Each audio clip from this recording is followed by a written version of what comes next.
Coolness, refreshing, and a gentle chill, yet none could truly be deemed cold. Still, an unsettling coldness enveloped everything. This chill did not merely emanate from the mountain breeze, but rather from the deepest recesses of the heart, a despair so profound it could freeze the very soul. The protagonist, regardless of the name he once bore, it now held no significance, must now refer to himself as Sun Wukong. When Wukong regained his senses, what greeted his eyes was no longer the familiar ceiling, nor the faint glow emitted by the computer screen after a late-night work session, nor the persistent neon lights polluting the city's night. Instead, a blanket of silver enveloped him. The cool light of the full moon illuminated the land and everything before Wukong, and this very scene was the source of his chilling dread. Upon his first awakening, the sights and sounds that met him were of earth, grass, and a faint metallic scent of blood. He propped himself up, feeling the sharp stones beneath his palms, coupled with a peculiar, unfamiliar sensation, one that belonged to a child. Looking down, he beheld a pair of hands distinctly uncharacteristic of his own, hands that had endured years of typing and tendinitis. These smaller, pudgy hands radiated a certain strength that left him feeling alien. "Is this a dream?" he murmured, his voice emerging as a somewhat juvenile tone. Suddenly, a searing headache struck without warning, akin to countless needles piercing his brain. Two starkly different memories collided, like shattered glass, spinning and clashing in a frenzied attempt to reassemble. One memory belonged to the protagonist, 36 years of age, a mid-level manager at an internet company, struggling daily amidst KPIs, reports, meetings, and endless internal strife. Life had dulled his edges, instilling in him a cautious demeanor, always weighing his actions lest he be deemed expendable. At this age, there was no turning back. The fervor and dreams of youth lay thickly buried beneath the dust of reality, along with the complete collection of Dragon Ball he had scrimped and saved to purchase in his childhood, now sealed away in a box in his family home's attic, long forgotten. The other memory belonged to a boy named Sun Wukong. Innocent and naive, his thoughts seemingly limited to eating, sleeping, and the playful training with his grandfather. He lived in the deep mountains, battling wild beasts, chasing fish in the streams, and engaging in joyous yet pure cultivation under his grandfather's guidance. As the torrent of memories converged, a deeper coldness emerged.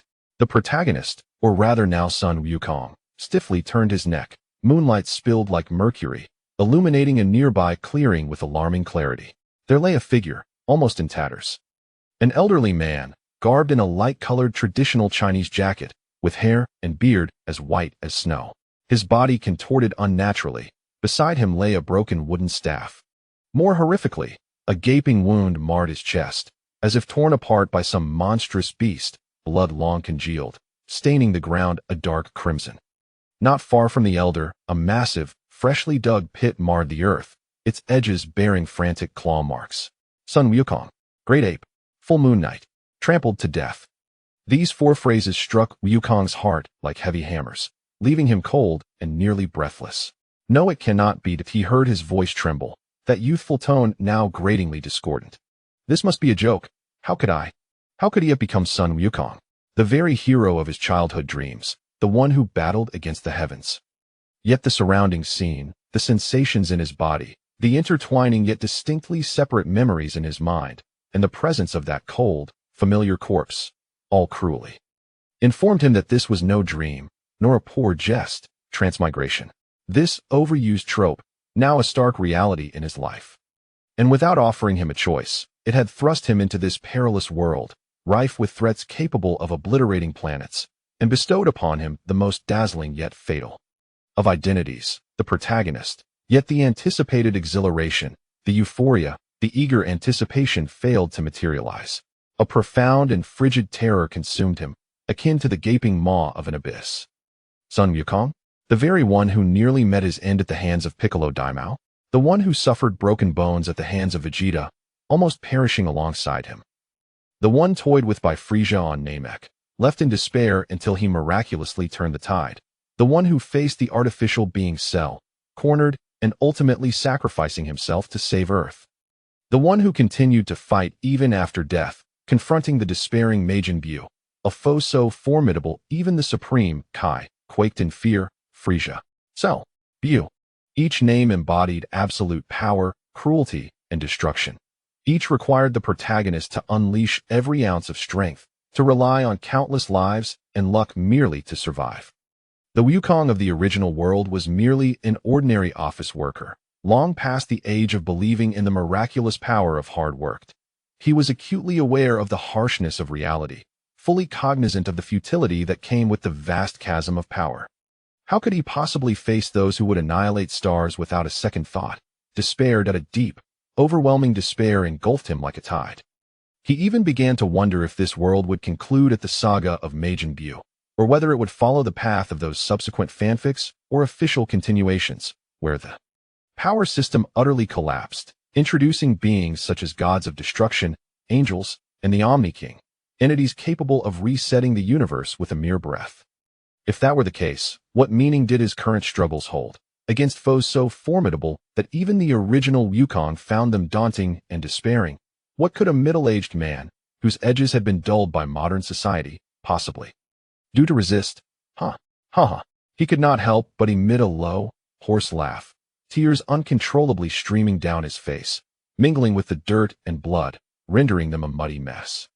These tears were for the gentle yet tragically deceased elder before him, and for his own absurd and dark future. He slumped to the ground, utterly drained of strength. A powerful impulse to simply give and overtook him. After all, death was inevitable, and the manner of his demise might be exceedingly brutal. What purpose did striving serve? Better to lie here, awaiting the approach of some beast to end this wretched and nascent journey of transmigration. Why must it be Dragon Ball, when a gentler and more comfortable world surely existed?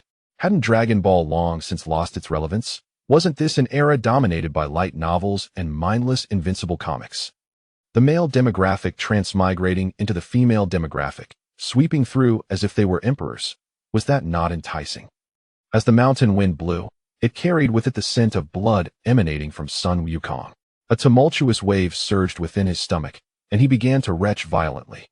Yet, the memories and emotions belonging to Sun Wukong burned within his chest, intertwining deep-rooted affection for his earthly grandfather with immense sorrow and guilt.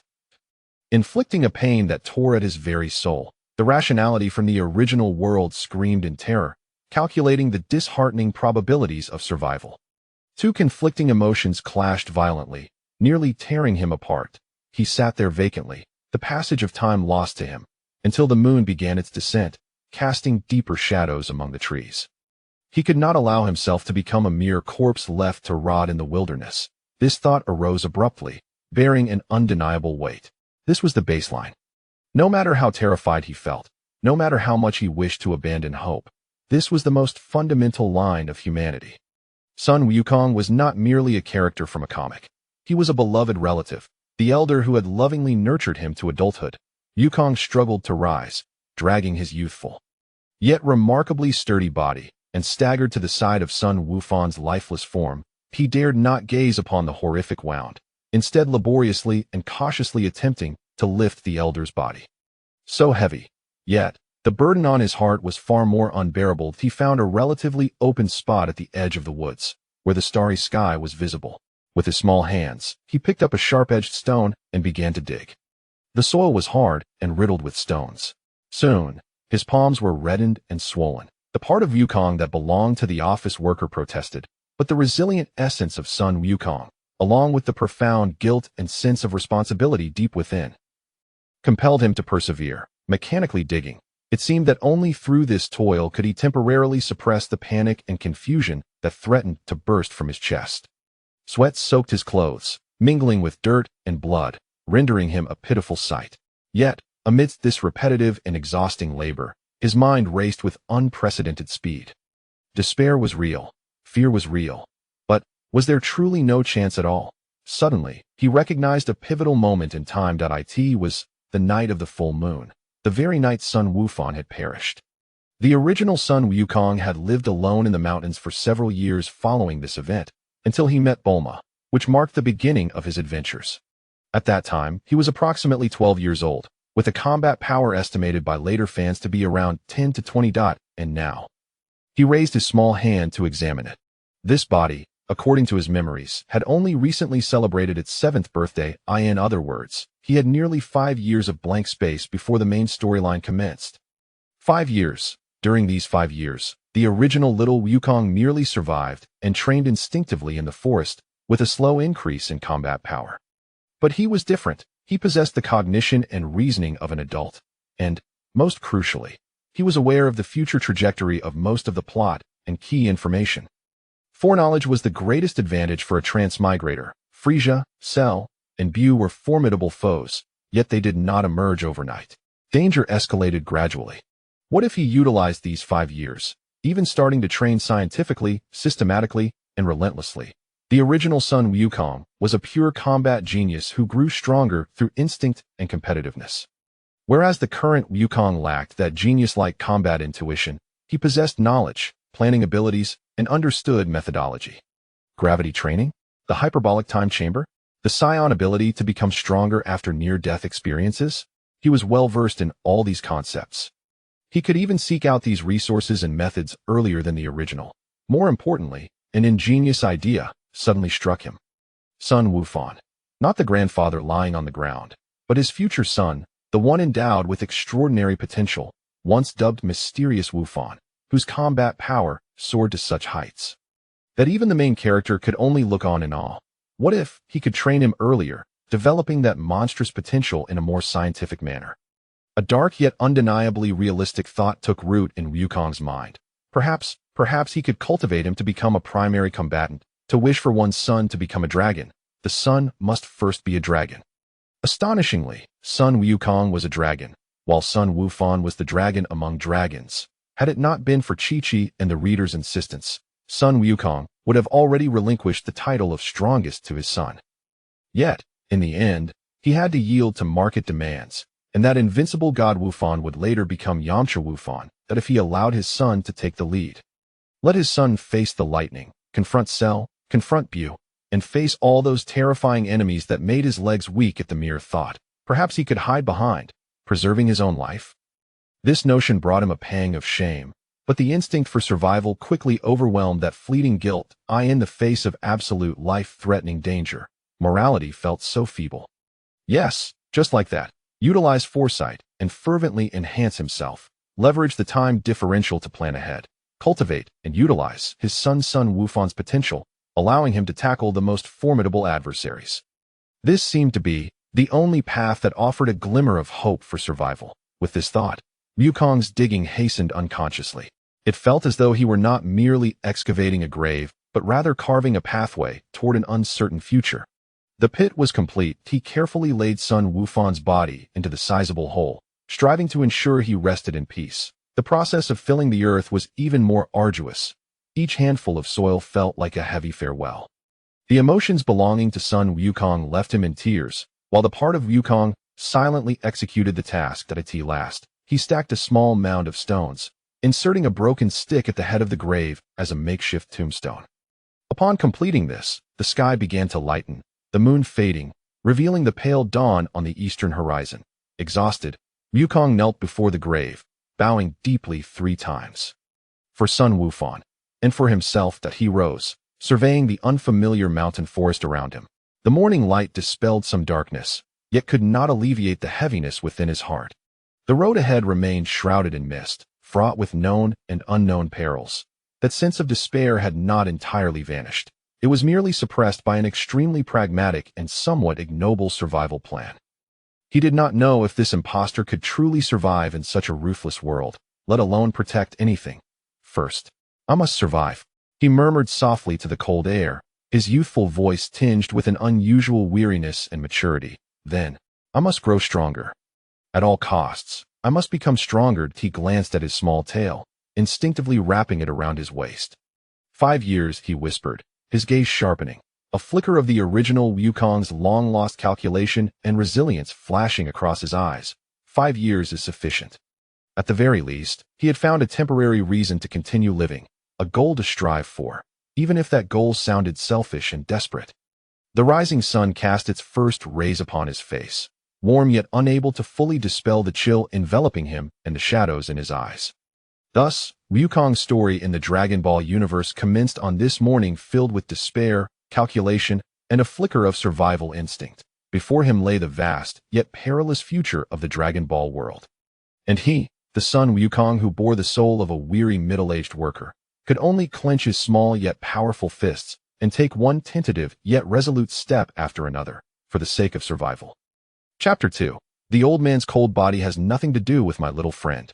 As an intense hunger pang echoed like a drum within his abdomen, Wukong realized that from now on, he was to be known as Son Wukong. After all, his original name was of little concern or curiosity to anyone. Reluctantly, he stirred from a profound slumber. It must be said that a Scion's stomach growls with a ferocity that far surpasses that of an earthling. Akin to the booming of a drum, sunlight streamed through the gaps in the wooden cabin, casting radiant beams that illuminated the dancing dust motes within. Blinking rapidly, Wukong took a full 3 seconds to regain his bearings, pondering the philosophical questions of who am I? Where am I? What shall I eat? I am Son Wukong. Wow, I find myself in a world where stars can be casually exploded. Oh, I have nothing to eat. The heavy memories surged back, driving away the initial confusion of awakening, only to be replaced by a shadow of despair. But soon, this gloom was violently swept aside by a primal and overwhelming physiological demand, the extraordinary hunger that engulfed him. Gurgle. The protest of his stomach resonated loudly, particularly clear in the stillness of the woodland cabin. This body belonging to a Scion child seemed to possess an insatiable abyss of a stomach, coupled with a metabolism that operated at breakneck speed. I'm so hungry, Wukong groaned as he sat up, rubbing his flat belly. He reminisced about the delectable breakfast options from downstairs, the youtiao, doujiang, baozi, jianbing, hot pot, stir-fried dishes, fragrant rice, mantou, noodles, huan, dabing, hamburgers, pizzas, roasted naan, dumplings, xiaomai, rice, rice, rice, noodles, noodles, noodles. Wukong swore that during his 3 days of fasting, he had never felt this ravenous, especially in the previous 2 days. He hadn't felt hunger at all, merely a lethargy that rendered him unwilling to leave his bed. Regrettably, as Wukong surveyed his surroundings, he found nothing but the humble wooden cabin, a few coarse garments left by Son Wufan, some rudimentary cooking utensils, and the vast, perilous wilderness outside.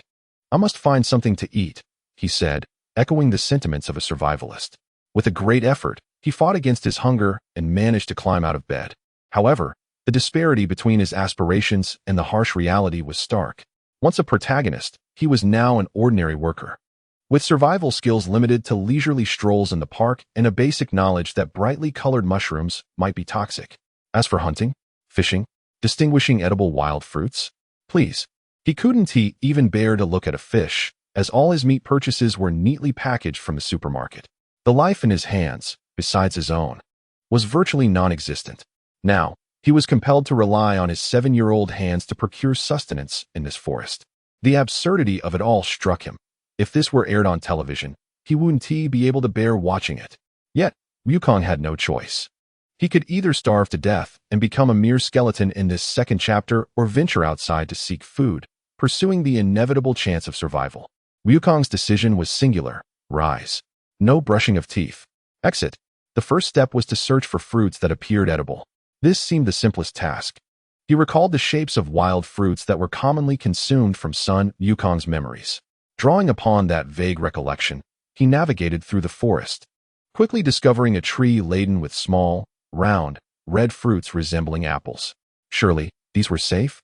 He hesitated momentarily, the caution of an office worker preventing him from taking a bite. But the pangs of hunger urged him on. Cautiously, he plucked one, inhaling its fragrant aroma. Crunch. He took a bite. The flesh was sweet and tart, bursting with juice. Crunch, crunch, crunch. Hunger is the finest seasoning. He devoured the fruit voraciously until only the pit remained. In an effort to avoid waste, Wukong even consumed the remnants of flesh and skin, ultimately swallowing the pit whole. A true model of frugality. Subsequently, he gathered several more fruits to stash in his clothing. With food in his belly and fruits in hand, his spirits brightened considerably. However, this brightness lasted less than half an hour. First came a dull ache in his stomach, followed by a violent cramp, and then the tumultuous upheaval of his insides. A small figure found himself hunched over in the grass, violently expelling the contents of his stomach. A ghastly mixture of food and gastric juices that was utterly unbearable to witness. Did the apple family have toxic varieties? weak and sprawled on the ground. Wukong gazed at the fruit tree, tears welling in his eyes. Surely, these fruits were edible. Was there a subtle difference in species? Or perhaps this body, while inheriting memories, had not yet adapted to its new gastrointestinal system? His first foray into foraging had ended in failure, accompanied by a rather severe bout of food poisoning. He lay on the cabin floor for an entire half-day before he managed to recover somewhat. Hunger returned with a vengeance, more intense than before. If he could order takeout now, Wukong swore the restaurant and the delivery person would be in grave danger. Suddenly, he recalled scenes from his memories of hunting large beasts. It didn't seem too difficult. Just charge in, throw a punch or a kick, or use a stick, relying on his scion physical attributes, his speed, strength, and reflexes far exceeded those of an ordinary Earth child or even an adult. Once invigorated and determined, he ventured outside again and soon spotted an animal by the stream, possibly a deer or a roe deer, drinking water. Holding his breath, he recalled the techniques of exertion from his memories and charged forward. Indeed, he moved quickly. The startled deer raised its head just as Wukong's fist, the size of a charger, slammed down with the force of the wind. Bang! The dull thud echoed as the slow-witted deer staggered, letting out a mournful cry. Yet, astonishingly, it did not fall. Instead, after a brief moment of lamentation, it turned and fled. Hey, don't run. Wukong panicked and took off in pursuit. Thus began a comical chase through the forest. A small figure clad in tattered pants and bare-chested chased after a startled deer, shouting in desperation. He was fast and powerful, but lacked technique and stamina, nearly colliding with trees on several occasions. Despite sustaining minor injuries, the deer's survival instincts kicked in, allowing it to deftly weave through the woods. Ultimately, Wukong, breathless and with his stomach growling ferociously, could only watch as the deer disappeared deep into the thicket, leaving behind only a few tufts of fur. Hunting was far more challenging than he had anticipated. He deeply understood the gap between theory and practice, possessing strength yet failing to strike vital points. Unable to retain his quarry, everything felt futile. He had not consumed any meat, yet his energy was nearly depleted. He felt as though he might perish from both hunger and exhaustion. To make matters worse, the commotion from his pursuit seemed to have attracted other inhabitants of the forest. A massive bear, muscular and imposing, with protruding fangs, stepped out from the bushes, drawn by the scent of blood and the unfamiliar presence. Its large, bell-like eyes fixated on this small intruder, disturbing its tranquility. Such a diminutive creature. It looked so tender. It must be eaten. Regret would last a lifetime if it were not. Thus, the bear charged. The overwhelming pressure, the stench of raw power, and the sheer primal force activated Wukong's deepest fears of large predators. My goodness, what pride of a scion, what battle prowess capable of destroying worlds. All cast aside in an instant. The instinct of an urban worker took over. Run. He turned and fled with all his might, though he was clearly not as fast as before. Luckily, he was still swift enough. The bear let out a roar that shook the leaves from the trees, lumbering after him with heavy steps. A new chase ensued, this time with him as the prey. He dashed haphazardly, leaping and bounding, narrowly avoiding the bear's massive paws that swiped just inches from his back, the rush of wind sending him into a panic. At last, he barely managed to escape, rolling and scrambling until the bear, losing patience, finally relented. He might not have outrun the deer, but at least he had outpaced the bear. Wukong, shaken but alive, collapsed to the ground, staring at his trembling hands, caught between laughter and tears. Son Wukong, I truly feel as though I have brought shame upon you, as if I have disgraced myself in front of my grandmother's house. A tumult of negative emotions, hunger, fatigue, failure, and fear, intertwined within me. For a fleeting moment, I contemplated surrendering to despair. However, my stomach once again audibly protested at the most inconvenient of times. No, I cannot concede. The indomitable stubbornness and resilience inherent within me, a trait of adulthood, was ignited by these relentless setbacks. As a man in his 30s, surely I can endure. I took a deep breath, forcing myself to regain composure, and began to leverage my greatest asset, the knowledge and thought processes derived from modern society. Large game was too daunting. I would start with smaller animals. Analyzing my needs, I realized I required tools. My Rui Bang, where is it? No, relying on the Rui Bang was unwise. I must depend on my own skills for now. A trap. Without hesitation, I gathered resilient vines, recalling survival videos I had watched online, and clumsily attempted to weave a noose. setting up a rudimentary snare trap. Lo and behold, as soon as the trap was set, not a single small creature came to deliver a meal. With no other options, I returned home to retrieve my not-so-deeply hidden Rui Bang and ventured out once more. This time, I adeptly wielded it like a lethal weapon, striking down a creature resembling a rabbit but larger from more than 10 meters away. Remarkably, the Rui Bang proved to be quite effective. After the euphoric success of the hunt, a new dilemma arose: how to process the catch. Skinning it. I looked at the small creature, my hands trembling slightly. Yet, the hunger and instinct for survival ultimately triumphed over my hesitation.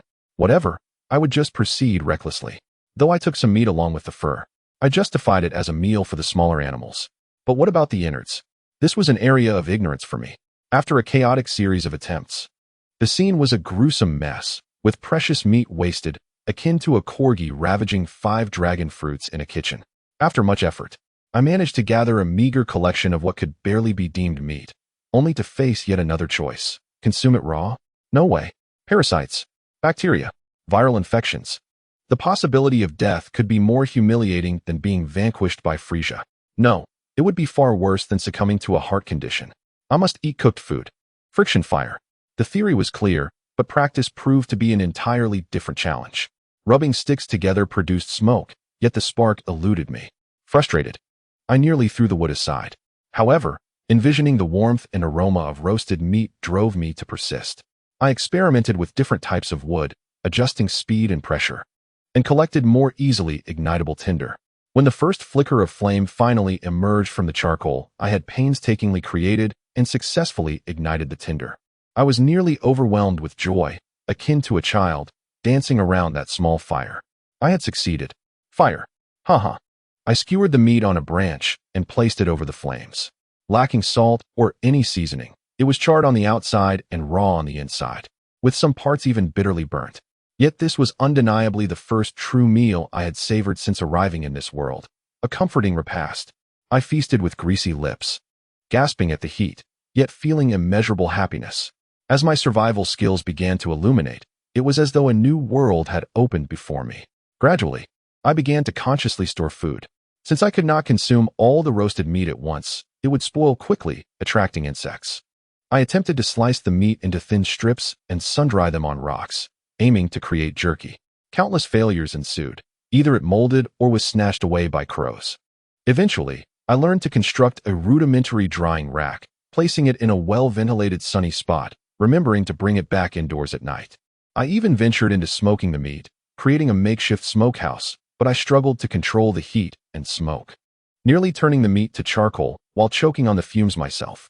After several attempts, I finally grasped the technique, producing smoked meat that could be preserved for longer periods.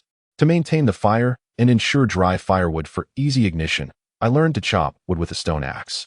Though the process was laborious, I had ample time, accumulating enough firewood and neatly stacking it under the eaves to dry. What could Sun Wukong say? Thank you to the blade-breaking competition, the chef's restaurant explorations, and wilderness survival. With gratitude, the days passed one by one. I continued to encounter failures. There were times when traps yielded nothing for days, times when roasted meat fell into the flames and turned to ash, and times when carefully sun-dried jerky spoiled due to humidity. I endured much hardship, injuries, burns, and wounds from battling fierce beasts. Yet I undeniably grew stronger, visibly so. Perhaps this is the nature of scions. They grow stronger through injury. Unbeknownst to me, my journey as Wukong transcended that of the Dragon Ball Wukong. After all, the Dragon Ball Wukong would never find himself in such a state of disrepair while hunting. Most remarkably, as I became increasingly adept at addressing my fundamental survival needs, the despair and self-pity I felt upon my arrival began to fade. Each day was consumed with the pursuit of sustenance, focusing on simple goals, like successfully igniting a fire, capturing prey, or other such tasks. In the name of survival, I poured all my efforts into these endeavors, deriving the most primitive joy from success and learning lessons from failure to try again. This profoundly simple and pure existence served as a form of alternative healing, cleansing my weary soul, which had been battered by the pressures of modern society and filled with anxiety. I no longer had the luxury of time to ruminate on distant, suffocating fears. Frisia Cell and Bu remained formidable and terrifying, yet they no longer loomed overhead like a guillotine about to descend. They transformed into bosses to be challenged in the future. For now, I needed to secure my dinner. The transformation of my body also influenced my spirit. This scion physique appeared inherently vibrant and resilient, healing swiftly from injuries, recovering rapidly from fatigue, and consistently reigniting my fighting spirit. That childlike vigor of life subtly permeated my middle-aged heart. I found myself running faster, leaping higher, and breaking tree branches as thick as my wrist with ease. I even began to relish this sensation of growing strength, engaging in training that surpassed mere survival needs, such as weighted sprints and punching at waterfalls. At night, as I lay on the modest floor of my small hut, fatigued yet satisfied, I continued to ponder. However, the nature of my thoughts had quietly shifted. I no longer wallowed in dark schemes that would burden Gohan. Such thoughts were too vile and impractical. What if my son did not develop as I hoped, or rebelled, or, like in the original story, shunned combat? Would I then be left helpless? Gazing at the starry sky, I began to envision an alternative narrative. In this vision, I became immensely powerful, stronger than the original Sun Wukong. I trained scientifically, utilizing foresight, and leveraged advantages wisely. Behind me stood my son, Gohan, even stronger than I. This lad was no longer the mysterious Gohan from the original story who only erupted under duress and faltered thereafter, but a true warrior, developed scientifically from a young age, with a sunny disposition and incredible combat prowess. A being who could elevate my status. I chuckled to myself under the stars, musing, I handle Frieza, and he takes on Cell. No, it should be a father-son duo against our foes. I could deal with Frieza while he tackled Cell, or I could confront Cell while he dealt with Bu. Perfect. As I envisioned this thrilling scenario, I found myself excitedly throwing a few punches. Although I understood that the path ahead remained fraught with challenges, this idea radiated positivity and optimism. The shift from exploitation and blame to cooperation and fighting side by side marked a monumental change in my mentality. I transitioned from a despairing evader, solely seeking self-preservation, to an active fighter, striving to seize my destiny.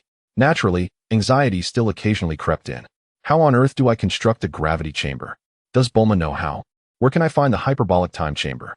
Tianxin Dian is still unaware of the whereabouts of the big, great demon king, who, contrary to belief, has not yet met his demise.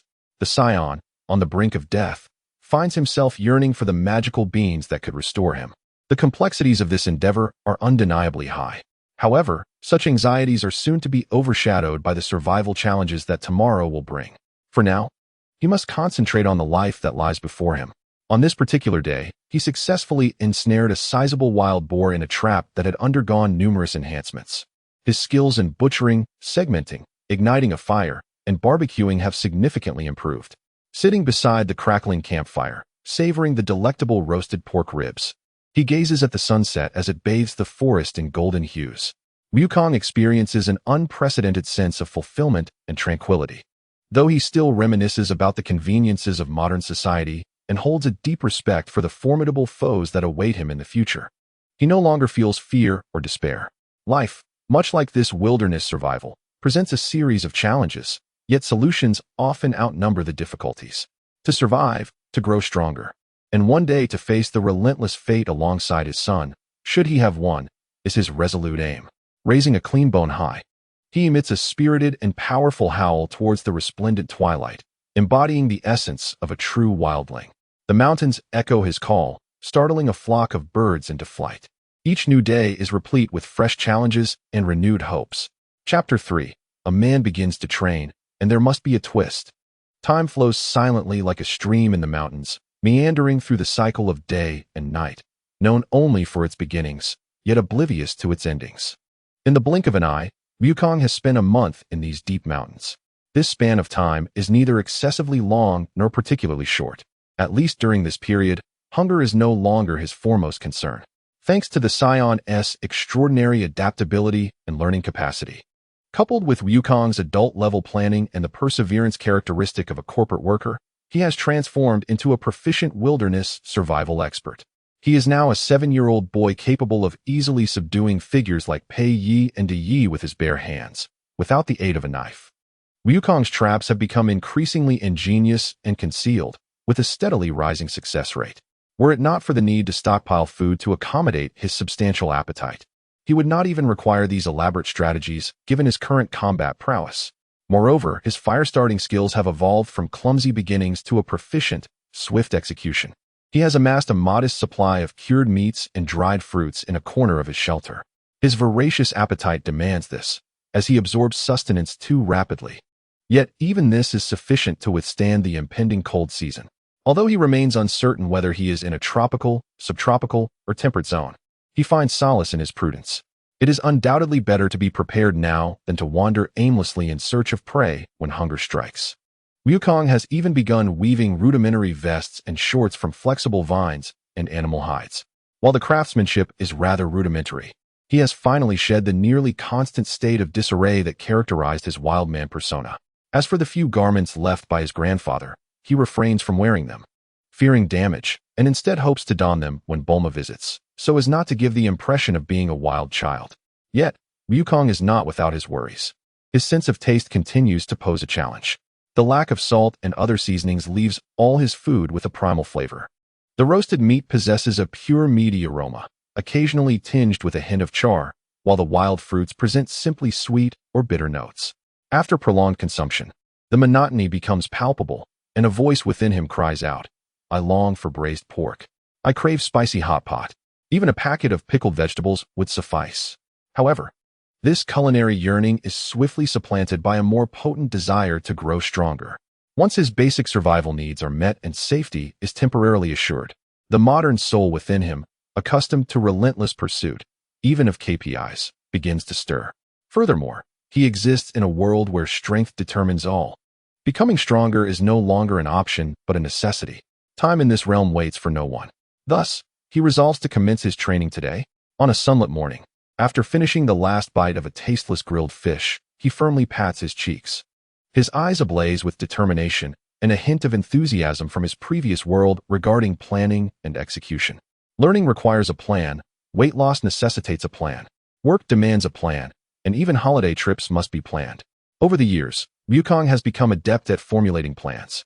Of course, before delineating his training regimen, two questions require contemplation and clarity. What should he train in? How should he train? Naturally, the first thought that comes to mind is the foundational training method from the original Dragon Ball, verified by Sun Wukong himself. The content is straightforward yet monotonous. Long-distance weighted runs, push-ups, sit-ups, squats, pull-ups, and resistance training against waterfalls or hard rocks, alongside punching and kicking practice. He can immediately put these exercises into action. However, the Scion physique is so superior that standard training volumes are insufficient. Thus, Wukong can only increase the intensity, running and jumping through the forest with boulders larger than himself until his muscles ache and tremble.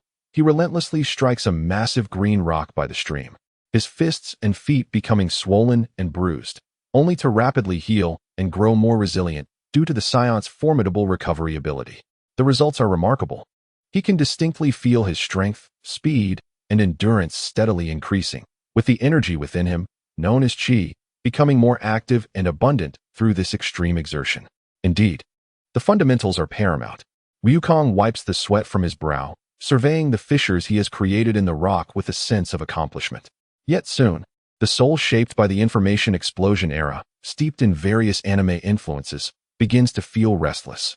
While foundational training is beneficial, the visible enhancement of strength is too enticing to resist, yet it is undeniably monotonous. Surely, there are other techniques awaiting his practice. Is it not somewhat tedious to focus solely on these exercises? Moreover, is this approach efficient enough? Rubbing his chin, he embarks on a brainstorming session. Recalling numerous training methods from manga, pondering if there might be more suitable options or potential hidden abilities to unlock. Without hesitation, he embarks on a quirky, cross-dimensional training adventure. His first attempt is the One-Punch Man training method: 100 push-ups, 100 sit-ups, 100 squats, and a 10-kilometer run each day. This volume seems even lighter than his current regimen. Wukong scratches his head but persists in completing a set. The result, however, is underwhelming. It hardly qualifies as a warm-up.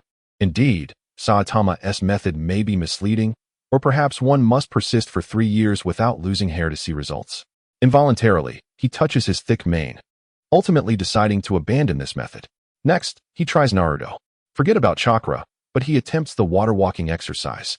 Concentrating chi at the soles of his feet, he endeavors to stand upon the stream. Plop! Without a doubt, he falls into the water, becoming a drenched chicken. Undeterred, he attempts again and again, discovering that evenly distributing chi across his feet and maintaining output significantly enhances his grip on the water's surface. Although he cannot stand firmly like a ninja, he manages to awkwardly sprint across the stream for several meters before sinking. Oh, this is useful. He splashes excitedly in the water. Could this be the embryonic form of lightness in water? Controlling chi demands greater precision. What a treasure! Then, he moves on to One Piece. Without a devil fruit and utterly bewildered by Haki and the Six Powers, he continues his explorations. He endeavored to envision life reclaiming control over his body, or to envelop his energy like the armed color of Haki on the surface of his skin or his fists. The latter appeared to be an innate ability. Warriors in the Dragon Ball universe could naturally cover their bodies with energy to enhance both defense and offense. He attempted to manipulate the energy with greater finesse, striving for compression, condensation, and fluidity, rather than merely wrapping it around him. The process proved arduous, as the energy often dispersed uncontrollably. However, during fleeting moments of success, he indeed felt his fists enveloped in highly condensed energy, yielding a perceptible increase in destructive power. There was potential. Although he remained far from the levels of Liuying or internal destruction, the trajectory seemed promising. At the very least, he had gained a deeper understanding of energy manipulation. The Zanpakuto and Kido of Bleach appeared unattainable, yet he developed an interest in Shuinpa. He attempted to unleash energy beneath his feet for short bursts of high-speed movement. The result? Bang! In his first attempt, he mismanaged direction and force, crashing headlong into a bush and becoming disoriented. Coughing, he realized this pursuit was rather hazardous. Nevertheless, he persisted, reducing power and concentrating on instant bursts and directional control. After several attempts, though he could not achieve a silent teleportation, his sudden acceleration was evidently swifter, leaving a faint afterimage, a mere dust cloud. Impressive. He decided to name this technique Shuinpa. Although teacher Wutian possessed a technique known as the afterimage fist, Wukong preferred his own designation. Perhaps he found the interconnectedness of various anime universes more enriching and entertaining than those of individual series. Who could fathom his thoughts? Speaking of which, was Yu Yu Hakusho not rather splendid, especially the spirit gun? It bore similarities to the Kamehameha yet retained its unique essence. Thus, he began attempting to emulate the sensation of condensing energy into a specific form for projection, yet the result remained a diminutive version of the Kamehameha, albeit occasionally morphing into peculiar shapes. It seemed that altering forms was not as simple as he had surmised. He scratched his head, but the philosophy behind the spirit gun, striking demons with intent, was intriguing. The application of energy extended beyond mere destruction. Perhaps he could explore this further in the future. The intricate system of Nun in Hunter x Hunter, encompassing emission, binding, absolute, training, aura, condensation, circularity, hardness, solidity, and flow, was quite complex. He endeavored to perceive life energy, chi, attempting to bind it around himself, discovering that this seemed to be the foundational passive skill of Dragon Ball warriors. Hardness appeared to be a more robust defensive technique, while solidity implied a concentrated form of energy. Many concepts seemed interconnected, albeit within different systems. He reveled in the exploration, and while he had not mastered Nun, he had conceived myriad innovative ideas regarding the fundamental applications of energy. The small universe from Saint Seiya? He howled at the starry sky for a considerable time. Burn, my small universe. Yet, no response came. The sixth sense? The seventh sense? This notion was rather esoteric. He could only interpret it as a potential enhancement of instinctive danger perception. In any case, he meditated during idle moments, clearing his mind to perceive his surroundings. And it seemed that his auditory and visual acuity had indeed sharpened. He could not ascertain if it was merely psychological. Regardless, during that time before sleep, devoid of phones, computers, or other electronic devices, what else could one do but meditate? As a weary soul battered by life's trials, Wukong understood well the sheer delight of pre-sleep contemplation, even if it veered into whimsical musings. Furthermore, what a fist of the North Star. This was exhilarating. He simultaneously expressed his excitement while attempting to recall the slick moves and energy techniques from memory. Though he lacked an understanding of pressure points, the sensation of penetrating strikes, coupled with internal energy destruction, seemed worthy of exploration. He practiced on trees, attempting to drive energy deep within before erupting outward. The result was often the splintering of bark. And he was still far from achieving the mastery of destruction, yet the mode of devastation appeared to differ slightly. Gourmet hunter? He had indeed wished to capture some fantastical ingredients, but this forest was evidently not so extravagant. Nevertheless, the concept of growing stronger for the sake of culinary delights resonated with him. After all, his appetite was insatiable, providing a degree of spiritual support. As for the alchemical symbols from Fullmetal Alchemist, he drew symbols on the ground with a stick for an extended period, yet nothing transpired. The Dragon Slayer magic from Fairy Tail? He dared not consume it, whether fire or iron. Wukong vowed he would not practice any technique, no matter how formidable. The magical circuits from Fate? He could not sense these methods, which evidently required a specific worldview to support them, resulting in inevitable failure, merely a source of self-amusement. Days sped by amidst these peculiar and whimsical attempts. His daily routine grew exceedingly structured. Morning sessions of foundational physical training from Dragon Ball. Afternoons transformed into a two-dimensional training experiment as he explored a myriad of outlandish cultivation methods, and evenings reserved for reflection on gains and losses. Occasionally contemplating life under the starlit sky, he pondered food, electronics, plot lines, and what other endeavors he could undertake, ensuring not to confine his thoughts to anime, games, films, and short dramas were all avenues for inspiration. This process brimmed with enjoyment. When successful, he would cheer with the exuberance of a child. When failing, such as crashing into a tree or becoming covered in dirt, he would laugh heartily, self-deprecatingly exclaiming, "Darn it." Before continuing his explorations, he no longer bore the heavy demeanor he had upon arrival. Smiles increasingly graced his youthful, yet resolute face. The fatigue of his body was rewarded with tangible growth in strength and immense satisfaction of spirit. The burdens he could carry grew heavier, his speed increased, even allowing him to briefly tread upon water. The energy waves emanating from his fists evolved from merely shattering small stones to now being capable of uprooting a sizable tree. His perception and control over energy became increasingly refined. More importantly, the continual exploration, relentless challenge, and the ever-present urge to grow stronger captivated him deeply. This technique is effective. Oh, this might be utilized in another manner. What? This is utterly ineffective. No matter, let us give this a try. Throughout the mountains and forests, his exuberant shouts and experimental techniques resounded, startling birds and beasts alike, leaving them bewildered by the boundless energy and eccentric behavior of this human youth. He resembled a super player with limitless possibilities, exploring the potential of various skill trees within this tangible game world. While many attempts may have seemed futile, this method of integrating diverse strengths was subtly broadening his understanding of energy and body, laying an exceptionally solid and unique foundation for his future. As the sun dipped below the horizon, Wukong concluded a day of training, drenched in sweat, adorned with dust and grass, and bearing a few training-induced bruises. Yet, his eyes sparkled with an extraordinary brightness, brimming with vibrant energy and pure joy. Approaching the stream, he cupped his hands to splash the cool water upon his face, feeling the surge of power within and the gratifying sense of solid growth. The exhilaration of becoming stronger was intoxicating. Gazing into the water, he beheld his vivacious reflection and grinned broadly, revealing 2 rows of pristine teeth. Though formidable adversaries lay ahead, at this moment, his heart overflowed with courage to embrace challenges and boundless delight. The path of cultivation was filled with joy. Chapter 4. A true man must confront challenges when the foundational aspects of survival and training fell into place and even began to feel effortless.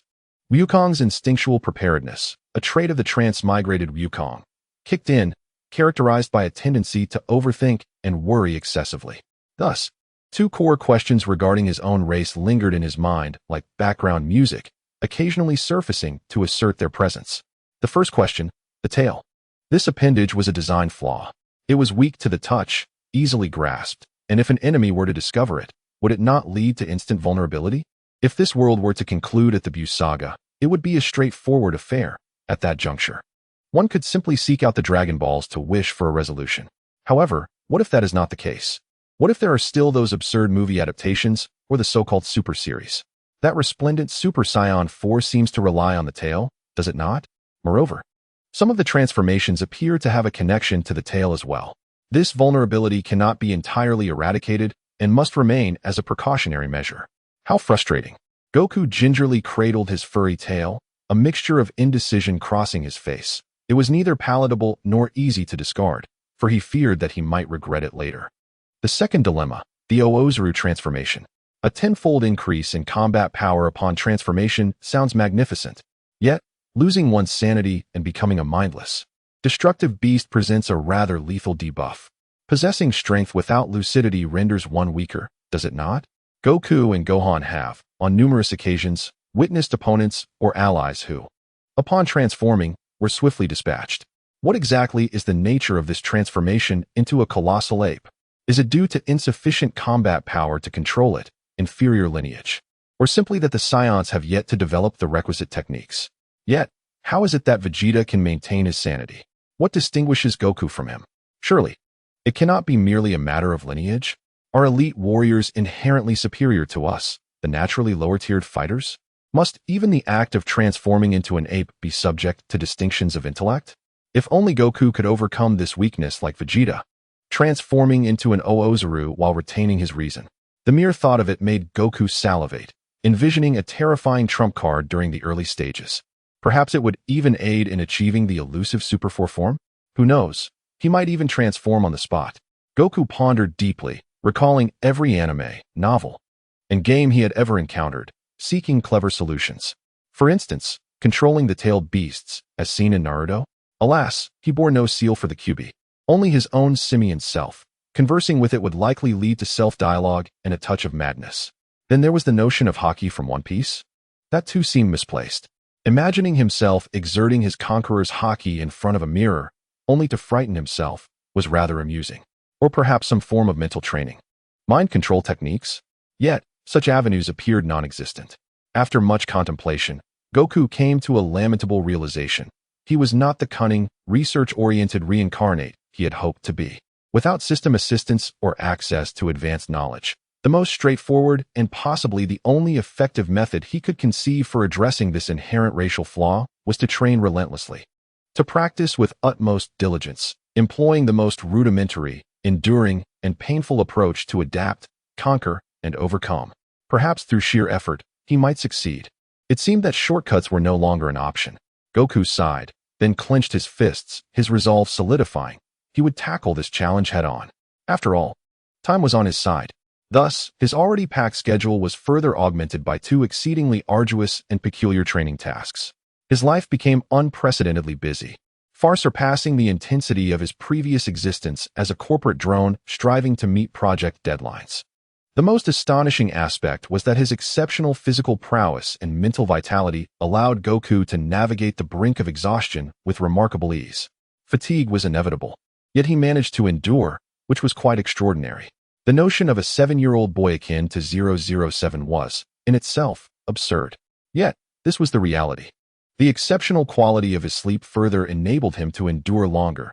In other words, he could frolic on the edge of collapse, feeling neither entirely relaxed nor utterly overwhelmed. With the dawn yet to break, he would rise early to wash his clothing, crafted from animal hides, prepare breakfast, grilled meat and dried fruits without seasoning, and tidy his small abode, maintaining cleanliness to stave off illness. Mornings were strictly reserved for fundamental training in Dragon Balls, focusing on strength, speed, endurance, flexibility, and agility. None were neglected, as he fervently pursued monstrous stats. Day by day, he squatted with ever-increasingly exaggerated boulders, traversed through densely obstructed forests, and relentlessly struck against waterfalls, executing thousands of kicks, punches, and handstands, leaving him utterly exhausted. Afternoons transformed him into a peculiar researcher, continuing his interdimensional training experiments, practicing energy control, drawing inspiration from Naruto, One Piece, and Hunter x Hunter, attempting instantaneous movement, drawing from Bleach, One Piece, and Naruto, refining his martial arts techniques, influenced by Fist of the North Star, Street Fighter, and King of Fighters, and exploring the esoteric realm of the cosmos, experimenting with Saint Seiya, Pokemon, and JoJo's Bizarre Adventure. Regardless, he found unending joy in the process. During evening hunts to procure sustenance, he would deliberately increase the difficulty for himself, perhaps abstaining from energy blasts, employing only 30% of his strength, or challenging more agile and elusive prey, striving to evolve into a masterful hunter, pursuing the art of overcoming the strong with precision. Whether these efforts bore fruit or not, it was all an experiment. As night fell, Goku added yet another task to his agenda, grappling with his tail and awaiting the night of the full moon. After all, one must endeavor to identify their vulnerabilities. Overcoming weaknesses is essential. What if, by chance, he discovered a means to conquer this Achilles heel? Thus, he devised a plan to confront his tail's inherent weakness. Initially, Goku found it impossible to exert force upon his own tail. The sensation was too bizarre. He attempted to bind it to a tree or secure its end with a stone, but with minimal effect. Finally, summoning his courage, he closed his eyes and cautiously extended his trembling right hand towards the restless tip of his tail. The moment he grasped it, an indescribable sensation of weakness and fatigue enveloped his entire being. It felt as though every bone in his body had been extracted, and his strength had evaporated in an instant. He collapsed to the ground like a limp rag doll, unable to move even a finger. Only the hand that had clutched his tail remained frozen in that position. With only his eyes capable of movement, Goku was filled with astonishment and disbelief. Was this effect truly so immediate? It felt more potent than anesthesia. He lay there, powerless, experiencing unprecedented weakness, his stomach growling in hunger. Yet he lacked the strength to raise his hand to reach the nearby supply of jerky. It was not until a considerable time had passed that the effects gradually subsided, and the grip on his tail loosened unbeknownst to him. He crawled over to nibble on a few pieces of jerky, barely regaining his strength. This was far too perilous. Goku, shaken, resolved that next time, he would prepare food and water within arm's reach. Once his body had fully recovered, he gazed at his tail, feeling an itch to scratch it. After a prolonged period of scratching, he felt somewhat better. However, it was precisely this lesson that prompted him to undertake a more cautious, yet still reckless, training regimen. Before each attempt to grasp his tail, he would pile jerky and clean water beside him, take a deep breath, and then seize it with vigor. Thud! He would collapse once more.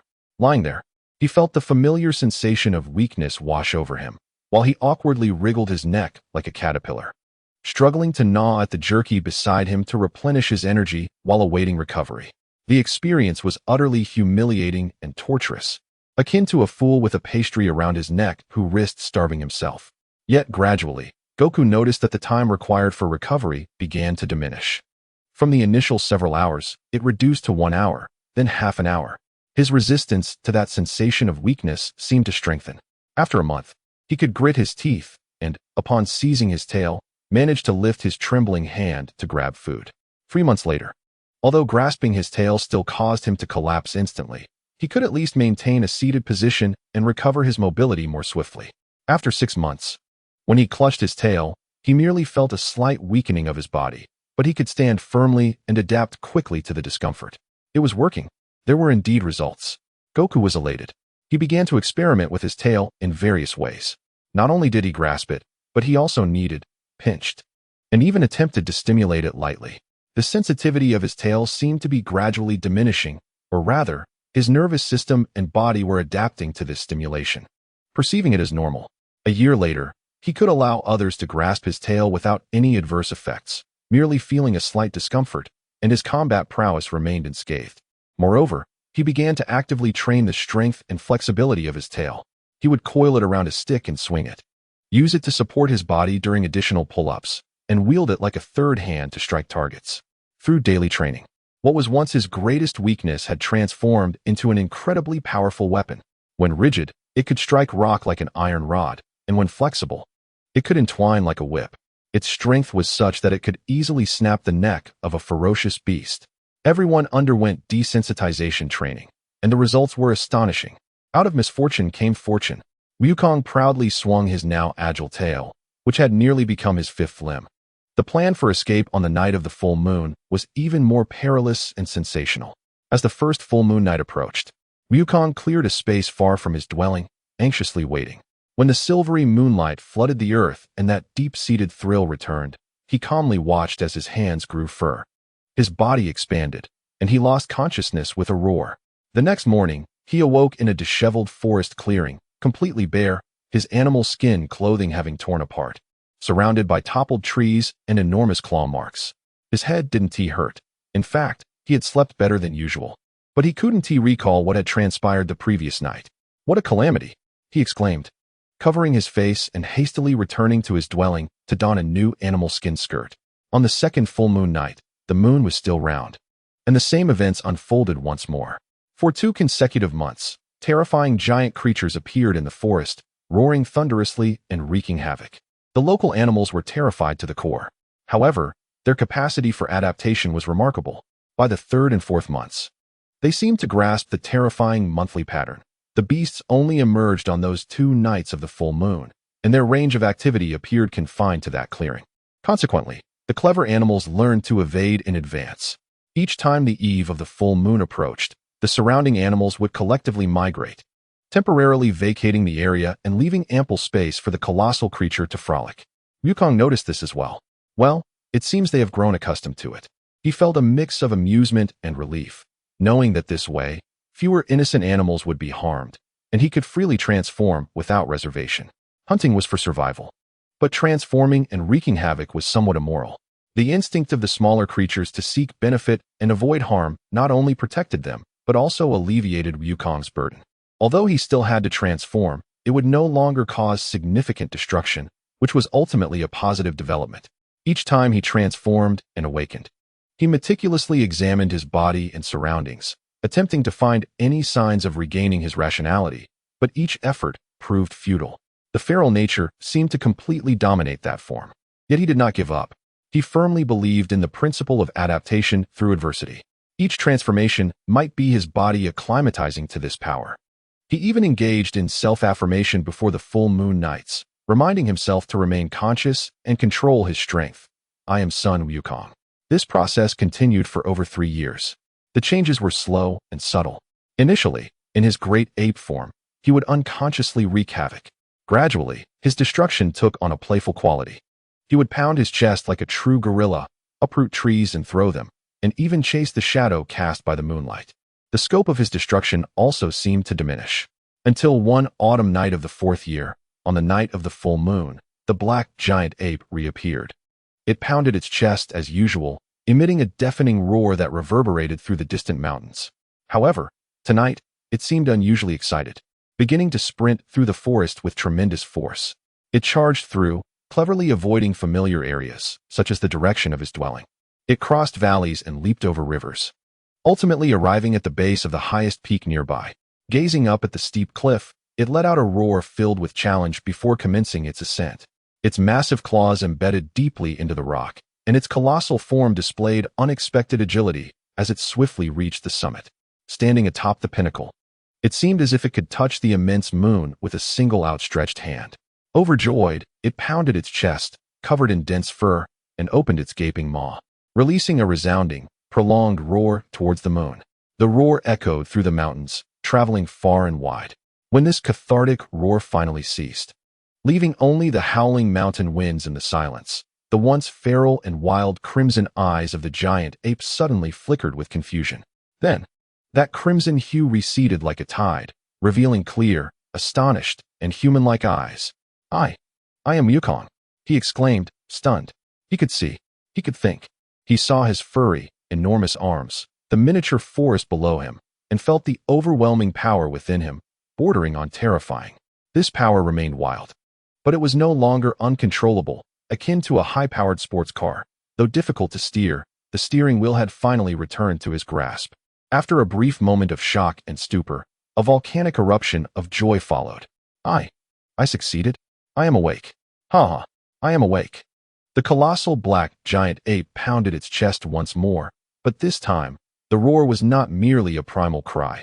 It was infused with indescribable joy, pride, and release. The roar resounded through the heavens, no longer instilling fear, but instead carrying a unique, invigorating sense of power.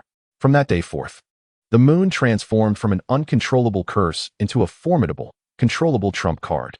The animals in the forest quickly noticed that the giant creature that appeared on the night of the full moon seemed to have quieted down, no longer destructive. It instead engaged in an absurdly rapid series of push-ups, sit-ups, and occasionally, exaggerated sprints and jumps. Although the initial tremors were quite alarming, and the ground suffered considerably, gradually. Apart from the inevitable footprints left by its great weight, the intensity of its training allowed the giant ape to control its strength, no longer creating seismic disturbances with every movement. Meanwhile, Wukong, standing atop the mountain in giant ape form, felt the oceanic power within him, tenfold that of his original self. Coupled with an unprecedented sense of control, a powerful confidence surged within him. For years of arduous training, sweat, pain, failure, and persistence had culminated in this moment, all proving worthwhile, especially when he glanced at his robust arms and legs, well-developed muscles, and then turned to admire his abdomen. Well-defined abs. Compared to the chubby little monkey he once was, he had truly transformed into a formidable warrior, handsome and strong, though he might not fully comprehend his strength. He felt an overwhelming conviction. I am strong, extremely strong. My abs attest to my prowess. Unbeknownst to him, Wukong was now 11 years old. Bulma, too, would soon receive the information about the Dragon Balls to seek him. And as for himself, was he truly ready? Confronted with the arduous and treacherous path that lies ahead, can one truly cope? As these thoughts crossed his mind, the giant ape, King Kong, sat atop the mountain, basking in the moonlight and feeling the cold wind. His anthropomorphized demeanor revealing an impassioned smile that blended exhilaration with anticipation. The road to the future remains fraught with challenges, yet he stands ready. Equipped with the strength forged through hardship and a heart that has grown increasingly resilient and confident, prepared to face all that comes his way. It is merely the world of Dragon Ball. Either one strives valiantly, or succumbs utterly, or continues to strive even in death. So let the striving commence. Chapter 5. The parallel lines prepare to converge. The bountiful autumn seemed but a fleeting memory, with the warehouse brimming with perfectly cured jerky and sun-dried wild fruits, while peculiar leaves hanging in the corner exuded a subtle fragrance. Though the space appeared full, it was devoid of chaos, arranged with meticulous order, stacked layer upon layer. At this moment, our protagonist, Wukong, comfortably nestled in his quaint wooden cabin, sipped homemade herbal tea brewed with warm spring water, a delightful concoction that brought him clarity of mind. In his other hand, he savored a piece of resilient jerky, leisurely gnawing at it. One could not help but admire the scion's robust dentition. What seemed to be tough and unyielding meat was relished by him with unabated enjoyment, as if he found it far more pleasurable than any of us would with dried squid. Outside, the last few tenacious withered leaves finally succumbed to the howling cold wind, twirling downwards. The world beyond was stark and desolate, yet within the cabin, the fire crackled warmly, enveloping the space in a cozy ambience. The provisions were plentiful, and his martial prowess, particularly the secret of his controllable transformation into a giant ape, was surging impressively. This sense of security, derived from warmth and strength, allowed him to adopt an unprecedentedly leisurely mindset to appreciate the winter scenery beyond the window. It should be about time for snow, he murmured, as memories from his original world invariably linked winter with snowfall. As if in response to his anticipation, the sky soon darkened, delicate snowflakes began to drift down, swiftly transforming into a heavy snowfall that cloaked the entire forest in pure, pristine white. The true cat winter days had commenced. Wukong maintained his rhythm. In the mornings, he engaged in basic stretches and breath control indoors, and if the snowfall lightened in the late morning, he would venture outside for weight-bearing cross-country runs, bounding through the knee-deep snow, a blend of training and joy. Afternoons were spent in the warmth of his cabin, continuing his intricate experiments with energy manipulation, or using his tail to write and draw on flat stones with charcoal, attempting to recall various bits of useful or trivial knowledge. In the evenings, he tended to the hearth, roasting fresh game, in addition to training. His cravings would lead him to spend time hunting down unfortunate animals, venturing out to forage in the snow, or simmering a pot of hot meat soup, relishing it alongside jerky and herbal tea, enjoying the most delightful moments of the day. Often, he would sit by the window, gazing out into the vastness, as snowflakes silently fell, and the world became quiet, save for the crackling of burning wood and the sounds of his own chewing. Initially, this profound serenity and leisure felt incredibly therapeutic, as if his soul were being cleansed. Yet, as time passed, the restlessness and tedium inherent to the modern urban spirit began to silently emerge. It was too quiet, too monotonous. There was no internet, no mobile phones, no video games. No variety shows or dramas, not even a book, save for a few dog-eared introductory texts left behind by Sun Wufan, which he had long since exhausted. The once stifling and competitive urban life now seemed to hold an alluring vibrancy in retrospect. Alas, how he longed to scroll through short videos, even merely to read the absurd comments of netizens. He sighed for the umpteenth time, even starting to reminisce about the office computer he had once despised and the endless barrage of workgroup messages he could never finish. But he quickly shook his head, casting aside those impractical fantasies. What was he thinking? Even in this world and this era, it was likely only the affluent who possessed those enormous television sets, right? Mobile phones. He chuckled to himself, unsure if the concept had even been invented. Moreover, the central theme of the Dragon Ball universe revolved around combat, strength, and saving the world, not the pleasures of technological escapism. It was easy to lose track of one's thoughts. However, those elite tycoons who abstained from electronic devices seemed to indulge even more extravagantly. Private jets, yacht parties, global hunting adventures. He smacked his lips, his eyes glimmering with longing. But in the next instant, a shiver ran down his spine, and he vigorously shook his head as if to dispel dangerous thoughts. No, I am destined to become a martial artist. Inner monologue, and a protagonist at that. How could I entertain notions of a decadent capitalist lifestyle? What if the cosmic will or some passing deity decided to rectify this deviation from the main narrative? He was well aware that in this world of spirited adventures, those who contravened the ideals of combat, friendship, and victory typically met grim fates, either becoming villains or meeting an untimely end. Thus, it was best to content himself with his jerky and herbal tea. He resignedly bit into the jerky, chewing vigorously as if to digest the boredom that came from modern society. Days flowed steadily and slowly amidst the crackling fire, the gentle patter of snow, and Wukong's occasional lamentations about the monotony of it all. He did not truly succumb to despair. Daily training had become ingrained in his very being, as natural as breathing or eating. His strength steadily grew, and his understanding of energy deepened. His control over the giant ape transformation became increasingly refined through repeated practice on moonlit nights. Yet, as his power increased, everything became second nature, and he could no longer find the initial thrill and excitement of being overwhelmed and exhausted each day. In simple terms, while the exhilaration may have waned, genuine growth continued to unfold. As winter yielded to spring, when the first faint chirp of insects tentatively sounded, when the icicles began to drip rhythmically from the eaves, and when the barren earth sprouted its first tender green shoots, Wukong knew that spring had arrived. Yet again, there would be no spring festival, no New Year's Eve dinner, and no classic phrases to mark the occasion. Winter had been unceremoniously booted away by spring. This spring, on the surface, appeared no different from those of years past. However, Wukong understood that it was not the same. The ice and snow had completely melted, and the streams flowed joyfully once more. The mountains and forests were reinvigorated with life, and the animals began to stir. On a sunlit afternoon, Wukong gazed at the now noticeably short and tight animal skin vest he wore, and he finally resolved to make a change. He retrieved the small wooden box left behind by his grandfather, Sun Wufan. Inside lay a neatly folded set of garments. The deep blue sleeveless martial arts uniform he distinctly remembered wearing when he first met Bulma, along with an orange belt, white undergarments, and blue trousers. It was time to don a new guise. With a sense of inexplicable ritual, he took out the outfit.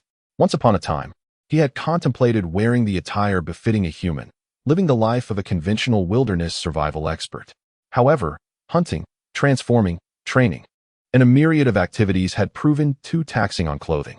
If he were to wear that outfit daily, he likely wouldn't last until Bulma arrived. Then, he lifted the shirt and measured it. He picked up the trousers and compared them. Finally, he attempted to put them on. Though they did not actually tear, the constricting sensation, particularly around the shoulders, chest, and legs, clearly conveyed one undeniable truth. The clothes were too small. Alas, Wukong could not restrain himself from exclaiming, expressing his dissatisfaction with the air, "It is not supposed to be like this in the anime. Wasn't it agreed that I would wear this size until the age of 15? To maintain a consistent art style and endearing image. Did the author not consider the character's growth?" He chuckled helplessly as he removed his childish attire and hurried to the lakeside. The spring lake shimmered with clarity and tranquility, resembling a mirror. As he gazed down, the reflection was no longer that of a short, chubby, innocent child. Although his face retained a youthful naivety, the contours were much more defined, and his eyes sparkled with a clarity and brightness that belied his age, exuding a sense of maturity and sharpness far beyond his years. His stature had notably increased, standing at roughly 1.65 meters. His shoulders broadened, though still lean, his muscles were remarkably firm, and the lines of his physique flowed elegantly. Clearly, this body was still growing, yet it already hinted at an explosive strength. Interestingly, despite years of living outdoors, Wukong bore no scars, his skin maintaining a fair complexion.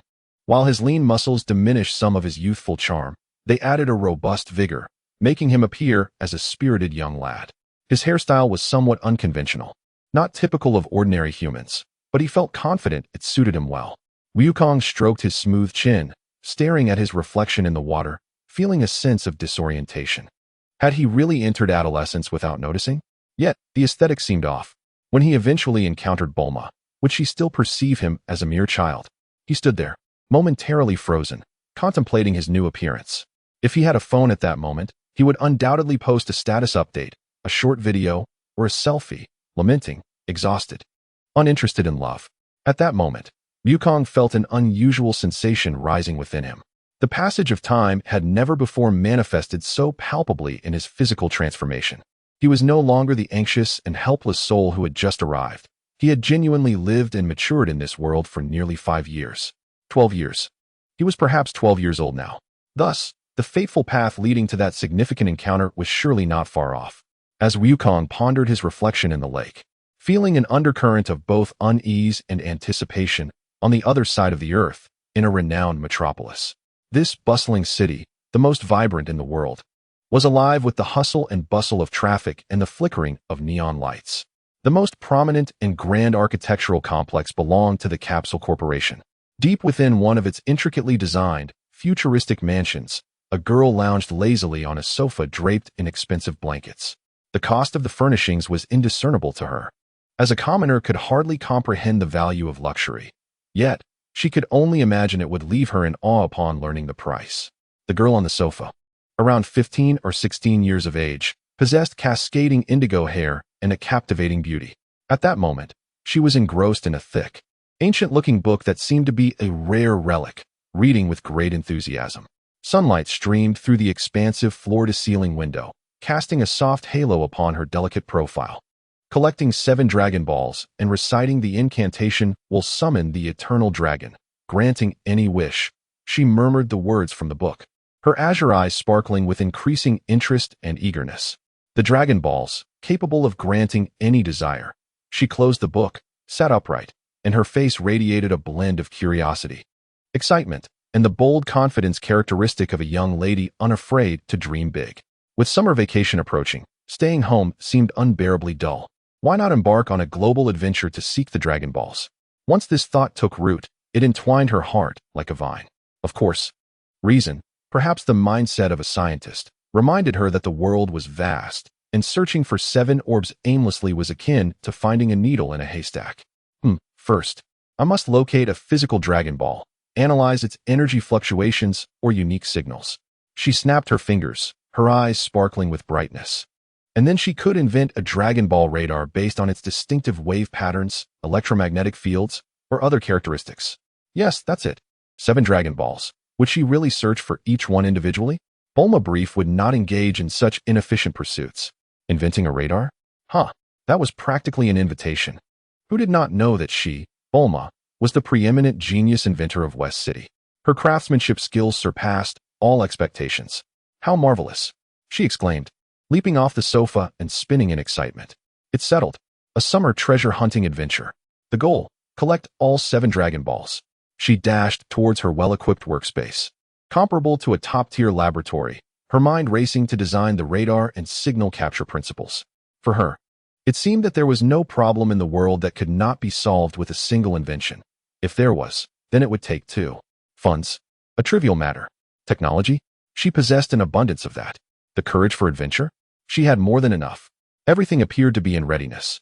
Of course, before all else, she needed to leverage her family's resources and wealth to find the first Dragon Ball in the unseen realm of fate.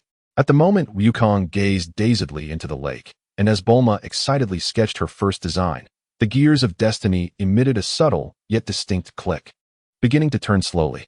It traversed through time and space, propelled by an irresistible force, destined to guide them along a preordained path towards that youthful boy in the mountains, and towards all those who would encounter him, whether in astonishment, surprise, or fear.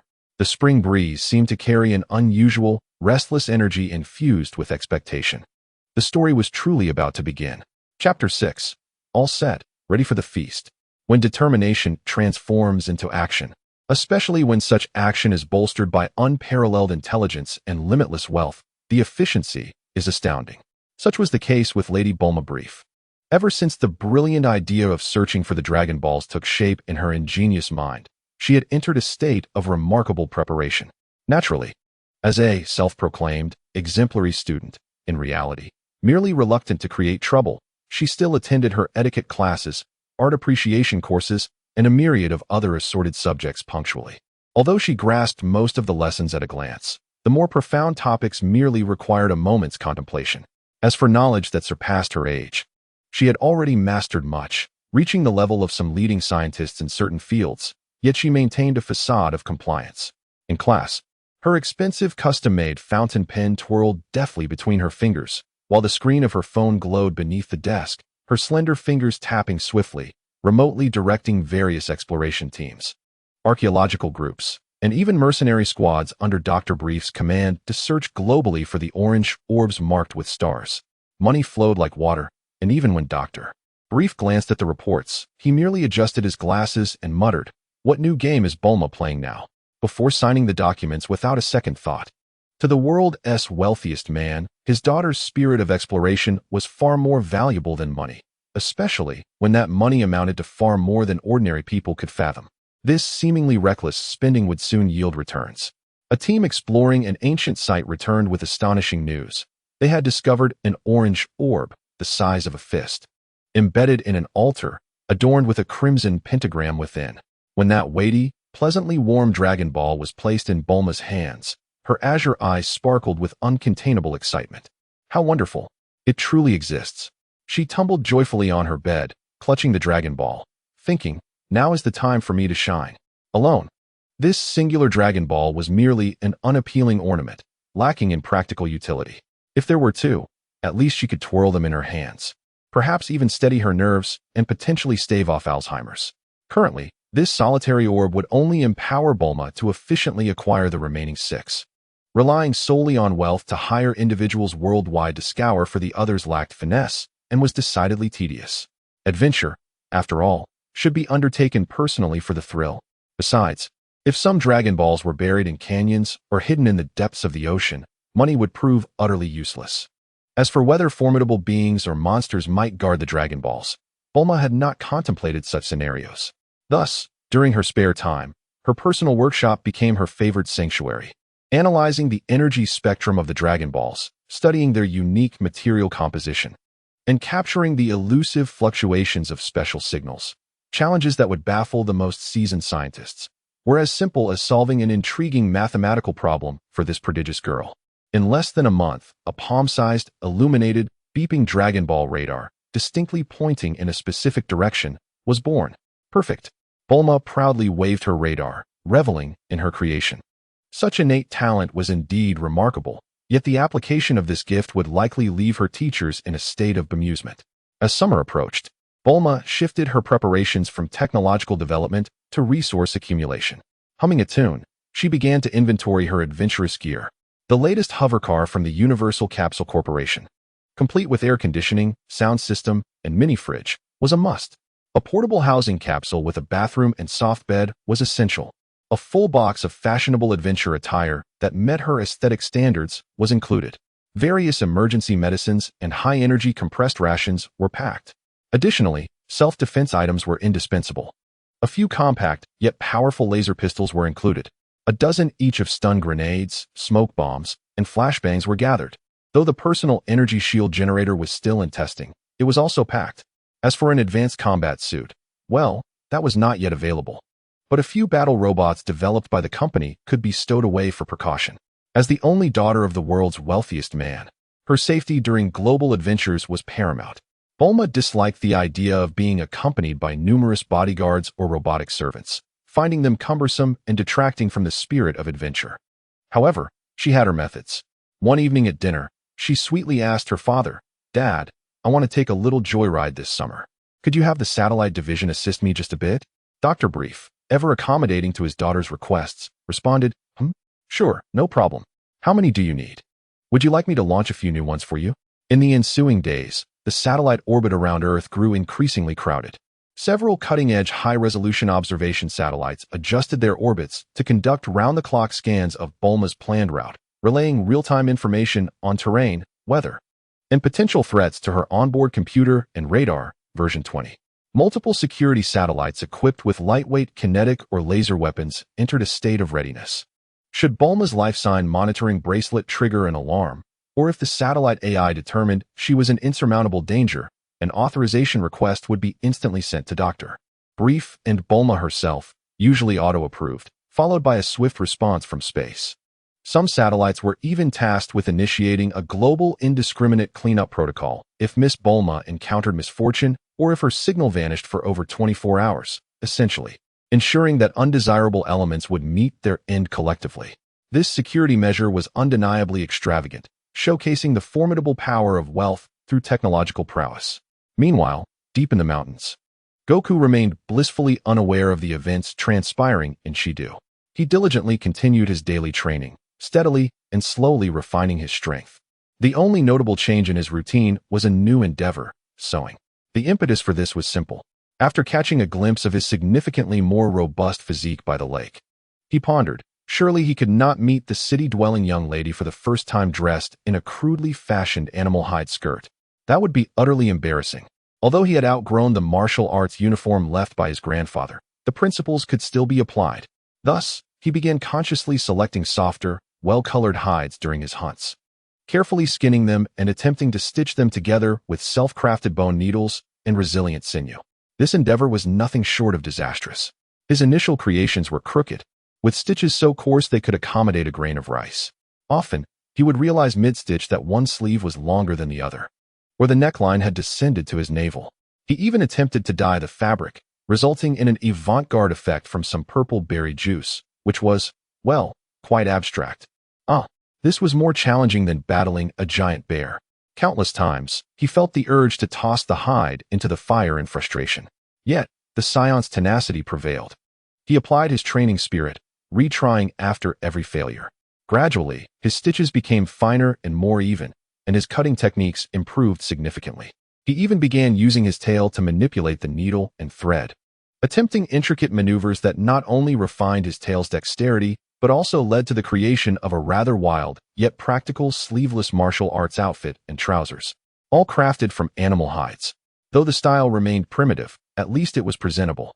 With the right logos, it might even fetch a lofty price and earn rave reviews. Well, it would do. He gazed into the lake and felt a semblance of satisfaction. Time flowed on. The serene spring days in the mountains slipped away unnoticed. Temperatures gradually rising, foliage becoming increasingly lush, and the air began to hum with the anticipation of summer. Before long, summer had indeed arrived. Bulma's vacation had finally come. In a burst of energy, on a sun-drenched morning, she set out in her sleek hovercar, its trunk brimming with boxes of extraordinary capsules. Dressed in the latest adventure gear and adorned with a complex multifunctional watch, she bid farewell to her parents with exuberance. "Dad, Mom, I'm off to seek adventure. No need to worry," she waved, pressing the accelerator, or rather, the electric pedal. As the hovercar emitted a gentle hum and glided out of the expansive estate towards the unknown, exhilarating journey ahead. "Have fun," Dr. Brief murmured, sipping his coffee. "Don't forget to take pictures." Mrs. Brief smiled warmly. Simultaneously, in Earth's orbit, hundreds of satellites belonging to the Universal Capsule Corporation adjusted their angles, directing their computational power and focus onto that small hovercar. An invisible net of surveillance and protective measures quietly enveloped Bulma's path. In their downtime, these satellites occasionally captured trivial images from other corners of Earth. On a remote island in the vast Pacific, an elderly man, bald with a long white beard, lugging a massive turtle shell, gleefully peered through an ultra-long-range telescope at bikini-clad beauties frolicking on the distant beach, nearly causing a nosebleed. In a temple-like structure in the central region, a small bald boy with no nose, being bullied by several older children, endures the torment with a defiant gaze. On the desolate western Gobi, a tall, handsome youth with long black hair, exuding an air of nonchalance, yawns while leaning against the roadside, waiting for the next unfortunate soul to pass by for a bit of travel fare. Perched on his shoulder is a blue-skinned cat, swaying cutely as if on a swing. Near a martial arts school in a remote town, a bald youth with 3 eyes and a stern demeanor, alongside a small partner with blue skin, effortlessly tosses a few troublemaking thugs out the door and nods slightly as he accepts the payment from their employer. There are also scenes that satellites cannot capture directly. Atop a towering stone staff adorned with exquisite carvings, there rests a structure that could be deemed a floating villa. A white cat-like creature, leaning on a cane, leisurely gazes down at the myriad of human affairs through a telescope. Despite the availability of better means for observation, the white cat opts for this primitive method, evidently bored. In a higher floating temple, a green-skinned, wrinkled old alien sits across from a stout, dark-skinned figure, both engaged in a game of chess, living a life that is both mundane and prolonged. To reach such a state of languid existence is perhaps a form of enlightenment. Deep underground, a rice cooker adorned with talismans lies silent and still, devoid of any movement. In a distant corner of the universe, on a planet where a short figure with a towering hairstyle and an absurdly high hairline boasts a proud and cold expression, roasts meat by a fire, surrounded by a landscape littered with bodies, some of which have lost all semblance of humanity, clearly the aftermath of a recent massacre. 2 tall, burly henchmen engage in light-hearted banter across from him. In an even more distant palace on another planet, a peculiar, coldly elegant little cosmic emperor sits in a floating wheelchair, listening to reports from his subordinates with a chilling smirk. These characters, whether near or far, strong or weak, continue to traverse their predetermined life paths, relishing the final moments of tranquility and leisure before the impending storm. Unbeknownst to them, the first violent convergence of fate is about to commence with an encounter in the woods. They are on the brink of being swept into a tempest that will engulf the entire universe, and even multiple universes. At this moment, whether it be Wukong in the deep mountains, Bulma on the highway, or the fleeting figures captured by satellites, none have fully realized that their serene or tumultuous lives are about to be irrevocably intertwined.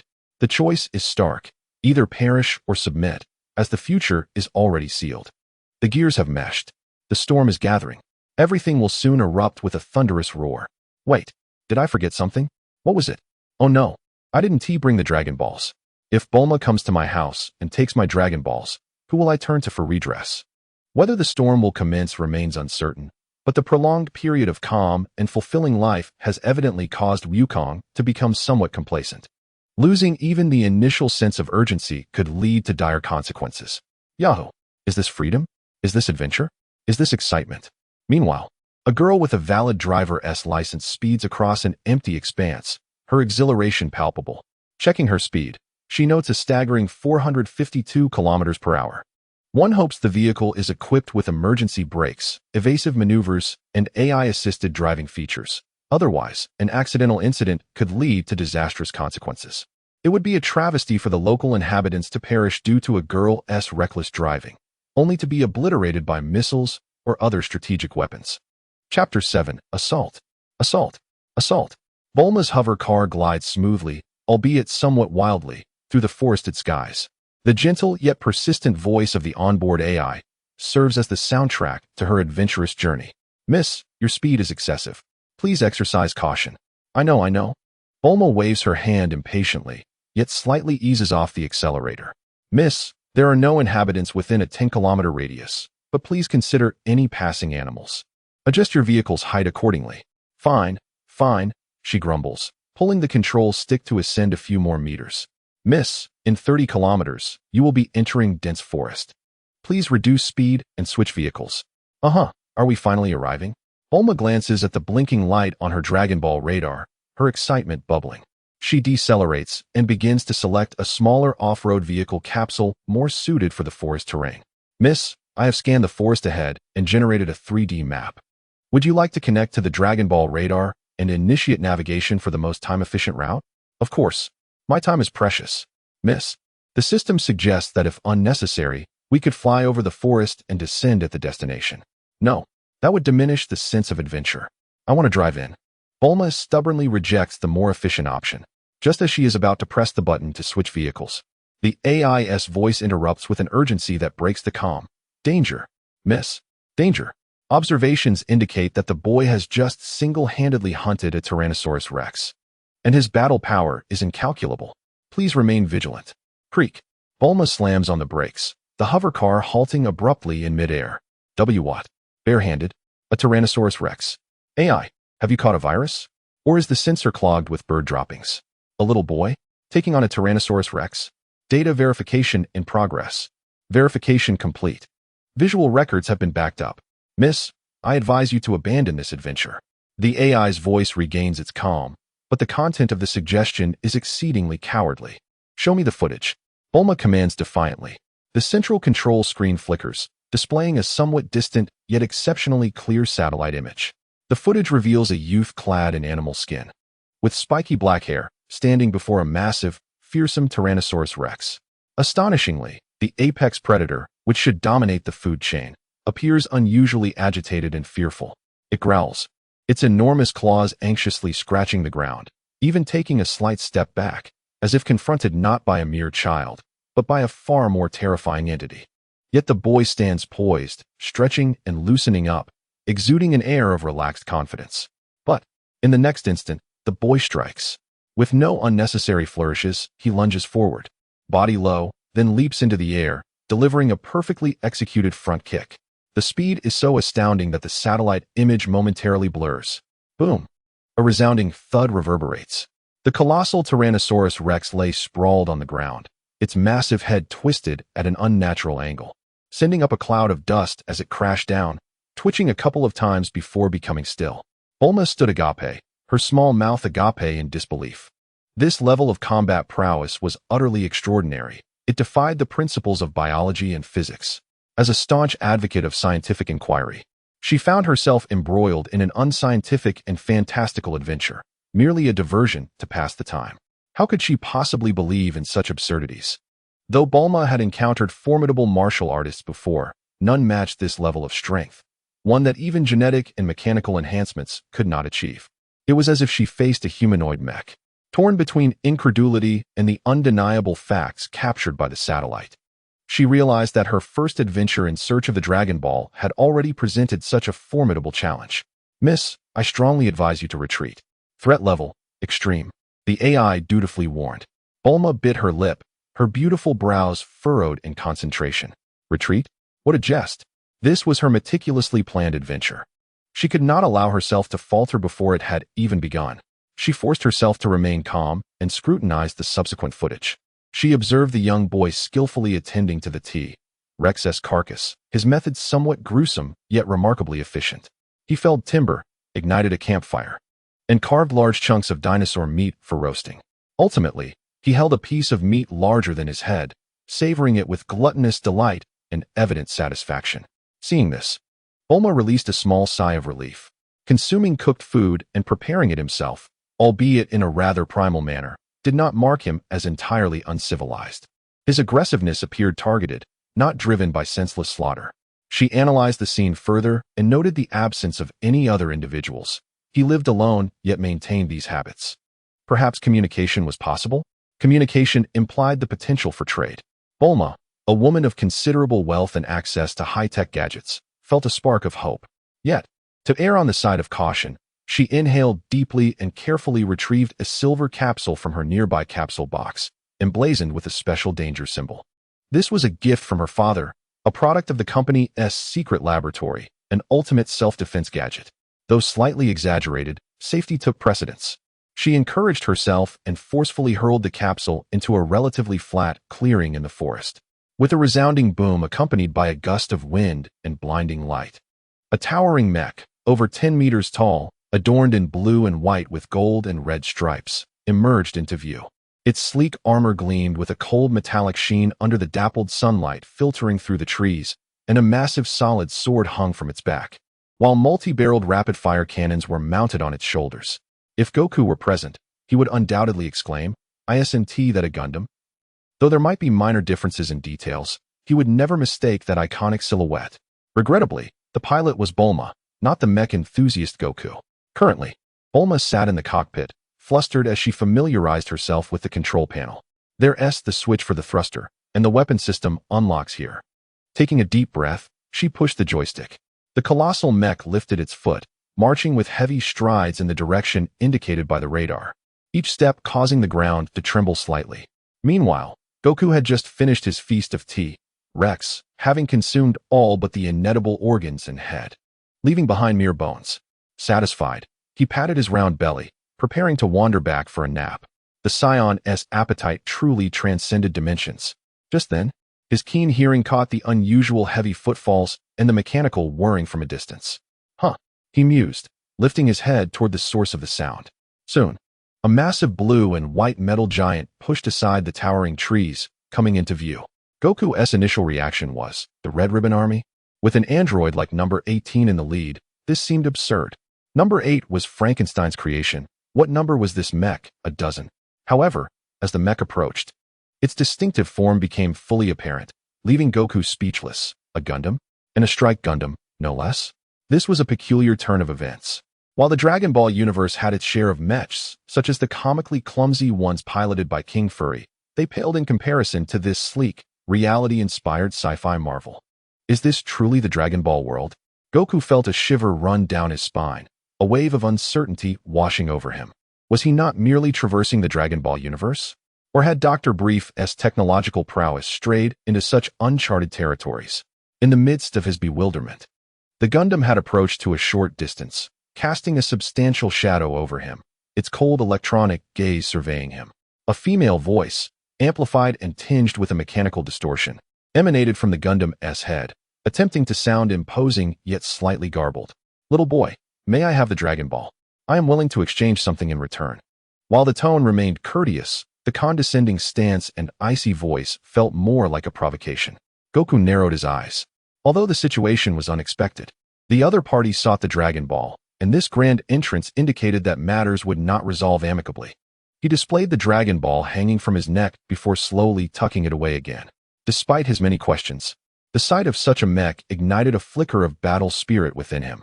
In a world where personal strength reigned supreme, he was eager to test the mettle of this seemingly intimidating mechanical contraption. Go ahead and try to take it. Goku's voice, though quiet, pierced through the mechanical hum, exuding absolute confidence. Inside the cockpit, Bulma puffed her cheeks in frustration. Humph, unappreciative little savage. I shall show you my prowess. She maneuvered the Gundam, raising its massive metallic arm and opting for the solid sword from its back instead of deploying the shoulder cannons. She could not bring herself to use lethal weaponry against a child. Take this. The Gundam strode forward, the giant sword slicing through the air toward Goku with tremendous force, capable of cleaving steel with ease. However, Goku's reflexes were astonishingly swift. At the moment the sword was about to strike, he propelled himself off the ground, creating a small crater as he slid sideways, narrowly evading the blade's edge. The sword struck the earth, embedding itself deeply and sending soil flying. What incredible speed! Bulma gasped, hurriedly attempting to withdraw the sword. But Goku was already in motion. In the instant he dodged, he launched himself like a cannonball, landing on the arm of the Gundam and sprinting directly toward the cockpit. Hey, get down! Bulma exclaimed in panic, controlling the Gundam's other arm to swat him away. Goku, agile as a monkey, leapt once more, deftly avoiding the mechanical arm, while simultaneously delivering a powerful kick to the Gundam's shoulder joint. With a resounding thud, the gargantuan mech swayed slightly from the impact, the joints emitting a disconcerting metallic screech. What? Is his strength this immense? Bulma was utterly astonished. This was no ordinary mech. It was the product of painstaking collaboration between her, her father, and a host of scientists and engineers. Finally realizing the gravity of the situation, she understood that if she did not take this seriously, the consequences could be dire. She gritted her teeth, controlling the Gundam as it discarded its colossal sword. The multi-barreled rapid-fire cannon on its shoulder began to rotate, locking onto the small figure that nimbly leaped around the mech. Boom, boom, boom, boom, boom. A torrent of energy projectiles poured forth like a torrential rain. Wukong's eyes narrowed, and he was finally serious. His speed surged once more, leaving behind phantoms in the air, twisting and flipping at unimaginable angles, narrowly evading the dense barrage. Occasionally, when he could not fully dodge, he would cover his arm with condensed energy to block, deflecting the energy blasts with a series of explosive sounds. A monster. Truly a monster. Bulma watched in shock. This individual's reflexes and physical prowess were beyond human. Just when she hesitated in astonishment, Wukong seized the moment. He forcefully pushed off from the chest armor of the Gundam, his body shooting towards the cockpit like an arrow. His right hand, fingers together, was enveloped in highly concentrated energy, forming a sharp hand blade. Oh no! Bulma instinctively commanded the Gundam to raise its hand for defense. But it was too late. With a ripping sound that sent chills down the spine, Wukong's hand blade sliced through the cockpit door as easily as a hot knife through butter. Amidst the swirling smoke and dust, Wukong grasped the twisted door with one hand, casually brushing off the dust from his body, and curiously peered into the cockpit, speaking with a tone laced with mockery and ease. "Let me see who dares to come rob me." Inside the cockpit, Bulma's face turned pale with fear, her hands tightly gripping the joystick, her beautiful eyes filled with panic and disbelief, her indigo short hair disheveled from the recent turbulence. Their gazes locked. The air seemed to freeze. Wukong looked at the familiar yet slightly youthful, beautiful face, especially that iconic blue hair, and was suddenly enlightened, a surge of immense, indescribable absurdity and the impulse to laugh welling up within him. Ah, what a perfect combination of Qiangxi Gundam and Bulma.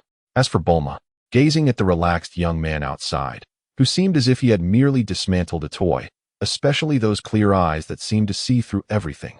Her mind went blank, overwhelmed by embarrassment, shame, and a hint of fear from the near brush with death. This encounter would undoubtedly be etched in Bulma's memory for a lifetime, retold in her own artistically embellished version. The gears of destiny, amidst the atmosphere thick with metallic debris. The scent of gunpowder and profound awkwardness completed their first violent clash and interlocking. At this moment, Wukong seemed to understand how to engage in conversation, to bridge the gap with the girl and alleviate the discomfort. Ahem. So, is there an extra of this mech?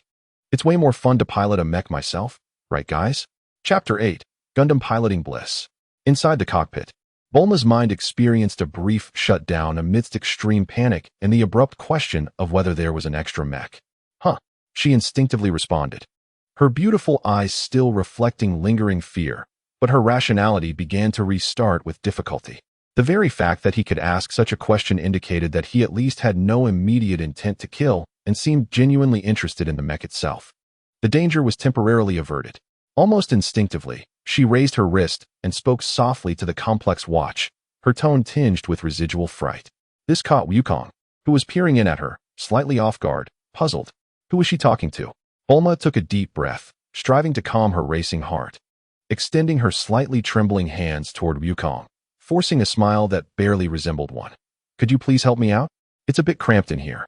Wukong observed her rapid change of expression, even with a hint of a teasing tone, and though it was somewhat stiff, he quickly formed a vivid understanding of Bulma's quirky and carefree personality. He shook his head helplessly, reached out, grasped her arm, and with a gentle tug, lifted her from the damaged cockpit, placing her lightly on the ground. Unbeknownst to Wukong, several satellites that had previously locked onto him, their weapon systems on the brink of activation, slowly adjusted their angles, disabling the attack commands. The cold AI prompt echoed in various control centers. Target threat level downgraded. Level 1 alert lifted. Oblivious to his narrow escape, Wukong merely watched as the blue-haired girl brushed off the dust from her clothes, her gaze now subtly assessing him. Meanwhile, at the headquarters of the Capsule Corporation, Dr. Brief adjusted his glasses while observing the alert being lifted on the screen, his earlier tension and concern dissipating as he calmly sat down to sip his coffee, then addressed his assistant. Enhance the analysis database concerning potential threats Bulma might encounter. Next time we face such an exceptional target, the security system should issue warnings before an encounter rather than after the fighting begins. We must prevent issues before they arise, not just patch up afterward. In my position, being merely a father seeking revenge post factum would be utterly ridiculous. His tone was flat, yet it carried the cold pragmatism of a top-tier capitalist and scientist. This world does not resemble the one I know. On the other side, Bulma mumbled softly, her eyes reflecting a complex mix of emotions as she observed Wukong, who was curiously examining the remains of the Qiangxi Gundam. In her understanding, while Earth was technologically advanced, Personal martial prowess had long since declined. Legendary martial artists like Master Roshi and Tien Shinhan had long vanished from the public eye, and beings of myth only existed in ancient texts. She had never imagined that a wild child she encountered in the deep mountains could dismantle a Gundam with his bare hands, albeit with her having held back. This utterly shattered her worldview. Of course, Bulma was unaware that hidden powerhouses existed beyond the likes of Master Roshi and Tien Shinhan, including the legendary Karin and even higher beings like Shenron and others, who had secluded themselves for centuries, leaving no successors. It could be said that at this moment, Earth was experiencing a severe decline in martial arts. Even Aral only cavorted in her small town, so of course, there were no strong martial artists to be found. Thus, it was hardly Bulma's fault for lacking experience. I am beginning to believe in the legends of the Dragon Balls, Bulma murmured. If her quest for the Dragon Balls had previously stemmed from the boredom and thrill-seeking of a genius girl, witnessing such extraordinary power firsthand now made her seriously contemplate the implications. Based on her reading, she might very well be the harbinger of a new era. And this wild child, Sun Wukong, was likely the true darling of this age. After all, in the realm of romance fiction, this young man appeared to be underage and not quite the love-struck type. He was likely more fitting for the action genre. Surely, he couldn't just be a gatekeeper boss, could he? According to her countless experiences with RPG games, if even the elite monsters guarding the first gate were this formidable, what kind of strength would the subsequent bosses possess? Wouldn't they be overwhelmingly powerful? The journey to collect the Dragon Balls seemed far more perilous and challenging than she had previously imagined. Perhaps the transformation of eras required further exploration. It could be that all her thoughts were mere fantasies. With this thought, Bulma's eyes gleamed, and a radiant yet slightly calculating smile spread across her face as she leaned closer to Wukong, adopting what she believed to be the most friendly and enticing tone. "Hey there, little buddy, don't you get bored living alone in the mountains? Would you like to join me on an adventure? We're off to collect treasures called Dragon Balls. If we gather all 7, we can summon Shenron and grant any wish we desire. What do you say? Doesn't that sound fun?" She casually issued her invitation to team up. The RPG principal informs her that this formidable green-named elite monster, a stranger until now, is undoubtedly the best candidate for a team member. Especially since this individual is extraordinarily powerful, yet appears to be an inexperienced wild child. Luring him into becoming a free or low-cost top-tier bodyguard is simply perfect. If this indeed marks the dawn of a new era, whether grand or modest, it places them on the cutting edge. This naive wild child must be integrated into the team, first securing the identity of an angel investor and nurturing him well. Should he truly develop into a formidable ally, it would be a lucrative investment. Wukong ceased his exploration of the mech and turned to Bulma, his expression peculiar. "A child? Sister?" It seems this fellow still perceives himself as a mere child. However, this suited him just fine. Their conversation mainly consisted of Bulma persuading Wukong while he played the role of the fool, and soon they reached a harmonious agreement. Wukong expressed that he was alone and unburdened, feigning curiosity about the so-called Dragon Balls and Shenlong, and expressed his willingness to embark on a journey together. Meanwhile, Bulma secretly rejoiced, feeling she had stumbled upon a tremendous bargain. Of course, Wukong, at his core, is an older man.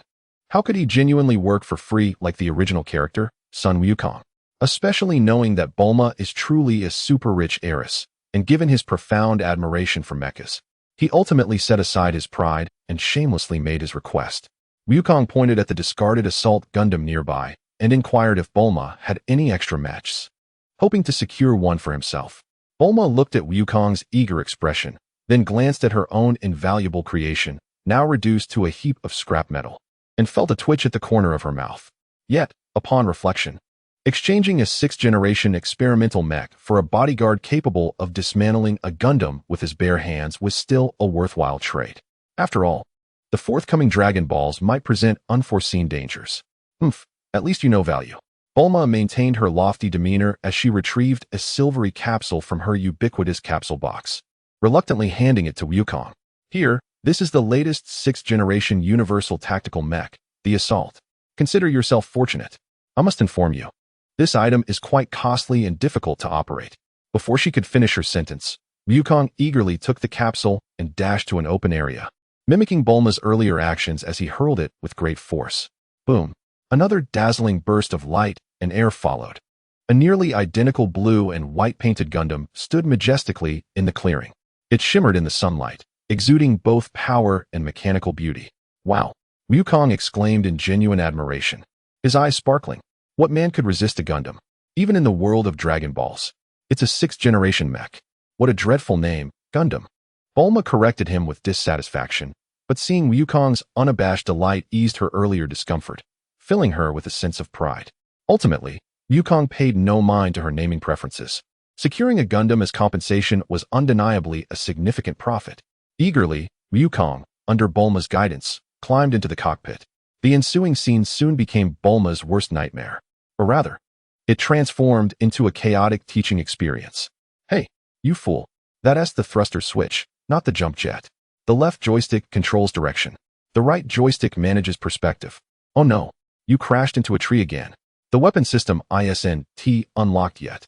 Stop pressing random buttons. Defense. Block. Don't you know how? My paint.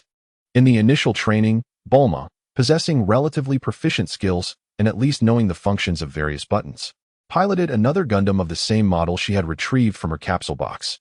Given the box was filled to the brim, it was quite possible that it contained an entire squad of mechs. This super-rich heiress thoroughly outmatched Wukong, whose struggles left him disoriented. Her mech gracefully maneuvered, using a training blunt sword to strike Wukong's mech with resounding clangs, frequently tripping him or employing joint locks to immobilize him. Now you understand my prowess. Don't you, little wild man? Bulma laughed triumphantly within the cockpit, banishing her earlier frustration of being dismantled in hand-to-hand combat. However, this exhilaration did not persist for long. Wukong's ability to learn and adapt was astonishing. His scion battle instincts and years of training rapidly enabled him to master the mech's controls. Each fall, each hit, and each lock became nourishment for his learning. After merely 3 to 5 rounds of practice, the tide began to turn. Wukong's movements in the mech became smooth and precise, no longer the clumsy antics of before. He started to anticipate Bulma's attacks, effectively blocking with his shield or arms. He even executed remarkably evasive maneuvers, causing Bulma's strikes to repeatedly miss their target. This fellow.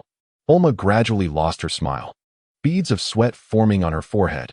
As the match progressed, it evolved into a back-and-forth battle. Wukong's mech alternated between swift advances and steadfast defenses, occasionally launching counterattacks that left Bulma flustered. The sounds of metal colliding echoed as the two Gundams clashed furiously in the forest, their movements quickening to a dizzying pace. Impossible. How could he learn so fast? Bulma began to feel the pressure, her operations growing increasingly frantic. As the battle reached its climax, a precise sidekick from Wukong's mech struck Bulma's mech at the knee joint. With a swoosh, the training sword was knocked from Bulma's grasp at an incredible angle. Bang! The shield slammed into Bulma's mech, forcing it to retreat repeatedly, nearly losing its balance. Bulma was utterly bewildered. She could no longer keep pace with her opponent. It was as if he could see through all her intentions. Every action was executed flawlessly, maximizing the mech's performance, even surpassing design limits. Artificial intelligence. Take over the operation. Maximum performance mode. Frustrated and anxious, Bulma resorted to her trump card, entrusting control to the onboard AI. Under AI control, the Gundam instantly became remarkably calm and precise. Each action executed with textbook accuracy, calculated to perfection. For a brief moment, it managed to stabilize its footing, even regaining some disadvantage. However, this state did not last long. After a few initial minutes of adaptation, Wukong quickly discerned the AI's operational patterns, noting its lack of flexibility and creative spontaneity. His combat instincts surged once more. He began employing various feints and deceptive movements to lure the AI into predetermined responses, seizing the fleeting openings to launch a flurry of relentless attacks. Bang, bang, clang, swoosh. The AI-controlled Gundam ultimately could not escape the fate of disassembly. First, its weapon was seized, then an arm was detached. Finally, Wukong executed a powerful shoulder throw, slamming it to the ground, forcefully prying open the cockpit door once more. Stop! Stop! I yield! I yield! Bulma emerged from the cockpit, her voice tinged with tears, gazing at her second mech now reduced to tatters, feeling an overwhelming sense of loss. Simultaneously, she was left utterly speechless by Wukong, this monster. Operating a mech truly becomes addictive.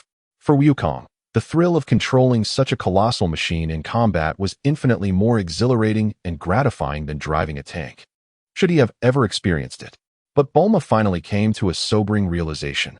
While she might be a genius inventor and a super-rich player, she was certainly not a frontline warrior.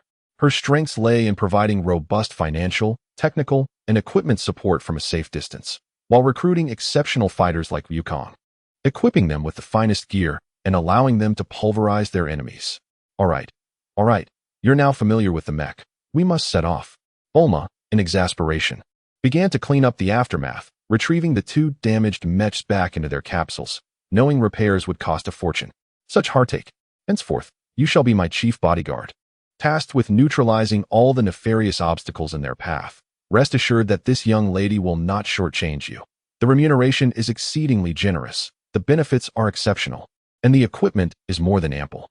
Thus, a team composed of a wealthy logistics officer, known as Nuxiaji, and her formidable humanoid Gundam bodyguard officially embarks on their journey. Sitting comfortably in her hovering vehicle, Bulma begins to chart their course, while Wukong eagerly fiddles with his new toy, the Assault Gundam capsule, his eyes filled with anticipation. They both harbor an unshakable premonition that this expedition will be anything but tranquil, and their unique pairing seems destined to introduce an array of unforeseen variables into this already bizarre world. However, amidst their excitement lies a hint of confusion. The surprise of encountering a Gundam had momentarily clouded Wukong's mind, and now, as he reflects on the narrative he once knew, he can only vaguely recall that his meeting with Bulma began with an accident. How is it that he found himself face-to-face with a Gundam instead? Something feels amiss. Perhaps even suspicious. Chapter 9. The Monkey King returns to his mountain. Encountering the chaotic Demon King? The hovering vehicle glides smoothly along the winding forest path, with lush greenery whizzing by outside the window. Bulma snacks contentedly while humming a tune, her mood quite buoyant. Despite the loss of two experimental mechs, she has gained a bodyguard capable of dismantling a Gundam with bare hands and withstanding cannon fire, significantly enhancing their safety during the adventure. It is, in her estimation, a profitable exchange. As for the destroyed mechs, please, as the sole heir of the world's wealthiest family, such losses are mere trifles. Those feeling sympathetic for her financial situation are hardly comparable to her fortune. She feels positively enriched. Her assets are likely to soar. While Bulma indulges in her snacks and sings merrily, Wukong sits obediently in the passenger seat, ostensibly curious about the high-tech gadgets within the vehicle, but subtly probing for information about the outside world. Bulma, what is the city like outside? Is it crowded? Of course. It's teeming with people, and the buildings reach astonishing heights. At night, the lights twinkle like stars that have fallen to the ground. There are countless vehicles, mostly hovercars, but ones like mine are quite rare. Bulma proudly pats the steering wheel. Children of affluent families must drive exclusive luxury cars when they venture out. Oh, what do people typically do? Wukong inquires, clearly seeking more than Bulma's surface-level responses. Practice martial arts? Are there many who do that? Martial arts? Haha, who even practices that anymore? Bulma laughs as if Wukong has uttered a joke. It's exhausting and painful, and even if you master it, can you really stop a bullet? With money, you can have anything. Everyone is busy making money and enjoying life, chasing stars, playing games, watching virtual idols, and indulging in all sorts of peculiar hobbies. Essentially, it's all about pursuing happiness. Wukong nods thoughtfully, continuing, are there any particularly powerful individuals, perhaps legendary fighters? Or those who reside in extremely tall towers? Or maybe even cats that possess magical abilities? Wukong cautiously steers the conversation. Some information is best acquired sooner rather than later. Particularly powerful individuals? I haven't heard of any. Does gang warfare count? But they mostly use guns. Bulma chews on her chips and mumbles, a tall tower? Are you referring to Kakarot? That's a super famous hotspot for social media influencers. Kakarot? Wukong's interest is piqued as he finally hears a familiar name, though he is baffled by the term hotspot. Indeed, it's a colossal stone pillar that supposedly reaches into the clouds. No one knows who built it, nor what lies at the top. Airplanes can't reach it. Once they enter the clouds, they get lost and can't find their way back. It's shrouded in mystery.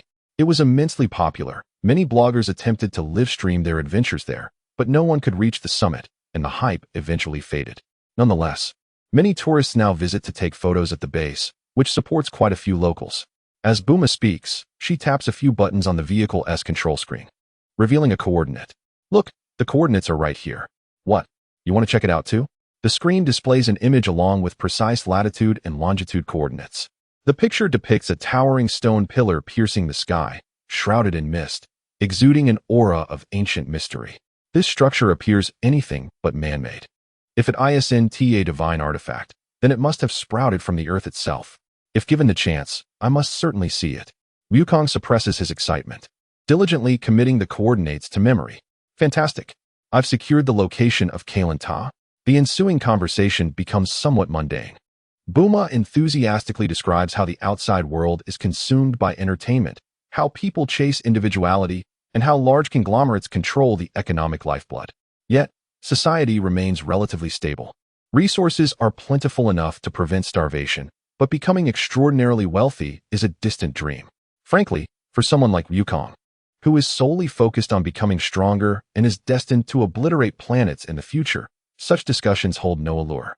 He listens half-heartedly, while secretly pondering that at his current growth rate, in no more than 3 years, he could easily match the power of Baik Lao Wang and Baik Lao Shenxian. By then, the rules of Earth would hold no significance for him, perhaps even sooner. Thus, Buma's imparting of her worldview becomes rather irrelevant. As night falls, after driving for an extended period, Buma casually finds a flat area to park the vehicle and nonchalantly tosses out a capsule containing a house. With a resounding pop, a charming villa complete with a small garden materializes on the open ground. Wow, how impressive! Wukong appropriately feigns awe, gratifying Buma's vanity. Of course, he is genuinely curious and astonished. The multifunctional capsule is certainly a sight to behold for anyone witnessing it for the first time. However, when dinner time arrives, Buma's vanity swiftly transforms into shock. She watches in disbelief as Wukong devours enough food for 10 strong men in mere moments, then gazes longingly toward the kitchen. Her jaw nearly drops to the floor. Is your stomach connected to another dimension? Buma, staring at the now empty fridge and cabinets, exclaims in bewilderment. I prepared a week's worth of food for 3 people, and you consumed it all in one sitting. Buma's astonishment is palpable from head to toe. Wukong sheepishly scratches his head. Well, I'm still growing, and I did exert a lot of energy during the day. Buma rubs her temples. It seems our supply plan must undergo a significant enhancement. The cost of maintaining you as a bodyguard is quite high. She immediately begins to use her phone. Wukong, both surprised and calm, observes that Buma is using a smartphone, a far cry from the bulky devices of the 1980s and 90s. Buma contacts her logistics team, requesting an expedited airdrop of more high-energy food supplies. As for the shared bathing and sleeping arrangements that were once popular in the early days of Dragon Ball, let us not even go there. Looking at the young man before her, who stands nearly the same height as herself, approximately 165 centimeters. With a youthful face, yet a well-built physique, his clear gaze occasionally betraying a maturity beyond his years. And recalling his terrifying combat prowess from earlier that day when he dismantled a Gundam and defeated a T-Rex. Buma cannot fathom the idea of bathing him or even sharing a bath. This young man is indeed handsome, even if still somewhat boyish. It is evident that he will grow into quite the striking figure. However, disregarding the age disparity, their compatibility in other aspects is wholly mismatched, especially since both are minors. Yet neither truly appears to be a child. For the long-tailed young monkey, Buma harbored but a singular thought. Let us nurture it for now, and we shall speak of the future when the time comes. Thus, she resolutely banished Wukong to the guest room and locked her bedroom door. What a jest! What if the little rascal dreams of practicing martial arts at night? Or, in a fit of wildness, Buma might find herself clutching her pillow, murmuring as she drifts off to sleep. Even though the lock served little purpose, it was meant to guard against gentlemen and wild beasts alike, or so she hoped. Meanwhile, Wukong relished the solitude, continuing his nightly regimen of breath cultivation in the guest room. The night passed in silence. On the following morning, Wukong, accustomed to rising early, engaged in some physical activity around the villa. Indeed, at the entrance, he encountered a slow-moving old tortoise, its shell adorned with peculiar patterns, stretching its neck as if parched. Ah, you've arrived. Wukong smiled knowingly, deftly producing a water bottle to quench the tortoise's thirst and offering it some leftover breadcrumbs from the previous night. Thank you, young man. To Wukong's astonishment, the tortoise spoke, its voice aged and deliberate. Might I trouble you to escort me back to my master? He resides on the island to the east. No problem. Wukong readily agreed. At that moment, Buma emerged, still bleary-eyed, and was only slightly surprised to see a talking tortoise, having encountered even more extraordinary things the day before. Upon hearing the plan to return the tortoise home, her interest peaked. An island? How delightful. Perhaps it is a splendid vacation spot. Let us depart. The trio, 2 individuals and 1 tortoise, boarded the vehicle and set off in the direction indicated by the tortoise. They had not driven long when a towering figure suddenly leaped from the roadside, blocking their path. This mountain is mine. This tree is my planting. If you wish to pass, you must leave that tortoise. The roadblock was an extraordinarily robust black bear, standing upright like a human, clad amusingly in tattered animal hides. Its muscles bulging, and its gaze fierce, reminiscent of a minor antagonist from the Beidou Xinchuan series. Let us refer to it as the Wild Bear King for now. Upon encountering the Wild Bear King, Buma was taken aback, instinctively reaching for her weapon capsule. Wukong, however, chuckled, stepping out of the car. Leave this to me. It seems rather entertaining. He approached the Wild Bear King, sizing it up. Do you desire this tortoise? Why? Spare me the nonsense. The Wild Bear King roared, saliva flying. I have gone hungry for days. Though the tortoise may be old, its soup would be a great tonic. Hand it over if you know what is good for you. Wukong shook his head. That will not do. I promise to return it home. Furthermore, consuming a protected species is wrong. Then I shall devour you both. The Wild Bear King bellowed, lunging forward with surprising agility, its massive paw swiping towards Wukong's head. To an ordinary person, this speed would seem astonishing, but to Wukong, it appeared laughably slow. He did not even exert himself, simply sidestepping with ease and then tripping the bear. Thud! The Wild Bear King stumbled, landing face first in the dirt. Ark! It angrily scrambled to its feet and lunged once more. Wukong effortlessly dodged again, even taking the liberty to flick its forehead with his finger. Bam! The Wild Bear King was unexpectedly sent flying by a mere child's flick. The ensuing spectacle became exceedingly comical. The Wild Bear King employed all its might, pouncing, clawing, biting, and grappling, but could not even graze the hem of Wukong's garment. Wukong danced around it as if toying with a child, occasionally giving it a light tap, causing it to tumble about, dirt and confusion in its wake. Ha ha ha! Buma in the car laughed heartily, pounding the steering wheel. What a clumsy bear! Wukong, once you've had your fun, wrap it up. The Wild Bear King, panting heavily and covered in dirt and grass, gazed at the relaxed young human before it, feeling a profound sense of humiliation and powerlessness. A volcano of intense rage and resentment surged within. Just as Wukong considered delivering a finishing blow, an unexpected transformation occurred. Roar!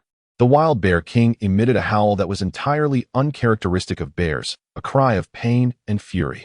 Its eyes turned a ghastly white, devoid of pupils, and a mass of veins bulged grotesquely beneath its fur, covering its entire body. Its muscles began to swell at a visible rate, bulging and expanding its size considerably. Its claws sharpened and elongated at an astonishing pace, glinting ominously. A violent, malevolent aura, filled with a desire for slaughter, spread like a palpable force, seemingly lowering the temperature around them. Wukong's smile vanished in an instant, his expression turning grave. The Wild Bear King before him had not only experienced a dramatic surge in power within a brief span, but appeared to retain its intellect. Those ghastly white eyes fixated on Wukong, brimming with pure malice and cunning intent to kill. Its intelligence seemed enhanced, no longer attacking recklessly but instead crouching slightly, adopting a more threatening and tactical posture for assault. Wukong, what is happening? Buma's voice trembled in panic from the vehicle, acutely sensing the ominous aura. I do not know, but it seems to have become even more intriguing. Wukong licked his lips, feeling no fear. Rather, a fierce battle spirit surged within him. This sudden, unforeseen enhancement ignited his curiosity. Roar! The mutated Wild Bear King sprang into action. Its speed had increased exponentially. Like a bolt of black lightning, it lunged at Wukong, its massive, metallic glinting claws slicing through the air with ferocity. Wukong, no longer daring to underestimate, immediately enveloped his arms in energy, crossing them to defend. Clang! The clash produced a resonant sound akin to metal striking metal. Wukong felt a slight numbness in his arms as the immense force pushed him back a half step. What tremendous power! Wukong marveled inwardly. The creature's post-enhancement strength was formidable enough to warrant his full attention. The battle escalated rapidly.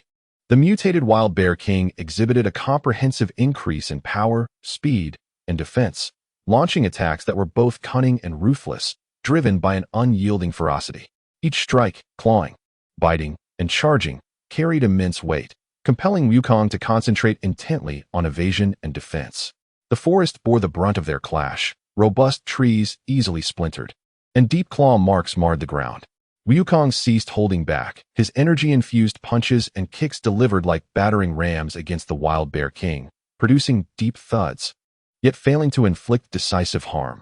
Its fur and muscles had become exceedingly resilient. The confrontation had transformed into a perilous struggle.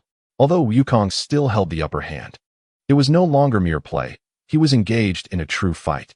He needed to remain mobile, seeking weaknesses in his opponent's defenses, occasionally feeling the rush of claws that would easily tear his clothing. This sense of relative parity invigorated Wukong, allowing him to unleash an array of combat techniques, mastering his energy with increasing finesse. Bulma watched from the car, heart racing, palms sweating. She even secretly retrieved her weapon capsule, hesitating on whether to assist. Just as the battle reached its zenith, Wukong seized an opportunity, delivering a powerful punch to the wild bear king's abdomen, staggering it back and preparing to follow through with a finishing strike, when, the wild bear king's swollen body began to deflate like a punctured balloon. The bulging veins receded. Its ghastly white eyes regained their original brown hue, now filled with confusion and weakness. With a thud, it collapsed to the ground, gasping for breath, as if that frenzied transformation had drained it of all its strength. Wukong, poised to land a decisive blow, found his fist suspended in midair, a look of astonishment on his face. Is this truly the end? The abruptness of the moment felt akin to a resplendent symphony unexpectedly severed in its most fervent movement, leaving one in a state of profound discomfort and bewilderment. Hey, what is wrong with you? Wukong cautiously approached, his posture relaxed. The wild bear king weakly lifted its head, its gaze regaining a semblance of its former clumsiness, perhaps even more foolish than before.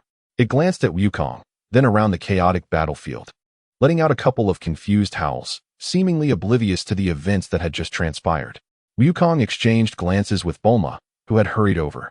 Yet, to prevent this perilous bear from spiraling into another inexplicable frenzy, Wukong requested a remarkably sturdy rope from Bulma to securely bind it. Meanwhile, Bulma activated the battle footage recorded by the vehicle's AI, particularly the terrifying visage it exhibited post-mutation. They took a detour to deliver the wild bear king to the nearest police station in town, presenting the video evidence to the officers. The police, upon viewing the footage, were visibly shaken and assured them they would monitor the creature closely and report it for further study. Of course, whether the brief corporation would intervene to reclaim it for research was beyond the concern of the two at that moment. After addressing this unexpected incident, they resumed their journey toward the island where Kame Sennin resided. In the vehicle, the atmosphere grew somewhat somber. What on earth just happened? Bulma inquired, still shaken. I don't know, Wukong replied, shaking his head with a furrowed brow. The sensation was decidedly unusual. It did not seem to stem from the creature's inherent power, but rather appeared to have been forcibly ignited or, perhaps, tainted by something else. He contemplated numerous possibilities. Magic? Technological alteration? Some alien virus? Or could it be that this world harbors other unknown forces? It seems this realm is far more intricate and perilous than we had ever imagined. Bulma, too, relinquished her previous playful demeanor, her expression now grave. Thus, Wukong gazed toward the distant horizon.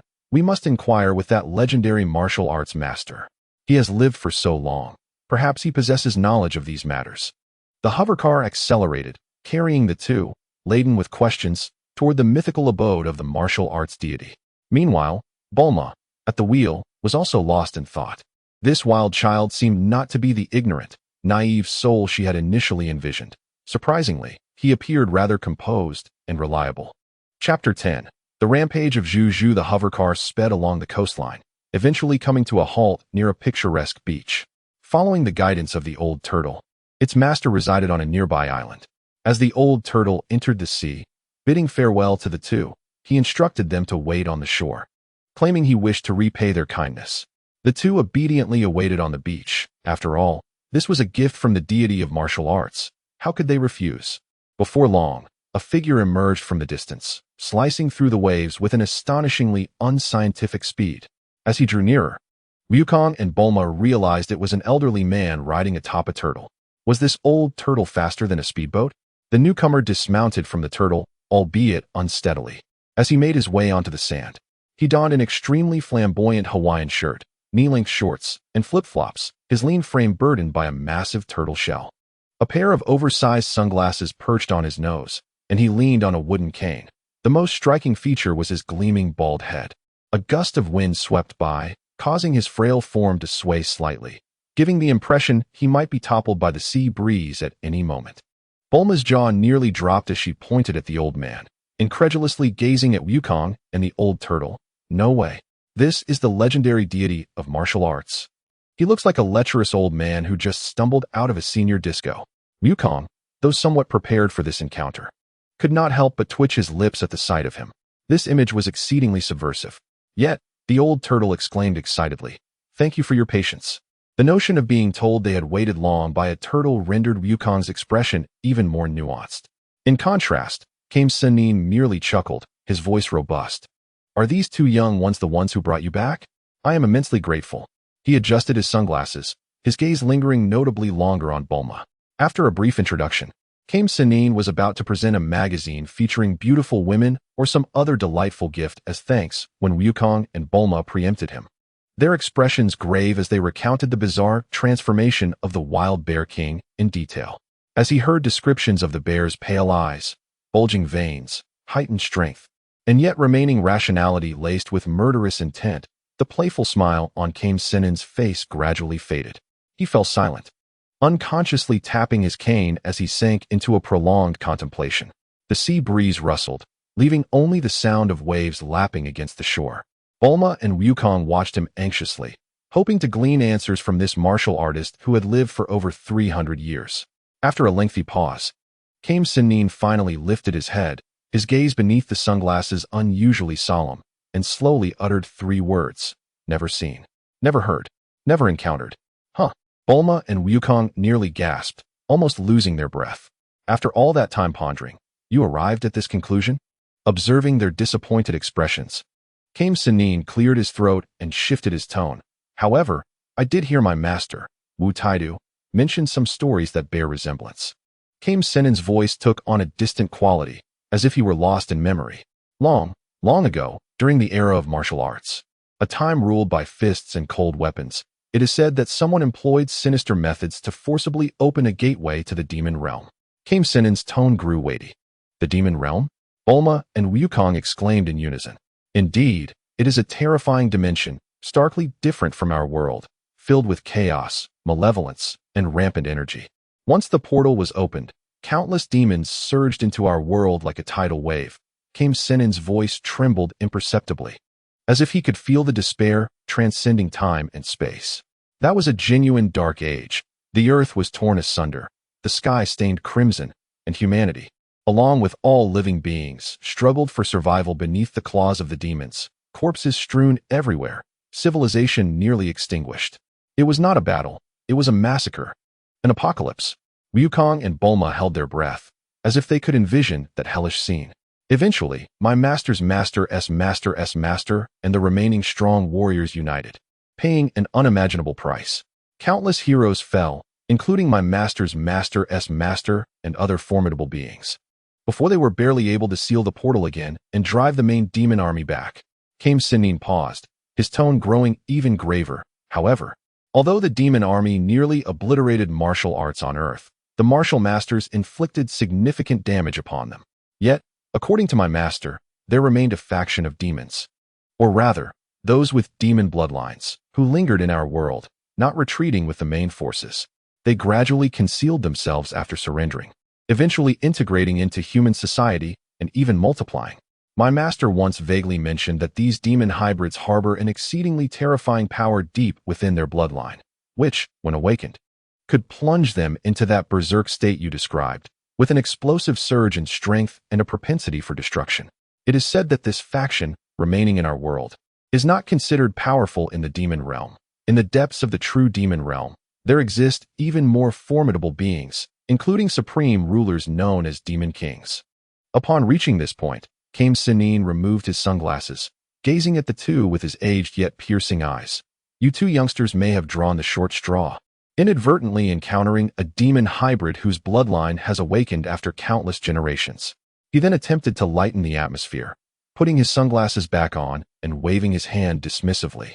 But do not worry, these are tales from centuries past, and nothing significant has transpired in all these years. Such individuals are exceedingly rare. Encountering one is purely coincidental, so there is no need for excessive concern. Although the old turtle, Kame Sennin, uttered these words, terms like demon realm, demon king, and bloodline awakening weighed heavily upon the hearts of Wukong and Bulma.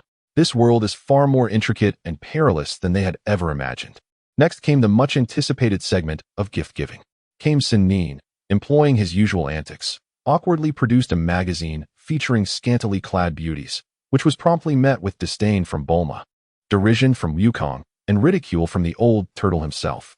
Despite being directly insulted, Kame Sennin chuckled heartily and shouted towards the sky, "Immortal bird." Of course, it is well known that the immortal bird had long since perished. After a series of experiments, they finally arrived at the moment Wukong had been eagerly awaiting, the flying nimbus. With a resounding poof, a golden, plump cloud appeared from the distant horizon and swiftly approached. "Behold, my treasure, the flying nimbus. Only those with pure hearts can ride it," Kame Sennin proudly declared. Wukong's eyes lit up. This was an iconic piece of equipment. He leaped into the air, only to come crashing down onto the beach with a resounding thud, the nimbus showing no response whatsoever.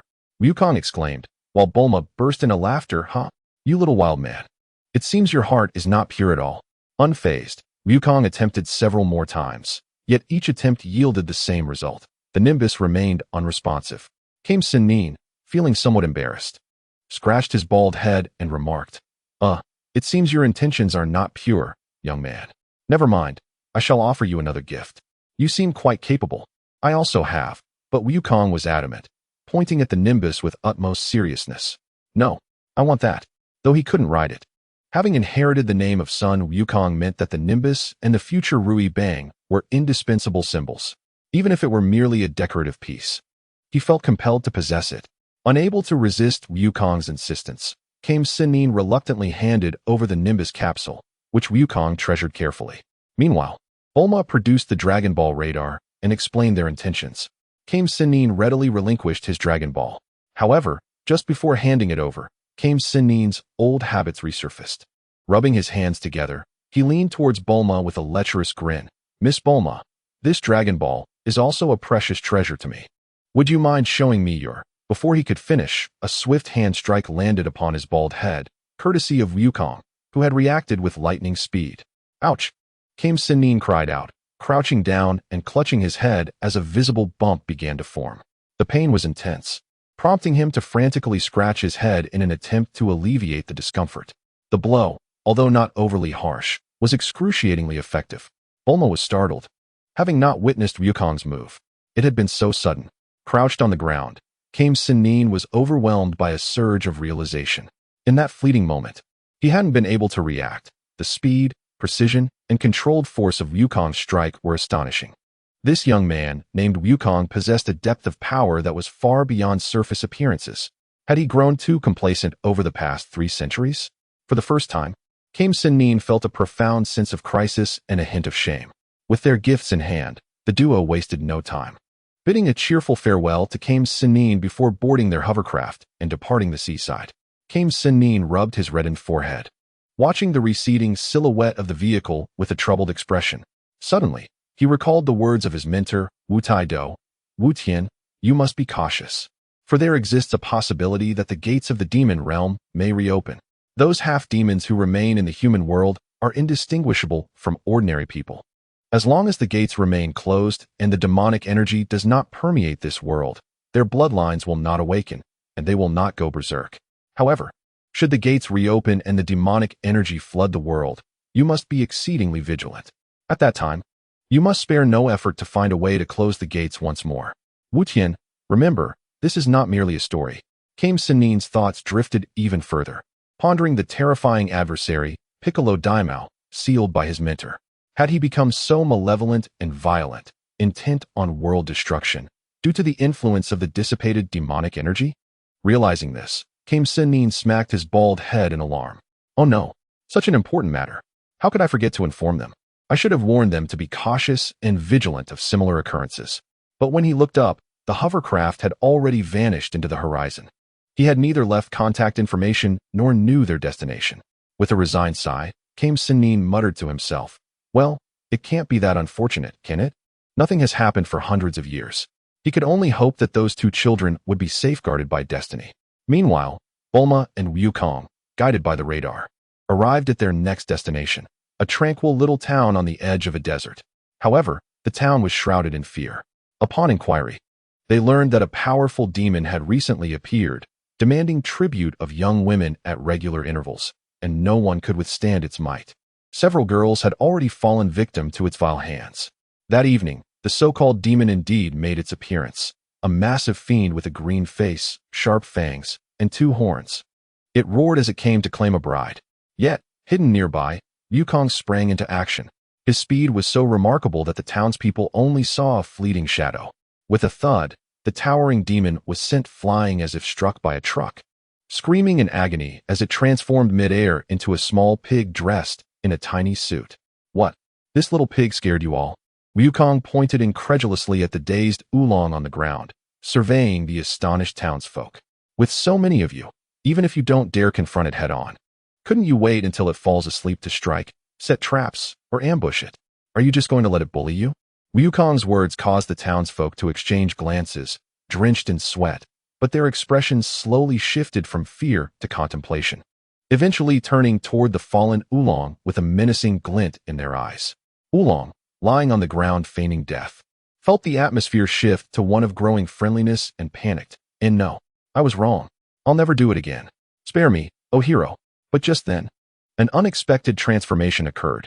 Perhaps the extreme fear triggered something within Oolong, as its diminutive form began to swell like a balloon, its skin turning red, veins surfacing, and an unnatural light glimmering in its small eyes. This little creature's transformation bore resemblance to a Digimon on the verge of evolution. Another one? Wukong raised an eyebrow, observing the magically inflated Oolong, which barely reached his chest height even in its transformed state. He couldn't help but chuckle. Hey, you're just a tiny thing. What can you possibly do even after transforming? Unquestionably, having effortlessly dispatched foes in succession had led Wukong to subconsciously underestimate his opponent. However, in the next instant, the transformed Oolong opened its mouth wide, gathering an energy wave far beyond its size, a terrifying force. Wukong's smile faltered slightly. In the next chapter, this underestimated little pig would likely deliver a lesson to the proud young man. Wukong seemed to have forgotten that in the world of Dragon Balls, arrogance, carelessness, and overconfidence could lead to a swift downfall. The axiom that pride precedes a fall seemed to hold true. Oh, Wukong! A concentrated and immensely powerful beam of dark purple energy struck Wukong's face with a resounding impact. This marked the first time Wukong had been genuinely caught off guard since arriving in this world. On one hand, he had not anticipated that this seemingly harmless and timid little pig could unleash such a rapid and formidable energy attack once transformed. On the other hand, the earlier ease with which he had dealt with the Wild Bear King and the usual Oolong had fostered a sense of overconfidence within him. The Wild Bear King was, after all, a notorious bandit, strong and skilled with his blade, while Oolong, a mere charlatan who relied on intimidation, seemed hardly worthy of concern. Consequently, Wukong was unprepared and fully absorbed the brunt of the magical cannon blast. The tremendous force sent him hurtling backwards, akin to a cannonball, crashing into a distant wall with a thunderous roar, sending debris flying and shrouding the area in dust and chaos. Bulma gasped in shock, but quickly regained her composure. As the magically transformed pig searched for its next target, she promptly deployed her capsule and ascended into her mobile suit, taking a moment to catch her breath in the cockpit. After all, if someone as formidable as Wukong could be struck down, she too would have to fight with all her might. Meanwhile, the townsfolk, who had momentarily been stirred by Wukong's words, were now paralyzed with fear at the sight of such terrifying power. Panic ensued, and cries of terror filled the air as they scattered in all directions, likely berating Wukong for his reckless bravado. Only Bulma's hovercar and the blue and white mobile suit remained amidst the chaos, as silence fell over the scene. With dust still swirling in the air, the transformed Yulong, seemingly drained from its previous attack, panted heavily. Its crimson eyes scanning the area until they settled on the solitary figure of Bulma's mobile suit. With a threatening growl, it began gathering energy once more. How dare you underestimate me? Bulma thought, a surge of defiance rising within her despite her fear. She abruptly pushed the control stick, and the mobile suit's multi-barreled cannon erupted with a flurry of energy blasts, raining down upon the magical Yulong. However, the transformed Yulong exhibited remarkable speed. Though it had no wings, it darted around as if being pulled by an unseen force, deftly evading most of the onslaught. A few shots grazed its form, resulting in mere sparks, failing to inflict any significant harm. While evading, it opened its mouth again, unleashing another dark purple magical cannon toward the mobile suit. Bulma swiftly maneuvered the suit to the side, narrowly avoiding the blast as the intense heat triggered alarms within the cockpit. That was close, she thought, drenched in cold sweat. Realizing she could no longer remain a stationary target, she guided the mobile suit to run, using the town's buildings as cover to engage in a tactical dance with the magical Yulong. Thus commenced an unusual chase through the town. A 10-meter-tall mechanical giant pursued by a pig of less than 1.5 meters. Energy blasts and magical projectiles flew about, causing buildings to collapse and dust to rise. Bulma attempted to use grappling techniques to capture the elusive Yulong, but its small size and agility made it impossible to seize. She then resorted to melee weapons, but her training blade barely scratched its surface, and she nearly lost her arm to a retaliatory bite. Realizing that long-range attacks were futile, the Yulong suddenly altered its strategy. It inhaled deeply, expanding its body like a balloon, before undergoing a transformation. With a series of unsettling cracking sounds, it metamorphosed into a muscular, horned, and towering magical bull with glowing red eyes. With a deafening roar, the magical bull charged at the mobile suit with incredible speed. Caught off guard, Bulma's mobile suit was struck forcefully in the abdomen, the immense force rattling her inside the cockpit. The mobile suit staggered back, barely maintaining its footing. Before she could regain her composure, the magical bull transformed once more, this time into an even larger, more sinister version resembling Wukong's great ape form. With a powerful leap, the magical gorilla pounced upon the mobile suit, its massive claws grasping the arms and head, initiating a violent assault. It slammed the mobile suit to the ground repeatedly, as if tossing a sack of flour. Bulma was thrown about within the cockpit, her screams echoing as alarms blared and the armor groaned under the strain, with some external components beginning to fall off. This was not due to Bulma's lack of skill. Rather, the Yulong's unpredictable attack patterns, from long-range blasts to ferocious charges, left her, an inexperienced pilot, defenseless and overwhelmed. Just as Bulma felt the mobile suit was on the verge of disintegration, the magical gorilla seemed unsatisfied and hurled the mobile suit like a shot put towards a relatively intact stone building. In that critical moment, a figure burst forth from the swirling dust where Wukong had fallen, like lightning, perfectly positioned to intercept the descending mech. He leapt high, catching the heavy machine with both hands and absorbing the impact upon landing, preventing Bulma from suffering further damage. Although Wukong was uncertain about the mobile suit's shock absorption capabilities, he instinctively took precautions. As for himself, apart from some additional dust and a few torn fabric tears, he emerged unscathed. "Bulma, are you all right?" he inquired, his gaze eagerly fixed on the raging magical gorilla. "Of course I'm not all right," Bulma exclaimed, scrambling out of the cockpit, infuriated. "That hurt. Wukong, go smash it. Help me get my revenge. And I want to be part of it too." "Leave it to me," Wukong replied, cracking his neck with a series of satisfying pops and sporting a fierce grin. That last hit stung a bit, and it seems to have become more entertaining. With that, Wukong charged once again toward the magical Yulong, who roared defiantly in response, its colossal fists poised to strike down. Yet, Wukong's approach had shifted. No longer seeking a single decisive blow, he began to dance around the magical gorilla. Though immensely powerful, the beast's speed was comparatively sluggish. Wukong flitted about like a butterfly, testing the waters with tentative strikes, gauging the creature's strength and defenses. Realizing that it was at a disadvantage in its current form, the magical Yulong transformed yet again. This time, it became a magical falcon with twin wings and razor-sharp talons, striking like lightning from the skies. Wukong's eyes sparkled as he increased his speed, darting across the ground to evade the aerial onslaught, even attempting to leap and engage the creature midair, frustrated by its inability to land a hit. The magical falcon morphed once more, this time into a heavily armored magical pangolin, curling into a ball and rolling forward at high speed to collide with him. Wukong attempted to strike with his Qigong wave, but upon realizing its moderate effectiveness, he swiftly altered his strategy. He utilized the terrain and agile movements to evade collisions while seeking opportunities to attack the relatively vulnerable joints of his opponent. Subsequently, the demonized Wulong transformed into a demonized mechanical warrior, with arms morphing into cannons that unleashed solid bullets and miniature missiles. As Wukong dodged, he curiously observed the weapon structures that emerged, even catching a bullet in his hand to scrutinize it closely. However, Wulong was far from sluggish. He transformed once more into a demonized red-skinned fiend, impervious to blades and possessing immense strength, wielding a spiked club. Wukong exchanged several blows with him, feeling the reverberating force and expressing his astonishment. Realizing he could not gain the upper hand, Wulong shifted again, becoming a demon of flames, soaring through the air and spewing scorching hellfire. Wukong had no choice but to envelop himself in qi to shield against the high temperatures, waving his arms to deflect the fiery projectiles. The various transformations, each more imaginative and formidable than the last, left Wukong in awe, invigorated by the battle, even lightening his strikes as he focused more on observation, learning, and relishing this showcase of transformations. He also noted that the demonized Wulong's combat endurance and energy reserves far exceeded those of the previous Wild Bear King, and the transitions between forms were much smoother, suggesting that this demonized state aligned better with his transformation abilities. Just as Wukong became engrossed in studying the myriad transformations, Bulma's impatient roar broke through. "Wukong, are you done playing? Hurry up and finish it. My Gundam is about to fall apart.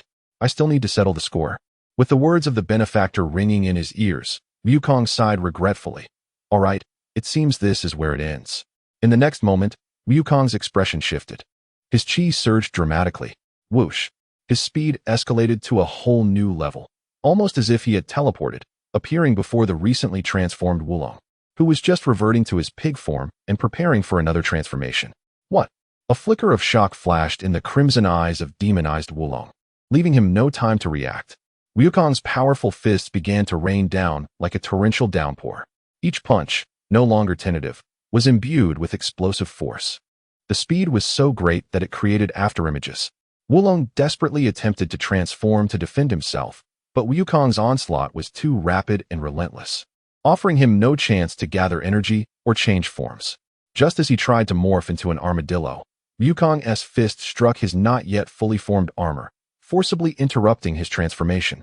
As he attempted to coalesce a magic cannon, an uppercut landed squarely on his jaw, causing his energy to dissipate entirely. Exhausted from defending himself, he retreated step by step, ultimately unable to defend and simply enduring the blows. Wukong unleashed a dazzling series of attacks, culminating in a powerful side kick that struck deep into Wulong's abdomen. Ugh! Wulong's eyes bulged, his pale gaze instantly reverting to his original state, his body curling up like a shrimp before softly collapsing, reverting to the bruised little pig form. Unconscious, the battle abruptly ceased. After a while, the townsfolk, who had hidden away, cautiously peeked out to see the unconscious Wulong and the unscathed Wukong, erupting into cheers of relief and praises for Wukong, alongside lamentations for their damaged homes. However, Wukong's attention remained fixed on the fainted Wulong. Bulma stormed over. First kicking Wulong twice, he remained unresponsive, before brandishing the Dragon Ball radar at the mayor. The mayor immediately grasped her intent and hurriedly instructed someone to fetch the Dragon Ball, treating Bulma, the lady who had arrived in a mech, with utmost respect. Recognizing her formidable presence, they then secured the awakened Wulong tightly with renowned binding techniques, guided by the townsfolk, and made their way to the lavish mansion Wulong had built in the mountains. Upon entering, they were greeted by the sight of all the abducted girls living in abundance, enjoying food, drinks, and entertainment as if on vacation.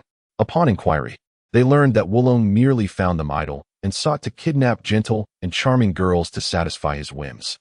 Wulong confessed that he had grown weary of this idle harem life and wished to venture outside with Bulma and Wukong. while Bulma wore a face of disdain. Wukong's eyes sparkled with enthusiasm, eager to join. Wukong was particularly drawn to Wulong's extraordinary transformation skills, which he yearned to master. This was a divine technique for stealth, reconnaissance, and combat. To demonstrate his worth, Wulong promptly offered to teach Wukong the transformation technique. The two struck an immediate accord, disregarding Bulma's opinions, and directly engaged in a mutually beneficial agreement. Witnessing Wukong's unilateral decision, Bulma puffed her cheeks in irritation. Yet, Wukong earnestly assured her, "I will keep a close eye on him. He is incredibly useful.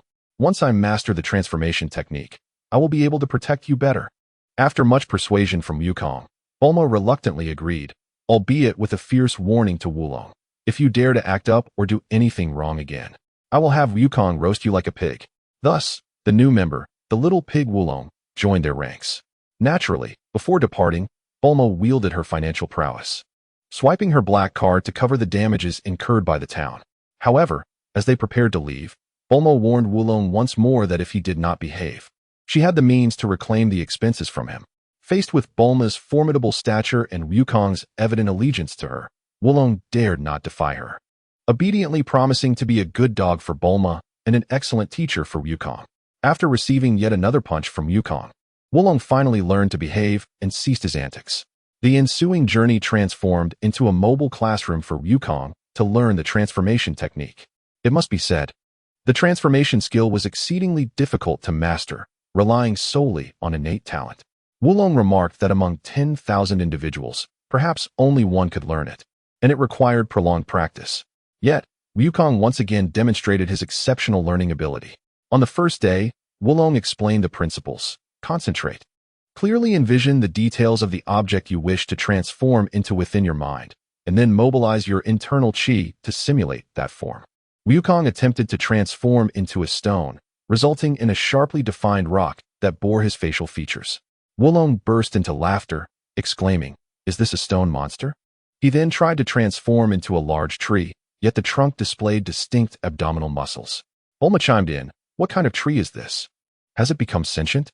However, by evening, he had managed to transform into a stone that, while still a bit rough around the edges, resembled its intended form to a degree, although merely superficial.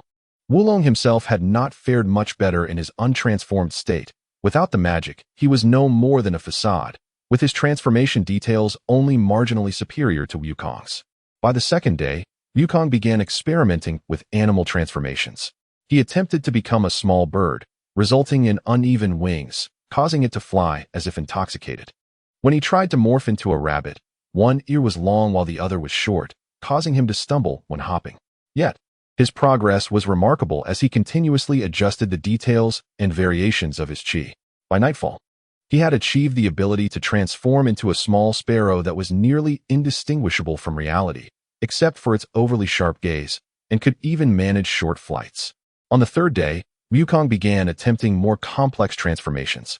When he tried to imitate Bulma's appearance, the proportions of his chest and hips became exaggerated, making his walk incredibly alluring, which infuriated the original Bulma, prompting her to chase him down. It was unclear whether Wukong did this intentionally, inadvertently, or simply because of his peculiar tastes. Later, he transformed into the appearance of Master Roshi, mimicking his lecherous demeanor so accurately that even Bulma almost believed it. He even began experimenting with transforming into simple objects, such as a chair, which Bulma, in her naivety, sat upon, leaving both of them feeling quite embarrassed. Their antics drew disdain from Wulong, who thought to himself that these two fools were truly embarrassing. However, what is truly terrifying is that, within a mere 3 days, Wukong has almost fully grasped the essence of transformation techniques.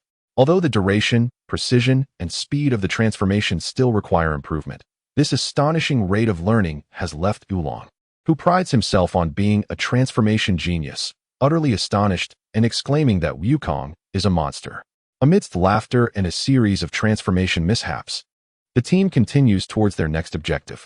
Wukong's adventure seems to be rendered even more vibrant with the inclusion of transformation techniques. Yet, one cannot help but wonder whether these techniques will prove to be of any real utility. The future that Wukong must confront is fraught with peril. Investing time, especially a considerable amount of time, into mastering a technique that may be of little or no practical use seems somewhat misguided. If he could wield this technique with the same prowess exhibited by the magically altered Oolong, perhaps it would indeed yield remarkable results. However, how can the currently joyous Wukong harness the transformation imbued with dark energy? Alternatively, if the transformation technique can only be fully utilized by those possessing the bloodline of the demon realm, how might Wukong come to master it? These questions warrant deep contemplation. Chapter 12. The essence of genius. As the novelty of initially mastering transformation techniques began to wane, Wukong's thoughts inevitably delved into deeper realms. At last, he found the opportunity and time to reflect on other pressing matters. The hovercar glided smoothly along the desolate highway, the scenery outside monotonously rushing past. Leaning against the passenger seat, Wukong furrowed his brow, his gaze losing its usual exuberance and vitality, becoming instead profound and pensive. Why? Why does his Dragon Ball adventure seem to be plagued by the frequent appearances of the demon realm, demonic energy, and magical transformations, elements that should not be so prevalent at this juncture in the mainstream Dragon Ball narrative? Given his advantage as a traveler and the fact that he had successfully navigated the critical 5-year developmental period, he ought to have been on an unequivocal path to invincibility, effortlessly overcoming all challenges. Yet, the reality is starkly different. Bulma has arrived in a Mecca that clashes with the aesthetic, while the Wild Bear King and Oolong have inexplicably undergone magical transformations, their powers surging into the unknown. All of this subtly hints at a disconcerting possibility. This world is not the relatively pure realm of Qi Zhu that resides within his memories. He vaguely recalls a plot in the original animation where Sun Wukong inadvertently trespassed into the demon realm during his childhood, but that narrative thread was swiftly severed. With the gateway to the demon realm permanently sealed and having little impact on the main world. Moreover, that seemed more like an invention by the animation team. The next legitimate mention of the demon realm would not occur until the Buu saga, when the former demon king summoned by the wizard resembling a wrinkled toad made his appearance. Furthermore, the power levels of characters from the demon realm vary dramatically, from mere foot soldiers to Super Saiyan level 2, exhibiting an absurd range. Yet, now the influence of the demon realm appears to have arrived prematurely and in a more insidious, pervasive manner. A more terrifying thought slithered into his mind like a venomous snake. Could it be that the world in which he resides is merely a chaotic amalgamation of various universes cloaked in the guise of Dragon Ball? If that were indeed the case, while Dragon Ball is often humorously dubbed the pinnacle of combat prowess, that is only true within a specific context. In the realm of established works, creatures from the Tenchi Mayo series, whose powers remain unfathomable to him, lurk in the shadows. Then there are the terrifying beings from recent years Toriko, capable of capturing at levels reaching the thousands, alongside the seemingly invincible Saitama from One Punch Man. Should such entities intrude upon this world, how muddied would the waters become?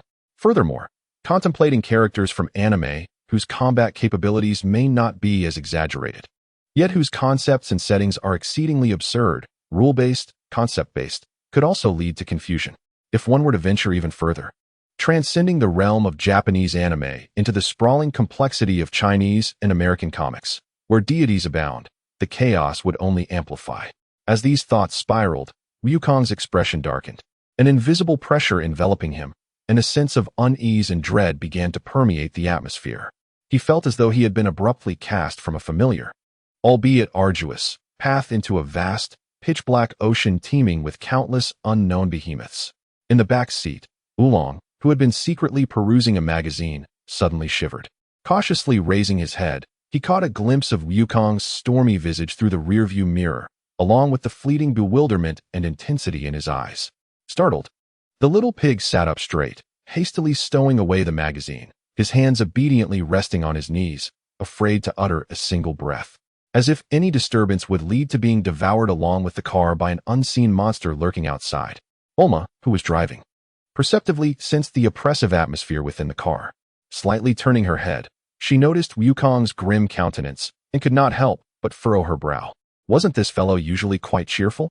Why did he suddenly appear as though he were anticipating the start of school a month early? After a prolonged silence, Bulma finally broke the suffocating stillness. "Hey, Wukong, your face is so dark. Do you want to borrow my facial cleanser tonight?"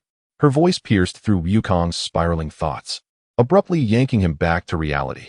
He snapped back to attention, instinctively redirecting his focus towards Bulma, who was driving. Sunlight streamed through the car window, illuminating her profile. Her blue hair gently swaying, her large eyes intently fixed ahead, her aquiline nose and fair, delicate skin exuding youthful vitality, despite her young age.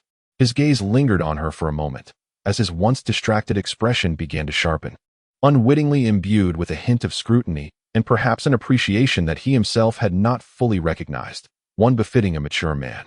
Noticing Wukong's demeanor shift from gloomy to slightly brighter, Bulma felt discomfort under his somewhat intrusive gaze.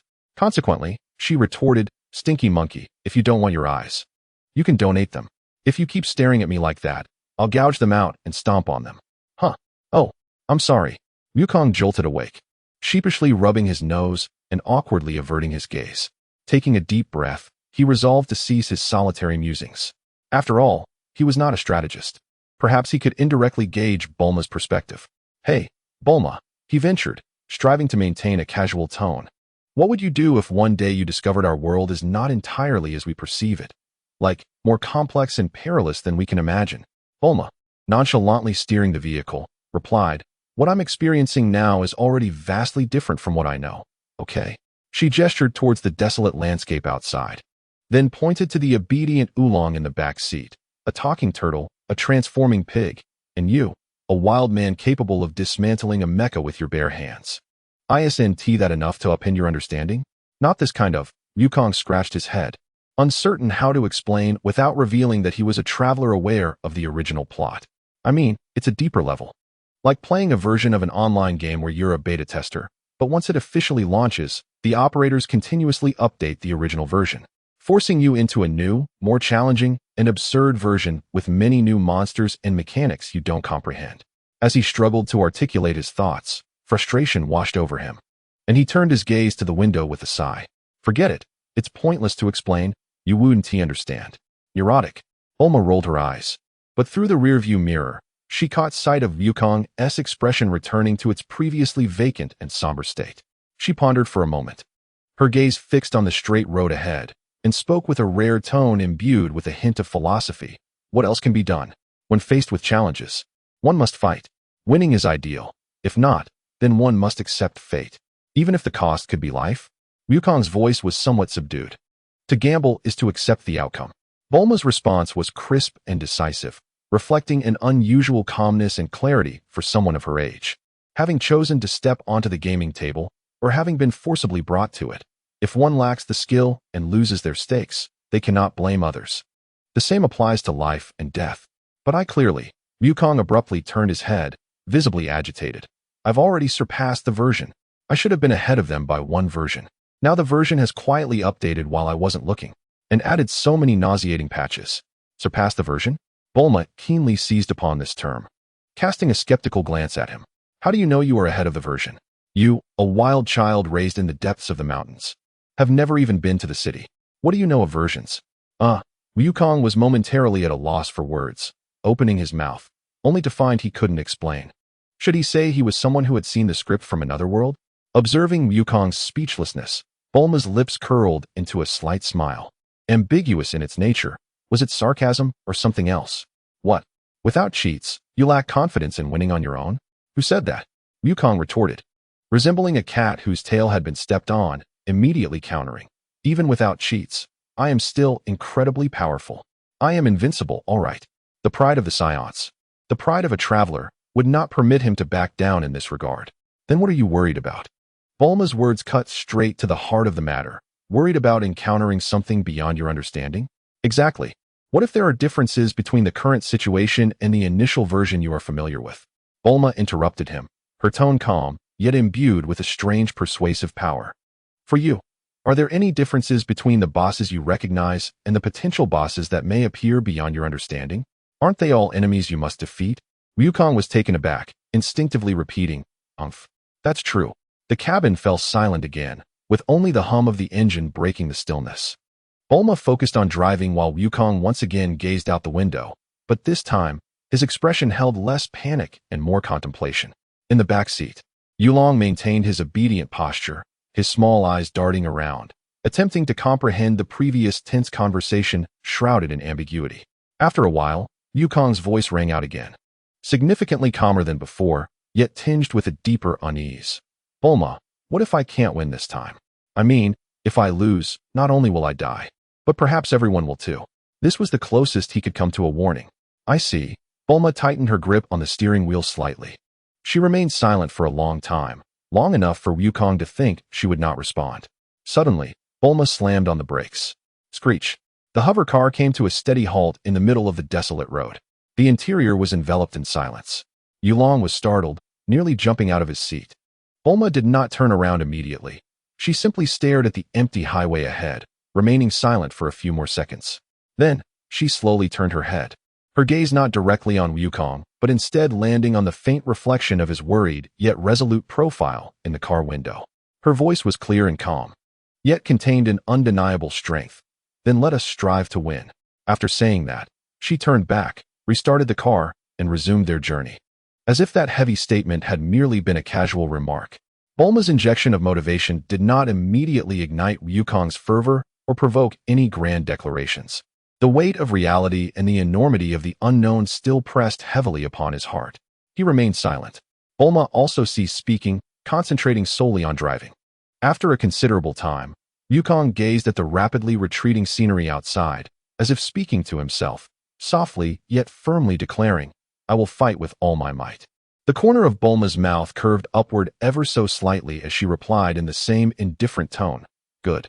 Following their brief exchange, Bulma seemed to recall something and casually shifted the topic. By the way, Wukong. Speaking of which, if I hadn't had the sudden inspiration to search for the Dragon Balls, wouldn't you have avoided all this trouble? You might still be living a carefree life in the mountains. Nonsense. Wukong almost instinctively turned around, looking earnestly at Bulma. His eyes filled with recognition and an indescribable sense of relief. If you hadn't come, we might have been waiting to die together in a few years. Truly, his words, seemingly nonsensical, were spoken with unwavering conviction. Bulma's hand on the steering wheel paused slightly. She glanced sideways at Wukong's intensely serious face before looking back at the road ahead. I see, she softly repeated, her tone carrying a deep, knowing sigh. So that's how it is. In that moment, many previously overlooked details rapidly pieced themselves together in Bulma's brilliant mind. A young boy raised like a wild man in the mountains, faced with extraordinary concepts such as Gundam, Dragon Balls, and transformation techniques, exhibiting only curiosity and excitement, devoid of any astonishment or fear stemming from cognitive barriers. He displayed no sense of alienation towards this girl from the outside world, whose demeanor and attire were completely different. Their communication flowed astonishingly smoothly. Despite losing all his family and living alone for years, he possessed a remarkable capacity for logical reasoning and learning. Even mastering complex Gundam operations and intricate transformation techniques with remarkable speed. He occasionally uttered strange words and concepts entirely foreign to his upbringing. And then there was that bizarre conversation about understanding the world and waiting to die together. These clues connected to a bold hypothesis, unproven by science yet enduring in the realm of science fiction. Bulma's lips gradually pressed together, her gaze sharpening and deepening. She arrived at a remarkable conclusion. Yet she ultimately chose not to speak it. Some truths, once revealed, lose their significance and could even lead to unnecessary complications. She simply buried this astonishing hypothesis deep within her heart. Finally, she posed a question, one she had contemplated for a long time. Wukong, if we truly gather all the Dragon Balls, would you wish upon the dragon? Chapter 13, The Epic Enhancement of the T-God Wukong. If we truly gather all the Dragon Balls, would you wish upon the dragon? Bulma's question echoed within the car. Wukong, without a moment's thought, blurted out, Sure, I can't wait. His face bore an expression of anticipation, as if he had finally awaited this day. So what do you plan to wish for? Bulma probed, curious about what this enigmatic fellow might desire. Good question. Wukong's excitement instantly froze, morphing into an awkward contemplation. I haven't really thought about it in detail. You haven't thought about it. Bulma's voice rose by several octaves, nearly wrenching the steering wheel from her grip. What if it's too rushed, and you end up wishing for the wrong thing? Does the dragon give you a chance to take it back? Oh, come on. Relax. Wukong waved his hand, attempting to ease the tension. Whatever wish I make will surely be better than some guy asking for a girl's underwear, right? He inadvertently revealed Yulong's ludicrous act from the original story. Underwear? Screech. A sudden, violent break. The tires screeched against the pavement, leaving 2 black streaks. Bulma whipped her head around, her shocked gaze fixed on Wukong, as if he were a piece of unrecyclable trash. Don't look at me. It wasn't me. Wukong, frightened by her expression, quickly realized he had let something slip and hastily deflected blame, pointing without hesitation to the back seat. It was him. It was Yulong. I believe this guy is totally capable of such a thing. Though from a consequentialist perspective, Wulong's wish inadvertently saved everyone in the original story. It can undoubtedly be regarded as a desire worthy of being nailed to the pillar of shame at this juncture. Wulong, who had been wrongfully accused, nearly spewed a mouthful of blood in indignation. He conceded that he had a slight inclination towards lechery, yet he absolutely did not possess the perverse tendencies suggested. Moreover, this was a baseless accusation. Wulong, bristling with fury, pointed an accusatory finger at Wukong, exclaiming, "You are slandering me. When have I ever uttered such words? This is defamation. This is bullying. A blatant act of bullying." However, the synchronized expressions of doubt and disdain from the 2 individuals in the front row rendered Wulong's protests utterly feeble. Racked with indignation, he crossed his arms and retreated to a corner, feeling more wronged than Do-e, as if invisible snowflakes were drifting within the confines of the vehicle. Bulma inhaled deeply, reigniting the engine and resuming their journey. Yet, following this commotion, the previously tense and awkward atmosphere dissipated significantly, replaced by an oddly serene ambience, if one could disregard the back seat's deeply resentful pig. "Apologies, just trying to lighten the mood," Wukong said, scratching his nose, feeling a twinge of regret for his earlier accusations, and gestured apologetically towards the back. Wulong huffed, turning away, indicating that he had no desire to engage with this rascal at the moment. Wukong then turned his attention back to Bulma, his expression growing more serious. "Honestly, Bulma, do you have any good suggestions regarding wishes?" After a pause, Wukong added, "At least provide me with some direction." Bulma, exasperated, rolled her eyes. "Brother, you need to give me some information. What exactly do you lack? What do you desire? If you don't specify, no matter how intelligent I am, I cannot conjure ideas out of thin air." Wukong scratched his head and began enumerating. Although the Dragon Balls are said to fulfill all wishes, there are indeed many limitations. For instance, power enhancements cannot exceed that of the creator or the Shenlong itself, and things unknown to Shenlong cannot be realized. However, within these constraints, there should be considerable flexibility. Rubbing his smooth chin, Wukong began to brainstorm. Should I enhance my 5 senses? It would greatly improve my reconnaissance and alertness. Relying on Ki for perception is absurd compared to Frisia's visual acuity. Or perhaps I should directly elevate my physical potential limits to lay a foundation for the future. Wukong was a monster reliant on Ki, yet his physical capabilities paled in comparison to other bosses. Could I wish for a switch to control my anger?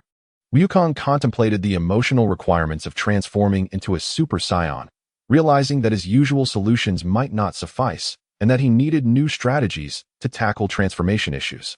Alternatively, he could simply wish to be sent to the Kaioshin for training, thereby saving the trouble of finding a place later. As for other potential wishes, the effects were uncertain. But traveling to Kaioshin's planet would undoubtedly yield immediate enhancements. Or perhaps, he could trade his hair for a temporary surge in power? But what if losing my hair affects subsequent transformations? It requires careful consideration. Saitama's method of gaining strength was somewhat absurd, but the sacrifices were also remarkably minimal. The relationship between hairstyles and science necessitated Wukong's greater caution. As Wukong continued to elaborate, his words grew increasingly ludicrous, revealing an overwhelming amount of information. Wulong's eyes widened in disbelief. Although he couldn't grasp many of the terms, he sensed the impressive nature of Wukong's ideas while simultaneously questioning the sanity of this fellow. Even Bulma found herself momentarily speechless, unable to refrain from interrupting. "Hold on. What on earth are you talking about? Kaioshin? Controlling anger? Trading hair? What are you usually thinking about?" She rubbed her forehead and sighed. "All right, let me give you the most practical advice. Prioritize your bizarre thoughts in order of importance, and then wish for them one by one from Shenlong.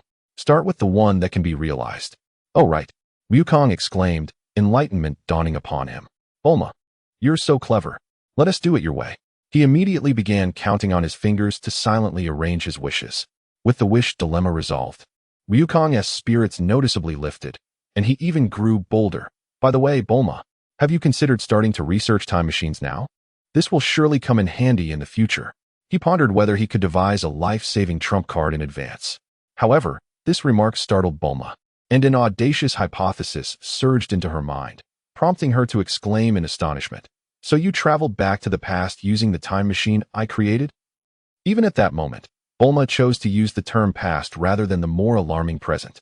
Nevertheless, while Bulma marveled at Wukong's potential origins, she couldn't help but feel a sense of pride that her future self was so capable as to create a time machine. How incredible! Yet, Wukong immediately dismissed her conjecture with a scoff. "Going back to the past doesn't mean my age and body go back to childhood. Then what are you?" Bulma pressed, perplexed. "I am a..." Wukong's gaze began to wander, his eyes darting about, clearly concocting excuses in his mind when he was on the verge of being exposed. Suddenly, with a screech, the vehicle came to an even more violent halt than before. This time, it even skidded, the car swerving violently and nearly tipping over. "Whoa!" The three occupants of the car exclaimed in unison. "What now?" Bulma, still shaken, steadied the steering wheel. Wukong and Wulong quickly leaned out to sea. Before them, a roadblock had appeared out of nowhere. A figure was riding a remarkably stylish hovering motorcycle, with long black hair billowing in the desert wind, a scar across his face. Exuding an air of roguish charm, and perched on his shoulder was a small blue cat. Most notably, he brandished a gleaming long blade, his eyes fixed on them with a menacing glare, a quintessential desert bandit. Wukong instantly recognized the duo, Yamcha and Puar. What a coincidence! They had fortuitously stumbled upon the scene where the tea god was robbing them. Wukong's heart leapt with joy. This was a divine intervention, perfectly interrupting his earlier awkward fib. Yet, he quickly felt a wave of exasperation. Considering Yamcha's future achievements and status, this plot seemed rather pointless, merely wasting time. With a swift thought, he devised a plan. He flung open the car door and leaped out, calling to Bulma. "Bulma, get out quickly. I'll handle this guy. Stay back." According to the original narrative, the current Yamcha suffered from severe gynophobia. As soon as Bulma appeared, he would likely become flustered and collapse under pressure. However, the ensuing scene utterly exceeded Wukong's expectations. Indeed, when Bulma, puzzled, followed him out of the vehicle, Yamcha's face turned ashen the moment he saw her, his body visibly stiffening, his hand gripping the knife trembling, his gaze evasive, and he began to stutter, "Woman? This is bad." His blue cat, Puar, shouted anxiously, "Yamcha, pull yourself together." Just as Yamcha was on the verge of social collapse, preparing to flee, a brilliant light suddenly enveloped Puar. "Yamcha, fusion!" Puar cried out. And the light was no mere transformation. It morphed into countless flowing, data-like blue strands that swiftly coiled around Yamcha's body. The radiance rapidly condensed, solidifying. In the blink of an eye, Yamcha's appearance underwent a dramatic transformation. His tattered bandit garb vanished, replaced by an exceptionally stylish, sleek blue and black bodysuit. The armor covered most of his vital areas, its sharp lines radiating a sense of futuristic technology. His face was concealed by a full-face helmet equipped with brown goggles, completely obscuring his features and line of sight. Remarkably, this armor seemed to perfectly insulate Yamcha from the fear he felt towards Bulma. His previously trembling body stabilized instantly, even becoming more upright. Yamcha flexed his wrist, and the armor emitted a slight mechanical whir. He gazed down at his refreshed appearance, his tone brimming with confidence. "Oh, quite timely. Well done, Puar." His voice, processed through the helmet, carried a hint of cold electronic modulation, erasing any traces of his previous stammering and panic. He raised his hand, and an energy-targeting scope emerged from the armor, locking onto Wukong, as he declared in a villainous tone, "Humph. Kid, if you know what's good for you, leave the money and the vehicle behind. Otherwise, don't blame me for being rude." Wukong stared, dumbfounded. At this transformed future warrior, his mind struggling to comprehend the situation. The transformation technique could be utilized in such a manner. Armed possession. It felt as though he had leaped from a fantasy film to a science fiction narrative. However, what alarmed Wukong even more was the familiar, unsettling aura he sensed emanating from the energy fluctuations of the armor. Demonic energy. Although it was exceedingly faint and cleverly restrained and transformed by a peculiar technological essence, its essence was unmistakable. Yamcha and Puar could actually control and wield demonic energy, and they appeared to remain lucid. This revelation ignited Wukong's curiosity, compelling him to engage in battle, determined to subdue them and inquire further. Buma, step back. Wukong assumed a combat stance, his gaze sharpening. This opponent was clearly not right. Humph. Unaware of your own impending doom. Armed Yamcha huffed, initiating his attack. He did not charge forward, but instead raised his arm. The armor's fingertips opening to unleash a barrage of astonishingly swift energy bullets. Wukong swiftly sidestepped, the energy bullets striking the ground behind him and creating small craters. Ranged attack? Wukong raised an eyebrow and instantly surged forward, attempting to close the distance. However, armed Yamcha reacted with remarkable speed. Jets of air erupting from the armor beneath his feet and behind him, propelling him backward rapidly while maintaining distance from Wukong. Simultaneously, both arms fired, energy bullets cascading down like a torrential rain. Wukong dodged left and right, his speed reaching its peak, leaving behind a series of afterimages. Occasionally, he would use his arms to cover himself against unavoidable bullets, producing crisp impacts. Useless. Your speed is no match for the sensors of my puer armor, Yamcha declared confidently, as his shoulder armor suddenly opened to launch 2 miniature tracking missiles.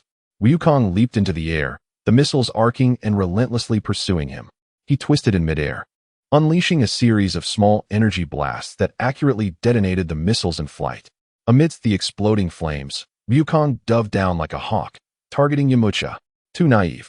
Yamcha seemed to anticipate this, as his chest armor suddenly lit up, releasing a thick beam of energy instantly. Wukong twisted his body to the limit in midair, the beam barely grazing him and searing his skin with a sharp sting. Yet, seizing the opportunity, he finally closed the distance, delivering a powerful punch aimed at Yamcha's face. Clang! His fist struck the helmet with a resounding thud. Armed Yamcha staggered backward, yet the helmet remained unscathed. Simultaneously, sharp spikes suddenly shot out from the armor at his elbows and knees, lunging fiercely at Wukong. Wukong hurriedly blocked and retreated. I'm not afraid of you in close combat either. Yamcha steadied himself, as his armor transformed, revealing 2 battle blades that danced in a flurry towards Wukong. In an instant, the two were locked in fierce combat. Wukong was the epitome of a high attack, high defense, high agility, high endurance, high-speed Pentagon warrior, his strikes formidable, and his energy enduring. But his attack style was relatively singular, lacking effective ranged and special techniques. In contrast, while Yamcha's base attributes remained inferior to Wukong's, the comprehensive enhancements of the armor and the various bizarre attack methods provided by puer allowed him to fight with remarkable flair. Energy bullets, miniature missiles, energy beams, close-range spikes, and arm blades unleashed a relentless barrage of attacks that effectively compensated for his inherent limitations, repeatedly forcing Wukong to retreat or interrupt his continuous assaults. The battle grew intensely fierce and spectacular. Dust swirled upon the sandy ground, explosions echoed, and the sounds of metal clashing reverberated. Buma and Wulong watched in awe and trepidation. However, the undeniable disparity in raw strength could not be entirely mitigated by an array of flashy attacks. As Wukong adapted to Yamcha's attack rhythm, he began to manifest his terrifying combat intuition and learning ability. He could predict the trajectory of missiles, discern the paths of energy blades, and evade the sudden emergence of spikes with his lightning-fast reflexes. His attacks became more cunning and efficient, eschewing flamboyance in favor of precision, targeting the armor's joints and connection points, areas of relative vulnerability. Bang! A heavy kick landed on the joint of Yamcha's knee, though it did not penetrate his defenses. The immense force brought him to one knee, slicing through with his hand. Wukong's strike, while blocked by the arm blade, still delivered enough power to leave Yamcha and puer with tingling scalps and gritted teeth. Clang, clang, clang. 3 consecutive punches landed on the same section of chest armor. Although it did not break through, the armor visibly showed fine dents and cracks. Yamcha grew increasingly alarmed. Despite the surge in vitality and resilience after merging with puer, he was now suffering from significant energy depletion due to repeated assaults, and the damage to puer's transformed armor was accumulating. Puer had been incessantly reporting warnings of declining energy and armor damage internally. I can't hold on much longer, Yamcha, puer exclaimed anxiously. Finally, Wukong seized a minuscule opening during an energy weapons charging interval, surging forward. One fist deflected the arm blade, while the other struck like lightning, fingers clawing at the gap where Yamcha's helmet met his chest armor. Open up, Wukong bellowed, unleashing a surge of energy. Crack! The sound of a snap echoed. The helmet's latch was forcefully destroyed. Wukong yanked the helmet off, revealing Yamucha's astonished and sweat-drenched face.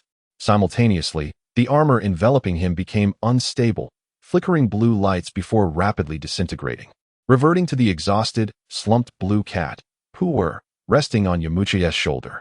The fusion was forcibly disrupted. Yamucha collapsed to the ground, panting heavily.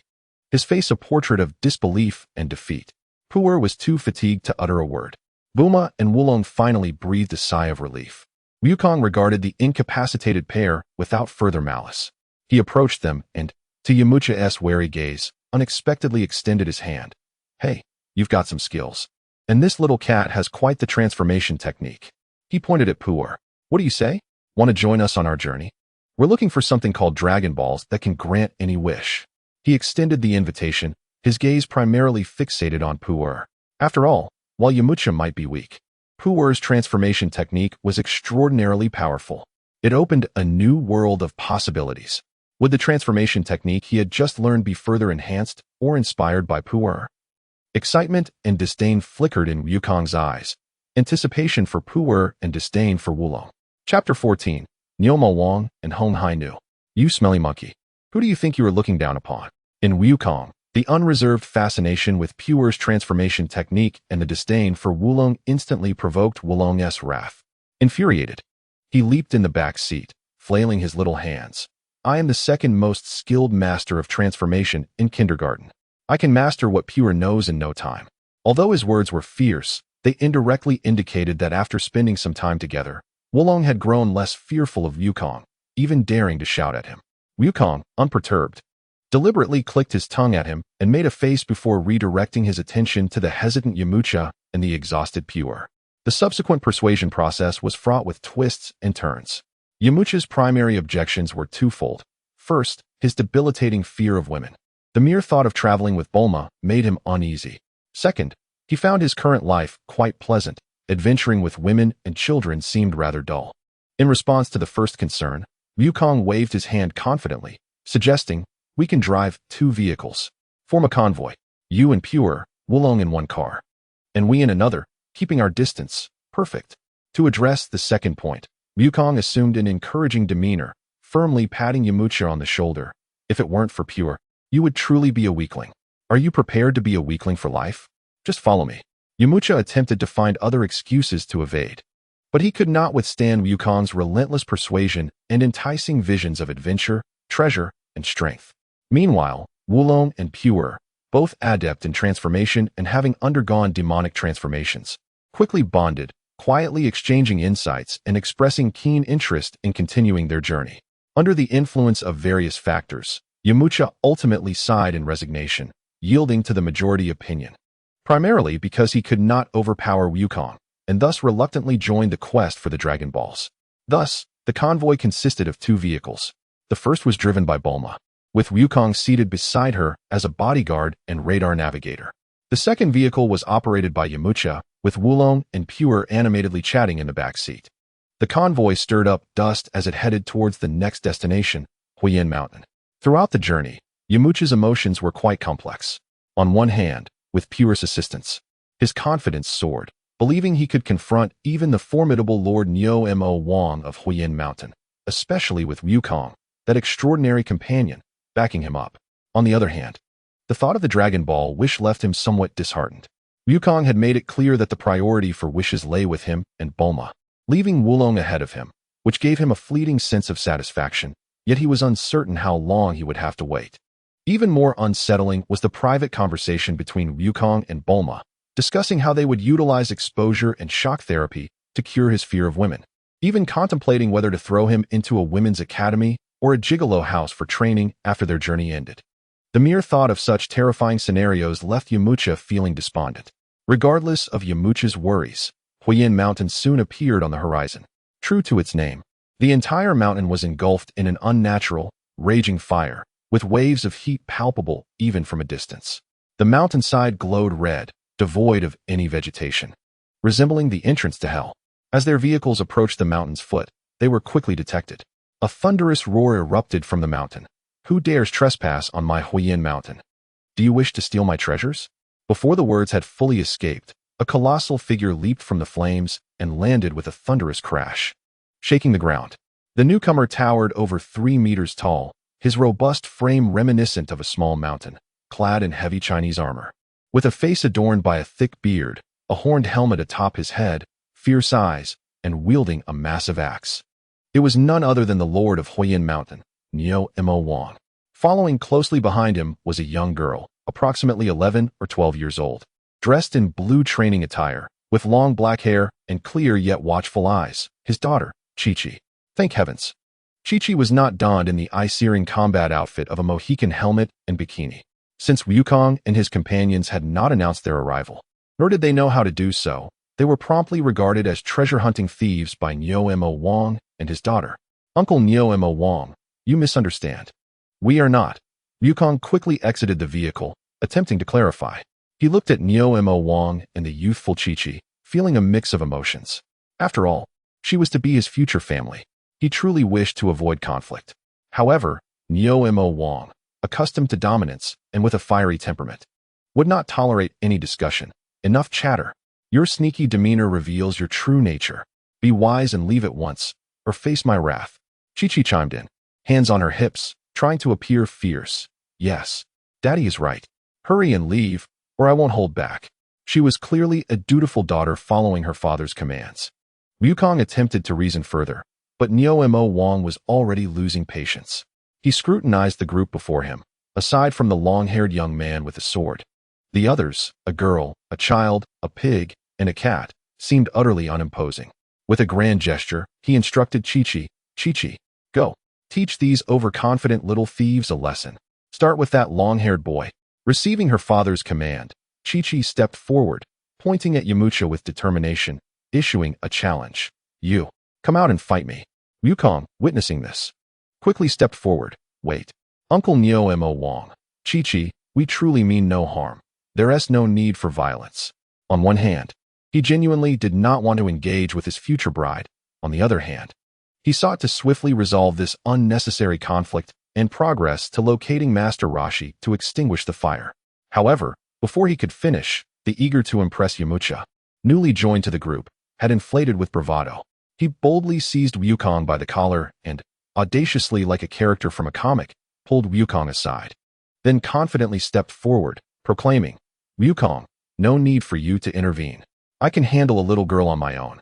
It's the perfect opportunity to stretch my muscles. Clearly, Yamcha believed that facing a mere child would pose no threat to his phobia of women, especially since she was not as formidable as Wukong. Moreover, he felt that there was no need to concede to the legendary brute Neo-Mo Wang. He could simply overpower her. Wukong attempted to dissuade him, but Bulma behind him cast a meaningful glance, seeming eager to witness the unfolding drama. From the back seat, Wulong and Puer also leaned in, gleefully cheering Yamcha on. Go, Yamcha. Show her your strength. Spurred on by their encouragement, Yamcha stubbornly refused to back down, beckoning Chi-Chi with a finger. Come on, little one, I'll give you 3 chances. Chi-Chi's expression hardened, clearly incensed by his condescending attitude. Humph. Watch out. Before the last word had escaped her lips, her small form surged into action. Her speed far exceeded Yamcha's expectations. In the blink of an eye, she was before him, her tiny fist slicing through the air, aimed directly at his chest. What? Yamcha gasped in astonishment, hastily raising his hand to block. Bang! A force far beyond his imagination surged through his arm. Yamcha felt a tingling numbness, and he was jolted backward, his internal energy surging wildly. How could this girl be so strong? He thought in dread. Yet, Chi-Chi's assault had merely commenced. Mercilessly, she pressed her advantage, her movements swift as the wind, unleashing a flurry of punches, kicks, elbows, and knees like a torrential storm. Her techniques were evidently honed under expert guidance, precise and efficient, each strike aimed directly at Yamcha's vulnerabilities. Yamcha was utterly overwhelmed. He possessed commendable combat prowess. Yet in the face of Chi-Chi's tempestuous onslaught and her extraordinary strength, he could hardly muster an effective defense or counterattack. He could only awkwardly block and evade, yet still found himself repeatedly struck. Bang! A side kick landed squarely in his abdomen. Slap! A knife hand strike impacted his neck. Thud! An elbow strike collided with his chest. Ah! Yamcha cried out in agony, blood streaming from his nose, his eyes quickly bruising, and his face swelling grotesquely, resembling a pig's head, a pitiful sight indeed. The speed and technique he once prided himself on appeared to be a mere farce before Chi-Chi. Ultimately, a beautiful spinning kick from Chi-Chi struck his chin with tremendous force. Splutter. Yamucha spat forth a mouthful of blood, his body flying backward like a kite severed from its string, crashing heavily onto the sandy ground, kicking up a cloud of dust. Is this all you are capable of? Chi-Chi concluded her assault, clapping her hands with a sense of triumph. A profound humiliation. It was utterly disgraceful. To be so thoroughly bested by a little girl in front of onlookers. Yamucha felt a burning shame wash over his face. A mix of anger and embarrassment. How infuriating. Struggling to rise, he shouted at Poir on his shoulder. Poir. Fusion. Here I come, Yamucha. A radiant glow enveloped him as the sleek blue-black armor swiftly encased his entire body. I was merely careless. Little girl. Come again. The voice of the armed Yamucha resonated with an angry electronic tone as he charged towards Chi-Chi. This time, the situation turned drastically. The armor bestowed him with comprehensive enhancements, elevating his speed, strength, and reflexes to a new echelon. No longer underestimating his opponent, he accurately sealed off Chi-Chi's movements with energy blasts, wielding high-frequency energy blades in a relentless barrage. Although Chi-Chi was agile and possessed surprising strength, her youth rendered her combat experience and foundational attributes insufficient compared to the armored Yamucha. He required neither ranged attacks nor a diverse array of close combat maneuvers. A straightforward melee assault quickly placed Chi-Chi at a disadvantage, forcing her to barely defend herself, retreating under pressure, panic etched across her small face. Witnessing this, Wukong furrowed his brow, preparing to intervene. Bullying a child, especially one who is to become his future wife, was a bit excessive even for Cha-Shin. However, someone was quicker. Just as Chi-Chi appeared on the verge of collapse, a booming voice echoed like thunder. How dare you bully my daughter? Seeking death. The imposing figure of Neo Mo Wang had appeared before the armed Yamucha like a phantom. The overwhelming presence he exuded was nearly suffocating. Yamucha barely had time to react. He couldn't even discern how Neo Mo Wang moved. All he saw was Neo Mo Wang's colossal palm, imbued with an earth-shattering, unadorned strength, descending upon him with simplicity and directness. The speed seemed unhurried, yet it felt as if the surrounding space had been locked, rendering escape impossible. Wham! A deafening thud echoed. Armed Yamucha was struck down as if swatted by a fly, his entire form, armor and all, driven into the ground, creating an enormous crater. Clearly enraged, Neo Mo Wang showed no signs of halting, lifting his palm for another blow. Boom, boom, boom. One strike after another.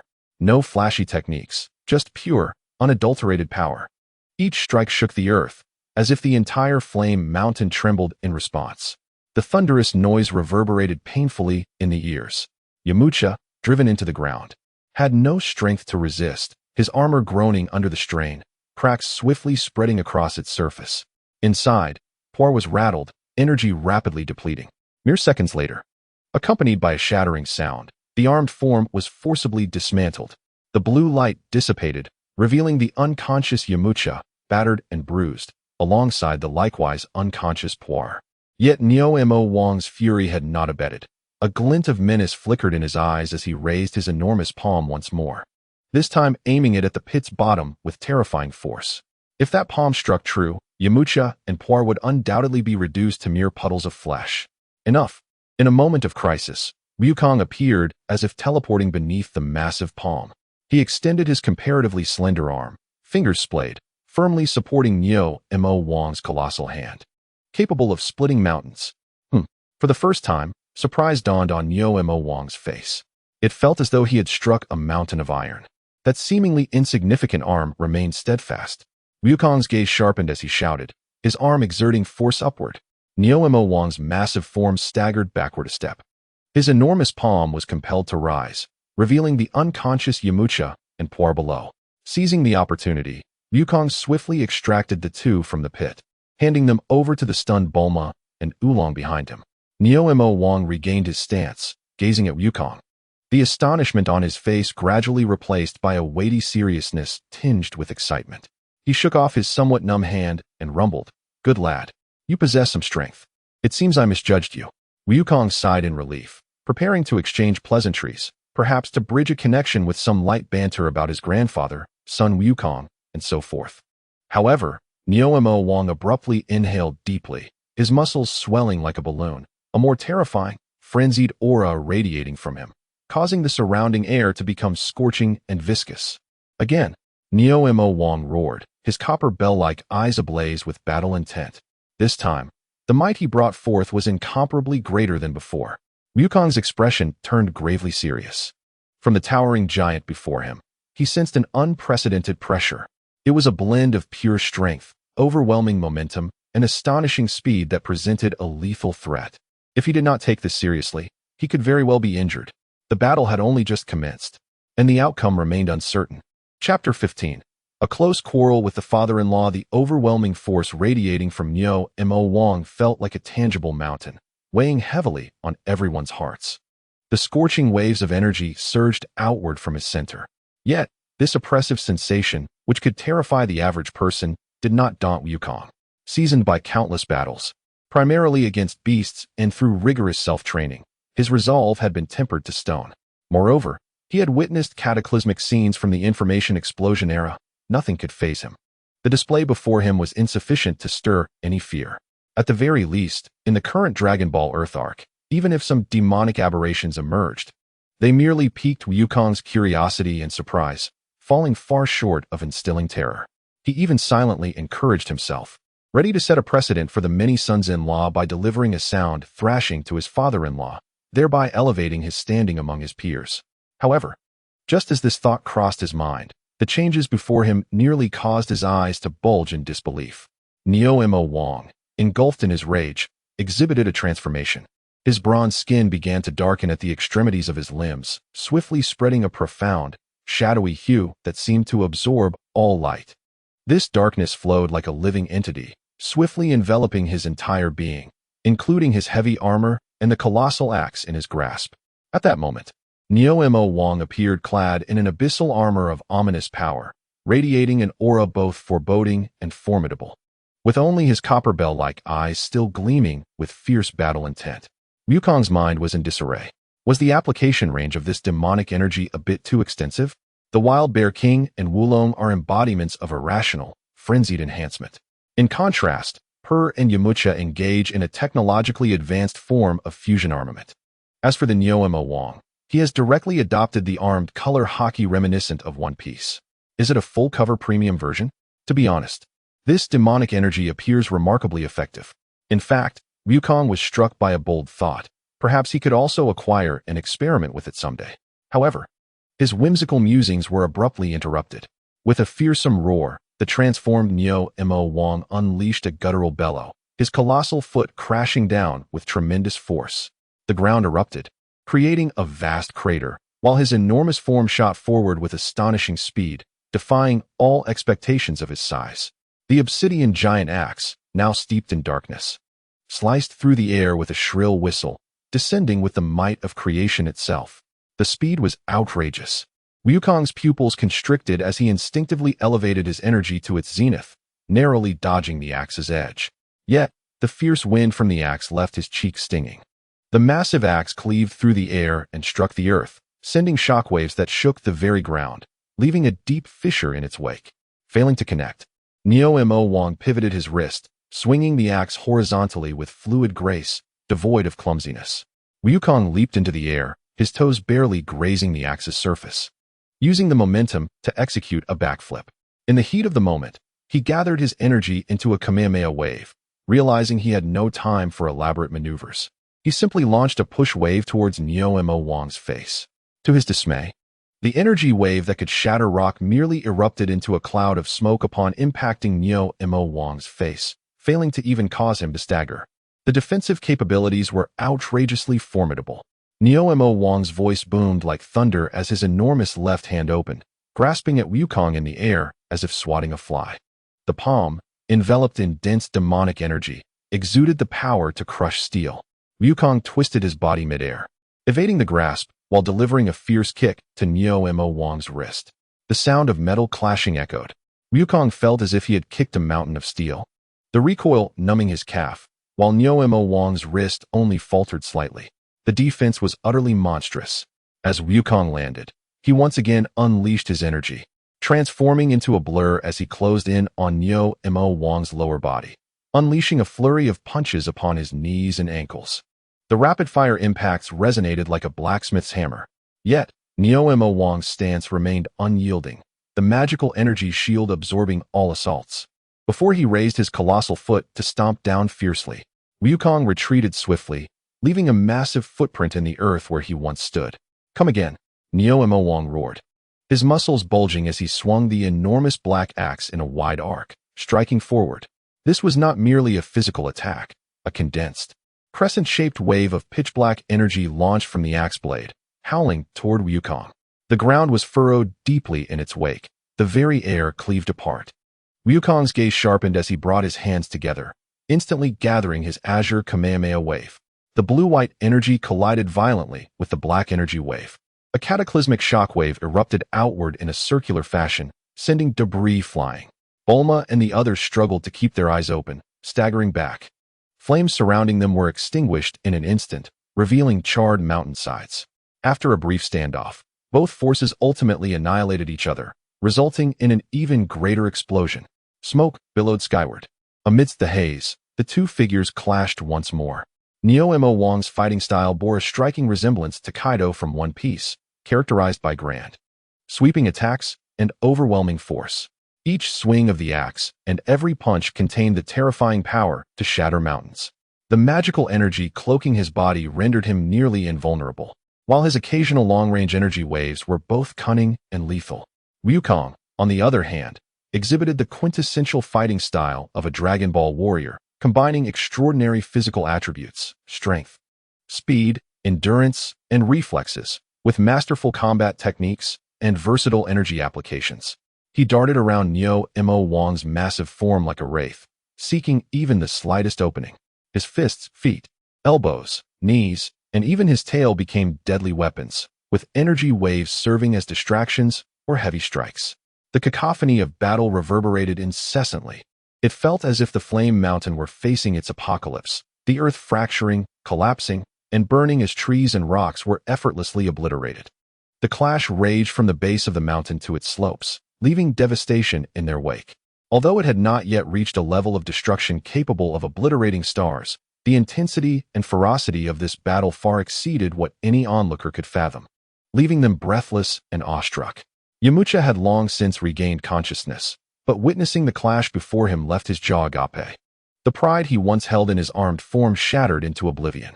Bulma clutched the Dragon Ball radar tightly, her palms slick with sweat. Wulong and Per huddled together, trembling with fear. Chi-Chi wore a face full of anxiety and concern, fretting over her father's potential defeat and injury. This was the most arduous and evenly matched battle Wukong had faced since his debut. Neo Mo Wang's immense strength compelled him to exert every ounce of his being, leaving no room for leniency. Both combatants unleashed their true fire, and the conflict escalated into a fever pitch. Wukong observed that while Neo Mo Wang possessed unparalleled strength and defense, his massive physique did indeed hinder his absolute speed, and his attack patterns leaned heavily toward powerful, singular strikes, lacking the rapid-fire combos of high-speed techniques. Resolute, Wukong decided to take a calculated risk. After a direct clash of fists, Wukong feigned exhaustion, retreating backward. Neo Mo Wang, sensing victory, pressed the attack, raising his axe high once more. Now was the moment. A glint of determination sparked in Wukong's eyes, and instead of retreating, he surged forward. Channeling all his energy into his right foot, he spun like a top, delivering a devastating kick to Neo Mo Wang's wrist. With a sickening crack, the sound of bone fracturing echoed. Neo Mo Wang winced in pain, the massive axe slipping from his grasp and spinning away to embed itself deep in the rock wall. Disarmed, Neo Mo Wang experienced a fleeting moment of shock and distraction. This was Wukong's chance. Gritting his teeth against the pain in his right foot from the recoil, he focused his inner energy, igniting it with fervor. As he landed, Wukong propelled himself forward with astonishing speed, appearing before Neo Mo Wang's chest in an instant. A relentless barrage erupted. Fists, knife-hand strikes, elbow jabs, and knee thrusts rained upon Neo Mo Wang's torso with the ferocity of a tempest. The speed of his strikes was so rapid that only a blur remained visible. Each blow encompassed the entirety of Wukong's strength and energy. He understood that this was his singular opportunity. The magical energy enveloping Neo-Mo Wang pulsed violently, emitting a resonant hum under the strain. His seemingly impenetrable defense began to show signs of cracking under Wukong's relentless onslaught. With a pained roar, Neo-Mo Wang attempted to block with his arm. But Wukong's speed and the density of his strikes overwhelmed him. For the final blow, Wukong inhaled deeply, concentrating all his might into his right fist, which blazed with brilliant white light. He unleashed a tremendously heavy straight punch, crashing down upon the point where Neo-Mo Wang's magical defense was on the verge of collapse. With a thunderous explosion, the ebony magical energy shrouding Neo-Mo Wang shattered like glass, dissipating into nothingness. This revelation exposed his original bronze skin and armor, now marred with faint bruises and indentations from Wukong's strikes.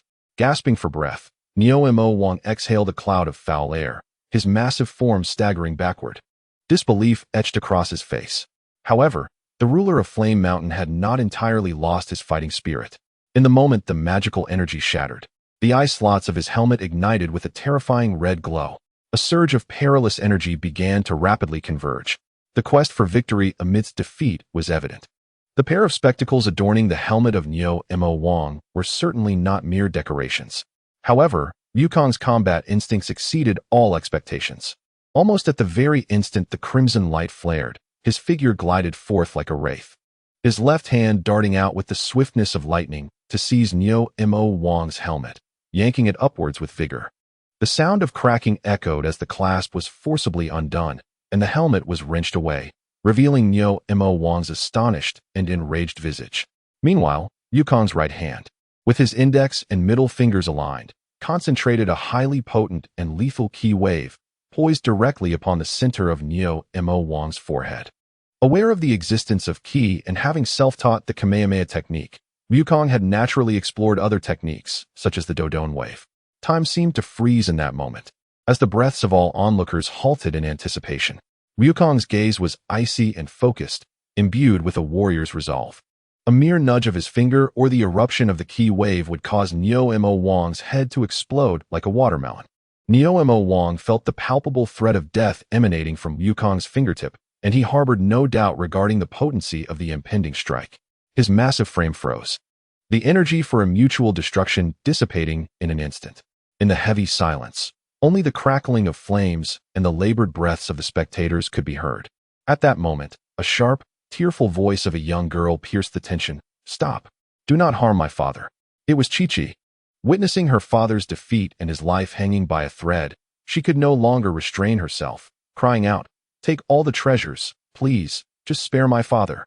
This plea extinguished the fierce aura that had ignited in Wukong's eyes due to the fierce battle. He abruptly regained his senses, gazing at the pallid, resigned face of Neo-Mo Wang, then at the distance where Chi-Chi was weeping and distraught, and a cold sweat broke out on his brow. Had he nearly eliminated his future father-in-law? He immediately dissipated the ki wave at his fingertips, gently withdrew his hand, and took 2 steps back, adopting a non-aggressive stance. Neo-Mo Wang slowly opened his eyes, regarding Wukong with a complex expression. He comprehended that he had lost, and lost convincingly. In that fleeting moment, he had truly brushed against the threshold of death. An extraordinary stillness enveloped the scene, disrupted only by the sound of Chi-Chi's hurried footsteps and her suppressed sobs. Just then, a somewhat awkward yet breathless voice of an elderly man broke the silence. "Ahem, has the fight concluded? Truly, the youth of today are formidable." The crowd turned in unison, some familiar with the speaker while others were not, revealing the presence of the revered Kame Sennin. He had appeared at some point nearby, leaning on his cane, wiping the sweat from his brow. It was clear he had been present for a while, but the intensity of the battle had rendered him somewhat hesitant to intervene, ultimately only emerging to smooth over the aftermath. Quite the ineffective elder. "Master Wutian, Grandpa Wutian." Both Neo-Mo Wang and Chi-Chi exclaimed simultaneously. "Grandpa Kame Sennin?" Wukong turned to look at Kame Sennin. The elder hastily approached, surveying the chaotic battleground and the injured individuals before addressing Neo-Mo Wang and Wukong. "Misunderstanding. It's all a misunderstanding. We are all on the same side." After Kame Sennin's introduction and mediation, Both parties finally grasped the situation, realizing it had been a mix-up. Although Neo-Mo Wang had suffered a bit, his generous nature meant he bore no resentment, and instead, he was immensely impressed by Wukong's remarkable strength at such a young age. As he regarded Wukong, his satisfaction grew, and suddenly, he clapped his hands, exclaiming, "Young man, what do you think of my daughter, Chi-Chi? Would you consider becoming my son-in-law?" Ha! This proclamation left everyone momentarily stunned, caught between laughter and astonishment at the giant's unexpected candor. Chi-Chi's face flushed a deep crimson as she shyly hid behind her father. Yet she could not resist stealing glances at Wukong. Bulma's expression became abruptly stiff, her gaze turning somewhat ominous. Came Sinin, on the other hand, wore a decidedly lecherous grin. Meanwhile, Oolong, Puar, and Yamcha laughed heartily, preparing to jest at this peculiar giant who sought to wed his daughter to one who had just bested him. However, Wukong nodded with remarkable composure. Sure. The air suddenly thickened with tension. All eyes widened in disbelief, as if he had uttered something earth-shattering. Neo-Mo Wang was momentarily taken aback before bursting into even louder laughter. Excellent. That settles it. From now on, you are my son-in-law, Chi-Chi's fiancé. Ha! When you both grow up, return to marry. Chi-Chi blushed even deeper, wishing to vanish into the ground, yet a smile crept onto her lips. Unbeknownst to anyone, Bulma's expression darkened significantly. An earth-shattering battle concluded with an unexpected engagement. Chapter 16. The journey to divinity. Wukong's succinct affirmation rippled through the air like a stone cast into a tranquil pond, creating waves of astonishment. The atmosphere was thick with silence, interrupted only by the crackling of flames and the gradually thunderous laughter of Neo-Mo Wang. Ha! Excellent. That settles it. You shall be my son-in-law. Neo-Mo Wang joyfully clapped Wukong on the shoulder, eliciting a grimace from him due to the forcefulness of the gesture. Chi-Chi, hiding behind her father, was as red as a ripe apple, nervously twisting the hem of her clothing. Her shy glances at Wukong filled with a blend of bashfulness and unspoken joy. After all, a powerful and handsome young hero was bound to capture the heart of a budding maiden. Yet, this sudden engagement carried an air of absurdity and frivolity. Following his hearty laughter, Neo-Mo Wang regarded his precious daughter, then glanced at the seemingly indifferent Wukong, as well as the visibly displeased blue-haired girl beside him, his paternal instincts slowly returning to reason. Being older, he possessed a more discerning mind. He greatly esteemed Wukong for his strength and forthright nature. But the time they had spent together was too brief to fully understand his character, background, or family. To hastily entrust his daughter to him felt rather reckless. With a glint of mischief in his eyes, he chuckled, teasingly addressing Bulma. "Oh, what is wrong with this blue-haired young lady? She seems rather unwell." This remark caused Bulma's expression to shift once more, yet Neo-Mo Wang appeared oblivious, turning instead to Chi-Chi with a smile. "Chi-Chi, a boy as exceptional as Wukong will surely be in high demand. You must keep a close watch on him." However, he shifted his tone, adopting a gentler voice. "You are both still young, with a long road ahead. This opportunity is rare. Why not accompany Wukong and his friends on adventures to broaden your horizons and experience the world outside? Who knows, you might encounter even better suitors along the way." The first part of his statement was directed at Chi-Chi, while the latter seemed aimed more at Bulma and Wukong.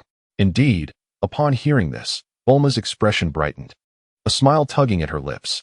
Wukong, however, scowled, looking at Neo-Mo Wang in disbelief.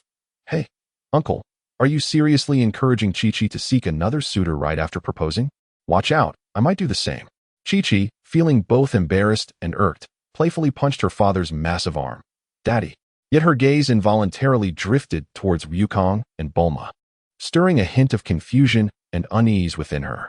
Neo-Mo Wang, chuckling heartily at his daughter's playful assault, continued his jovial banter, winking at Bulma. "Young lady, you too. When encountering a good young man, one must dare to compete. Do not feel shy. However, remember that matters of the heart cannot be forced. And do not let this lead to discord. You are still young, and there are ample opportunities for trial and error. The most important thing is to find joy and to gain experiences."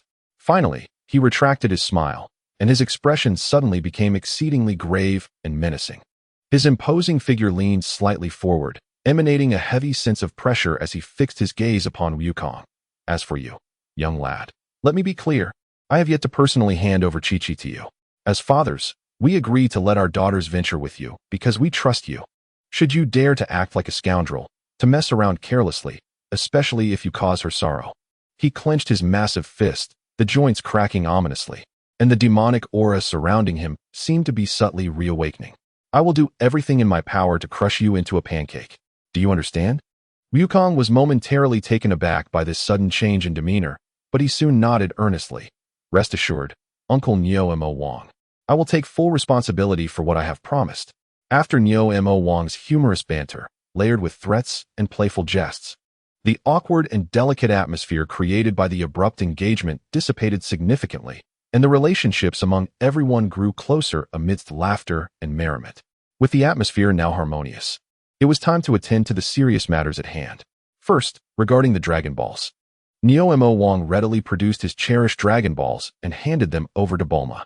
The signal for another Dragon Ball stabilized on Bulma's radar. Next, there was the long-standing issue of the raging flames of Huayan Mountain that had plagued Nyo Mo Wang for years. Master Roshi cleared his throat, adopting a master's demeanor, and prepared to showcase his skills. Ahem. It seems this old man must step in. Wukong, observe closely. While you can independently comprehend the Kamehameha wave, there exists a supercharged mode of the technique, which I shall demonstrate for you. He assumed a stable stance, gathering energy with his hands at his waist. A brilliant blue light began to coalesce. Wukong watched from the side, unable to suppress his criticism. "Master Wu Tian, while your supercharged strike will undoubtedly extinguish the flames, I fear the mountain itself may be flattened in the process. Once flattened, how will you restore it? Can it be returned to its former state?" Master Roshi, nearly losing his composure, felt a flush of embarrassment at Wukong's words. Indeed, the power of the Kamehameha wave was immense. After such a demonstration, the area before them could easily stretch for dozens of kilometers. "What do you propose we do?" Master Roshi inquired, feeling somewhat embarrassed. Everyone began brainstorming. Bulma suggested using a high-pressure water gun or fire-extinguishing bombs, but these ideas were quickly dismissed due to the sheer intensity and extent of the fire, which rendered conventional methods ineffective. Yamcha proposed digging a firebreak, but upon surveying the sprawling, burning mountains, the task seemed comparable to moving a mountain. Oolong and Puar suggested summoning rain, but their lack of ability to execute it resulted in their ideas being disregarded. After much deliberation, no viable solution emerged. Suddenly, Bulma had a revelation. Could it be that this fire isn't natural? It has burned for so many years without extinguishing. Could there be a source? This statement awakened everyone's attention. Ultimately, they all agreed to send someone deep into the heart of the flames to uncover the truth. And this formidable task undoubtedly fell upon the current team's strongest member, Wukong. "Be careful," Bulma urged, her voice tinged with concern. "Stay safe," Chi-Chi added quietly. Her cheeks flushed. Wukong nodded, taking a deep breath as his energy circulated within him, a faint, visible aura enveloping his body, isolating him from the terrifying heat. He had attempted to enter using a mech suit, but Bulma's analysis indicated that its armor might not withstand the extreme temperatures of the core area, posing a risk of melting. With no other choice, he had to rely on himself. With the worried gazes of his companions upon him, Wukong boldly charged into the towering inferno. The deeper he ventured, the higher the temperature rose, with the flames transitioning from a deep red to a blinding white.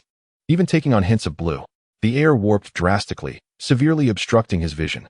Periodically, rocks exploded from the heat, or flammable gases accumulated below erupted into towering fire columns, creating a perilous environment. Wukong heightened his energy to its utmost, weaving through the sea of flames like a fish, acutely sensing the flow of energy around him. He could feel that all the heat seemed to converge upon a specific point deep within the mountain. Time lost meaning as he broke through a massive wall of fire, finding himself in a relatively open hollow within the mountain. Strangely, the flames here were less ferocious than those outside, yet they were more concentrated, radiating an alarming heat. At the center of the hollow stood a blade. It was a sword of ancient design, distinctly reminiscent of samurai craftsmanship. Most of the blade was embedded in the rock, revealing only its black hilt and a small section of its dark golden pommel. The unimaginable heat emanated from this very sword. It seemed to be an inexhaustible source of fire, continuously radiating terrifying warmth. Wukong cautiously approached, and the closer he got, the more intense the heat became, even causing the energy surrounding him to waver. He extended his hand and grasped the black hilt. Suddenly, an overwhelmingly fierce and scorching energy surged through his arm, attempting to ignite him from within. Wukong grunted, immediately channeling all his energy to counteract it. The two energies clashed violently within him, making his arm feel as though it were being seared in a furnace.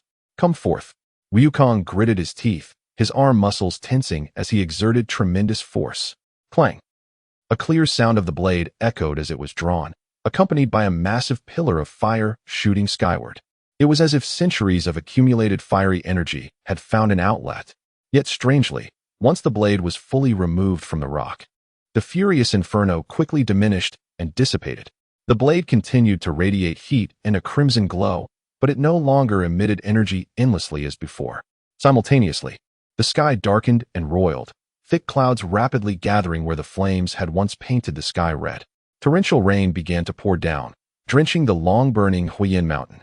Without the support of the energy source, the fire began to weaken visibly under the deluge, extinguishing as the thick smoke and oppressive heat were gradually replaced by the fresh scent of rain and earth. Wukong, holding the still scorching sword, gazed at the timely rain and the gradually revealed charred mountainside, letting out a long sigh of relief. Luren Rahuo, this name inexplicably surfaced in his mind, feeling remarkably fitting, and he decided to name this enchanted blade. As Wukong emerged from the dwindling flames, his body covered in soot, yet flashing a bright smile, the anxious crowd finally relaxed. Though he appeared disheveled, he had succeeded.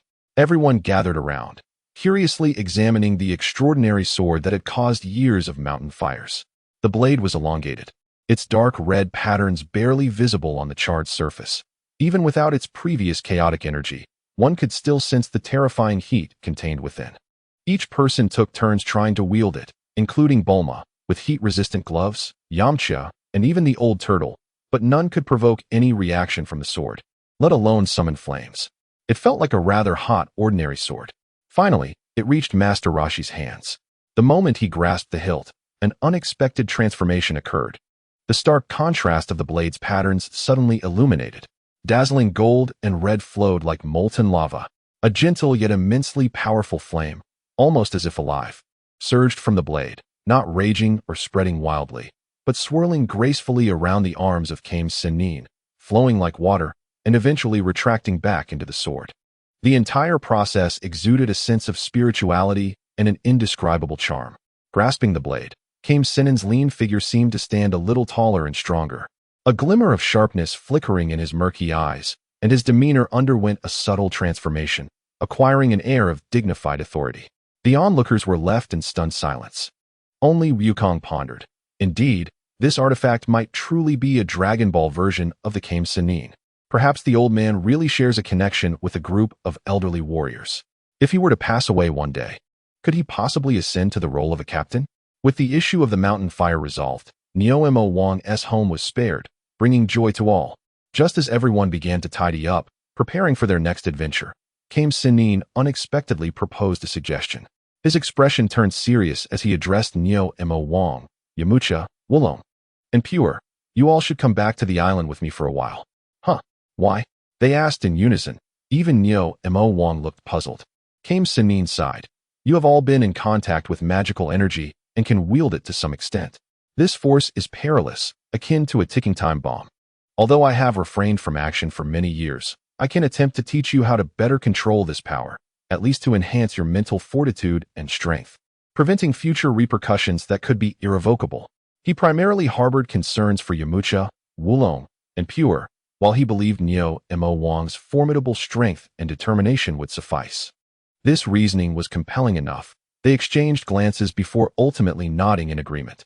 Especially Yamcha and Wulong, who, having experienced prior defeat and the uncertainty of magical transformation, harbored a fervent desire to enhance their abilities. Thus, the once lively adventure team faced an imminent division. Kame Sennin, with a bold demeanor, borrowed a large floating camper from Bulma's capsule, claiming it was for educational purposes. Neo-Mo Wang took the wheel, transporting Kame Sennin, Yamcha, Wulong, Pure, and the old sea turtle back to Kame Island. Just before boarding, Kame Sennin excitedly patted the vehicle. "Wonderful. No longer do I have to endure that spinning flying turtle. If it weren't for maintaining my image and not wanting you to see me in a state of vomiting, I wouldn't have delayed my entrance until you finished fighting. The group realized that the reason Kame Sinin had not intervened sooner was due to motion sickness, which was now revealed to be inconsequential. The floating vehicle took off, carrying the new training team gently into the sky, heading towards the sea. Left behind were Wukong, Bulma, and Chi-Chi, exchanging bewildered glances. A gust of wind swept through, stirring up the ashes on the ground. The adventure continued, but the composition of the team had subtly shifted to a configuration of one man and two women. The new journey seemed destined to be anything but tranquil. Chapter 17. Occasionally yearning to engage in meaningful, yet unbeneficial activities, the structure of the team underwent a nuanced transformation.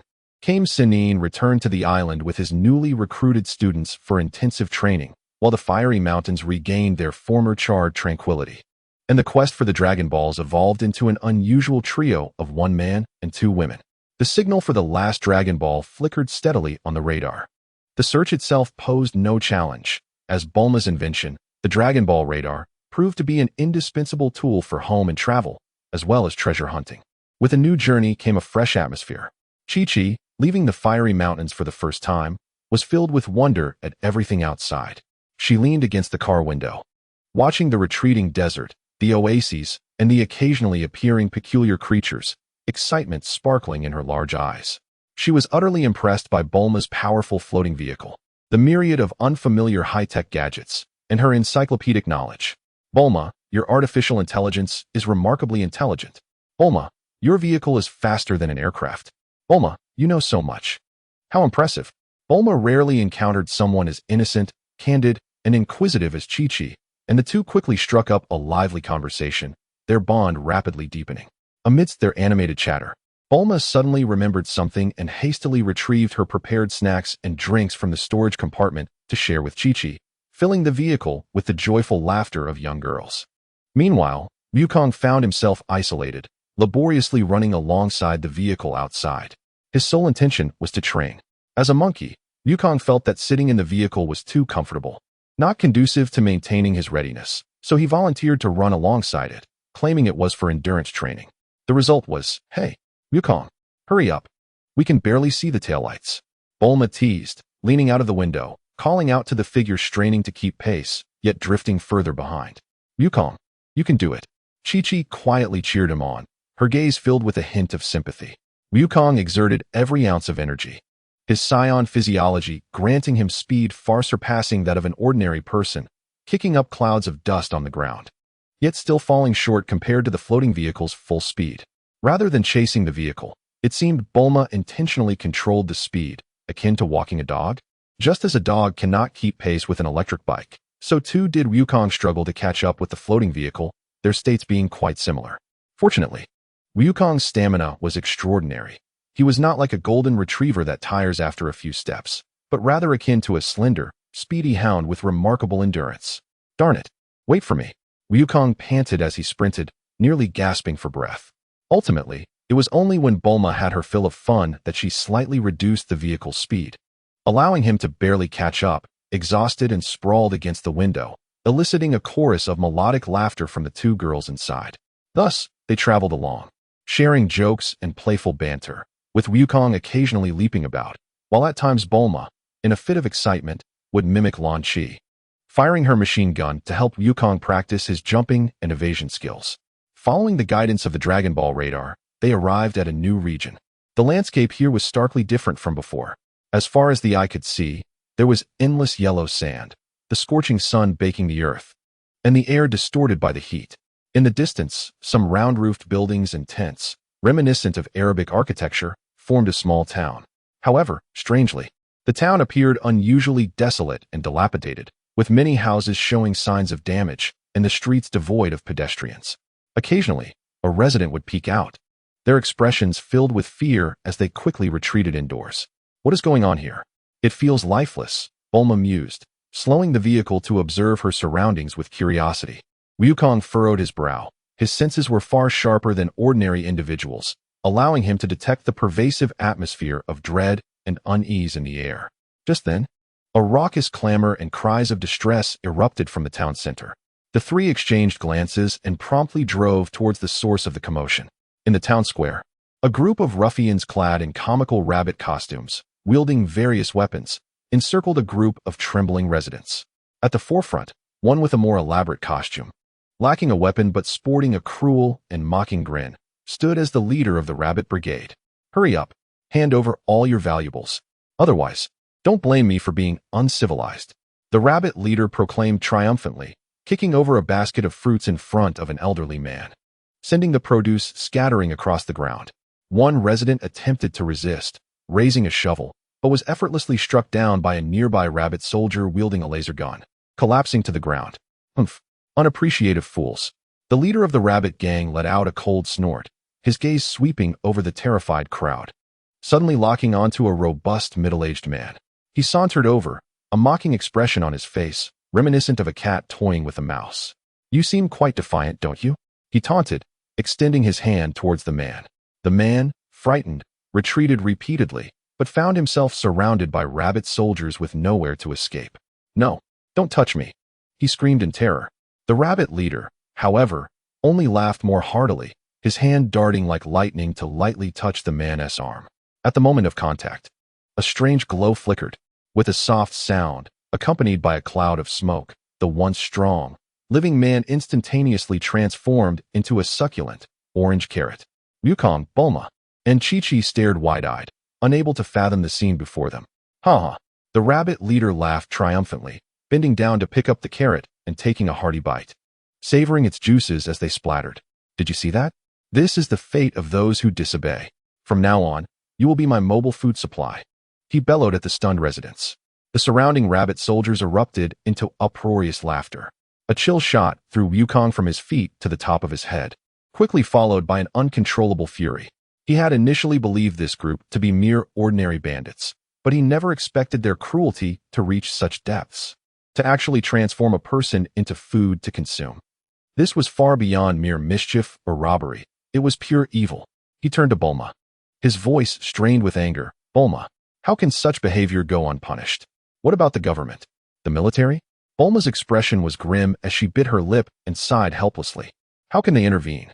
Wukong, this world is much larger and more complex than you imagine. The Earth is vast and sparsely populated. Resources and production capabilities are actually in surplus. In metropolitan areas like mine, order is well maintained, but in many remote regions, the level of autonomy is quite high. She gestured towards the window.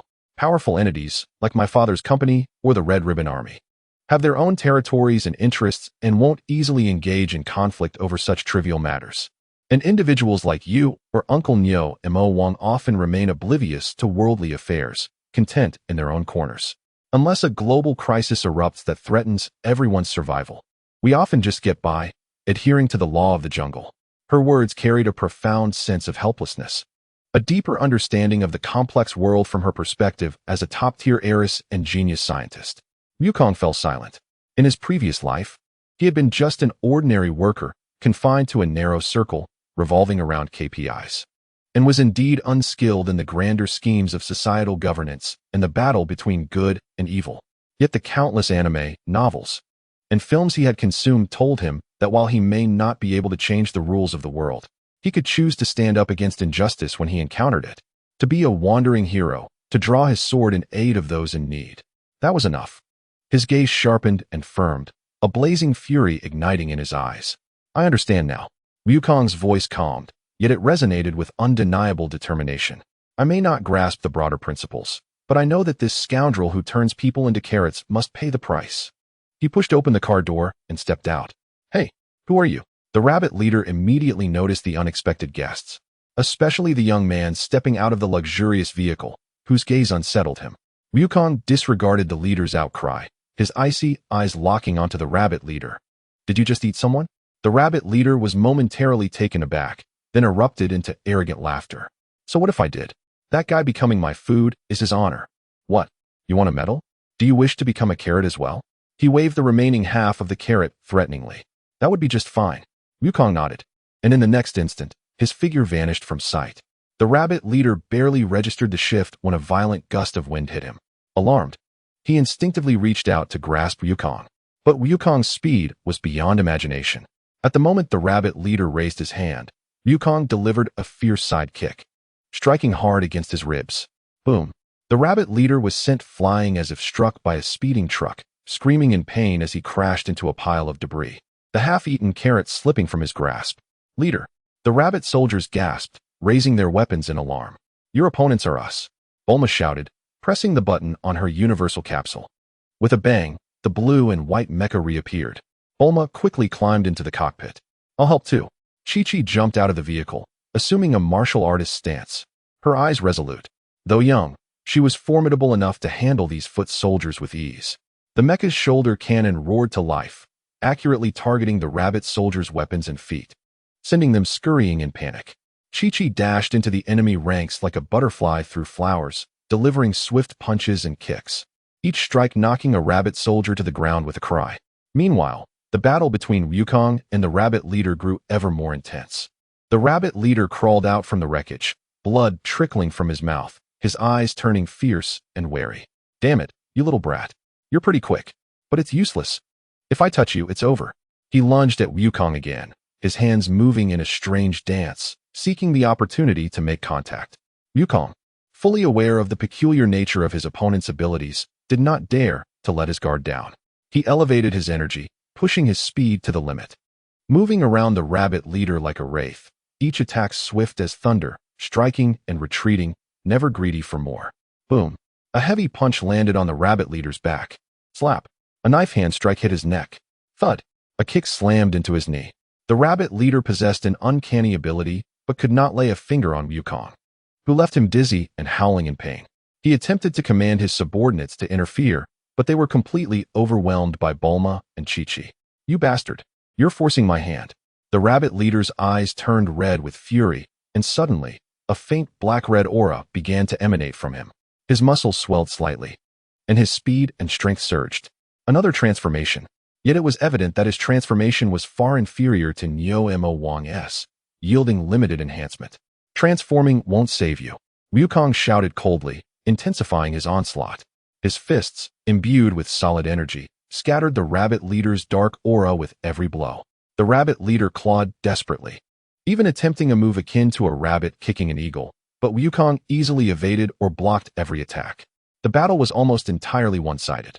Seizing an opportunity, Wukong moved in close as the rabbit leader missed a wild grasp. It's over. Wukong's cold voice echoed in his ear. The next moment, Wukong's fist struck the rabbit leader's abdomen like a pile driver. Aura, aura, aura, aura, aura. The relentless barrage of blows was suffocating. The rabbit leader's dark energy was completely shattered, his eyes bulging, saliva mixed with stomach acid spewing forth as his body trembled uncontrollably. With one final uppercut, he struck his chin. Crack. The sickening sound of bone breaking echoed. The rabbit leader flew high into the air like a puppet with its strings cut before crashing heavily to the ground, completely losing consciousness. Meanwhile, Bulma and Chi-Chi had also dealt with all the rabbit soldiers, leaving the square strewn with groaning villains. The residents gazed in astonishment, as if unable to believe that the nightmare that had tormented them for so long was so easily dispelled by three suddenly appeared young individuals. After a brief silence, a resounding cheer and expressions of gratitude erupted. People surged forward, surrounding Wukong and his companions, continuously expressing their thanks. As Wukong and his friends observed the genuine smiles on the faces of the townsfolk, their hearts brimmed with an indescribable sense of fulfillment and joy. So this is what it feels like to be a hero. Bulma, watching the jubilant residents, felt her lips curve upward involuntarily. Indeed, Chi-Chi nodded vigorously, her gaze toward Wukong sparkling with newfound brightness. Upon checking, they realized the Dragon Balls were not present here. The trio graciously declined the residents' fervent offers of hospitality and gifts, merely supplementing their provisions with some fresh water and food. With lingering glances from the townspeople, the hovercar reactivated and departed from the arid settlement. Inside the vehicle, the three exchanged smiles. Although they had acquired no tangible rewards, the profound satisfaction of aiding others and vanquishing evil was infinitely more precious than any treasure. The trio, filled with joy and contentment, continued their journey toward the last Dragon Ball. As for that rabbit spirit, it had perished, reduced to ashes, never to inflict harm again. A cause for celebration, indeed. Chapter 18. Wukong's first trickery. The atmosphere within the car was light and joyous. With the last Dragon Ball within reach and formidable allies at his side, Wukong and his companions felt an unshakable optimism. Bulma, are you certain you wish to grant me the wish? Wukong confirmed for the umpteenth time, his face alight with uncontainable excitement and indecision. Enough already. How many times must I say it? I currently have no particular desires. Just go ahead and wish. Bulma replied curtly while driving, though a smile played at the corners of her mouth. It was amusing to see this usually composed individual reveal such expressions. Regarding the wish for a handsome boyfriend, one might argue that as the world's foremost heiress in the realm of Dragon Balls, if she desired a charming partner, she could easily procure a model, celebrity, or idol. Such thoughts seem to underestimate the power of capital. In this world, Bulma ventured on her travels not only for adventure's thrill, but also to ascertain the reality of the Dragon Balls, if they indeed existed. A wish for eternal youth would suffice. After all, she lacked for nothing. Any wishes the Dragon Balls could fulfill, she could achieve through her wealth, often more swiftly. Those wishes deemed impossible could wait until the time was right. Bulma, what do you think I should wish for? The naive Wukong, oblivious to Bulma's thoughts, began counting on his fingers. That magic energy seems quite useful. Uncle Neo Mo Wong and Yamcha can utilize it. Should I wish for the ability to control that magic energy? Can the Shenlong grant that? Chi-Chi, do you have any suggestions? He tossed the question to Chi-Chi in the passenger seat. Chi-Chi tilted her head, pondering seriously, her cheeks flushed. I think you're already quite formidable, but it would be nice to be a bit safer. Safer? Wukong stroked his chin, his thoughts wandering. Actually, I would love an ability like the direct death vision or Sharingan. That sounds incredibly cool. What are those? Both Bulma and Chi-Chi inquired simultaneously, intrigued. You might not believe it, Wukong began to elaborate. The direct death vision can see the death lines of all things. Touching it can cause fatal harm. The Sharingan can read opponents' movements, predict attacks, and even replicate ninjutsu. It's an exceptionally powerful technique. Wow, that sounds amazing. Chi-Chi's eyes sparkled with excitement. Bulma rolled her eyes. You must be making that up. How can such strange abilities even exist? What do you mean I'm making it up? What if they do exist? The Shenlong can grant any wish, so why not try it? It won't cost anything. Thus, the trio continued their animated banter in the vehicle, filled with dreams of the future and soaring confidence. However, the phrase joy often precedes sorrow holds its truth. Suddenly, a deafening explosion erupted beside the hover car. A massive shockwave jolted the vehicle. Ah! Both Bulma and Chi-Chi exclaimed in surprise. An enemy attack. Wukong instantly became alert, his gaze sharpening as he scanned the exterior. He spotted a trail of smoke from a rocket that had struck the ground nearby, creating a shallow crater. Had it not been for Bulma's car possessing an exceptionally robust defensive system that interfered with the targeting, they might have been directly hit. Which scoundrel did this? Bulma yelled angrily, hastily stopping the vehicle to check its status through electronic surveillance. Fortunately, the vehicle, belonging to the daughter of the wealthiest man in West Capital, had withstood the assault with only minor scorch marks on its exterior. Outside, two figures emerged from behind the sand dunes. One was tall and voluptuous, clad in a tight purple ninja outfit that accentuated her alluring curves, her face partially concealed by a mask, revealing sharp eyes and long black hair. With two large swords crossed on her back, she was none other than the top henchman of the Zuifan king, Xiao Wu.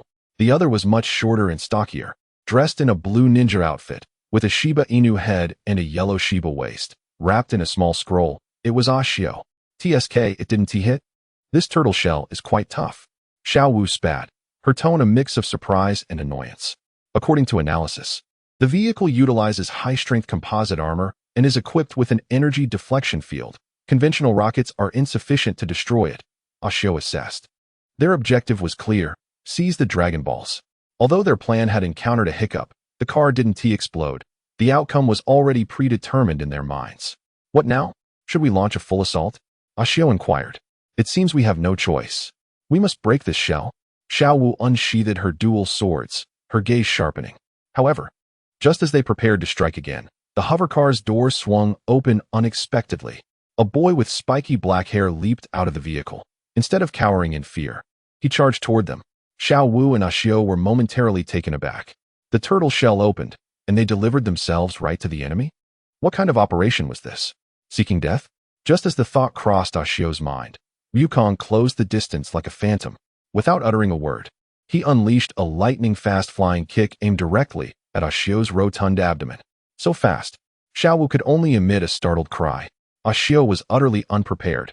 He felt an overwhelming force strike him, as if he had been hit by a battering ram, lifting him off the ground and sending him hurtling backward at high speed. Boom! Ashio's body crashed heavily onto the distant sandy ground, kicking up a cloud of dust. One down, Wukong landed effortlessly, dusting off his hands and turning his attention to the lone figure still standing, Xiao Wu. Xiao Wu's pupils constricted, gripping her swords tightly, her muscles tensed. This boy's speed and strength exceeded expectations. Yet, just then, an unexpected turn of events occurred. The Ashio who had been kicked away suddenly transformed into a puff of white smoke and vanished. Only a splintered wooden stump remained. A substitution technique? Wukong's eyes widened in disbelief, his face revealing a look of astonishment for the first time.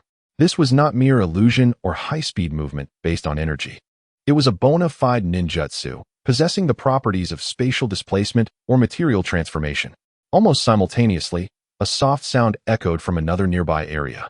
Accompanied by another puff of smoke, and Ashio's figure appeared there, unharmed. Cold sweat drenched the Shiba Inu's face as he patted his chest, shaken. Had that kick landed, he would have likely met his end. A dog's life is still a life. Moreover, one is not a mere vagrant on the streets, but a bona fide domesticated individual, duly certified. To be unjustly slain in such a manner is indeed an egregious injustice. A mere glance exchanged between them led to a revolutionary understanding of each other's prowess and tactics. Xiao Wu and Ashio retracted all disdain, their gazes becoming gravely serious. This young boy was undoubtedly no ordinary robber or adventurer. His strength was unfathomable, and he appeared to possess no knowledge of their ninjutsu system, as evidenced by his genuine astonishment. This was both an advantage and a disadvantage. Wukong narrowed his eyes, his initial surprise gradually supplanted by profound interest. The amalgamation of the Pirate King's Haki, and Old Man Soul Reaper's Zanpakuto, and now the ninjutsu of the Naruto world created an extraordinary melange. It appeared that he must adopt a more serious stance. Xiao Wu inhaled deeply, her hands swiftly forming several intricate seals. Shadow Clone Jutsu, with a series of explosive sounds. Four identical Xiao Wus materialized in an instant, indistinguishable from one another, each brandishing a blade and charging towards Wukong from various directions. Simultaneously, Ashio was not idle. He swiftly retrieved a multitude of shuriken and kunai from a scroll at his back, his hands moving like a flitting butterfly.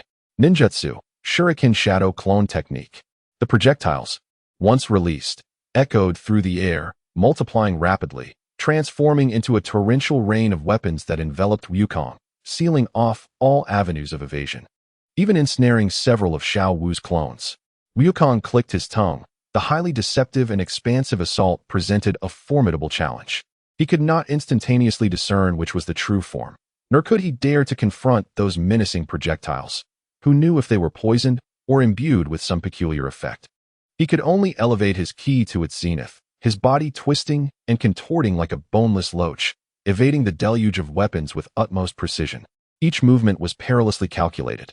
Whenever he could not evade entirely, he relied on his arms or legs, enveloping them in hardened ki to deflect the projectiles, producing a series of crisp sounds as they clashed. Meanwhile, the four Xiao Wus seized the opportunity to close in, launching their blades from exceedingly cunning angles, slashing with lethal intent, embodying a distinct style of assassination targeted at vital points. Wukong found himself momentarily on the defensive. He was obliged to contend with the indistinguishable assaults of the clones, while simultaneously fending off the relentless barrage of projectiles from afar. Although his absolute speed and strength far surpassed his adversaries, the peculiarities of ninjutsu coupled with their seamless coordination rendered him somewhat flustered and overwhelmed. The battle descended into a brief stalemate.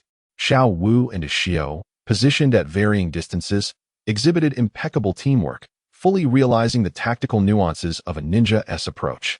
The clones provided distraction, the substitutes ensured survival, while the projectiles suppressed, and the blade technique struck with unyielding ferocity in a plethora of combinations.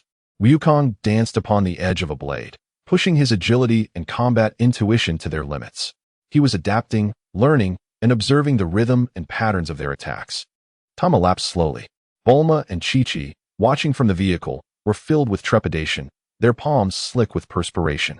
At long last, after evading yet another barrage of shuriken and dispersing a charging clone with a powerful punch, Wukong's eyes brightened. He had discerned the truth.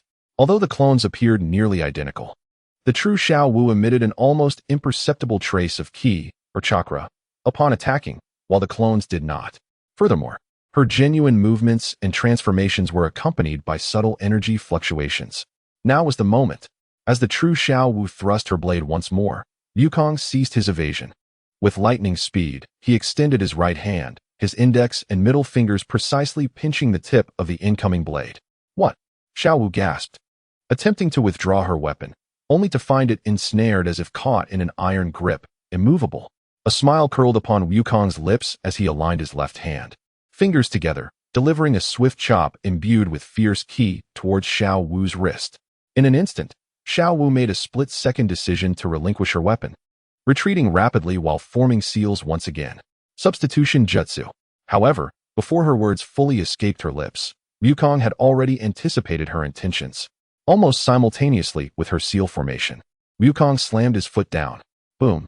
A powerful shockwave erupted from him, instantly disrupting the surrounding energy field. The ground trembled slightly.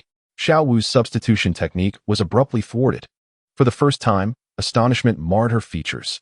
At that moment, Wukong's assault was upon her, a seemingly unremarkable straight punch, yet it harbored terrifying strength and speed. Aimed directly at her face, Xiao Wu's pupils constricted, and in despair, she closed her eyes. However, the anticipated impact never arrived. Wukong's fist halted a mere centimeter from her nose. The gust of wind generated ruffling her long hair. "You've lost," Wukong declared with a smile, retracting his fist. These two individuals, who served as comedic relief in the anime, despite their significant power and ninjutsu in this realm, had shown restraint in their attacks, evidently not seeking to inflict mortal harm, which clearly warranted Wukong's leniency. Meanwhile, a Xiao, witnessing Xiao Wu's predicament, immediately sought to intervene. But Wukong merely cast a casual glance in his direction, an invisible aura of oppression rendering a Xiao frozen in place, unable to move. Just as Wukong believed victory was assured and prepared to seize a hostage to exchange for Dragon Balls, an unforeseen turn of events unfolded. Xiao Wu, ensnared by Wukong, and the distant Xiao simultaneously bore a peculiar smile. "You are indeed formidable," Xiao Wu spoke, her voice resonating with a strange echo. "But we shall not be captured so easily." As her words faded, both Xiao Wu and his Xiao began to blur, becoming transparent. Ninjutsu, super escape technique. Their forms twisted like a mirage before erupting into two clouds of smoke, swiftly dissipating into the air. Only Xiao Wu's blade, still clasped in Wukong's grip, and a Xiao's discarded unactivated projectiles remained. The air resonated with their final utterance, growing fainter. "We shall leave the Dragon Balls with you for now, but we shall return." Wukong stood amidst the emptiness, clutching the cold blade, gazing at the desolate desert, his expression a tapestry of bewilderment and astonishment. They managed to escape just like that, even in a state of complete subjugation? Such effortless comings and goings, a composed retreat through ninjutsu, truly broadened his horizons and evoked an unprecedented sense of uncontrollability within him. The new adversaries seemed far more troublesome than anticipated, yet infinitely more intriguing. Chapter 19. The Heavens and Earth, and the Fortress of War deep within the desolate desert. An eerie edifice, a fusion of medieval castle and futuristic technology, stood tall. This was the stronghold of the Zahufan king. Within the castle's depths, upon the throne, the diminutive yet large-headed Zahufan king listened intently to the reports of two subordinates kneeling before him. "Zahufan king, we have located the Dragon Balls you tasked us to find," one reported, but Xiao Wu, lowering her head, spoke with an undercurrent of reluctance and trepidation. "But the wielder's strength is far too great. We cannot contend with him." "What?" The Zahufan king adjusted his exaggerated hat, his voice shrill. "You two, together, employing ninjutsu, could not prevail? How many adversaries did you face?" "Primarily, it was just a black-haired boy," a Xiao awkwardly admitted. "If it weren't for my unfamiliarity with the ninjutsu system, we might not have even had the chance to flee." "A mere boy." The Zahufan king nearly leapt from his throne. "You were 2 against 1, and were bested by a child. His power is inscrutable," they lamented. Xiao Wu raised her head, her expression grave. Her speed, strength, and reflexes were far beyond those of an ordinary person. Ultimately, She even considered capturing us alive, which granted us the opportunity to employ our evasion techniques. Had she chosen to strike us down from the outset, we would have had no chance to resist. The king of Zhao Fanfan fell silent, his large head beginning to whirl with thoughts. This news was utterly unexpected. He had initially believed that with Xiao Wu and Ishio's prowess, seizing the Dragon Balls would be a breeze. Little did he know he was hitting a brick wall. By the way, did you say they are also collecting Dragon Balls? The king of Zhao Fanfan suddenly inquired. Upon receiving affirmative responses from Xiao Wu and Ishio, he stroked his chin and smirked insidiously. In that case, we need not take the initiative. Let us respond to their moves with our own unchanged stance. Inform everyone to activate all defense systems. Let them walk into their own trap. We shall catch them in this fortress of steel and stone. Let us see what they can do. Thus, an ambush against the trio of Wukong was quietly laid out. On the other hand, Bulma's Dragon Ball radar precisely pointed towards the solitary fortress in the desert. The hover car halted at a distance from the fortress, and the trio gazed at the isolated structure, adorned with various apparent defensive mechanisms, their brows furrowing in concern. This place looks extremely perilous, Chi-Chi murmured. Even someone as naive as she sensed the unfriendly aura emanating from the castle. They are clearly prepared for battle. Entering would be akin to walking into a trap, Bulma analyzed. However, without entering, they would undoubtedly refuse to relinquish the Dragon Balls, resulting in a stalemate. Then we shall launch a strong offensive, Wukong declared, cracking his knuckles. Eager for action. Do not act impulsively. Bulma cautioned him. We must first ascertain their strength. She produced a more advanced tablet and began to operate it. I will first scan the fortress with a satellite. The structure is quite complex, with energy shielding obscuring the interior. However, external information reveals that the owner is the Zhao Fanfan evil organization. What a ridiculous name. She quickly browsed through the database information. The registered nature is treasure hunting and technology development. No significant records of malicious crimes. Their main business is to profit from controlling rare minerals and technological patents. Their slogan is to dominate the world, yet their reputation is surprisingly good. Many partners evaluate them as ambitious and demanding high prices, yet they adhere to rules and never engage in unfair practices. Wukong and Chi-Chi were left bewildered. So, this means they are bad guys with a villainous slogan, yet they conduct business lawfully? Wukong summarized. That is one way to interpret it. Bulma nodded. This complicates matters. If they were ruthless bandits, I could readily call home and have a space-based weapon erase this fortress from the map without a second thought. But now, it seems a bit difficult to do so. After some contemplation, she released several miniature reconnaissance robots the size of fingernails, which silently infiltrated the vicinity of the fortress. The footage and data analysis they transmitted only added to her headache. The fortress was armed to the teeth. Automatic laser turrets, high-voltage electric nets, energy shield generators, patrolling mechanical guards, and possibly even underground traps. A strong assault would incur significant losses, while infiltration seemed nearly impossible. Bulma attempted to negotiate through communication. Zhao Fanfan, can you hear us? We are Dragon Ball collectors. We mean no harm. We merely wish to peacefully exchange for the Dragon Ball you possess. We can offer a high price. She shouted into the loudspeaker. The booming voice of the king of Zhao Fanfan came through the castle's loudspeaker. Humph. Not a chance. The Dragon Ball is mine. Want it. Unless you hand over the other Dragon Balls, it's out of the question. At worst, no one will get to make a wish. Wukong chimed in. Hey, how about a fight? If I win, the Dragon Ball is mine. Kid, don't think you're impressive just because you defeated my subordinates. Come in and face me if you dare. Watch as my fortress turns you to dust. The king of Zhao Fanfan was clearly unfazed by this challenge. Even Chi-Chi attempted to communicate with a sweet tone, only to be met with ruthless rejection. The negotiations fell apart completely. The other side was resolute in their cowardice or was trying to force them into a situation of certain death. Caught in this dilemma, Wukong suddenly looked up at the sky, then glanced at the calendar on Bulma's vehicle, murmuring to himself, by the way, today seems to be a full moon? Bulma paused, accustomed to West Capital time and lacking knowledge of the lunar calendar. Full moon. AI, check today's moon phase. Indeed, it is a full moon, Chi-Chi confirmed. Having grown up on the mountain and being more familiar with the lunar calendar, the vehicle's AI also responded that today was the 15th day of the lunar month, predicting that the full moon would occur tonight. Wukong's eyes lit up, and he turned to Bulma and Chi-Chi, his expression becoming serious yet tinged with excitement. Bulma. Chi-Chi, there is something I have not told you. I actually possess a transformation ability. Under the curious gazes of the two, Wukong recounted how he transforms into a giant ape upon seeing the full moon, omitting the history of losing reason, merely emphasizing his current control, and proposed a plan to forcibly breach the fortress and seize the Dragon Balls using his ape form. Transform into a giant ape. Bulma and Chi-Chi were left astonished, their mouths agape as if they could fit an egg inside. This surpassed their wildest imagination. Can you really control it? You won't go berserk, will you? Bulma asked anxiously, recalling the previous incidents with Wukong and the Wild Bear King post-transformation. Fear not. I am completely lucid now, Wukong assured, thumping his chest. Though his appearance might be intimidating, he was undeniably reliable.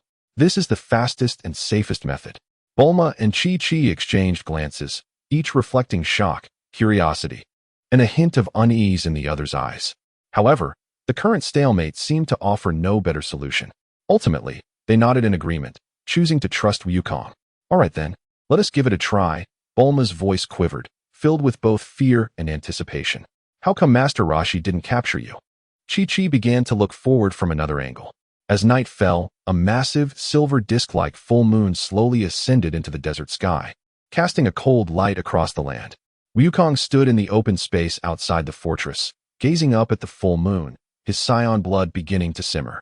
Meanwhile, Bulma and Chi-Chi had driven the hover car far back behind the sand dunes, nervously observing through high-powered binoculars. At the peak of the moonlight, Wukong's body began to undergo a transformation. His muscles swelled, hair grew wildly, and his physique enlarged at a visible speed. Within mere breaths, a towering giant ape, over 50 meters tall, with bulging muscles and covered in black fur, replaced the once youthful figure.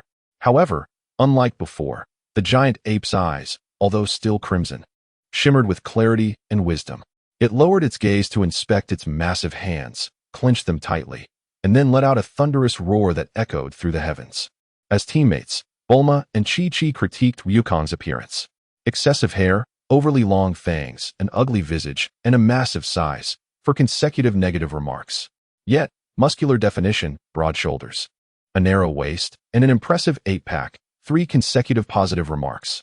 Bulma and Chi-Chi were overly relaxed, but the scene inside the fortress was starkly different. The king of Zhao Fanfan and his cohorts were nearly startled out of their skins by the sudden, terrifying roar. What is happening? The king of Zhao Fanfan rushed to the monitoring screen, where he saw a colossal dark figure pounding its chest beneath the moonlight. Is that brat transformed? Xiao Wu and Ashio were equally stunned. Whatever it is, activate the highest level of defense. Fire all weapons. Do not let it approach. The king of Zhao Fanfan screamed as he issued his command. In an instant, the entire fortress came to life. All hidden turrets rose up. Lasers, missiles, and electromagnetic cannons rained down upon the black giant ape. However, the rational giant ape, Wukong, fought in a completely different manner. He no longer wreaked havoc indiscriminately, but instead showcased astonishing combat skills. A colossal arm deftly deflected or swatted away incoming missiles, while a robust body withstood laser fire, leaving only faint scorch marks. It could even use its thick tail, akin to a steel whip, to shatter approaching shells. With great strides, it advanced through a hail of gunfire towards the fortress, each step causing the ground to tremble. Conventional weapons proved ineffective. It was time to activate the ultimate plan. The king of mixed rice gritted his teeth and pressed a red button on the armrest of his throne. The castle began to transform, initiating its battle fortress mode. Amid a cacophony of deafening metallic roars, the entire structure began to disassemble and reassemble. Massive gears turned, armor plates shifted, and turrets retracted and merged. In a brief moment, the once cold, steel fortress morphed into a towering, fearsome giant robot exceeding 50 meters in height. It boasted sturdy legs and multiple mechanical arms equipped with various heavy weaponry, with the original castle's main tower serving as its head, where the king of mixed rice controlled it from within. Behold the might of my ultimate weapon, the king of mixed rice proclaimed through a loudspeaker, his voice brimming with pride. The colossal robot stomped forward, shaking the ground. One mechanical arm lifted, transforming into a massive drill that spun rapidly towards the giant ape Wukong. Another arm unleashed a barrage of net-like electric arcs, attempting to ensnare him. The launch bay behind opened, releasing several large tracking missiles that screamed into the air. Endowed with intelligence, Wukong exhibited remarkable combat acumen. He sidestepped the drill's thrust, seizing the electric net with his enormous hand, and with a furious roar, he tore it apart with sheer strength. As for the tracking missiles, he opened his wide, blood-red mouth, unleashing a powerful energy wave that detonated them all mid-air. The explosive light illuminated the night sky. Wukong, the giant ape, charged forward, engaging in a fierce struggle with the steel giant. This was the ultimate collision of raw power and technological creation.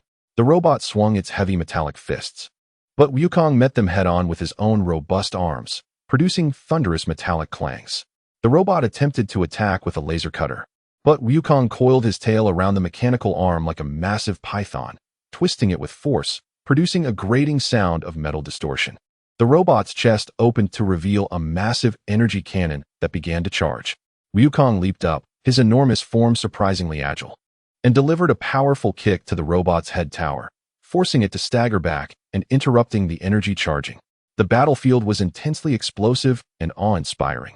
Each clash of the two titans sent tremors through the earth, and shockwaves stirred up clouds of dust. The fortress robot unleashed a barrage of firepower, with weapons cycling through various attacks, flame, frost, and shockwaves, showcasing a plethora of strategies. Yet, the intelligent giant ape Wukong was overwhelmingly powerful. Not only was he unmatched in strength and defense, but his combat mind was also clear, adept at evasion, blocking, and identifying weaknesses.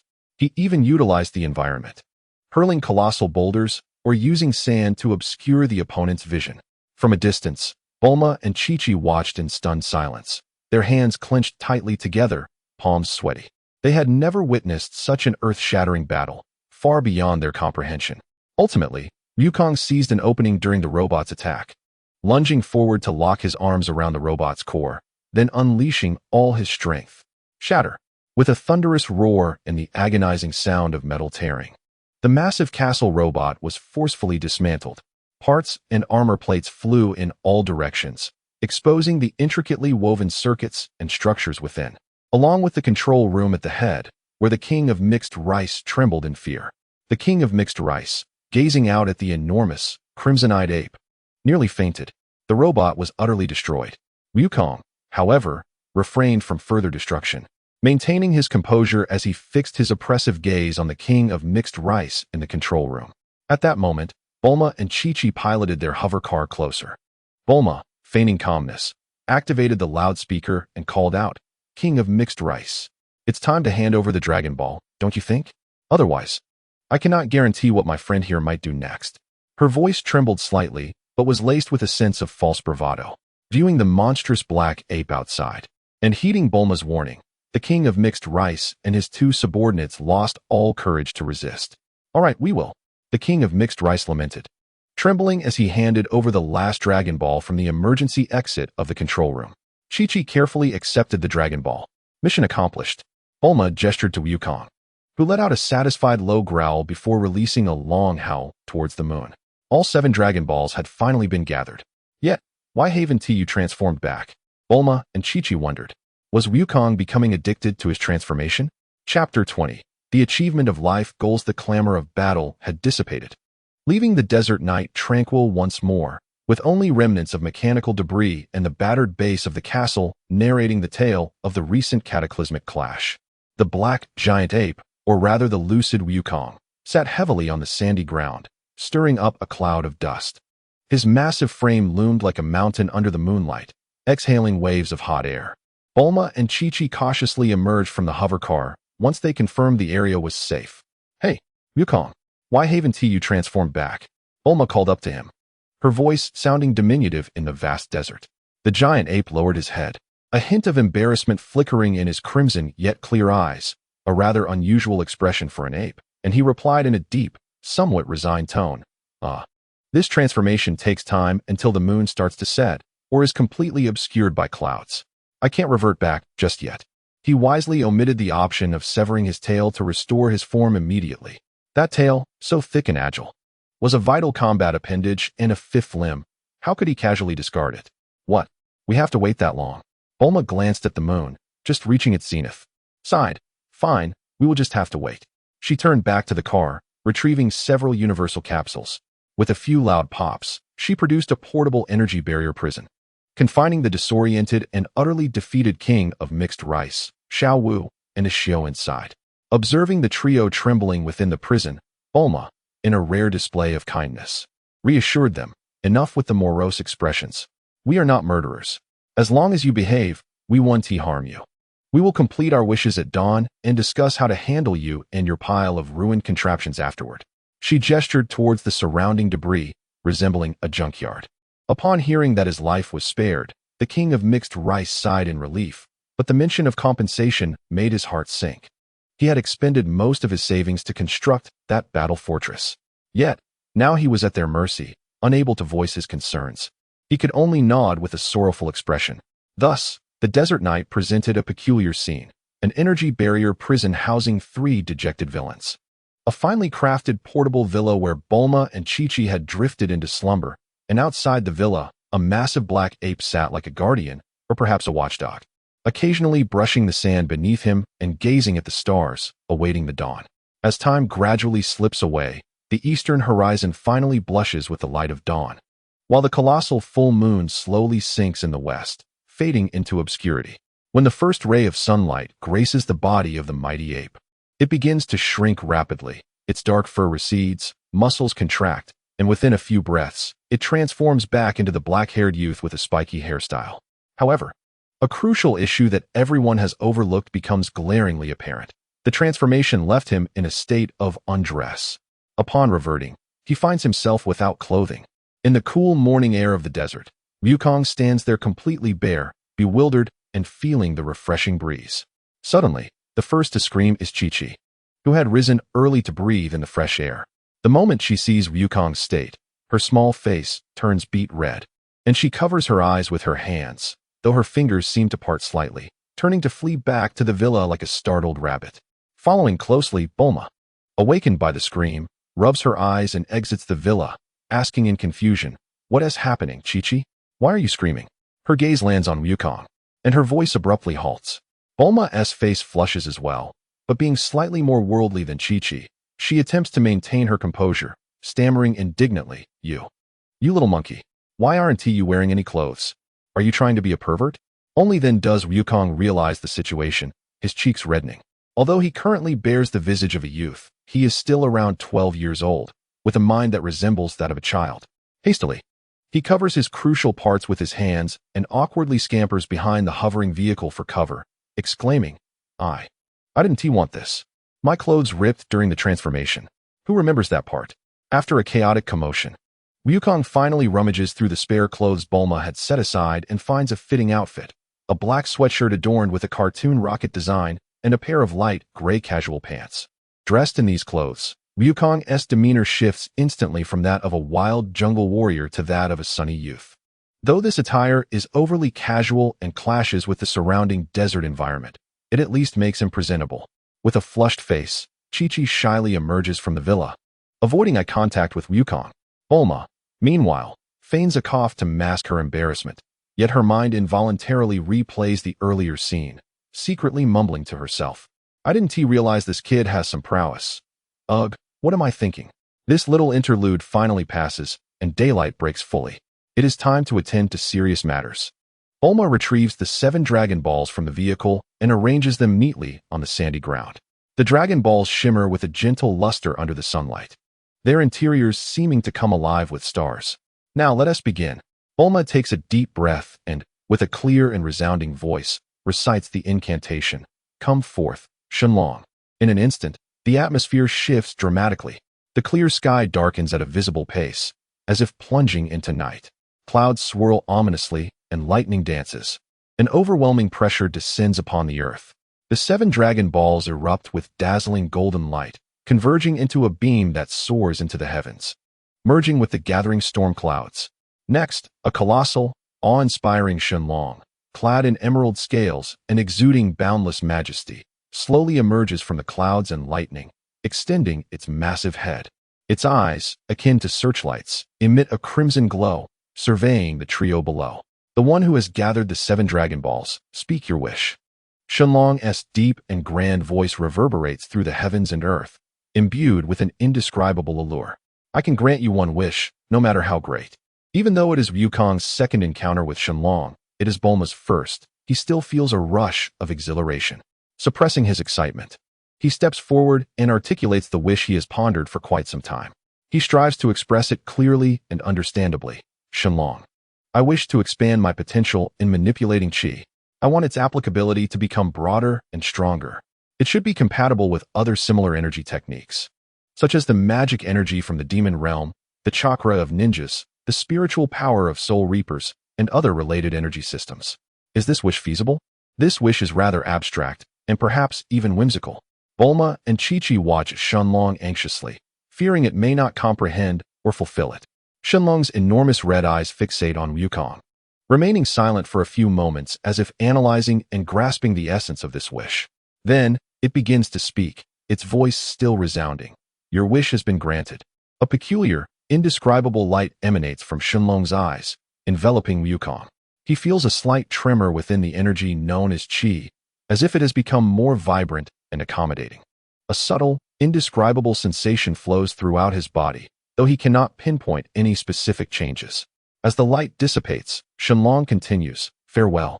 The immense dragon form begins to dissolve, transforming into countless golden specks of light. The 7 dragon balls lose their luster, appearing as ordinary stones, and then shoot into the sky, scattering to various corners of the world, awaiting the next summoning. The sky quickly brightens again, as if everything that just transpired was merely a fleeting dream. Is that it? Bulma blinks, glancing at the bewildered Wukong. What do you feel? Did your power surge? Or have you suddenly grasped some unparalleled martial art? Wukong carefully assesses his sensations, shaking his head. It seems there isn't anything particularly special. The qi feels the same, and my body hasn't changed much. It just feels like the qi is a bit more obedient. Beyond that, who knows? I believe Shenlong wouldn't deceive me.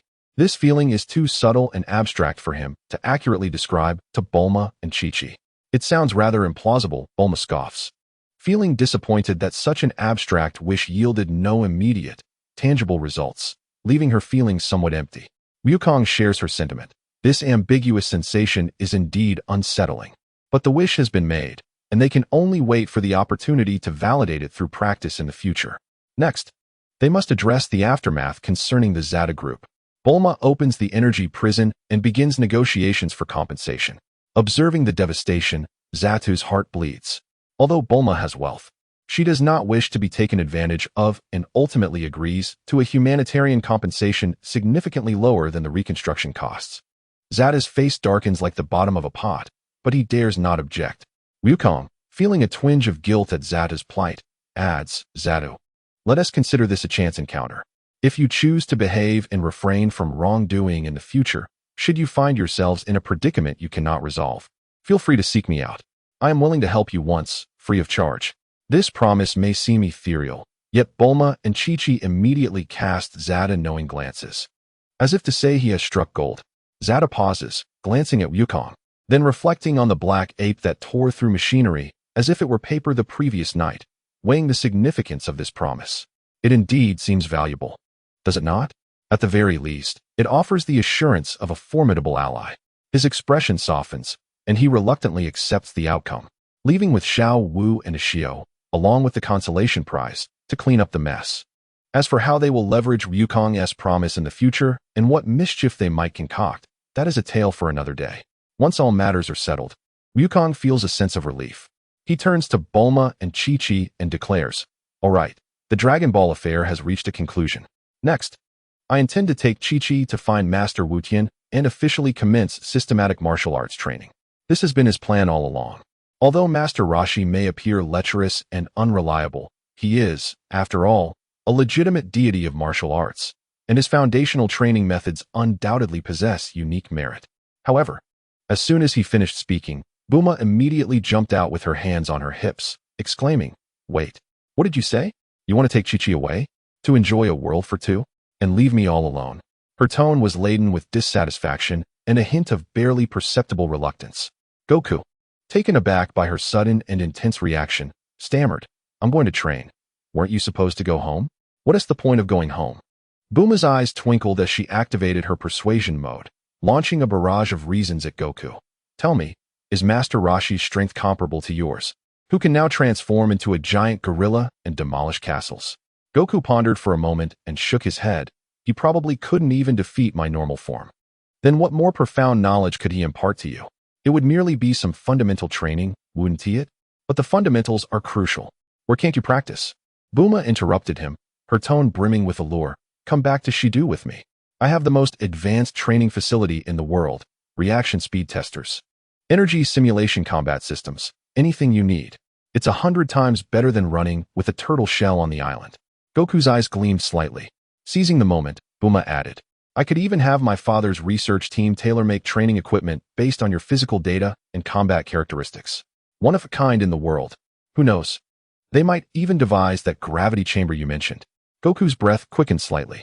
And, don't you love battling with strong opponents? I can leverage the brief family-esque connections and resources to find suitable sparring partners for you from around the globe. Any fighting style? Hidden masters. If the price is right or through a skill exchange, we can surely arrange it. Goku was already intrigued.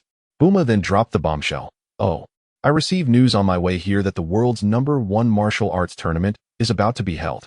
If you return with me, I can sponsor it on behalf of the Universal Capsule Company, expanding its scale and influence, inviting the entire world. That way, we can attract even more hidden exceptional warriors. Don't you want to grow stronger? What could be a better way than to compete on the same stage with the strongest in the world? Moreover, Bulma leaned closer to Goku, her voice filled with fervor. Just imagine, if you win, you'll be the undisputed #1 in the world. Isn't that far more exhilarating than hiding on an island and training in silence? The title of world champion. These two words thundered in Goku's heart. The warrior blood of the Science surged within him.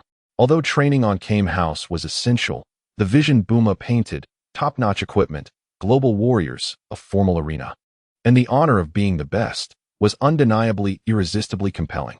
Chi-Chi, listening nearby, also felt that Bulma's reasoning seemed quite sound. Visiting the big city appeared far more intriguing than going directly to the island. Gazing into Bulma's confident and enticing azure eyes, and then at the eagerly expectant Chi-Chi, Goku finally succumbed to the Saiyan instinct and thirst for greater challenges. He nodded vigorously. All right, Bulma, I will follow you home. Yay, that is fantastic, Bulma exclaimed, leaping in excitement, her face displaying a triumphant smile. Thus, what was originally intended to be a journey of seeking a master transformed entirely into an urban adventure. Goku and Chi-Chi boarded Bulma's hovercar, the engine roaring as they sped towards Shidu, the most prosperous city in the world. A new chapter was about to unfold in the jungle of steel and concrete, and our story was entering a new phase. What awaits Goku in the future? Oh my! Courting a wealthy woman, especially a young, beautiful, and talented one. It could be simply exhilarating. Chapter 21. Training. Training. Training. The hovercar traversed the desolate desert, entering a world that was starkly different. Upon seeing the towering skyscrapers of varied designs reaching for the clouds, Goku and Chi-Chi simultaneously gasped in amazement. Shidu, hailed as the heart of global technology and civilization, instantly captivated the two youths from the countryside with its unparalleled prosperity and futuristic aura. It wasn't that the countryside lacked beauty or had poor air. It was simply that the grandeur of the city's high-rises and bustling traffic was overwhelmingly impressive. Furthermore, the architecture here did not merely pursue height, but cleverly fused art with functionality. The streamlined towers resembled colossal clusters of crystals, refracting dazzling light under the sun. Spherical ecological buildings were enveloped in lush vertical forests. Holographic advertising billboards were ubiquitous, showcasing the latest products and idols, their light and shadow dazzling, yet not chaotic. The transportation network was nothing short of astounding. The wide roads were distinctly layered. The lowest level accommodated traditional wheeled vehicles, appealing to those who cherished the vintage.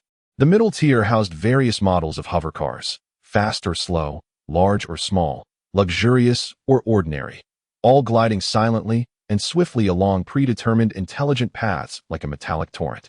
The uppermost layer was reserved for private flying vehicles and public transport. Countless intelligent robotic police patrolled the skies and streets, ensuring everything was orderly and harmonious. The streets were bustling with a diverse crowd, adorned in an array of stylish garments, skin tones varied, and ethnicities numerous. Some hurried along, while others leisurely indulged in shopping. And street performers could even be seen showcasing their talents. The air pulsated with vitality, a blend of fashion and efficiency. In simple terms, it felt as though they had stepped into a futuristic world, encountering an assortment of peculiar and ordinary denizens of the future. Fascinating, refreshing, astonishing. Wow, is this really Shido? Chi-Chi's little face was almost pressed against the window, her eyes wide with wonder, finding everything novel. Goku, while striving to maintain composure, could not help but reveal his inner awe through his scanning gaze outside. This was a far cry from any city he had ever imagined, an opulence beyond his wildest dreams. The hovercar smoothly entered the expansive estate of the Brief family, which resembled a small ecological technology park more than a home. Shaded by lush trees, the lawns were as soft as carpets, and there was even an artificial lake alongside several uniquely designed research facilities. "Welcome home, Miss Buma," a well-dressed, gentle-voiced robotic butler awaited them at the landing pad. Buma hummed proudly, jumping out of the vehicle and commencing her vocal command session. "AI, connect to the home network. Assign the highest privilege guest rooms for Goku and Chi-Chi, with Goku's style being sporty and minimalist, while Chi-Chi desires a cozy, feminine touch. The wardrobes should automatically fill with the latest seasonal outfits tailored to their sizes. Notify the kitchen to prepare a top-notch welcome banquet, using the freshest ingredients. Flavors are secondary, but ensure there's plenty. Treat that boy as if you were a team of 100. Schedule appointments with the image designer and health therapist for tomorrow. See who's available to provide a full suite of care, especially for Goku, to help him shed that wild aura. Send a message to my father, saying I've returned and have important matters to discuss. I will bring my friends to see him shortly, so he should avoid any dangerous experiments. Oh, and order 2 of the latest gaming pods to be delivered to Goku and Chi-Chi's rooms." With a flurry of commands, the entire estate seemed to come to life. With various service robots operating efficiently, Goku and Chi-Chi felt like Lu Lao Lao entering the Grandview Garden, bewilderedly guided by the robotic butler to rooms that rivaled 5-star presidential suites. As they watched the wardrobes automatically fill with an array of garments, and the rooms filled with impressive high-tech devices they could not comprehend, both felt somewhat at a loss. The lifestyle of the wealthy was indeed extraordinarily refined. Although Chi-Chi could be considered a child of a landlord, possessing land, mountains, a castle, and a considerable fortune, the disparity between her and Bulma, the direct heiress of a premier financial consortium, is akin to that of a provincial petty landlord versus the ruler of the world's most powerful nation. As for Wukong, regardless of his past or present, he remains a humble individual, solitary yet free from the worries of sustenance, leading a life that offers little enjoyment. Far beneath even Chi-Chi's circumstances. Once settled, Bulma promptly ushered the two to her father Dr. Brief's laboratory. Amidst a plethora of sophisticated instruments and semi-finished mecha, they encountered the world's wealthiest man, the inventor of the universal capsule. He appeared as a disheveled middle-aged man, thick glasses perched on his nose, clad in a white lab coat, seemingly preoccupied, yet his eyes sparkled with intelligence. "Oh, Bulma has returned? And brought friends?" Dr. Brief adjusted his glasses, curiously surveying Wukong and Chi-Chi, lingering on Wukong for a few extra moments. "Well, young man, you truly broaden my horizons." "Dad, this is serious." Bulma interrupted his research fixation, unveiling her plans for the World Martial Arts Tournament. Upon hearing that his daughter intended to purchase the rights to a martial arts tournament and transform it into a premier global event, Dr. Brief merely blinked, dismissively waving his hand. Sounds intriguing. No problem, just tell the finance department how much you need. If you require technical support, contact the R&D department. By the way, would you like me to sponsor a few of the latest medical robots as prizes? Such as the unadorned and monotonous world of the wealthy. Thus, propelled by the formidable financial and technological prowess of the Brief Consortium, the preparations for the World Martial Arts Tournament commenced with astonishing efficiency, acquiring copyrights, infusing vast sums of money, with the champion's prize reaching a staggering figure, engaging global media for an extensive advertising blitz, even broadcasting to remote areas via satellite, and recruiting top engineering teams to construct a state-of-the-art arena equipped with energy shields, adaptable terrain features, and comprehensive filming technology. Bulma's objective was straightforward, to spare no expense in achieving the best, the largest, and the most sensational. She aimed to attract all hidden powerhouses from around the globe to participate. In this world, since there are still many strange forces concealed, let us invite them all to emerge. Documentation, prevention, and collection were her strategies. Concurrently, special training commenced within the estate. Bulma once again showcased her remarkable decisiveness. AI. Mobilize all resources to globally gather every available martial arts-related book, video, and training notes. Establish a digital library and grant Wukong the highest access privileges. Initiate the Martial Arts Potential Development Program. Construct a strength training room. Equip it with heavy-duty equipment, urban construction-grade apparatus. Do not fear injury. Build an agility training room. Install comprehensive reactive laser arrays and moving targets, with plenty of firearms and mechanisms, rapid firing rates, and adjustable power. Establish a high-end training equipment, RD team, which I will personally lead, prioritizing the development of a gravity-adjustable training room. Leave a message for Dad. If he has time, assist me in supplementing the gravity equipment development. Also, purchase the land to the east of the estate. Design and build a modern martial arts dojo. Hire a reliable management team to operate it. And designate Wukong as the honorary curator. The external marketing angle will be that it serves as the preparatory training base for the champion of the World Martial Arts Tournament. Once Wukong claims victory, we will open the dojo. The colossal machinery of the consortium roared to life once more. Within a matter of days, Wukong found himself endowed with the world's finest, tailor-made training facilities and the most extensive repository of martial arts theoretical knowledge. Wukong's training was arduous and frenzied. He absorbed theoretical knowledge like a sponge, although many theories might not be practical or applicable to him, and some profound philosophical ideas eluded his understanding. He diligently pursued these teachings, particularly those concerning power techniques, energy control, and physical conditioning, excelling rapidly. Simultaneously, he devoted nearly all his time to the training room. Eating, sleeping, training, and studying became his primary focus during this period. In the strength training room, he challenged increasingly heavy weights and gravitational forces, his muscles tearing and regenerating under extreme loads. In the agility training room, he dodged lasers raining down like a torrential storm and rapidly moving targets, honing his reflexes and agility to their utmost. In the comprehensive training room, he engaged in combat with advanced battle robots, familiarizing himself with various peculiar attack patterns and tactics. His progress was visibly remarkable, with foundational metrics steadily and astonishingly increasing.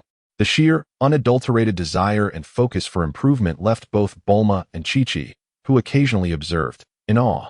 Bulma, inspired by the energy, enlisted Chi-Chi to join the training, primarily to accompany Wukong and, in the process, to sculpt her physique. Naturally, Bulma was not overweight, but being a girl, she felt the need. However, the young lady's perseverance was limited. The intensity of the training left her complaining, quickly downgrading her ambition from aspiring martial artist to simply maintaining a healthy figure. She spent more time on the treadmill or using relatively gentle equipment for shaping exercises, occasionally learning a few impressive moves from Wukong. As for the results, in her words, "My skin has improved, my figure is better, and I can handle a few small rascals with ease." This could be considered the achievement of her ordinary goals.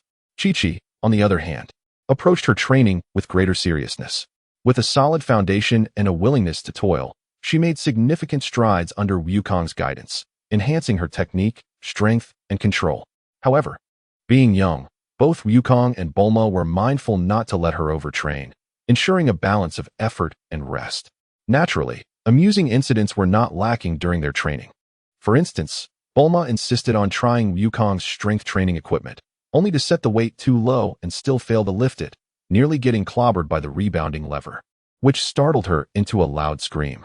Or Chi-Chi clumsily navigating the agility training room, getting hit by low-speed lasers, and emerging with a head full of bumps. Her frustrated demeanor utterly adorable. Or the three of them practicing sparring, where Bulma and Chi-Chi teamed up to bind Wukong's hands and feet, only to have Bulma resort to trickery while Chi-Chi pleaded for mercy, with Wukong laughing heartily and proclaiming victory. Another instance saw Bulma and Chi-Chi reclining on a nearby sofa, indulging in ice cream while watching the latest idol drama, their laughter and discussions occasionally distracting Wukong, who was engaged in static training, prompting Bulma to tease him mercilessly. These lively and fulfilling days passed swiftly. During the day, they trained diligently, and at night, Wukong would compel himself to read for a while. delving into the simplified versions of world classics and popular science literature that Bulma had procured. While not critically important, such reading undoubtedly yielded benefits. Though it sometimes left him dizzy, it indeed broadened both his and Chi-Chi's horizons, particularly Chi-Chi, whose ability to think critically improved significantly. This progress was acknowledged by her father, Neo Wong, during a phone call, bringing Bulma further gratitude.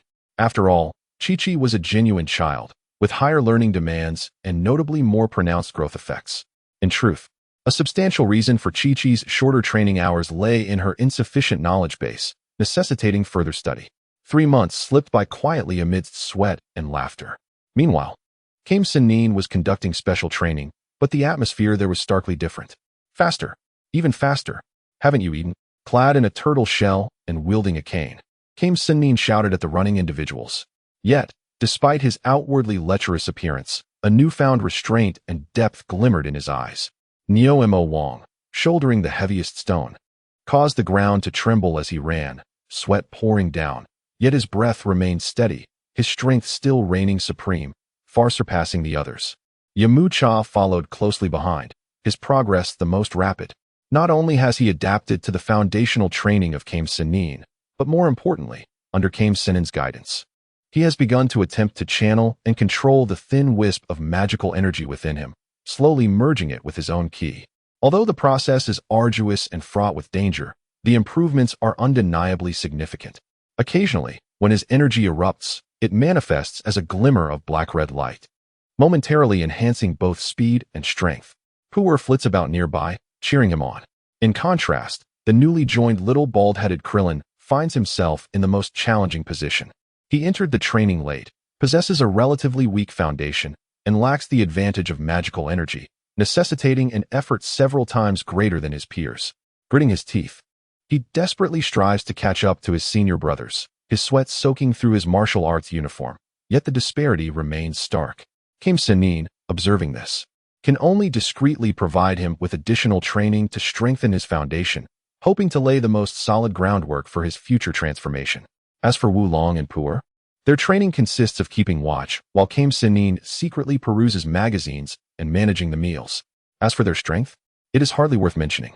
The adorable ones. They might as well practice a bit. After all, they are not cut out for hardship, and no one would force them. Unbeknownst to others, every night when silence envelopes the world, Kame Sennin ventures alone to the seashore, clutching the katana named Lu Ren Ruahua, its blade no longer searing hot, but rather smooth and warm like jade. A wondrous connection forms between them. He has not truly unlocked or awakened the sword's potential, yet merely communicating with and guiding the flame and spiritual energy contained within it allows his stagnant cultivation to begin to stir, recover, and even advance. The power that lies within his seemingly frail body is returning with astonishing speed. The once great martial arts deity is gradually reclaiming his glory and strength. However, he conceals this well, continuing to play the role of the lecherous and comical old man every day, secretly plotting to teach these oblivious young ones a lesson when the World Martial Arts Tournament arrives. Especially that little rascal, Wukong, fiercely powerful at such a young age. If he is not properly guided, what might go awry? They must understand that there are always greater heights and stronger individuals beyond them. The registration letters for the World Martial Arts Tournament flutter like snowflakes from all corners of the globe towards the West capital. An unprecedented martial arts renaissance is slowly unfolding. Meanwhile, our protagonists are making their final sprint towards this grand event.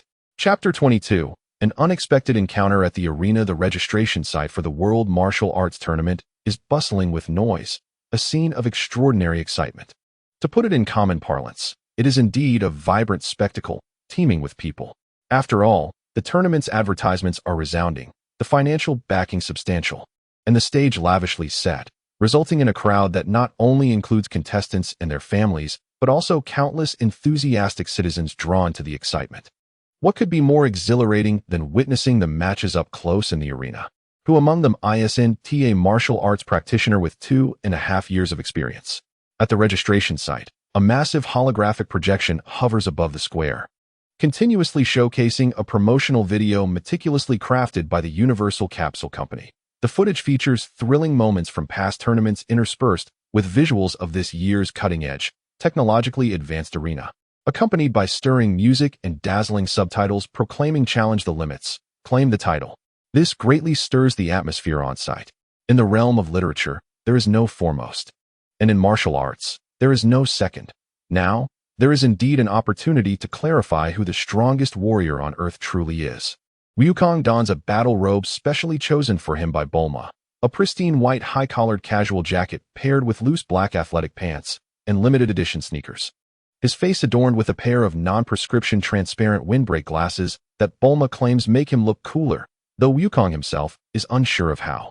This ensemble merges trendiness with athleticism, and coupled with Wukong's handsome visage, it indeed lends him an air of nonchalance, allowing him to capture the attention of a few young girls who have come to enjoy the spectacle. Of course, being so young. Apart from those with a penchant for youthful charm or sibling affection, Wukong's popularity and conversational appeal still pale in comparison to other adult contenders. What they do not know is that Wukong himself feels somewhat regretful, as he cannot fit into the traditional orange martial arts uniform of the Kame Sennin style, which leaves him feeling a bit vexed. Who goes to battle in casual attire? Can't they adapt the Kame Sennin uniform, perhaps swapping the emblem for the character Sun or Wu? Is that imitation? A tribute? A learning experience? It seems absurd. Wukong's inner thoughts remain unheard by the two girls trailing behind him. The two young women, with Chi-Chi in a lovely dress, shyly following.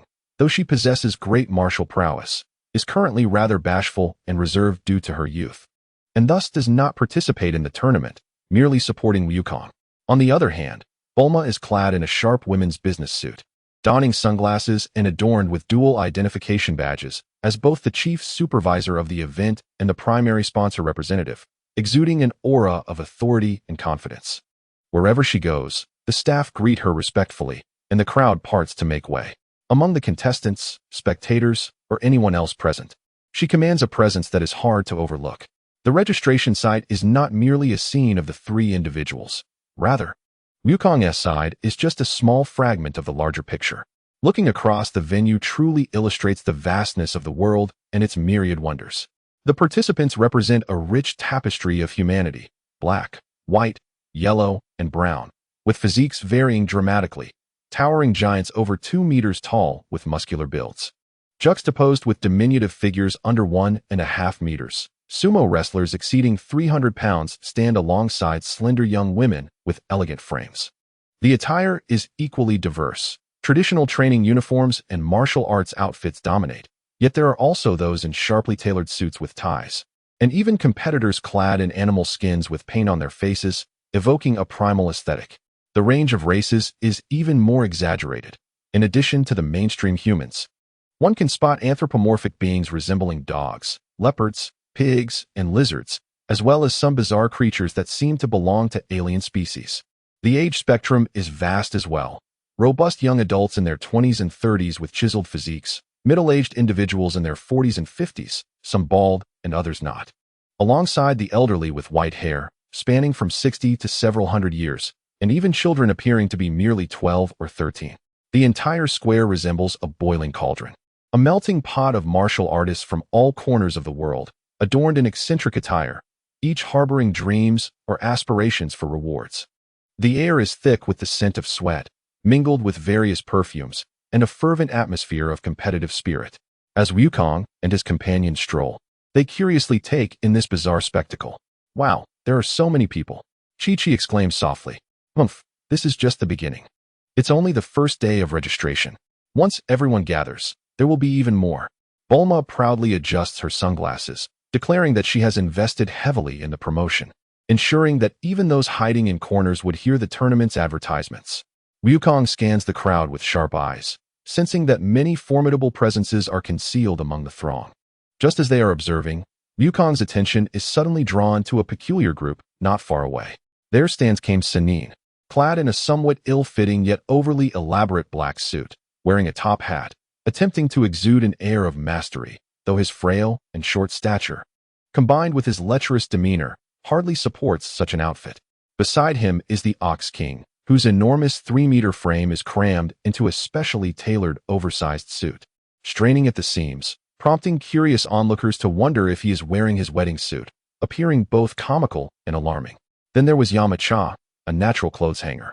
exuding the charm of a male model in his impeccably tailored deep blue suit, drawing the attention of many women around him. Although he was not widely known, his handsome visage certainly ranked among the most striking in the vicinity, garnering considerable admiration. However, this allure was somewhat marred by the two peculiar adornments perched upon his shoulders. On the left stood the pretentious little pig, Wulong, and on the right sat the inquisitive blue cat, Pu'er. Together, they resembled an unusual form of shoulder decoration, making Yamcha appear as if he were about to enter a celestial mode. Lastly, there was a small figure clad in a tiny suit, his head bald and a touch nervous and shy. Undoubtedly, this was Klin. Compared to the others, he was rather inconspicuous, being younger, shorter, and with less hair. After all, no one would lean in closely to scrutinize Klin's face, only to suddenly exclaim, "Oh dear, you have no nose." Thus, Klin indeed seemed to fade into the background. Yet, this bizarre assembly was so eye-catching that even the unremarkable Klin found it challenging to remain unnoticed. When such oddities congregate, the only seemingly normal one inevitably stands out as different, potentially even perceived as a cunning fox among the flock. Wu Tian Laoshi, Neo Mo Wang Deshu, Yamcha, Klin, Wulong, Pu'er. Goku greeted with a smile, waving as he approached with Bulma and Chi-Chi. "Oh, it's little Goku," boomed Neo Mo Wang, his voice resonating like thunder, startling those nearby. "Goku, Miss Bulma, Chi-Chi," Yamcha nodded, striving to maintain his suave demeanor, though the presence of Wulong and Pu'er made his movements somewhat stiff. "Hello," Klin said shyly, glancing curiously at Goku, the extraordinary individual frequently mentioned by Yamcha and Wu Tian Laoshi. Although they had crossed paths during video calls between Neo Mo Wang and Chi-Chi, this marked their first face-to-face meeting. Wulong and Pu'er waved their claws in greeting. The turtle hermit coughed lightly and adjusted his bowler hat. "Ahem, it's Goku, along with Bulma and Chi-Chi. Have you come to register as well?" Following Yamcha's introduction, Goku and Klin became formally acquainted. "Hello, Klin. My name is Sun Wukong. I am 12 years old, and it is a pleasure to meet you," Goku said, extending his hand. Observing the slightly anxious little bald head before him, he felt a wave of emotion. This was Goku's best friend from the original story, a lifelong companion. It was surprising that in this world, they would only meet for the first time at the World Martial Arts Tournament.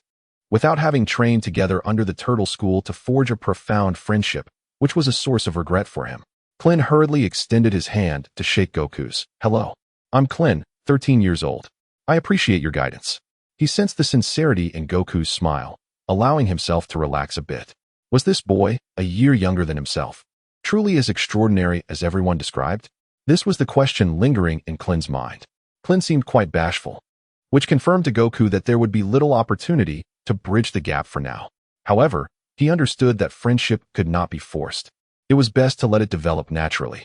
Thus, their exchange remained simple, devoid of excessive warmth. They conversed about recent happenings. Yamcha appeared brimming with confidence, patting Goku on the shoulder, nearly sending Wulong tumbling. "Goku, just wait. The championship in this competition will undoubtedly be mine. We shall meet in the finals. I won't hold back." His power had surged after assimilating demonic energy, inflating his confidence immensely. Goku merely chuckled, "Great. I am looking forward to it. See you in the finals."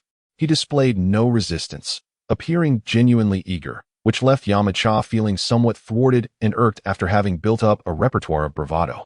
Neo Mo Wang whispered to his daughter, Chi-Chi, inquiring about her recent experiences, then turned to exclaim, "I don't wish to encounter Goku too soon. It's best to let Yamcha and Klin test the waters first, and I will engage later." He was quite self-aware. Klin, shyly scratching his bald head, remarked, "I still have much to learn. If we meet in the competition, please guide me." He sensed that the boy named Goku possessed an unfathomable aura, far more daunting than Yamcha. Yet here he was, unable to even best Yamcha, rendering him incapable of issuing any bold claims. Finally, Goku casually inquired of the turtle hermit, Wu Tian Laoshi, "Are you not registering for the competition? With your strength, winning the championship would be a breeze, wouldn't it?" The turtle hermit felt a pang of anxiety, yet outwardly waved his hand, feigning a breathless old man demeanor. "Ahem, I am too old for such matters. This competition is for you young folks. I wouldn't want to embarrass myself. Oh dear, my back aches from standing too long. I shall go rest over there." With that, he hobbled away, leaning on his cane towards a less crowded area, where a few youthful and beautiful maidens were gathered, leaving one to wonder whether he was going to admire the fairer sex or engage in other pursuits. Goku watched his retreating figure, a subtle smile gracing his lips.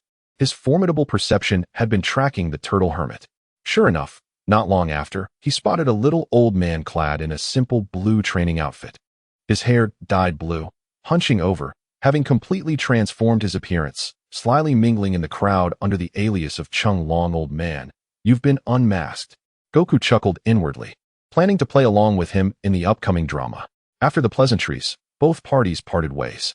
The turtle hermit and his crew returned to their reserved hotel to rest, preparing for the lengthy preliminary rounds commencing in 2 days. As Bulma had mentioned, the number of participants far exceeded previous years, even with multiple large venues, each equipped with numerous rings for simultaneous matches. The preliminaries would span several days to distill the strongest 32 contestants from thousands of registrants, who would then advance to the main event. The main event, held on the gigantic arena at the primary venue, would be the highlight, broadcast live to the world via television. Only those who made it to the top 32 could truly attain fame and bask in the glory of public admiration. The immense pressure and aspirations for the future invigorated every participant. The square buzzed with individuals seizing the last moments to warm up and practice their techniques, the air thick with a palpable sense of tension and excitement. Goku even caught sight of an unexpected name on a sponsor's billboard, the Red Ribbon Army. Their slogan was unabashed, seeking power and order, yearning for challenge and glory. The Red Ribbon Army cordially invites talented individuals from around the world to join. Those who perform excellently in this competition will directly receive officer positions and generous resources. Could it be that the Red Ribbon Army was sponsoring? Did they even agree to this? Goku was taken aback. You allowed them to openly recruit like this? Bulma scoffed. Humph, those arms dealers are everywhere. They probably want to seize this opportunity to recruit powerful fighters and bolster their ranks. But don't worry, they wouldn't dare cause trouble during the competition. Goku nodded, though his expression grew slightly grave. The emergence of this nefarious organization warranted vigilance. He must avoid any bloodshed or drooling, lest he fall prey to their schemes for cloning. Goku was determined to nip the threat of Cell in the bud.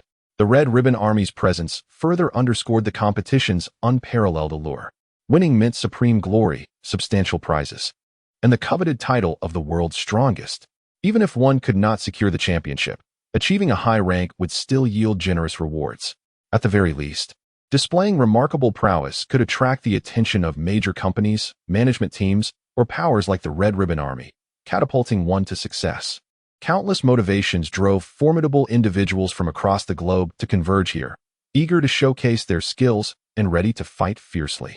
Goku felt the almost tangible battle spirit and desire around him, igniting the Saiyan blood within him. He took a deep breath, his eyes ablaze with fervent determination. Very well, let us return and make our final preparations, Bulma declared. Goku, do not falter. You must not fail to advance past the preliminary rounds. Rest assured. Goku replied with a wide grin, exuding confidence. My goal is to claim the championship. In the bustling square, an undercurrent of tension surged as heroes and challengers gathered. A cataclysmic martial arts storm was poised to unfold on a global scale. Chapter 23. The feast. The 2 days of respite, filled with anticipation and preparation, felt simultaneously fleeting and prolonged. Each contestant adopted their own method to attain their peak state for the impending battle. Some sat in meditative silence, striving to elevate their spirit. Others strolled leisurely through the park, savoring nature to calm their minds, while some aimlessly navigated the streets of Shidu, letting the surrounding clamor ease their nerves. There were even those like the Turtle Sage, who had the hotel's large-screen television constantly tuned to the broadcasts, his gaze fixated on the scantily clad beauties. Regardless of whether time felt swift or sluggish, the day of the preliminary rounds eventually arrived amidst an atmosphere of fervor. The preliminaries commenced simultaneously across various venues, employing a completely random draw system to ensure fairness to the utmost extent. However, this decision incited discontent among certain past star contestants, particularly those who had previously achieved commendable rankings or even championships. For instance, the previous champion, the towering and muscular Chai Ba Wang, adorned with wild hair, expressed his dissatisfaction. He believed that as the reigning champion, he should rightfully enjoy the privileges of a seated contestant. Entering the main event directly, or at least joining the later rounds of the preliminaries to avoid early exposure of his prowess and exhaustion of his stamina. This sentiment stemmed from both tactical considerations and a sense of pride befitting a formidable warrior. Nonetheless, their protests were callously dismissed by the organizers. When Bulma received the summary of the star contestants' grievances from her subordinates, she was with Goku. She casually inquired, "Goku, what are your thoughts on those past star contestants demanding special privileges?" Goku, munching on a crisp apple, replied without a moment's hesitation, "Oh, they're quite skilled, I suppose. Among ordinary people they rank at the top. But compared to us, true martial artists, they fall significantly short. There's no need for special privileges. They might even be eliminated in the first round." Bulma, trusting Goku's judgment, waved her hand decisively. "Did you hear that? Proceed as planned. Equality for all. Want privileges? Let them prove themselves in the main event." Thus, the phenomenon of the perilous preliminary rounds came to fruition. Past star contestants were compelled to battle fiercely from the very first round, fueled by a mix of frustration and indignation at being overlooked.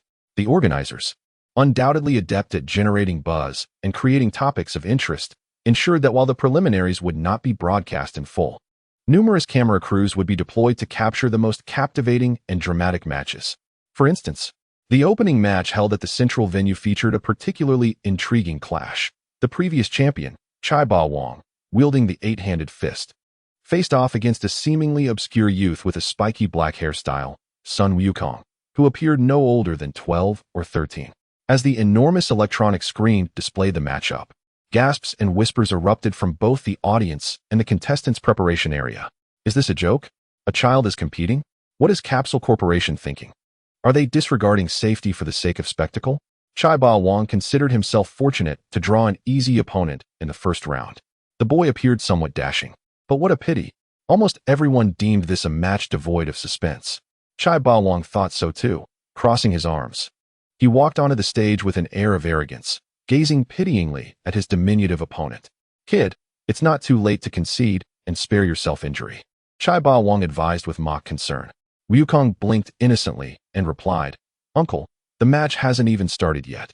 "Humph, ignorant," Chai Ba Wang scoffed, resolved to end the fight swiftly and teach this presumptuous child a lesson. With the referee's signal, Chai Ba Wang, disinterested in elaborate techniques, advanced with a simple straight punch aimed at Wukong's face, intending to knock him out with a single blow. However, just as his fist approached within mere inches of Wukong's nose, it was effortlessly intercepted by a seemingly delicate hand. Chai Ba Wang paused in disbelief, attempting to exert force but finding that the boy's palm remained immovable, as solid as iron. "Uncle, have you not eaten?" Wukong tilted his head in inquiry. "Brat." Chai Ba Wang felt a surge of humiliation, his anger igniting as he withdrew his fist and began to take the match seriously. He maneuvered quickly, unleashing a flurry of punches like a tempest upon Wukong, the speed and force formidable. Yet, to his astonishment, no matter how he attacked or from which angle, Wukong seemed to predict his movements just slightly in advance, effortlessly dodging or blocking with minimal effort. His demeanor was so relaxed, it felt as though he were merely playing with a child rather than engaged in a serious match. How is this possible? Chai Ba Wang's anxiety escalated. Beads of sweat began to form on his forehead. The murmurs from the audience gradually diminished as they recognized something was amiss. The boy appeared to possess an extraordinary strength. Eight-handed fist. After failing to gain the upper hand, Chai Ba Wang finally resorted to his signature move. He wildly swung his arms, creating afterimages in the air, as if he sprouted 8 arms attacking Wukong from all directions simultaneously. This technique was visually spectacular, eliciting gasps from the audience. "Oh, this move is rather interesting." Wukong's eyes sparkled with intrigue, though he still did not retreat. Amidst the barrage of fists, his figure danced like a specter, precisely navigating the true trajectories of each strike, either flicking them away with his fingers or deflecting them with his palms, producing a series of crisp sounds. Chai Ba Wang's ultimate technique was thoroughly dismantled by Wukong in such a nonchalant manner. Impossible. Chai Ba Wang's composure shattered, despair and disbelief etched across his face. His years of hard work had rendered his signature move a mere child's play in the eyes of his opponent. "Uncle, the match should come to an end." Wukong's voice remained calm. He stepped forward, casually placing a hand on Chai Ba Wang's chest. Faced with such a feeble adversary, Wukong couldn't even muster the enthusiasm to employ his more elaborate techniques. It was simply too beneath his interest. With a resounding thud, a gentle yet irresistible force surged forth. Chai Ba Wang felt a crushing weight in his chest, as if struck by a high-speed train, lifting him off the ground and sending him soaring in an elegant arc. Ultimately crashing beyond the ring's perimeter, the arena fell into silence. No, it was not merely a defeat, it was a complete annihilation. The previous champion had been effortlessly vanquished by an unknown youth. After a brief moment of stillness, the air erupted with astonished gasps and fervent chatter. Camera lenses focused intently on the serene visage of the young boy atop the stage and the dazed figure of Chai Ba Wang below. As if his very beliefs had crumbled, Bulma smiled triumphantly from the VIP box. This was precisely the effect she desired. A sensational debut, with the most striking contrast. She had ignited a whirlwind of discussion. A former champion dethroned by a mere child. What could be more riveting than this opening battle? Following this encounter, every contestant concealed their final traces of disdain. They profoundly understood that this tournament was rife with hidden talents. They could not afford to judge by appearances or rely on past fame. A moment's carelessness could lead to becoming a stepping stone for another's rise to glory, as Chai Ba Wang had, shamefully eliminated in the preliminaries. Alas, the fate of the draw was indifferent to personal will. In the subsequent preliminary rounds, one by one, past star contestants fell before the hands of the nameless. In the subsequent competitions, Wukong encountered several formidable opponents, among whom the most remarkable was a peculiar creature named Jilong. Jilong possessed an odd appearance, his front half adorned with green skin while his posterior exhibited a striking blue hue. He was quite rotund, with a head resembling that of a pterosaur and a hefty tail. His strength was commendable, particularly demonstrated through a move called magical chewing gum, which allowed him to expel a highly adhesive and resilient gelatinous substance from his mouth. Once ensnared, it became exceedingly difficult to escape, offering him the opportunity to unleash a barrage of merciless blows, which proved to be quite repugnant and troublesome. Initially, driven by curiosity, Wukong intentionally allowed himself to be struck by Jilong's gum several times to gauge its stickiness before ultimately breaking free. This inadvertently instilled in Jilong a false sense of confidence. After a prolonged struggle, Jilong was finally compelled to reveal his trump card. How infuriating! You have forced my hand. This technique was meant for the finals, he bellowed, as a familiar black and red aura began to emanate from him. His muscles swelled, and both his speed and power surged dramatically. Once again, he transformed. In this enhanced state, Jilong's prowess skyrocketed, significantly amplifying the range, speed, and stickiness of his magical chewing gum, enabling him to unleash multiple projectiles simultaneously. He also showcased a newfound ability to expel corrosive acid projectiles from his mouth. In an instant, the arena was left in disarray, strewn with green goo and acid. Wukong found it necessary to adopt a more serious stance in evading and defending against Jilong's attacks. The strength of Jilong in his transformed state indeed surpassed that of his ordinary form, perhaps even exceeding the enchanted Yamcha he had previously encountered. His claims regarding a decisive move for the finals were not entirely boastful. Had he not faced Wukong, he might have ventured much further in the tournament. While he deftly navigated Jilong's onslaught, Wukong meticulously observed the flow of energy in Jilong's transformed form, which proved beneficial for his understanding of the distinctions and fusion between qi and magical energy. However, after having had his fun, Wukong decided to no longer hold back. He suddenly unleashed his speed, closing in on Jilong with the swiftness of a rocket, delivering a flurry of rapid strikes that precisely targeted several energy nodes on Jilong's body. Abruptly interrupting his transformation, Jilong cried out in agony, completely powerless to retaliate. Faced with utter defeat despite exhausting all his tactics, Jilong resorted to trickery, relying on his wings. He took to the air, shouting to the referee and organizers, "You can't hit me. You can't hit me. Ha ha ha. If you have the guts, come up here. According to the rules, as long as I don't touch the ground and concede, you can't claim victory. Let's see who lasts longer. Or we can call it a draw." He attempted to leverage the rules to force a stalemate with Wukong. Wukong frowned, finding this opponent increasingly vexing. Looking up at the self-satisfied Jilong hovering in the air, his gaze turned icy. In the next instant, Wukong exerted force beneath his feet, causing the arena floor to crack instantaneously. He rocketed upward like a missile. His speed was so tremendous that he left a blur in the air. Jilong only caught a fleeting shadow before he could react. With a resounding thud, Wukong executed a powerful flying kick that landed squarely on Jilong's rotund abdomen. Gah! Jilong's eyes bulged, and a mixture of saliva and gastric juices erupted forth. All his bravado instantly transforming into pain and terror, and he fell unconscious without uttering another sound, plummeting to the ground like a stone. The execution was clean and decisive. Wukong landed effortlessly, brushing off the dust from his trousers. To deal with such a rogue, one must employ absolute strength to crush them. After round upon round of preliminary matches, Wukong advanced into the top 32 with an undefeated record. Joining him in this advancement were the disguised Master Roshi, Nyoemo Wang, Yamcha, and the impressively resilient little bald-headed Krillin. With the preliminaries concluded, there remained 3 days of rest before the main event commenced. To celebrate the advancement of the entire team, Bulma hosted a meal at the most luxurious rotating restaurant in Shidu, reserving an opulent private room and inviting Master Roshi, the real one, Nyoemo Wang, Yamcha, Krillin, Oolong, and Puar to join the feast. Inside the private room, the lighting sparkled, and the grand windows offered a breathtaking view of the dazzling nightscape of Shidu. The enormous round table was laden with delicacies from around the world: exquisite French foie gras, Italian truffle risotto, sumptuous Peking duck, and Texas-style barbecued beef ribs, alongside delectable Japanese sashimi and Thai tom yum soup, all exuding enticing aromas. It was a delightful medley, visually appealing and palatable. As everyone gathered around the table, the atmosphere was vibrant. They relished the gourmet offerings while enthusiastically recounting their experiences from the preliminaries. Yamcha boasted about how he had swiftly defeated his opponent with his wolf fang fist. Krillin sheepishly shared how he narrowly triumphed over a formidable beast using cleverness and perseverance. Nyoemo Wang, enjoying his drink, recounted his remarkable achievement of knocking his opponent out with a single slap. Even Oolong and Puar chimed in, sharing how they had cheered for Yamcha from the sidelines.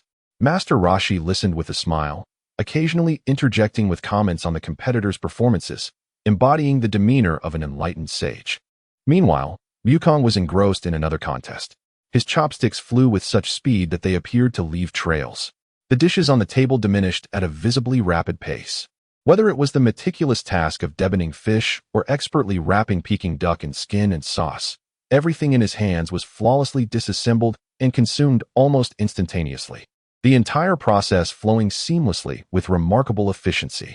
Even more astonishing was that despite his rapid consumption and the sheer volume of food, his manner remained entirely refined. There was no slurping, no chaotic handling of chopsticks, no splattering of sauce.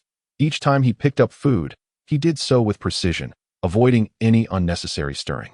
This combination of speed and an unusual rhythmic elegance in his eating style left Nyoemo Wang and Krillin utterly astounded. Wukong, slow down.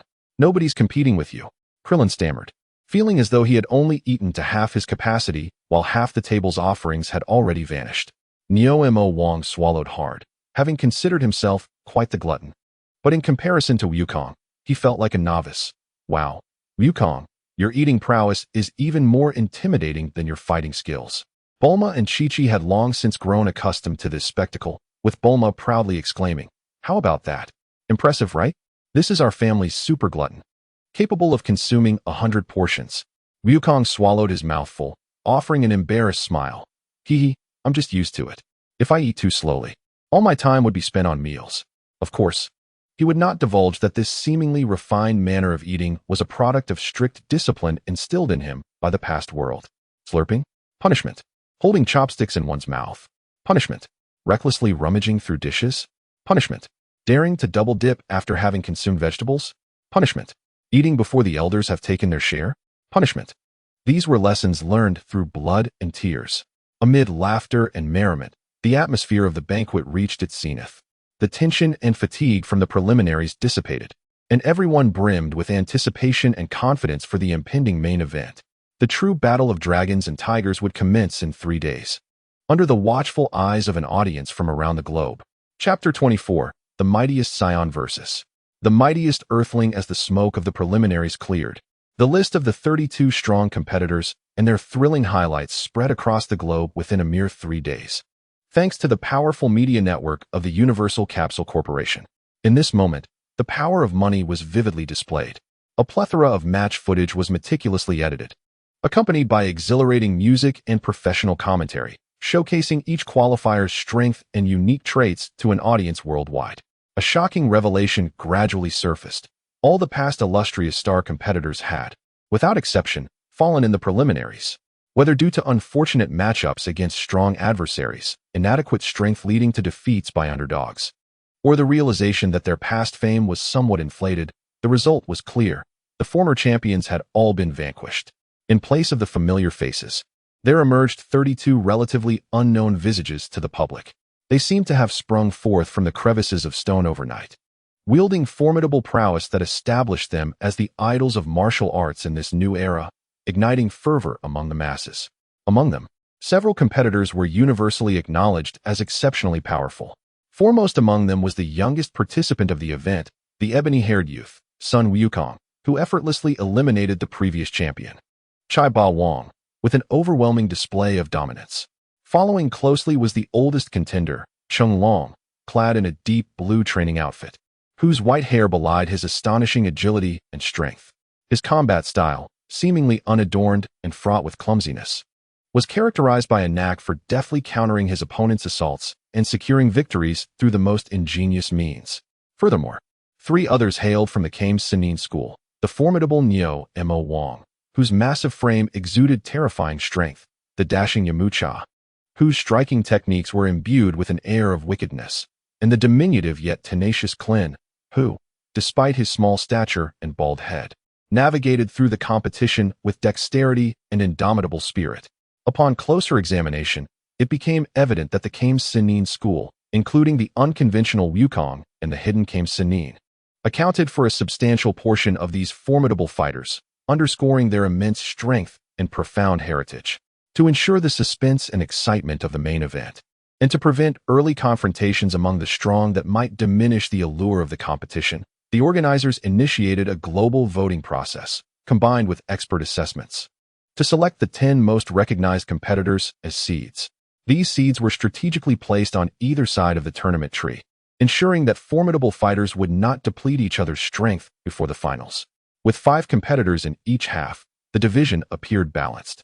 However, the actual results of the draw sparked some discussion. "What the heck?"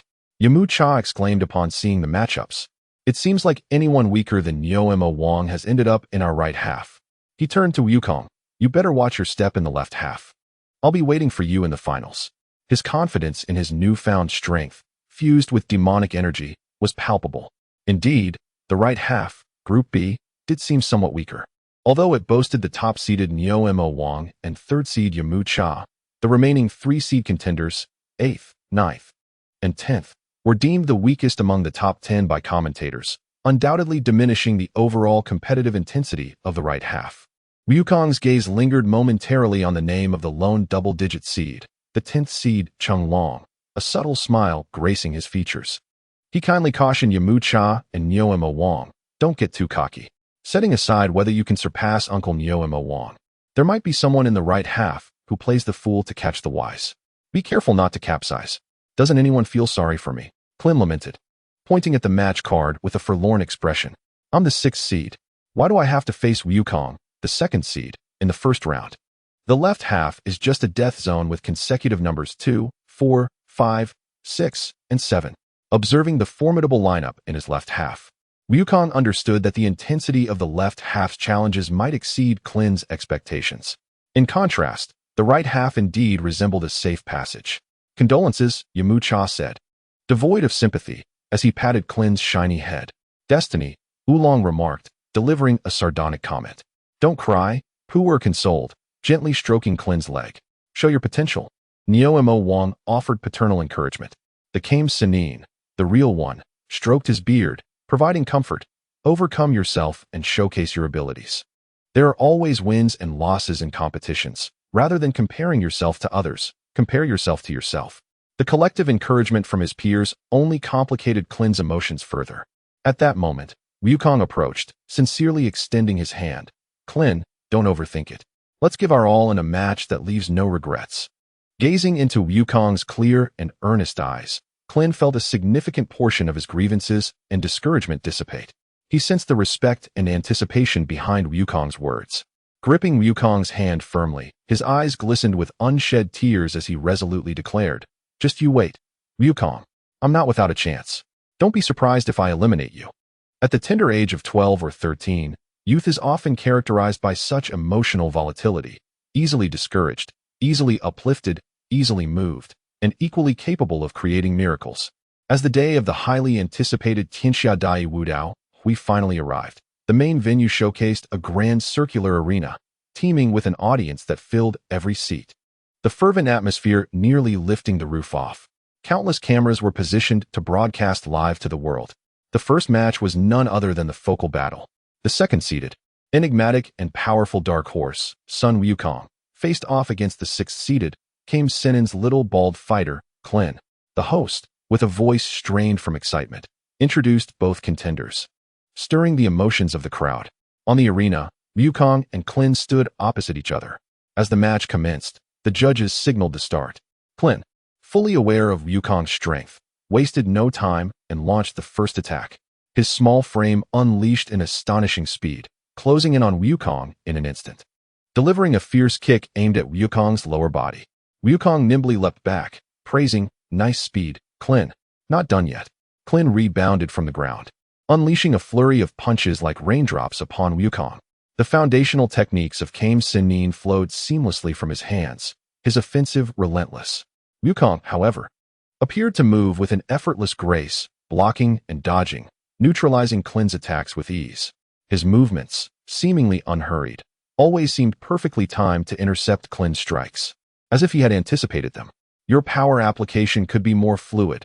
Unify your waist and legs, and let your strength emanate from the ground, Wukong remarked casually, even offering guidance while effortlessly parrying Klin's onslaught. This angle is good, but the follow-up changes are too few, making it easy to read. Rather than a mere competition, it felt more akin to a teaching match. Wukong was evidently not exerting himself to the fullest. Instead, he was guiding Klin to reach his utmost potential, enabling him to adapt to such high-stakes confrontations.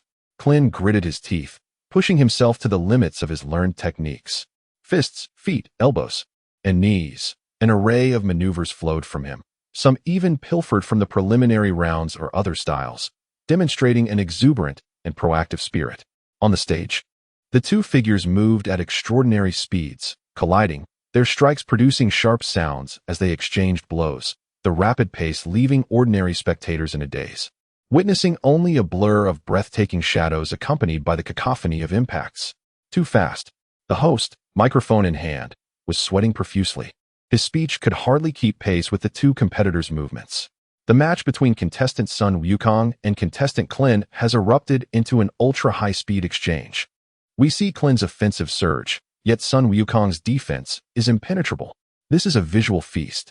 Apologies, dear audience. My eyes and mouth can scarcely keep up with their speed. Please enjoy this duel with your eyes. The audience's gasps and cheers crescendoed as they beheld a competition of unprecedented intensity and brilliance. Compared to the highlights of the preliminaries, the live spectacle was a mere child's play. However, amidst the fray, Klin's emotions gradually shifted from exhilaration to a complex mix of hesitation and uncertainty. He could distinctly sense that while Wukong appeared to be on the defensive, he was, in fact, unfazed and effortlessly in control. The disparity in their strengths was more pronounced than he had anticipated. His most fervent attacks could not even compel Wukong to reveal his true capabilities. As the thought of hopelessness began to take root, he pondered whether conceding would be the wisest choice, preserving his energy to potentially advance further, even vying for the championship. This notion, once it took hold, entwined around his heart like a vine. His attacks unconsciously revealed a hint of hesitation and doubt. No longer as decisive and ruthless as before, Wukong keenly sensed this change. After a powerful straight punch from Kellen, he surged forward with a seemingly simple yet forceful palm push, causing Kellen to stagger back, creating a temporary distance between them. Kellen. Wukong's voice carried a touch of confusion and seriousness. What are you hesitating for? Your attacks have slowed and become tentative. Have you lost the courage to fight with all your might, leaving no regrets? Wukong's words rang in Kellen's mind like a clarion call. Indeed, what was he doing? Hesitating? Holding back? Such behavior was utterly contrary to the spirit of a martial artist. Standing on this stage, The only course of action was to give it everything and defeat the opponent before him, regardless of the outcome. Shame and fighting spirit instantly dispelled his doubts. Kellen's gaze sharpened and regained its resolve. "I'm sorry, Wukong. I was confused." Kellen growled, his breath suddenly surging. "From now on, I will hold nothing back. Watch out." "That's more like it." Wukong smiled with satisfaction. Kellen launched into another attack, but this time, his momentum was entirely different. Each move carried the determination and will of one who had burned his boats, faster, stronger, and more cunning in angle. He even sacrificed part of his defense, adopting a desperate fighting style. Wukong, too, took the matter more seriously, no longer responding with casual ease, occasionally needing to execute effective blocks and evasions. The intensity of the battle escalated once more. However, the chasm of strength could not be crossed by willpower alone. Despite Kellen's all-out efforts, he still posed no true threat to Wukong. After yet another fierce clash, the two separated again. Kellen was slightly out of breath, sweat soaking his martial arts uniform. Observing the calm and collected Wukong opposite him, Kellen understood that if he did not unleash his ultimate move soon, he would be politely pushed off the stage by Wukong. Although that might be acceptable, it was hardly something to celebrate. The time was drawing near. Kellen took a deep breath, his gaze becoming intensely focused, and launched himself at Wukong once more, entangling with him. Just as Kellen had anticipated, Wukong seemed to realize he had exhausted his techniques and potential, preparing to graciously escort him off the stage. But it was at that moment that Kellen's eyes narrowed, and he suddenly raised his hands, assuming a peculiar starting stance. Wukong, curious, noticed the significant opening Kellen presented. He would not hold back this time. Yet, at that instant, Kellen's eyes sharpened, unleashing the ultimate move he had kept hidden until now. Taiyangquan. In an instant, it was as if a miniature sun erupted on the stage. A blinding light burst forth from Kellen's palms, indescribably intense. The radiance was so fierce and pure that it consumed all light on the stage, even drowning the illumination of the entire venue. "Ah, my eyes. I can't see. Everything is gone. What is happening? Is this a flashbang?" The audience was instantly engulfed in cries of pain and confusion. Almost everyone staring at the stage was rendered temporarily blind, confronted only by a blinding white expanse. Only the host, wearing special dark sunglasses, escaped unscathed, though he was left dumbfounded by this sudden turn of events. His professional instincts kicked in, and he seized the microphone, shouting at an unprecedented speed, "My goodness! What just happened? Contestant Kellen has unleashed an unbelievable technique. A blinding light, an extreme light. The audience is likely all temporarily blinded. Contestant Sun Wukong is at the forefront. He has completely lost his vision. The situation has turned on its head. Contestant Kellen seizes the opportunity. On the stage, Kellen showed no hesitation. The moment he released Taiyangquan, he charged at Wukong, who instinctively closed his eyes due to the blinding light and was temporarily blinded, tears streaming down his face. Boom, boom, boom. A flurry of punches and kicks rained down upon Wukong like a tempest. Kellen held nothing back, unleashing all his strength, speed, and the fruits of his 3 months of rigorous training in that moment. Losing sight was undoubtedly the greatest weakening for a martial artist. The host and other staff members watching through special equipment were on edge, believing the outcome was sealed. However, the next scene astonished them once more. Faced with Kellen's frenzied and swift onslaught, the blind Wukong did not crumble as everyone expected. It was as if he could hear the trajectory of the attacks. Sensing the flow of power, his body, guided by instinct and experience, executed high-speed evasion and blocking. His movements were slightly slower than before, no longer as fluid. He even appeared somewhat clumsy, yet he still managed to narrowly evade critical strikes or absorb blows with his arms, shoulders, and other parts of his body. Moreover, the rebound force from his blocks seemed even greater than before. It was as if, upon losing his sight, his other senses and bodily reflexes had been elevated to another level. Incredible. Simply astounding. The host's voice was hoarse from excitement. Contestant Sun Wukong, despite being completely blind, is still managing to withstand contestant Kellen's full-force assault. What extraordinary combat intuition and physical prowess. Each of Kellen's attacks is being neutralized. The match has entered a brutal war of attrition. Kellen grew increasingly alarmed as he fought. He felt as though he were attacking a sentient steel fortress. No matter from which angle or with what method he attacked, his opponent always managed to react just in time. Furthermore, The opponent's defense was terrifyingly solid, the rebound effect numbing his arms. This cannot continue. Kellen gritted his teeth, pouring all his remaining strength into his right fist. Unleashing a final punch filled with all his power and hope, aimed directly at Wukong's chest. This was his last gamble. At that critical moment, Wukong, who had been on the defensive, seemed to precisely foresee the trajectory of that punch. He did not block. Instead, he slightly turned his body, allowing the punch to graze past his chest by mere millimeters. Simultaneously, his right hand shot out like lightning, accurately grasping Kellen's wrist. "Got you," Wukong said with his eyes closed, a smile curling at the corners of his mouth. Kellen's heart sank in terror as he tried to break free, but it felt as if his wrist were trapped in an iron vice, utterly immovable. In the next moment, Wukong exerted his arm's strength, lifting Kellen and swinging him in a half-circle before forcefully tossing him outside the ring. Kellen lost all control of his body, flying out of the ring's boundary like a kite with a severed string, crashing heavily onto the soft mat outside. Thanks to the safety measures implemented by the organizers.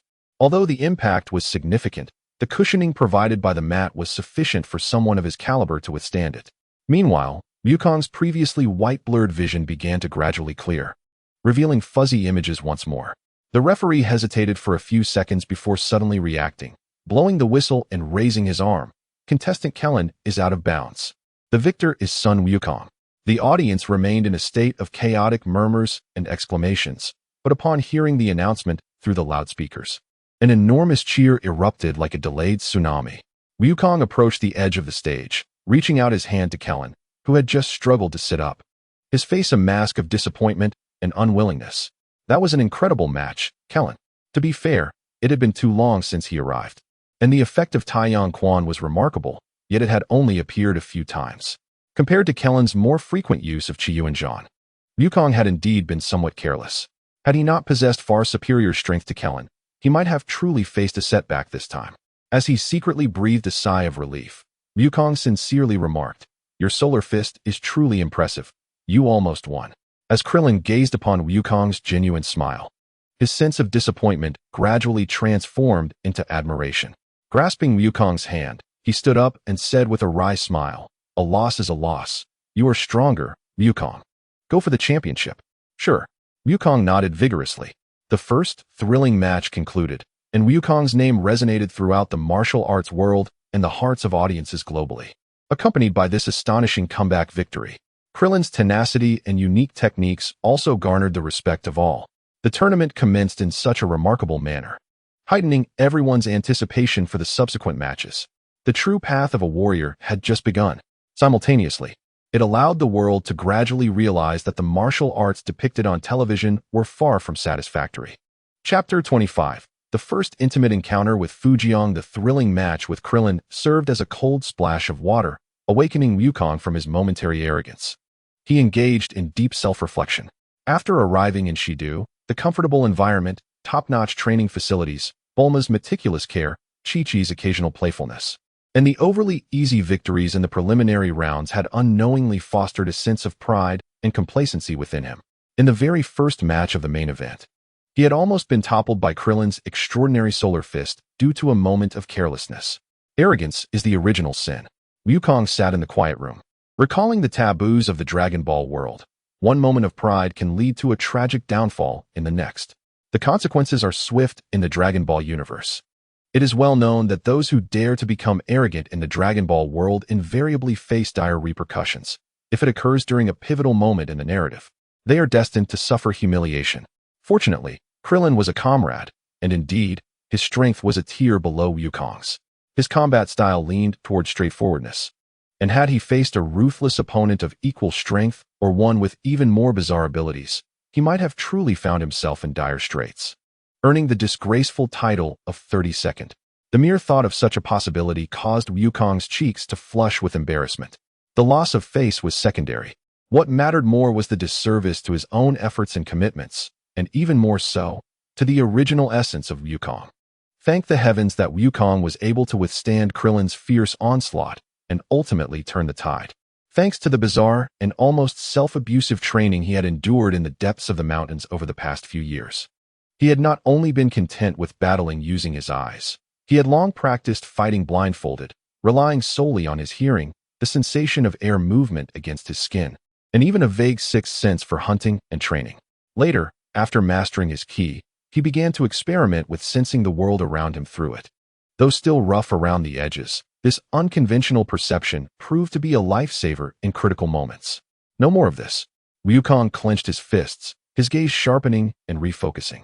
From now on, he resolved to give his all in every match, never again underestimating any opponent. He redefined his own standards. During the 7 days of waiting for the next match, he became exceptionally quiet. Most of the time, he engaged in seated meditation, focusing his mind and body, only performing basic training to maintain his physical vitality, avoiding any high-intensity exertion. The main event of the World Martial Arts Tournament was meticulously scheduled. The matches from 32 to 16 were stretched over 8 days, with only 2 matches each day, one in the evening and another at night. This arrangement ensured that the participants had ample time to rest, recover, and even treat injuries, while simultaneously building anticipation among the audience, prolonging excitement, and attracting more advertising sponsorship and broadcasting fees. One could only commend Bulma, the daughter of the wealthiest family, for her profound understanding of marketing strategies. The 7 days passed swiftly. When Wukong once again stood in the contestants' passage, awaiting the match from 16 to 8, he felt calm and focused. However, when the staff delivered the information about his opponent, a flicker of inexplicable trepidation surged within him upon seeing that name. It was not fear of the opponent's strength, but rather the name itself carried an ominous and unsettling aura, Fujian, a name that sounded feminine, yet the information indicated a man. The man in the photograph was diminutive. With an unhealthy pallor, his long black hair clung greasily to the sides of his face, and his eyes bore a gloomy intensity that seemed capable of dripping water, complemented by a faint, disconcerting smile at the corners of his mouth. What troubled Wukong even more was Bulma's special note regarding this individual's record. Every opponent he had defeated had, without exception, ended up severely injured and hospitalized. While they all survived without irreversible disabilities, their injuries were grave, and the healing process was exceedingly painful. The report contained words such as torture, mockery, and sadism to describe his fighting style. He was a true sadist, deriving pleasure from the suffering of others. Due to his extremely cruel fighting style and formidable strength, the organizers ranked him as the 4th seed. Fujian. Wukong silently repeated the name, feeling as though he had swallowed a fly. Regardless of the circumstances, what must come will come. One could only hope that he was not the female version of Fujian. He could be grotesque and eerie, but as long as he did not kill him, that would suffice. As the host introduced them, the two ascended the stage. Under the spotlight, Fujian's sinister aura became even more pronounced. He extended his slender tongue to lick his pale lips and spoke to Wukong in a slick, serpentine voice. Hee, another delectable toy. I hope you can last longer than those previous worthless ones, allowing me to enjoy myself a bit more. Wukong remained expressionless, merely adopting the initial stance of the turtle school, his eyes icy. He had no desire to waste words on such a person. The match began.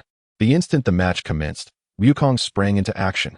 He had no intention of testing the waters. His ki erupted, propelling him toward Fujian like a cannonball.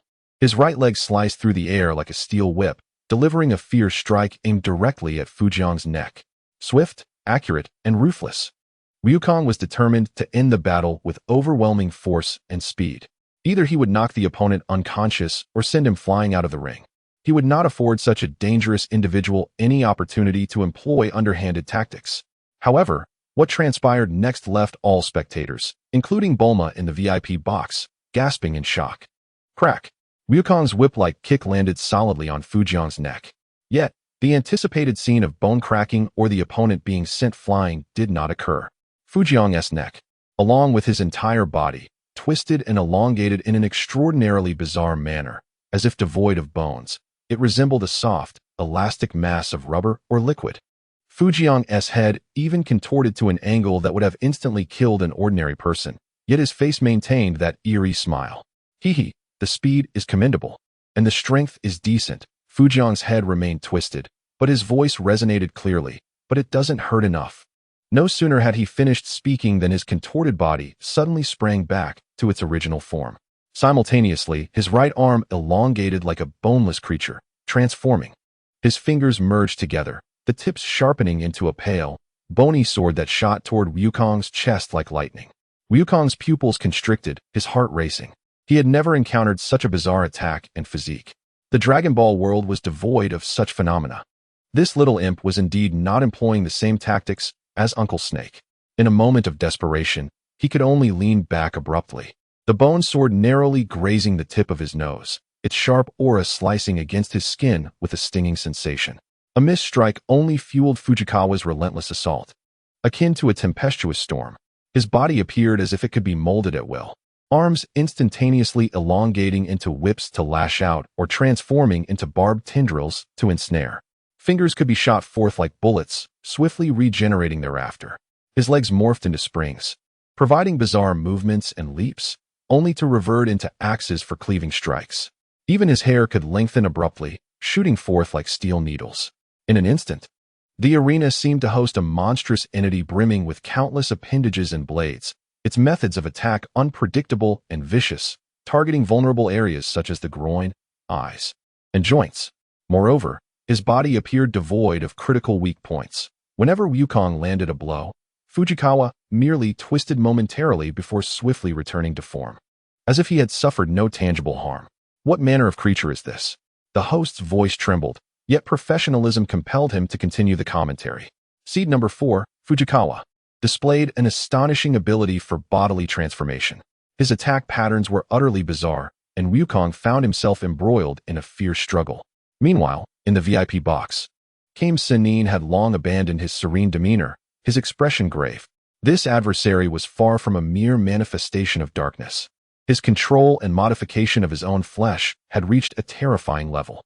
Such a peculiar ability, indeed, seemed to surpass even Nyo-Mo Wang and Yamucha. Upon hearing Kame Sennin's assessment, Bulma and Chi-Chi's hearts sank, their faces paling. Yamucha and Nyo-Mo Wang also wore grim expressions, questioning themselves. Had they been in Wukong's position, facing such irrational and bizarre attacks, they would likely have succumbed, perhaps sustaining severe injuries. On the stage, Wukong was undeniably ensnared in the gravest peril since the commencement of the match. He heightened his speed and reflexes to their utmost, navigating through an onslaught of unorthodox attacks with great difficulty. Yet the opponent's strikes bore no discernible pattern, making them impossible to predict. Time and again, he narrowly evaded the sudden extensions of limbs or strands of hair, relying solely on his acute battle instincts and explosive reactions to barely escape. What was even more alarming was the opponent's terrifying regenerative capabilities. He once severed an attacking arm with a swift chop, but the dismembered limb disintegrated into ashes mid-air, while Fujikawa's stump writhed and sprouted a new arm in an instant. He had even kicked through Fujikawa's chest, but the latter merely collapsed like a puddle of mud, only to reform nonchalantly. The damage Wukong inflicted should have resulted in a decisive victory, yet Fujikawa's severed body continuously regenerated, rendering a formal defeat seemingly unnecessary. Moreover, the rate of Fujikawa's regeneration was alarmingly rapid, prompting Wukong to wonder how to combat such an opponent, one who seemed eternally unyielding. Wukong had considered using the Kamehameha wave to obliterate his foe. However, the tournament rules explicitly prohibited fatal or crippling attacks. Despite Fujikawa's non-human nature, he was still regarded as such in principle. Furthermore, the Kamehameha wave's overwhelming power risked breaching the arena's energy shield, potentially harming the spectators. This was a risk he could not afford. What's wrong? Is dodging all you can do? Fujikawa's eerie laughter echoed, his attacks growing increasingly frenzied. Come on, strike me. Let's see how long you can struggle. I will tear you apart piece by piece. Your screams will surely be melodious. Wukong's expression remained calm as still waters. He suppressed the rising irritation and a hint of powerlessness, his mind racing. Physical attacks were ineffective against such formidable regeneration, and there seemed to be no critical weak points. Yet he could not employ energy blasts.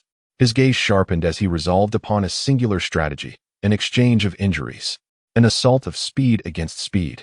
With absolute frequency and force of attack, he would overwhelm and extinguish Fujikawa. He refused to believe that the opponent's regeneration was infinite. As long as his onslaught was sufficiently dense and powerful, it would eventually deplete Fujikawa's energy or surpass his regenerative limits. With this in mind, Wukong suddenly altered his tactics. No longer merely evading, he began to counterattack. Bam! He forcefully blocked a whipping limb with his left arm, a crimson line appearing instantly, yet he paid it no mind. His right fist struck Fujikawa's contorted body like a cannon, causing violent ripples. Swoosh! He sidestepped the incoming bone sword, allowing the blade to slice through the fabric and skin at his side, while simultaneously delivering a knee strike to Fujikawa's abdomen, forcing him to arch backward. Snap! At times, he even ceased to evade the barrage of hairpin attacks, permitting them to pierce shallowly into his skin, only to tense his muscles and twist away, breaking free from the opponent's grasp in exchange for the opportunity to unleash a series of devastating blows. This was an exceptionally brutal and merciless war of attrition. Wukong relinquished perfect defense, opting to endure the least damage in exchange for each effective strike. The arena turned increasingly bloody. New wounds began to appear on Wukong's body. Though superficial, they appeared quite alarming. Meanwhile, Fujikawa's form twisted, contorted, and even partially shattered under Wukong's powerful punches and kicks. Yet, it seemed Wukong had made a correct assessment. Due to the escalating damage he inflicted, Fujikawa's counterattack frequency gradually diminished as he sought to cope with Wukong's strikes and accelerate his recovery. Conversely, Wukong, lacking regenerative capabilities comparable to Fujikawa's, accumulated more injuries, blood flowing more profusely, to the point where he could scarcely afford to evade certain attacks, only managing necessary dodges and defenses against critical strikes. Madness. Complete madness. The host's voice trembled as he narrated. Son Wukong has chosen the most brutal mode of combat. He is engaging in a tit-for-tat exchange of wounds. Fujikawa's body is constantly battered, and yet continuously regenerating. This is truly a contest of will and resilience. So merciless. Fujikawa appeared taken aback by Wukong's fierce and tenacious spirit, an expression of surprise and excitement finally breaking through his eternally mischievous grin. Yes, just like that. Struggle. Suffer. Let me relish this further. He cackled, his attacks growing even more frenzied, even beginning to feign weaknesses to lure Wukong into striking, only to ensnare him with his own body, attempting to inflict even more cruel torment. Wukong's combat attire became tattered, his body marred with blood, his breathing heavy. The sustained high-intensity attacks and injuries drained his stamina immensely. Yet, the fervor in his eyes only intensified. He could sense Fujikawa's regeneration speed beginning to slow. Though marginal, it was indeed diminishing. His strategy was proving effective. Of course, Wukong could also discern the reason behind Fujikawa's exhilaration. Like Fujikawa, Wukong's attack power and frequency were waning as well. After all, he was no match for the opponent's extraordinary regeneration, and the accumulated injuries were weighing heavily on his condition. Unlike Wukong, Fujikawa possessed absolute confidence in his own body, even to the point of arrogance, believing he could outlast Wukong, though it appeared he was taking more punishment. Fujikawa always maintained that he was the one inflicting pain. It was precisely this mindset that allowed him to laugh, tremble with excitement, and hold his ground against Wukong for so long, convinced that he would soon have the upper hand. However, it was evident that Fujikawa was overestimating himself. In the presence of the protagonist, he could be confident and exhilarated, but he should never become arrogant. Had he remained even slightly calmer, more humble, and clearer in thought, he might have imparted a valuable lesson to Wukong. Regrettably, due to inherent personality traits and the fact that Fujiang had not undergone much treatment, coupled with Wukong recently receiving a lesson from Klin, the disparity between them has become evident. It is now, as Fujiang attempted to ensnare him with his transformed arm, Wukong unleashed all his strength, breaking free from the restraints, while simultaneously delivering a barrage of punches upon Fujiang's chest with the ferocity of a pile driver. Aura, aura, aura, aura, aura. It was as if both the Beidou Xinquan and Jojo had merged into one, as Wukong's fists, raining down with relentless determination and power, struck Fujiang with unyielding force. The impact visibly caved in Fujiang's body, shattering it. Moreover, his regenerative abilities could not keep pace with the destruction. No, it cannot be. For the first time, fear appeared on Fujiang's face as he attempted to retreat and transform to escape. Yet Wukong's fists clung to him like a parasite. Ultimately, with a thunderous roar, Wukong delivered a final, devastating blow, channeling all his might, which violently pierced through Fujiang's chest.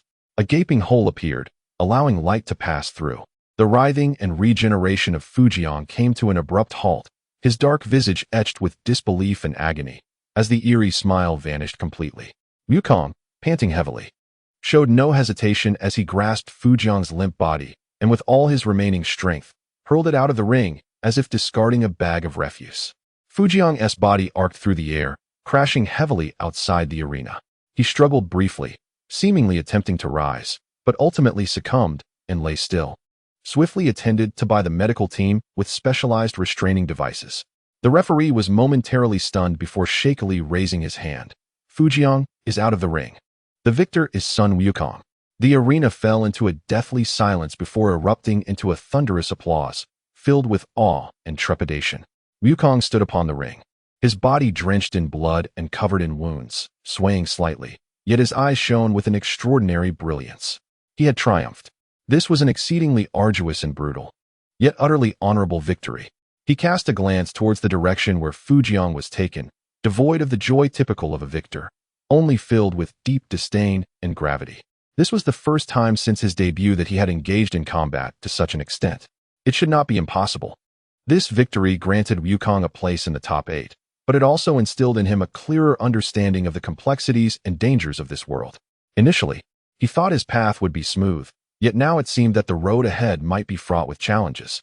Chapter 26. The mad martial artist within the VIP ward of the premier medical institution under the Wan Ning Jiaonan Company. The bandages on Fujiang had been removed. Advanced medical technology, combined with his own peculiar regenerative abilities, had enabled him to heal from injuries that would have claimed the lives of ordinary individuals multiple times over within a mere few days. His smooth skin bore no trace of the horrific wounds, save for the vengeful fire burning in his somber eyes, a testament to his recent devastating defeat. Kill him! Kill him! Bring me his head! The suppressed yet frenzied screams echoed within the ward. Fujiang's face contorted with extreme hatred, his nails digging deep into his palms. In the room, there was another man. He was extraordinarily tall and robust, over 2 meters in height. His physique strong yet not overweight, making his simple black suit appear tailored and refined. He wore dark sunglasses, his hands perpetually tucked into his pockets, standing like a silent iron tower by the window, seemingly indifferent to Fujiang's outbursts. You are no match for him. The man spoke, his voice deep and cold, devoid of any emotion, merely stating a fact.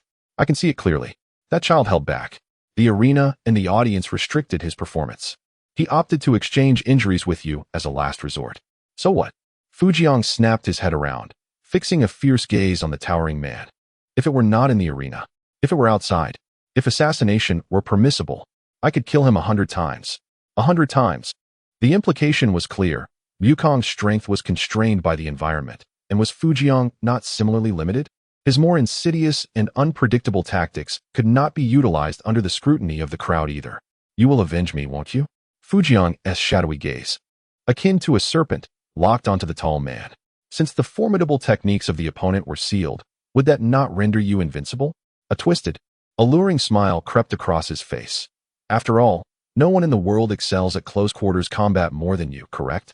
He paused for a moment, uttering 2 words, brother. It is hard to imagine that this crazed and sinister Fujiang is the brother of the tall, composed man. The stark contrast in their physiques and temperaments is akin to 2 extremes. The man addressed as brother remained silent for a moment, his sunglasses obscuring his gaze. His next opponent is not me. That damned little shorty who defeated me will surely come before you. Fujiang held an almost blind confidence in his brother's strength, his eyes growing increasingly sharp and fervent. I want you to kill him. Just kill him. His choice of words was somewhat disrespectful, and the key point is that Wukong is still young, with the potential to grow taller than the heavens and deeper than the seas, a potential that cannot be compared to that of an already grown man like Fujiang. He will be disqualified. The brother's voice remained flat. Then crush him. Overwhelm him. Let him feel fear, defeat, helplessness, pain. Fujiang's teeth ground together, as if he wished to crush Wukong to pieces. Crush him. The tall brother fell silent once more, seemingly weighing his options. Only Fujiang's heavy breathing filled the ward. After a long moment, he slowly responded with a single word, fine. After all, they are brothers, and he is still somewhat obliging. Time passed. The schedule for the World Martial Arts Championship was tightly packed, yet deliberately prolonged to heighten suspense. The matches in the round of 16 to 8 were slowed down to just 1 match per day, all arranged during prime evening hours. This provided all competitors especially the battle-weary Wukong, ample time for recovery. The medical technology of the Wan Neng Jiaonan Company is indeed top-notch, and coupled with Wukong's scion physique, which exceeds that of ordinary beings, 8 days was sufficient for him to heal from the injuries sustained in his battle with Fujian. If only there were senzu beans. That would be Wukong's only regret during these 2 days of recuperation. Fortunately, he did not need to consume vegetarian or nutritional meals, although the daily fare was greasy. It was substantial nourishment for a scion. Notably, in the previous round of matches, Wukong was the only one who required serious medical treatment among the advancing competitors. The brutal showdown between the 2nd and 4th seeds continued to be lauded by audiences and media alike. Many have even asserted that Wukong and Fujian are the top 2 contenders of this tournament, their match being an early final. Interestingly, the organizers, in response to public sentiment, initiated another round of strength ranking voting. Unsurprisingly, Wukong and Fujian topped the list with a staggering number of votes. Even though Fujian had been eliminated, he still stood above the others. Without further ado, after another 3 days of rest and a new round of promotions, the advertising fees surged once again, and the Wan Neng Jiaonan Company was nearly overwhelmed as the quarterfinals officially commenced. The first match was the focal point. The current top seed, Sun Wukong, versus the 7th seed, a new star known as the Hungry Wolf, who is both popular and controversial. Under the spotlight, the two ascended the ring. The Hungry Wolf appeared to be in his 20s, standing about 1.8 meters tall, with broad shoulders and a slim waist, his physique balanced and brimming with explosive energy. A striking mane of white short hair stood erect like steel needles, complemented by similarly white eyebrows. His features were ruggedly handsome, yet together they exuded an untamed wildness. His gaze was sharp as an eagle's, fixed intently on Wukong, with a hint of a provocative smile at the corner of his mouth, as if he regarded everything with disdain. His hairstyle resembled that of Wolverine, and his personality was equally unappealing. He was flamboyant and rebellious, employing ruthless tactics in the competition. Although his looks were not unremarkable, they paled in comparison to the refined charm of Yamu Cha. Despite his popularity, it was often accompanied by considerable controversy. However, this unique aura attracted not only a large following of niche fans, but also a small yet fervently devoted group of online enthusiasts with formidable combat prowess. Perhaps they were fans of his character? Defeating you will make me number 1, won't it? Before the match commenced, the Hungry Wolf suddenly spoke, his voice imbued with a distinctive raspy confidence, as if proclaiming an impending truth. Wukong was momentarily taken aback, struggling to comprehend. Had this guy watched his match against Fujiko? Where did he find the audacity to believe he could easily defeat him and aspire to take his ranking? Just as Wukong pondered whether this lad was overly inflated with confidence or perhaps mentally unstable, the referee declared the match to begin. At the instant the command echoed, the Hungry Wolf sprang into action. Without a hint of forewarning, his body released like a spring compressed to its limit, launching the first assault. His speed was astonishing, almost instantaneously bridging the gap between them, delivering a knife-hand strike accompanied by a sharp slicing sound aimed directly at Wukong's throat. The ferocity was remarkable. Though startled, Wukong maintained his composure, tilting his head to evade while raising his hand to block. Yet, the Hungry Wolf's onslaught resembled a relentless storm, unceasing. One strike missed, and he swiftly altered his attack. Every part of his body, fists, palms, fingers, elbows, knees, and legs, transformed into lethal weapons. His attacks were not chaotic, rather, they were imbued with exquisite techniques and combat intelligence. Anticipation, using force against force, joint techniques, grappling. A myriad of intricate martial skills flowed effortlessly from him. Wukong quickly realized that this Hungry Wolf had reached an astonishing level of mastery and technique. In terms of absolute strength, speed, and endurance, he was evidently a notch or two beneath Wukong. Yet, through his peak martial prowess, he repeatedly countered Wukong's fierce attacks and discovered remarkably cunning angles for retaliation, even managing to gain the upper hand at times with his swift combinations. Wukong's punches were often narrowly evaded or deftly blocked with the Hungry Wolf's wrists and forearms, dissipating the force. The Hungry Wolf's counters consistently struck during Wukong's moments of exertion or instability, though they lacked the power to inflict serious harm. They were incredibly bothersome and disrupted Wukong's rhythm.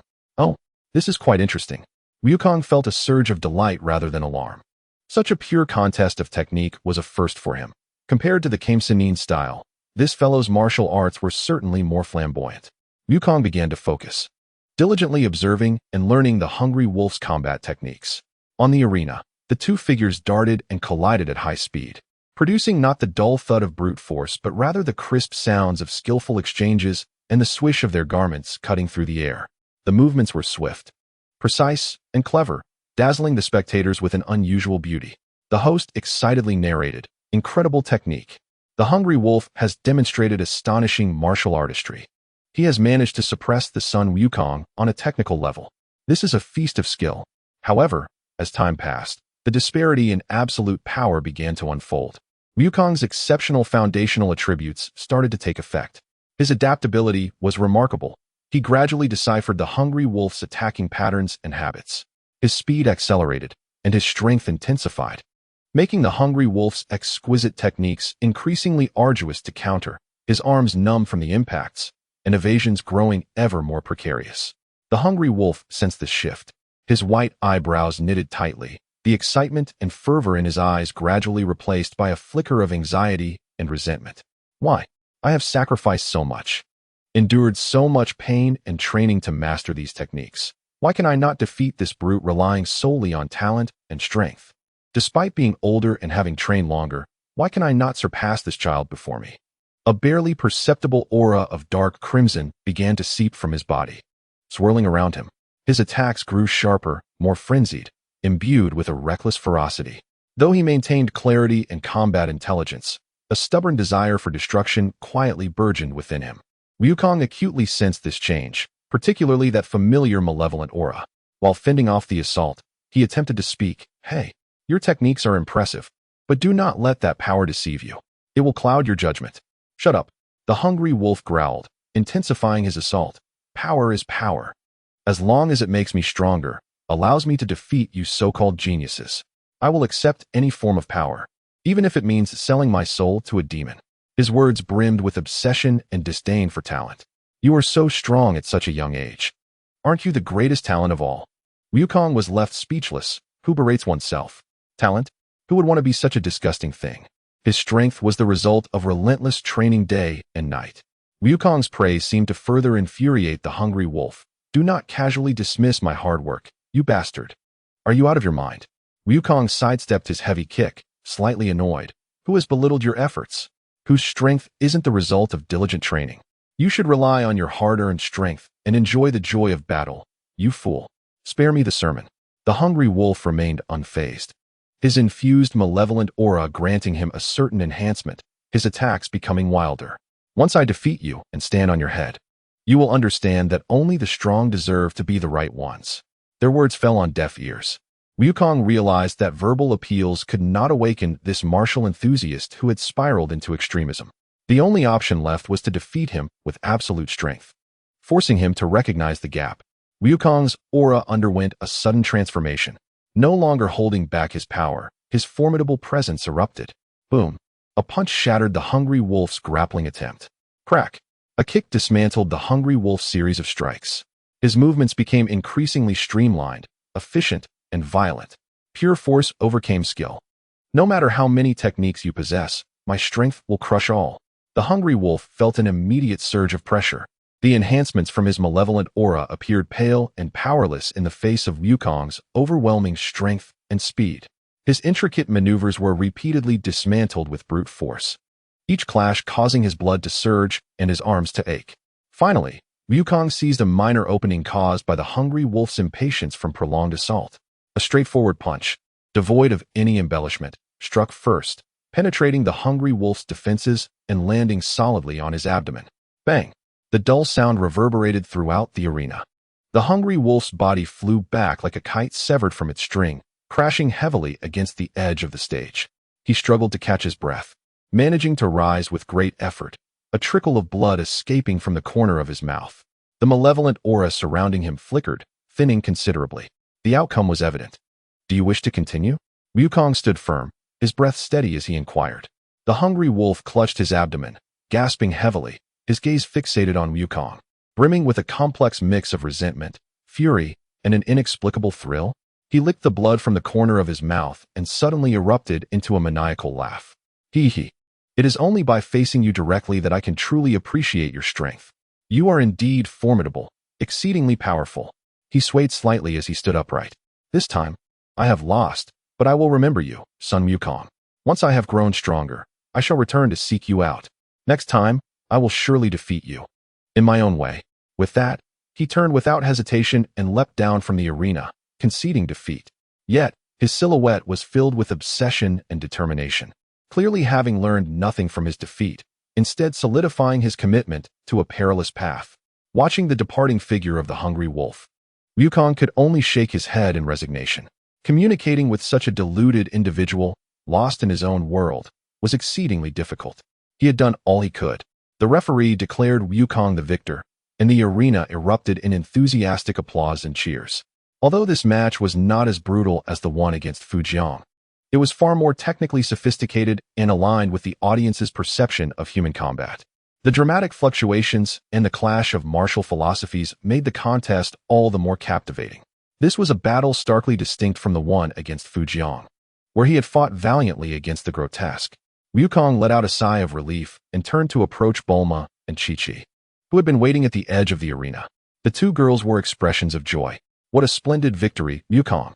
Next time, be sure not to let your opponent land so many hits.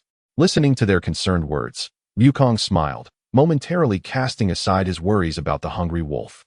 He had successfully advanced to the top 4, drawing ever closer to his goal of becoming the strongest in the world.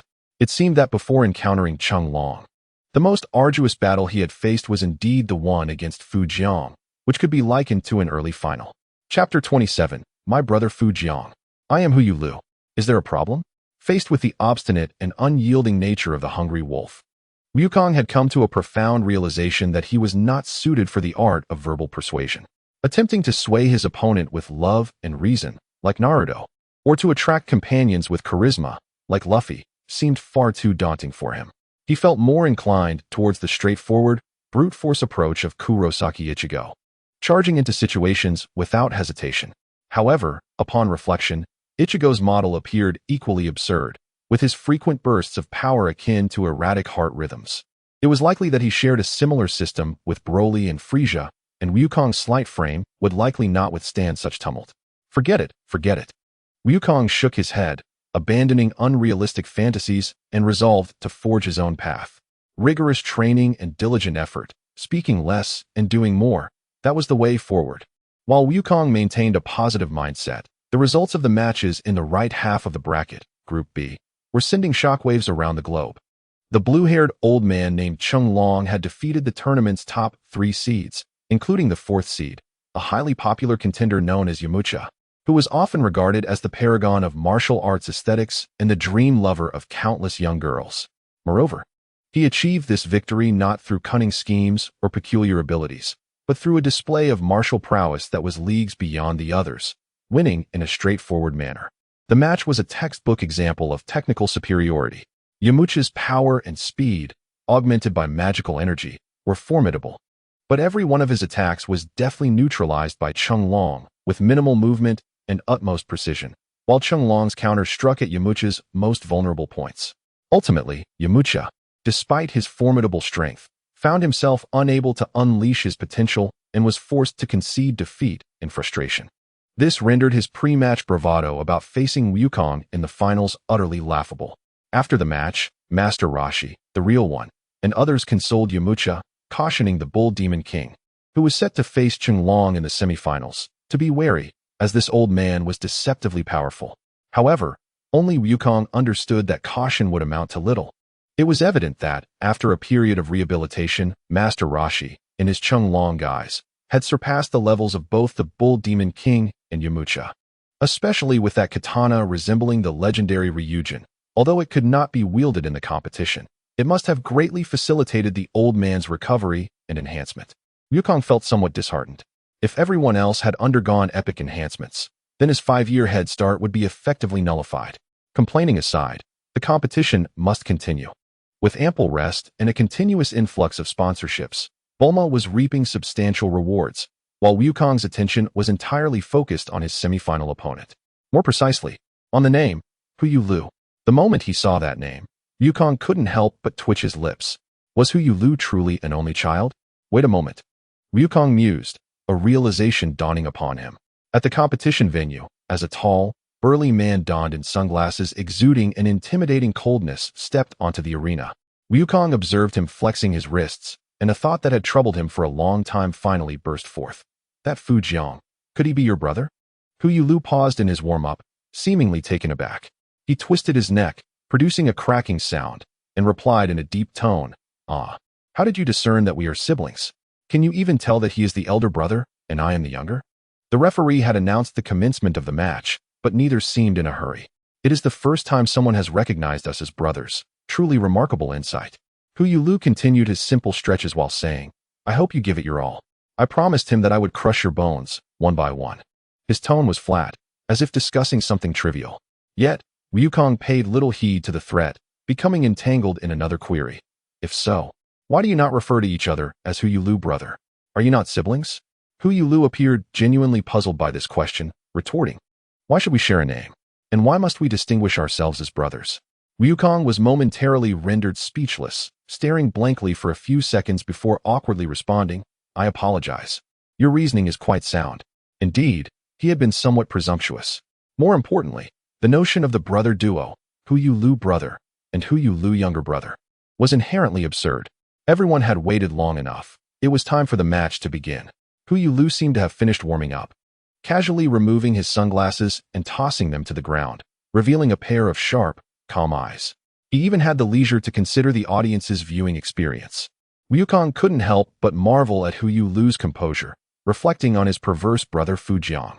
Truly, dragons produce offspring of varying dispositions. Both fighters assumed their stances, and Wukong initiated a standard pre-match salute, a common gesture among martial artists. Unlike the despicable Fu Jiang, Hu Lu returned the salute with precision. After the formalities, the battle was poised to commence. In truth, as the fight progressed into the top four, aside from the ultimate Kamehameha technique, Wukong's other capabilities had already been thoroughly revealed in previous grueling battles. Meanwhile, Hu Lu, who had not faced particularly strong opponents throughout his journey, had plowed through without exerting himself fully. However, due to the implications of his name, Wukong was acutely aware of the potential for overwhelming physical strength, terrifying muscle control, and formidable defensive and offensive capabilities that this opponent might possess. This was a confrontation that felt almost transparent. Exaggeration abounds, although the opening scene, marked by a somewhat bizarre dialogue, initially felt sluggish. The moment the two individuals resolved to engage in combat, the match seemed to be propelled forward at an accelerated pace, bypassing all tentative exchanges and preliminaries, plunging directly into the most frenzied and intense phase of the battle. Boom. Lacking any ostentatious techniques. The initial collision was a raw clash of pure strength and speed. Their fists collided with a thunderous sound, resonating like a clap of thunder on a clear day. A terrifying shockwave radiated from their epicenter, causing the hair of the spectators closest to them to dance wildly, their garments fluttering in the tumult. Oh my! The audience erupted in sheer excitement. Yet, this was merely the beginning. With a low growl, Hu Lu's black suit was suddenly torn apart by his bulging muscles. His physique expanded at a visible rate, each muscle defined as if forged from steel, veins snaking across his body like mythical dragons. An overwhelming sense of pressure enveloped the arena. 80. Hu Lu's voice resonated with a metallic timbre. Wukong, undeterred, unleashed the full potential of his energy. His gaze sharp as an eagle's. Boom, boom, boom. Their figures vanished in an instant, only to collide fiercely in the center of the ring. Each clash of fists and feet erupted with a deafening roar. The speed rendered them mere blurs, accompanied by the ever-exploding ripples of disturbed air. According to the usual experience of watching matches, this should still be the warm-up phase. But this was merely the warm-up. The spectators were left in stunned disbelief. It was 10 times more ferocious than the opening of any previous match. Following a brief, suffocating exchange of high-speed offense and defense, the two fighters separated once more. Hu Lu twisted his neck, seemingly satisfied with the warm-up. His muscles emitted a disturbing sound of writhing and expansion, his size appearing to grow even larger, his aura more terrifying. 100. Wukong inhaled deeply, elevating his energy to its current pinnacle. He understood that the true battle was only just commencing. Once again, the two charged at each other. This time, the speed intensified. The force amplified. The collisions grew more brutal. The specially reinforced floor of the arena began to crack under the strain, spiderweb-like fissures radiating from their point of contact, debris scattering. Their combat style returned to its primal roots, devoid of elaborate evasions and diversions, favoring instead the raw confrontation of blocks, parries, and fierce counterattacks. If you strike me with a punch, I shall repay you with a kick. The relentless thuds echoed like two humanoid beasts engaged in a life-and-death struggle. Remarkably, their fighting space did not expand. Instead, it continued to contract. It was as if both were deprived of the ability to retreat, forced to advance relentlessly. Yet, observing their expressions, it seemed they reveled in this visceral, close-quarters brawl. Direct confrontations, short-range exchanges, brutal clashes, breaking defenses, and trading injuries became the dominant theme. Bang! Wukong's powerful punch struck Hu Yulu's crossed arms, causing him to stagger back slightly, but Hu Yulu's retaliatory kick swiftly targeted Wukong's waist. Slap! Wukong deflected the heavy kick with his elbow, while his other hand darted out like a viper, aiming for Hu Yulu's navel, only to be firmly grasped by Hu Yulu's other hand. The two became locked in a struggle, the ground beneath them cracking further under their force. Occasionally, one party would be sent flying by overwhelming power, colliding against the energy shield at the edge of the arena, producing a deep, resonant sound. However, the other party would not pursue. They simply stood their ground, regulating their breath, awaiting the opponent's next move. The one who had been sent flying would not hesitate, utilizing the momentum to rebound, swiftly returning to the fray while preventing a fall. Only then would they take a moment to shake off the disorientation. As if all prior actions had been instinctual, and upon regaining clarity, they charged forward once more like a furious rhinoceros, launching a wilder counteroffensive. This was a genuine, evenly matched battle of heroes. A classic duel worthy of being inscribed in the annals of the greatest martial arts tournament. This was also the longest, most brutal, and purest clash of strength since the competition began. The commands of a brother? The glory of a champion? Such thoughts had long been cast aside by the two combatants. Their focus was solely upon one another, intent on overcoming this formidable and respected adversary before them. Blood began to splatter. Both fighters bore wounds upon their faces and bodies, their breathing heavy, yet the ferocity in their eyes intensified. Below the arena, the turtle sage's brow furrowed deeper with each passing moment. He realized that under the prolonged strain of high-intensity combat and the influence of demonic energy, Hu Yulu, who had previously exhibited a measure of control over the demonic aura, was beginning to lose his grip. The dark crimson energy became agitated, and a hint of madness and a desire for destruction flickered in Hu Yulu's gaze. This is bad, the turtle sage thought. Sure enough, after being struck and sent flying by Wukong's devastating blow, Hu Yulu half-kneeled at the edge of the arena, gasping for breath. He lifted his head, the red light in his eyes flickering, revealing a smile that was a mixture of pain and exhilaration. Not enough, not enough. 120. No, I need even greater power. He roared, his muscles beginning to convulse and swell uncontrollably, as if they might tear apart. Veins bulged grotesquely, and beads of blood began to ooze from his skin. An extremely unstable, destructive energy coalesced within him. Stop! You will die? The turtle sage and a few perceptive masters in the audience exclaimed in unison. Even Fujikawa, who was notoriously shameless, was alarmed. Wukong also sensed the dangerously volatile, self-destructive energy emanating from Hu Yulu. In an instant, he grasped Hu Yulu's intentions. This individual was willing to risk everything to win. While the thrill of meeting a worthy opponent was exhilarating, seeking self-destruction was not the right path. A life-for-a-life battle is best reserved for true enemies, for oneself. It is absurd. When did I, son Wukong, become your mortal enemy, Hu Yulu? Go home and seek Yusuke or Huanhai. What do you want with me, son Wukong? A monkey's life is still a life. Alas, despite Wukong's intense internal conflict, Hu Yulu, resolute in his reckless ambition, could not hear him. The release had already begun. Although lacking any special glasses or powers, Wukong distinctly perceived a number fluctuating in his vision. 101, 102, 103, undoubtedly rising. Wukong swore. Aark, Hu Yulu held, disregarding everything as he unleashed a power beyond limits. Since you show no mercy, do not blame me for my ruthlessness. With the resolve to kill or be killed, Wukong also sprang into action.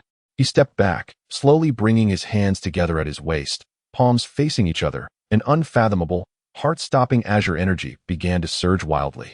The lights of the entire arena seemed to dim momentarily. Kamehameha. Wukong's voice thundered, cutting through the cacophony of the crowd. Without hesitation, without doubt. Facing an opponent willing to self-destruct to triumph, such audacity is indeed respectable. However, respect aside, it was more important to ensure his demise. This was also the best course of action. Let me deliver my most powerful blow, granting you a proper conclusion. A massive, dazzling blue-white energy beam, akin to a roaring galaxy, tore through the air, bearing the overwhelming force of annihilation, hurtled towards Hu Yulu, who had unleashed a power of at least 105, perhaps even 110. Boom. The deafening roar of an explosion drowned everything out. This is it. Xingui. The shockwave. It could lead to death. If you wish to survive, do not even think about braving it head-on. Either evade the wave or flee. If all else fails, kicking up a cloud of dust beneath your feet may provide a chance to live. Chapter 28. The greatest age gap in history now. Are you calm? Wukong's voice, tinged with fatigue yet still clear, reached the ears of Hu Yulu, who stood frozen in place, maintaining a defensive stance. Yet his muscles twitched uncontrollably as if driven by instinct. There was no choice. Muscle spasms were purely instinctive reactions. The childlike voice of Wukong had jolted Hu Yulu back from the brink of self-destruction, pulling him back to reality. Just a moment ago, he had truly brushed against death. The destructive force contained within the azure energy torrent that had swept past his ear made his very soul tremble. He had no doubt that had that blow struck him directly, he would have been reduced to nothing above his abdomen. His chest, neck, and head would have been obliterated. In other words, all that would remain would be his lower abdomen and perhaps half of each shoulder and both arms. His forearms would certainly be gone, but his upper arms might survive. The edges of his pectorals could also be spared. After all, the transformation had expanded and enhanced him, and Wukong's wave was quite substantial. He knew his own body well enough to estimate that he could preserve the majority. However, Hu Yulu's character did not allow for such contemplations. At this moment, he pondered that in close combat, he might be able to match Wukong blow for blow, but if given sufficient distance and opportunity to unleash that terrifying energy attack, he had no chance of victory. You have won. Hu Yulu's voice was hoarse as he slowly turned around, noting that the audience remained unscathed. It was astonishing that he still had the strength to protect them, and Hu Yulu realized that Wukong had shown him mercy. The intentionally misdirected shockwave was fraught with danger. If not controlled properly, the consequences could be dire. Damn it. Just then, a sharp, twisted, and venomous roar erupted from the direction of the contestants' corridor. The profanities spilled forth like poison, instantly shattering the solemn and noble atmosphere of the heroic contest. Everyone who heard that voice instinctively frowned, feeling extreme discomfort. What should have been a peak showdown was so rudely interrupted by such an unbearable noise. Hu Yulu, how could you be my brother? Crush him for me. Do it now. He just unleashed a massive attack and is out of energy. Go on. Turn him to dust. The figure of Fu Jiang appeared at the corridor entrance, restrained by the staff, yet he still howled like a madman. His face twisted with envy and hatred. Upon hearing those words, Wukong's gaze sharpened, and he adjusted his breathing, quickly regaining composure. While he trusted Hu Yulu's character, the distant barking made him wary. Entrusting his life to a respectable opponent was one thing, but if that opponent had an exceptionally strong brother, it was best to remain on guard. At that moment, he indeed felt somewhat fatigued, and if Hu Yulu were to be swayed, he must not think of it, must not dare to think of it, must quickly regain his breath and focus, and prepare himself. However, an unexpectedly delightful scene unfolded before everyone, including Wukong.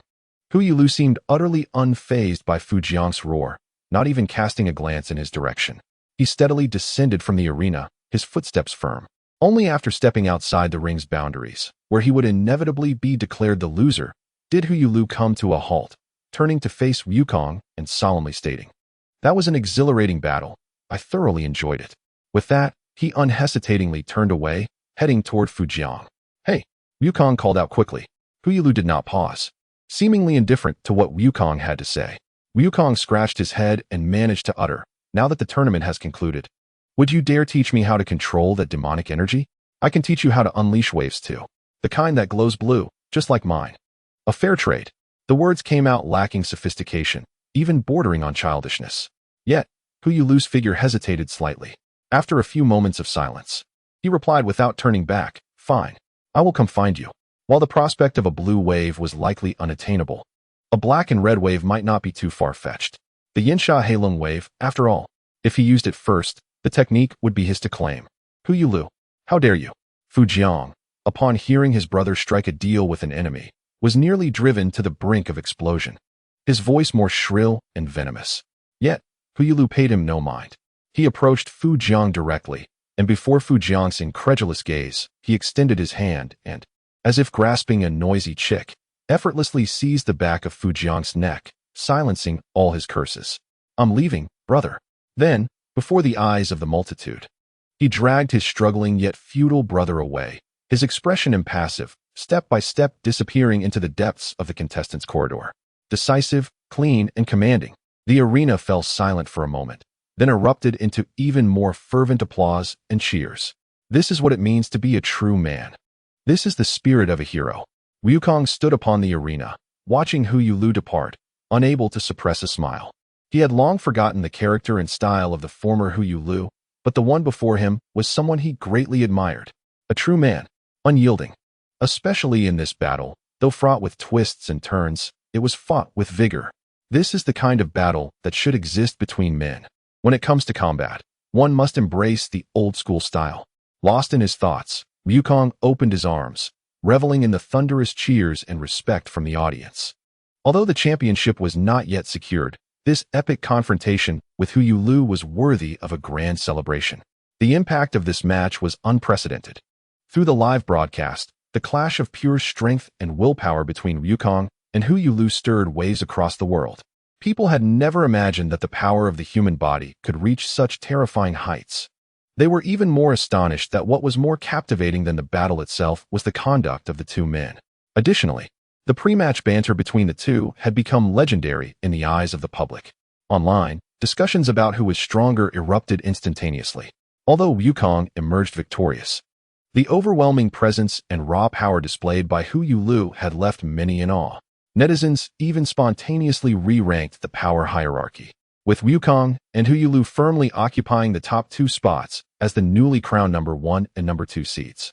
While it seemed somewhat trivial to rank seeds at this point, the excitement translated into traffic, and traffic equated to revenue. The event organizers, Wanning Jianan Company, were well aware of this and immediately capitalized on the momentum, launching various strength analyses, thrilling replays, championship predictions, hypothetical rematches, and team formations, among other thematic programs. While a plethora of merchandise, including figures, cards, and small collectibles, rapidly hit the market, reaping substantial profits. Following this, a brief intermission ensued. Wukong needed time to recover from the physical exertion and energy loss incurred during the battle with Hu Yulu, as well as to treat some of the injuries sustained from the fierce exchanges. To be fair, all those involved, including Wukong, had noticed that his luck in matchups was remarkably poor, often facing formidable opponents, with injuries becoming a common occurrence. Many matches even classified as Pyrrhic victories. Despite possessing extraordinary strength, he continually found himself walking the path of taking hits. Compared to other seed competitors who emerged from the battles unscathed, the unfortunate male participant, Lao Kan, found himself in a rather dismal position. Particularly, apart from Sun Wukong, all the other victorious seed competitors advanced without a scratch, which further fueled discussions among the spectators. After all, eliminating strong opponents is indeed impressive, but it also reveals the weaknesses of the fallen. Although the competition's prestige has risen, it seems that the luck of the draw is becoming somewhat questionable. The antics of Sun Wukong, who suddenly trended on social media, prompted him to mutter, "Isn't there much difference between a spearman and a gunner?" Returning to the present, the remarkable technological prowess of one Neng Jiaonan Company was once again on display. The arena, which had been left in ruins after the fierce clash between Wukong and Hu Yulu, was completely dismantled and cleared overnight. When the audience arrived the following day, a brand new arena, appearing even more robust and magnificent, stood proudly at the center of the venue, gleaming with metallic and energetic luster as if the previous day's cataclysm had never occurred. This is perhaps the essence of the old giving way to the new. Who could have anticipated that the shattered remnants would be replaced so swiftly, and with an upgrade, no less?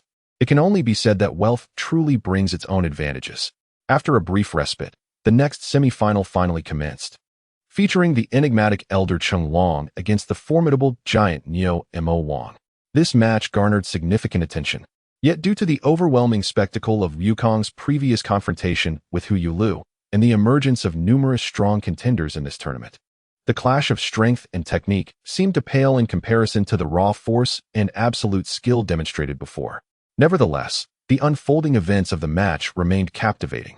From the outset, Neo Wang showcased his terrifying power, reminiscent of a dinosaur in human form. Each colossal punch reverberated with a thunderous sonic boom, sending tremors through the ground.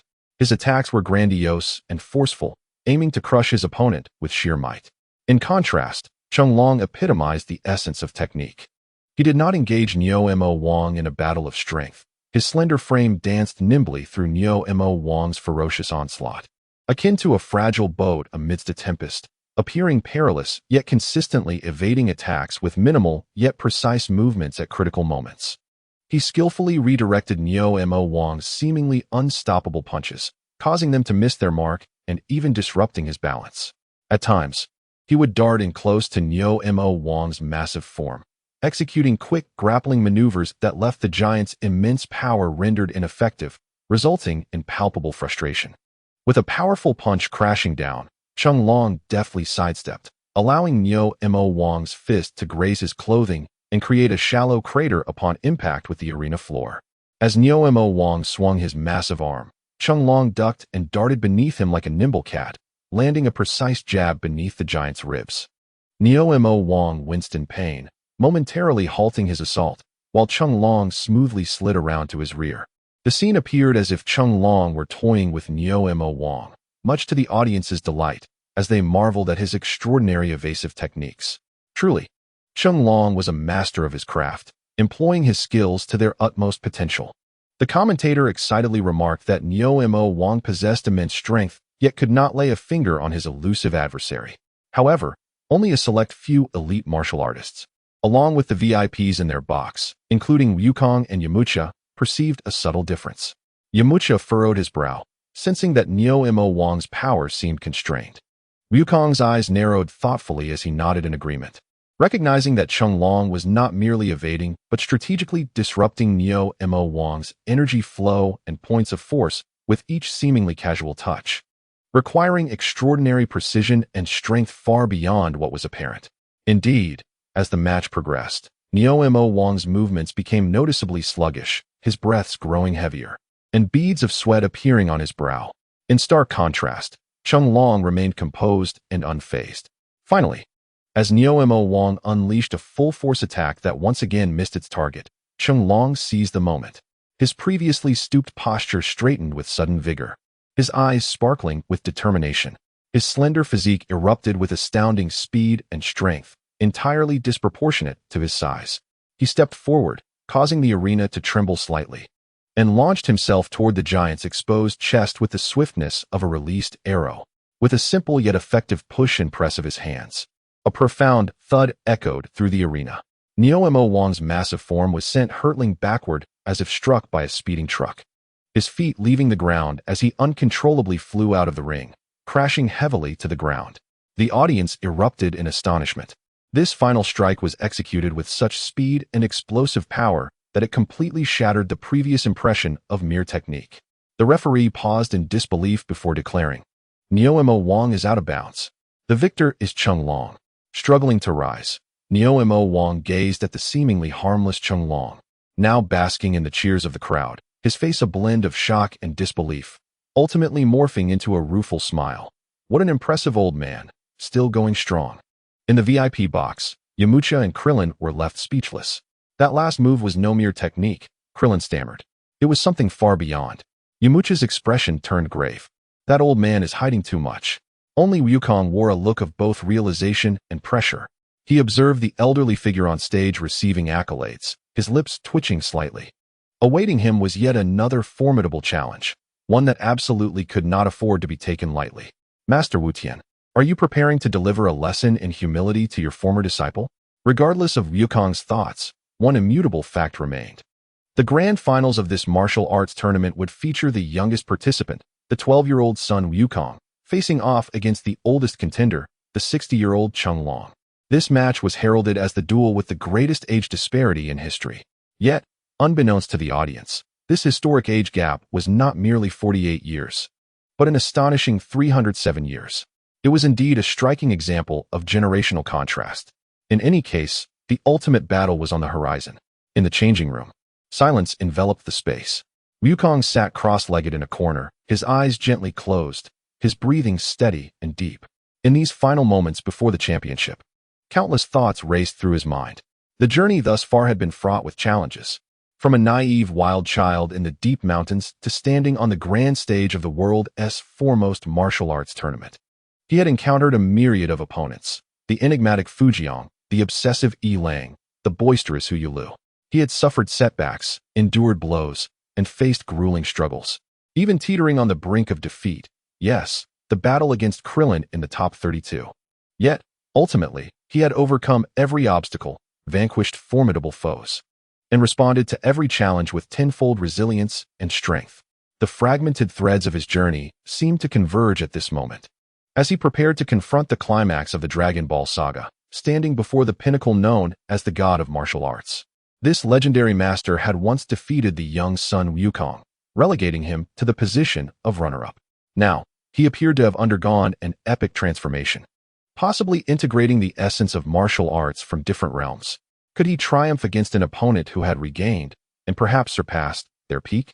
Wukong pondered quietly, his eyes still closed, as if seeking confirmation from within.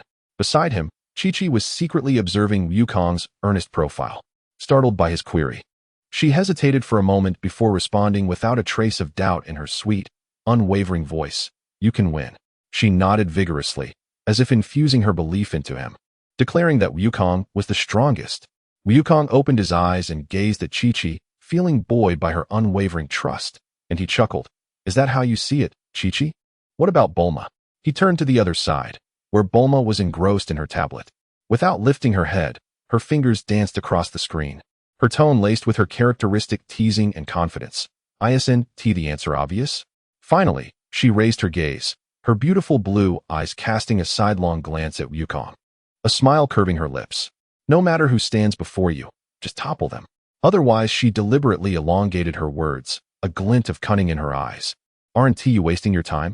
Wukong paused, then laughed softly. Bulma's words always struck home.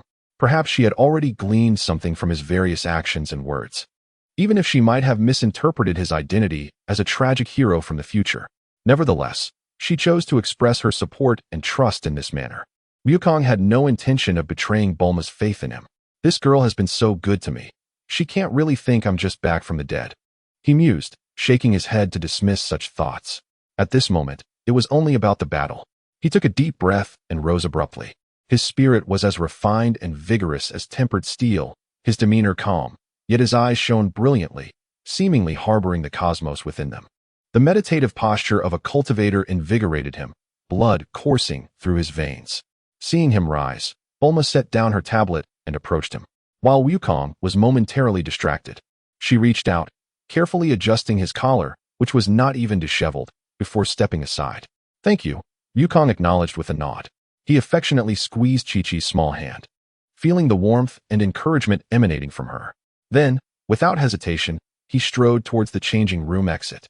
With each step, his battle intent crystallized, his gaze sharpened, his entire being resembling an unparalleled sword ready to be drawn, its brilliance subdued yet unstoppable.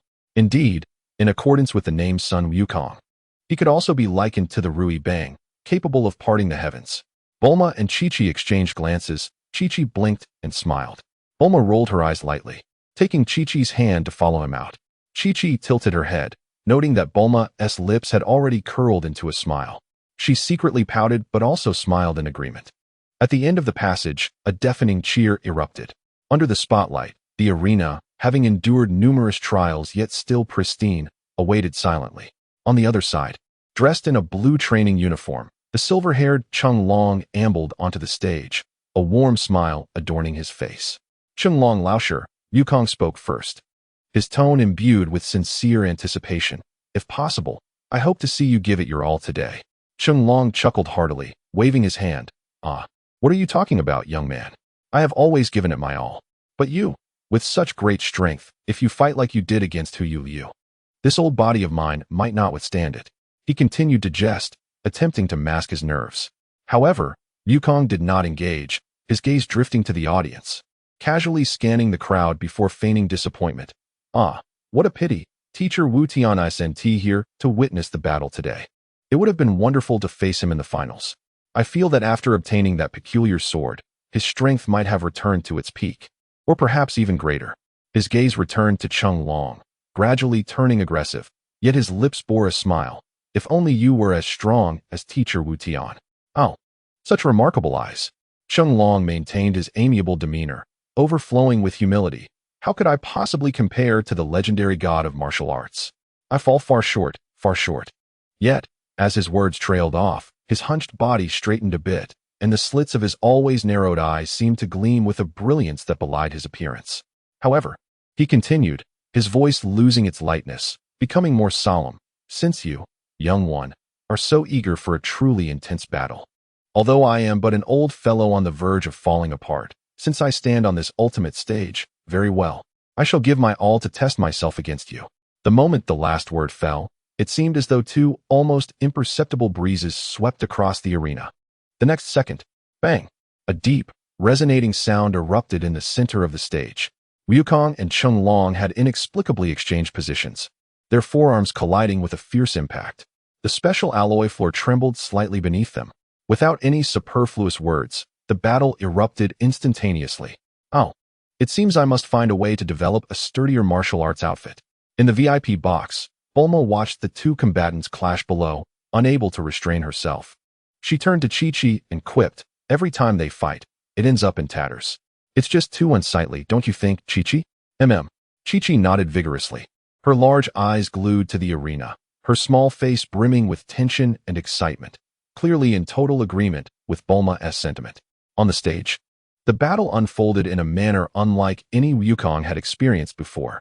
It was devoid of the volcanic eruption of pure power that characterized his clash with Hu Yu, nor was there an abundance of dazzling high-speed movement. The two figures flickered unpredictably, sometimes clashing fiercely in the center of the arena, at other times moving like phantoms, exchanging moves during fleeting encounters, and at times engaging in perilously close grappling. This was a contest of greater nuance, heightened danger, and an extreme demand for skill and control.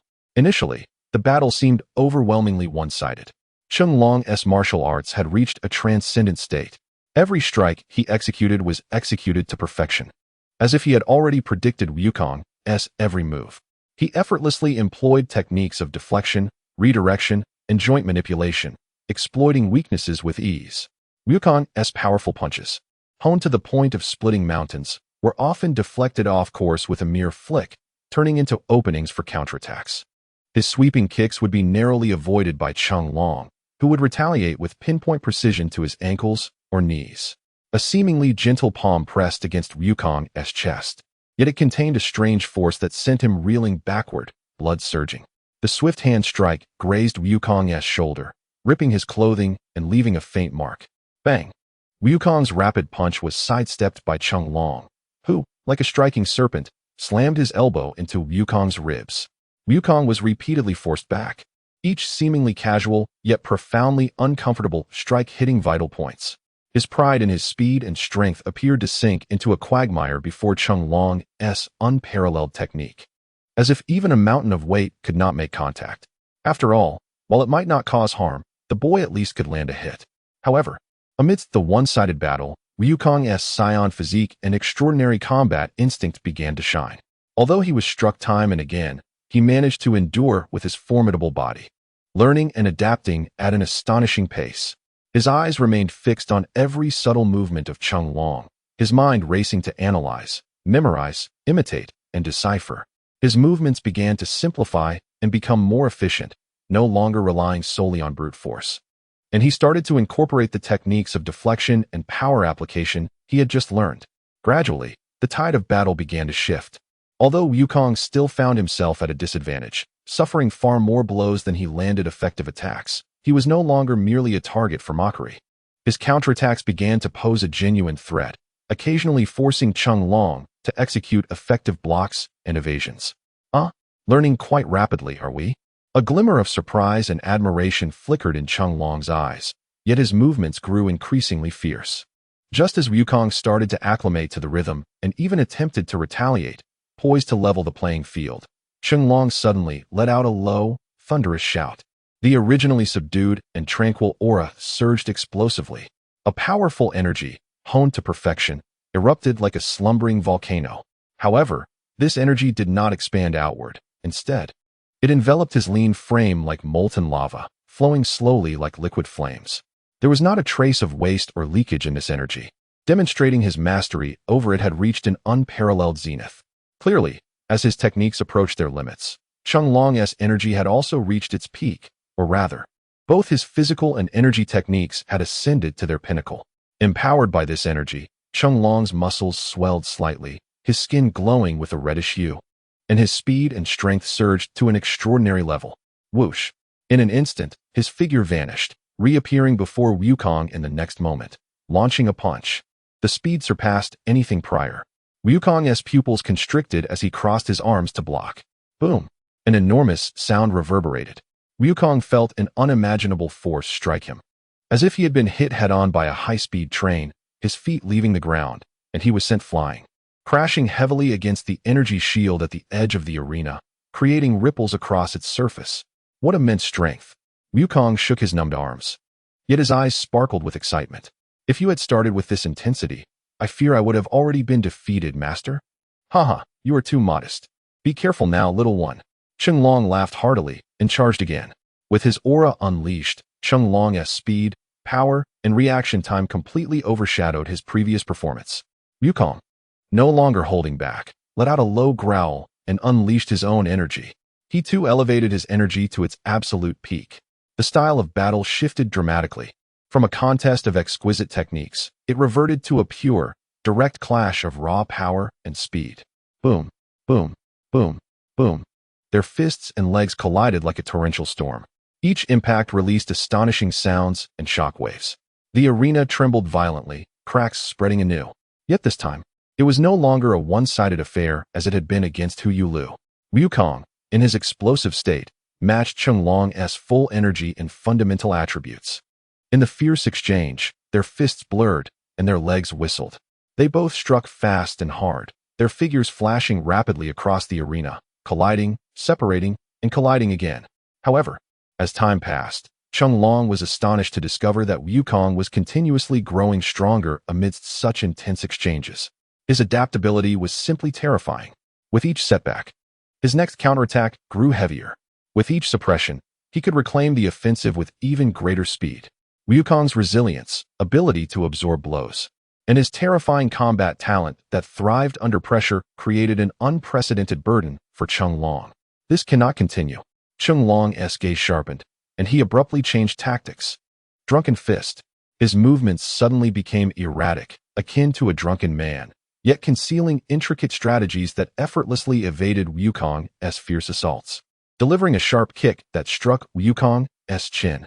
World-shattering palm. He thrust both palms forward, not as an energy attack, but transforming highly concentrated energy into an invisible force that collided violently with Wukong. Utilizing these ultimate techniques, Long momentarily regained the upper hand, even managing to suppress Wukong once again. Yet Wukong was like an indomitable cockroach. Though he was nearly stunned by the world-shattering palm, he stood firm, relying on his energy to withstand it, embodying the stubborn spirit of youth, asserting that he would outlast Long through sheer vitality. Although brazen, it proved effective. Long's energy could not outlast Wukong's, and the pain from the world-shattering palm was insufficient to secure victory, thus losing its significance. No one could step in to deliver the finishing blow, and maintaining such control could lead to his own collapse, which would be comical. Wukong was indeed formidable. Despite enduring various setbacks, he quickly adapted to Long's new techniques, either breaking through with greater strength or evading and counterattacking with increased speed. Even against the formidable world-shattering palm, Wukong managed to break free through endurance, tenacity, and explosive power.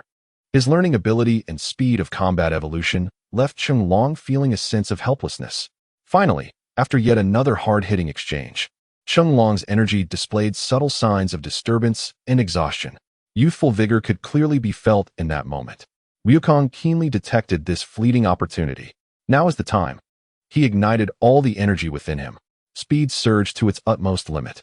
Like teleportation, he closed in on Chunlong, delivering a punch that fused all his power and will, forcefully breaking through Chunlong's defenses and striking hard against his chest. Bang! Chunlong let out a muffled groan, his body uncontrollably flying backward, ultimately collapsing helplessly on the arena floor. As he attempted to roll to dissipate the force and counterattack, a single finger, akin to a specter, gently yet undeniably threatening, pressed against his brow. His movements halted abruptly. Lying on the ground, Chunlong gazed up at the youth above him, whose eyes sparkled brightly, panting yet smiling. He was momentarily taken aback. Wukong smiled, withdrawing his finger, performing a nimble backflip, landing gracefully in the center of the arena, quietly observing him before placing his hands together and bowing. Master, thank you for your teachings. Chunlong slowly sat up, touching his brow where a lingering sense of danger remained, then glanced at the boy who bowed in gratitude. Turning to the silent, astonished audience surrounding them, he suddenly shook his head and laughed. In that laughter was a mixture of relief, fatigue, yet more so, immense pride and appreciation. This child had long seen through his identity. This child also willingly accepted the bond of mentorship formed during the match, gladly calling him master. Of course, what this child did not know was that while Chunlong held the intention of teaching, he had never considered conceding in battle. He originally intended to use the match to impart the lesson that there are always greater heights beyond, yet he never anticipated such astonishing growth from this child. Instead, receiving a lesson himself. You had your chance, and you squandered it, old Chung. The world has seen a new generation of talent emerge, each leading the way for centuries. The Yangtze River pushes forward the waves, and the present outshines the past. Unbeknownst to him, after reigning supreme in martial arts for 300 years, it was time to pass on the title of martial arts master, and more importantly, to relinquish leadership in martial arts on Earth. Now, teacher Wu Tian felt no bitterness, but rather an exhilarating sense of relief. Defeated, conceding wholeheartedly. This was an indisputable loss. This child, until the very last moment, had completely surpassed him. At the most fundamental level, the opponent's attributes of strength, speed, sensitivity, and endurance had far exceeded his own.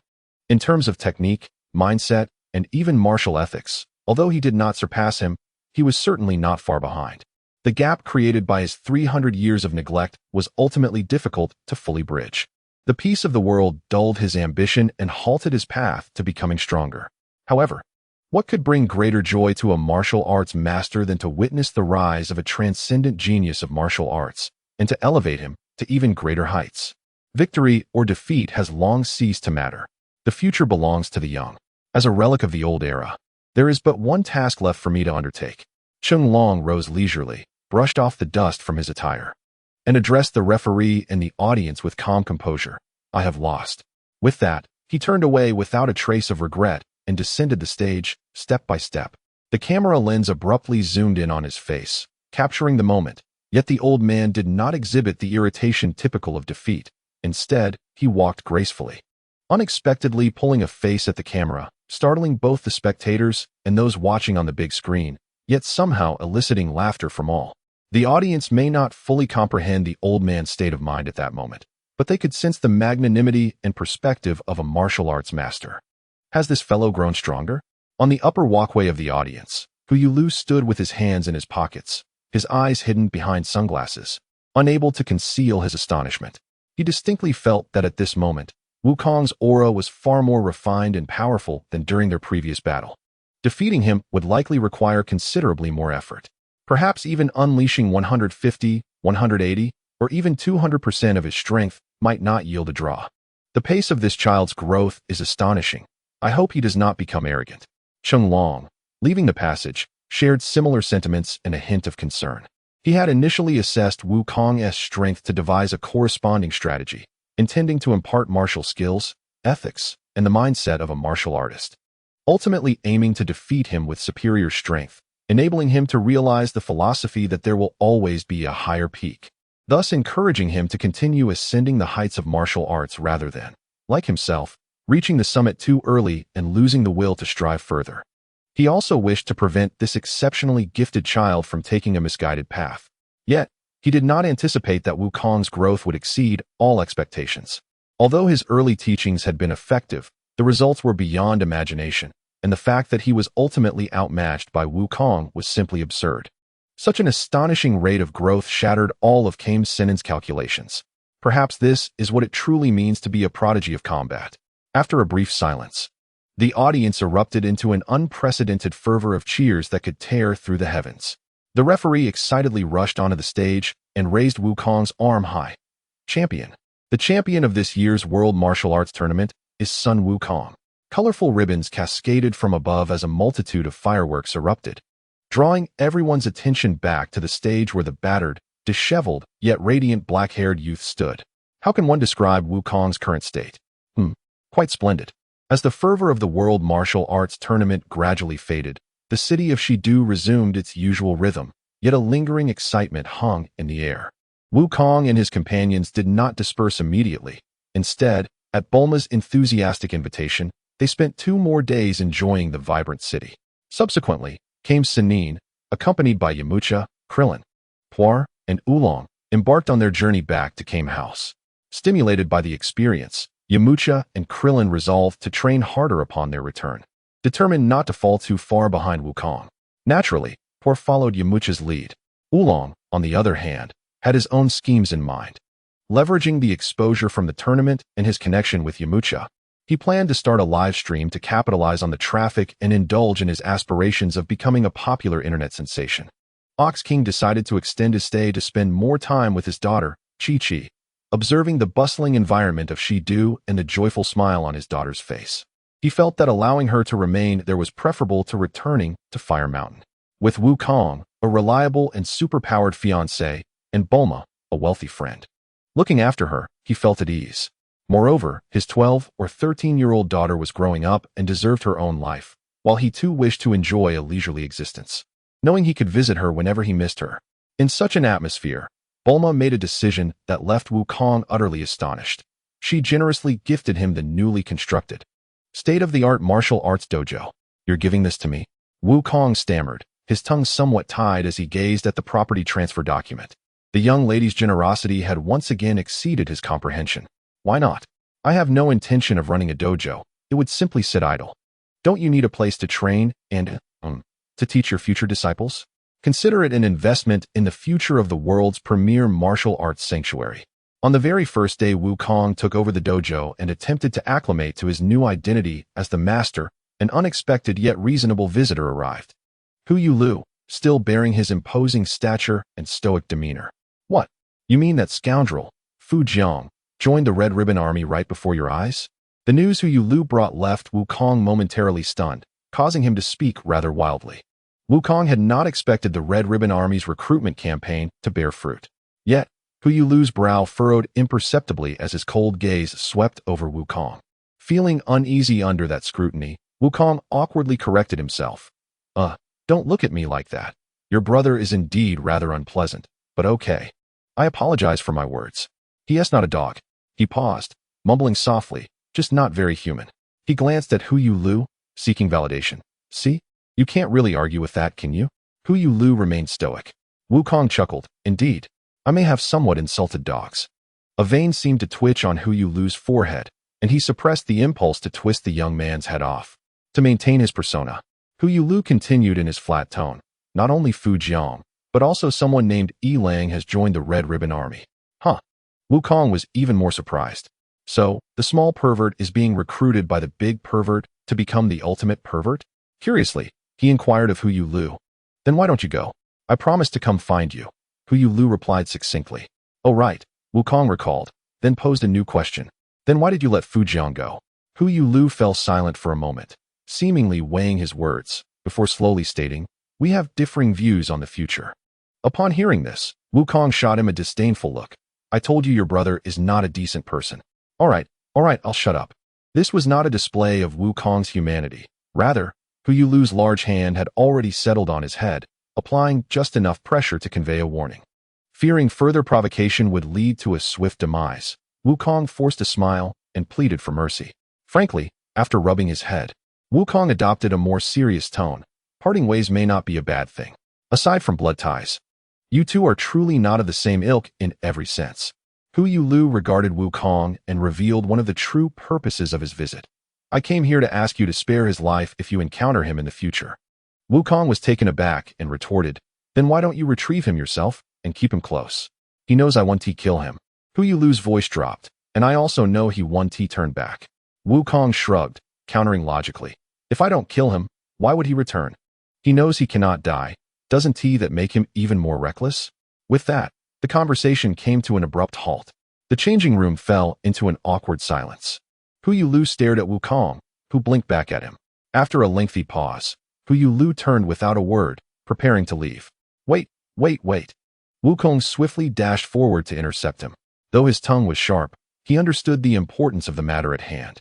Let me think of a solution, he declared, raising his hand in a gesture of assurance beneath the imposing gaze of Hu Yulu. Fine. I promise not to kill him in principle. However, if I encounter him and he refuses to turn back, I will strike him to the point where he cannot care for himself. Forcing him to reconsider shouldn't be a problem, right? His eyes flickered with a hint of malice. Hu Yulu silently regarded him, fully aware that this young man harbored ill intentions. Yet, considering the twisted and venomous nature of Fujiang, this seemed to be the most acceptable course of action. He ultimately nodded slowly in agreement. All right, I've said my piece. Hu Yulu shifted the topic, bringing up the invitation from Wukong. Next, I will teach you how to sense and initially guide magical energy, and you can teach me that technique of energy projection. In truth, Wukong rubbed his hands together, a gleaming yet mischievous smile spreading across his face. I truly hope you will stay. Look at this vast martial arts hall, so empty. We can train together and learn from each other. You can teach me deeper control over magical energy, and perhaps we can explore fusion techniques.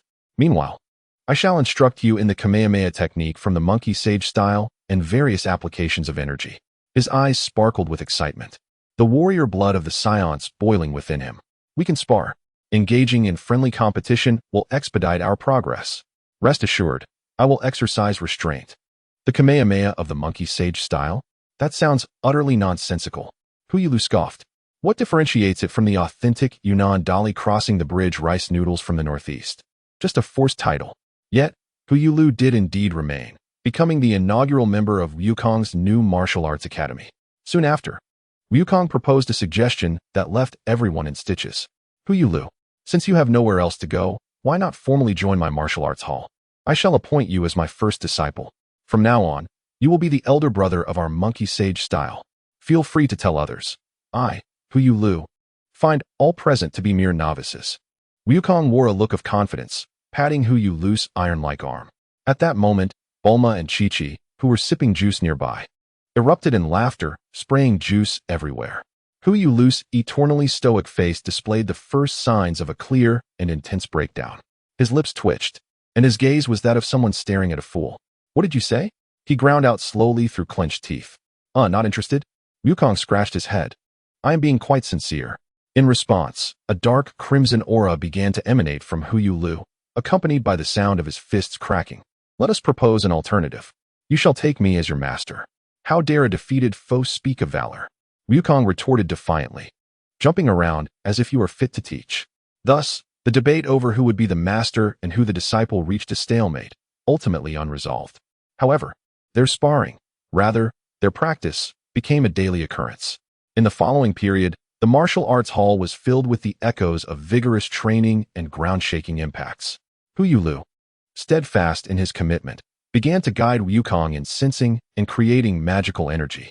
In return, Wukong instructed Hu Yulu in the fundamentals of energy theory and the principles of the Kamehameha technique. Hu Yulu's strength system leaned heavily towards the extreme development of physicality, making him unfamiliar with the external application of energy. The learning process was fraught with challenges, yet his superhuman willpower and innate talent for controlling power gradually manifested, allowing him to devise his unique methods and styles of energy usage. Like playing marbles, he would flick his thumb against his index finger, launching energy with remarkable speed that exceeded normal projections. The rapidity and concealment of this energy, coupled with its formidable penetration power, were astonishing, akin to bullets being fired. Of course, he was capable of larger-scale projections, but Hu Yulu preferred to condense the energy in his hand before hurling it like a baseball, which inherited his swiftness and intensified its potency. Overall, Hu Yulu was somewhat unconventional, yet undeniably powerful. In subsequent days, the daily sparring sessions between Wukong and Hu Yulu became a staple of the martial arts hall, albeit with only Bulma and Chi-Chi as the audience. Their clashes resembled a thunderstorm, with a remarkable ability to wreak havoc. Fortunately, the hall was constructed with sturdy materials, and with Bulma's affluent support for repairs, they managed to avoid significant damage. However, as time passed, Hu Yulu became increasingly frustrated to discover that his rate of improvement was lagging behind Wukong's. This fellow was nothing short of a monster. After each sparring session, Hu Yulu could visibly see increases in Wukong's strength and speed, as well as his mastery of combat techniques and energy usage. It took all of Hu Yulu's effort merely to keep pace, and he was gradually being overpowered from a 3-to-7 ratio to a 0-to-10 deficit. How much time had passed? If he continued this way, he might indeed become the first disciple as Wukong referred to it. Was it reasonable to become a disciple merely for being overpowered in battle? Finally, after being sent crashing into a wall by Wukong's flying kick, Hu Yulu sprang up, dusting himself off, and expressionlessly stated, "I am leaving." "What? Why?" Wukong, caught up in the thrill of the fight, paused in surprise. "To grow stronger," Hu Yulu succinctly replied, "and then return to defeat you." He hesitated before adding, "To take on a disciple." Wukong narrowed his eyes, realizing this stubborn individual was serious. "All right, let us make it a pact. The next time we meet, the loser will become the disciple." Hu Yulu let out a cold snort, tacitly agreeing to the arrangement. He quickly gathered what little he had, as there was hardly anything to pack, and left the martial arts hall. However, just as he exited the city of Shidu and stepped onto the suburban road, a familiar figure leaned against a signpost, grinning at him. "Hello, Hu Yulu. I didn't expect to run into you again so soon." Wukong beamed, flashing a bright smile that revealed his white teeth. "It seems this is destiny. You are meant to be my first disciple. Why not stay?" The veins in Hu Yulu's temples throbbed as he took several deep breaths before managing to squeeze out, "Do not force my hand."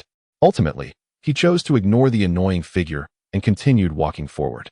Just as they passed each other, Wukong's voice broke the silence with a somewhat serious tone. "Hey, while you seek strength, just don't follow your brother down the wrong path." Hu Yulu paused momentarily, but did not turn around. He merely replied in a low voice, "Nonsense." With that, he quickened his pace, his tall figure swiftly disappearing at the end of the road. From that point on, Wukong's life settled into a simple and regimented routine. He devoted most of his time to intense training, honing his energy and exploring the potential for merging with magical energy, while also practicing various techniques. In his spare time, he would invite Bulma and Chi-Chi to join him in training. Chi-Chi proved to be the most resilient, progressing rapidly. Her small frame contained remarkable strength, and her movements became increasingly precise, resembling those of a seasoned martial artist. Bulma, on the other hand, continued her erratic approach, often shirking hard work and resorting to playful antics. Occasionally, Wukong would notice her exhaustion. After all, the lifestyle of a young lady could not compare to that of a scion, and he would allow her some rest. However, at times when her laziness became too much, he would forcibly drag her through the basics of training. Over time, Bulma's agility improved considerably, making her capable of handling a few minor thugs, though she was still far from being a true martial artist. In retaliation for Wukong's relentless training, Bulma declared that Wukong, the brute, was beyond redemption and that she could comfortably remain illiterate. However, she insisted on taking Chi-Chi to school under the pretext of wanting to raise a group of 4 beautiful girls who possessed strength, intelligence, beauty, and wealth. Indeed, school. Fortunately, Chi-Chi was quite interested in education and knowledge. Naturally, Bulma had no intention of letting Wukong off easily. She generously hired a private tutor who, in addition to training Wukong, forcefully instilled cultural knowledge in him, under the pretext of preventing him from becoming a primitive brute, disconnected from society and filled solely with muscle. Consequently, the lives of Wukong, Bulma, and Chi-Chi turned into a simple routine, revolving around 3 points: the martial arts school, the school, and home. As time passed, autumn faded into winter, and snow blanketed Shidu. Winter surrendered to spring, and during the first New Year's banquet, Wukong found companionship. The spring thunder roared, insects chirped, and flowers bloomed, leading to a gradual lightening of the girls' attire. Summer arrived, sprinting in with the promise of vacation. By the way, The Grand Martial Arts Dojo Bulma gifted Wukong had yet to officially open its doors for enrollment in the entire year, not even hanging a sign. With the absence of his chief disciple and his own need to grow stronger, no one was available to teach martial arts. The monkey sage refrained from opening the dojo, fearing it would tarnish his reputation. Naturally, Bulma was unconcerned. As she put it, "You are the best in the world. Why worry about attracting students? Take your time. There's no rush. Wealth allows for such indulgence." Before accepting the prominent disciple Huyalu, Wukong relished the tranquility, treating the top-tier dojo as a private training ground for himself and his friends. Beneath the calm surface, however, undercurrents began to stir, as once brilliant pearls now turned to stones. Were due for their resurgence. Chapter 31, The Girl's Development. How does my phone's home screen look? Wukong proudly showcased it to everyone. The screen displayed an image of Huyalu gently patting Wukong's head. The previous chapter mentioned it. In the picture, Huyalu's muscles bulged, judging by his posture. The upper half of his shirt had exploded, suggesting his muscle mass might have surpassed 100. At that moment, Huyalu extended his enormous hand, gently reaching towards Wukong's head. Naturally, before someone as formidable as Huyalu, Wukong held no trace of disdain. In the lower right corner of the image, he had turned his back to Huyalu, one hand holding the phone for a selfie and the other forming a peace sign, his face radiating youthful charm, even winking at the camera. "This is great.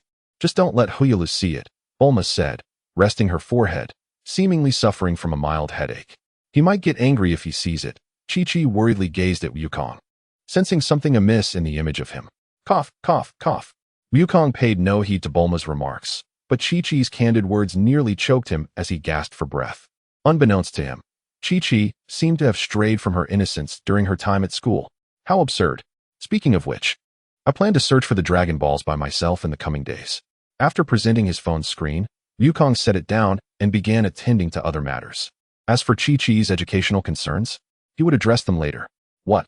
You intend to search for the Dragon Balls by yourself?" Bulma's exclamation echoed through the spacious living room. Her beautiful blue eyes widened, the pudding spoon in her hand frozen mid-air, leaving the pudding awkwardly suspended, wobbling helplessly. Chi-Chi, sitting nearby, also paused her homework, her expression a mix of surprise, confusion, and a hint of displeasure. Wukong adjusted his new weighted gear, not lifting his head, providing what sounded like a reasonable justification. "Well, you two still have school, especially Chi-Chi. You can't keep taking leave, can you? Unlike you, I don't have to attend school, and besides, I can gather them faster alone. I might even have them all collected within a week." "Oh, so it's our lack of strength that burdens you, Your Highness' son." Bulma rolled her eyes, responding with irritation. "What do you mean we go to school? Please, my wealth doesn't require a diploma. A high school teacher, at best, can teach me calculus, knowledge I mastered in elementary school. I go to school merely to pass the time. If I didn't want to enter the family business too soon, I wouldn't even bother." As a normal person who did normal things, Wukong, who attended school and took exams, truly struggled to comprehend Bulma's mindset, or perhaps her genius. Especially since he, in this life, had taken the path of a semi-illiterate brute, he found it challenging to resonate with Bulma's current perspective. How absurd. What kind of family starts learning calculus in elementary school? Isn't it normal to begin at 14? Ignoring Wukong's incredulous gaze, Bulma paused, her expression turning dangerous as she leaned closer. "Do you truly believe we have become a burden?" In contrast to Bulma's demeanor, Chi-Chi exhibited a different mindset. She appeared conflicted, murmuring, "I actually quite enjoy the knowledge at school. It's fascinating." Yet, as she looked at Wukong and Bulma, her eyes sparkled with a yearning for adventure, her face reflecting an internal struggle. Bulma, sensing this, swiftly wrapped her arm around Chi-Chi's shoulders, exclaiming, "Oh, Chi-Chi, you can catch up on your studies later. I will hire a tutor for you, one-on-one coaching, ensuring you learn faster and better than at school. Besides, do you expect Wukong, a brute, to manage that dojo? In the future, you will have to help him run it, teaching students and handling business. How can you neglect practical experience while focusing solely on cultural studies?" Upon hearing this, Chi-Chi's eyes brightened, convinced that Bulma's reasoning was spot on. The internal balance shifted instantly. "Wow, Bulma, your arguments are powerful." Thus, under Bulma's guidance, the trio prepared for another adventure. Of course, before setting out, Bulma insisted on changing Wukong's outfit. His usual white casual wear and the monkey sage's martial arts attire were both retired, uncertain of when they might return. This time, Bulma selected an all-black ensemble for Wukong. He wore a fitted, waist-hugging black t-shirt to showcase his muscular physique, notably emphasizing his 8-pack abs. Following the rule of tight on top and loose below, Wukong donned a pair of relaxed black pants. Finally, he completed the look with black high-top boots. With Wukong dressed to Bulma and Chi-Chi's satisfaction, they packed their bags and prepared to depart. Since the radar indicated that their destination was quite distant from Shidu, Bulma opted against ground transportation, instead summoning a small luxury aircraft. Its streamlined body, comfortable interior, and speed surpassed that of hover vehicles. Naturally, Bulma didn't push it to full throttle. After all, this was an adventure, not a work commute, so there was no rush.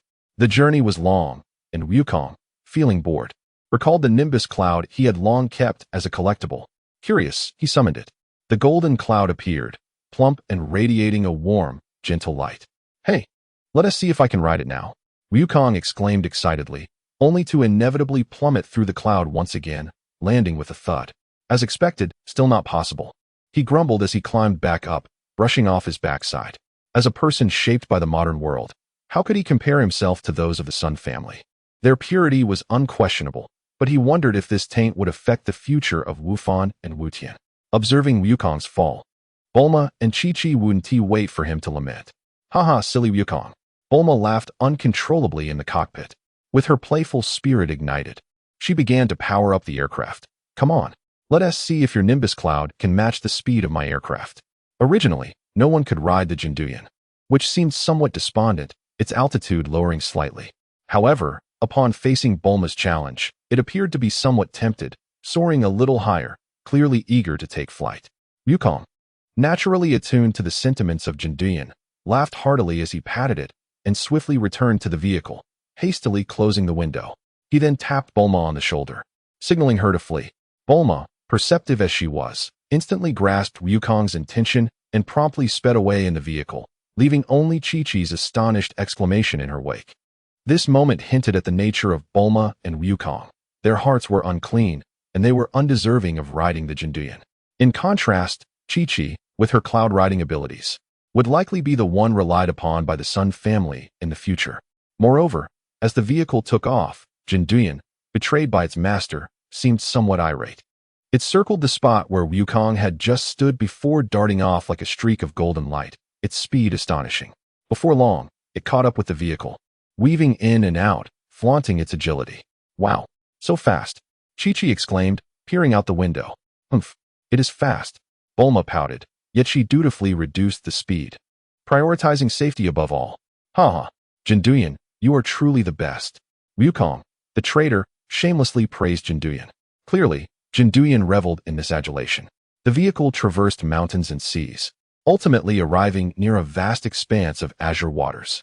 The radar indicated that the Dragon Ball was situated on a moderately sized island ahead. Upon descending, they noticed individuals clad in khaki military uniforms, with striking red sashes on their arms, actively searching along the coastline. These were members of the Red Ribbon Army. Bulma cast a cursory glance, her tone indifferent, even tinged with disdain, for the brief family's commercial empire far surpassed this arms organization. Chi-Chi, encountering the Red Ribbon Army for the first time, gazed down with a mix of curiosity and apprehension. Wukong blinked, not comprehending why the Red Ribbon Army was present, and he was too unconcerned to ponder it further, as it did not impede his quest for the Dragon Ball. Unbeknownst to Wukong, after a prolonged absence from the comics, he could no longer recall the minor plot lines. Thus, the trio made no effort to conceal their presence, and the vehicle directly descended onto an open area of the island, as indicated by the radar. As they disembarked, the radar's alert tone grew urgent. "It's in there." Bulma pointed towards a nearby pile of rocks. Wukong dashed forward, utilizing his exceptional eyesight to swiftly uncover the Dragon Ball hidden beneath the rubble. "Got it," he exclaimed, approaching Bulma with the Dragon Ball in hand. Yet, in that moment, a commanding voice rang out. "Halt! Who are you? Put down what you are holding." Several Red Ribbon soldiers had spotted them, brandishing rifles and aiming their weapons. Their expressions reflected surprise, evidently unprepared for anyone to locate the target with such precision, especially as they themselves were still scouring the area ineffectively. As Wukong prepared to depart with the Dragon Ball, the leading soldier immediately fired a warning shot. Bang! Bang! Bullets hurtled towards Wukong and his companions. Ah! Chi-Chi gasped in fright. Bulma's expression shifted. What are you doing? Wukong reacted with lightning speed, positioning himself protectively in front of Bulma and Chi-Chi the moment the gunfire erupted. With his hands transforming into mere blurs, he effortlessly deflected each bullet with precision. The sharp clinks of metal rang out as he flicked them away, as if swatting flies. This spectacle left the soldiers utterly dumbfounded. He caught the bullets with his bare hands. What sort of monster is this? Quick, call Colonel Gyuri. We found the Dragon Ball. Someone is trying to steal it. The soldiers retreated in terror, shouting into their radios. Wukong, uninterested in engaging with these minions, swiftly charged forward, akin to a tiger among sheep, incapacitating the soldiers in mere moments. However, this delay had allowed the sound of an approaching vehicle to resonate from a distance. A military jeep roared towards them, skidding to a halt. A tall, muscular man with a golden mop of hair and a stern expression leapt out, followed by 7 or 8 armed soldiers. This imposing figure was none other than Colonel Gyuri of the Red Ribbon Army. Upon disembarking, Gyuri surveyed the scene, noting his subordinates sprawled across the ground, while a spiky-haired youth held the Dragon Ball they had desperately sought, looking nonchalant. Behind the boy stood a blue-haired girl and a smaller child, hiding behind a uniquely shaped vehicle. So, you are the one who injured my soldiers? Hand over the Dragon Ball. Gyuri's voice was deep and commanding as he approached Wukong with measured steps. Wukong regarded this strangely coiffed giant, feeling somewhat bemused. He scratched his face and curiously inquired, Hey, big guy, don't you watch television? I'm Sun Wukong, the champion of the last World Martial Arts Tournament. Are you sure you want to fight me? At this, Gyuri halted abruptly, his pupils contracting slightly. The champion of the World Martial Arts Tournament. The one who defeated countless monsters. Although Gyuri had not participated in the recruitment activities, he had watched the matches and never anticipated that a simple field assignment would lead him to encounter the world's strongest warrior. A chill ran from his toes to the top of his head. Yet, bound by military orders and with so many subordinates watching, retreat was not an option. What of the champion? This is the territory of the Red Ribbon Army. Hand over the Dragon Ball, or I shall not be so courteous. Gyuri barked, attempting to intimidate Wukong while adopting a fighting stance. In the Red Ribbon Army, fleeing from a formidable adversary would lead to dire consequences upon returning home. Wukong sighed, finding Gyuri's bravado troublesome and preferring not to waste words. He beckoned Gyuri with a finger. Gyuri growled and lunged forward, delivering a powerful front kick aimed at Wukong's abdomen, a standard military boxing initiation move, executed with remarkable speed. However, to Wukong, this move was painfully slow. He simply sidestepped and gently deflected the kick with one hand, neutralizing the attack with ease. Gyuri's heart raced, and he immediately changed tactics, unleashing a series of punches that struck like hammers. The wind from his fists howled, demonstrating immense power. Yet, Wukong remained relaxed and unfazed, either blocking or dodging with minimal effort, even commenting casually, Your strength is decent, but your speed is lacking, and your stance is too rigid. He toyed with Gyuri as if he were merely a child at play, hardly exerting any energy. Each seemingly casual block left Gyuri's arms tingling, and every effortless dodge caused Gyuri's full-force assault to miss entirely. Gyuri became increasingly alarmed, drenched in cold sweat. The disparity was overwhelming. His opponent was hardly exerting themselves. He felt like a clumsy puppet, manipulated at will by Wukong. The legendary martial arts champion was indeed terrifying. Just as Gyuri despaired, believing he was on the brink of annihilation, Wukong suddenly leaped out of the fray. His gaze fell upon Chi-Chi, whose curious eyes sparkled with interest, and an idea sparked in his mind. Chi-Chi, Wukong called, this guy seems pretty resilient. Do you want to give him a try? Accumulate some combat experience. Can I? Chi-Chi hesitated, yet her eyes sparkled with excitement. Of course. He is not that strong. You'll be just fine. Wukong encouraged. Gyuri and the Red Ribbon soldiers exchanged bewildered glances. Bulma, Puff, Wukong, you truly are insufferable. Gulai felt an unprecedented humiliation. How dare they send a little girl to confront him? Yet, simultaneously, a flicker of relief surged within him. Perhaps this was an opportunity?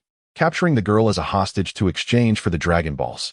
The soldiers around them erupted in furious shouts. Bastard! How dare you underestimate Colonel Gulai? Colonel, show that audacious little girl what she's up against. Capture her. Gulai, suppressing his anger, turned to Chi-Chi and sternly warned, "Little one, fists and feet are blind. If you get hurt, do not cry." He attempted to provoke her with words. Chi-Chi took a deep breath and stepped out from behind the aircraft. At just 13, she was still developing, standing around 150 centimeters tall with her hair styled in two playful buns, giving her a charming and lively appearance. This contrasted starkly with the nearly 2-meter tall, muscular, and fierce-looking Gu Lai. "Please give me your guidance." Chi-Chi performed a martial arts salute, her expression turning serious. The battle commenced. Gu Lai dared not underestimate her. He unleashed his full strength immediately, delivering a rapid front kick, even faster than before. He aimed to conclude the fight swiftly. If his opponent was intimidated, he would seize the opportunity to capture her, avoiding revealing his intentions too soon and allowing Wukong to react. However, Chi-Chi's response exceeded his expectations. She deftly sidestepped the kick and crouched low, delivering a swift punch to Gu Lai's abdomen. Gu Lai was startled, hurriedly retracting his abdomen and withdrawing while raising his arm to block. The sound of impact echoed as Chi-Chi's fist struck his arm, though the force was slight. It was exceptionally precise, causing a tingling sensation in his limb. What a quick reaction. What impeccable technique. Gu Lai was taken aback, his last vestige of disdain evaporating. He immediately executed his signature move, the sonic blade. With two rapid hooks, his arms sliced through the air like twin blades, creating a sharp whistling sound. The sonic blade aimed menacingly at Chi-Chi's neck. Yet, Chi-Chi remained calm, her body bending backward as if devoid of bones, executing a perfect back bend that narrowly evaded the lethal strike. Simultaneously, her foot lashed upward like a scorpion's tail, targeting Gu Lai's wrist. Gu Lai swiftly adapted, using his other hand to launch a counterattack. But Chi-Chi's response was lightning fast. She transformed her back bend into an agile backflip, pushing off the ground with her hands, delivering a series of kicks that not only neutralized his attack, but also forced Gu Lai to retreat repeatedly. The ensuing battle left everyone astounded. Gu Lai's assaults were fierce and relentless, employing sonic blades, soul-cutting kicks, military combat techniques, and even unscrupulous tactics like throwing flashbangs to disrupt visibility. His onslaught akin to a tempest. Yet, Chi-Chi brilliantly showcased everything Wukong had taught her over the past year. She danced through Gu Lai's attacks like a butterfly, her movements agile and efficient. She never engaged him in brute force, but constantly sought his weaknesses, delivering precise strikes to his joints, vital points, and power sources. While her strength may not rival Gu Lai's, each attack rendered him increasingly uncomfortable, disrupting his rhythm and exhausting his stamina. Thus, all present witnessed a bizarre yet captivating spectacle. A diminutive, adorable girl engaging in a back-and-forth battle with a towering, formidable professional soldier, even seeming to gain the upper hand. Gu Lai's frustration mounted with every exchange. Despite his immense strength, he found himself unable to land a blow, instead becoming flustered by her myriad of small techniques, his body aching from the encounters. At last, during an attempt to employ the sonic blade for a powerful strike, fatigue caused a momentary lapse in his movements. A glint of determination flashed in Chi-Chi's eyes as she seized this fleeting opportunity. Crouching low, she evaded the blade and executed the classic turtle school technique, the phantom fist. Though she could only create a brief afterimage, it was more than sufficient for the dazed Gu Lai. He swung wildly at the illusion, losing his balance. "Now!" Chi-Chi shouted, channeling her faint energy into her palms, delivering a forceful push to Gu Lai's unprotected abdomen. Bang! Although the power was far inferior to Wukong's, the concentrated energy was still formidable. Gu Lai felt a sharp pain in his stomach, staggering back 7 or 8 steps before collapsing onto the ground, clutching his abdomen. Unable to rise, cold sweat streaming down his face. He remained silent, whether from stoicism or simply having the wind knocked out of him. He could not utter a sound. The soldiers of the Red Ribbon Army, who had been shouting moments before, now stood open-mouthed, like ducks with their throats squeezed, unable to produce a sound. They gazed in disbelief at the seated colonel, then at the lightly panting girl striking a victory pose. The colonel lost? To a little girl? Wukong nodded in satisfaction. "Well done, Chi-Chi." Bulma excitedly rushed over, embracing Chi-Chi. "At this rate, you will be able to compete in the next martial arts tournament." Chi-Chi's cheeks flushed with shyness, yet her eyes sparkled with the joy of victory and newfound confidence. Wukong, uninterested in the disheartened soldiers, picked up the Dragon Ball and called to the two girls, "Let's go, there's nothing more to see." The three ascended into the aircraft. which powered up and slowly rose into the sky, leaving behind a scene of chaos and bewildered red-ribbon soldiers, along with Colonel Gulai, who sat on the ground, staring blankly at the sky. Inside the aircraft, praises and laughter for Chi-Chi filled the air. Clearly, celebrating Chi-Chi's triumphant debut was far more enjoyable than chastising the lackeys. Chapter 32, Chi-Chi vs. The Dark Four Kings. The aircraft glided through the clouds, with Bulma piloting while furrowing her brow in contemplation of their recent encounter. "Is the Red Ribbon Army also collecting Dragon Balls?" she asked, glancing back at Wukong, who was staring out the window in a daze. Wukong snapped back to reality. His tone relaxed. "But don't worry, they don't have any formidable fighters. Those they recruit or hire lack unity and may not be effective." He felt quite confident about this. He recalled the Red Ribbon Army's former ace assassin, Tao Pai Pai, and thought that with his current strength, he could easily crush the mustached man who merely tossed pillars. As for the recently allied Wolf and Fu Jiang, Wukong dismissed them entirely. It was not arrogance. He was acutely aware of his own rapid growth. Among his contemporaries, no one could keep pace with his advancement when on the same level. No one, except for Gohan. No one else. To defeat him, one would need the overwhelming power of a cosmic overlord like Frieza, who would not grant him any respite or opportunity to grow, simply eliminating him on the spot. Otherwise, if Frieza had been careless and hadn't transformed into his small, sweet, bald form to eliminate him instantly, or if he truly was not that capable and couldn't he unleash his Super Saiyan form, excluding those two scenarios. As long as he was on the same level as himself, Wukong was confident that no one could outpace him. Therefore, the likes of Wolf and Fu Jiang were no longer regarded as equal opponents in his eyes.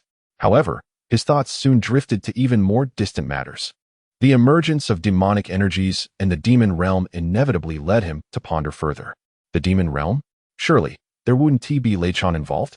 With the wolf emerging, it couldn't be that a bald-headed earthling would actually appear, right? Netizens claim Saitama's entry-level rivals Super Saiyan 2. That Gulai just now was clearly a Street Fighter character, easily dispatched. What lies beyond Earth? He wouldn't encounter ships from across, would he? Or Transformers? Or even Boros? Surely he wouldn't have to face a cosmic being weighing 48,000 tons, right? The more he pondered, the more Wukong felt an itch at the roots of his hair, uncertain whether it signified an impending intellectual awakening. It must be said, the world of Dragon Ball in which he found himself was undeniably a grand melange. The troubles of the future would likely emerge in a relentless cascade, far exceeding his imagination.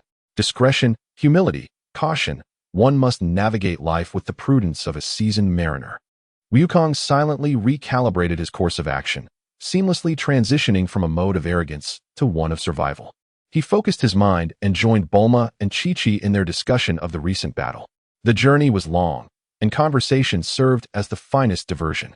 The aircraft skimmed over the azure sea, gradually ascending into higher latitudes. The scenery outside transformed from cerulean to a pallid gray, the temperature plummeting as undulating snow-capped mountains and ice fields unfolded below. Their attire seemed somewhat inadequate for the harsh environment. For instance, Bulma, with her high ponytail, radiated youthful vibrancy, yet donned nothing more than a cropped white t-shirt that accentuated her slender waist and ample bosom, casually draped with an unbuttoned denim jacket, while her lower half was clad in shorts that barely reached mid-thigh, completed with calf-high black boots. Should she disembark the craft, she would be perilously close to freezing. Ultimately, the aircraft descended onto a snow-laden plain as indicated by the radar. Not far off stood a stout, rugged tower of dark gray, looming like a silent behemoth amidst the swirling snow. Though only 5 stories high, each level was impressively tall, bestowing it an air of imposing grandeur. Inside, the personnel in the control room cursed, blaming the radar, the inclement weather, and the desolate locale for the abrupt appearance of the descending aircraft. However, when they beheld a lone boy accompanied by 2 girls emerging from it, they collectively exhaled in relief, realizing their prolonged isolation had rendered them overly sensitive. Perhaps they were merely lost scions of wealthy families? That aircraft appeared quite valuable. They contemplated inquiring about their purpose.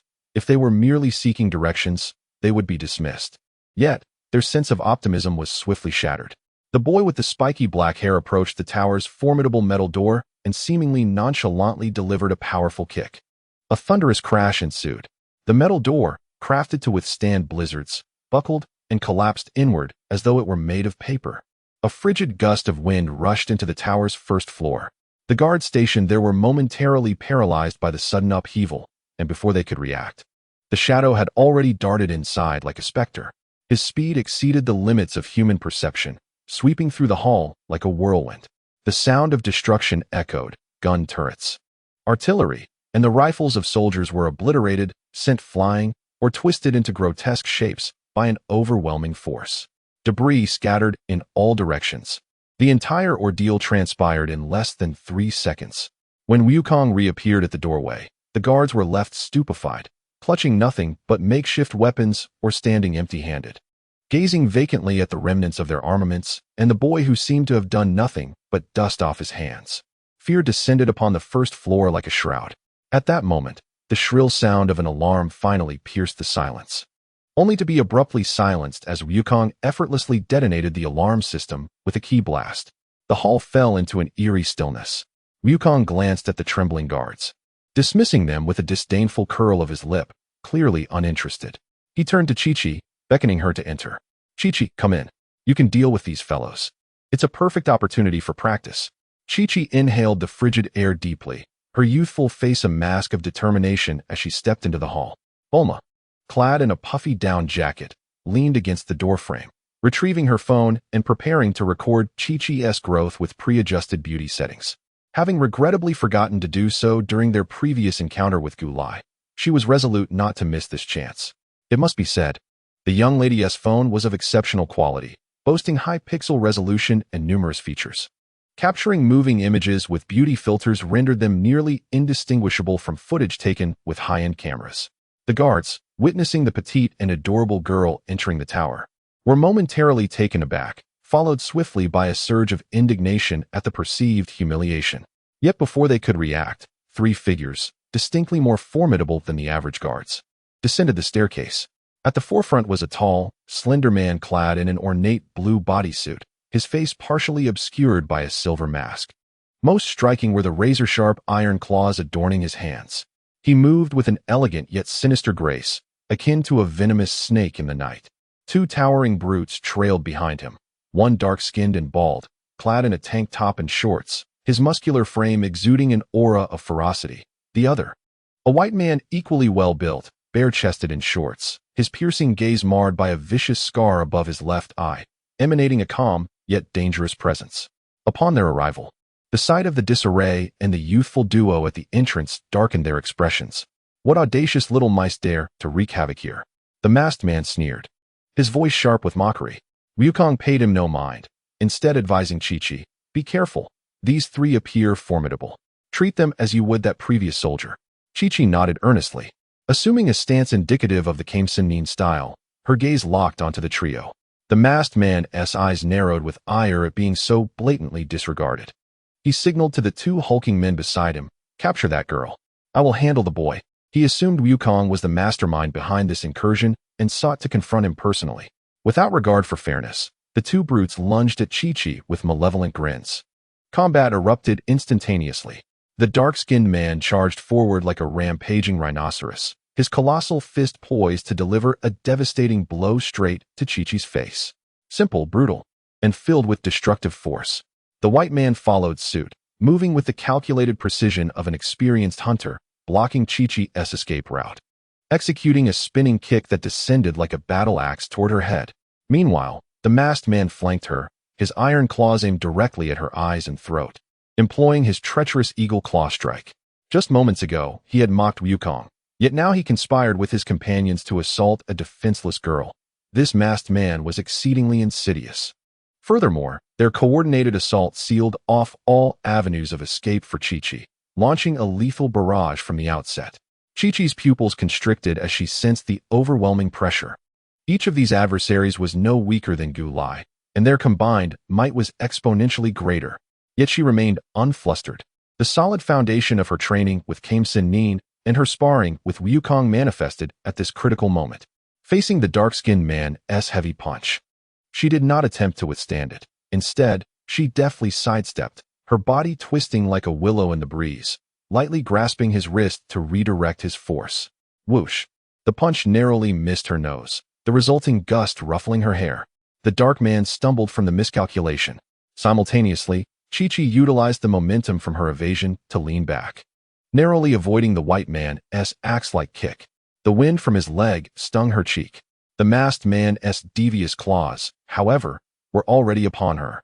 With no time to fully evade, she twisted her torso desperately, striving to escape the lethal strike. Slish! The razor-sharp claws tore through her sleeve, leaving 3 shallow gashes on her fair arm. Chi-Chi! Buma gasped, nearly rushing in, but her reaction was somewhat hasty. Wukong's gaze sharpened, yet he managed to restrain her. Trust her. Chi-Chi inhaled sharply, the pain evident, but her eyes grew more piercing. She took the opportunity to roll backward, creating distance from the 3 assailants. Glancing at the wound on her arm, her small face taut with determination. The trio, realizing their combined attack had failed, became increasingly ferocious and renewed their assault. The black man roared, his fists raining down like a relentless storm, while the white man unleashed waves of punches from mid-range to pressure and suppress. The man with iron claws struck from the most cunning angles, targeting her lower limbs and blind spots.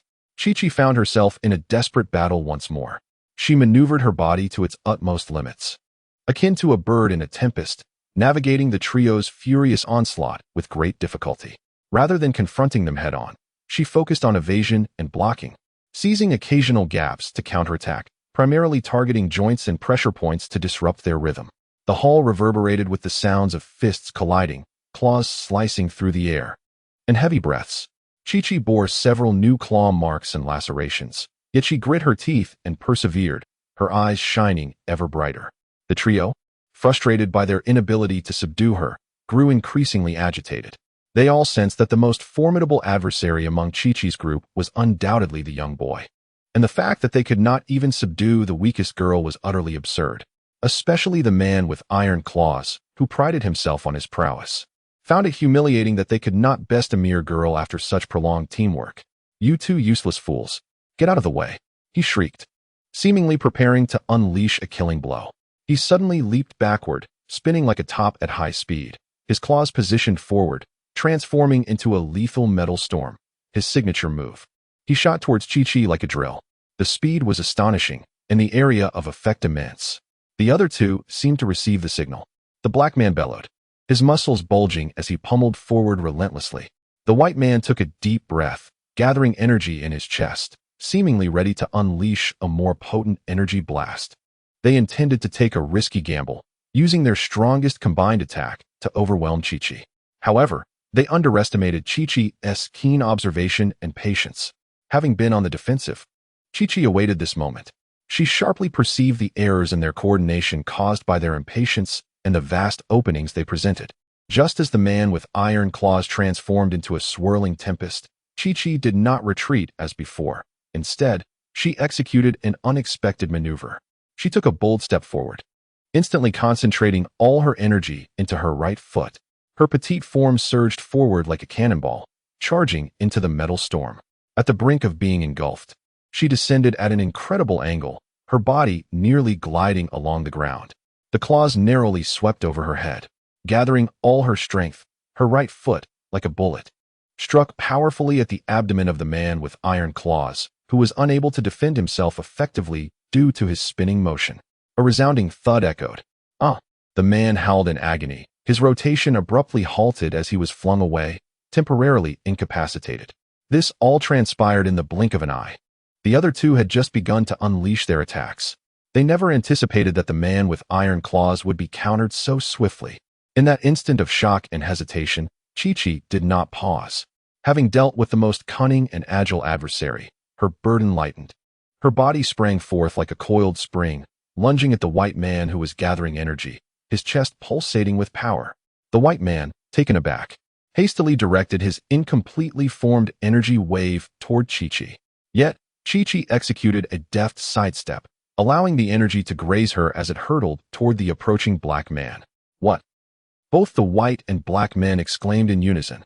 The black man was caught off guard, unprepared for his ally's attack to strike him, and was hit squarely in the face by his own energy wave. Though he flailed his fists to disperse some of the energy, diminishing its impact, he was nonetheless left dazed, blood gushing from his nose. Seizing the opportunity, Chi-Chi closed in on the white man. With all her might, she delivered a shoulder charge straight into his exposed chest. Puff! He spat blood, his robust frame soaring backward like a kite with a severed string, crashing against the wall and sliding down unconscious. The remaining black man shook his dazed head, witnessing his companion's defeat in an instant. Filled with a mix of shock and fury, he roared and lunged at Chi-Chi, attempting a final struggle. Yet, at that moment, he was full of openings.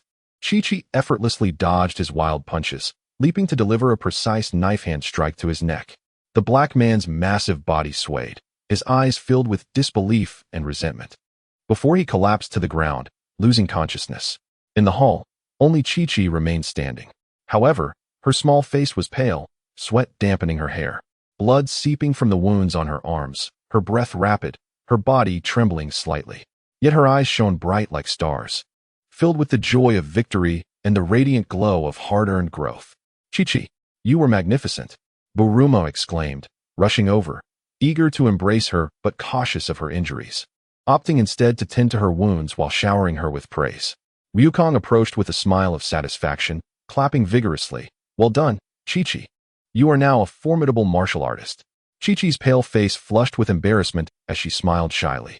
While Buruma bandaged Chi-Chi, she glanced toward the staircase leading to the next level, her expression turning serious. Next, it will likely be you alone, Wukong. Wukong nodded, his gaze fixed upon the dimly lit staircase, his demeanor turning earnest. This tower had indeed been fortified. Chapter 33 T-800 vs. Buruma. As they ascended the staircase to the second floor, Wukong led the way, with Buruma and Chi-Chi following closely behind. Just as they stepped onto the second floor platform, before they could fully assess their surroundings, a sharp whistle accompanied by a deafening explosion erupted. A rocket, trailing a fiery tail, was hurtling toward Wukong's face. Damn! Wukong exclaimed, his reflexes honed to perfection. He swiftly retreated, grasping Buruma around the waist with one arm and seizing Chi-Chi by the collar with the other, propelling himself downward like a startled rabbit. The violent explosion detonated at their previous position. The scorching shockwave and shrapnel scattered in all directions, transforming the staircase entrance into a chaotic scene. The cold walls blackened in patches. A frigid gust of wind surged through the gaping hole, causing the temperature of the first floor to plummet. The three collapsed at the corner of the staircase, still shaken. Buruma patted her heaving chest, her face pale. What madness is this? Who greets with a rocket launcher? Chi-Chi, equally frightened, clutched Buruma's arm tightly. To be frank, if Taobai was obliterated by a high-explosive grenade, Wukong would certainly avoid such explosive attacks unless absolutely necessary. Wukong cautiously peered up, only to see at the entrance to the second floor a towering figure clad in a black tactical vest, muscles rippling beneath, a blonde-haired, cold-faced giant, methodically unloading a smoking rocket launcher from his shoulder. His expression was stern, his gaze devoid of emotion, standing there like a T-800, even more menacing than Gully. Noticing that Wukong and the others showed no intention of advancing, the giant slowly departed. This fellow lacks martial ethics. Wukong spat, recognizing that charging in would surely lead to disadvantage. However, enduring this situation is not a viable solution. The gaping hole on the second floor is allowing the wind and snow to pour in, turning this place into a veritable ice cellar before long. What to do? Bulma asked, rubbing her arms, already feeling the chill. Goku's eyes flickered as a plan formed in his mind. He cleared his throat and shouted upstairs, "Listen up. Those on the upper floor. My voice carries through this tempest. If you wish to spare your crumbling tower from my wrath, I suggest you cease this futile endeavor of battling against the elements. It would be wise to put down your heavy artillery. When we ascend, let us resolve our differences in a civilized manner. Fist against fist, foot against foot." It was questionable how such a brawl could be deemed civilized. But Goku spoke without restraint. "I will only say this once. You would do well to heed my warning." His voice reverberated through the vastness of the tower. There was no response from above, no rebuttal, no agreement, just the howling of the wind and snow. This was rather awkward. How rude, Goku muttered, realizing he needed to take decisive action. He instructed Bulma and Chi-Chi to remain below while he cautiously ascended the stairs once more, now more vigilant than ever, ready to counter any impending attack. However, just as his head barely breached the second floor, whoosh, bang, another rocket was fired with precision towards him. Clearly, they had been waiting for him to make his move. Goku felt a surge of frustration. He nearly choked on his own anger and hastily retreated downstairs once again. These individuals were impervious to reason. Fine, fine. If you refuse to toast, you shall drink punishment instead. Do you truly believe I cannot dismantle your shabby tower? Goku rolled up his sleeves, realizing that diplomacy was futile. He glanced at the second floor's flooring, which was the ceiling of the first, and then assessed the surrounding structural supports. With a sudden crouch, he acted swiftly. What are you doing? Bulma questioned, astonished. Up we go. Goku replied tersely, launching himself upwards with a powerful kick, flipping in midair, and executing a flying kick. With a resounding crash, a gaping hole appeared in the ceiling of the first floor. The ceiling? I, Sun Wukong, shall smash through it. With a flurry of movement, Goku surged onto the second floor through the breach. He offered no chance for the soldiers to lift their guns, darting like a specter amongst them, delivering punches and kicks with the swiftness of lightning. Cries of agony, the clatter of weapons falling, and the sound of bones shattering filled the air. Within mere seconds, all the minor combatants and the heavy weapons set up on the second floor lay in a chaotic heap of scrap metal and moaning figures on the ground. Only a golden-haired behemoth remained, standing coldly as if the annihilation of his subordinates was inconsequential to him. He slowly assumed a combat stance, his gaze fixated on Goku. Goku dusted off his hands, and at that moment, Bulma and Chi-Chi emerged from the stairwell. Chi-Chi, are we still fighting? If not, I'll clean up the rest. Goku casually inquired, gesturing towards the imposing figure. Chi-Chi glanced at her bandaged wounds, instinctively recoiling, and shook her head. No thanks. The continuous battle had worn her down, and this opponent appeared formidable. She felt she couldn't endure another fight of that magnitude. Very well, then I shall not hold back. Goku cracked his neck, preparing to advance. Wait. Bulma suddenly stopped him, her beautiful blue eyes sparkling with excitement. Let me give it a try. You? Goku paused, sizing her up. This building isn't tall enough for you to deploy a mecha, is it? He pointed at the ceiling, knowing that activating such a machine would surely cause the structure to collapse. Who said I only had the mecha? Bulma huffed proudly, carefully retrieving a sleek silver blue capsule from her multifunctional capsule box. I haven't been idle this past year, she boasted, shaking the capsule. I specifically designed this exquisite new toy. Should be quite impressive.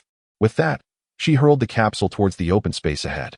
With a soft thud, a gentle radiance enveloped the area, revealing a humanoid mech approximately 1.8 meters tall. Featuring smooth, elegant lines and a predominantly blue and white color scheme with distinctly feminine design elements. It stood quietly, resembling a perfect piece of art. In the next moment, something even more astonishing occurred. The mech's chest, back, and limb armor suddenly blossomed open like flowers, disassembling and transforming into streams of light that swiftly shot towards Bulma. Click, click, click.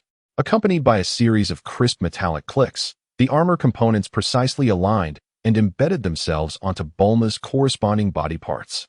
The entire process was seamless, exuding an aura of technological beauty. In mere seconds, Bulma was completely encased in a sleek and futuristic exosuit, which perfectly accentuated her figure while providing comprehensive protection. The only imperfection was that the helmet was semi-covered, while her lower face, adorned with a sly smile, was visually appealing. It lacked safety. The mech's surface shimmered with radiant colors, emanating a faint energy wave. It looked magnificent, but how could it lack full coverage in its armor? This was unsafe. What do you think? Stylish, right? Bulma flexed her wrists, and the mech emitted a soft hum, its joints moving with remarkable agility. You need to cover your chin with a faceplate. It's far too unsafe. If this were a game, Goku would have been impressed. Unfortunately, this was reality. And as a pragmatist, Goku strongly advised the addition of a chin guard. It's just the first version. We'll address that later. I'm going in now. Bulma winked at the two of them, and the most outrageous moment occurred. The optical lens on the mech's helmet flashed in sync, and the propulsion system at Bulma's feet emitted a soft blue glow, propelling her forward like an arrow towards the golden-haired behemoth, T-800. T-800 seemed momentarily taken aback by this sudden transformation, but quickly sprang into action. Abandoning his fighting stance, he unleashed a massive punch towards Bulma, the sheer force powerful enough to pierce steel. However, Bulma, now clad in the mech, moved with an agility that exceeded expectations. With a light sidestep, she effortlessly evaded the heavy blow while the mech's arms deployed high-frequency energy blades, slicing towards T-800's wrist. T-800 reacted swiftly, blocking with his fist. Clang! The energy blade struck his arm, producing a sharp metallic sound, leaving only a faint white mark.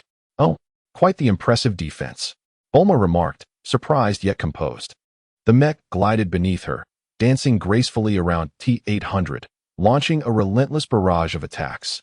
Energy blades sliced, pulse cannons fired from her palms, and leg thrusters propelled her kicks. Each strike a tempest of fury. Her fighting style was starkly different from Goku and Chi-Chi's. Lacking a fixed pattern, it resembled a blend of countless combat templates, enhanced by artificial intelligence for efficient tactical strikes. Her movements were precise, concise, lethal, and highly captivating. In contrast, T-800's fighting style was direct and forceful. His massive fists and feet, long arms and legs, all were lethal weapons. Every strike was delivered with tremendous force, creating gusts of wind. This was a bona fide muscle-bound behemoth.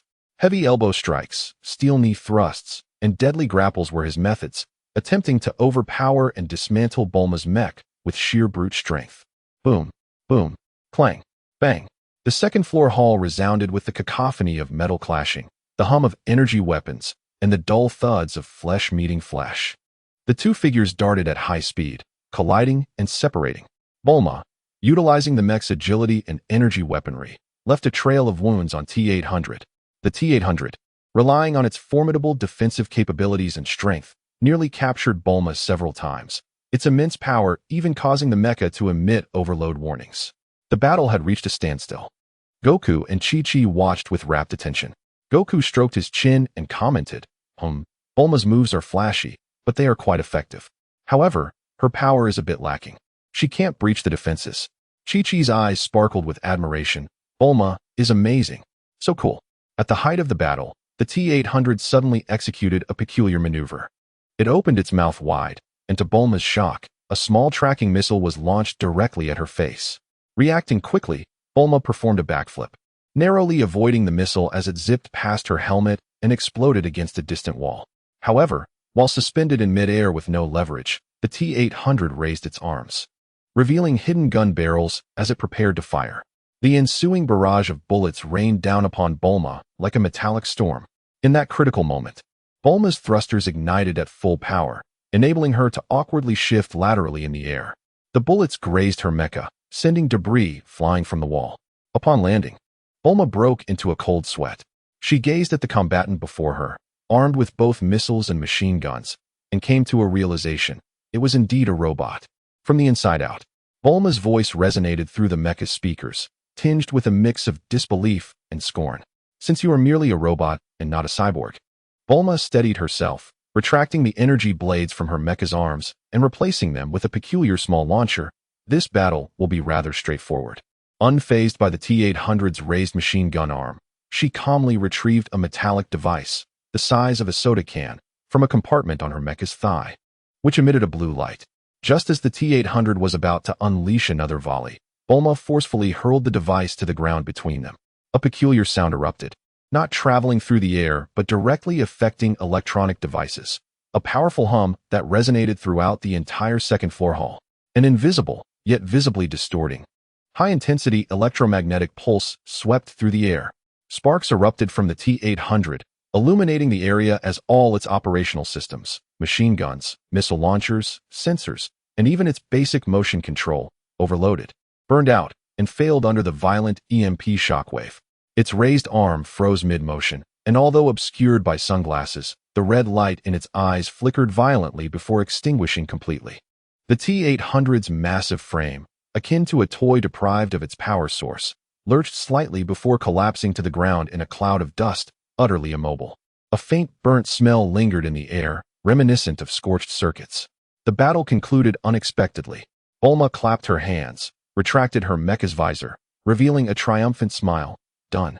How audacious to challenge me with nothing but a robot. Goku and Chi-Chi approached the still-smoking T-800, glancing at the relaxed Bulma, and couldn't help but give her a thumbs up. Impressive. Goku genuinely praised, acknowledging the effectiveness of her approach, which was quintessentially Bulma. Chi-Chi, curious, poked at the T-800's cold, hard arm before retracting her hand and looking back at Bulma. So amazing. Here, take this to play with. Bulma deactivated her mecha, tidied her hair, and replied, "Let us see what surprises await us on the third floor." The trio turned their gaze towards the staircase leading to the third level. If the events of the first and second floors had begun to fade from memory, Goku distinctly recalled the remarkable shadow clone technique. After all, who could resist the allure of a multi-clone display? If this individual were to enhance their abilities, Goku pondered, let me think, which ninjas were known for their clones? Could they possibly summon quintuplets like Jin Jiao, Yin Jiao, and others? With a hint of wariness regarding what lay beyond the door, Goku and his companions cautiously ascended the stairs to the third floor. To their surprise, the anticipated barrage of rockets, machine gun fire, or some other lethal trap did not materialize. The staircase was eerily quiet, echoing only their footsteps. This is surprisingly civilized, Bulma remarked. Her curiosity piqued as she peered around. Upon reaching the third floor, they were taken aback by the scene that unfolded before them. In stark contrast to the cold, militaristic aesthetic of the first floor and the chaotic battleground of the second, the third floor resembled an entirely different realm. Gone were the menacing soldiers and cold weapon racks. Instead, a meticulously crafted Japanese-style courtyard greeted their eyes. Soft, natural light filtered down from the ceiling, illuminating the entire space with warmth. Delicate white sand adorned the ground, sculpting graceful ripples. Ancient stones were artfully placed throughout, while a winding stream flowed through, spanned by a small red wooden bridge. At the stream's end lay a modest pond, crystal clear, where vividly colored koi swam leisurely. Nearby, a patch of lush bamboo and a small cherry blossom tree, adorned with pink blossoms, added to the serene atmosphere. In this frigid land, within a tower filled with the aura of conflict, such a tranquil and contemplative space existed. The stark contrast left Goku and his companions momentarily dazed. Is this really the Red Ribbon Army's floor? Chi-Chi murmured in disbelief. It seems the person in charge of this level has exquisite taste, Bulma commented, her eyes roving over the obviously costly indoor courtyard. At the heart of the courtyard stood a traditional Japanese room. The sliding door was ajar, revealing a simple yet elegant interior. Beneath the eaves outside, a man sat with his back to them, leisurely perched on tatami mats, clad in a simple, light-colored kimono. His long black hair fell casually behind him. Before him lay a fine tea set, as he meticulously prepared tea. Adjacent to him, a sleek flat-screen television silently displayed footage from the second-floor hall, freezing on the scene of the T-800 collapsing. Hearing their footsteps, the man slowly turned to face them. His handsome features radiated warmth, with clear eyes and a slight smile that belied any malice, giving him the appearance of a scholar. "Would you care for some tea?" he inquired with a gentle, melodious voice, extending a sincere invitation devoid of hostility, radiating openness and harmlessness. The sudden friendliness caught Goku and his companions off guard. "We have some, thank you," Bulma managed to respond first, maintaining a hint of aristocratic reserve and subtle caution. From her multifunctional capsule, she produced a small refrigerator. Retrieving 3 cans of chilled fruit juice, she handed one to Goku and Chi-Chi, then opened a can for herself, raising it in a silent toast while taking a delicate sip, arching an eyebrow at the man. Unexpectedly, the man's eyes lit up at the sight of the juice, and he shyly rubbed his nose, tentatively asking, could I have a can too? My drinks are all finished." Bulma, Goku, Chi-Chi. So this guy only resorts to tea after exhausting his beverages? And this other fellow is rather too familiar, isn't he? We came here to fight and seize the Dragon Balls. Nevertheless, Bulma's good upbringing prompted her to instinctively retrieve a can of juice from the refrigerator and hand it over. The man accepted the juice, expressing his gratitude with a cheerful, "Thank you. You are quite nice." The 4 of them inexplicably gathered together, silently sipping on chilled juice, creating an oddly tranquil and harmonious atmosphere. The silent images on the television served as a reminder of their respective positions. Ultimately, it was the tall man with long black hair who broke the silence first. He placed the empty can down, smiled sheepishly, and began introducing himself. "My name is Hashirama. I consider myself somewhat of a worker here, primarily to search for my runaway brother. The Red Ribbon Army is helping me find him, so I applied for the position of floor master." His tone was sincere, devoid of deceit. "I am the only one on this floor." He gestured around. "If you defeat me, you may continue upwards." However, he paused, his smile brightening. "I am merely a worker, so there is no need to worry about an all-or-nothing battle." "Well, I suppose a winner can be determined, and that would suffice, right?" "Ha ha." If I win, you go home. If you win, you continue upwards. Quite fair, isn't it?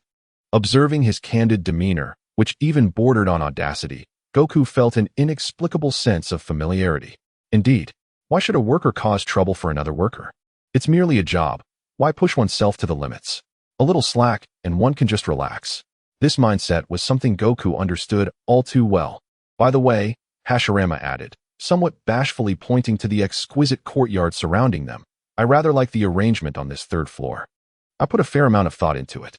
Shall we move to the second floor to fight? It's spacious there, and it has just been cleaned. He surprisingly cherished his work environment. Upon hearing this, Goku readily nodded, no problem. It would indeed be unethical to destroy someone's carefully tended courtyard. Wonderful, Hashirama exclaimed. Standing up with enthusiasm, please wait a moment. I will change into something more suitable for movement. With that, he turned and entered a room.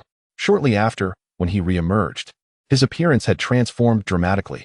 The previous kimono was replaced by a form-fitting black combat suit that perfectly accentuated his tall and muscular frame without appearing bulky.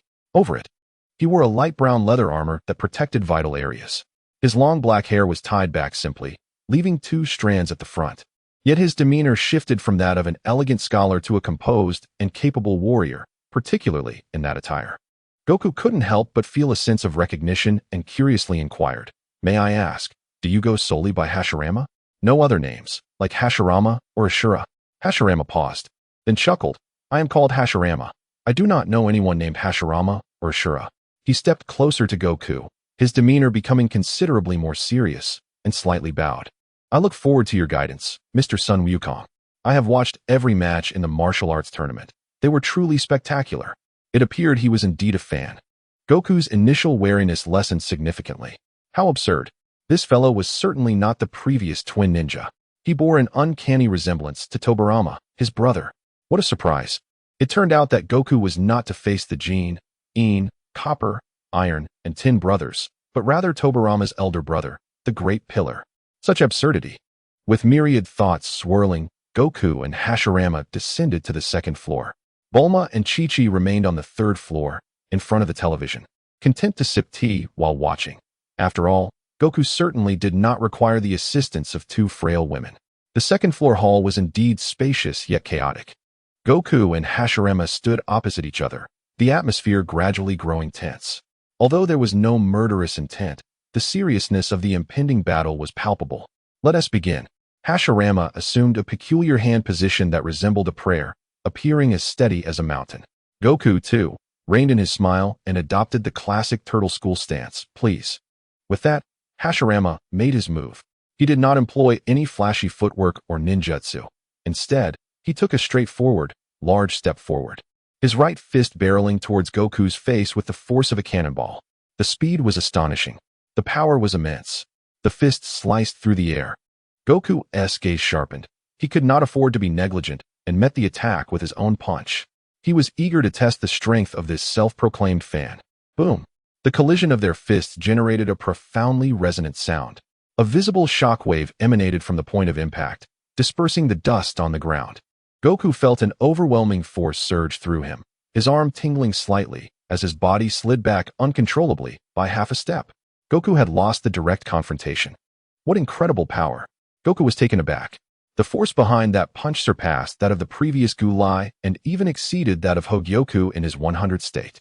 Hashirama, having pushed Goku back, did not relent. His left fist swiftly followed, crashing towards Goku's abdomen like a heavy hammer. Goku quickly raised his guard. Feeling the weighty pressure on his arm once more, he attempted to employ technique to deflect and counterattack, but found the opponent's punches to be exceedingly peculiar, as if imbued with an eerie locking and suppressive effect, making it difficult for him to fully execute his deflection techniques. He was often left with no choice but to engage in head-on confrontation. Elbow strikes, knee thrusts. Yet, the bulk of Hashirama's onslaught consisted of direct punches, punches, punches, punches, and more punches. Hashirama's offensive was akin to a torrential storm, every strike delivered with immense force, straightforward and devoid of any feints. It was pure, unadulterated confrontation. His combat style perfectly encapsulated the principle that raw power can overcome finesse. The only choice for anyone fighting him was to engage head-on, endure the blows, and retaliate. or be overwhelmed and obliterated. However, this manner of combat ignited Goku's fighting spirit. The Saiyan-esque combative blood began to boil, since he insisted on a head-on clash. Then let us clash head-on.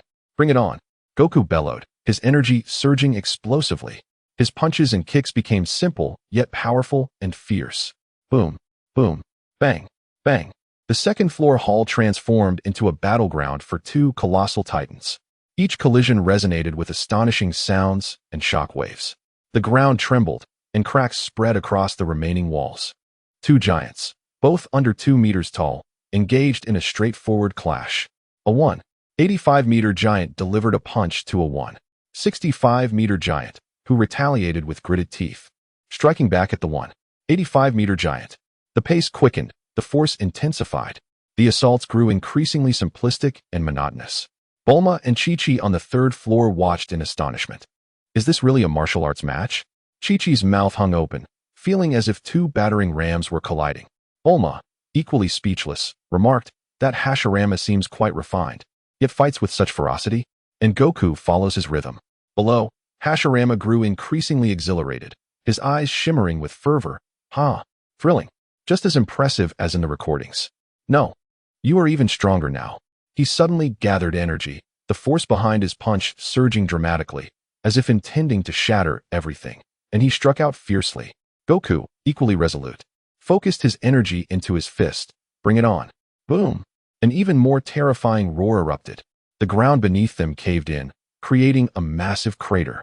The violent gusts of energy sent metallic debris flying into the distance.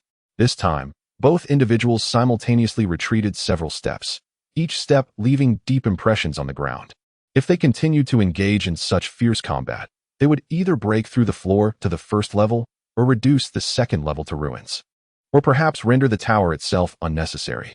Yet, neither seemed to care about such consequences. Wukong shook his slightly numb fists, his breath quickening. He realized that this Hashirama was akin to an immovable iron mass. High attack, high defense, extraordinary endurance, and remarkable recovery. After such an extended battle, his offensive power showed no signs of waning. Moreover, Hashirama's health and energy reserves were impressively substantial. Indeed, this fellow's speed and agility were not lacking either. It was merely his combat style that required little evasion. What a thrilling and exhilarating face-to-face battle. However, Wukong sensed that Hashirama's 6 dimensions, when compared to his own, still exhibited a slight disparity.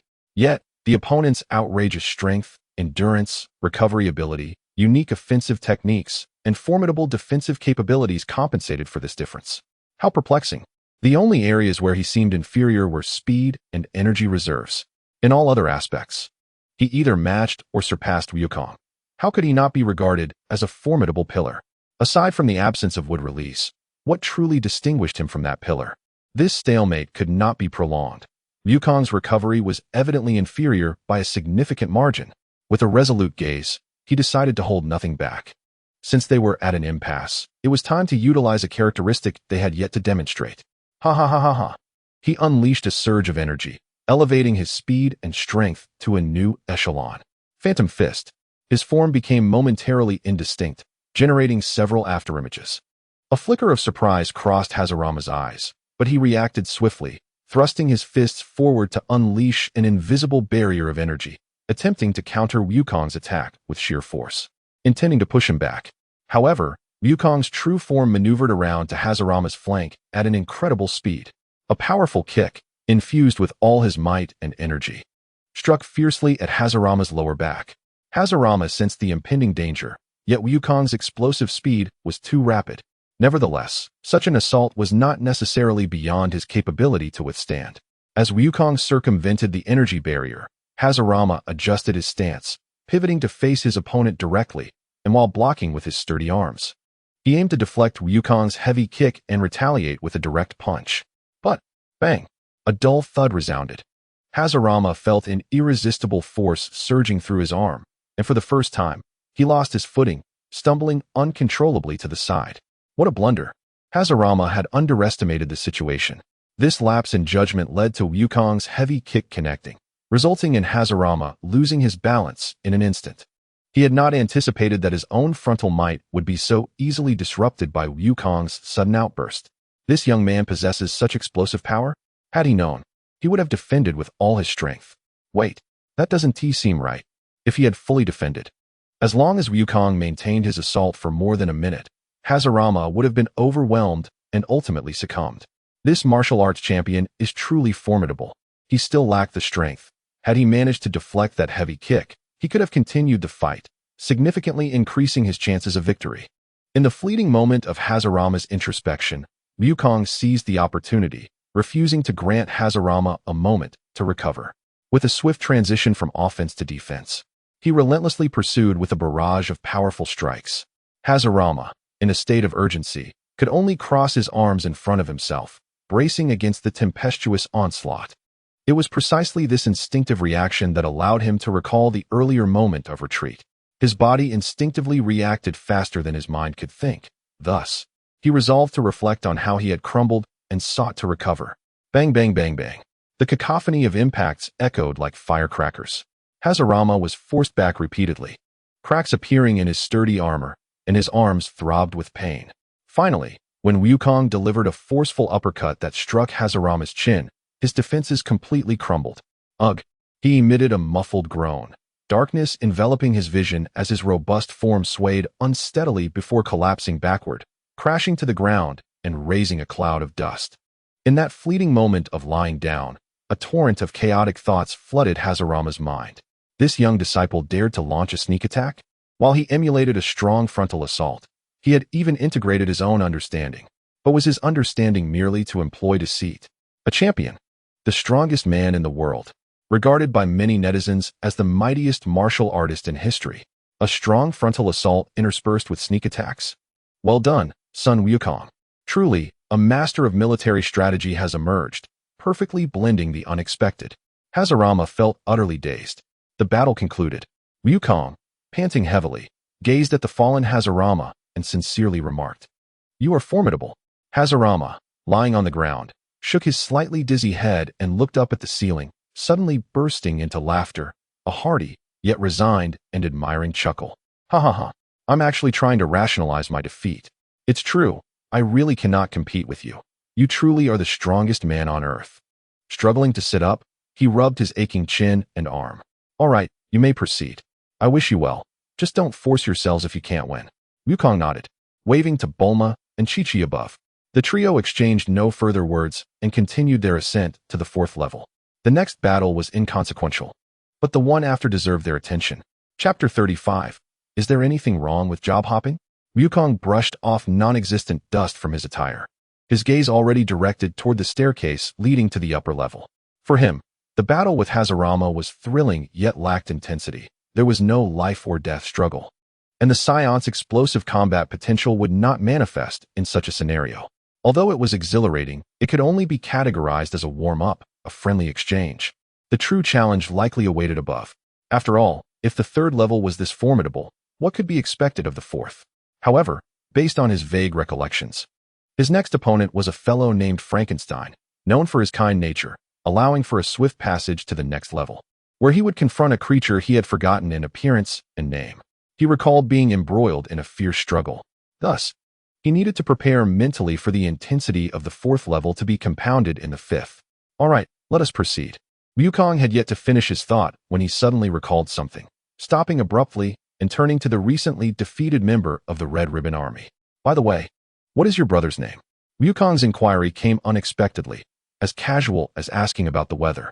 Upon hearing the word brother, Hashirama sprang to his feet. Madara? Mr. Sun Wukong, if you encounter my brother during your journey, please contact me. His tone was earnest, filled with gravity. Madara? Wukong tilted his head, repeating the unfamiliar name, deciding not to dwell on it. All right, I'll remember. What does he look like? Any distinguishing features to avoid missing him? His features are quite distinctive. Hashirama seemed anxious that Wukong might forget, gesturing with his hands, his expression reflecting the frustration of dealing with his rather troublesome brother. His clothing style, to be honest, is quite similar to mine.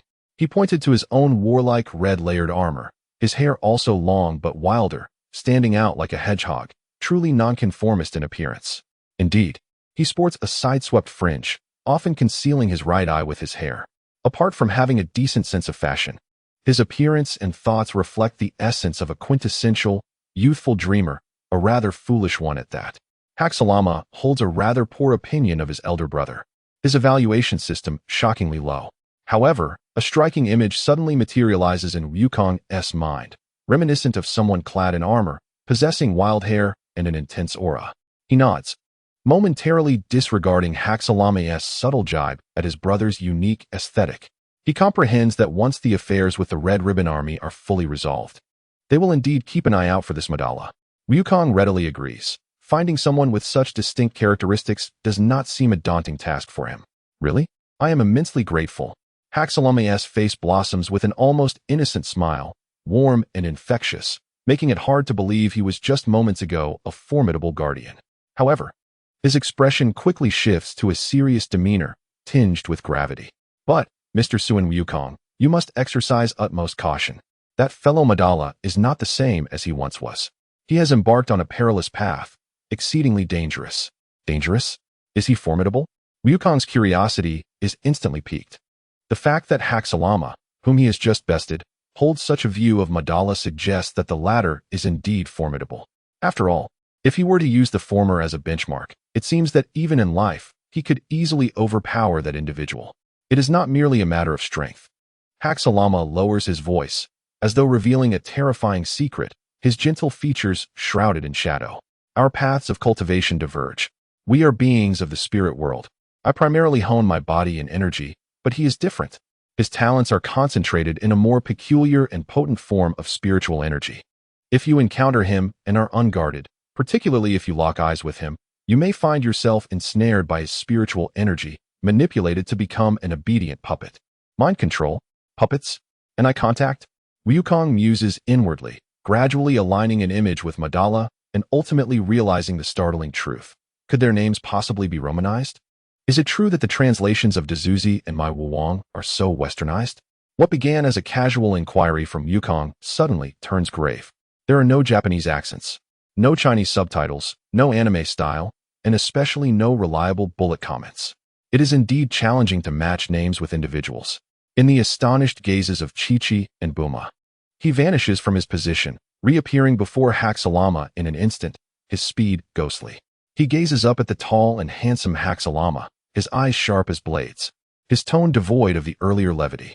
You spoke of mental energy control. What precisely does that entail? How should one prepare? If ensnared, how does one break free?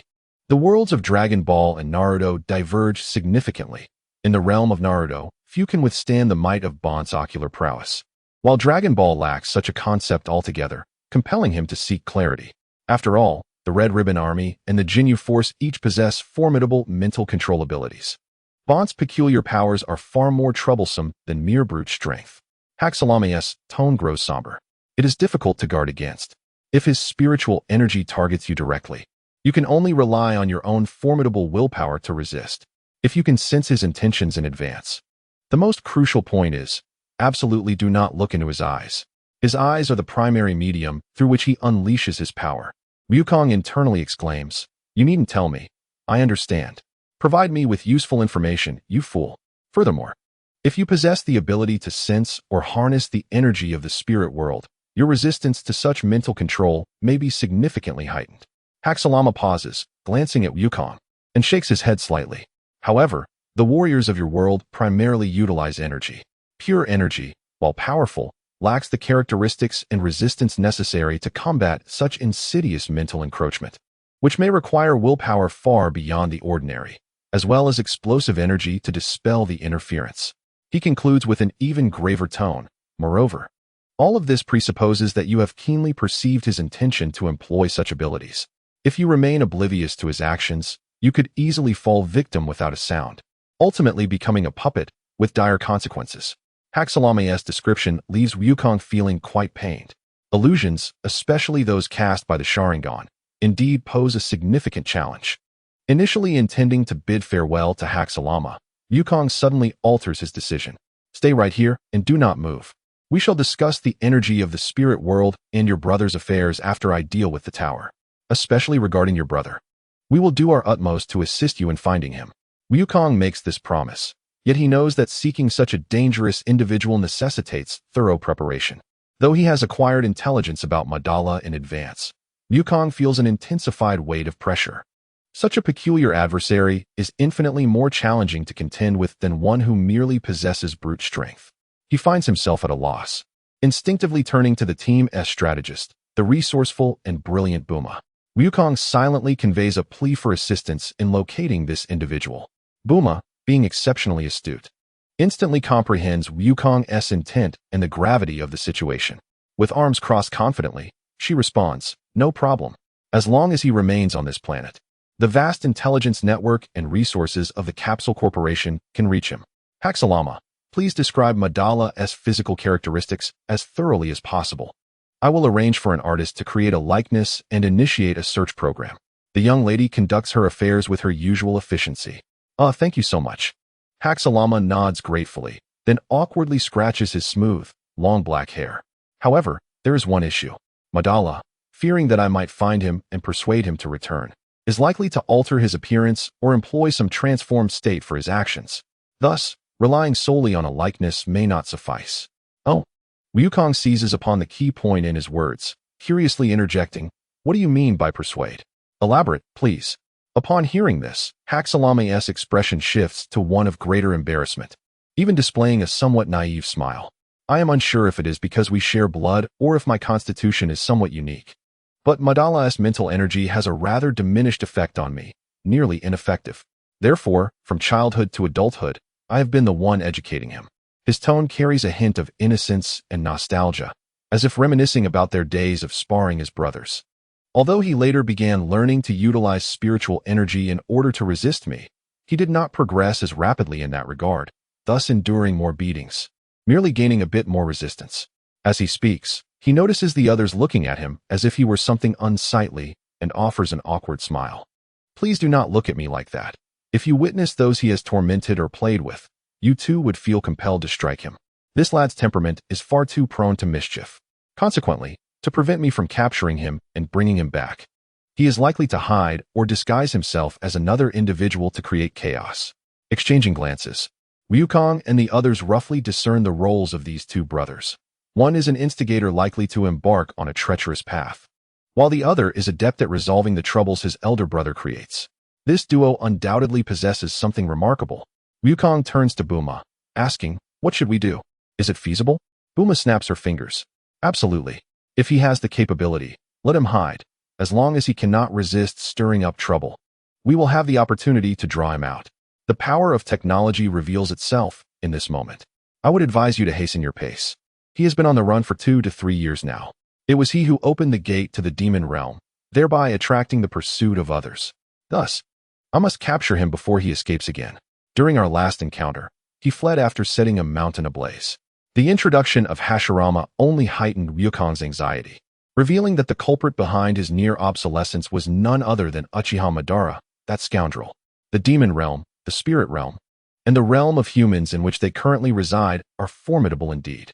Meanwhile, Chi-Chi, who had been quietly listening, blinked her large eyes and posed a rather practical question. Does this Mr. Hashirama count as having switched jobs, moving from the Red Ribbon Army to our side? A brief silence enveloped the four of them. Wukong, Bulma, and Hashirama exchanged glances, and then both Wukong and Bulma turned their attention to Hashirama. Ultimately, the decision rests upon his own willingness. However, given the information he has provided, the goodwill he exudes, and the tasks he has undertaken, it seems reasonable to consider him as having switched allegiances. Hashirama glanced at Wukong, then at Bulma, and finally at Chi-Chi, his face breaking into a resolute smile. "Wait for me. He is merely a job seeker temporarily working here in search of his brother, lacking any deep sense of belonging to the Red Ribbon Army. Were it not for his dire circumstances and the Army's promise to assist him in locating Madara, he would not remain in this desolate place. This so-called work is hardly different from exile. Each day is spent idly drinking tea and sleeping, merely to prevent any potential disruptions to their experiments. How long has it been with no information at all?" Hashirama seriously suspects that these people are simply toying with him regarding their search for Madara. The so-called progress is likely nothing but fabricated nonsense. Thus, Hashirama resolutely turned and strode back to the room where he had been resting, quickly retrieving paper and pen, and promptly drafted a succinct resignation letter. Title: Resignation Letter. Body: I resign. I have found a new employer. Signature, Hashirama. Wukong cast a glance at the letter. Based on his extensive experience, the format and wording were utterly incoherent and completely inadequate. Yet, Hashirama clearly did not care. He merely needed to convey his intent. The young god of ninjas approached a surveillance camera mounted on the wall, boldly displaying his rudimentary resignation letter for the higher-ups of the Red Ribbon Army to see. However, Hashirama maintained a sense of professionalism, addressing the camera earnestly. Although I am resigning and even joining the opposing side, I, Hashirama, assure you in my name that I will not participate in any ensuing battles. I am merely going up to assess the situation. Therefore, you need not worry. The only adversary you should focus your full attention on is still Wukong. He even bowed in front of the camera. Afterward, he turned to observe the varied expressions of Wukong and the others before returning his gaze to the camera, his tone and demeanor growing serious. However, I implore you not to target these two young ladies, Miss Bulma and Miss Chi-Chi. I will take responsibility for their safety in the upcoming period. Please direct all your attention to engaging in a fair duel with Wukong. He skillfully delineated his change of allegiance and responsibilities, clarifying his stance while attempting to alleviate Wukong's concerns. This was a rather tactful approach, one that both sides could grudgingly accept. In the control room behind the camera, perhaps a commotion ensued, or perhaps there was a grave silence. The cold lens lingered on Hashirama for several seconds before it slowly turned, adjusting focus, ultimately locking onto Wukong. This action seemingly tacitly approved of Hashirama's resignation and conditions, redirecting all hostility and pressure back onto Wukong, their true enemy. Wukong felt the gaze from behind the camera and smiled broadly, unperturbed. He even pulled the acquired Dragon Ball from his pocket, waving it before the camera. His voice ringing clear. Let me make this clear. I am here for this. If I win, I take the Dragon Ball and leave. If I lose, we will drop the Dragon Ball and leave immediately. It is that simple. At last, he clarified the purpose of his visit to those he had inexplicably defeated. Good. Remember your words. After a brief silence, a cold, authoritative voice of a middle-aged man echoed through the floor via the intercom. You all may come up together. With these words, the surveillance camera pivoted to the staircase leading to the next level, its meaning unmistakable. Thus, the team advancing into the tower transformed from 3 individuals to 4. Wukong took the lead, followed closely by Bulma and Chi-Chi, while the newly joined Hashirama dutifully brought up the rear, fulfilling his role as their protector. Ascending the stairs to what was dubbed the 4th floor, they found the space considerably more expansive, the lighting dimmer, and the air suffused with a faint aura of the demon realm. Contrary to their expectations of heavy defenses, only 3 figures stood quietly in the center of the area, awaiting their arrival. The opposition consisted of merely 3 individuals. On Wukong's side, however, there were 4. Numerical superiority lent them an immediate advantage. Thus, Wukong charged forward. Meanwhile, Bulma and Chi-Chi instinctively took a few steps back to find what appeared to be a safe spot. Hashirama dutifully positioned himself in front of them, arms crossed, his layered red armor giving him the appearance of a warrior guarding a princess. The 3 stood ready, resembling spectators eagerly awaiting the unfolding drama. What was promised to be a 4-on-3 advantageous scenario swiftly morphed into a dire 1-on-3 situation. As for Wukong's 3 adversaries, they no longer needed to conceal their identities. One was a robust man clad in a red military uniform, draped in a dark cloak, wearing a military cap, hovering in mid-air, reminiscent of a formidable figure. Another was a towering, grotesque creature stitched together from corpses, adorned with a massive bolt around its neck. Its face twisted, yet bearing an expression of confusion, a veritable Frankenstein. Lastly, there was a grotesque being, corpulent and oozing with drool, exuding an insatiable hunger. Wukong had no recollection of such a figure from the original Dragon Ball world, nor had he seen it in other anime, yet the aura it emanated was undeniably terrifying. Moreover, all 3 were shrouded in ominous, visibly dark purple demonic energy, evidently enhanced or even controlled by some malevolent force, radiating a more sinister and potent presence than in the original tale. Yet, would Wukong care about this? Not in the slightest. Come on, he bellowed, unleashing a colossal surge of energy that enveloped his body, causing the entire floor to tremble slightly. He propelled himself forward with tremendous force, charging unabashedly towards the trio cloaked in dark energy. The battle was imminent. Meanwhile, The trio watching from behind wore expressions of varying emotions. Bulma and Chi-Chi displayed concern, trust, and a hint of tension. After all, a one-on-three confrontation was far from an ordinary duel, the difficulty of which was incomparable to their usual encounters. Conversely, Hashirama felt a mix of disdain, restlessness, and restraint. He detested these monstrous beings tainted by demonic energy, but was bound by his promise to restrain his impulses. The grand battle was on the verge of erupting. Chapter 36. Can't even win after a bitter struggle? The space on the fourth level seemed to be suffused with an invisible pressure, the air thick with the chilling aura of death emanating from Vega, the decayed demonic energy spilling from Frankenstein's stitched body, and the nauseating stench of saliva from the gums. The 6 gazes of the 3 beings converged upon Wukong. Humph! An arrogant brat. Suspended in midair, Vega let out a cold sneer, his eyes sharp as an eagle's, surveying Wukong with a cruel disdain.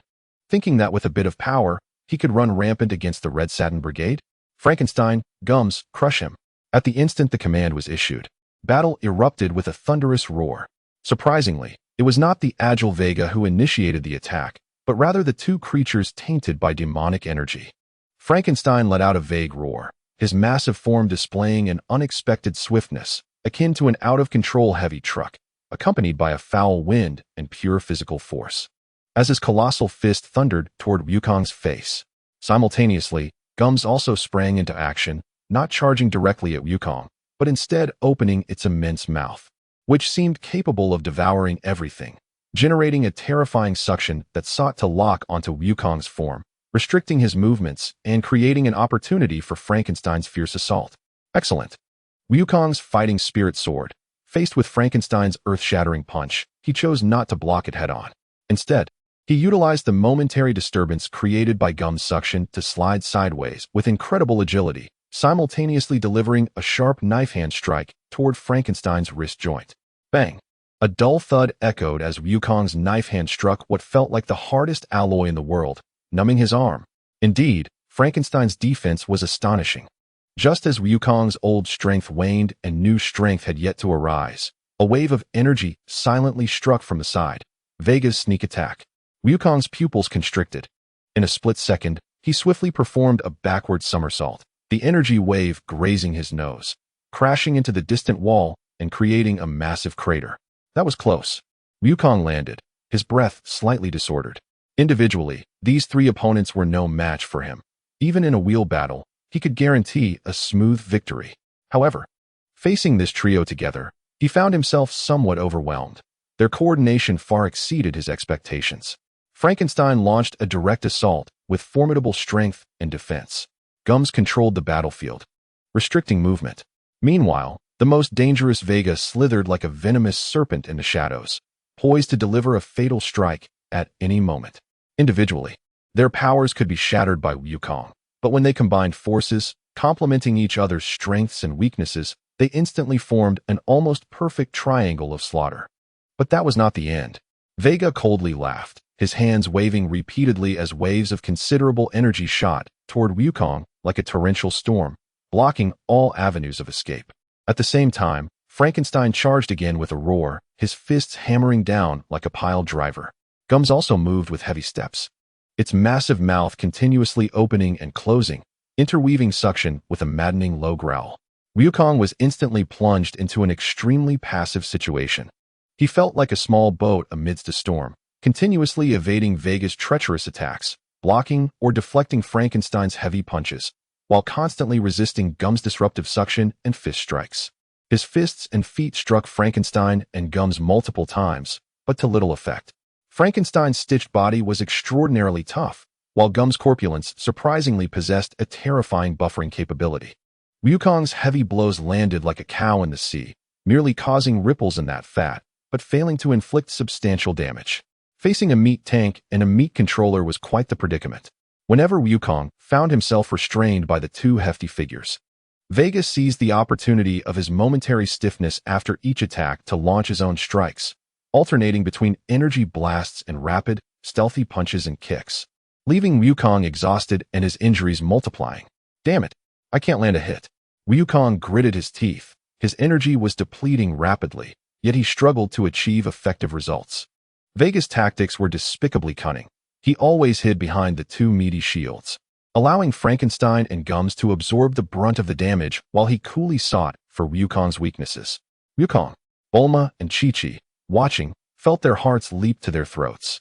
Hashirama furrowed his brow, fists clenched, muttering, "Just as I thought, this trio's teamwork is flawless, and Vega is too cunning."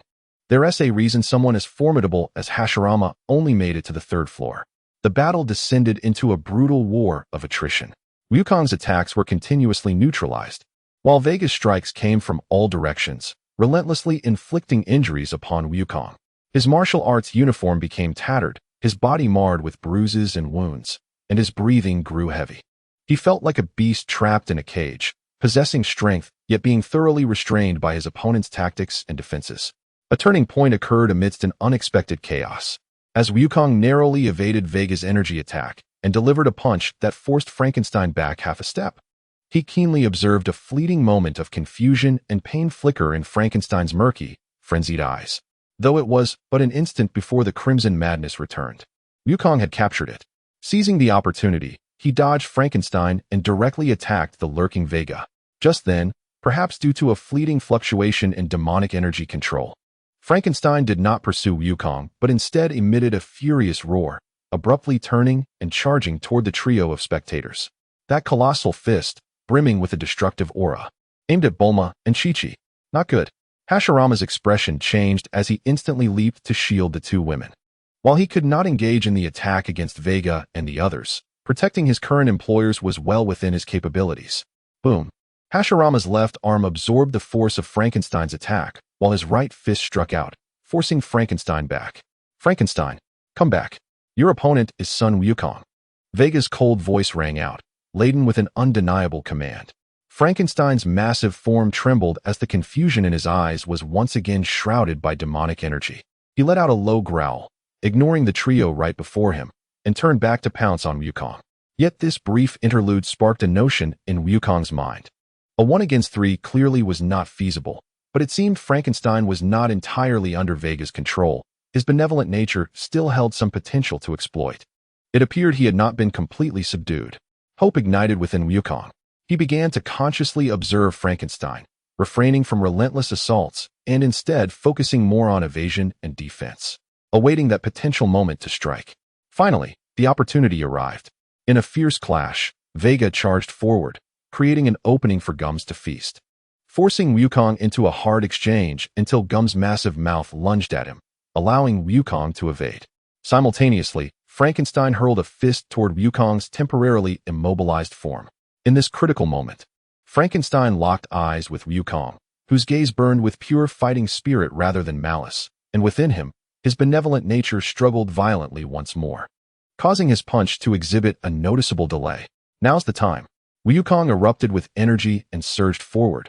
This time, he did not attack Gums, but instead seized Gums' arm, throwing it aside while crouching to evade Frankenstein's punch. However, instead of pressing the attack, Wukong exerted every ounce of strength and, at a very close distance, shouted toward Frankenstein's struggling gaze, "Frankenstein, I know you can hear me. Do you wish to be a puppet for all eternity? Attack the one beside you who controls you. Attack Weijia." This roar, filled with rage, shook the entire tower, causing the fourth floor to hum with a resonant vibration. Such a tremendous sound pierced through the chaotic consciousness of Fueling Kinsidin like a thunderbolt. The fiery crimson in his eyes faded significantly, replaced by immense pain and a glimmer of clarity.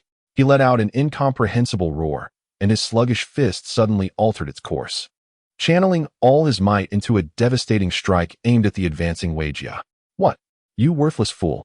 Weijia was taken aback by this sudden act of treachery, caught off guard and forced to hastily cross his arms for defense.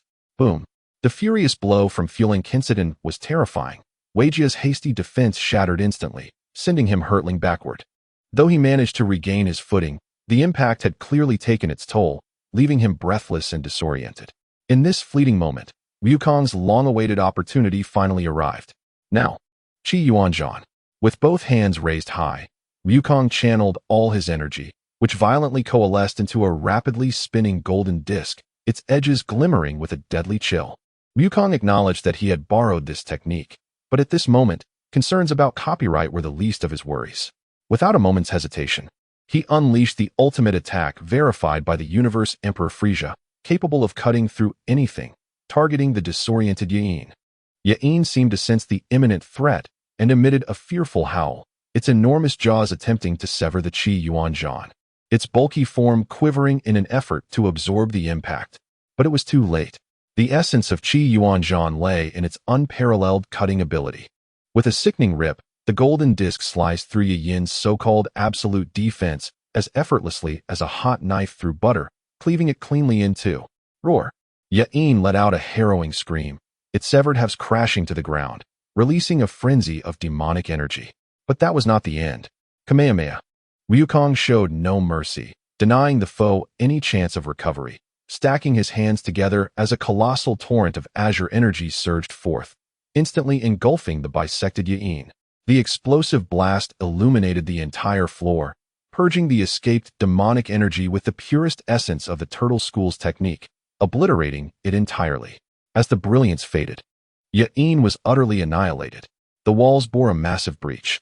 Light waves streaked across the sky. Wind and snow surged violently within. Yet none of this mattered.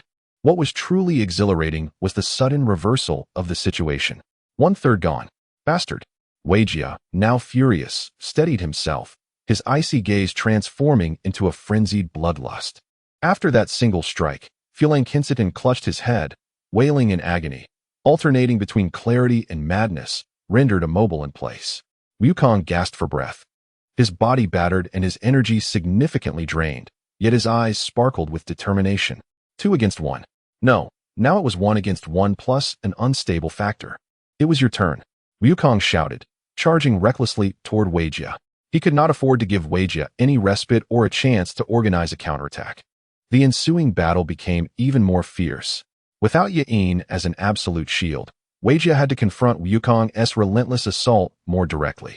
His energy attacks remained sharp, and his martial prowess was formidable, but Wukong's ferocity and instinct for combat erupted under pressure. He exchanged injuries for injuries, blood for blood, desperately striving to finish the fight amidst Fulankinsitan's ongoing struggles. During this time, Fulankinsitan repeatedly attempted to attack Weijia, only to be redirected by demonic energy toward Wukong, adding chaos to the battlefield. At one point, as the demonic energy regained dominance, Fulankinsitan's heavy fist bore down on Wukong from behind, yet Wukong stood firm, absorbing the blow with his back. Although pain coursed through him, as if his bones might shatter, he harnessed this impact to propel himself more fiercely toward Weijia, landing a powerful kick that sent Weijia flying. He turned and roared at the still struggling Fulankinsitan. Wake up. Fulankinsitan, do not allow this mere demonic energy to control you. Do you wish to be a monster that even you cannot control? Your true nature is not this.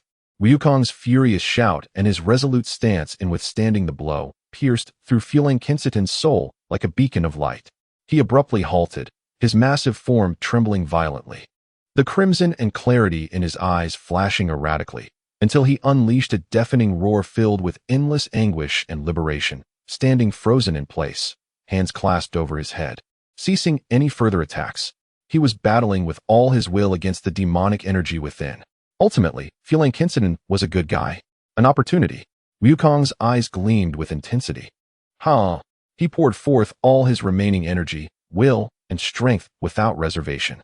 In this moment, Wukong's speed reached its zenith, and Weijia, now isolated, had yet to react when Wukong suddenly appeared before him. It ends here. Weijia, Wukong's fist, embodying the final radiance and the conviction of victory, surged toward Weijia's face. This punch was inescapable. For the first time, astonishment and despair flickered across Weijia's face. He felt the very threat of death.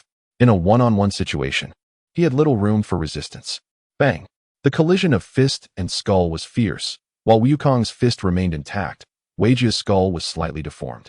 However, as Wukong prepared to follow up with an unending chain of attacks, he realized that Weijia had, unbeknownst to him, produced a small black remote control in midair, his thumb pressing firmly against one of the crimson buttons, rendering Wukong's next action a mere farce. You want to kill me? Weijia cackled hysterically. If you wish for us all to perish. I have long since planted high-energy bombs throughout this tower, especially within that useless Fulankinsitan's body. The moment I press this button, boom. His voice was sharp and frenzied, filled with the resolve for mutual destruction. This floor, indeed this tower, will ascend to the heavens. None shall escape, especially that defenseless feeling incident and those two delicate girls behind you. They will undoubtedly be the first to be obliterated. Ha ha. Wukong's fist came to a complete halt, mere millimeters from Wei Jia's nose. The force of his punch ruffled Wei Jia's hair, yet it could advance no further. Wukong's expression froze, his pupils constricting violently. He abruptly turned to glance at Bulma and Chi-Chi in the distance, their faces pale from Wei Jia's words, and at feeling Kinsitan, still grappling with his demonic nature, entirely unaware of the bombs inside him. The fierce sounds of battle on the fourth floor abruptly ceased, leaving only Wei Jia's maniacal laughter echoing. Alongside his thumb poised on the death button, seemingly weighing a ton, the air felt as if it had solidified in that moment. Is the opponent this despicable?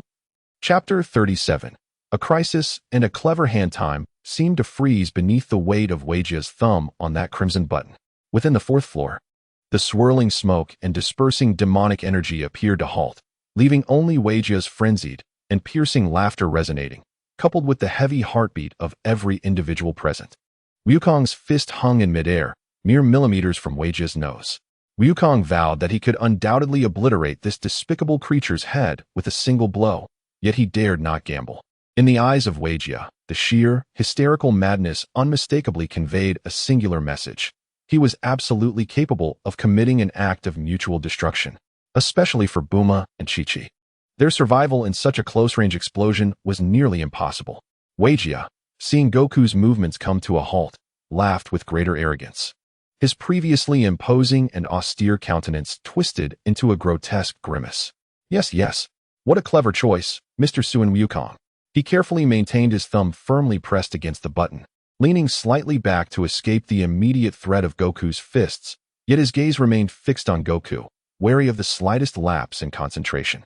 Miss Bulma. Wei Jia's voice turned cold and laden with warning, his peripheral vision locking onto her. I am aware that you are the heiress of the Universal Capsule Company, possessing numerous tricks up your sleeve. However, I advise you to place your hands where I can see them immediately, without any slightest movement. If you attempt to reach for any capsules or any gadget I cannot comprehend, I will press the button without hesitation. Trust me, the speed at which we all become cosmic dust will far surpass that of you retrieving any high-tech devices. Bulma's complexion paled. Her instinctive motion towards the universal capsule box froze, and she slowly lowered her hands, raising them in front of her. She dared not question the words of this madman. High-tech devices required activation time, while Wei Jia merely needed to move his thumb. Having regained control of the situation, Wei Jia took a deep breath, suppressing his earlier fear, and his gaze turned cold and calculating once more. He attempted to issue a command. Frankenstein, you worthless creature. Are you still alive? Get up. Attack Sun Wukong. On the other side, the previously struggling Frankenstein, under the renewed onslaught of dark energy, quickly lost clarity in his eyes. With a low growl, he struggled to rise, once again charging recklessly at Goku. However, at that moment, although Goku hesitated to attack Wei Jia, his pent-up rage had nowhere to go. Facing the charging Frankenstein, his eyes narrowed. Get lost. Bang, bang, bang. Few could discern the actions, only hearing several dull thuds as Frankenstein was sent flying back at an even greater speed, crashing heavily to the ground, his body marked with several clear fist imprints. Had his body not been sufficiently sturdy, those blows would have easily reduced him to ruins. Sun Wukong, do you dare to retaliate? Wei Jia screeched like a dog whose tail had been stepped on, his thumb poised to press the button. Do you want them to die? Enough of your nonsense. Goku coldly interrupted, his gaze sharp as a blade. You don't want to die either. If you truly feared death, you would have pressed it already. You merely wish to use this as leverage to save your own skin? You must be drunk. Goku's bravado stemmed from his understanding of Wei Jia's hollow bravado. This man was quite fearful of death. Indeed, everyone values their life. Hence they would not plunge into mutual destruction unless one party lost control. Otherwise, all could ensure sufficient restraint. They were all clever individuals, afraid of dying. Which is not shameful in the least. The scene fell into an exceedingly bizarre stalemate. Wei Jia dared not flee, for he knew that should he turn or attempt to escape, the abnormally swift Sun Wukong would undoubtedly shred him to pieces in an instant. His sole shield was the threat of mutual destruction. Goku also refrained from acting aggressively. for he could not gamble on Weijio's desperate retaliation. The price of such a gamble was far too great.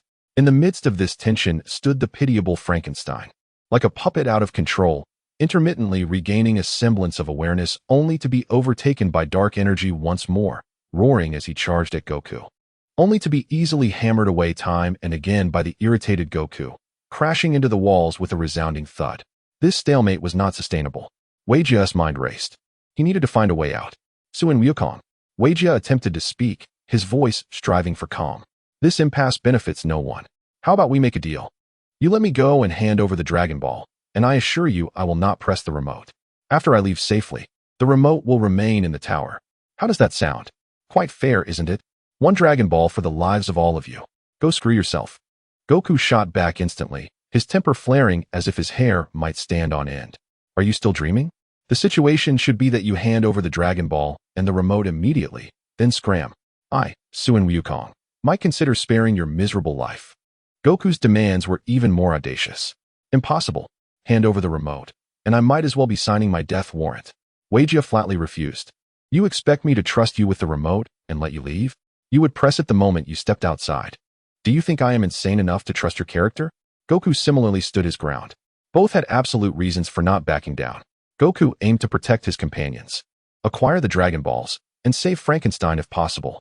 Weijia sought to preserve his life while gathering the Dragon Balls, hoping to obliterate these so-called champions of justice in the process. Goku could kill Weijia, and Weijia could detonate the bomb. Both possessed the capability to obliterate the other's most vital asset in an instant, yet neither had the means to resolve the deadlock perfectly. The principle of caution was exceptionally pertinent to both parties. Just as their dispute escalated, Frankenstein charged once more with a roar. Goku, already irritable from the stalemate, lost all patience with this unpredictable, uncontrollable behemoth. Is this never-ending? Goku let out a low growl, this time not merely sending him flying. He swiftly evaded Frankenstein's powerful punch, closing in beside him, raining punches down upon his joints and vital points, culminating in a spiraling uppercut that struck Frankenstein squarely on the chin. Boom. Frankenstein's massive frame was once again sent crashing to the ground. This time, Goku did not grant him a chance to rise. He kicked him over onto his back and leaped onto Frankenstein's back. Thereafter, Goku pressed his knee firmly against Frankenstein's spine while twisting one of his arms behind his back and pressing his other hand against his head, firmly pinning it to the ground. No matter how Frankenstein thrashed and roared in desperation, he could not escape Goku's seemingly petite form that concealed terrifying strength. Goku's actions were driven by both irritation and a hidden agenda. In suppressing Frankenstein, he appeared to have sacrificed much of his mobility.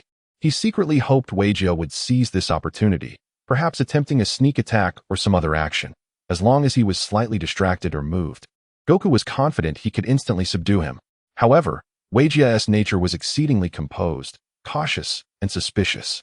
He observed Goku restraining Frankenstein and, rather than advancing, retreated half a step, gripping the remote tightly, his gaze flickering like a serpent between Goku, Bulma, and Chi-Chi, wary of any potential traps. He remained unfazed, merely sneering derisively. What's wrong? Reluctant to kill this waste? Suin Wukong, you are far too naive. Such futile kindness will only lead to your demise, and that of those you care for. Goku's attempt to lure Weijia into a trap had failed. The scene seemed to revert to a disheartening stalemate, exacerbated by Goku voluntarily limiting his own mobility. Weijia's laughter grew even more triumphant, mocking Goku's idealism and perceived weakness.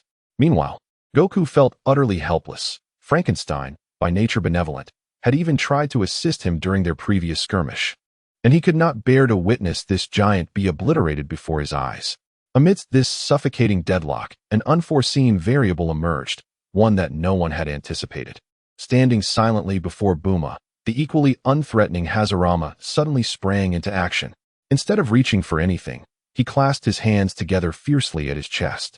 A wave of energy, unlike mere air, warm, magnificent, vibrant yet indomitable, erupted from within him. This was the spiritual energy he had previously mentioned, known as Lingqi, the mystical life-protecting barrier. As Hashirama chanted in a deep and solemn tone, a translucent emerald energy barrier swiftly expanded from him, forming a hemispherical shield that enveloped himself, Bulma, and Chi-Chi completely. The barrier shimmered with radiant colors, emanating a powerful life force and an incredibly stable defensive aura. Maintaining his ceiling posture, Hashirama spoke calmly. His voice clear even through the barrier. We three are assuredly safe from destruction. The rest, you two may discuss at your leisure. He even took a moment to glance at Goku, who was still restraining Frankenstein, his gaze laden with meaning. At that moment, Bulma and Chi-Chi erupted with immense joy. Goku was momentarily taken aback, then elated. He had not anticipated that Hashirama possessed such a skill. This was truly a miraculous turn of fate.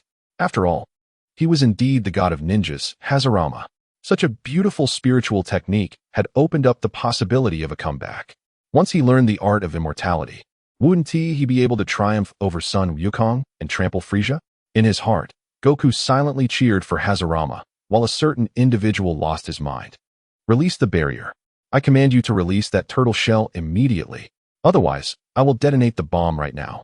Vega's face turned pale, his voice frantic as he shouted, his thumb trembling slightly from the pressure, seemingly ready to press the button.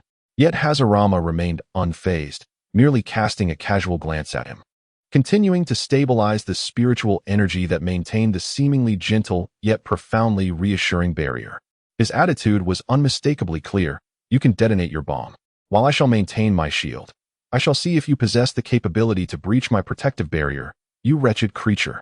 After several futile shouts from Vega, he realized that Hashirama was entirely ignoring his threats. Yet Goku continued to hold Frankenstein in check, without any sign of relenting. Vega's finger, which had been poised to press the switch in a state of tension, suddenly regained its agility and strength. He now understood that Goku was still constrained. That accursed, foolish, useless Frankenstein was still in the enemy's grasp. Ha ha ha ha ha. Vega laughed maniacally, seizing the last straw, pointing at Goku mockingly. Sun Wukong, do you see? Your companion is safe. But what about you? You still cling to this waste. You still fantasize about saving him. How ridiculous. Your foolish kindness is your greatest weakness. Indeed, the situation had improved, with Bulma and Chi-Chi's safety secured. However, as Vega pointed out, Goku remained bound by the need to rescue Frankenstein. Though the scales between him and Vega had tilted less drastically due to Hashirama's intervention, they had not been entirely broken. Should I disregard him? Goku tilted his head towards Vega. Gah! Vega felt a shiver run through him, quickly adding, don't underestimate Frankenstein. He was once an innocent, good man. He was highly respected by the villagers nearby. Enough, your villainous facade is becoming utterly embarrassing, Goku retorted, his sarcasm silencing Vega, who was clearly hesitant to provoke Goku further. Fearful that Goku might resolve to take a path he could not bear, Goku took a deep breath, attempting a final ultimatum, his tone unusually grave and serious. Vega, understand this. Your bargaining chips have diminished significantly. If you surrender now and hand over the Dragon Balls and the remote control, I will rescue Frankenstein and swear to spare your life. Believe me, this is your last chance. A dangerous glint flickered in Goku's eyes. Swear? Humph. What is your oath worth? Why should I trust you? Vega was unconvinced, or rather, he did not dare gamble his life on Goku's integrity. Even if Goku's demeanor warranted such a gamble, he preferred to maintain a stalemate, waiting for a potential opportunity that might never arise. Goku sighed helplessly. He knew that at this juncture, there was truly little he could do. Hashirama had done all he could, creating the best possible opportunity. Yet he was tethered by his own sense of morality, unable to seize it. He glanced at Frankenstein, still struggling against the malevolent energy below, a flicker of regret and determination passing through his eyes. I'm sorry, everyone, I've done my best. Goku's muscles tensed slightly as his gaze refocused on Vega. He was prepared to abandon Frankenstein and take decisive action.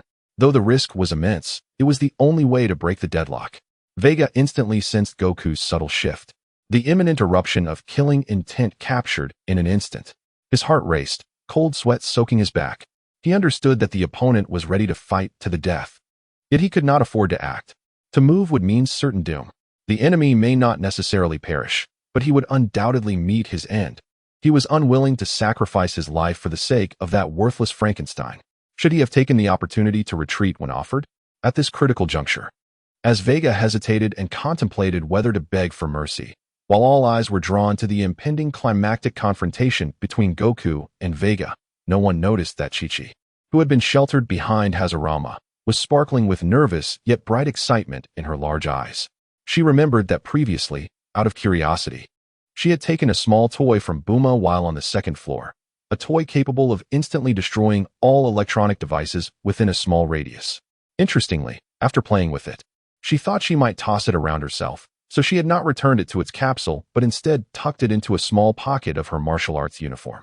Now, at this moment, in this critical point in time, just as Goku was about to unleash his power and Vega was in a heightened state of tension, Chi-Chi sprang into action. Her movement was as swift as lightning, entirely beyond Vega's expectations. She suddenly thrust her hand into her pocket, retrieving a small toy the size of a grenade, and with all her might, she hurled it forcefully to the ground not far from her feet. Buzz! The small disc, upon contact with the ground, did not explode but instead emitted a piercingly sharp sound, a frequency so high that it was almost inaudible to the human ear. Simultaneously, it released an invisible yet intensely powerful electromagnetic pulse targeting all precise electronic components. This pulse wave instantly swept across the entire fourth floor. The remote control in Vega's hand flickered madly for a few moments. Then with a soft click, it emitted a wisp of faint blue smoke and faded into a useless piece of plastic and circuit board. At the same time, from beneath the ground, within Frankenstein's body, faint sounds reminiscent of fuses blowing could be heard, as the bombs embedded throughout him had their electronic triggers utterly destroyed. The world, it seemed, fell silent at that moment. The expressions of madness, triumph, tension, and fear on Vega's face froze instantaneously. He began to subconsciously, futilely, and desperately press the now unresponsive buttons on the remote control, hoping something might happen. Alas, nothing occurred. Peace reigned. The blood color on Vega's face faded at a visible pace, leaving behind an abyss of despair and incredulous pallor. His final, solitary, and mutually destructive bargaining chip was utterly dismantled by a little girl whom he had never regarded with any seriousness, in a manner that was almost childlike. All eyes were riveted on Chi-Chi, who, after tossing a small disc, blushed due to her nervousness and exertion, and was now slightly gasping for breath.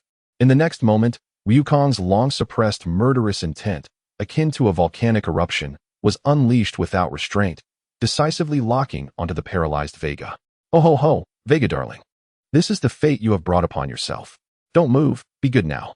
It will only hurt a little." At that moment, a figure approached with a sinister grin, leisurely cracking his knuckles, his eyes glinting with a dangerous light, and his expression twisted with delight as he advanced towards the adorable one before him. Vega was in peril. Chapter 38. First, torture the fountain, then enter the settlement screen. The air within the fourth layer, following Chi-Chi's astonishing throw, experienced a brief silence. Some were drenched in sweat and felt as if their hearts had turned to ash, while others experienced a rebirth of spirit, such as the one in the best mood who, in a cathartic release, let out a roar. "Are you ready to die, you little brat?" The pent-up worries, fury, and the stifling feeling of being threatened erupted at that moment. Wukong's figure appeared before the utterly frozen and despairing Vega as if he had teleported. There were no extravagant moves, no concentrated energy blasts, just the most primal and direct expression of emotion, an unrelenting barrage of powerful punches. Boom, boom, boom, boom. The fists fell like raindrops, striking Vega's face, which was etched with horror and unwillingness, and his crisp military uniform.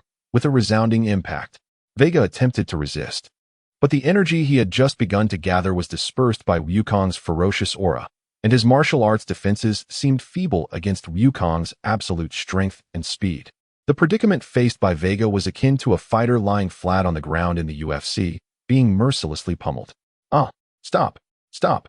Vega initially cried out in anguish and futilely pleaded for mercy, but soon realized that while Wukong's punches were swift and fierce, leaving him with a bruised face and a nosebleed, they lacked true intent to kill.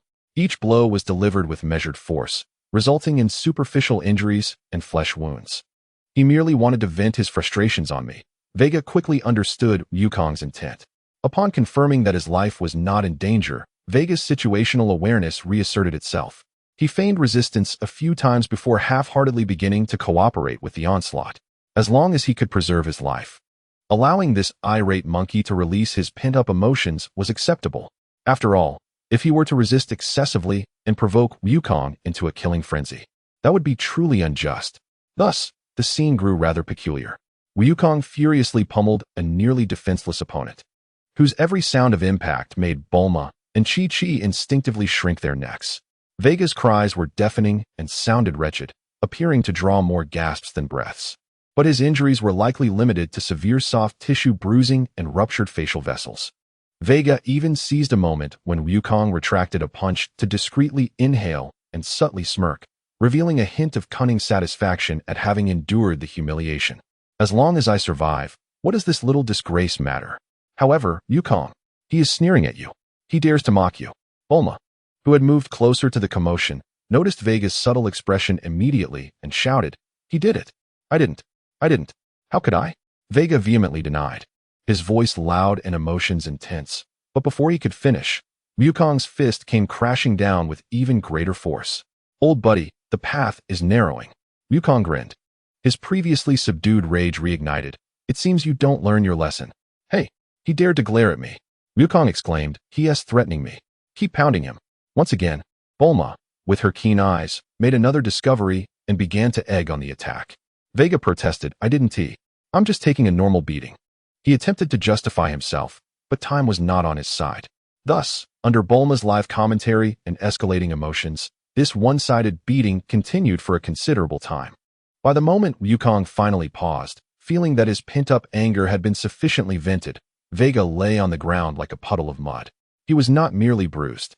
His ribs, nasal bones, and shin bones all exhibited clear deformities, indicating at least fractures, if not outright breaks. This time, he genuinely had more outbreaths than inbreaths, lacking even the strength to groan. Though Wukong was ostensibly a champion of justice, he was still an ordinary man with a temper. "I admit I acted impulsively." Wukong shook his numbed wrist, gazing at the pitiful sight of Vega on the ground, beginning his post-battle reflection. Let us just consider this settled. He pragmatically decided to gloss over the incident. Friendships should be treated with warmth akin to spring, while sometimes, with enemies, one can afford to be unreasonable. To some extent, Wukong reached a tacit understanding with the grand cosmic forces, so neither Bulma, Chi-Chi, nor even Hashi-Lama condemned Wukong's behavior. After all, Vega had genuinely intended to take everyone down with him. Even Vega, while writhing in pain, felt it was worth it deep down. At least he had survived. As for the fractures, given his physical constitution, a little treatment would suffice, and he would soon recover. After dealing with Vega, another dilemma loomed: Frankenstein. Although the demonic energy had calmed with Vega's loss of control, it still deeply eroded the stitched creature's body, preventing him from regaining his sanity. He merely struggled and growled on the ground, appearing both pitiable and dangerous. What should they do? Chi-Chi looked at the hulking figure with reluctance. They all found themselves in a quandary. Kill him? He was essentially a good person. Ignore him? Too hazardous. Take him away? How to handle the demonic energy? Amidst their collective helplessness, Hashi-Lama stepped up once more. Let me give it a try. He approached Frankenstein, once again clasping his hands together, and the warm, vibrant emerald energy of the spirit world began to flow gently, contrasting with the earlier robust barrier. This energy was softer and more permeable. He placed his glowing green hand gently on Frankenstein's massive stitched head. Purify. As Hashi-Lama's deep voice resonated, the emerald energy flowed into Frankenstein's body like a gentle stream. The ominous, purple-black demonic energy that enveloped him hissed and began to dissolve, evaporating as if it had encountered its nemesis. The process lasted about a minute. When Hashi-Lama withdrew his hand, the demonic energy surrounding Frankenstein had entirely vanished. The red, frenzied glow in his eyes faded, replaced by a dazed expression that gradually transitioned into clarity. His eyes, filled with exhaustion and pain, reflected a long-lost rationality and tranquility. What is this?" Frankenstein uttered with difficulty, his voice hoarse yet devoid of primal fury. "The spirit energy has such an effect?" Wukong stared in astonishment, his tail bristling in surprise like a feather duster. This purifying ability exceeded his understanding of energy. The aura of spiritual energy does not invariably yield the same effects. Hashi-Lama gently shook his head, explaining in a calm tone that the type of spiritual energy he cultivated happened to possess a balanced and harmonious nature, imbued with the essence of life, which offered a distinctive countermeasure against the malevolent magic energy. He paused momentarily, adding with a hint of regret that while the dispelling of the malevolent energy would allow Mr. Frankenstein to maintain his sanity and lead a life akin to that of a normal human, It also meant that much of the ferocious power and formidable self-healing abilities bestowed upon him by the dark energy would dissipate significantly. His strength had diminished greatly. That is inconsequential. In fact, it is splendid. I am profoundly grateful to you. Truly thank you, Mr. Frankenstein exclaimed, his eyes brimming with tears of gratitude. He struggled to rise, disregarding the aches and weakness coursing through his body, and suddenly knelt before Ha-Shala-Ma, bowing deeply in reverence. Being liberated from the insatiable desire for slaughter and chaotic consciousness, regaining control over himself was of paramount importance to him. Power, that was, in fact, the root of his suffering. It is merely a small matter, Ha-Shala-Ma replied, slightly embarrassed by the grand gesture, scratching the back of his head while sporting a bashful smile, a delightful contrast to his handsome visage. Thus, the siege of the Red Ribbon Army's ice and snow tower reached its conclusion. As Wukong did not crash as he did in the original tale and did not form profound connections with the local populace, they refrained from intruding further. Instead, they securely bound the captives, including Wei Jia, Zhuan Nanba Luo Ku, and a multitude of minions, particularly the street fighters for kings, who were wrapped up tightly like Zhongzi, and forcibly placed them into the Red Ribbon Army's transport aircraft. Wukong and his companions, along with the newly acquainted Ha-Shala-Ma and the rationalized Mr. Frankenstein, boarded the small aircraft they had arrived in and returned to Shidu. The pilot of the larger aircraft was Bulma, while the smaller one was piloted by Wukong, and they safely returned home. Subsequently, the captives were handed over to the relevant government agencies for trial and incarceration, facing a prolonged period of imprisonment. If they wished to avoid being locked away for eternity, they would need to devise a means of escape. The arrangement for the two good souls, however, took on a different style. Mr. Frankenstein was taken in by the Universal Capsule Company. On one hand, as a product of artificial human technology, he held considerable research value. Dr. Brief and his team of biologists and medical experts were keenly interested in his anatomy. Of course, Wukong had sternly warned Bulma ahead of time that while research was permissible, it must adhere to ethical standards, and no excessive or harmful experiments could be conducted, nor should any experiments be performed on other humans. Otherwise, he feared he might have to demolish Bulma's home, which would be rather absurd. Do you think my family is some sort of nefarious organization? Bulma retorted, though she understood that despite her words, she would adhere to Wukong's wishes. She expressed her dissatisfaction with Wukong's distrust, but ultimately made a solemn promise and reached a consensus with her father, Dr. Brief. This attitude, in turn, provided Mr. Frankenstein with immense reassurance and gratitude. On the other hand, the company was also responsible for his treatment and physical adjustments, such as repairing the sutured skin and coordinating any potential rejection reactions among various body parts, providing him with ample benefits. Mr. Frankenstein's character exemplified gratitude and loyalty. He was the epitome of repaying a kindness with profound dedication, willing to go to great lengths for even a small favor. Although Bulma did not intentionally create a loyal servant, she had inadvertently acquired one. Even more astonishingly, Mr. Frankenstein's large head was not merely ornamental. During the research process, he was exposed to a wealth of scientific knowledge and demonstrated an impressive capacity for learning and comprehension. He began to educate himself voraciously, absorbing information and mastering various subjects. Though he was still in the accumulation stage, all the scientists who encountered him predicted that in the near future, this former monster could very well become a knowledgeable individual capable of making significant contributions to science. This was undoubtedly a delightful surprise. Next came the arrangement for Ha-Shala-Ma. Naturally, he accompanied Wukong back to the martial arts school. Then, Wukong, succumbing to his usual impulsiveness, shamelessly suggested that Ha-Shala-Ma join the school and become his disciple, teaching him how to comprehend and utilize spiritual energy. Are you even listening to what you are saying? There must be a limit to your audacity, Ha-Shala-Ma retorted, incredulously questioning the logic behind Wukong's request. You wish to learn my abilities while also asking me to become your disciple? Where's the rationale in that? Where's the principle? Where's the law? Where's the axiom? Yet, Wukong continued, oblivious to the absurdity, stating, rest assured, although the position of the eldest disciple has already been filled, I shall reserve the position of the second disciple for you. This remark piqued Ha-Shala-Ma's curiosity. Is it possible for someone like you to have an elder disciple? Who would be so foolish? Beside them, Chi-Chi kindly explained, he is a muscular man named Hu Yu Lu, who placed third in the world's martial arts tournament. However, he also declined, as it was Wukong who insisted on reserving a spot for him. Hashilama gazed at Wukong in disbelief, sighing, "Very well. If you possess the ability, continue to hold on to that position for the second disciple.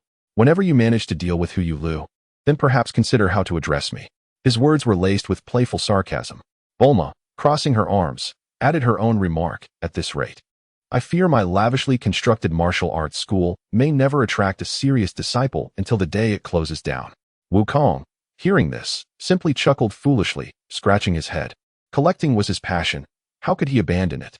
Cards were for collecting, figurines were for collecting, and even living beings were for collecting.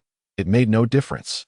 Especially considering Bulma's family's immense wealth and the camaraderie shared between them, he felt entirely justified in continuing to cling to this most substantial support.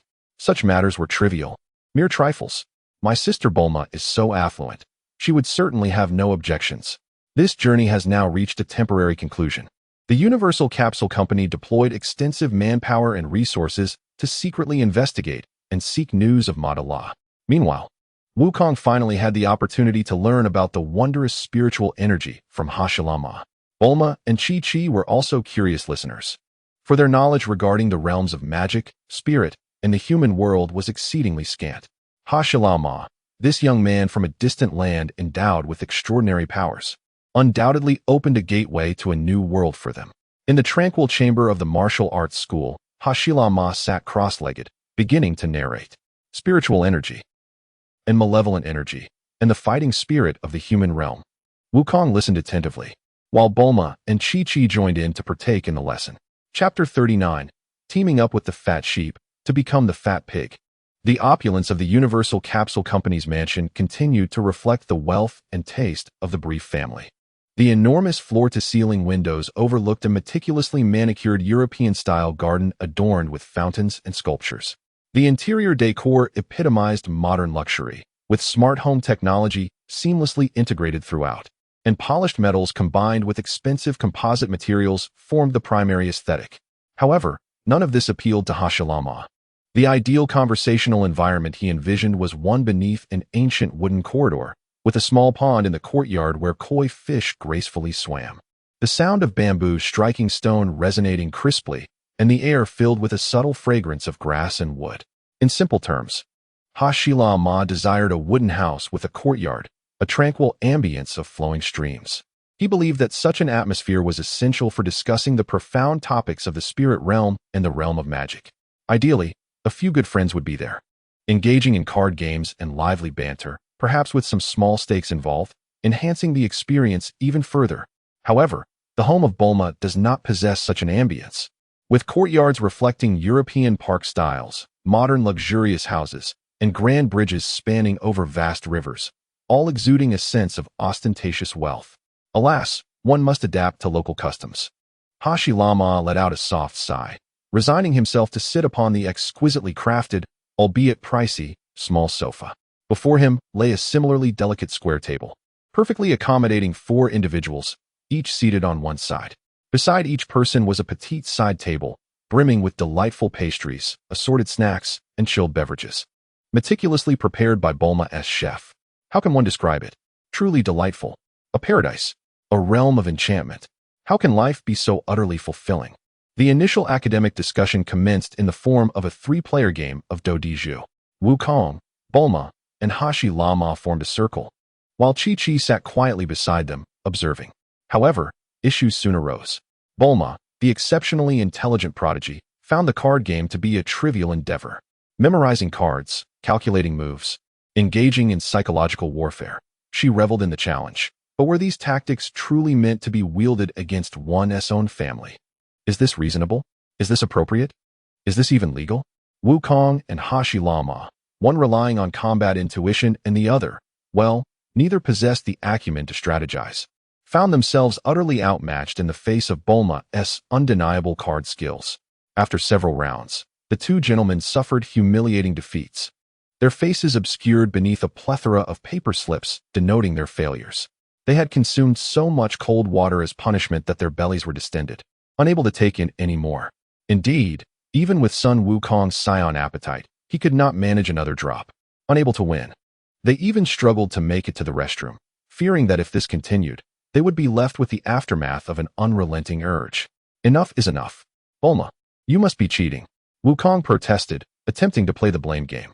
Accept your defeat, foolish Wukong. Bulma declared triumphantly, shuffling the cards with a condescending gaze. It was not ideal to have Chi-Chi observing, and the two gentlemen felt the need for a weaker player to bolster their chances. Thus they fervently invited her to join. The game naturally transitioned to Mahjong. Then, the nightmare escalated. The clattering of tiles created a cacophony, easily leading to heightened excitement. And indeed, two individuals were bound to be ensnared by the thrill.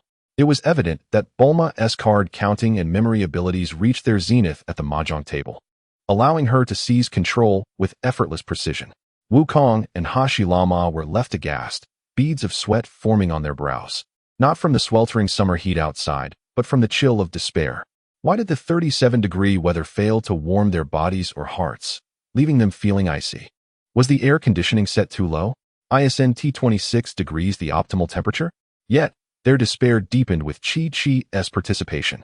This young girl, utterly oblivious to the intricacies of the game, arranged her tiles in a haphazard manner, sometimes in pairs, at other times in threes, or even single tiles lined up in a row, much to the amusement of the two men, who mistakenly believed she was inadvertently aiding their cause. After all, Bulma was on the verge of obliterating them, and if an inexperienced girl were to assist them, they would not appear so utterly inept, would they? However, the harsh reality exceeded their wildest fears. I think I won, Chi-Chi timidly announced, revealing a hand that seemed to boast a pair of sevens. The three leaned in, and to their astonishment, she had indeed formed a 7 pairs hand with all honor tiles. East, south, west, north, white, green, red. Was this not a pure 7 stars hand? Who in their right mind would use honor tiles to form such a hand? Is this reasonable? Is this appropriate? Is this even legal? In the next round, Chi-Chi meticulously arranged her tiles for a long while before quietly announcing, I'm declaring a double Richi? Excellent. In an effort to avoid a potential disaster, they decided to play honor tiles. Hold on. Just as they were about to take turns playing honor tiles, the three shared a moment of silent understanding. The lesson from the previous round loomed large. Bulma, 6 bamboo? Safe, few. Wukong, should I play 8 characters? He inquired cautiously, his demeanor bordering on shamelessness. And it was indeed safe. Finally, Hashilama, 2 characters? His heart raced with trepidation, sensing an ominous premonition. But he hoped it was merely a figment of his imagination. Then Chi-Chi, I declare a win, it's a double Richi. The premonition had indeed materialized. Fortunately, it was only a standard win with a pair of characters. For sets, a single tile for a pair. How splendid. A concealed triplet and a double Richi. Bulma and Wukong could only marvel in astonishment. Yet one person had already succumbed, clutching their heart and collapsing onto the table in distress. Is this reasonable? Is this appropriate? Is this even legal? In the subsequent round, Wukong cautiously played a 9 bamboo and then looked at Chi-Chi with hopeful eyes. If only this fiancé of his could decipher his intentions, as long as this tile was accepted, he could quietly set a trap for a potential win. Chi-Chi, I won. Wukong, huh? Chi-Chi, I won. Wukong. Wukong again? Chi-Chi, it's alright. Just a pure color and a complete straight. A pure color alongside a complete straight. What is that? Wukong felt a sense of foreboding. Recalling the lessons learned in the previous rounds, Chi-Chi pushed her tiles forward. This is a pure 9 lantern. Little sister, are you employing your skills against your own family? This is perilous, especially since who in their right mind would let their fiancé win a pure 9 lantern at the expense of their fiancé? Are you treating your fiancé like a fool? Chi-Chi, it was one thing for Hashilama to be mercilessly beaten, but for me, son Wukong, there should be no reason for this, no justification. This is simply outrageous. Wukong and Hashilama were utterly disheartened. They could not outplay Bulma with skill, nor could they outluck Chi-Chi. The game had become unplayable. If this continued, they would find themselves in servitude to repay their gambling debts. Although their debts consisted of push-ups, considering their physical capabilities, the exchange rate among the four was approximately 110, 100, 300. Given Wukong and Hashilama's current abilities, it was not far-fetched to imagine the Earth facing a crisis. At this juncture, the two brothers nearly knelt before the two ladies, pleading for a simpler, more luck-based game that emphasized teamwork. Ultimately, After their fervent requests, the game transformed into a partnership poker match, Wukong and Hashilama against Bulma and Chi-Chi. This format indeed salvaged some dignity, although they often lost. The two brothers occasionally managed to win a few rounds, balancing the score at 3 wins to 16 losses. While they still lost more often than they won, the fact that they could win at all was a sufficient consolation. The two men were on the verge of tears, celebrating this hard-earned victory. As for whether the two ladies displayed any mercy or leniency, the brothers could not care less, as long as they secured a win. Their expressions were enough to say it all. Amidst the playful banter and shared meals, Hashilama gradually began to recount tales of the realms of spirits and demons. With a few victories under his belt, he was no longer in a state of panic and was in the mood to share stories, while Wukong chimed in jovially. Firstly, the world you inhabit, or rather, the universe we find ourselves within, comprises realms of the underworld, hell, and a reincarnation system. Hashilama's opening statement captured everyone's attention, causing even the act of drawing tiles to slow down. Upon death, souls journey to the underworld, where they are judged by the various Yama kings. Ordinary souls queue for reincarnation. This is the fundamental process. He glanced at the curious crowd and continued. The beings of the Lingjia, to some extent, serve as the administrators of this system, the elite among humanity. The roles of Gui Chai, Yanlua Wang, and even the higher-ranking Jia Wang and Jia Wang Shun are predominantly filled by those from the Lingjia. One could say that the Lingjia holds the most stable and exalted position in the entire universe. Hashilama spoke with a calm demeanor, devoid of much pride. However, due to the exceedingly long time spans required for these divine roles to be renewed, often measured in thousands or tens of thousands of years, the vast majority of Lingjia individuals are merely ordinary people, with only a select few ascending to power. Fortunately, the population of the Lingjia is not large. What about the Magia? Wukong could not help but inquire, recalling the entangled demonic energy. The Magia, Hashilama's tone grew somber. In stark contrast to the orderly Lingjia, the Magia resembles a fragmented realm, rife with chaos and violence. They frequently attempt to breach boundaries and invade other worlds to wreak havoc. There are profound reasons behind this. He paused for a moment and revealed a crucial piece of information. In the face of death, all beings across the world, Ling, Emo, and Run, are equal when the time comes.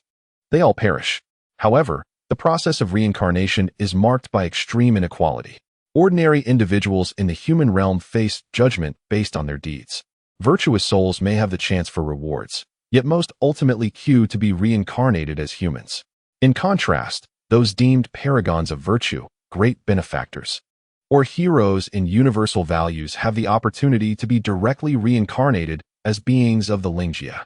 This serves as a pathway for the elevation of the soul. He surveyed the crowd. Upon death, Lingjia individuals are reincarnated based on their past merits, determining whether they remain in the Lingjia or return to the human realm. Moreover, they do not need to queue for reincarnation. They can even exert some control over the timing. Most importantly, Lingjia individuals will absolutely, without exception, never be reincarnated into the Magia. Conversely, Hashilama's voice turned cold. Individuals in the human realm who are villains or heinous criminals descend into hell upon death and, after serving their sentences, are not reincarnated as humans but are cast directly into the Magia. The most tragic aspect for the beings of the Magia is this: when they die, they truly die. Their souls dissipate entirely, with no reincarnation, no future. His words rendered the air at the table heavy. However, he shifted his tone. Heaven has not entirely closed off the pathways for the Magia. This very fact is the source of their aggressive nature. If Magia individuals unite with beings from the other two realms and bear offspring, then this bloodline has a minuscule chance of reincarnating back into the Magia. This opportunity is somewhat greater for powerful Magia beings. Bulma astutely grasped the implication. So they desperately seek to invade other worlds to find lands and races capable of bearing offspring? Precisely, Hashilama nodded, his expression grave. Yet, the most egregious issue arises. There exists reproductive isolation among different races. Many Magia individuals toil to open pathways, invading new worlds only to discover they are utterly incapable of producing offspring with the local inhabitants, a despair that can drive them to madness. Even more horrifying, he added, is that even if some Magia individuals are fortunate enough to find races without reproductive barriers, the majority who cannot reproduce out of extreme jealousy and a desire for destruction, often adopt a mindset of if I cannot have it, neither shall you, and initiate devastating wars, bringing pure calamity to that world. This is a principal reason for the Magia's notorious reputation. They harm others without benefiting themselves. They are professionals in that regard. Upon hearing this, a chill swept over everyone. Wukong furrowed his brow. What about Madara? Hashirama sighed, a complex expression crossing his face. Madara, my foolish brother, seeks to open the gates of the Magia for what he believes to be noble reasons, to instigate a full-scale war between the Magia and the Lingia, seizing the opportunity to cleanse and purify the Magia. He believes that the sacrifices made in the process are worth it compared to permanently eradicating this cosmic blight. After all, those in the Lingia and human realms can be reincarnated. Death is merely death, right? He has decided for everyone. Bulma exclaimed, her voice thick with discontent. What nonsense! Wukong echoed, his brow knitted in concern. Even Chi-Chi's small face was flushed with anger. Indeed, Hashirama replied helplessly. He possesses lofty ideals and aims for greatness. Yet he nonchalantly places countless innocents upon the altar. That is what I find most intolerable. We must find him and stop him, if he wishes to sacrifice himself alone. Even rallying like-minded individuals to restore order, I would wholeheartedly support him. I could even become his vanguard. However, his unilateral decisions, abandoning so many innocents merely to fulfill his own lofty goals, compel me to find him and deliver such a beating that even his own dog wouldn't recognize him. Wukong stroked his chin. So, his grand plans ultimately revolve around the Dragon Balls. Bulma interjected, her gaze sharp. Only the Dragon Balls, that nearly omnipotent wishing device, could possibly realize his insane ambitions. A palpable sense of urgency enveloped the group. Combining Hashirama's earlier statements with Bulma's deduction, it became evident that Madara likely lurked within the Red Ribbon Army, possibly having persuaded or controlled its higher echelons, sending Hashirama's brother far away to the Icy Tower. Finally, Wukong posed a deeper question. What is the source of the Lingia and Magia? Who established these rules? Hashirama shook his head. I do not know. That is an ancient and profound secret. Perhaps only the Jia Wang, or even the Jia Wang Shun possess knowledge of it. Yet, Wukong felt a jolt within him, a vague yet astonishing hypothesis emerging in his mind.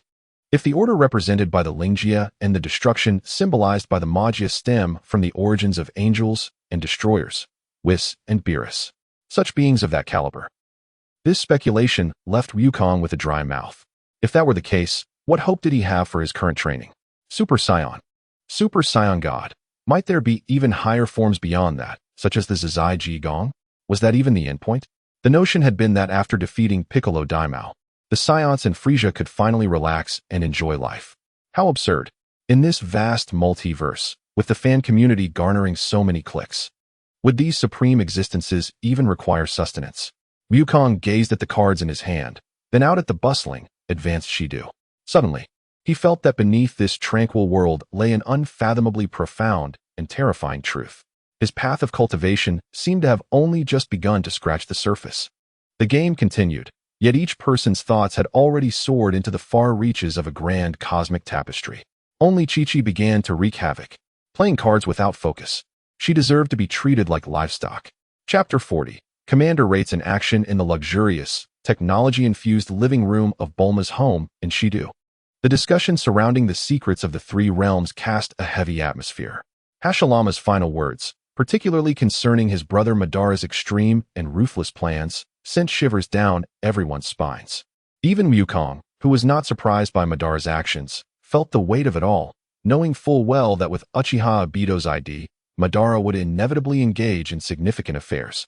He wishes to sacrifice himself alone, even rallying like-minded individuals to restore order. I would wholeheartedly support him. I could even become his vanguard. Hashirama's voice was charged with suppressed fury as he clenched his fists.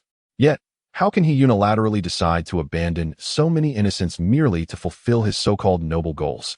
I am determined to find him and deliver such a beating that even his own dog wouldn't recognize him. His declaration was resolute, filled with the disappointment of a brother and the determination of a just man. Bulma calmly articulated the crux of the matter, her fingers unconsciously tapping on the table. Only something as nearly omnipotent as the Dragon Ball could feasibly realize his grand and reckless scheme. Indeed, Goku interjected, his gaze sharp, we must thwart him. We cannot allow him to locate the Dragon Ball first. A palpable sense of urgency enveloped the four of them. They seemed to envision the man named Madara lurking in the shadows, weaving an immense web aimed directly at the treasure that could fulfill any wish. Meanwhile, far removed from the splendor of Shidu, in a lavishly fortified stronghold, lay the lair of the Red Ribbon Army. In a command room imbued with a stark metallic ambience and replete with surveillance screens, the atmosphere starkly contrasted with the tension elsewhere. A young man with black, spiky hair, a few errant bangs covering his right eye, reclined leisurely in a spacious command chair. He crossed his legs, holding a steaming cup of red tea, and elegantly sipped from it. On the table before him, a miniature radio disguised as an ordinary ornament was clearly broadcasting the conversation from Bulma's living room in Shidu, where Goku and the others were deliberating on Madara and the Dragon Balls. It appeared that the technology of the Red Ribbon Army was not as inferior as it seemed. It was evident that the path of advanced robotics would prove formidable in the future. This small surveillance device was likewise formidable, managing real-time monitoring and transmission over such vast distances. As for the unfavorable remarks regarding his grand design emanating from the radio, Madara appeared unfazed, a subtle, mocking smile playing on his lips. "My foolish little brother," he murmured to himself, a hint of disdain in his tone. "He has indeed managed to find a few competent allies. Quite fortunate, isn't he?" Casually, he switched off the radio, drained the remaining tea in his cup, and gently closed his eyes, seemingly in a state of pretense or deep contemplation. Barely had he shut his eyes when a respectful and rhythmic knock resounded at the door. Knock, knock, knock. Without opening his eyes, Madara responded nonchalantly, "Enter." The door swung open to reveal an exceptionally robust man, his skin dark and glistening. Sporting a polished bald head, dressed in the uniform of a senior officer of the Red Ribbon Army, his thick lips pressed firmly together, he bore an expression of solemnity. As he entered, the command chair slowly rotated. No longer was the chair occupied by the nonconformist youth with spiky hair, but rather by a diminutive middle-aged man with a mane of fiery red hair, donning a black eye patch, his remaining eye radiating authority and coldness. This was Madara's disguised persona, General Ritter. Ritter casually glanced at the imposing figure of his capable deputy, his most trusted ally. Yet, his gaze seemed to penetrate the depths of the man's soul, causing the giant to instinctively lower his head, unable to meet his eyes. Evidently satisfied with the deputy's deference, Ritter finally spoke, his voice deep and suffused with an air of oppression. "Speak." "Sir," the black deputy reported respectfully, his voice resonant. "We have just received definitive news from the northern border. The ice and snow tower has been breached. General Vega, android number 8, and the magically altered beasts have all been defeated and captured by the enemy, currently being transported to Shidu." Understood. Ritter's reaction was surprisingly subdued, as if he had anticipated this outcome all along. In truth, he had known, even earlier than his deputy. Who would have guessed that this esteemed commander had installed miniature tracking and listening devices on the mid-level officer he dispatched to the remote area, Hazaram? The deputy paused momentarily before continuing, his tone growing more grave. Additionally, based on fragmented information, the third-level guard of the ice and snow tower, Hazaram, is suspected of having defected and joined the invaders. He raised his head, a glint of ferocity flashing in his eyes. "Sir, I recommend we dispatch a cleanup team, both to rescue General Vega and to eliminate the traitor Hazaram at all costs." While attempting to rescue Vega might be feasible, requiring minimal effort, Ritter deemed it unnecessary to eliminate Hazaram. His fingers lightly tapped the armrest, and his words caught the deputy off guard. "But sir, we cannot tolerate betrayal." The deputy attempted to argue. Ritter raised his hand, interrupting him, a barely perceptible coldness flickering in his solitary eye, whether directed at Hazaram or the deputy, or perhaps something else entirely. Fortunately, Ritter did not prolong the suspense with silence. His tone turned particularly frigid. "The Capsule Corporation is not a foe we can afford to provoke at this moment. It would be foolish to interfere with the guests of their heiress on the territory of such a wealthy behemoth. Let this matter rest." "Yes, understood, sir." The deputy, though reluctant, recognized that Commander Ritter's judgments were typically accurate. Indeed, the financial and technological prowess of the Capsule Corporation was sufficient to render the Red Ribbon Army cautious.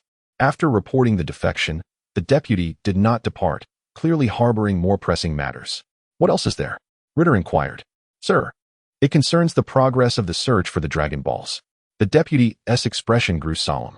The team led by General White is currently conducting a search in the southern seas. However, conditions in that area are complex, and our radar precision is severely lacking. It's like searching for a needle in a haystack, and we have yet to achieve any results. Then let them withdraw, Ritter commanded without hesitation. Withdraw? The deputy looked up in astonishment. But sir, that Dragon Ball is likely located in that very sea. Humph, Ritter scoffed, a glimmer of cunning illuminating his solitary eye. Our inability to find it does not mean others cannot. Aren't there a few youngsters with ultra-precise Dragon Ball radars? Let them take that space. Once they find it through their own efforts, we can simply seize it from them. Wouldn't that be more efficient? At this, the deputy's eyes brightened, admiration evident on his face. Your wisdom is unparalleled, sir. I shall promptly instruct General White to withdraw from that sea and establish a surveillance network. Wait, Ritter called out to the deputy, who was about to turn away, yet had not finished speaking. Since we are engaged in naval operations, let those three brothers set out as a precaution to be on standby in that sea region. The three brothers? The deputy hesitated for a moment, then seemed to grasp something, a knowing expression crossing his face as he nodded vigorously. Yes, I will notify them immediately. And Ritter's voice suddenly turned icy. The murderous intent emanating from his solitary eye chilling the very air of the command room. If there is an opportunity, eliminate everyone in that squad except for Hazaram, leaving not a single survivor. The deputy was taken aback, quickly interjecting, Sir, that squad includes the sole heir of the Capsule Corporation, Bulma, as well as the champion of the previous World Martial Arts Tournament, Son Goku. Could that possibly? And what of it? Ritter interrupted him, his tone ominous and filled with undeniable dominance. In Shidu, on their territory, I may choose to avoid confrontation. But here, on our ground, under our power. He leaned slightly forward, despite his shorter stature, his demeanor imposing. Should I shy away from their prowess? We are the Red Ribbon Army. These emphatic, audacious words instantly ignited a fervor in the eyes of the black deputy. Yes, sir. Long live the Red Ribbon Army. The deputy straightened his chest, responding loudly, before swiftly turning to execute his orders. As the command room door slowly closed, only Commander Ritter remained. He turned back to his chair, facing the expansive floor-to-ceiling window, and a cold, fervent smile gradually spread across his lips. Dear brother, the helpers you have gathered may grant you a semblance of false hope, yet ultimately, you shall all come to the realization that, in the face of the inevitable new birth, all struggles are in vain. Meanwhile, the adjutant, briskly traversing the corridor, pondered. Although he was unaware of when His Excellency developed a penchant for tea, it was quite unacceptable that the logistics team provided such inferior tea leaves as a mere formality. The adjutant was undoubtedly a steadfast supporter. On another front, in Shidu at the Bulma residence, the brief respite and card game meeting concluded, and the urgency of action once again loomed. While learning about spiritual energy was significant, Hazarama asserted that it was not an endeavor to be accomplished overnight. It was prudent to first explain the relevant knowledge. After all, the primary objective remained to swiftly gather the Dragon Balls and thwart Madara, for time waits for no one. Should there be an excessive delay, unforeseen changes could arise, placing one's side at a disadvantage. As for the prerequisites for learning spiritual energy, there was no need for haste. After all, urgency would yield no results.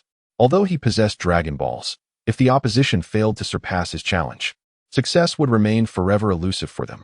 Conversely, if he were to collect the Dragon Balls first and make his wish, then even if Madara wielded immense power, he would have to wait for another opportunity. The crux of the matter was that while gathering the Dragon Balls, conflicts with the Red Ribbon Army were inevitable, and this process represented the optimal moment to eliminate the living forces of the Red Ribbon Army. Once their reach extended across the globe was eradicated, they could then confront the Red Ribbon Army directly, dismantling their stronghold and systematically draining the life from their higher-ups until Madara was located. The script was already penned. Now, it awaited execution. Thus, the Dragon Ball search team reconvened, welcoming a formidable new member from the spirit world, Hazarama. Beside the massive circular aircraft, Goku stood with one hand on his hip and the other pointing forward, striving to recapture the feeling of leading the team, exclaiming exuberantly, "Ahem. Let us go." The aircraft remained unresponsive, its hatch firmly shut. An awkward silence filled the air. Pucci. Chi-Chi was the first to succumb to laughter, her voice ringing like silver bells. Ha ha ha. Hazarama joined in, laughing heartily, his sunlit visage brimming with mockery. Bulma crossed her arms. casting a condescending glance at Goku. Her signature disdain evident as she remarked, "A defeated foe dares to give orders here? Who bestowed upon you such audacity?" Goku felt a buzzing pain in his head. How could matters from the card table be brought to the surface? That was all in the past. After all, those were bygone events. He had been out of sorts that day, lacking experience. A prolonged hiatus had led to a decline in strength. Otherwise, the outcome would not have been so swift. Goku had much to articulate, yet found himself tongue-tied. After all, 1's failures were an inherent flaw. It was truly hard to express that 1's own shortcomings were understandable. Of course, Goku was not the only one at a loss for words. Hashirama's laughter abruptly ceased as he coughed, clearly stung by the term defeated foe. These two brothers could essentially bid farewell to poker and mahjong. The blunders and foolishness of Goku and his pig-headed temper were palpable. Bulma smirked victoriously, then turned to the luckiest player at the card table, affectionately ruffling Chi-Chi's hair. "Chi-Chi, it's your turn to give the orders." Chi-Chi's little face flushed with excitement as she stepped forward, mimicking Goku's earlier stance. Raising her small hand with vigor, and with a bright, spirited voice declared, "The Dragon Ball search team sets forth." Virum. The aircraft's engines roared to life, rising smoothly and tracing a graceful white arc across the sky as it sped toward the horizon. Inside the cabin, Goku quickly recovered from the awkwardness, linking arms with Hashirama as they delved into the workings of the Dragon Ball radar. Bulma began charting a course, while Chi-Chi curiously gazed at the sea of clouds outside. Though they were unaware of the dangers lurking within the unknown ocean ahead, nor the traps Madara, Rate, had laid, at this moment, the four members of the team brimmed with confidence. Goku brandished his fist, declaring, "What Red Ribbon Army? Pathetic. Clean your necks and wait for death." Hashirama's gaze was resolute, and that troublemaker Madara, "Prepare to be dispatched." Bulma, overflowing with confidence, proclaimed, "With my black technology on hand. Any trap is merely a paper tiger." Chi-Chi nodded vigorously, "Yes. As long as we work together, the Dragon Balls will surely be found by us first." The aircraft transformed into a speck of light in the sky, carrying hope and determination as it embarked on a new adventure. Meanwhile, the storm gathering in the ocean where the Dragon Balls lay concealed was on the verge of breaking. Barring any unforeseen circumstances, the next chapter awaited action. Chapter 41. Into the ocean. Into the vast ocean to catch the big fish. The aircraft skimmed over the azure sea, beneath which lay an endless expanse of ocean. The sky was a brilliant blue, with wisps of white clouds leisurely drifting by. Had they not borne a heavy responsibility, it would have been an impeccable vacation setting. The signal grew increasingly robust. Bulma focused intently on the Dragon Ball radar, which she had modified, its capabilities enhanced significantly.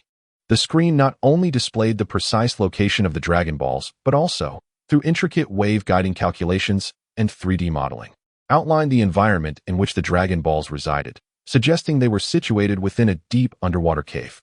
She furrowed her brow, explaining, "The radar technology of those Red Ribbon Army scoundrels is subpar. It's normal that they cannot locate it. This place lacks precise coordinates, making it more challenging than finding a needle in a haystack." The aircraft descended near the closest coastline. The four exited the hatch, greeted by the salty tang of the sea breeze. Compared to the steel jungle of Shidu and the icy domain of the Ice Castle, the seaside environment was undeniably beautiful. However, caution was paramount. A thorough examination of the current surroundings was necessary. Yet, whether through high-tech satellite surveillance or the acute senses of Goku and Hashirama, no trace of the Red Ribbon Army could be detected. To be on the safe side, Goku even sped around the vicinity, yet still found nothing. It appeared that due to their swift actions, the Red Ribbon Army had yet to uncover their presence, as the disparity in technological prowess was considerable, placing them at an advantage. Once assured of their safety, they no longer hesitated to prepare for their descent into the sea. However, there were still some matters to address beforehand. Switching vehicles, Bulma snapped her fingers, and a multi-purpose capsule was tossed. Bang! As the smoke dissipated, a sleek, high-tech mini-submarine materialized at the shore. The aircraft soared above, while the submarine submerged below. Each possessed its own name and function, suited for their respective environments. The exchange of tasks between the aircraft and submarine was complete. Wow! Upon boarding the submarine, Goku and Chi-Chi exclaimed in awe. The submarine appeared compact, but its interior space, expanded through capsule technology, was remarkably spacious and comfortable. Even more astonishing were the amenities: surround sound for music and karaoke, an AI-driven navigation system, a built-in database for movies and ebooks, and even a mini snack and beverage automatic replenishment station. This was not merely an exploration tool. It was a mobile underwater leisure pod. It resembled a modern electric vehicle with autonomous driving capabilities. Everyone knew that submarines could be stifling once submerged, yet only Bulma, with her capsule company, had managed to provide entertainment for the crew on board. "Bulma, you truly have enjoyment woven into your very being," Hashirama remarked with a chuckle, admiring the luxurious features. The group boarded the submarine, the hatch closed, and they began their slow descent into the cerulean waters. The AI driving system, guided by radar, descended smoothly towards the target's depth. The journey was remarkably uneventful, without any disturbances from the Red Ribbon Army. Wukong scratched his head, unable to recall the original plot from ages past. With no enemies outside and none upon entering the sea, could it be that their swift actions caught the adversary unawares? Was it possible they had finally entered a phase of rapid progression? This level of ease seemed too fortunate for a group like theirs. Clearly, fortune was on their side. To avert the occurrence of Murphy's Law, Wukong resolved to refrain from uttering any ill-fated words, opting instead to speak auspiciously and shower compliments to invite good omens and luck. The submarine soon located the concealed entrance of a cave nestled within the rocky seabed and cautiously navigated inside. The interior of the cave was a wondrous sight, surprisingly devoid of seawater, revealing a vast chamber filled with air. Evidently, this had once been a treasure trove for some fortunate soul. At the center of the cave, upon a stone pedestal, lay a dragon ball shimmering with 4-star brilliance, resting quietly. Surrounding the dragon ball were abundant treasures, jewels, diamonds, gold and silver artifacts, and various crafts. Although lacking an appreciation for their aesthetic value, it was clear they possessed considerable worth. As for the traps guarding the treasures, please, without the interference of the Red Ribbon Army, these traps hardly posed a challenge. Wukong charged forward to trigger all the mechanisms, with Hashirama standing ready to guard. And then everything would be straightforward. There was really no need for excessive elaboration. After all, how could mere traps designed for ordinary humans withstand the prowess of Wukong and the Great Pillar? Regarding the tanks, planes, and ships scattered throughout the cave, TSK, Bulma was piloting a Gundam and donning mecha gear. How could she possibly be interested in such outdated toys? Not to mention Wukong and Hashirama. These two could dismantle them with ease. Even Chi-Chi would find no allure in them. Who would be so frivolous as to frolic with tank cannons instead of appreciating gemstones and antiques? Such behavior was hardly befitting of a normal girl. Chi-Chi was perfectly reasonable. Thus, she remained indifferent to these ancient weapons. However, these treasures were secondary. The primary objective had been achieved. Wukong joyfully grasped the Dragon Ball, wiped it clean, and placed it into a designated storage box, while cautiously surveying the surroundings, ears perked up, the alarm already at maximum. Yet still, no ambush ensued. After confirming there was no danger, delightful events awaited them. What shall we do with these treasures? Chi-Chi pointed at the heap of riches. Simple, Bulma exclaimed grandly, pulling out several multifunctional capsules to pack everything up. They would divide it at home, ensuring everyone received their share. The capsules emitted a powerful suction, swiftly clearing the cave of riches, leaving not even a copper coin behind. When it came to splitting the spoils, Wukong was the first to declare, "I'll pass. Since my debut, I've been relying on you, Bulma, for food, drink, entertainment, and even flying vessels and submarines. You three can decide how to divide these treasures." The little rich girl, Chi-Chi, quickly waved her hand. "I also do not want any. Bulma has always taken care of me, bringing me on adventures and exposing me to the world. I am already very grateful." The ethereal being Hashirama was even more direct, stating, "I am currently a paid bodyguard, tasked with protecting my employer and assisting in locating the Dragon Balls. These additional gains have nothing to do with me. If you have a conscience, just give me a big red envelope." The trio's integrity left Bulma momentarily stunned. Then she placed her hands on her hips, her brows furrowing in indignation. "Hey, who do you think you're looking down upon?" Her voice carried the confidence and slight irritation of a wealthy heiress, as she asserted that she did not lack for such trifling items. The confidence of the world's richest endowed Bulma with unparalleled beauty and poise. As she spoke, she squinted, pinching her thumb and pinky fingers together, making a gesture that might provoke a certain group. "What else with the formality? Everyone gets a share?"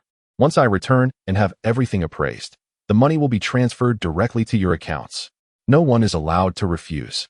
This proclamation of a wealthy individual who was indifferent to money, combined with her cheeks slightly flushed with excitement, made her appear particularly striking. At that moment, Bulma truly exuded charm. She was perfect for being a leader. Wukong sincerely praised her. I never expected you, Bulma, to possess not only beauty, intelligence, wealth, and generosity, but also such a liberality and sense of loyalty. Impressive. Flattered, Bulma burst into laughter. What do you think? I have many more virtues. What you see now is merely the tip of the iceberg. After this brief interlude, they prepared to leave. Earlier, to facilitate movement within the cave, everyone had changed into simple swimwear. However, when Bulma donned her swimsuit, Wukong, Chi-Chi, and Hazarama couldn't help but steal a few glances. At 17, her figure was astonishingly developed, with curves that seemed almost unreal. Such a physique could only be the result of significant expenditure of time and money on nutrition, massages, and exercise. Truly, she was a member of the world's elite. Of course, this was just a minor spectacle during their adventure. Now, the group changed back into comfortable attire, boarded the submarine, and began their return journey. However, just as the submarine exited the cave and began to ascend back to shore, true trouble arrived. The radar screen suddenly filled with a multitude of red dots. Alarm! Alarm! A large number of underwater units detected surrounding them. Identification signal, Red Ribbon Army. The AI's alarm blared sharply. What? Bulma immediately switched to manual driving mode. How did they end up here? And in such numbers? Outside, dozens of armed submarines from the Red Ribbon Army encircled them from all directions, like sharks sensing blood. Torpedoes and specially designed underwater bullets rained down upon them. These persistent pests were incredibly irritating. Everyone, brace yourselves, Bulma shouted, maneuvering the submarine with astonishing agility, darting left and right, narrowly evading most of the attacks.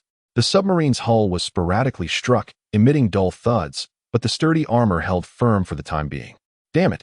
Were they lying in wait for us to enter the cave? Wukong clenched his fists, his gaze fixed outside. The reason was no longer important. Survival was paramount. As Bulma responded while desperately countering the submarine's assault, Chi-Chi suddenly tugged at her sleeve, trembling slightly. Bulma, shouldn't you take a look outside? Bulma, focused on dodging torpedoes, impatiently retorted, what are you looking at? Can't you see I'm Her peripheral vision caught sight of the observation window. For an enhanced viewing experience, this luxurious submarine had 6 large reinforced glass windows on either side. At that moment, 3 of the windows displayed 3 exceedingly bizarre, non-human faces. One was a fishman with a jagged long nose, indigo skin, and a menacing grin. Another was an extremely burly giant with a head full of golden hair, wearing a metallic jaw and a fierce gaze. The last one resembled a massive frog, with a katana at its waist, curiously inspecting the cabin with bulging eyes. Upon noticing the gazes of those inside, the 3 creatures cheerfully waved, appearing surprisingly friendly. Cold sweat instantly dripped down Bulma's back. Her submarine was extraordinarily fast, capable of evading torpedoes, yet these 3 beings effortlessly caught up with them. What on earth were these monsters? Bang! The friendly atmosphere of greeting lasted but a fleeting second. The fishman, with an indigo-hued, serrated nose, displayed a cruel grin before striking the reinforced glass before him with a powerful fist. Crack! The specialized glass, capable of withstanding immense deep-sea pressure, was shattered into a web of cracks by a single blow. Bang! Bang! Simultaneously, 2 others joined in, causing the remaining windows to fracture with a resounding crack. Desperate, Wukong felt as though he were suffocating. They were in the depths of the ocean. Should the submarine be utterly destroyed, the pressure and lack of oxygen would instantaneously claim their lives. Although the 4 of them possessed unique abilities, they ultimately remained land dwellers reliant on air. Wukong might be powerful enough to survive, but what of the other 3? Do not panic. In this life-or-death moment, Bulma unleashed her remarkable adaptability. She swiftly pressed a red button on the control panel while simultaneously tossing out 4 pre-prepared universal capsules. The automatic evasion mode was activated. Boom, boom, boom. Smoke filled the cabin as 4 sets of sci-fi styled, sleekly designed, seemingly tailor-made mechas appeared within. Hurry and put them on. I modified these mechas based on your physiques over the past few days, hoping to be prepared for any eventuality, never expecting we would actually need them. and they aren't too far off from my own size. Moreover, they are equipped with independent oxygen supply and pressure maintenance systems. Quickly, Bulma spoke rapidly, rushing towards one of the mechas. The mecha recognized its user, and its components swiftly opened, fitted, and locked into place in less than 3 seconds. Since this was the deep sea, one must be fully prepared. With the emergency measures deployed and the mechas donned, the safety of their group was now exponentially increased. As the main contributor, Bulma beamed with pride. Wukong, Chi-Chi, and Hasalama reacted quickly as well, rushing towards the other 3 mechas. Clad in their mechas, the visors sealed shut, and the built-in displays illuminated, providing data on their surroundings and individual statuses. Although the breathing felt somewhat mechanical, it was undeniably smoother. Most importantly, Bulma heeded Wukong's advice, opting for full coverage with the visors instead of appearing stylish, ensuring that all 4 mechas fit seamlessly, maximizing their defensive and survival capabilities. Just as the 4 of them finished equipping themselves, a resounding crash echoed. The 3 observation windows could no longer withstand the pressure and shattered completely. The frigid seawater surged into the cabin like a raging beast, the immense pressure nearly tearing the submarine apart. Yet, the 4 were prepared. The micro-thrusters behind the mechas activated, stabilizing their forms. Burst out of the submarine. Bulma shouted through the mecha's communication system.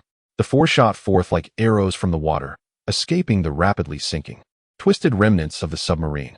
Suspended in the dim depths, they found themselves surrounded by dozens of menacing red satin-ribbon submarines, as well as 3 entities that resembled nightmares of the deep sea.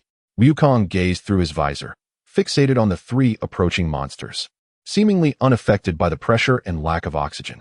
The blue-skinned fishman with a serrated nose was barehanded, the grotesquely rotund figure brandishing dual scythes, and the frog-like creature wielding a katana.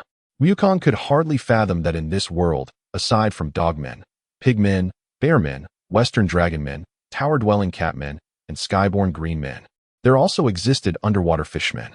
However, after considering it, he found little reason for astonishment.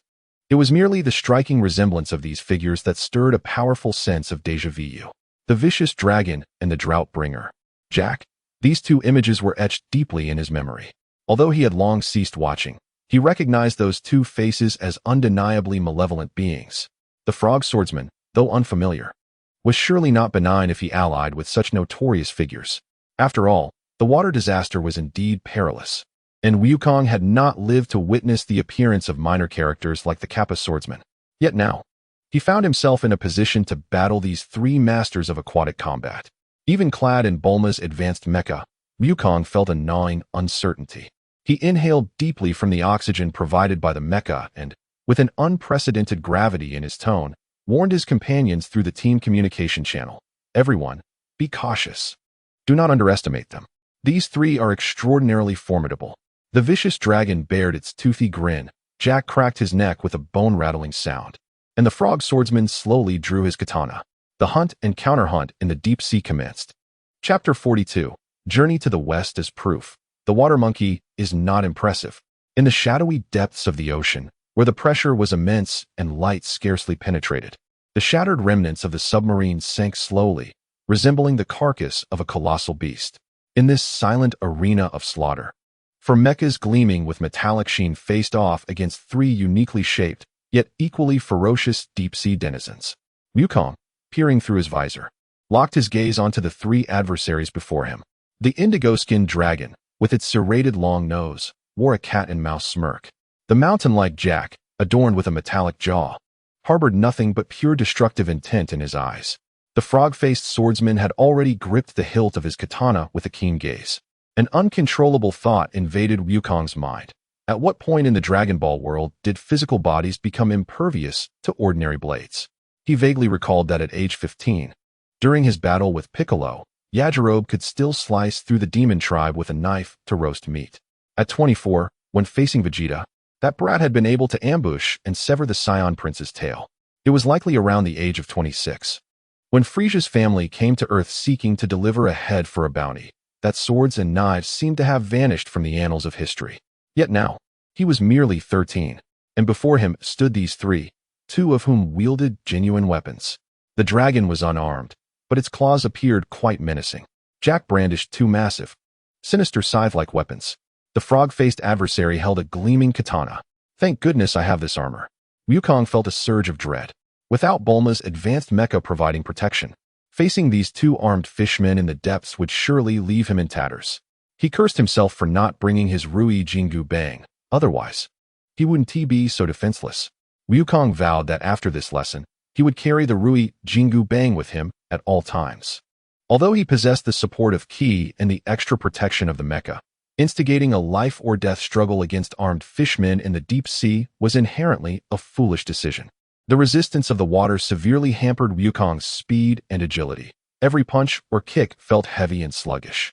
In contrast, his three opponents moved as if they had returned to their home turf, gliding through the water with swift silence, their attacks sharp and vicious, utilizing the water flow to perfection, even with the assistance of the mecha's thrusters. Attempting to match these natural ocean hunters in underwater combat was akin to asking how to pronounce the word disaster in capital letters. From the onset, the battle unfolded in a one-sided manner. Wukong sought to take the initiative, but his movements were delayed in the water. The dragon sneered and easily evaded, circling to his side, delivering a heavy blow with its scaled fist to the side of the mecha, producing a dull thud. Jack charged like a heavy tank, wielding his scythes. Although much of the force was absorbed by the mecha, the sheer impact still rattled Wukong's internal organs. The most perilous was the frog swordsman, whose katana struck like a snake emerging from its lair, always finding the most unexpected angles to stab, the blade gliding across the mecha's exterior, sparking and leaving deep gouges. This marks the first occasion since Wukong's debut that he has been treated like a mere punching bag, and he is filled with indignation. Yet, he can only seethe in impotent fury. Despite facing three adversaries, lacking the advantage of terrain, and being deprived of favorable timing and support, Wukong understands that these are not excuses. As the ace of the team, his duty is to confront the most formidable foes, endure the harshest blows, and sustain the heaviest damage, all while maintaining output, preserving his own life, inflicting harm, and ultimately vanquishing the opposition. With a clear understanding of his role, Wukong grits his teeth and alters his strategy. He ceases to pursue any single enemy, instead employing his thrusters to subtly adjust his position, anchoring himself in place and channeling a significant amount of energy into defense and perception, adopting a thoroughly defensive stance. In a disadvantageous environment, blind attacks yield no victory. They merely expose vulnerabilities, further worsening his predicament. Wukong resolves to remain steadfast against the onslaught, shielding his vital areas with his arms, his body contracting as he dodges and blocks, absorbing the frenzied strikes from three directions. The powerful punches from the evil dragon, Jack's charge, and the scythe slashes, along with the frog swordsman's elusive strikes, descend upon Wukong and his mech like a torrential storm. The mech's exterior emits spine-chilling groans, cracks begin to spread, and alarms sound from the internal pressure maintenance and oxygen supply systems. With no solid ground beneath him to leverage, Wukong is forced back through the sea, yet his eyes, visible through the visor, remain fixed on every movement of his adversaries, unwavering like granite. He becomes a colossal magnet for enemy fire, ensnaring the three strongest foes tightly around him. He even begins to purposefully present openings, luring his opponents into attacking, solely to delay them and create opportunities for his teammates. However, the minds of the Fishman trio are evidently not sharp as they fall for his ruse. Yet, amidst the fray, they start to recognize an issue. This slippery human boy, despite suffering greatly, maintains a formidable core defense that cannot be easily breached in a short time. Meanwhile, the thunderous explosions echo from afar, the flames glaring even beneath the sea's surface, signaling the destruction of the Red Ribbon Army's submarines one by one. Wukong's delaying tactics and steadfastness have granted Bulma and her companions ample time. At this moment, Bulma, Chi-Chi, and Hashirama are engaged on another battlefield, unleashing a whirlwind of destruction. Unlike the suffocating aquatic battle Wukong faces, Bulma and her team leverage the comprehensive capabilities of their mechs to decisively overpower the submarine forces of the Red Ribbon Army. Bulma's mech transforms its arms, extending high-frequency particle vibrating blades, as she gracefully navigates like a ballet dancer through the water, effortlessly slicing through the submarine's frail exteriors and triggering a series of explosive chain reactions. Her combat style exudes both aesthetic technological beauty and efficiency, Chi-Chi's mech places greater emphasis on mobility and precision strikes, continuously launching small torpedoes from its shoulder-mounted launchers, accurately targeting the submarine's propellers or observation windows. While each individual shot lacks substantial power, they invariably inflict critical damage, rendering the submarines incapable of combat.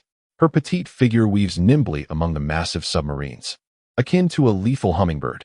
Hazarama's approach is the most unconventional, as he does not directly assault the submarines.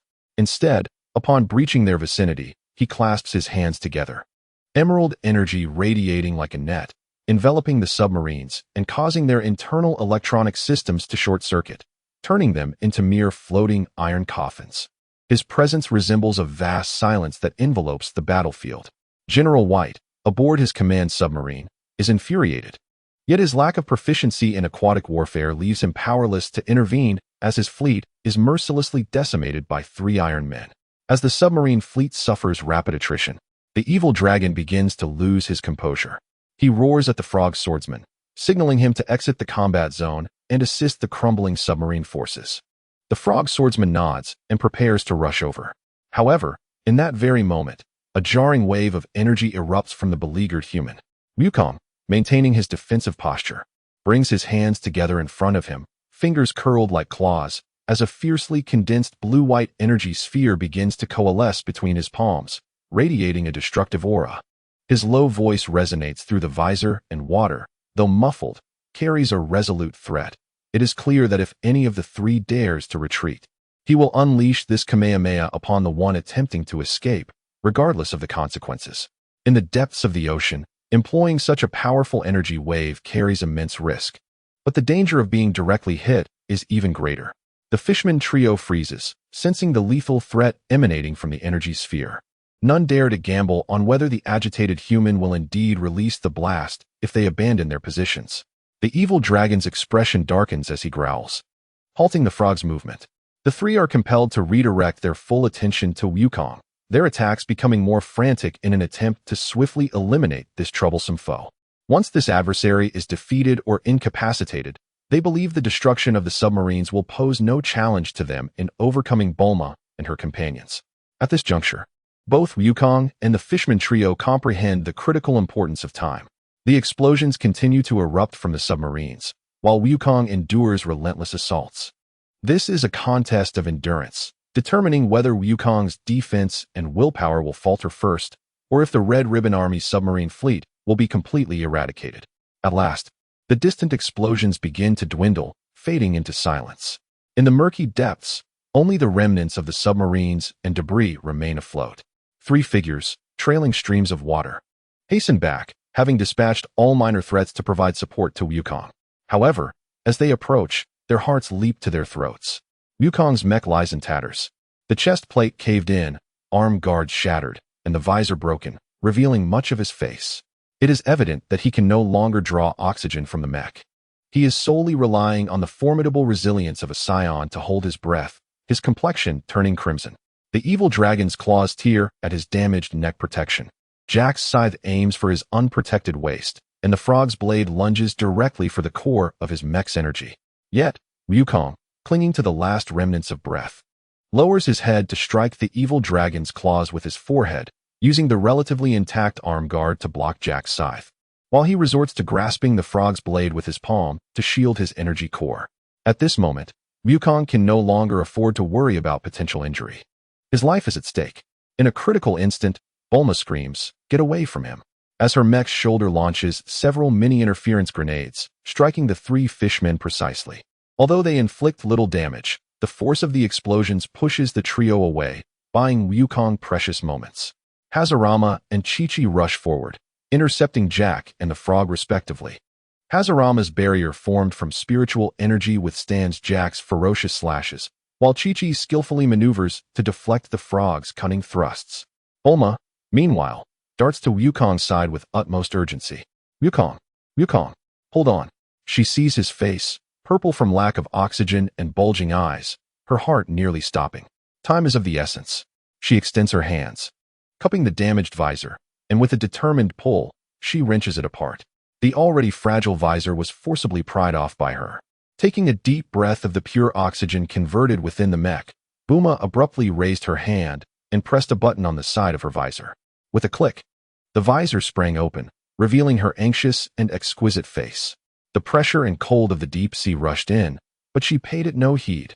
Then, against the dim backdrop of the ocean, amidst the floating debris and the whirlpool of fierce combat, Buma bent down suddenly and pressed her soft lips against Goku's slightly parted mouth, which was gasping for air due to oxygen deprivation, transferring the precious oxygen to him. In that moment, time seemed to freeze. The menacing dragon, poised to intensify its assault, momentarily froze in surprise. Jack and Hisong, who were entangled with Heisei Lama and Chi-Chi, also hesitated slightly. Even Heisei Lama and Chi-Chi experienced a fleeting moment of distraction, thinking, while our brothers are fighting desperately, you two are indulging in romance. Amidst the chaos of battle, you are sharing kisses?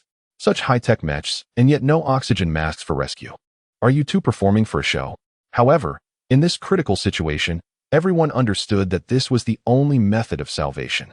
Compared to having Heisei Lama, a man, or Chi-Chi, a young girl, perform the act, Buma was indeed the most suitable choice. Nevertheless, understanding aside, it was hard not to feel irritated by the spectacle. The main characters had suddenly been overshadowed by the two of them. The brothers had to make room for the two, with time running out. Yet, this was not the time for grievances. In the few seconds it took for Buma to administer artificial respiration to Goku, the Fishman brothers realized it was the perfect opportunity to attack. Kill them, the dragon roared, charging towards the immobile Buma and Goku. Jack and Hisong also summoned their strength, attempting to break through Heisei Lama and Chi-Chi's defenses. Heisei Lama and Chi-Chi gritted their teeth, pushing their mech's performance to the limit. Heisei Lama's emerald energy shield became more solid than ever, not only withstanding Jack's frenzied scythe strikes, but also ensnaring the frog's swift blade. Meanwhile, Chi-Chi executed her movements with utmost precision, flitting about like a butterfly among flowers, refusing to retreat even in the face of danger. The bizarre juxtaposition of the two behind kissing while they fought valiantly against a formidable foe made Heisei Lama want to voice his frustration. But both he and Chi-Chi knew they had to hold the line. Fortunately, this struggle did not last long. A few seconds later, Goku, rejuvenated by the influx of oxygen, abruptly opened his eyes. His previously unfocused gaze regained its brilliance, radiating astonishing energy.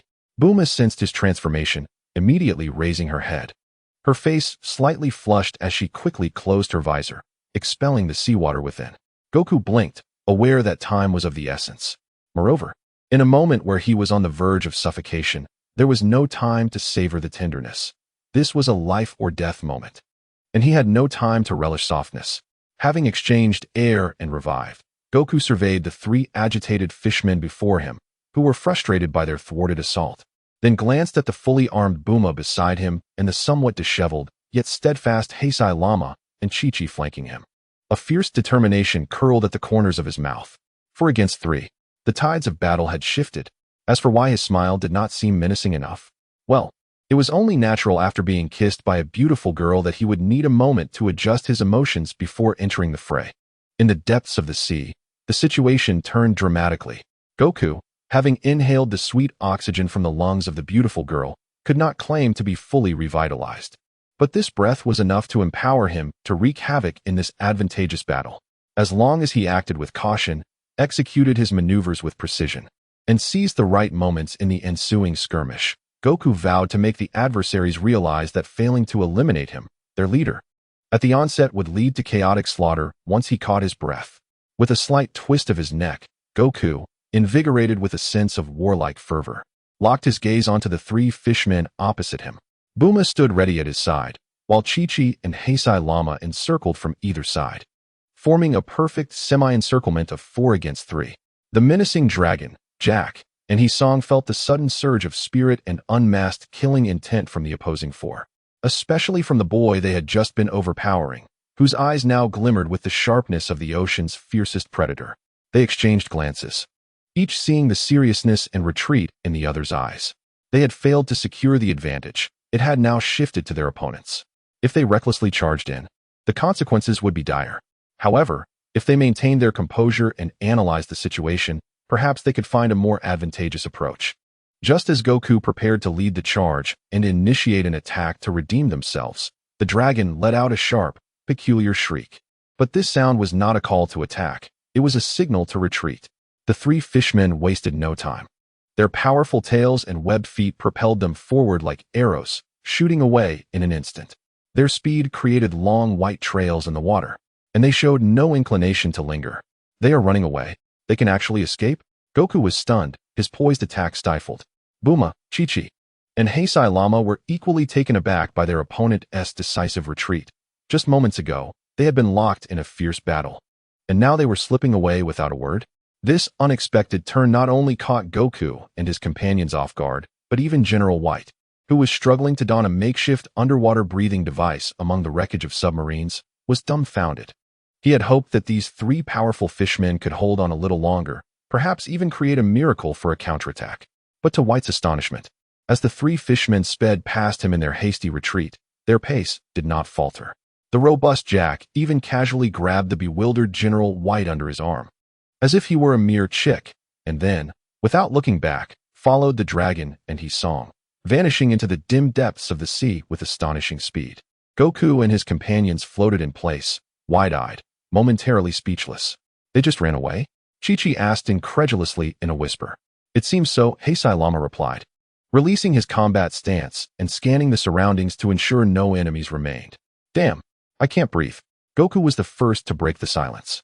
Of course, lacking a mech, he could not convert oxygen for breathing, nor could he interact or strategize with Bulma and the others inside the mech. Goku was currently holding his breath and could not utter a single word, yet he quickly swam towards the surface, heading in a direction completely opposite to that taken by the dragon and his companions, signaling to his teammates, "Get to the surface. I'm on the brink of suffocation. Just one kiss away from disaster." Bulma also regained her senses, suppressing the urge to criticize the fishmen for their lack of martial ethics, and quickly called out to everyone, "Follow me. I know the nearest shore." She maneuvered the mech ahead, grabbing Goku as she passed, then accelerated to lead the way, with Chi-Chi and Heisei Lama closely following. Both vigilant and protective, the four made no further delays and swiftly ascended. With splashes of water, they burst through the ocean's surface, landing on the soft golden beach. The bright sun shone down, the gentle sea breeze rustled, and the shadows of coconut trees swayed, creating a scene of serene beauty that starkly contrasted with the life and death struggle they had just endured in the depths of the sea. In stark contrast to the tranquil serenity of the coastline, the depths of the ocean are undeniably inhospitable to humanity. For the first 2 minutes after surfacing, Wukong was devoid of any inclination to admire the scenery. Rather, he was consumed by a greedy desire to inhale the salty yet refreshingly crisp air. Only when his lungs began to feel somewhat relieved did he gradually become aware of the gentle warmth of the sunlight upon his face and the soft caress of the sea breeze. At that moment, having truly come back to life, Wukong exhaled a long sigh of relief, proclaiming that salvation lay in the comfort of the shore, comparable to the intimacy of sharing breath. Naturally, this fleeting and unsavory thought was not one he would dare voice. Yet he became increasingly aware of one undeniable truth. He was utterly incapable of riding the Jinduyan. The Jinduyan's eyes were exceptionally bright. Meanwhile, Bulma, Chi-Chi, and Hashirama sequentially disengaged from their mechanical suits, gazing apprehensively at the placid surface of the sea. Their underwater adventure had been fraught with peril, narrowly escaping total annihilation. The three aquatic creatures, upon reaching the shore, would likely be no match for either Wukong or Hashirama in combat. Yet underwater, they had posed a lethal threat.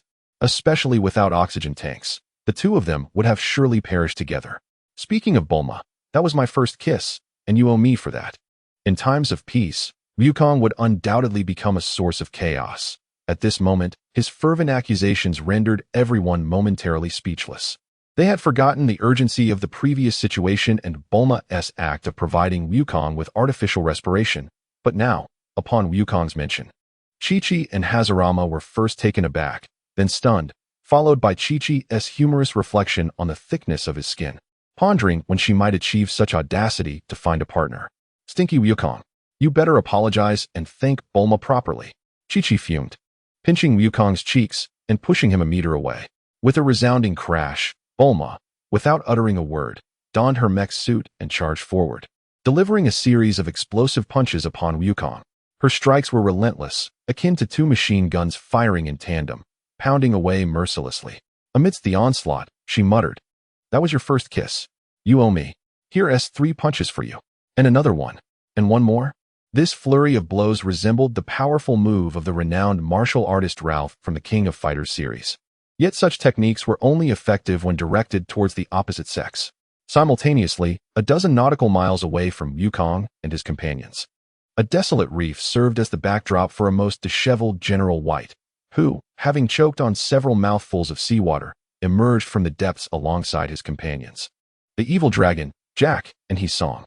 Coughing violently, General White struggled to regain his breath, the terror of near death still fresh in his mind. Quickly giving way to a surge of rage, he abruptly raised his head and bellowed at the 3 fishmen who had just climbed onto the rocks. Wringing out their wet attire, "You 3, why didn't you kill Sun Wukong? We were so close. How could you abandon the mission at such a critical moment?" The evil dragon, wringing the water from his signature serrated nose, cast a cold glance at White, his voice gravelly and low. "General." There was no opportunity left at that moment. Pausing to observe White's defiant expression, he continued, "That Sun Wukong could easily exchange breaths with that woman, as someone would inevitably assist him. Let us not forget that the other 3 have neutralized all submarines, allowing them to attack us without restraint. Against a single Sun Wukong, we held only a minor advantage. Once he had allies, how could we possibly confront the world's foremost martial artist head-on, General? Moreover, after holding his breath underwater for so long, upon resuming air, his demeanor had completely transformed. He was prepared to fight with all his might. If we had charged him then, we would have merely walked to our deaths without any other possibility. General White opened his mouth to retort, but reason dictated that the evil dragon's analysis was likely accurate. He simply could not accept the bitter taste of failure, especially when considering the prospect of reporting such news. Fear of the inevitable loomed over him. Suddenly, the specially designed waterproof phone in his possession rang with urgency, and upon seeing the name displayed, his heart plummeted. "Commander Rate." Trembling, he pressed the answer button, his heart racing as if he were headed to the gallows. After a moment of silence, a cold voice devoid of emotion resonated through the line, stating plainly, "White, you have failed." General White nearly slipped back into the sea from the rocks, his voice quaking with a hint of desperation. "I am sorry, my lord. It is my incompetence. Please grant me another opportunity." The line fell into a suffocating silence once more, and White could almost hear his own heart pounding frantically. After a prolonged pause, Commander Rate's voice returned, still devoid of inflection, yet carrying an undeniable finality. "White, you have one last chance. Incorporate Dr. Jarrow's android transformation enhancement experiment, along with those 3 fishmen beside you." With that, the line went dead, leaving only the busy tone echoing in his ears. General White remained frozen, clutching the phone with a pale face, trembling slightly. Where could he possibly run to? The might of the Red Ribbon Army made it effortless to locate and execute a treasonous general. Someone of his caliber would find no refuge, nor would anyone dare to accept his surrender. Participate in that experiment? That damned android transformation enhancement experiment. It was nothing short of a gamble with his life. The mortality rate for such procedures was alarmingly high. Forcing those without demonic lineage to absorb and adapt to high concentrations of demonic energy was a recipe for disaster. And to send hastily modified androids to absorb such potent energy? Were there not already enough casualties? The elite soldiers previously dispatched had been decimated, and the number of ordinary individuals captured was even fewer. Moreover, Dr. Jarrow's already perilous android technology had become exponentially more dangerous since the introduction of those 2 monsters. Fu Jiang and Yi Lang. These 3 lunatics truly deserved to be dealt 1,000 deaths. Contemplating these harrowing thoughts sent shivers down White's spine. This was not enhancement. It was a reckless dash towards monstrosity, with death or the loss of self lurking at every turn. Strength does not guarantee survival, but those who do survive are undeniably powerful, albeit often monstrous. In stark contrast to General White's ashen visage, the evil dragon trio's eyes glinted with a peculiar light upon hearing of the transformation experiment. They already possessed a faint demonic lineage. During the underwater battle, they had tapped into their own demonic energy, albeit of insufficient quality to contend with Wukong. For them, this experiment, one that would spell doom for ordinary humans, could perhaps serve as a shortcut to greater power. At the Red Ribbon Army headquarters, in the command room, Commander Rate had just hung up the call with White, his expression impassive. Behind him, the towering figure of his African deputy, Black, spoke in a low voice, "Sir." General, White still retained some value. Rate interrupted him, his tone cold. "We require more individuals, more powerful ones, to counter the variable that is Sun Wukong." "Indeed, sir," Black replied, lowering his head. "But within the Red Ribbon Army, those who could truly be considered strong have largely perished in previous operations and experiments." Rate slowly turned to face him, his singular eye fixated on Black. "Are you not a strong one as well?" Black stiffened slightly, bowing his head even lower. "Sir, I am not on par with General White." "Then you should join that experiment as well." Rate's voice was as flat as if he were casually commenting on the pleasantness of the weather. Baraku suddenly looked up, a flicker of shock and fear passing through his eyes. Yet, upon seeing Rate's calm, unfathomable gaze, he ultimately suppressed all his emotions, converting them into absolute obedience. "Yes, my lord." Unexpectedly, Luikura continued, "Rest assured, Baraku, I shall also partake in the experiment." "What, my lord? That is unacceptable." "You do not need to," Baraku exclaimed, genuinely horrified, hastily trying to dissuade him. Baraku interjected once more, his tone imbued with a barely perceptible resoluteness. "Do you not comprehend? If we cannot consolidate all our might to create something capable of countering the existence of Sun Wukong, then our ambition to collect the Dragon Balls and dominate the world will forever remain a laughable fantasy." "My lord." Baraku attempted to voice further objections. "Silence, Baraku." Reuter raised a hand to halt him. "If I cannot withstand even a single magical experiment, what right do I have to speak of world domination?" Baraku gazed at the short figure of Ra, who seemed to embody an inexhaustible will, and ultimately swallowed all his words, resolutely nodding. "Yes, my lord." Seemingly satisfied, Reuter turned his gaze to the virtual landscape outside the window and, as if recalling something, added in a casually nonchalant tone, "By the way, Baraku, if I should unfortunately perish in the experiment, the Red Ribbon Army shall be entrusted to you. Let White accompany you and continue leading the Red Ribbon forward." These words, reminiscent of a final testament, sent a shiver through Baraku, causing his eyes to redden slightly. "My lord, you will never." Hura did not turn back, but merely waved his hand dismissively. The poignant loyalty and trust were palpable, yet they unfolded within the core of an organization that had wrought countless disasters upon the world. Who could truly fathom how much sincerity the commander invested in this performance, or how many cold calculations lay hidden in the depths of his soul, belonging to Madara? After a moment of silence, Urk suddenly spoke again, as if merely making a casual move in a game. "By the way, Baraku, I recall there is a well-known assassin in the underworld named Tao Bai Bai. What is his strength?" The experiment had already been set in motion, yet during its execution, it was necessary to keep Sun Wukong and his companions occupied to prevent them from advancing too swiftly and knocking on their door, potentially obliterating their faction. Before their own power achieved a breakthrough, it was prudent to use these distractions to harass and delay, thus making use of resources deemed otherwise wasteful. Chapter 44. Pay to climb the tower within the headquarters of the Red Ribbon Army. The atmosphere in the command room was cold and foreboding, isolated from the outside world. Reuter, the commander disguised as a short man with red hair and a single eye, sat expressionless in the expansive commander's chair. Even though his feet barely touched the ground, the invisible pressure emanating from him was enough to suffocate anyone nearby. Before him stood a tall, slender man with a stern demeanor. He sported a somewhat retro long braid and was clad in dark, elegantly styled attire reminiscent of the Manchu. Complete with a high-collared long gown and vest, his feet shod in traditional cloth shoes. His visage bore a striking resemblance to the character played by the landlord in kung fu films, yet his brow was perpetually furrowed, his face as rigid as iron, with a downturned mouth that evoked no warmth, only an essence of coldness and severity.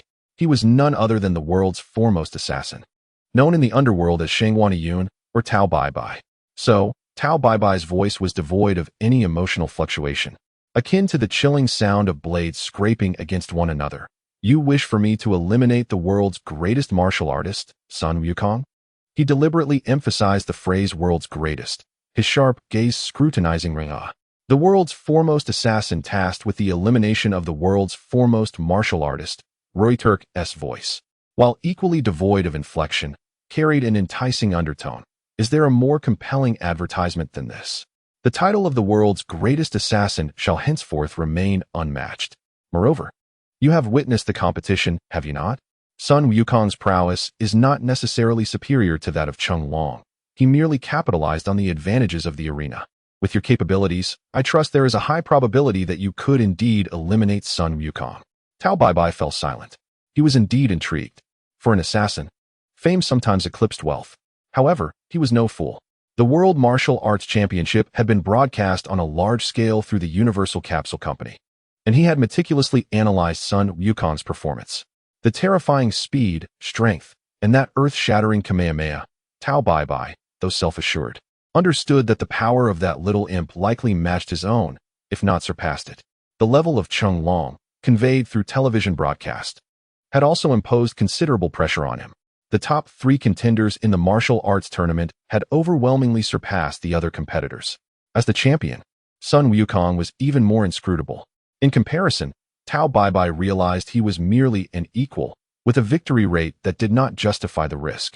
Unless, Tao Baibai silently weighed the risks against the rewards in his mind. Sensing Tao Baibai's hesitation, Gaetura remained unperturbed, casually throwing out a number, 100 million. The figure mentioned was not mere pocket change, but rather a universally recognized sum in U.S. dollars. This price was exorbitantly high, sufficient to underscore Sun Wukong's worth. Tao Baibai's heart quickened, yet the seasoned assassin maintained an impassive facade, coldly retorting with 2 words, not enough. The art of negotiation lies in the exchange. 200 million. Gaetura did not even blink, immediately doubling the offer. The Red Ribbon Army possessed numerous means of amassing wealth, their financial resources exceeding imagination. Tao Baibai's heartbeat quickened further. Yet he greedily licked his lips, presenting an even more astonishing figure, 1 billion.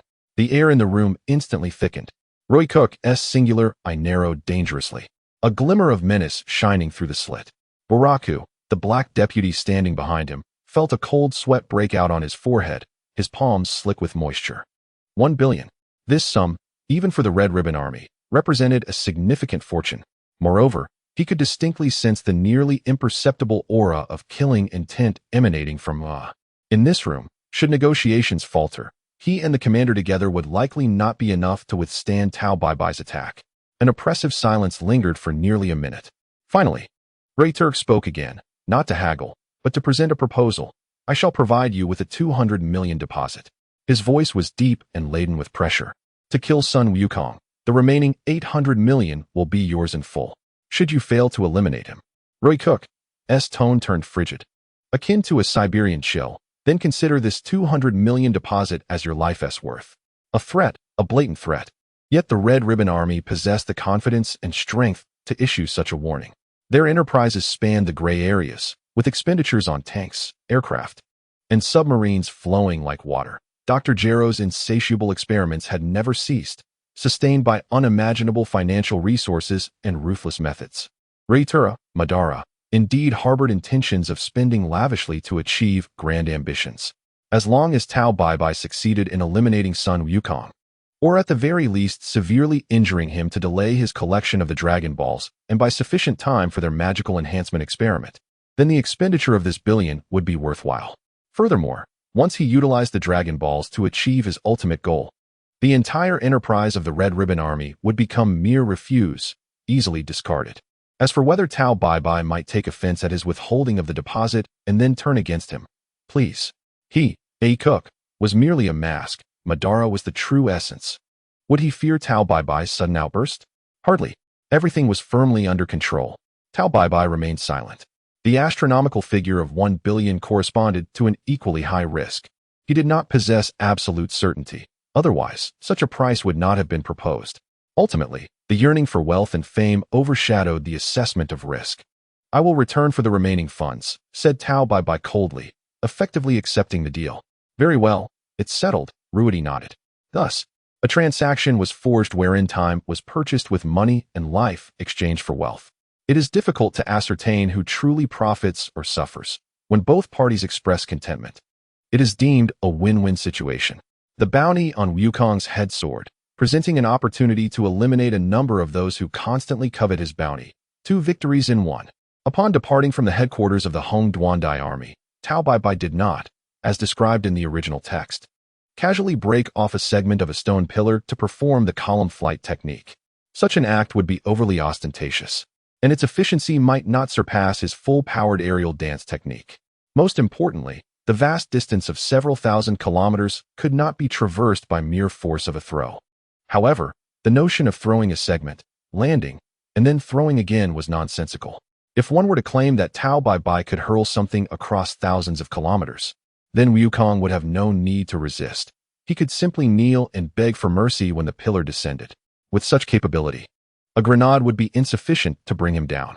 Lacking such power, the act of throwing the pillar becomes irrelevant.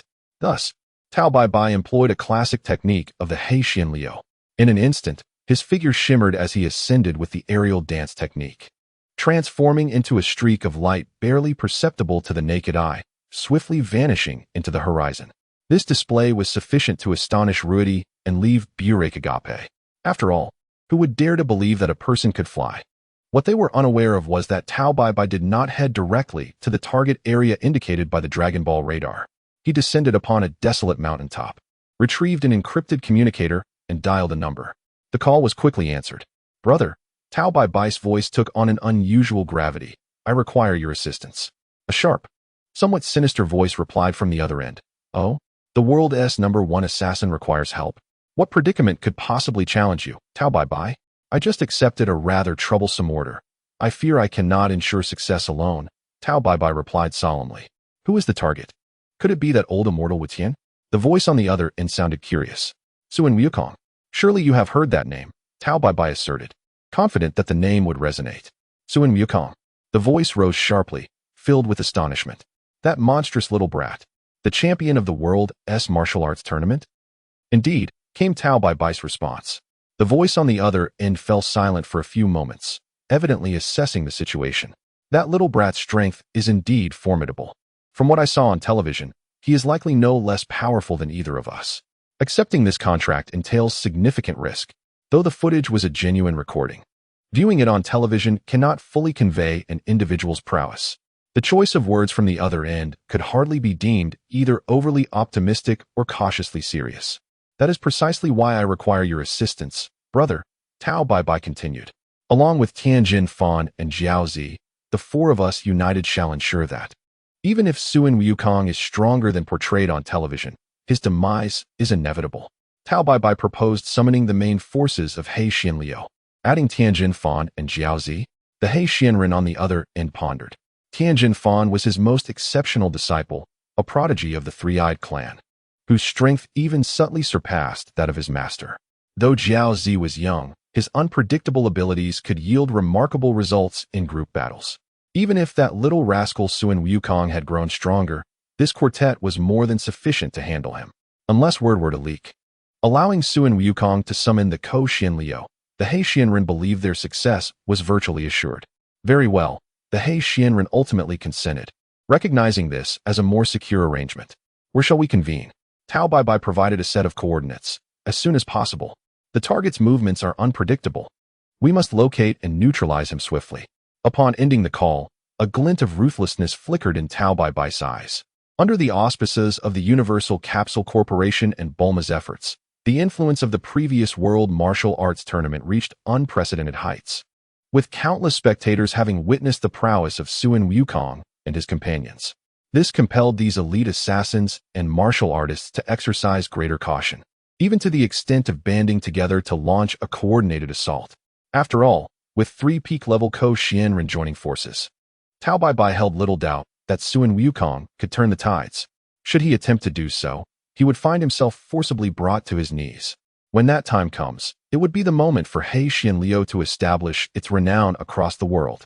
Meanwhile, Wukong, Bulma, Chi-Chi, and Hashilama, guided by the Dragon Ball radar, arrived at the sacred land of Kalin, imbued with natural spirit. The scenery here starkly contrasted with the urban landscapes, deserts, snowy plains, and deep seas they had previously encountered. The air was so pure, it felt capable of cleansing the soul. Ancient towering trees flourished, adorned with exotic flowers, while distant melodies of unique yet soothing folk music created an atmosphere of peace and tranquility. Even the local vendors, selling small trinkets and local specialties, refrained from shouting. Instead, they sat comfortably, engaging in cheerful conversations with tourists while showcasing their wares. Undoubtedly, the most striking feature was the towering Kalin Ta, which pierced the clouds. Its surface displayed an ancient stone hue, smooth as if polished by countless years, soaring to heights that rendered its apex invisible, its massive structure enveloped in thick clouds, further enhancing its aura of mystery and solemnity. Columns thick enough for 2 or 3 people to embrace stood tall, impervious to wind or rain, enduring for centuries like a miracle. Had the area not been preserved, many foolhardy, malevolent individuals would have likely attempted to excavate the ground to ascertain whether the tower sprouted from the earth or was somehow artificially constructed. Regardless, no axe or bullet could leave a mark on the pillar. While the lowest portion bore the sheen of countless hands, the rest remained unchanged, as if time had no effect. Within the sacred land, a modest number of tourists observed order, forming lines beneath Kalin Ta to capture photographs from various angles. Some robust individuals, driven by a spirit of adventure, attempted to ascend the smooth tower. Whenever someone climbed, several local men, garbed in traditional Native American attire and possessing impressive physiques, would appear nearby. Their dark skin, bulging muscles, and sharp gazes clearly indicated their prowess. They spread around the base of the tower, their eyes fixed intently on the climbers, evidently serving as protectors to prevent any potential falls that could lead to injury or worse. At that moment, a perilous scene unfolded. A male tourist, appearing lean and tall yet evidently fatigued, slipped after climbing over 30 meters, screaming as he plummeted from the tower. The crowd below gasped in shock. In a flash, the nearest Native American man reacted with incredible speed. With a powerful roar, he propelled himself upward along the tower as if he were a nimble monkey, leaping at just the right moment to catch the falling tourist in his arms. Subsequently, he twisted his torso mid-air, dissipating much of the downward force through his rotation, and upon landing, executed a proficient roll, fully absorbing the remaining impact. The entire sequence was fluid and elegant, a display of remarkable skill in the rescue. When the two stood up, aside from some dust and grass clinging to them, they were entirely unharmed. Wow! The crowd erupted into enthusiastic applause and admiration. Wukong and his companions watched in awe. What incredible skill! Hashala marveled at the overall caliber of these guardians, exclaiming how remarkably high it was. Chi-Chi nodded emphatically, affirming, "Indeed, they are both swift and precise." However, the scene that unfolded next caused a subtle shift in Wukong's expression. At the entrance of Kalin Ta stood a modern sign, clearly stating, "Visitor Guidelines for Kalin Sacred Ground. Entrance fee, 30 yuan per person. Attempt to climb Kalin Ta, 1,200 yuan per attempt. Note, climbing fees include accident insurance. Should one choose to forfeit the climb for personal reasons, fees are non-refundable." Note 2. During the climb, if one encounters dangers such as falling, hunger, or fear of heights, rescue personnel will assist, but an additional rescue fee will apply. Note 3. Climbing gear is available for purchase locally. It is advisable to buy in advance for precaution. Wukong mused, "This scene seems rather different from the free challenges of my hazy memories, where sincerity yields results." Bulma, however, found it entirely reasonable, retorting, "Humph, this is only fair. Maintaining such a vast sacred site and employing so many formidable guardians, none of it comes without cost. Spending 1,200 for a single attempt, with the assurance of rescue in case of danger, is quite worth it, don't you think?" As she spoke, she retrieved her wallet, preparing to swipe her card for tickets. Wukong gazed at the price list, then at the towering Kalin Ta, stroking his chin and murmuring, "I wonder if the Kalin Cat Immortal up there receives a commission." Chapter 45. Misunderstanding emotions at the entrance of Kalin Ta. Bulma elegantly paid for 4 entrance tickets, but only purchased 1 climbing ticket. Huh. Wukong blinked in confusion at the single climbing ticket handed to him. "Don't you all want to climb?" He glanced at the other 3 teammates. Bulma shot him a significant eye roll, hands on hips. What a joke. This tower can only be ascended by sheer physical prowess, and they don't even provide a safety rope. Do you really think I can scale it? She possessed a keen awareness of her own physical limitations, recognizing that such a purely physical challenge did not belong to her skill set. "I can't climb either," Chi-Chi admitted with a shy smile, her cheeks tinged with pink. Although she had trained in martial arts since childhood and had a far better foundation than Bulma, the towering, smooth, and steep Kalin Ta still filled her with self-awareness. Perhaps if she rode on the Nimbus cloud, it would be easy to reach the top? However, merely to see it didn't seem necessary, as it didn't enhance intelligence, stamina, or strength. Wukong turned his hopeful gaze towards the other member of the team, who was theoretically the most capable. Dejuzi, aren't you coming with me? He attempted to spur Hashi Lama into action. After several ineffective protests against being called Dejuzi, Hashi Lama had learned to retaliate with sharp wit. Crossing his arms and casting a sideways glance at Wukong, he teased, "Does a monkey need company to climb a tree? Do you require my presence to use the restroom?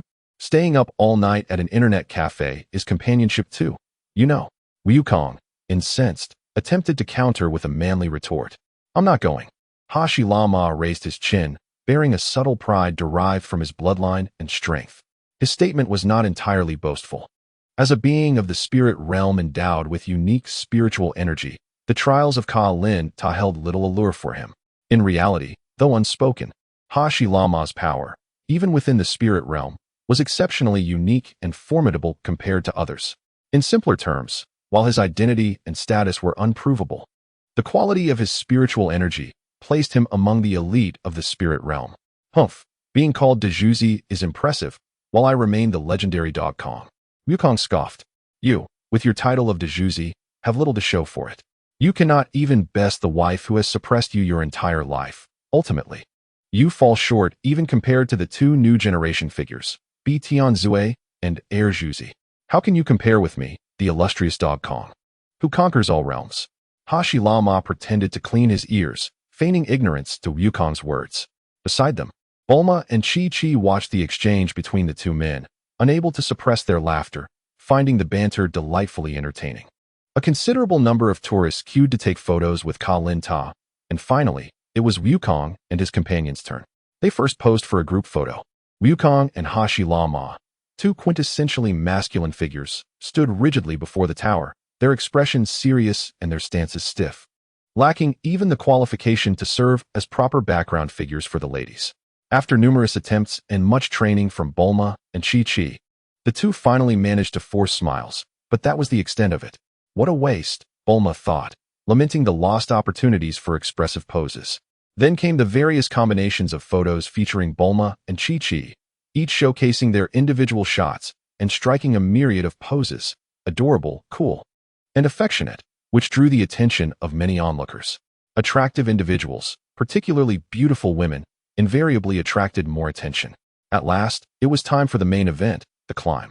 Wukong approached the base of the tower, going through the motions of a ritual by spitting into his palms, though he did not actually spit. He simply felt the need for a sense of ceremony. He then turned back to his three teammates, nodding with an eager smile. "I'm going up now." "Forget it." Hashi Lama waved dismissively, his tone laced with disdain yet tinged with an imperceptible concern. "Be careful, Wukong," Chi-Chi gently reminded him. As the unofficial leader during their leisure time, Bulma quickly made arrangements. "We'll visit other attractions while you finish. Call us when you're done." "Got it. Don't wait for me. I'll get in touch." As the core of their combat team, Wukong ceased to chatter. Taking a deep breath, he did not struggle to find footholds like the other tourists. Instead, as one with a monkey tail, he possessed unparalleled advantages. With his legs slightly bent, Wukong suddenly exerted force. "Hey!" In the astonished gaze of surrounding tourists and the imposing Indian guards, Wukong ascended the vertical tower with the ease of running on flat ground, his feet alternating against the tower's face in a manner that defied the laws of physics, racing toward the summit. His tail? Yes, he had one. But it was unnecessary. He acted with audacity. Wukong's astonishing speed rendered the act of climbing more akin to running, with his body at a 90-degree angle to the tower. It was indeed fair to call it a run. In the blink of an eye, Wukong transformed from a running figure into a mere speck ascending into the low-hanging clouds. Wow! The crowd below erupted in astonishment. They had never witnessed anyone scale a tower in such a manner. Who is that? My heavens! How is he doing this? He is Sun Wukong, the champion of the World Martial Arts Tournament, the strongest man in the world. The commotion stirred by Wukong's ascent finally led to his recognition, prompting excited cries from the crowd. Instantly, the throng erupted with enthusiasm. People scrambled to retrieve their phones and cameras, capturing images of the now tiny black dot. With those possessing long lenses becoming the envy of the crowd, this was a prime opportunity for bragging rights on social media. Meanwhile, the Indian guards began to react. their expressions shifting as one of them hastily produced a walkie-talkie, urgently exclaiming, "Quick! Notify the chief. The world's strongest, Sun Wukong, is climbing the tower." Wukong's entrance sparked a small commotion beneath Kalinta. The three culprits, Buma, Chi-Chi, and Hasalama, took advantage of everyone's attention being captivated by Wukong to exchange glances and stealthily slip away from the crowd. The chaos was incited by Wukong and these three unremarkable individuals, aside from their striking appearances and their fortunate pairing with the world champion, held little that warranted the public's continued interest. If not now, when? With Wukong absent, it was the perfect opportunity to relish a rare holiday, to fully immerse themselves in the local customs of Karen Shingdi, indulging in food, drink, and entertainment. This was the true path. But were we here merely to scale the tower? On the way back to the hotel, Chi-Chi suddenly tilted her head. Isn't that right? Hasalama pondered for a moment and felt there was no issue. Aren't we here to seek the Dragon Balls? Chi-Chi was even more puzzled. TSK. It's all that pesky monkey's fault. Seeing the tower made me forget about that. Buma recalled, rolling her eyes. It doesn't matter. The protagonist isn't here. So let us just enjoy our vacation. When he returns, we can continue. After all, the other Dragon Balls are in his possession. They certainly won't be lost. Even if we misplace the others, he can help us retrieve them. Come on, let us not waste any more time. Off to have some fun. It can be said that Buma was the unofficial commander during leisure time. As long as Wukong was absent, there was no battle to fight. And in the absence of conflict, Buma was the one who called the shots. Enjoying life was the specialty of the affluent. While Buma decided to lead everyone in continuing their holiday, Wukong was engaging in an intimate encounter with Karen Tower. Although the tower's surface was etched with patterns, they were not meant for climbing assistance. However, for Wukong, his formidable leg strength and precise control of ki allowed him to traverse it with ease. At full speed, the surroundings rapidly descended, and the fierce wind howled past his ears. He swiftly passed through the first layer of the sea of clouds, instantly enveloped by a milky white mist, as if he had entered another realm. Yet, he had no time to savor this extraordinary sight. His focus remained steadfast on the path beneath his feet, continuously ascending. Higher and higher. Hours passed, and even for Wukong's stamina, he was slightly out of breath, beads of sweat forming on his forehead. Nevertheless, it was still within his tolerable limits. Finally, after penetrating yet another thick layer of clouds, he spotted the outline of the tower's pinnacle in the distance, a uniquely shaped edifice, round and flattened, resembling a giant hamburger, firmly perched atop the tower. At last, Wukong felt a surge of energy and accelerated once more. With a light sound, he gracefully leaped onto the platform at the tower's summit. He adjusted his breathing slightly and wiped the sweat from his brow, feeling relatively well. He lifted his gaze, curious about the environment at the top. His eyes then fixated on the figure ahead. There stood a cat, a plump white cat, upright like a human and supported by a wooden cane. By feline standards, although it was chubby and its fur was fluffy and pristine, its size rendered it merely above average. However, by the standards of an immortal, what a charmingly adorable, short, and plump white cat it was. Rua, how delightful. Thus, Wukong's initial reaction was not one of surprise, but of adoration. He flashed a radiant smile and greeted, "Hello, Karen Immortal, or rather, Immortal Cat." Clearly taken aback by the familiarity and emotional stability of the climber. The cat, prepared with profound words for the climber, was momentarily caught off guard, its paw halting midair. "Hello, I am Sun Wukong." Wukong took a few steps forward, his smile bright as he introduced himself and directly stated his purpose. "I have come to obtain the super divine water." He pointed towards the direction of the tower's base. "When I was climbing, I saw the sign below stating that those who successfully reach the top have the opportunity to drink the super divine water, which enhances one's physical potential. So I came to give it a try."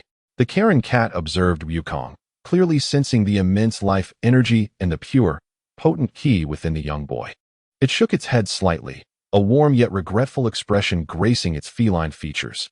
"Child, you are already so powerful. The super divine water has no effect on you anymore." The Karen cat initially thought Wukong was referring to the super divine water it typically used to test climbers. Wukong scratched his head, explaining, "I know. That's why I'm looking for the super divine water. I want to drink the effective one." Wukong's smile remained bright, but the content of his words caused the Karen cat's whiskers to twitch. The immortal cat's expression shifted for the first time. its previous warmth replaced by seriousness and vigilance. With sharp eyes, it scrutinized Wukong. How do you know about the super divine water? This kid knows a bit too much. The existence of the super divine water was a closely guarded secret, known to very few among the climbers of generations past. No, the Karen Cat's tone was resolute. Infused with an undeniable authority, the super divine water is far too dangerous. It is not something to be trifled with. I cannot give it to you. I have to drink it. Wukong protested, a look of distress crossing his face. He felt a deep frustration within. After all his efforts, it seemed he was still relying on the foresight and advantages brought by his arrival in this world, finally gathering the Dragon Balls to make a wish. Yet the wish felt as if it had been discounted, not fully realized. Had he known it would turn out this way, he might as well have let Oolong wish for a pair of women's underwear. At least that would have brought some tangible benefits, wouldn't it? Now, he found himself unable to harness either demonic or spiritual energy, feeling utterly stagnant, merely living off past glories. If he didn't act quickly to find a way to grow stronger, when that demonic Bick emerged, he would surely be crushed into the ground. Just listen to that name, demonic Bick. He was once a nearly world-ending Dark Lord, born with the word demon in his name. Surely his affinity for demonic energy was maximized. If demonic Bick appeared and surpassed expectations while he remained so leisurely, wouldn't he be doomed? He had to drink the super divine water to forcibly awaken a wave of potential. Then, he could find a way to gather the Dragon Balls again and make a wish that could be definitively fulfilled. He must achieve epic enhancement before the emergence of Demon King Bick. Then, he would make him pay. With these thoughts, Wukong's gaze gradually turned unwavering, igniting a fierce determination within. He clenched his fists and looked at the Karen Cat. Karen Cat, let me show you just how determined I am to obtain the super divine water. He assumed a battle stance, powerful ki beginning to surge. Ah, wait. The Karen Cat, observing Wukong instantly entering a combat state, felt a headache coming on. It leaned on its cane and sighed softly. You seem to be mistaken, little brat. Although it was helpless, it could see that Wukong was resolute in his intent to fight and had no choice but to brace itself for battle. Yet, a silent thought of resignation flowed through the Karen Cat's mind. You are putting your efforts in the wrong direction, silly boy. Sometimes, no matter how hard you strive to display your determination and strength, you cannot sway someone who is already determined to uphold certain rules.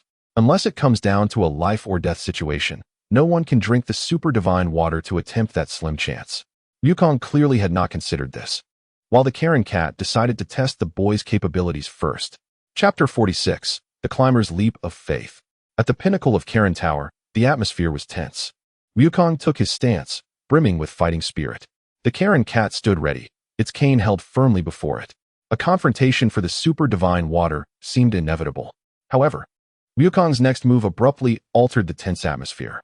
He did not immediately launch a fierce attack. Instead, he politely shouted, "Look out." This was perhaps the first time since Wukong's debut that he had specifically warned his opponent before engaging in combat. Clearly, although his actions were fundamentally aggressive, he still exhibited a sense of basic courtesy, tinged with a childlike innocence. Thus began a remarkably unconventional battle. As the esteemed Ka Lin Xian Mao had previously stated, there was indeed little it could do to assist Wukong, for Wukong's strength had reached a level that demanded its utmost seriousness. With the agility of a startled rabbit, Wukong lunged towards Ka Lin Xian Mao, leaving behind mere afterimages. However, Ka Lin Xian Mao's movements were astonishingly nimble. It hardly needed to move. Merely twisting its plump body or tapping its cane lightly on the ground allowed it to narrowly evade Wukong's grasp. Its motions showcased the grace and agility characteristic of felines. Undeterred by a missed strike, Wukong swiftly altered his footing and lunged again. Ka Lin Xian Mao floated away like a feather, carried by the currents generated by Wukong's movements. One pursued while the other evaded. One reached out while the other darted aside. Wukong, akin to the most mischievous of monkeys, leaped and bounded, utilizing both hands and feet, occasionally using the tower's structure to propel himself into the fray. Ka Lin Xian Mao, resembling the most seasoned of matadors, always sidestepped with minimal movement at the most critical moments, sometimes even giving a gentle tap to Wukong's head or rear with its cane, producing a light thud filled with playful mockery. The space atop the tower was alive with the shadows left by their rapid movements, the indignant exclamations of Wukong, and Ka Lin Xian Mao's teasing meows, forming a scene less of a battle and more of a spirited, high-intensity game of cat and mouse. Despite the tower's great altitude and thin air rendering Wukong somewhat breathless during his initial pursuit, he quickly adapted. No longer did he blindly chase after ultimate speed. Instead, he began to acclimate to his surroundings, alternating between slowing his pace and erupting into bursts of speed. On one occasion, he feigned exhaustion, slowing down just as Ka Lin Xian Mao relaxed its guard. Suddenly, he accelerated to his limit, nearly seizing the cat's tail. Meow? Ka Lin Xian Mao was taken aback, its fur standing on end as it narrowly leaped onto a beam, casting a wary glance at the grinning Wukong below. After this scare, the dynamics of the encounter subtly shifted. Ka Lin Xian Mao became less composed, while Wukong grew increasingly adept, adjusting better to the high-altitude environment. Sure enough, shortly thereafter, through a clever feint followed by a sudden burst of speed, Wukong finally succeeded in capturing Ka Lin Xian Mao, who had attempted to leap away once more. Got you! Wukong exclaimed joyfully, embracing the fluffy, warm cat, instinctively rubbing against it. Meow, let go of me, you little rascal. Ka Lin Xian Mao struggled for a moment in Wukong's grasp, but upon realizing it could not escape, it surrendered, breaking into a reluctant smile. See, I told you. I can no longer assist you. There was no resentment in its tone, only a hint of solace and a trace of loneliness. I must thank you. It has been many years since anyone has climbed up here to play this game with me. Wukong, momentarily speechless, held the cat, but did not forget his original purpose and tentatively inquired, what about the super divine water? That is out of the question. Ka Lin Xian Mao's stance remained resolute as it leapt from Wukong's embrace, straightening its disheveled fur with a serious expression. The risk of death is far too high. I cannot knowingly endanger you with such a thing. I can survive, Wukong argued, confident in his resilience given his familiarity with the narrative. But I cannot gamble a child's life on that possibility. Ka Lin Xian Mao shook its head, its words imbued with an elder's sense of responsibility. This is a matter of principle. Ugh. Wukong sighed in dissatisfaction but understood that Ka Lin Xian Mao had his best interests at heart. Observing Wukong's disappointed demeanor, Ka Lin Xian Mao took a few steps away and sighed. When this world truly reaches a point where a child like you must rely on the super divine water to save it, then come find me. This statement felt dismissive yet bore a weighty promise. Really, did I just make a fruitless trip? Wukong lamented, feeling that his ascent of the tower had been a significant loss. Ka Lin Xian Mao, noticing his glum expression, felt somewhat guilty. After all, he was the first challenger in over a century to reach the summit without any form of reward. After some contemplation, it pointed to a large jar in the corner. If all else fails, you can take some xiando with you. They're excellent. One can keep you from hunger for 10 days and have remarkable healing effects. It intended to elaborate on the wonders of xiando. However, before it could finish, Wukong's eyes instantly lit up. Xiando? I almost forgot. This is a far more practical super supply than the one-time use super divine water. With this, he could engage in even more intense and boundary-pushing training. Lost in the East. Gained in the mulberry. All right, since you offered, I shall not hold back. Wukong responded swiftly, pulling out the universal capsule given to him by Bulma. With a bang, smoke billowed, and the massive jar, along with a substantial portion of its xiando, vanished in an instant, claimed by Wukong. Ka Lin Xian Mao. It stared at the suddenly emptied corner, its feline face frozen in shock, its whiskers trembling violently. Wait, you little rascal. That was my stockpile of over 300 years. At least leave me some. Wukong carefully stored the capsule, patting it with a radiant smile. No worries. I'll bring you some delicious food next time. I promise you'll be satisfied. Rather than allowing that fool Yakalobe to nibble on them to extinction in the future, it was better to have a sustainable advocate like himself safeguard them. Before leaving, he solemnly reminded Ka Lin Xian Mao, please take the time to plant more xiando in the coming years. He suppressed his smile, his tone imbued with an unprecedented seriousness. If we wish to prevent the Earth from exploding in the future, these beans may grant us warriors of Earth a precious chance of victory. Wukong's words left Ka Lin Xian Mao, who had been lamenting the loss of the xiando, momentarily stunned. In Wukong's eyes, it discerned a weight and determination far exceeding his years. I shall take my leave now. See you next time. After declaring this, Wukong bounded to the edge of the tower's platform. He turned back, waving cheerfully at Ka Lin Xian Mao, his smile still bright. Yet behind it lay an unapproachable conviction that Ka Lin Xian Mao found hard to face. Then, to the astonishment of the cat. Wukong spread his arms wide and leaned back, plummeting straight down. The leap of faith, Dragon Ball monkey version. Hey, Ka Lin Xian Mao gasped, quickly moving to the edge to peer down. Climbing down the tower or sliding down the columns was one thing, but jumping straight down could truly lead to a fatal fall. Ka Lin Xian Mao could only watch as Wukong, head down and feet up, plummeted at high speed, the wind whipping through his hair and clothing. Yet he seemed utterly unconcerned, even glancing upwards during his descent to wave at the surprised cat atop the tower with a smile, before adjusting his posture to look towards the boundless sky below. Suddenly, a soft explosion echoed through the air. Ka Lin Xian Mao was astonished to see Wukong's descent accelerate several-fold. It was as if he were not falling, but charging towards the earth. Is this a technique he developed himself? Ka Lin Xian Mao murmured to itself, gazing at the meteor-like figure descending towards the earth, its feline eyes brimming with awe. Compared to He Xian Liu's fluid, droplet-like aerial technique, this was more akin to a piercing arrow, a feat that defied imagination. What kind of arduous training had it endured?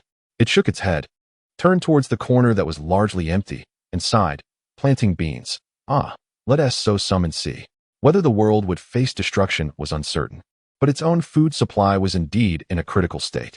If it did not hasten to cultivate something, irrespective of whether the earth would explode, this old cat's belly would surely succumb to hunger first. Meanwhile, in a quaint town near Kalin Xingdi, Bulma, Chi-Chi, and Hashilama had just concluded a day of exploration and were contentedly planning to return to their luxurious hotel to savor the renowned feast for 10. Although Wukong, the glutton, was absent, the remaining 3 martial artists could surely tackle a meal meant for 20 without issue. Feeling a tad bored on the way home, Bulma casually broached a topic. Hashilama, what do you plan to do once you capture your brother Madala? Take him back to the spirit world. Hashilama replied leisurely, hands behind his head, strolling as casually as if discussing dinner plans. Lock him up and beat him until he changes his mind. Is that all? Bulma was speechless. After all, he had joined the Red Ribbon Army, causing immense turmoil and destruction in this world. Even in his absence, the Red Ribbon Army would continue to pose a significant threat. Hashilama shook his head. His insight into the Red Ribbon Army's true nature gleaned from the information network of the Universal Capsule Company. What he was doing now bore a striking resemblance to the actions of the Red Ribbon Army in the past. I came out to capture him and take him home. I must prevent him from creating insurmountable chaos, which could lead to disasters beyond the Red Ribbon Army's capabilities. Bulma was momentarily at a loss for words. Hashilama chuckled lightly and continued, every person has their role. You Earthlings have yet to decisively eliminate the malignant tumor that is the Red Ribbon Army, allowing them to persist to some degree. If they hadn't provoked you, they might have continued to exist, right? He looked at Bulma, his gaze calm, yet profound. No one is more noble or innocent than another. We merely act according to our positions. He gazed up at the night sky, where the stars began to emerge, his tone tinged with a hint of melancholy. The universe is vast, and we are but insignificant beings, only able to manage a minuscule portion of what lies before us. Even if we can't manage everything, Chi-Chi interjected, tilting her head with clear and resolute eyes. When we encounter them, can we defeat them all? Hashilama was momentarily taken aback, then burst into hearty laughter, ruffling Chi-Chi's hair. Of course. Ha ha ha. Isn't this precisely what we self-proclaimed righteous martial artists ought to do? He laughed with unrestrained joy. Ha ha. No wonder Wukong's fiancée is you, Chi-Chi. What an extraordinary insight. He suddenly realized that this seemingly quiet and introverted young girl possessed a pure and steadfast inner light. Chi-Chi's face flushed slightly from the compliment. Bulma rolled her eyes, then smiled as she took Chi-Chi's hand. Yes, you are both righteous martial artists, while I am the heartless capitalist, ignorant of the sufferings of the world. Martial artists need to eat too. Hashilama chuckled as he defended the self-deprecating Bulma. If it weren't for you, Wukong would probably still be living as a wild man in the mountains. His words trailed off abruptly. The smile vanished from his face, replaced by acute vigilance. He swiftly moved to shield Bulma and Chi-Chi, commanding in a low voice, Bulma, Chi-Chi, put on your mechas. Quickly. Simultaneously, he pressed his hands together rapidly. Spirit technique, life guardian barrier. A translucent, emerald energy shield enveloped the 3 of them in an instant. Bulma and Chi-Chi reacted swiftly, although unaware of the enemy's identity. They unhesitatingly retrieved their universal capsules. Bang, bang. The smoke cleared, and two sets of high-tech mechas swiftly covered their bodies. However, the anticipated attack did not come immediately. In front of them, four figures had appeared unbeknownst to them. Leading the group was a stern man with braided hair, clad in traditional Manchu attire, Tao Bai Bai. He disdainfully pointed at the poised Hashilama trio and turned to his companions. They think this will stop us? His gaze shifted to a tall, muscular young man in black martial arts attire, a bald youth with a closed eye on his forehead, exuding a chilling aura. Beside Tianjin Fan stood a short, dark blue-skinned child in attire reminiscent of Qing dynasty official robes, Zhao Zi. His expression was adorably blank, yet deliberately stern. Next to Tao Bai Bai was an elderly man with sunglasses, a Mediterranean hairstyle, and a rat-like mustache, He Xianren. The pinnacle of He Xianliu's combat prowess had gathered here. Tianjin Fan, take them down, commanded Tao Bai Bai coldly. Master, isn't this inappropriate? Tianjin Fan frowned, hesitating as he looked at Bulma and Chi-Chi, clearly uninvolved and protected by the barrier. He could confront Su and Wukong, but attacking his friends contradicted his martial principles. Tianjin Fan, follow your master's orders. He Xianren's sharp voice cut through the air. Zhao Zi, startled, tugged at Tianjin Fan's sleeve. Tianjin Fan's lips pressed tightly together, a flicker of struggle crossing his face. Ultimately, the command from his master and the ingrained habit of obedience prevailed. His gaze turned icy, the third eye on his forehead slightly opening, revealing a piercing light. With resolve firmed, Tianjin Fan no longer hesitated. His form surged forward like a cannonball, hurtling towards Hashilama's green barrier. A powerful energy wave gathered around his fist. The battle between He Xianliu and Wukong's allies was about to erupt. In this perilous predicament, could Bulma, Chi-Chi, and Hashilama endure until the hero, who fell like a meteor, returned? Chapter 47, Spirit Technique Rampage. The atmosphere on the town street plummeted to freezing point the moment Tianjin Fan stepped forward. All members of He Xianliu bore an air of condescension. They believed that even with the peculiar green energy user protecting them, once Tianjin Fan made his move, the two girls, despite their seemingly high-tech mechas, would inevitably be captured. In summary, these three were mere lambs awaiting slaughter, and Tianjin Fan could certainly seize them with ease. However, surprises often arrive unannounced. Seeing that Bulma and Chi-Chi had donned their mechas, Hashilama unhesitatingly withdrew the emerald protective barrier. Something's wrong. Run, don't mind me, he urged quickly, then fixed his gaze, deliberately advancing to meet the charging Tianjin Fan. Bang! Their fists collided without flourish, the shockwave sending leaves swirling wildly along the street. Contrary to expectations, the scene of Hashilama being sent flying by a single punch did not materialize. The two separated upon contact, each retreating a half step, achieving a stalemate. What? He Xianren and Tao Bai Bai both expressed astonishment. They were acutely aware of Tianjin Fan's prowess as elders of He Xianliu, though only 17. His strength was exceptional, far surpassing that of his peers. In fact, it could be said that at Tianjin Fan's age, even 2 against 1, He Xianren and Tao Bai Bai would only find themselves outmatched. He Xianren and Tao Bai Bai, both venerable figures of approximately 3 centuries, maintained a diligent regimen of daily exercise, preserving their martial arts prowess akin to their prime. Yet, when faced with Tianjin Fan, they would not dare to claim an assured victory. At the very least, they could not hope to emerge unscathed against him. Should a fierce confrontation ensue, it could very well lead to mutual destruction. Astonishingly, this exceptionally talented Tianjin Fan found himself evenly matched against a youthful adversary. This seemingly amiable and handsome youth managed to withstand Tianjin Fan's formidable punches. Tianjin Fan's third eye opened slightly, revealing a flicker of surprise. Proud by nature, he had never encountered a peer capable of standing against him, nor did he believe any contemporaries possessed the ability to challenge him directly. Yet today, he faced a prodigy who rivaled his own prowess. The fleeting emotions of astonishment and curiosity were swiftly replaced by an intense battle spirit. Whether this individual was a true genius, worthy of comparison, could only be determined through direct engagement. With a low shout, he lunged once more, his fists and feet striking like a tempest directed at Hazilama. Hazilama inhaled deeply, adopting a peculiar stance. His movements, though not as swift as lightning, bore the weightiness and steadiness of a mountain. He ceased evasion, meeting each of Tianjin Fan's assaults with seemingly simple, yet immensely powerful strikes, precisely countering every attack. The resounding thuds of their clash echoed like a drumbeat. Hazilimma's fighting style resembled the ancient martial arts mastery reminiscent of Chairman Netero from Hunter x Hunter. Though lacking the 100-type guanine manifestation, each blow he delivered was infused with the tempered will and strength of countless trials. The essence of simplicity and a return to primal truth defined his approach. Despite the ferocity and complexity of Tianjin Fan's offensive, Hazilimma's steadfast defense remained impenetrable, creating a barrier that thwarted every attempt. The two engaged in a rapid exchange of blows, each forceful strike leaving shallow indentations on the secluded street, causing the few onlookers and residents to flee in alarm.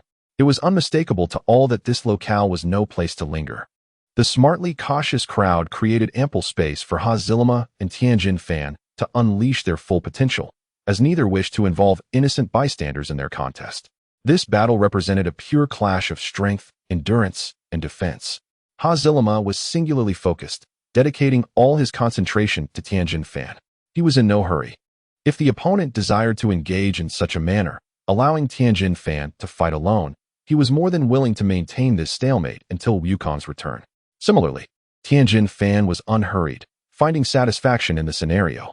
He had no desire to strike against women or children, and the opportunity to engage in a thrilling battle with an equally matched opponent was precisely what he sought. Setting aside his previous reservations, he immersed himself entirely in this rare, high-level confrontation. However, within the He school, those who valued pride were few. Observing the impasse, He Xianren frowned in impatience and commanded the diminutive figure at his side, "Jiaozi, stop dawdling. Go fetch those two girls." "Yes, master," Jiaozi responded obediently, without hesitation. In his world, Tianjin Fan took precedence, followed closely by his master, but the master's orders were absolute decrees to be followed. He levitated and darted toward Bulma and Chi-Chi, who were anxiously watching the unfolding duel. "Be careful," Hazilimma gasped, alarmed at the prospect of needing to intervene, but Tianjin Fan's relentless assault was like a relentless thorn, leaving him no room to divert his attention. This demonstrated that even with his reluctance to harm women like Bulma and Chi-Chi, he would not hesitate to allow his teammate to strike when the opportunity arose, nor would he grant Hazilimma any respite. In simpler terms, he was proud yet not obstinate, possessing principles without being overly rigid, a person of substance, but still striving for greater excellence. On the other side, Bulma and Chi-Chi were astonished that four powerful martial artists could act in such an unscrupulous manner. They hastily raised their mechanized arms to block or to unleash small shockwaves for interference. However, Jiaozi's prowess far exceeded their expectations. This seemingly naive little figure moved with a ghostly swiftness, his abilities proving nearly impossible to counter. Each strike of his fists and feet carried an immense force incongruent with his size, causing the mechanized armor of Bulma and Chi-Chi to hum and their arms to tingle with each collision. The two women quickly found themselves in a desperate struggle, barely managing to hold their ground as defeat loomed inevitable. "Curse it!" Hazilimma exclaimed, filled with desperation. Gritting his teeth, he absorbed a heavy blow from Tianjin Fan, utilizing the force to slide backward while fiercely clapping his hands together. Binding technique. Several emerald chains of energy materialized, not aimed at Tianjin Fan, but instead ensnaring Jiaozi, who was attacking Bulma and Chi-Chi. He intended to forcibly draw Jiaozi into the fray. The cost of this distraction was immense, as Tianjin Fan seized the opportunity to land a solid punch on Hazilimma's shoulder, causing a jolt of pain that nearly dislocated it. However, the energy chains hindered Jiaozi's movements. The pressure on Bulma and Chi-Chi suddenly diminished. While that punch was not in vain, it ultimately saved Bulma and Chi-Chi. Yet, the equilibrium Hazilimma had managed to maintain shifted dramatically with Jiaozi's involvement. He had already been exerting all his strength against Tianjin Fan. Now, facing an additional opponent of considerable skill and unpredictable techniques, he found himself overwhelmed. Jiaozi was unconcerned with notions of fairness in a 2-on-1 situation. He did not perceive this as an ambush, but rather as an opportunity presented by Hazilimma himself to assist Tianjin Fan in combating the adversary. Eager to collaborate with Tianjin Fan, Jiaozi fully embraced the chance to fight alongside him. Noting that Tianjin Fan continued to press the attack rather than calling for him to withdraw, he understood that Tianjin Fan tacitly accepted his participation and assistance, prompting him to launch a barrage of offensive maneuvers, employing all his abilities and swift martial techniques to assail Hazilama from every angle, exerting every ounce of effort. The disparity between Jiaozi and Tianjin Fan was considerable. If he did not strive earnestly, Tianjin Fan might deem him inadequate. Jiaozi's thoughts were straightforward and his moves direct. However, as Tianjin Fan's support, his actions significantly troubled Hazilama. Soon, cracks began to appear in Hazilama's defenses. With a forceful push, Jiaozi disrupted Hazilama's perception. Seizing this opening, Tianjin Fan executed a precise knife-hand strike beneath Hazilama's ribcage, drawing forth a spray of blood. Hazilama groaned, staggering backward, his breath momentarily disrupted. Internally, he cursed his predicament. Having ventured out for leisure, it was absurd to don battle gear. Had he been clad in his warrior armor, the blow would have merely stung, inflicting no significant injury, and the earlier punch to his shoulder would have felt trivial. Run, go find Wukong. Hazilama called out in a state of disarray, prioritizing Bulma and Chi-Chi's safety over his own.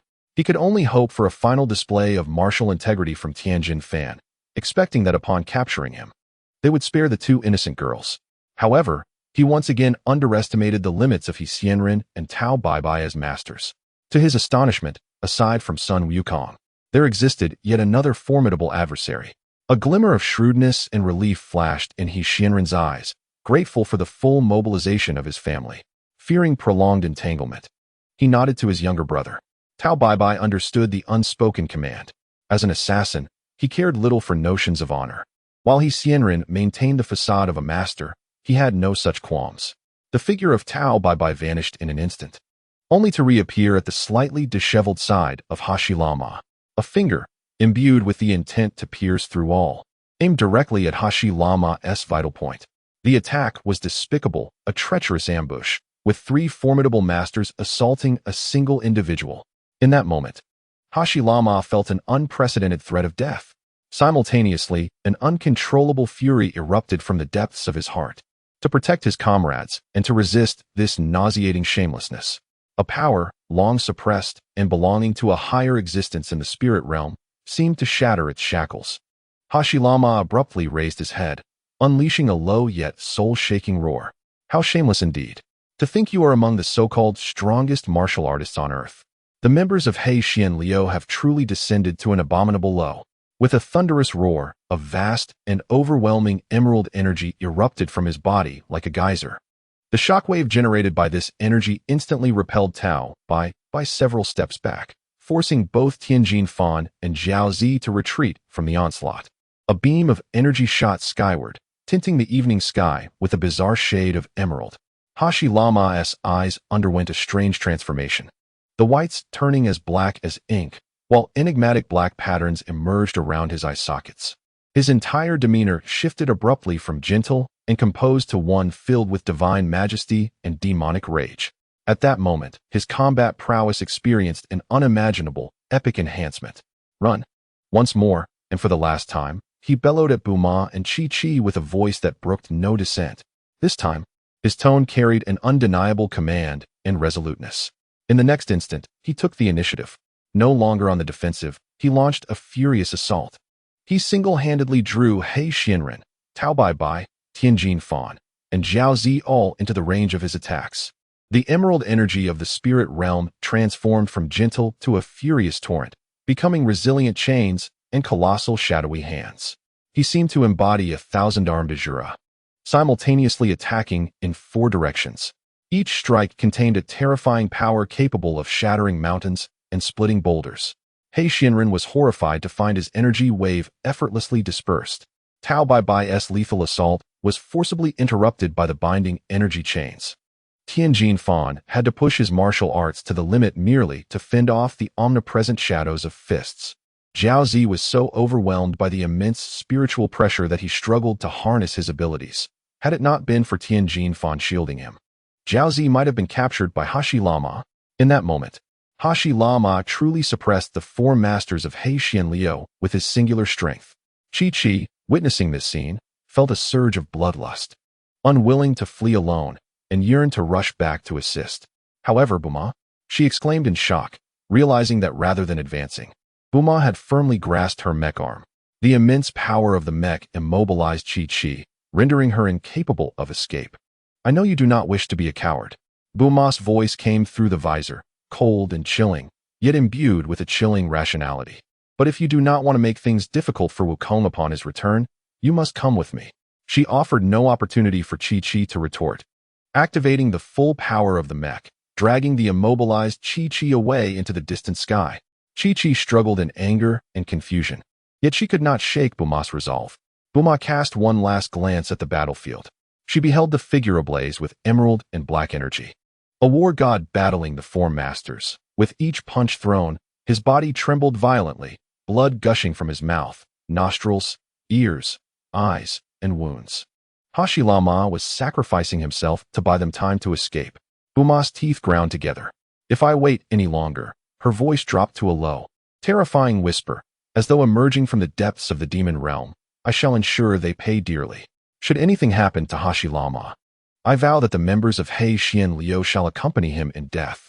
The heiress of the Wan Ning Jiao Na Company, the inheritor of Earth's wealth, a brilliant scientist, the foremost developer of mechs and Gundams, at this moment, was cold and ruthless.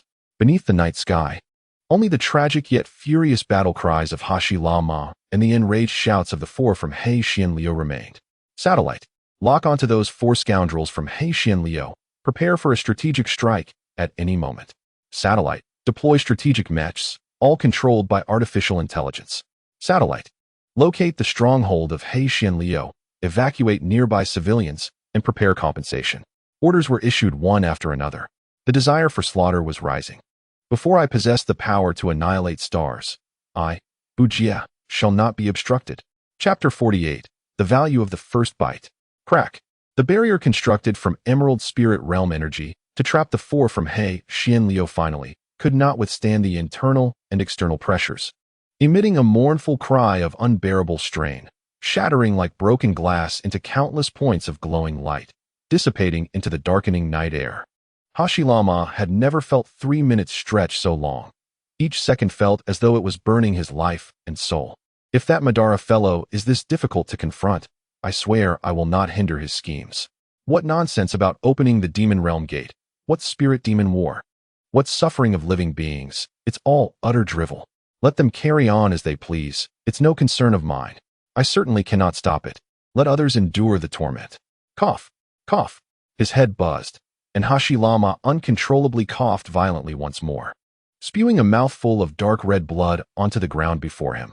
At this moment, he was at his limit. The mysterious black patterns around his eyes had faded, leaving only bloodshot, murky eyeballs. Blood seeped slowly from his eyes, ears, nostrils, and the corners of his mouth. His face was as pale as paper, stained with blood, rendering him a picture of tragic disarray. His eyelids fluttered, and his vision began to blur. The entire world spun around him. A severe ringing in his ears drowned out all other sounds, making the world feel eerily quiet. Hashilama subconsciously raised a hand to wipe his blurry eyes. But this minuscule action drained his last vestiges of strength. Halfway through raising his arm, he felt as though an invisible hammer struck him, causing him to topple backward. Crash! His body hit the cold ground heavily. He could not even feel pain, only an overwhelming sense of weakness and suffocation. He gasped desperately, attempting to draw in air, but his lungs felt like a broken bellows. No matter how hard he tried, the precious oxygen seemed to play hide and seek with him, failing to effectively enter his lungs and mingle with his blood. A profound sense of powerlessness and despair enveloped him. He had done his utmost, buying precious time for his companions. At least those two girls did not indulge in any nonsense about not leaving, or else he would have truly suffered. Now damn, what a regret. I never expected the human realm to be this difficult to navigate. Had I known, well, forget it. Damn Madara, remember to avenge me. Oh, almost forgot. I should consider myself your victim. You cur. One must possess sufficient strength to save the world, or else one becomes a mere clown. Fool. And me, fool. Suan Wukong. You're quite impressive. Good luck to you. I'm tired. Let it be destroyed. No, perhaps not destroyed after all. Hashilama's mind was a chaotic whirlwind of thoughts racing at breakneck speed. The infuriating bastard, He Xianren, tidied his somewhat disheveled attire. His face still etched with shock, more so from dread and indignation. The sudden eruption of Hashilama had been utterly terrifying. An otherworldly tempest of ferocious energy that, had it been directed at any one of the four, would have likely torn them to shreds in an instant. Fortunately, the four had shared the brunt of that torrential assault, leaving them merely disheveled and unharmed. Yet, even so, it was enough to instill profound fear in Xianren, a master of his craft, leaving him humiliated. In stark contrast to Xianren's fright, Tao Bai Bai was a tempest of fury, his murderous intent boiling over. As an assassin, he was accustomed to wielding control over life and death, not being thrust into such dire circumstances. At this moment, witnessing Hashi Lama lying incapacitated, a glint of cold light flickered in his eyes as he prepared to deliver a fatal blow, intent on eradicating any future threat. However, Shishu, Tianjin Fan suddenly stepped forward, precisely positioning himself between Tao Bai Bai and Hashi Lama, his expression impassive as he inquired, "Should I apprehend him?" This interruption, whether intentional or not, effectively disrupted Tao Bai Bai's lethal intent and granted vital seconds to the dark figure plummeting from the night sky, concealed by the cloak of darkness. Indeed, Wukong had finally arrived. Yet, he was a moment too late, unable to prevent Hashi Lama from sustaining grave injuries. As the night deepened, Wukong dared not unleash his full power, striving instead to minimize his presence, relying on gravity to accelerate his descent. He feared that any premature revelation of his arrival might provoke the enemy, potentially leading to Hashi Lama being taken hostage or even killed on the spot. Gazing at the pitiful figure on the ground, Wukong was consumed with urgency, yet could only force himself to endure, suppressing the tempest of rage and anxiety within. Regarding Tianjin Fan's seemingly unintentional obstruction, Wukong was profoundly grateful, nearly moved to tears. Regardless of Tianjin Fan's prior actions, at this moment, he was undoubtedly Hashi Lama's savior. Were it not for his aerial vantage, Wukong would have gladly knelt in gratitude on the ground. Just as this tense moment unfolded, the quiet Jiaozi, who had been observing from the sidelines, seemingly sensed something, suddenly lifting his head to gaze at the dim sky, emitting a curious exclamation. This sound immediately drew the attention of Tianjin Fan, Tao Bai Bai, and Xianren, as all four looked skyward. Before their eyes, a dark spot rapidly expanded in their field of vision. Xianren squinted, a person. Tao Bai Bai's gaze sharpened. It appeared that Tianjin Fan's third eye had slightly opened, providing a clearer view. Sun Wukong. Tao Bai Bai finally recognized him, exclaiming in astonishment. At that instant, as they identified Wukong, a torrent of long-suppressed fury and concern erupted. Wukong no longer needed to conceal himself. He unleashed the full power of the Monkey Immortal's sky dance technique. Yet, instead of a streamlined dive, he descended like a meteor, accompanied by a terrifying sonic boom and shockwave, crashing down towards the earth with unyielding force. Boom! The ground quaked. Dust and debris billowed. The four members of Xianlu instinctively took a half-step back, adopting defensive postures, shaken by his violent entrance. Yet, amidst the cloud of dust, Wukong's first action upon landing was not to attack, nor did he spare them a glance. In the astonished gaze of the four, he swiftly scooped up the barely conscious Hashi Lama, cradling him tightly, before turning to flee. No, he soared away. The four fools of Xianlu, startled by Hashi Lama's determined sacrifice, were further astonished by Wukong's resolute bravery. His seamless rescue operation left them utterly bewildered. Could it really be done this way? By the time they comprehended the situation, Wukong had already flown a considerable distance with his precious cargo. Chase! Don't let him escape. Kill them! Xianren shrieked in exasperation. The four immediately activated the Xianlu sky dance technique, transforming into four streaks of light in hot pursuit. The water droplet-shaped auras traced bright arcs across the night sky. At this moment, the disparity in the performance of their techniques became glaringly apparent. Wukong's Monkey Immortal sky dance technique and the Xianlu sky dance technique seemed not too dissimilar. The lineage was merely a self-constructed narrative. However, Wukong believed he couldn't shake off Xianlu simply because he was burdened with another person, severely hampering his agility and top speed. In a heartbeat, the night sky became the stage for a breathtaking chase. One was desperately sprinting ahead, while four relentlessly pursued from behind. The distance neither widened nor closed. Wukong was frantic with urgency, unable to shake off his pursuers. The four members of Xianlu unleashed waves of energy blasts to disrupt him, but Wukong deftly evaded them, aware that the airspace allowed for three-dimensional maneuvering. Just as they reached an impasse, an anomaly suddenly appeared on the distant horizon. First in view were 24 sleekly designed, metallic-hued female mechas, arrayed in a neat line, hovering in the air like a loyal guard. Behind them loomed 5 colossal mobile suits, towering 30 meters high, resembling iron giants, their cold electronic eyes indifferently surveying the approaching pursuit. At the forefront of this formidable steel legion were 2 more familiar mechas, one tall and voluptuous, adorned in a striking red and white palette, a recent favorite of Bulma. The other, slightly shorter with smooth lines in classic red and blue, belonged to Chi-Chi, a color scheme she adored. "Nice, Bulma," Wukong exclaimed, barely suppressing his excitement. Taking a deep breath, he realized that Chi-Chi and Bulma were clearly safe. With another breath, he understood that he and Hashirama were also rescued. With a final breath, he comprehended the power of this assembly. It was time for a counterattack. On the other side, the rapidly closing He Xianlu quartet felt as though they had been doused with a bucket of ice water. Their murderous intent and momentum instantly frozen, coming to a jarring halt mid-air. The 4 exchanged tense, anxious glances at the mechanical army capable of obliterating a nation. "Want to leave?" Bulma's icy voice resonated through the mecha's loudspeaker, echoing with chilling intensity. With her words, the sound of metal clinking echoed as 24 female mechas simultaneously raised their arms, revealing an array of energy cannons and missile launchers. The 5 giant mobile suits emitted heavy mechanical whirring sounds, their massive beam rifles, live artillery, and even shipbound missile launchers locking onto their targets. Numerous red targeting lasers instantly enveloped the entirety of the He Xianlu quartet. The cacophony of gun chambers loading and the hum of energy charging converged into a spine-chilling symphony of death. He Xianren and the others felt their scalps prickle, instinctively wishing to scatter and evade. Yet Bulma's next words extinguished any such thoughts. "Do you not wish to keep the He Xianlu home?"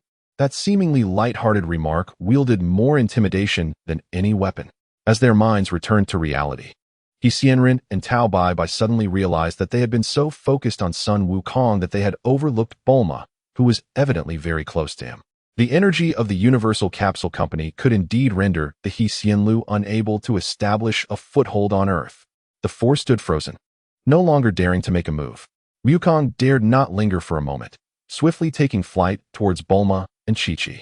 He carefully entrusted the faintly breathing Hashirama to Chi-Chi, instinctively opting for the gentler presence of Chi-Chi, as Bulma exuded an overwhelming aura, which he wished not to disturb.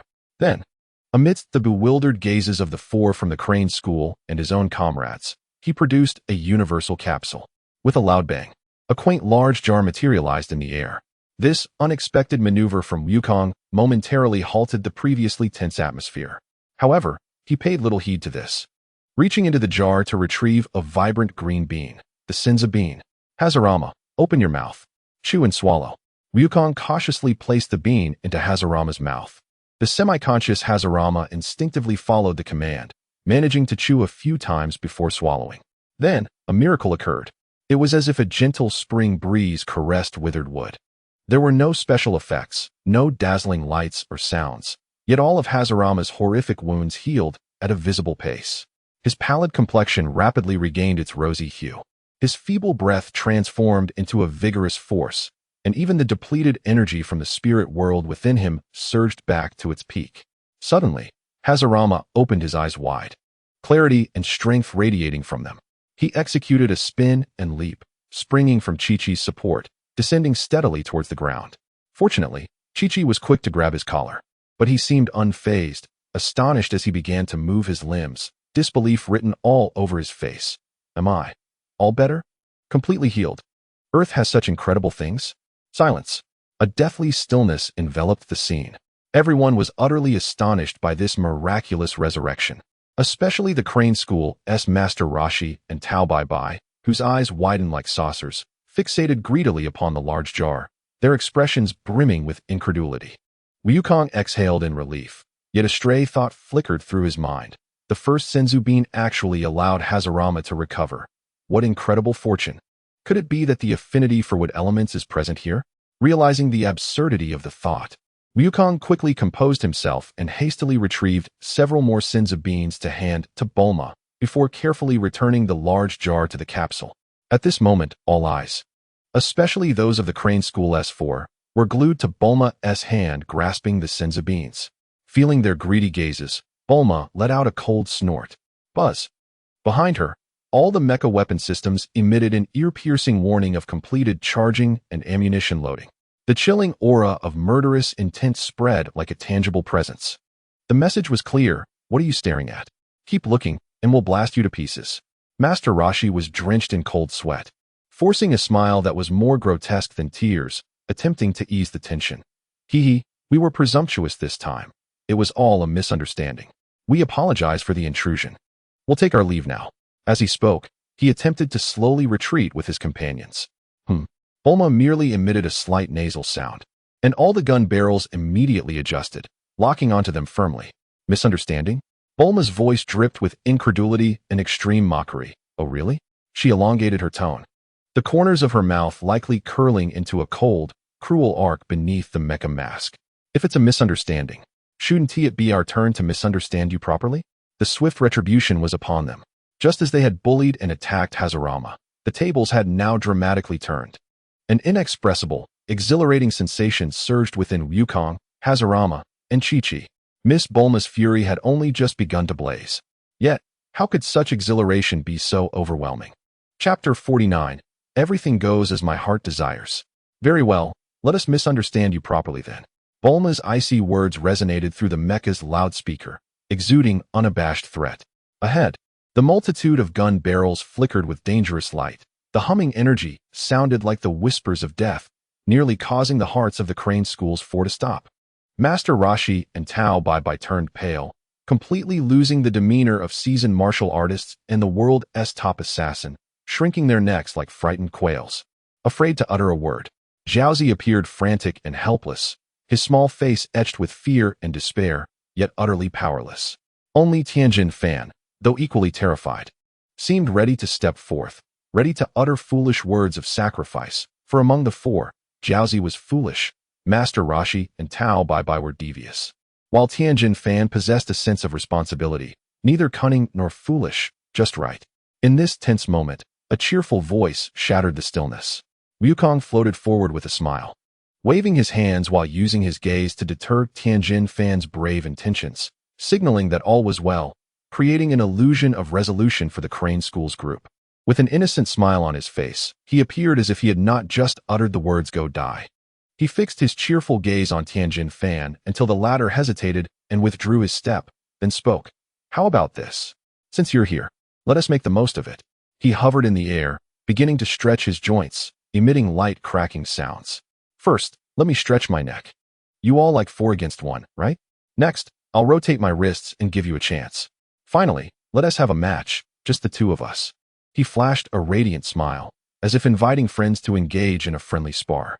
Yet, to the eyes of the Crane School S4, this smile was fraught with uncertainty, causing them to hesitate in their actions, unsure if this was genuine or a trap. After all, if it truly became 4 against 1, they had absolute confidence in beating this arrogant lad into a pulp. But the precondition was that the formidable army of steel behind them would not intervene. Before they could ponder this further, Wukong charged forward. Without warning, he plunged into the midst of the four, his fist cutting through the air with a whistling sound, striking first at the visibly anxious Master Roshi. The four from the Crane School had no choice but to hastily brace for battle. At first, they fought cautiously, hesitating, fearful that a heavy hand might provoke Bulma's devastating wrath. Their exchanges were filled with probing and restraint. Attack? What attack? So many mechas and missiles were trained on them. Defense? They had to hold their ground and endure for as long as possible. However, as the skirmish progressed, they sensed something amiss. No, Wukong was truly ruthless. He was treating them as mere punching bags. Of course, every individual is unique, and their treatment varies accordingly. Toward Jiaozi, Wukong clearly held back, mostly blocking and nudging, occasionally delivering a gentle tap, more like a reminder. When he was harsh, it was merely a light smack that brought tears to Jiaozi's eyes. But against Master Roshi, Tao Bai, and Tianjin Fan, his fists were firm, heavy, and unyielding. These three were resilient, yet deserved a thorough beating. Especially for Master Roshi and Tao Bai, he targeted their faces and joints. They were the most despicable, thus deserving of particular attention. Ouch! Tianjin Fan's smooth, shiny head seemed to catch Wukong's fancy. finally receiving a hit that sounded particularly crisp. Thud. Tao Bai Bai fared worse. Caught off guard, Wukong's fist collided with his eye, causing stars to burst before he was instantly struck on the nose. Blood, tears, and snot all flowing together. Ouch! He Chanxing found himself in a dire predicament. Having been unceremoniously kicked in the rear by Wukong, the illustrious father of his opponent. Who could endure such humiliation? Indeed, who could withstand it? Certainly, a conventional martial artist would not. After all, even a clay figurine possesses a modicum of spirit. How much more so for seasoned martial artists accustomed to wielding power? Their true fury was ignited in an instant. To hell with reservations. First, they would eliminate this audacious young man. He Chanxing and Tao Bai Bai's eyes gleamed with malice as they unleashed their full fury, employing treacherous and lethal techniques without restraint. Tianjin Fan, too, was engulfed in his own wrath, unleashing a flurry of punches and kicks that struck with the ferocity of a tempest. Meanwhile, Jiaozi, with his earnest and diligent demeanor, remained oblivious to the intricacies of the battle. He focused entirely on assisting his comrades, maximizing their superpowers and martial prowess. As a result, the tide of battle shifted dramatically. Just moments ago, Wukong appeared to be in control, but he was now ensnared in an inescapable predicament. His two fists were no match for their four hands. Not to mention the onslaught of 8 fists augmented by various supernatural abilities and insidious energy waves. Bang! Tao Bai Bai's piercing wave skimmed past Wukong's side, tearing away fabric and leaving a trail of crimson. Thud! Tianjin Fan's powerful strike landed squarely on Wukong's back, causing him to stumble. Swoosh! He Chanxing's cunning finger technique aimed for Wukong's eyes. Buzz! Jiaozi's superpower intermittently disrupted Wukong's balance. The relentless barrage continued unabated. Wukong soon found himself battered and bruised, bloodied and disoriented, with ringing in his ears, utterly overwhelmed and reduced to a state of despair. The 4 from He Chanxing's group reveled in their momentum, poised to deliver a fatal blow to Wukong. Suddenly, the ominous hum of charging mecha weapons reached a crescendo. Enough! Bulma's cold voice pierced the air. The 4 warriors, as if doused with cold water, abruptly halted, gazing with uncertainty at the formidable Iron Legion before them.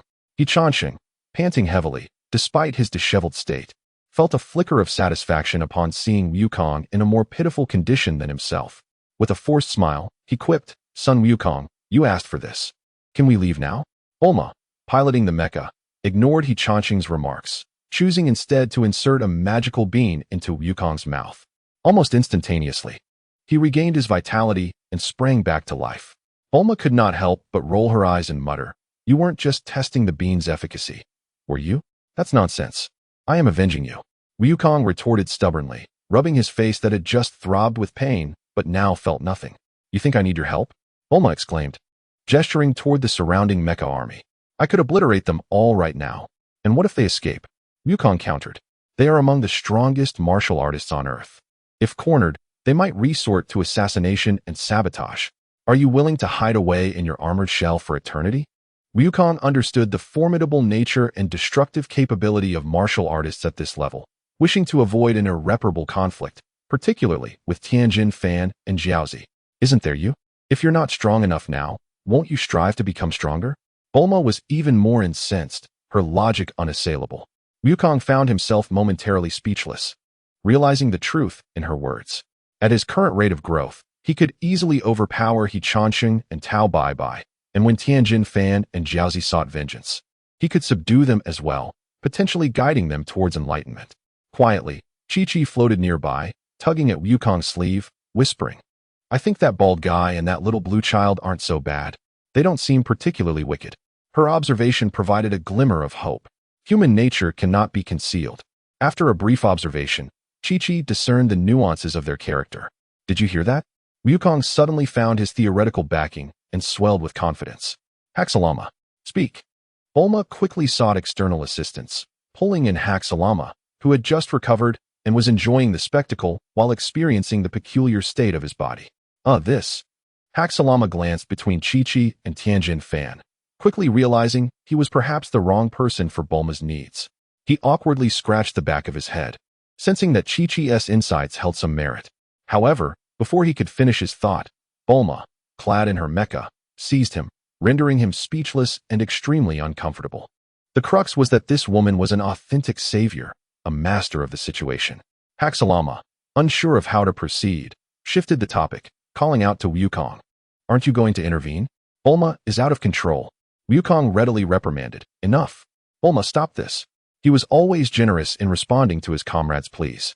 Yet, he did not rescue Haxalama from Bulma's grasp. Instead, he stood at a distance, fanning the flames of the conflict, utterly disregarding their friend's plight. Do you just stand by and watch as he suffers? Haxalama fumed.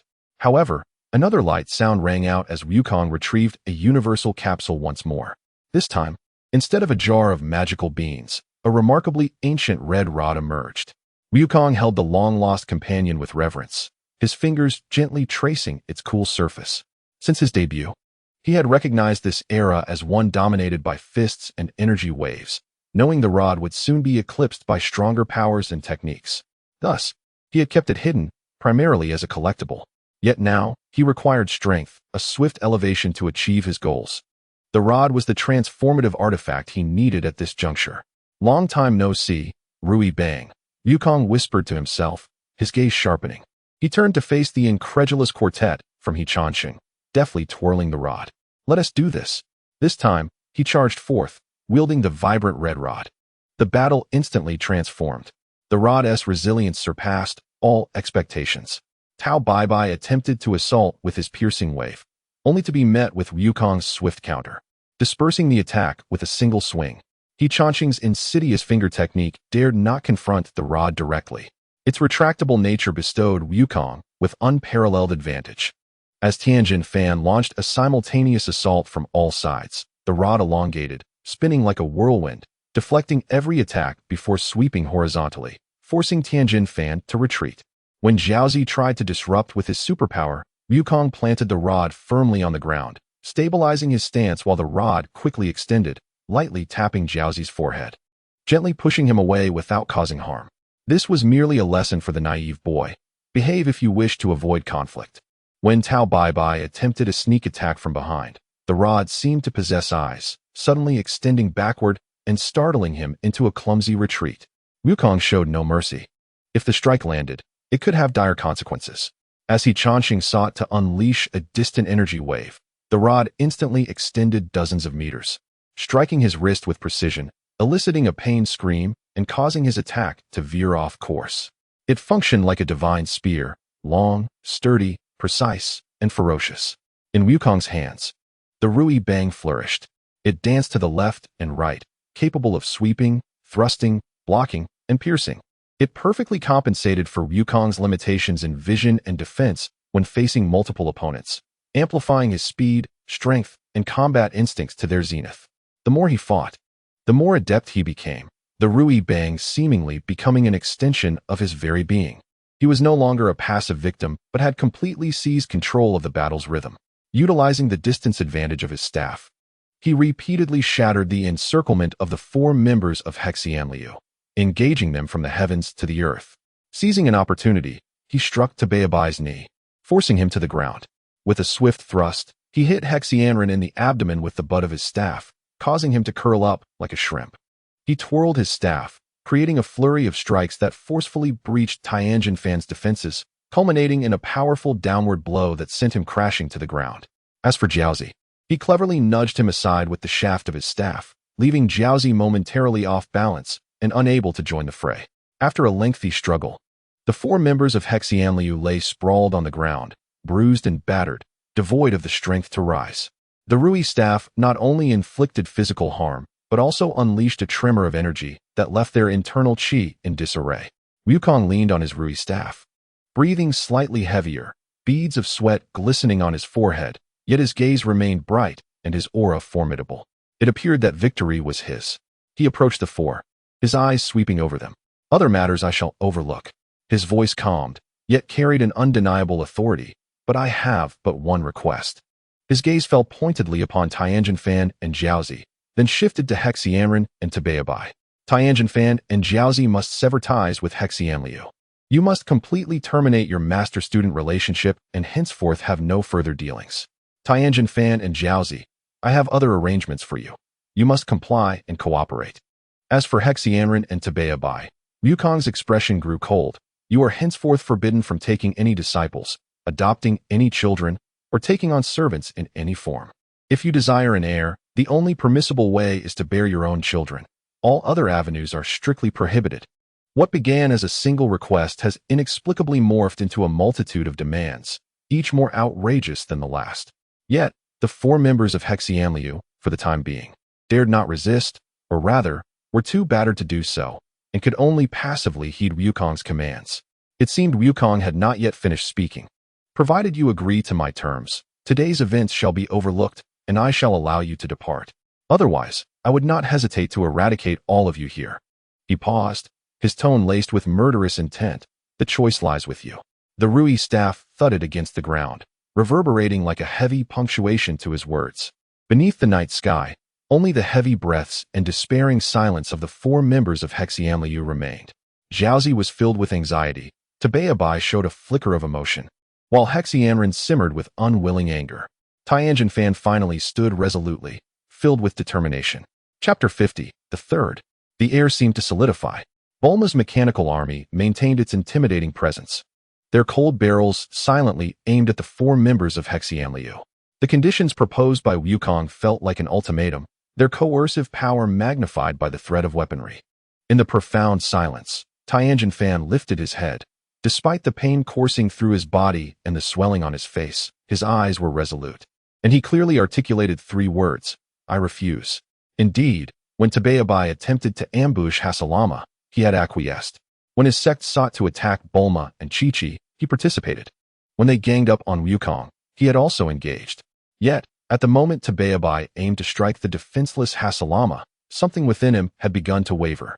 However, he recognized the futility of retreating now. He pondered if they had emerged victorious. Perhaps he could plead with his master to spare Wukong and the others, and even envisioned leaving with Jiaozi from this morally bankrupt Hexianliu. Although he had never considered failure, he was now willing to accept this crushing defeat with equanimity. One must accept the consequences of one's actions. Retribution is inevitable, and one cannot blame others for their own choices.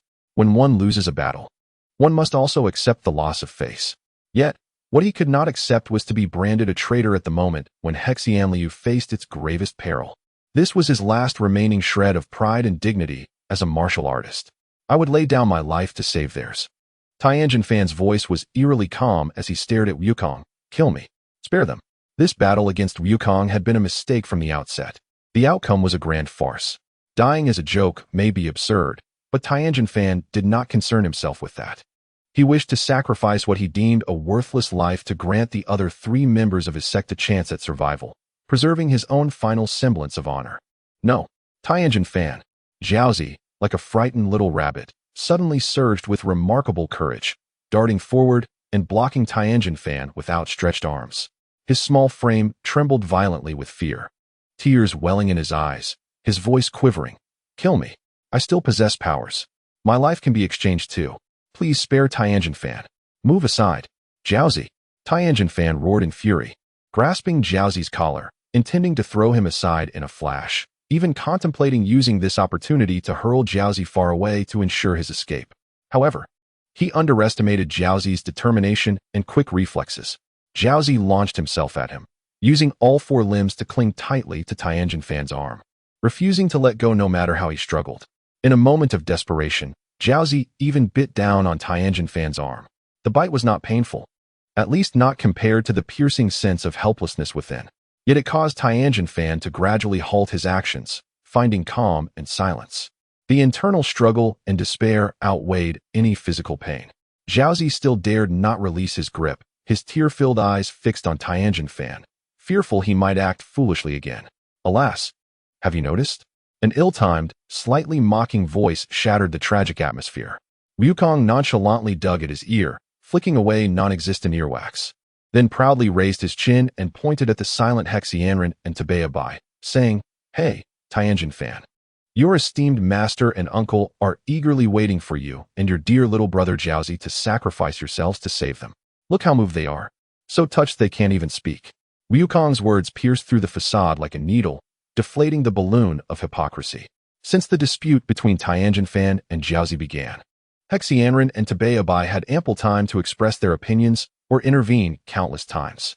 Yet, they chose silence, opting for passive endurance. Watching their disciple prepare to make the ultimate sacrifice for them, their selfishness and arrogance were laid bare in this life-or-death moment, revealing their true natures, which could not be concealed even in dire straits. Tianjin Fan pressed his lips tightly together, although he did not turn around. The last flicker of light in his gaze seemed to dim. Wukong dropped the mocking facade, extending 3 fingers, his tone turning serious and uncompromising. Firstly, I refuse to accept the idea of trading your life for theirs. Neither you nor Jiaozi's life is acceptable for such a transaction. I do not endorse this. Secondly, I will not agree to absolve them of their past actions simply by exchanging your and Jiaozi's lives. I abhor such exchanges. Those who make mistakes must face the consequences, and it is not acceptable to use your sacrifice or the lives of unwitting accomplices to shield the true culprits. You should not, and they do not deserve such mercy. Finally, Wukong's gaze turned icy as it swept over Hexianren and Tabeabai. Now, you have 2 choices. Either agree to all my conditions or perish here together. With each statement, Wukong lowered a finger. His final words carried an unyielding resolve.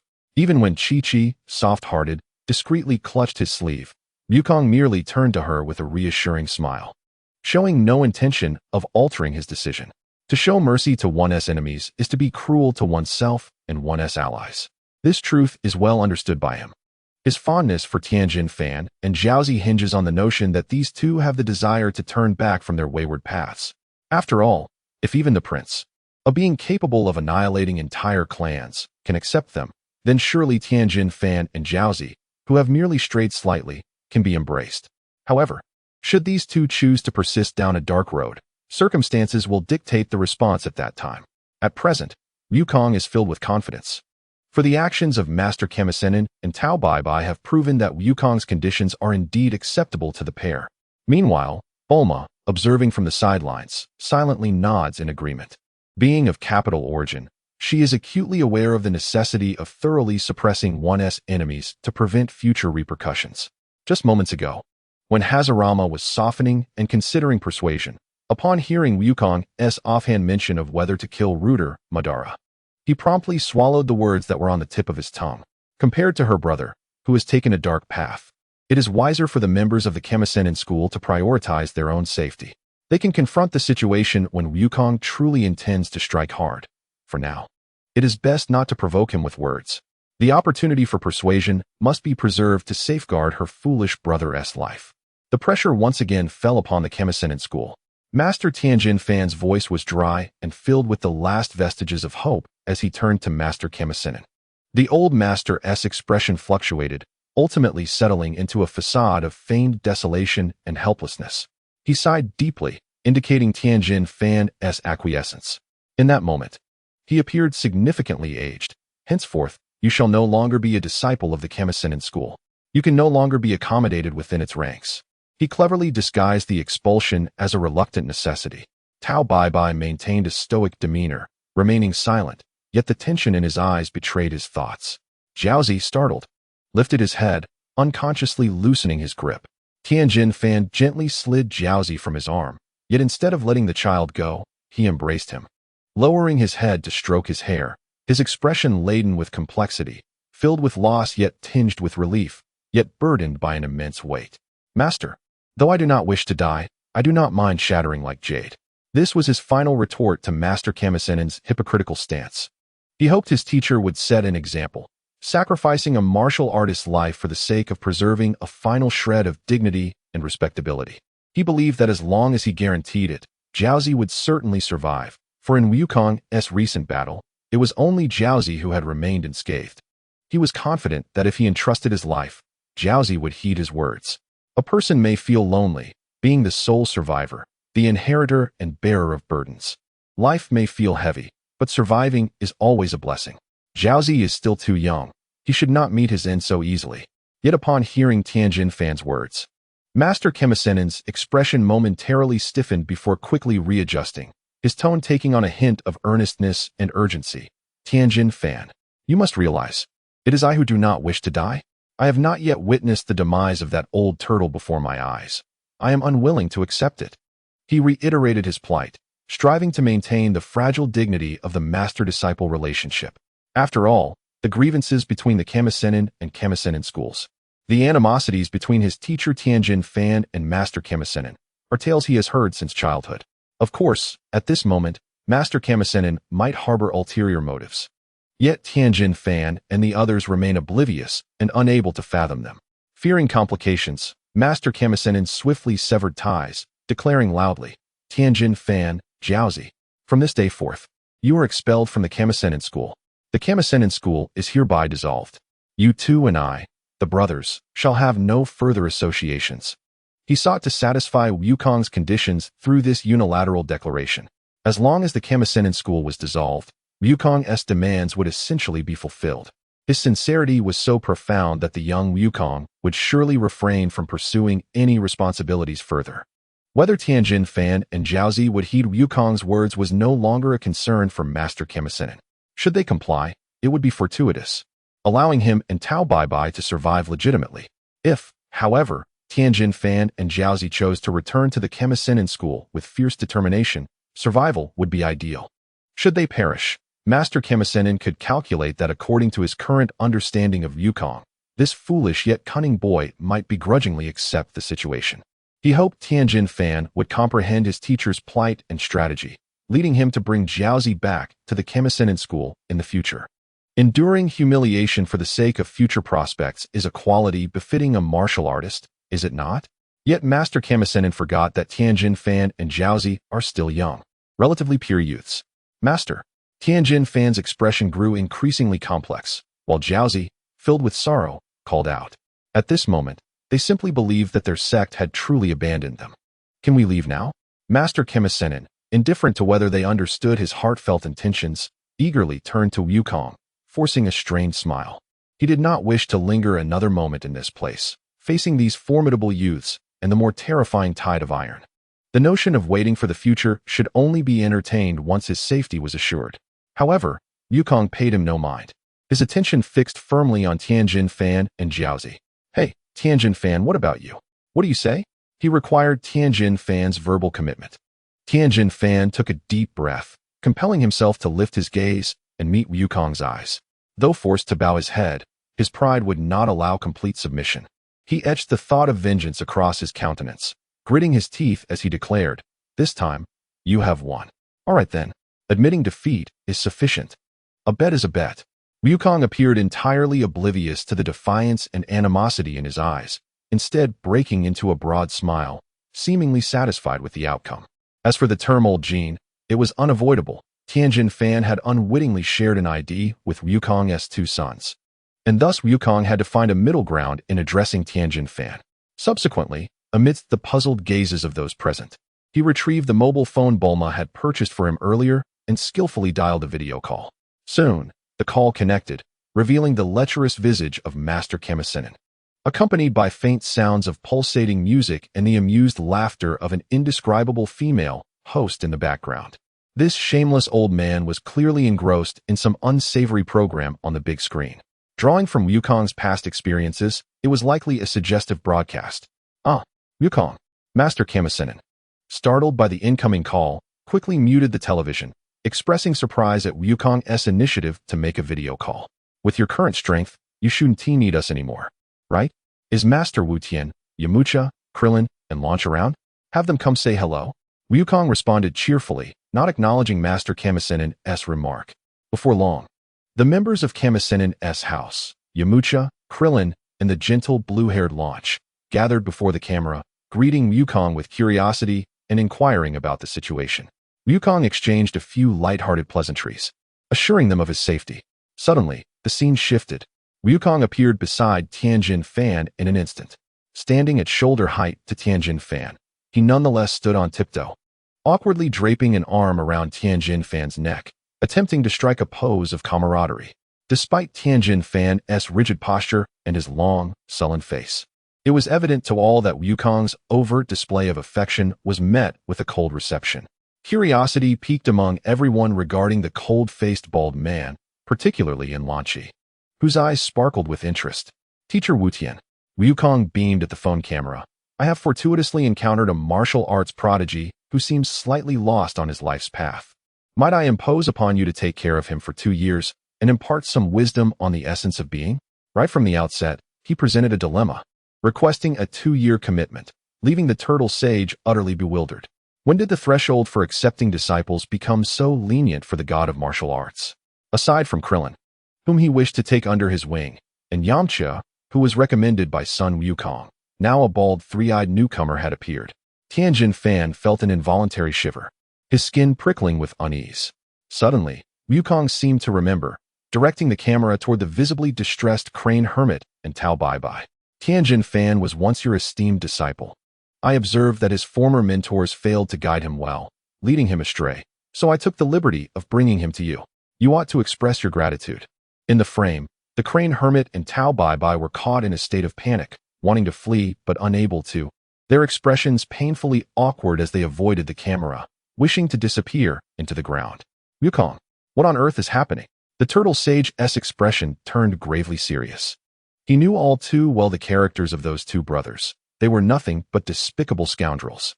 He had refrained from confronting them in the past, opting instead for a parting of ways rather than a bitter battle. In his prime, the turtle sage would have been confident in replacing them. But that was the extent of his capabilities now. This is a long story, which I shall elaborate on later. Wukong waved dismissively for now. You need to know that the Crane School has disbanded. Tianjin Fan and Jiaozi have nowhere else to turn but to you. Just say whether you will take them in.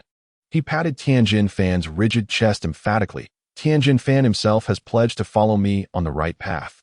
He disregarded Tianjin Fan's gritted teeth and fiery glare. He crouched down, aiming the camera at Jiaozi, who was innocently raising his hand in greeting.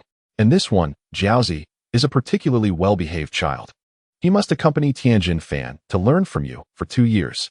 Finally, he directed the camera back to Tianjin Fan's furious face, stating to himself, TSK, if it weren't for our little conflict, I would have taken him as my disciple.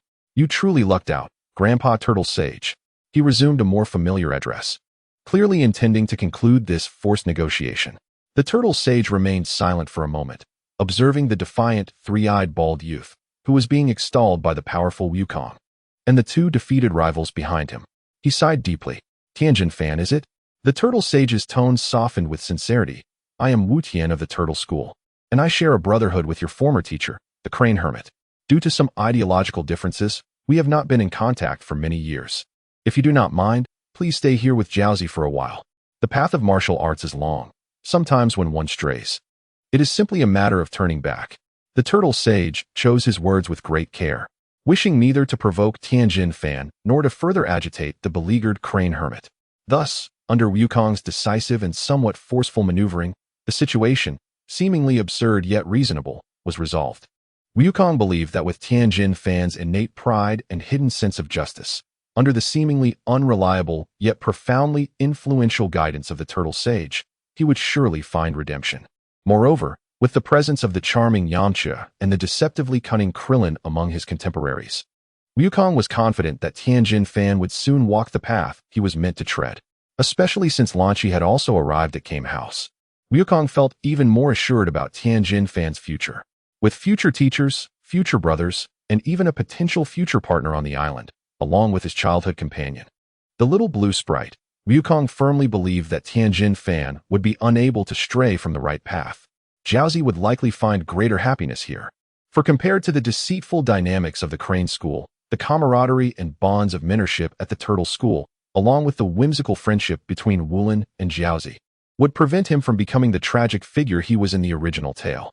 At the very least, learning to count, speak, and develop a sense of self-awareness would not pose any trouble. As for the possibility of Tianjin Fan seeking revenge in the future, Wukong was entirely unperturbed. He held absolute confidence that within this emotionally rich environment of the Turtle School, Tianjin Fan would find it impossible to escape. He was equally confident that Tianjin Fan's pace of progress would never match his own, even if in the future, Tianjin Fan sought to surpass him through a contest of strength to reclaim his dignity. Wukong was determined to deny him that opportunity. With unyielding resolve, he sprinted ahead, leaving behind everyone who once walked alongside him. You run your race, and I shall run mine, but I will ensure that you can only trail behind me, eating my dust. This was the singular mindset Wukong adopted. As for the Crane Hermit and Tao Bai, they were utterly inconsequential. Once everything settled, and the Crane Hermit and Tao Bai fled like lost dogs. Bulma finally ordered the deactivation of the Mecha Legion's battle mode, allowing the colossal machines to be retrieved. There was no need for a large escort. It would be best to return them to their original location, awaiting summons anew. Wukong fully relaxed, discussing the spoils, the Shan Dog and lessons, and regrets, the Chaoshan of their journey with his companions when suddenly he clutched his head and cried out in exasperation, "Oh no! My third disciple!" Just like that, he has gone. Had I known, I would not have climbed that wretched tower. Perhaps Tianjin Fan would have been mine. Where is my third disciple? I am so frustrated. He rolled dramatically on the ground, wailing like a banshee, creating a cacophony of noise. Bulma, exasperated, kicked Wukong's leg to silence him, retorting, "What a racket. You didn't even manage to recruit Hogyoku and Hashirama. You keep lamenting about your third disciple, but I reckon he is definitely gone. So infatuated with the number 3. Why not just create another?" Upon hearing this, the innocent Chi-Chi and the temporarily bewildered Hashirama exchanged puzzled glances. However, as a seasoned veteran of the information age, Wukong instantly comprehended Bulma's teasing tone. He sprang to his feet, bewildered yet enlightened, and realized she was jesting. "All right, Bulma. I'm open to it.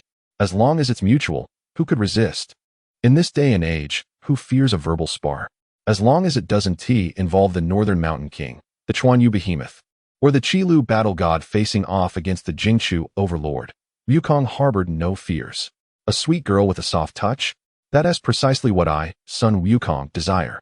Under the night sky, the sounds of Bulma's annoyed pursuit and Wukong's uproarious laughter echoed, as if the earlier life and death struggle and serious negotiations had never transpired. Chapter 51, Preparing for Battle. The Crane Hermit and Tao Bai departed. They arrived with 4, brimming with confidence, believing they had everything under control. Now, only 2 remained, resembling lost dogs, utterly disheveled. Although they had abandoned 2 exceptionally gifted disciples, salvaging their lives was, for them, an unexpected stroke of fortune, barely qualifying as a moral victory. Only those 2 have found safety, liberation, and joy, while Tianjin Fan and Jiaozi, left behind, are left in a state of numbness. The bright and promising future has abruptly crumbled. The so-called uncertain prospects and the capriciousness of fate seem to encapsulate their plight. After all, being expelled from the sect and compelled to seek guidance from a sworn enemy, one can only anticipate cold stares, humiliation, and the agony of endurance. It appears that a drama of youthful struggles against adversity is about to unfold. In this era where everything emphasizes visualization, Tianjin Fan finds himself grappling with a bleak and tangible future, while the young Jiaozi, still a child, secretly wipes away tears, gripped by anxiety and fear. The emotional burden of Tianjin Fan and Jiaozi weighs heavily on Wukong and his companions. Initially, Wukong contemplated simply providing them with an address, allowing Tianjin Fan to follow the navigation directly to Kame House. After all, Tianjin Fan is quite dependable. However, Wukong soon realized that such an action would be rather inconsiderate. Allowing them to find the distant Kame House on their own would clearly be both impolite and inhumane. Consequently, Wukong reluctantly abandoned his plan to confront the Red Ribbon Army and chose instead to personally escort these 2 troubled youths and the bewildered child to Kame House. The journey was far from pleasant. Both Tianjin Fan and Jiaozi lacked any desire for conversation. Although Wukong shared some positive anecdotes about Kame House, the 2 were evidently indifferent, dismissing Wukong's words as mere chatter. With no means to substantiate his claims, Wukong endured the tedium within the aircraft. Notably, the pilot of the vehicle was Tianjin Fan. Due to Wukong's youth and the presence of more qualified candidates, Bulma forbade him from piloting. Thus, Wukong had no choice but to serve as a human GPS, repeating the electronic navigation instructions, a task that became increasingly tiresome. Upon finally setting foot on familiar ground and seeing Master Roshi, Krillin, Yamchu, Launch, and other familiar faces, Wukong felt a wave of warmth wash over him. Having endured discomfort throughout the journey, he decided to call Bulma to request a leave of absence, then settled into Kame House, both to observe how Tianjin Fan and Jiaozi adapted and to take the opportunity to reunite with old friends. This stay lasted for 3 days. During these 3 days, the atmosphere in Kame House was notably nuanced and dynamic. Jiaozi, pure of heart, resembled a blank canvas. Krillin, Oolong, and Puar were quickly captivated by this naive yet uniquely gifted child, actively seeking to bridge the gap, engaging him in play, mischief, and even teaching him common children's games from Earth. Although Jiaozi primarily followed Tianjin Fan, his face gradually lit up with genuine, silly smiles, as if reclaiming a joy that had long been absent from his childhood. Witnessing Jiaozi's happiness, Tianjin Fan's previously taut expression softened, allowing for a tacit acceptance of Jiaozi's interaction with this new circle. Although Jiaozi was still young and rarely encountered peers, especially those with a good-natured disposition willing to play and learn with him, Tianjin Fan felt a sense of joy for Jiaozi. However, Tianjin Fan himself remained as cold and unyielding as stone, struggling to integrate. Or rather, he outright refused to assimilate. Jiaozi is merely a child. Tianjin Fan, on the other hand, is an adult, a martial artist, and a once promising figure of the Crane School. He would not allow himself to blend into this group, as Jiaozi did. He is proud, sensitive, burdened by the humiliation of being cast out, and lost regarding his future. He closed himself off, responding to all gestures of goodwill with indifference and disregard. Despite repeated attempts by Yamcha to engage him in conversation, even sharing insights about martial training, he was met with cold rejection. Eventually, Yamcha, youthful and impetuous, could no longer contain his frustration and challenged Tianjin Fan. How could Tianjin Fan refuse such an opportunity? He was already seething with pent-up anger. Were it not for the kindness shown by the disciples of Kame, particularly their attentiveness towards Jiaozi, he might have succumbed to the urge to retaliate and force Master Roshi to expel him. The outcome was, unsurprisingly, a foregone conclusion. Despite having trained under Master Roshi for an extended period and participated in numerous battles, the disparity in strength between Yamcha and Tianjin Fan remained vast. Tianjin Fan didn't even need to employ his signature techniques. Relying solely on a solid foundation and immense strength, he decisively defeated Yamcha in a matter of rounds, leaving him battered and bruised. Yes, during the fight, Tianjin Fan secretly relished the experience. After all, youth brings with it a certain exuberance. This highlighted the difference in strength and talent. For Yamcha to close the gap with Tianjin Fan was as challenging as Tianjin Fan bridging the divide with Wukong. Ultimately, both were impossible feats, rendering combat power irrelevant. Yet, unyielding, Yamcha devised a new plan, a 2-on-2 team battle. He enlisted the shape-shifting Puar, challenging Tianjin Fan and Jiaozi. Jiaozi, having begun to integrate into the environment, hesitated and looked to Tianjin Fan for guidance. Tianjin Fan, however, snorted dismissively, accepting the challenge without hesitation, but commanded Jiaozi to remain on the sidelines during the fight, clearly intending to escalate the difficulty and vent his frustrations. The battle resumed with fervor. Puar quickly enchanted Yamcha, significantly enhancing his strength, speed, defense, and stamina. The combined assault from Yamcha, now empowered, was ferocious. Yet, Tianjin Fan's prowess exceeded their expectations. Like a rock, he withstood the onslaught with his superb martial skills and formidable ki. The battle raged fiercely, culminating in Tianjin Fan sustaining some injuries, yet ultimately overpowering Yamcha with a relentless barrage of punches and kicks, securing a hard-fought victory. Though victorious, Tianjin Fan emerged considerably fatigued and battered. This near mutually destructive triumph unexpectedly became a catalyst for thawing tensions. The members of Kame House, aside from Yamcha, who felt somewhat awkward after being decisively defeated, expressed genuine admiration for Tianjin Fan's demonstrated strength. Krillin, gathering his courage, approached to seek advice on various martial arts techniques, such as the solar flare and the Kienzan. Despite maintaining his stoic demeanor and being succinct in his responses, Tianjin Fan eventually opened up. His answers, though concise, were incisive, clear, and effective, enlightening Krillin, who expressed his gratitude profusely. Unbeknownst to Tianjin Fan, the hardened shell he had constructed for self-protection had been breached by a mere crack. Thanks to Krillin's efforts. Seizing the opportunity, Krillin's ability to break through these cold facades was indeed remarkable. Wukong observed this exchange, marking it as his greatest insight during these 3 days. Time was of the essence. The Red Ribbon Army situation remained unresolved, and he could not linger. Yet, he held on to the belief that once Jiaozi fully integrated, and Tianjin Fan refrained from hindering that process, the latter would soon follow suit. With a bonding agent like Krillin diligently working to break the ice, Tianjin Fan would undoubtedly find it impossible to resist.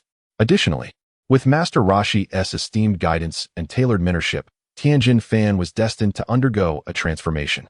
Moreover, there was the unique presence of Launch. For reasons unknown, both the gentle blue-haired Launch and the fiery blonde Launch exhibited a remarkable initial fondness for Tianjin Fan, the tall, three-eyed youth. The blue-haired Launch would thoughtfully prepare meals and towels for him, while the blonde Launch would cheer him on with a firearm in hand, presenting a curious dichotomy in their affections that rendered even the typically stoic Tianjin Fan somewhat flustered. In stark contrast to the cold, calculating, and self-serving teachings of Xianren, the earnest guidance and exemplary camaraderie between master and disciple, along with the myriad forms of brotherhood, evoke a refreshing sense of serenity that is difficult to resist. The love that is at times as gentle as water and at others as fierce as fire is pervasive and hard to withstand. The imminent loss of Tianjin Fan is now within sight. Observing the gradual stabilization and unprecedented strengthening of the Kame Sinin school, with formidable figures such as Niu Mo Wang in his enhanced demonic form, Yamucha Pu Air in his enchanted armor, and the promising standard versions of Klin and Tianjin Fan, Goku bids farewell to his companions with assurance and heads back to Karen Tower to reunite with Bulma and Chi-Chi, who have just returned from their excursion. The next step is to strike directly at the heart of the Red Ribbon Army and decisively eliminate the mastermind, Commander Ruthless, Madara. However, before embarking on this new adventure, Goku gazes at the tall and handsome Hashirama beside him, feeling a surge of motivation. Comparing the current grandeur of the Kame Sinin school to his own Monkey Sinin school, he reflects on his first disciple Hu Lu, who is currently in hiding, and his second disciple Hashirama, who is working off debts and has declined to accept him as a master. Goodness! His own Monkey Sinin school seems inferior to the disbanded Xian school. At least they had 4 members, even after disbanding, while he is left with nothing but a solitary rank. Goku feels an inexplicable anxiety and a sense of urgency akin to the difficulties of recruitment. Everyone is top tier. Yet in comparison to the fame of the Kame Sinin school and the waning prestige of the Xian school, his own Monkey Sinin school, with its immense potential, seems poised to surpass its rivals. Why, then, is he unable to attract worthy students? Rubbing his hands together, he approaches Hashirama with an exaggeratedly amiable grin and says in a somewhat submissive tone, "Hey, great pillar, I need to discuss something with you. How about this? I could show mercy and spare your brother Madara's life. In return, he could begrudgingly accept me as his master. What do you think?"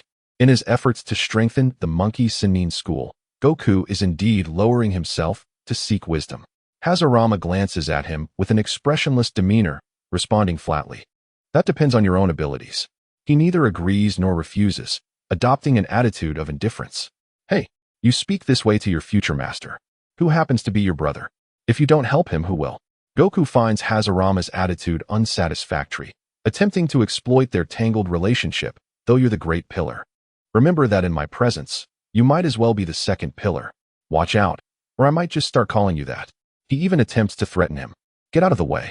Hashirama retorts without hesitation, pushing Goku's head aside, clearly displaying his disdain and maintaining his arrogance. Goku feels a surge of irritation but decides to endure for now. He can temporarily shelve the second pillar title, hoping that sparing Hashirama might lead to a future encounter where the great and second pillars could unite. This serves as a small comfort to him. The brief period of rest comes to an end. From the tower climbing incident involving the Xian school to sending Tianjin Fan and Jiaozi to the Kame house for training, nearly a week has elapsed. The Dragon Ball search team regroups, targeting the headquarters of the Red Ribbon Army to seize the final Dragon Ball and effectively extinguish their ambitions. This also heralds the impending doom of the Red Ribbon Army and the end of Madara's, Ruthless, prosperous days. However, before launching a full-scale assault on the Menya Tower, Goku contemplates another matter that could strengthen their bonds and enhance their chances of victory. Meanwhile, deep within the secret base of the Red Ribbon Army, Ruthless, Madara, gazes at the figures within the cultivation pods, his tone betraying a hint of urgency. "Doctor, can we expedite the progress?" Thanks to Goku's unexpected delay caused by the Xian school, he has gained precious development time, but his desire for more is insatiable. "Sir, we have reached the limit." Dr. Gero, now an elderly man with graying hair, responds with unwavering loyalty to the Red Ribbon Army, tirelessly advancing the project. The pain and rejection from the demonic enhancements have exceeded expectations, leading to an astonishingly high mortality rate. If we force acceleration, the existing successful subjects may collapse. The will of everyone has reached its limits, and fatigue permeates Dr. Gero's voice. Rooter falls silent for a moment, though somewhat content with the current enhancements. Human greed always yearns for more. However, he quickly adjusts his mindset, understanding that as a cunning leader, one must know when to withdraw. Let us proceed as is for now. He turns, regaining his composure. Gather all the enhanced warriors. We shall return to headquarters. It is time to settle matters with Son Goku and his group once and for all. Yes, sir. I will immediately thaw and awaken them. Dr. Gero responds. To alleviate the pain caused by demonic transformation and stabilize their conditions, he has placed the successful subjects in a special low-temperature hibernation, observing the fierce, resolute enhanced warriors assembling. A glimmer of satisfaction flickers in Rooter's eyes. Yet, just as the team is about to depart, he halts the accompanying Dr. Gero. Doctor, you need not join this battle.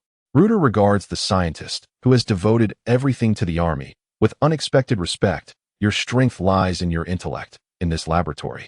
The battlefield ahead is not suited for you. He pauses, lowering his voice to convey a heavy responsibility. But if we lose, the hope for vengeance of the Red Ribbon Army will rest entirely upon you, Dr. Gero. He understands the importance of contemplating defeat before victory. Dr. Gero's murky eyes flash with a complex light, quickly transforming into resolute fervor. He solemnly replies, Yes, sir. Rest assured, as long as I, Gero, draw breath, the will of the Red Ribbon Army shall never perish. He seems to have accepted a sacred mission, his gaze directed toward the deeper recesses of the laboratory, where more astonishing project blueprints await activation. The air is thick with the anticipation of the impending confrontation. Both sides prepare for the final clash. Leo calling Leo. I am the king of Ultra. What nonsense. Claiming to be Leo is an overestimation. Your current level is barely comparable to a pansy, or at best, a boy. I, the king of Ultra, am absolutely fine. If it weren't for my high appearance frequency, I'd be in Nariz by now. Enough of the chatter. When are you going to join the team? If you don't join soon, the team will be dead. You are indeed a rigid fellow, Huyulu. Fine. I'll wait for you. Just hurry up and assemble. How dull. If you weren't my top disciple, what? You dare hang up on me? There is a person, like a clown. Who is he? I shall not speak of it. Chapter 52 War. Finding you has proven quite a challenge, Huyulu. Rather than passively waiting, Goku chooses to take the initiative.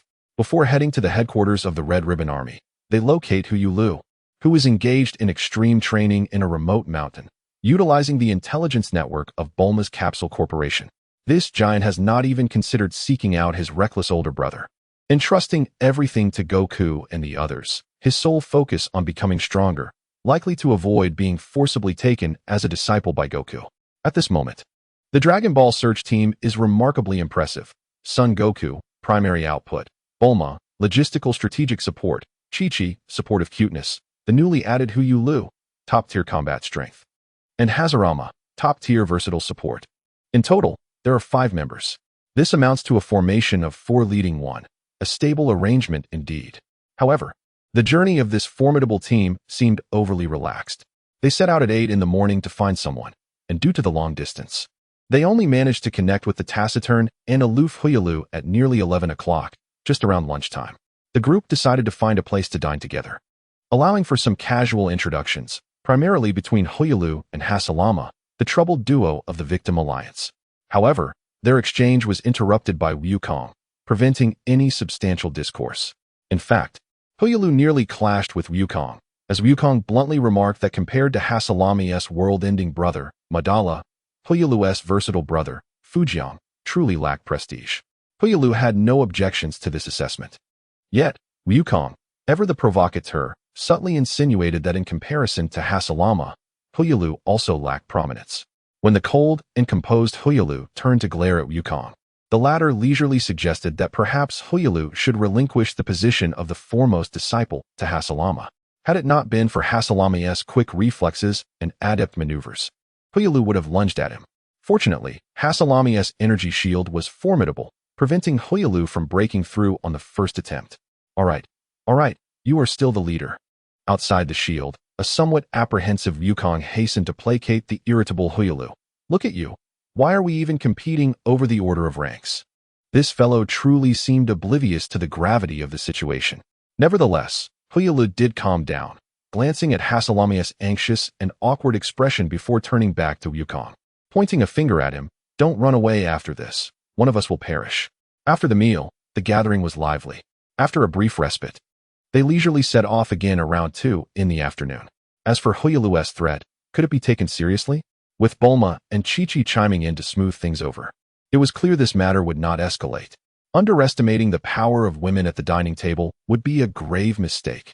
By the time Wukong's group approached the heavily fortified headquarters of the Hongdai army, nestled amidst the mountains, it was already past 5 in the afternoon, with the setting sun gilding the peaks. This leisurely pace starkly contrasted with the impending atmosphere of battle. Unlike the relaxed demeanor of Wukong's group, the headquarters of the Hongdai army was a different scene altogether. The entire base resembled a war beast that had been thoroughly awakened, entering a state of maximum combat readiness. All anti-aircraft radars operated at full power, and searchlights swept through the darkening sky. Countless soldiers, fully armed, gripped their loaded firearms, stationed at their posts, their faces betraying tension and resolve. Along the runway, dozens of aircraft emblazoned with the Hongdai insignia roared to life, ready to ascend into battle at a moment's notice. A massive array of tanks formed an ironclad defense on the periphery of the base, their cannons ominously poised.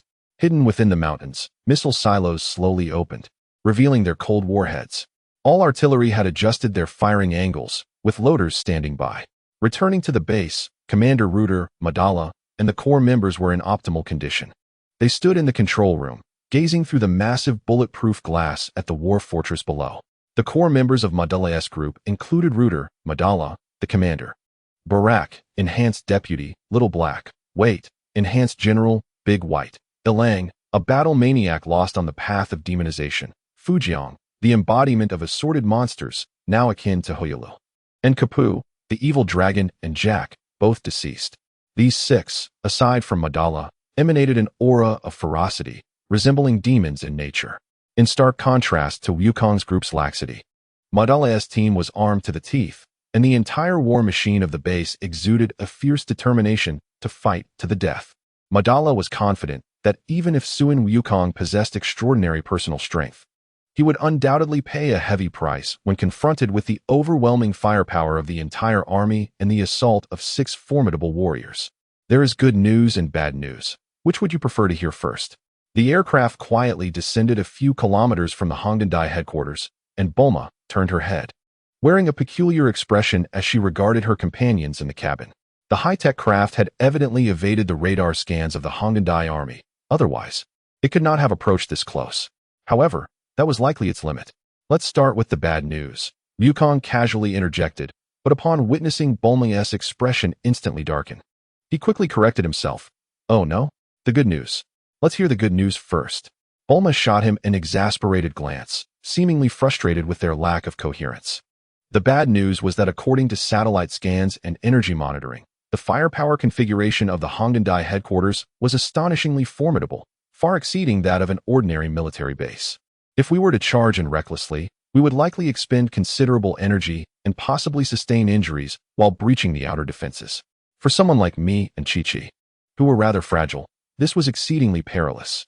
If you wish to avoid losing your chief scientist and, well, a teammate prematurely, I advise you 3 muscle-bound men to go ahead and sacrifice yourselves. Although Wukong's group comprised 3 entities that had essentially reached the limits of current Earth capabilities, according to Bulma's assessment, charging in without a plan and enduring missile bombardments would be fatal. Even adding 3 more would not change the outcome. What kind of good news is that? Wukong sighed in exasperation, but upon seeing Bulma's knowing look, he suddenly realized, slapping his thigh. Oh, right. The good news is that we have you, Bulma. You can single-handedly thwart the Kexianliu. While Wukong had not yet reached the level of star destruction, he undoubtedly ranked as the world's strongest in terms of direct combat power.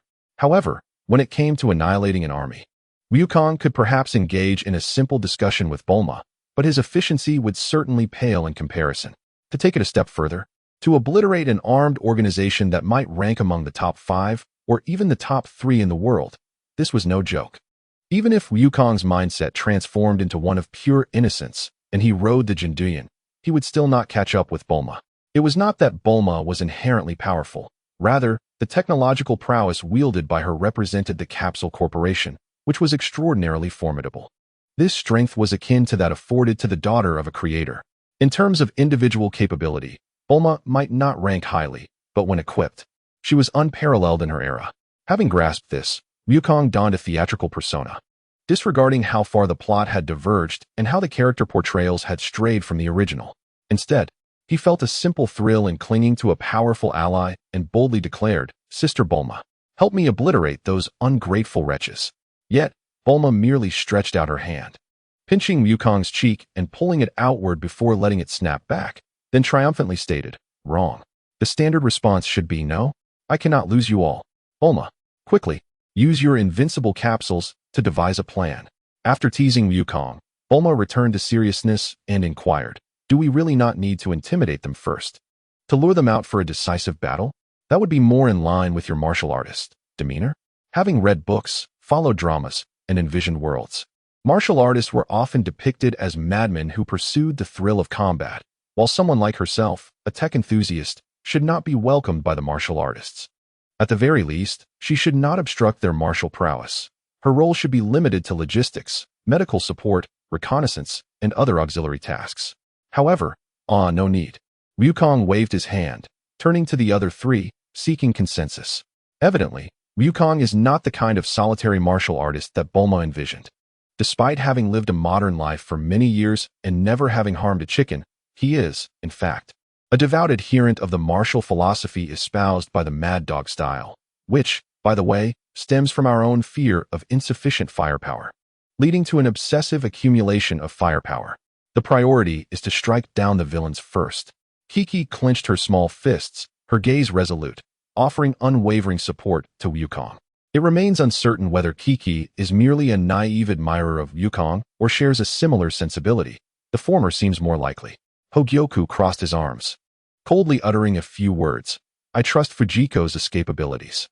His focus was solely on that enigmatic brother, indifferent to the fate of others. Hashirama, on the other hand, smiled brightly, a stark contrast to his cold and obsessive brother, stating, "I also believe in Madara's ability to evade." It is indeed surprising how well Hashirama and Hogyoku resonate with each other. "Look, no one has any objections." Wukong spread his hands and chuckled, proclaiming efficiency as paramount, minimizing unnecessary risks. No way. Bulma, the only pure technological representative present, felt utterly perplexed. "What about your martial spirit? What about direct confrontation? Isn't it all right here?" Wukong chuckled in surprise, comfortably reclining in his seat and gazing at the ceiling. "We are martial artists, but our opponents are not. To confine a war within the rules of martial arts is foolishness.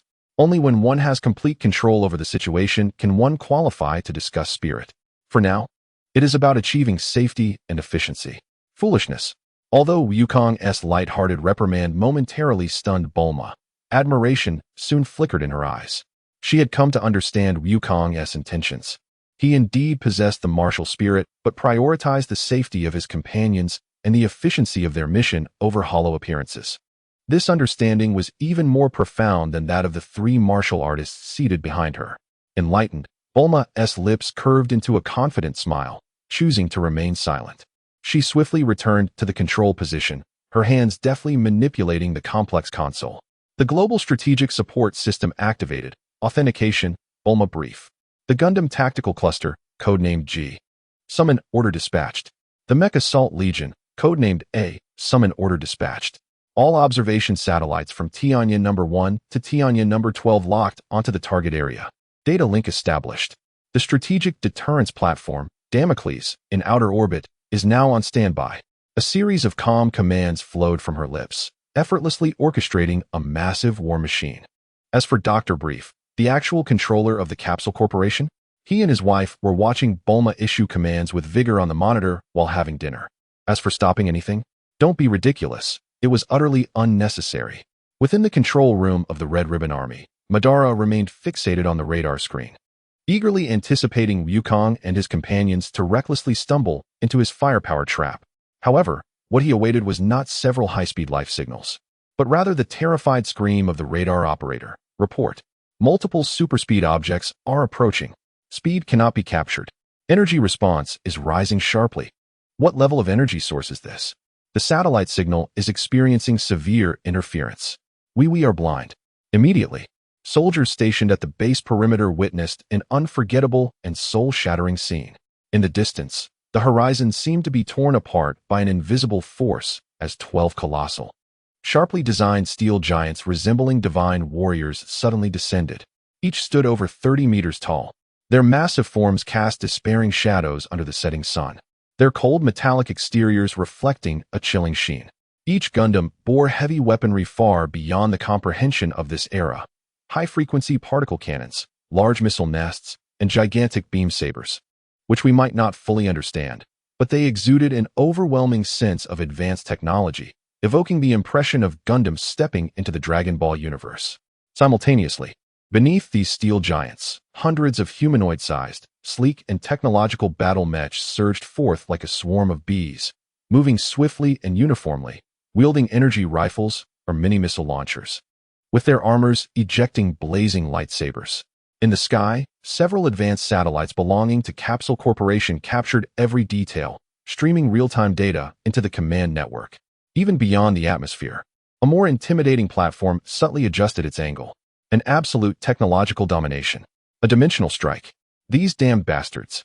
Madara, Red, gazed at the terrifying steel tide displayed on the monitor, contrasting it with his primitive tanks and planes. A wave of helplessness and absurdity washed over him. All his arrangements, all his confidence, seemed so laughable and pale in the face of the opponent's utterly unreasonable technological superiority. Disheartened, a fierce survival instinct surged forth. Retreat. Everyone, abandon the base. Execute the mole plan. We withdraw. He nearly ground his teeth as he issued the command. Wait for the right opportunity. He wished to retreat but felt reluctant. Unable to fight, he could only opt for the most humiliating tactic of hiding. If I cannot fight, can I not hide? As long as the core members remain, there will be a chance for a comeback. At this moment, Madara embodied this mindset. Unable to contend with the village chief, he formed a terror squad. Madara understood all too well. With the order given, he did not hesitate, swiftly leading core members such as Baraku, White, Hungry Wolf, Fujiko, and Kappa through a secret passage, disappearing deep within the complex of the base. They blended into the vast structure, hoping to evade disaster using prepared hiding spots. Meanwhile, the Red Ribbon Army, now stripped of its highest commander, rapidly disintegrated into disarray. Soldiers gazed at the alien invasion like Steel Legion in the distance, their morale utterly shattered. The soldiers were oblivious to where their leaders had gone. Bulma also remained unaware that the soldiers had been abandoned, just as Madara and his group made their escape. Bulma's attack command was issued. The 12 Gundams opened fire simultaneously. Blinding high-energy particle beams, like divine judgment, instantly melted through the outermost tank armor, triggering a series of explosions.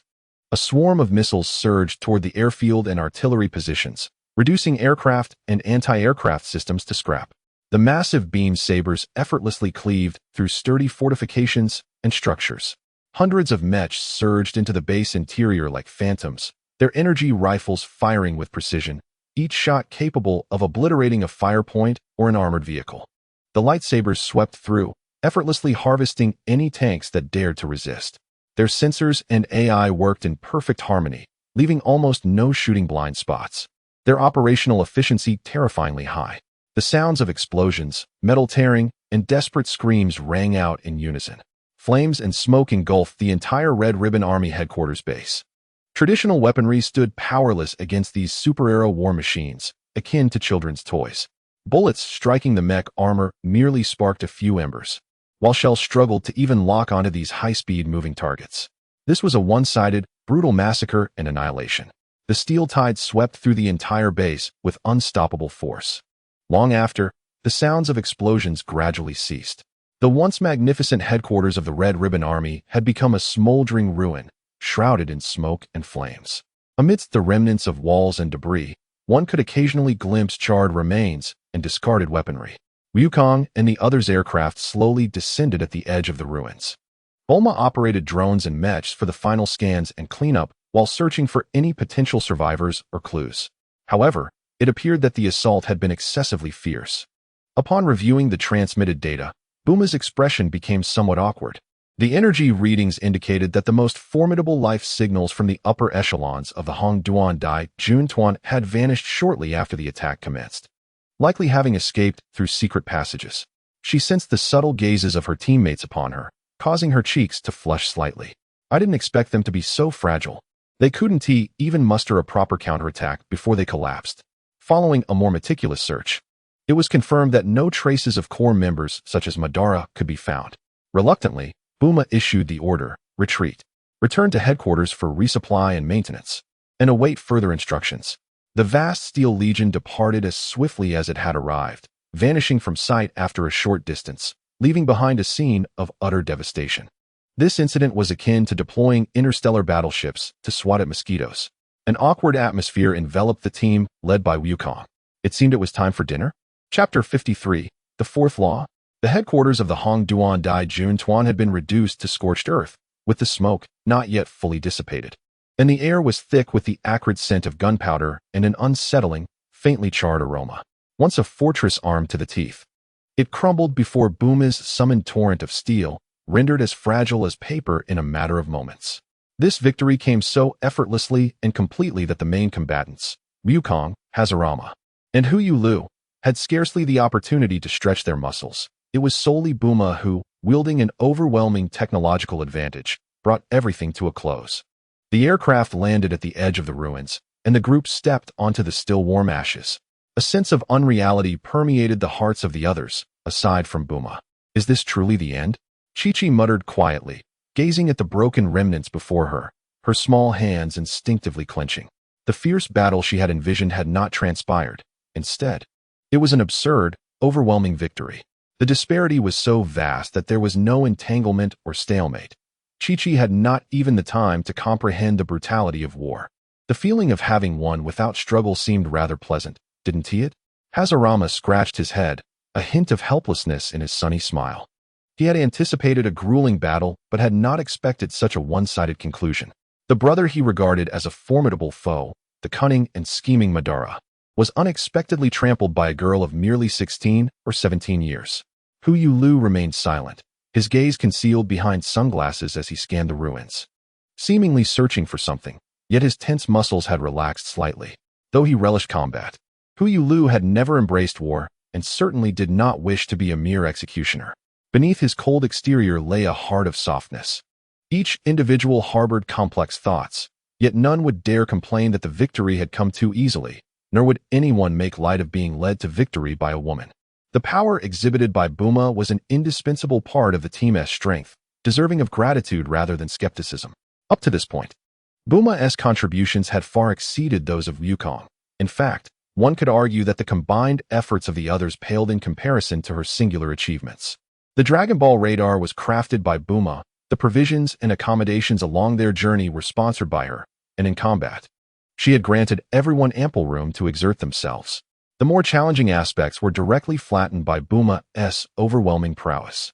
What had initially seemed a daunting adventure turned out to be akin to a high-level player guiding a novice. Who could have anticipated this? Well, the joy of victory could be celebrated later. The immediate priority was to locate the Dragon Balls. Buma clapped her hands, redirecting everyone's focus back to reality. The entire base lay in ruins, and searching for a Dragon Ball the size of a fist was undeniably a monumental task. Yet, once again, events unfolded contrary to their expectations. Thanks to Buma's highly precise Dragon Ball radar and Hashirama's extraordinary spiritual energy, the search proceeded remarkably smoothly. Hashirama crouched down, his hands gently pressed against the charred ground. The vibrant green, life-infused spiritual energy flowed from his palms, not violently crashing through, but rather seeping delicately into the gaps of the debris as if it possessed a life of its own.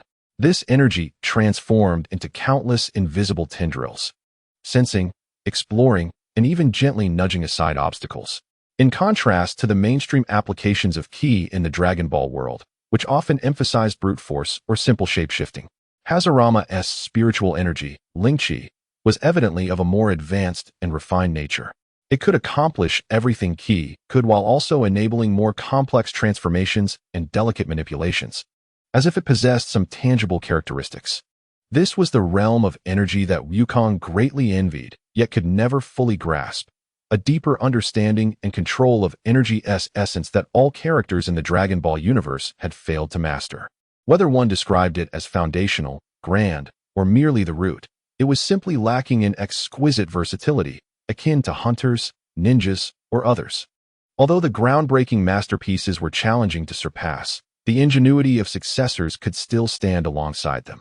Standing upon the shoulders of giants always afforded a chance to see further.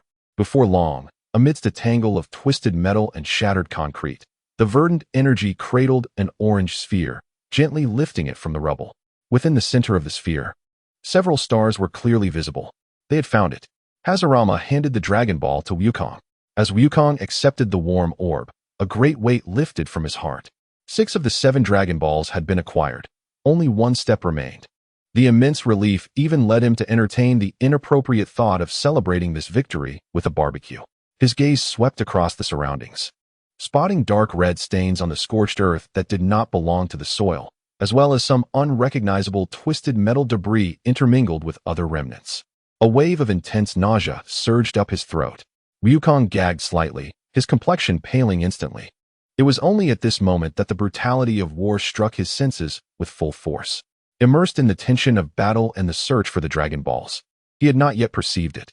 Now, with his mind relaxed, the acrid scent of gunpowder, the burnt odor, and the faint yet repulsive stench of blood in the air seemed to amplify exponentially, invading his nostrils with fervor. The dual assault on his senses, sight and smell, sent his stomach churning. The joy of victory was swiftly replaced by a weighty, guilt-laden reflection and a visceral discomfort. So many lives had been lost. Wukong's gaze became somewhat dazed. He was ultimately not a battle-hardened warrior, but rather a young man who retained innocence and kindness within. He had fought, but had never taken a life, nor had he ever been on a battlefield to harvest souls. His sudden silence and pallid countenance did not immediately draw the attention of others. After assisting in locating the Dragon Ball, Hashirama began to search through the ruins, hoping to uncover any traces of Madara that might be buried. He clung to a minuscule hope that if he could find his brother, who had fled in disarray, not only could he save him, but he could also take a picture to ridicule him for the rest of his life in the spirit world. Though the odds were slim, what if? Hu Yulu shared a similar objective, coldly sifting through larger debris in search of his brother Fujikage, who possessed the unsettling ability of division. His movements were mechanical yet efficient, as if he were fulfilling a necessary task.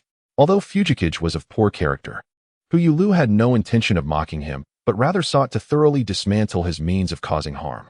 Meanwhile, Buma focused on her quest for spoils. She operated a small scanner, meticulously examining the ruins for any potentially valuable technological remnants or data storage devices. Meanwhile, she was also communicating with her father, Dr. Burafu, who was far away in Shidu, discussing how to swiftly take over the segments of the industry and channels left behind by the Hongduan Dai Army that were suitable for the development of Wanzhong Jiaonan Company. The wealth possessed by the Hongduan Dai Army extended far beyond the devastated ruins before her. The industries and territories beyond the headquarters were all treasures. Only Chi-Chi, the young girl, felt no affinity for this desolate land rife with death and destruction. Unlike Bulma, who was focused on harvesting, or Heisei Lama and Hu Yulu, who were fixated on finding specific goals, she merely felt a vague sense of unease and sorrow for the countless lives that had easily slipped away. It was this shared emotional resonance with Wukong that enabled her to perceive his unusual state almost immediately. She saw Wukong standing there, his head bowed, his body trembling imperceptibly, his fingers, gripping the Dragon Ball, turning white from the pressure. Chi-Chi said nothing. She did not inquire or comfort him like an adult would. Instead, she quietly stepped forward, extending her cool little hand to gently grasp Wukong's hand that was not holding the Dragon Ball. The icy sensation from her palm jolted Wukong, who was mired in discomfort and hallucinations, bringing him back to a semblance of awareness. He turned his head and met Chi-Chi's clear, worried eyes, and managed to force a grim smile. He tightened his grip on her small hand, wishing to lead her away from this suffocating place to breathe fresh air outside. This wretched place would be left behind. After all, he, son Wukong, Kakarot, would never linger here again. Run. He had to run. He must reach a sufficiently distant place to inhale truly refreshing air. However, just as he took half a step, thump, thump, thump, his heart raced violently, pounding in his chest like a war drum, chaotic and erratic. Blood surged and roared through his veins, causing a buzzing in his ears, while the external sounds became a blur. The nauseating smell of gunpowder and rust filled his nostrils and mouth, becoming so overwhelming that it nearly suffocated him. Even more terrifying was his vision. The ruins before him began to warp and blur, tinted with a shade of crimson. Disfigured, charred, and decaying corpses crawled up from the scorched earth, clad in tattered red satin military uniforms, adorned with twisted metallic fragments. Their faces a grotesque mass of flesh and hollow eye sockets. They silently howled, swaying as they surged toward him like a black tide, relentless and infinite. The number of corpses multiplied, encircling him and cutting him off from the outside world. Wukong could see every detail of the corpses clearly, the realism sending chills down his spine. Amidst this endless tide of bodies, he suddenly noticed that in the hollow eye sockets, there flickered a pair of crimson eyes. Within those eyes, black tomo slowly spun, connecting to form a strange, yet familiar pattern resembling a pinwheel. So familiar that Wukong involuntarily began to sing. The pinwheel creaks and turns. The scenery here is absurd. The sky turns red, and people turn green, and there's a pair of enchanting kaleidoscopes. Huh, kaleidoscope? Riding wheel eye? No way. Kaleidoscope, riding wheel eye. Madara, that wretched scoundrel. A chill shot straight from his feet to the crown of his head. Wukong instantly understood. Madara had not fled far. He lurked nearby like a venomous snake, waiting for the moment Wukong's guard was down to launch a deadly ambush. Wukong wanted to scream, to struggle, but the mental invasion felt like countless icy chains wrapping around his will, dragging him into an endless illusion of slaughter. The faint touch of Chi-Chi's coolness was his last connection to reality. He summoned every ounce of his remaining willpower, forcefully shaking off her small hand. And with a hoarse voice that seemed to emerge from his throat, he roared, "Chi-Chi, run. Get away from me. It's too late. Call for reinforcements." He believed he had exerted all his strength, but in reality, his body, severely affected by mental forces, merely pushed the unsuspecting Chi-Chi a few steps away. Now, Wukong resembled a drunken man, convinced he was coherent as he attempted to call his wife or girlfriend. "I'm at some place, some shop, some private room, drunk. Could you come to pick me up, my dearest? I'm really about to lose consciousness." In truth, who could decipher what he was slurring? Thus, Chi-Chi, who still did not comprehend what was happening, was left dumbfounded by this sudden change. Watching Wukong's painful struggle and trembling form, she cried out in fear. Her voice tinged with tears, "Everyone, hurry, come, Wukong. He is not right." This high-pitched, panicked voice sliced through the relatively calm atmosphere of the ruins like a sword. Bulma looked up in shock, nearly dropping her scanner. She had never seen Wukong exhibit such a tortured and contorted expression, far beyond her understanding of post-battle stress. Hu Lu adjusted his sunglasses, his gaze sharp as a blade. Having long navigated the shadows, he sensed the aura of danger, crouching slightly into a combat stance. Eyes and ears scanning the surroundings for the one who had ambushed Wukong, ready to spring into action to rescue him. Heisai Lama, seemingly sunny and gentle, reacted most decisively. Without a moment's hesitation or deliberation, he appeared beside Chi-Chi as if teleporting, grasping the girl's arm. He did not attempt to pull the obviously disturbed Wukong, but resolutely retreated with Chi-Chi, swiftly creating a distance of over 20 meters between them and Wukong. Just as Heisai Lama withdrew with Chi-Chi, a violent, chaotic, murderous aura erupted explosively from Wukong. His previously trembling body suddenly stilled, and he raised his head abruptly. What a pair of eyes they were! Once clear and bright, they were now filled with blood vessels, the depths of his pupils seemingly ablaze with the flames of hell, leaving only pure, primal, unmasked desire for slaughter. His face contorted due to the struggle within and the manipulation from external forces, teeth grinding audibly, veins bulging on his forehead. Heisai Lama. A cold, hoarse voice, completely unlike Wukong's usual tone, emerged from his mouth, each word deliberately enunciated. That voice held no emotion, only a chilling aura.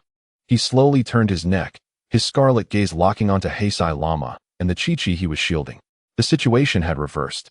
The corners of Sun Wukong's mouth twisted into a rigid, cruel arc. Madara's spirit had already infiltrated and temporarily seized control of the body belonging to the world's greatest martial artist. The gravest crisis had now descended. The enemy was no longer the distant army, but their strongest ally beside them. The fourth law of Dragon Balls dictates that one must face the consequences. How terrifying. How truly terrifying. Chapter 54. Bulma. My sword is also not ineffective. This is bad. Heisei Lama, who had rescued Chi-Chi, found his expression not only unchanged but rather more grim, like a layer of frost had settled upon him. He fixed his gaze intently on the ominous aura emanating from Sun Wukong and urgently warned his companions. Everyone, be cautious. Wukong is now completely under Madara's mental control. Do not harbor any illusions that he can free himself. From now on, treat him as the most dangerous enemy. He took a deep breath, articulating the most despairing judgment. Furthermore, although Madara is distracted controlling Wukong, his original body is by no means without mobility. Do not delude yourselves into thinking you can find him and defeat him to easily rescue Wukong. This will only plunge us into a more perilous situation. Hashirama's words fell like a bucket of icy water, extinguishing the last flicker of hope in everyone's hearts. Each person's brow furrowed tightly, as their spirits sank to the depths of despair. Regrettably, only Wukong understood the formidable strength of the controlling Madara. He was a force capable of rivaling the likes of the Dudite, even in a 2-on-1 scenario. The disparity in power between the two sides became starkly apparent. On the opposing side, Barak, a magically altered and enhanced lieutenant, who in the original story effortlessly eliminated Ret when he attempted to persuade Wukong to surrender, White, a magically enhanced general who was defeated by Aral in the original tale. Hungry Wolf, a magically enhanced martial artist dedicated to competing with Saitama in One Punch Man. Fujikage, a magically enhanced shapeshifter reminiscent of the Hogyer brothers from Yu Yu Hakusho. And Kappa Swordsman, a magically enhanced fishman swordsman from One Piece. Additionally, the mastermind Madara, the embodiment of the desire for world annihilation, Uchiha Madara, and the controlled Sun Wukong. A total of 7 formidable adversaries. This lineup was utterly absurd. However, the situation grew even more ludicrous. On our side, Hashirama, Hogyer, Chi-Chi, and Bulma. What a predicament. Initially, it was a 5 against 6 scenario, one that could still be contested. In an instant, our strongest pillar, the absolute core Sun Wukong, was betrayed, controlled, and shifted to the enemy's ranks, leading to a dire 4 against 7 disadvantage. This addition and subtraction represented not merely a change in numbers, but an insurmountable chasm in combat prowess. The fated battle between Hashirama and Madara, the brotherly conflict between Hogyer and Fujikage, and Wukong's effort to aid Bulma and Chi-Chi in overcoming Hungry Wolf, Barak, White, and the Kappa Swordsman were all thwarted by Wukong's unfortunate subjugation. The gravity of the situation became painfully clear when Barak, White, Hungry Wolf, Fujikage, and Kappa Swordsman emerged from the shadows of the ruins, standing menacingly behind the controlled Wukong. When Madara slowly tore away the guise of Commander Red, revealing his true form, with a striking resemblance to Hashirama, yet sporting wild, spiky hair and an arrogant gaze. When Wukong ceased his struggles, dark purple-black energy swirling around him, his countenance cold and ruthless, resembling a perfect weapon designed solely for slaughter. Bulma and her companions grasped the dire reality. This was nearly an insurmountable deadlock. Madara, standing at the forefront of his ranks, despite possessing an overwhelming advantage, maintained an air of nonchalance akin to a cat toying with a mouse. He extended his hand and spoke with a tone laced with persuasion. My demands are simple. Hand over the Dragon Balls you have already gathered and assist me in locating the final one. If you comply with these 2 conditions, I assure you that I will immediately release my control over Sun Wukong, granting him his freedom. How does this deal sound? Trading a few Dragon Balls to reclaim your most vital ally is quite a bargain, is it not? His proposal offered Hashirama a fleeting opportunity for counterattack. Oh, you lot. Hashirama immediately directed his ire towards the 5 behind Madara, particularly targeting Barak and White, the backbone of the Red Ribbon Army. Are your eyes blind? Your commander Red has long since perished. What stands before you now is my brother Madara.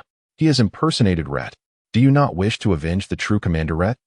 This was a scheme to sow discord, yet it was also the only viable method to break the stalemate. Ret had ruled the Red Ribbon Army for so many years, and his subordinates, who trembled in fear of Ret, had never considered rebellion or treachery. Hashirama yearned for the loyalists of Ret to awaken to the truth and switch allegiances in this critical moment. However, Madara merely let out a contemptuous laugh, not even bothering to glance at his subordinates' reactions. Spare yourself the effort, my foolish brother. Having torn away the last of his disguise and revealed his true self, Madara was acutely aware of the situation and the true nature of his subordinates. At this juncture, did it truly matter whether he was Ret or Madara? Power is the only truth.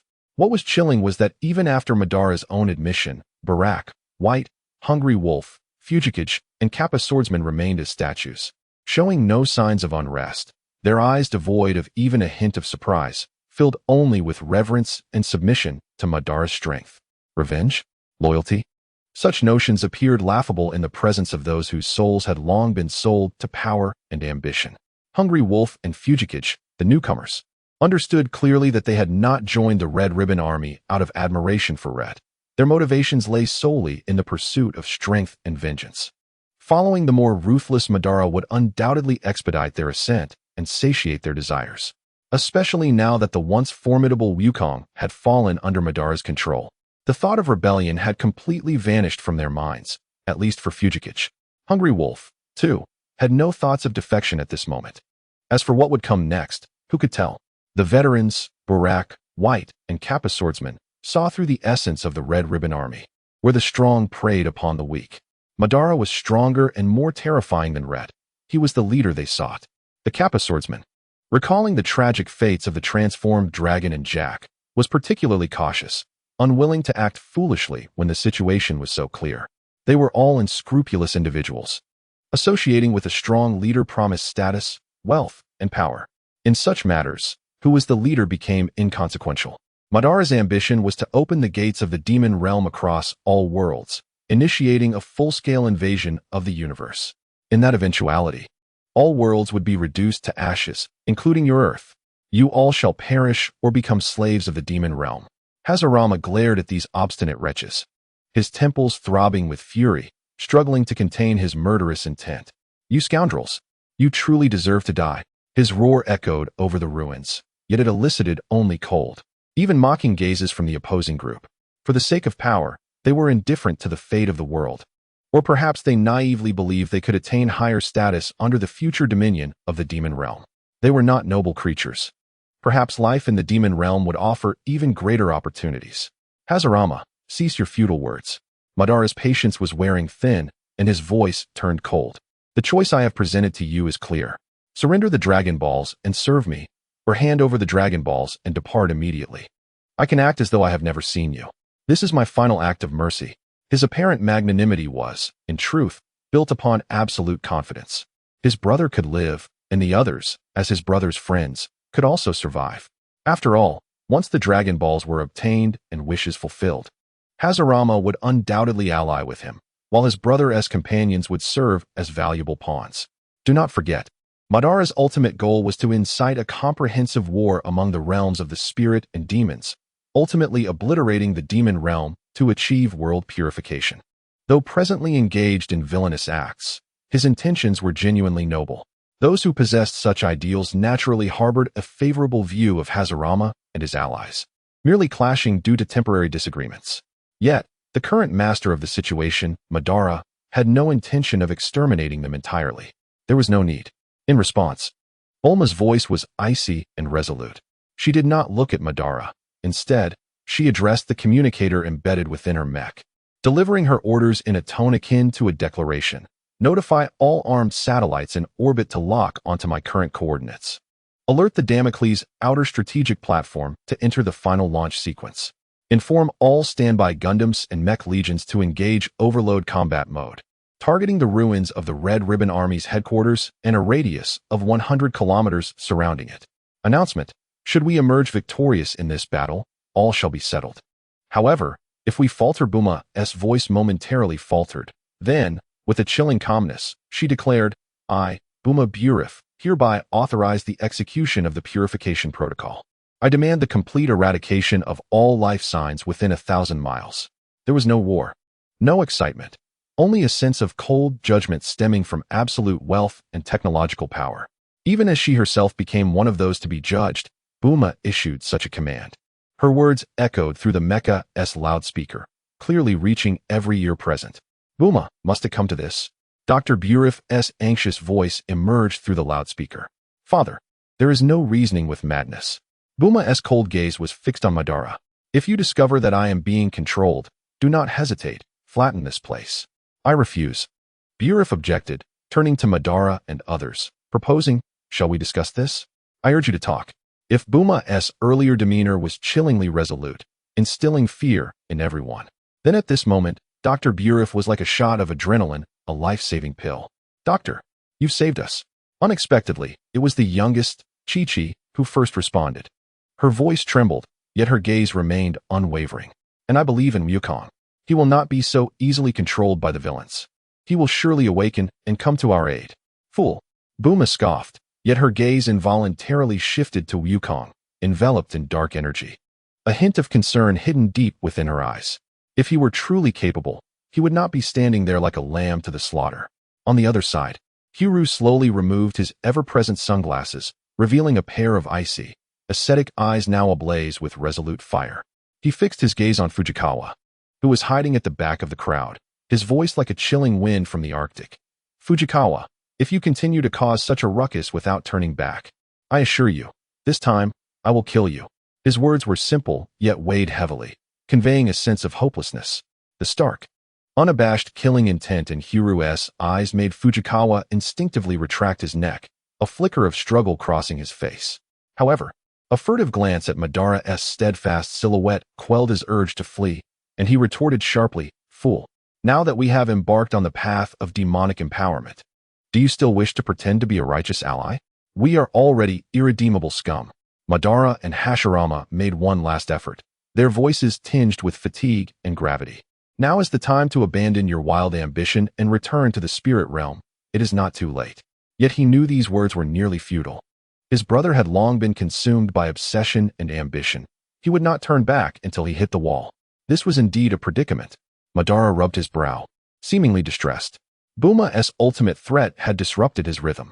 Despite possessing absolute personnel superiority, he was thwarted by the opponent's trump card of mutual destruction. He had no doubt Buma possessed the capacity and resolve for such actions. Yet, being a cunning strategist, he swiftly arrived at the optimal decision. Change the plan. Madara's voice regained its calm authority. Do not kill any of them, especially Miss Buma. He paused, surveying all his comrades, his tone imbued with irrefutable command. If you do not wish for us all to perish, then capture them alive. He dared not gamble.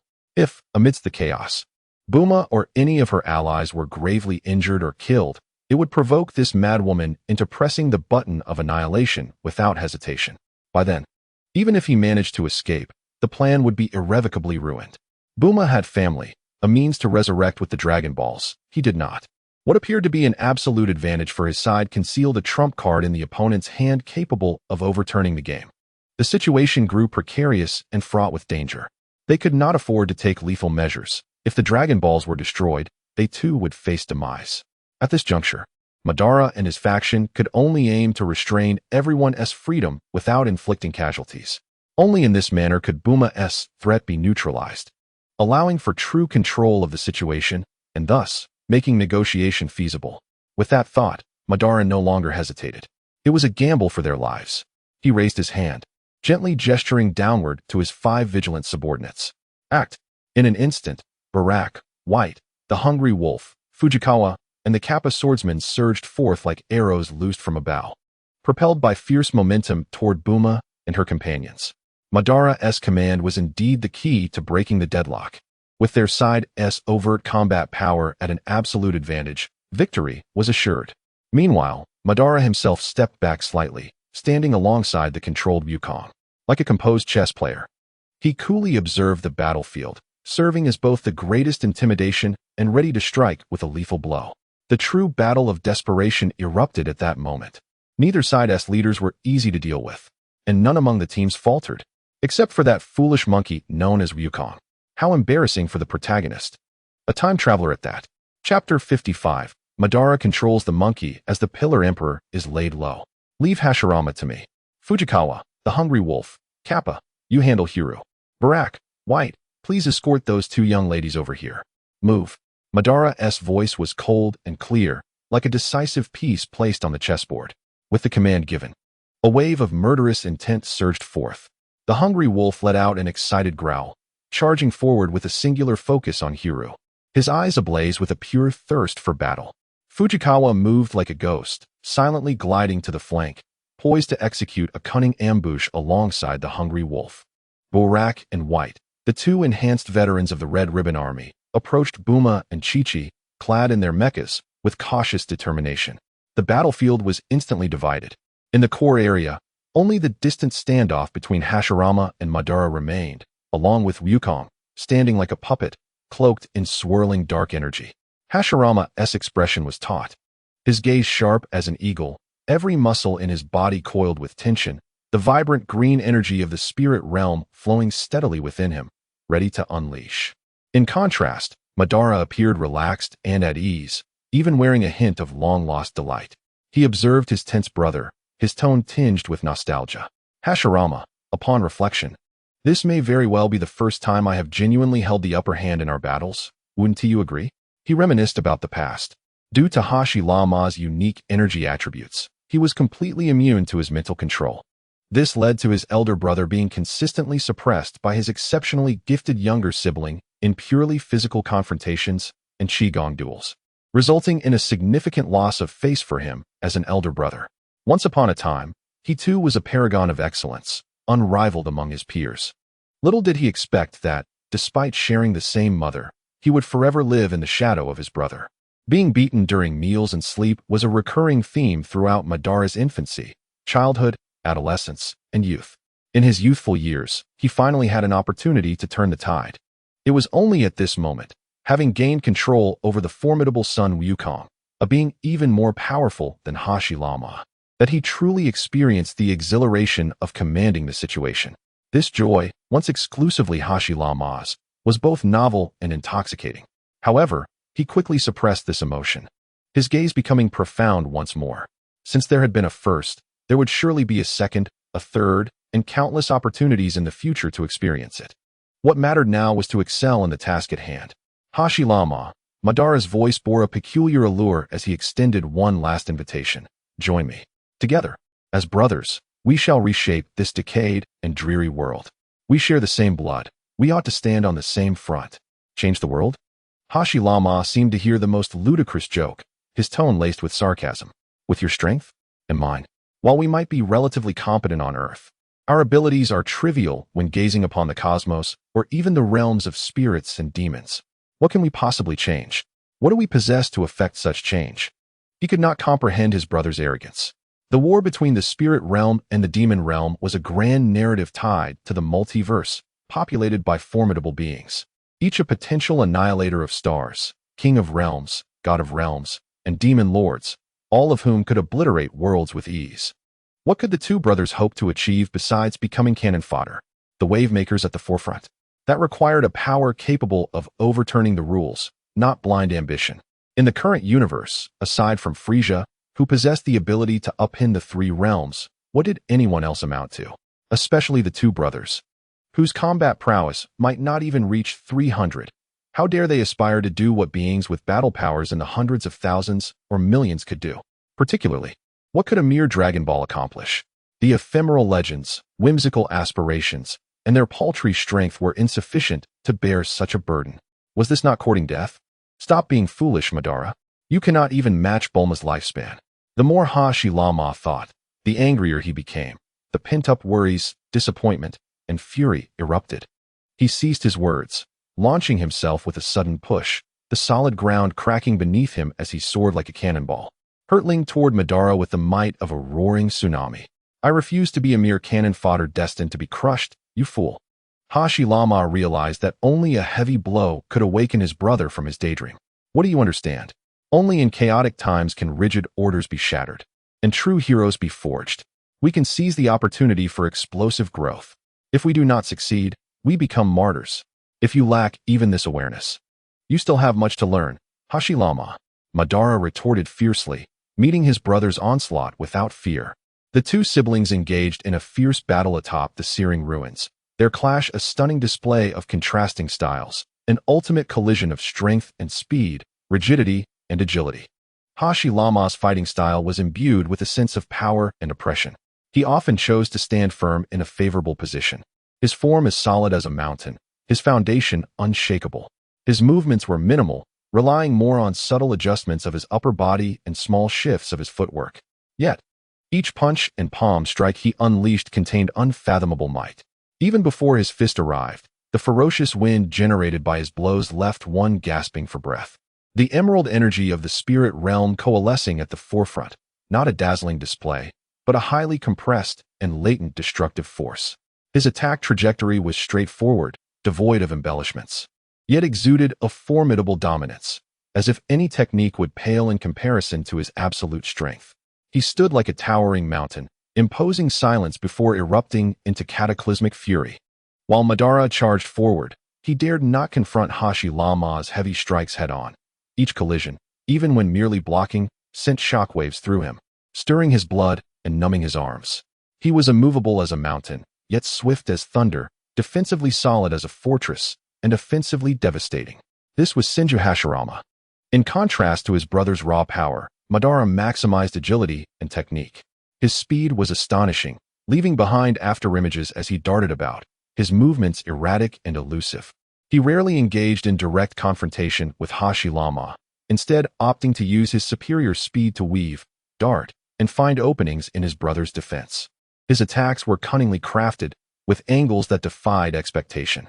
Sometimes, he would sweep low with unexpected leg strikes. At other times, he would unleash sharp, energy-laden finger strikes aimed at vital joints, or utilize the momentum of his speed to deliver swift palm cuts. His energy usage was more fluid. Although his single strikes lacked the power of Hashirama, their frequency and variability overwhelmed like a relentless affliction, gradually eroding his opponent's defenses and stamina. He resembled an unquenchable flame, fervent, wild, and omnipresent. As long as there was the slightest opening, his strikes would penetrate like fire, inflicting continuous searing pain and damage. His aggression was fiery, elusive as shadows, with the flow between offense and defense unpredictable and hard to grasp. For a moment, the two were evenly matched. Hashirama's heavy punches grazed Madara's clothing, reducing the already ruined structures behind them to dust once more. Meanwhile, Madara's ghostly strikes frequently found their mark on Hashirama's protective energy shield, generating ripples of emerald energy, yet failing to truly penetrate. However, the stalemate was not balanced. Hashirama's unique spirit realm energy began to reveal its troublesome nature. Secret technique, life barrier, contract. Amidst the fierce conflict, Hashirama quietly laid his trap. A nearly imperceptible, yet distinctly palpable, emerald hemispherical barrier began to form around him, gradually contracting inward. This barrier was not a solid defensive wall, but rather a powerful energy field. It did not prevent physical penetration. Yet any life form entering would experience continuous suppression and interference from the spirit realm energy, causing their movements to slow and their energy flow to falter. Madara immediately sensed the impending danger. The vast space he relied upon for maneuvering was rapidly diminishing. The ubiquitous spirit realm energy felt like quicksand, significantly slowing his speed and making it increasingly difficult to evade Hashirama's heavy punches. He was forced into more direct confrontations with Hashirama, a scenario he dreaded most. It was the very tactic Madara had grown accustomed to since childhood. That scoundrel Hashirama always did this, constricting the battlefield during a fight, gradually compressing his own mobility, slowing his actions, and forcing him into direct confrontation, only to subsequently crush him in a grand display. Do not think you can escape. This circle moves with Hashirama. Once trapped, you can only be pummeled by this towering beast, with no alternate route available. Since childhood, I, who viewed all heroes as insignificant, have been subjected to such beatings. There has never been an exception. Whenever engaged in combat with Hashirama, one must accept this premise. This is utterly absurd. Does this technique serve any other purpose besides bullying the weak?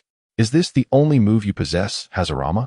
Madara seethed with rage, a culmination of nearly 20 years of pent-up resentment.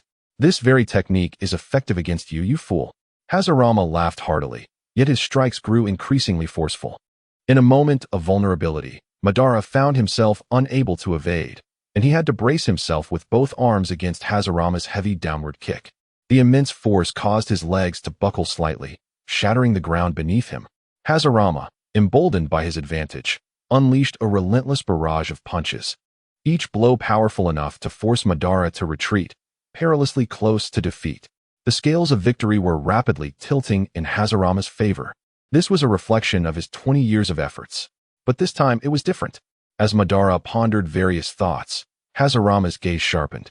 Seizing upon a moment when Madara was exhausted and vulnerable, his right fist gathered an unprecedented emerald glow, akin to a comet striking the moon, aimed directly at Madara's core. If this punch landed, it would utterly dismantle Madara's combat prowess. Yet, at this critical juncture, Goku, who had remained statue-like with crimson eyes, sprang into action. Without warning or sound, he simply took a step forward, instantly traversing dozens of meters, appearing before Madara like a specter. He raised one hand, enveloped in a faint, dark aura, perfectly positioned to intercept Hashirama's lethal punch. Bang! A thunderous sound erupted. The shockwave radiated outward, stirring up clouds of dust. Hashirama's concentrated punch was firmly caught by Goku with a single hand. Goku's feet did not budge an inch. Only the muscles in his arms swelled slightly. Hashirama's pupils constricted. He could distinctly feel the terrifying power emanating from Goku's arm, far surpassing Madara's, akin to an ancient behemoth. This is Sun Wukong. This is the martial prowess of the strongest individual of this era, the only one capable of confronting him directly and even overpowering him, a monstrous youth. Following the interception of Hashirama's strike, Goku did not pause for a moment. His other fist shot forth like a cannonball, howling through the air towards Hashirama's face. The speed was breathtaking, the force unmatched. Alarm bells rang in Hashirama's mind as he hurriedly retracted his fist to block. Thud! Another dull thump echoed, and Hashirama felt an overwhelming force, the pain radiating through his arm as he was uncontrollably pushed back several meters, his feet carving deep ruts into the ground. The tide of battle had dramatically shifted the instant Goku intervened. Hashirama, who was moments away from capturing Madara, found himself at a severe disadvantage, facing two opponents, one of whom was a controlled Sun Wukong with superior strength. Confronted with Goku's relentless onslaught and Madara's cunning side attacks, Hashirama had no choice but to abandon his offensive strategy, adopting a defensive posture. He maximized the energy of the spirit realm, enveloping himself in an incredibly solid emerald shield, his fists whirling like wheels as he struggled to fend off the lethal strikes from both directions. Yet, Goku's attacks were overwhelmingly powerful. Each punch and kick contained the force to shatter mountains, causing Hashirama's shield to tremble violently, each collision sending waves of pressure through his body. Was Hashirama incapable of withstanding Goku's assault? Certainly not. Rather, Goku was not alone, for a cunning strategist lurked nearby, forcing Hashirama to divert at least a portion of his strength and focus to defend against him. Madara seized the opportunity presented by Goku's fierce attacks, launching various effective strikes that further drained Hashirama's stamina and energy. Hashirama's once impregnable defense, akin to an unyielding mountain, was visibly deteriorating under the combined ferocity of the two masters, eroded like a dam battered by relentless tides, cracks quietly spreading. Hashirama, you are destined to lose. Ha ha ha. Madara, witnessing his brother's beleaguered defense and retreat, felt an unprecedented thrill surge within him, unable to contain his triumphant declaration. However, in the face of his brother's taunts, Hashirama remained utterly unmoved. His handsome face, streaked with sweat and dust, bore no trace of despair or panic, only an almost stubborn focus and resilience. He gritted his teeth, concentrating all his mental fortitude on defense, the energy of the spirit realm coursing through him at an unprecedented speed. He was waiting for a potential turning point that might either arise or never come to pass, to succumb or to rise from the ashes. In this suffocating deadlock, the answer remained uncertain. Chapter 56. The Foolish Brother and His Dog. The frog relentlessly bite the foolish younger brother. The battle horn sounded throughout the ruins. Just as Hashirama and Madara were locked in fierce combat, another confrontation commenced on a relatively open stretch of scorched earth, where Hu Yulu and his three old acquaintances prepared for battle. The Hungry Wolf, a demonic warrior with an almost pathological thirst for combat, raised his hand to halt Fu Jiang and the Kappa swordsmen, who were ready to charge alongside him. Wait. The Hungry Wolf's voice was hoarse, yet filled with battle intent. His gaze fixed on Hu Yulu, who stood like an iron tower. This fellow is mine to handle alone. His eyes burned with intensity, as if he beheld the perfect prey, eager to indulge in the feast of battle alone. The Kappa swordsman, with a face reminiscent of a frog, immediately displayed dissatisfaction, his hand gripping the hilt of his katana. Hungry wolf. The leader's orders are to resolve this swiftly. Do not complicate matters. Humph. The hungry wolf scoffed, and without warning, he executed a subtle lateral shift, his elbow striking like a scorpion's tail, aimed directly at the Kappa swordsman's ribs. The strike was swift and ruthless, an authentic combat technique. The Kappa swordsman was taken aback, hastily unsheathing his blade just a fraction, barely managing to block the attack with the sheath. Yet the force pushed him back a half step. Astonished and furious, just as the two appeared ready to clash, Fu Jiang, who had been lurking in the background, let out a low, sinister chuckle. Kappa? Let him go. Since the hungry wolf is so keen, we might as well sit back and watch. He placed a hand on the Kappa swordsman's, preventing him from fully drawing his sword, a peculiar smile of anticipation gracing his face. The hungry wolf regarded Fu Jiang's good intentions with a disdainful smirk. He held these teammates, each with their own ulterior motives, in low regard. In his eyes, only the pure pursuit of combat and strength was worthy, and he feared nothing, even death, as long as it led to a thrilling confrontation. He turned away, his bones cracking explosively, his demonic aura mingling with his own fierce essence. Advancing towards Hu Yulu step by step. Do you think you can defeat him?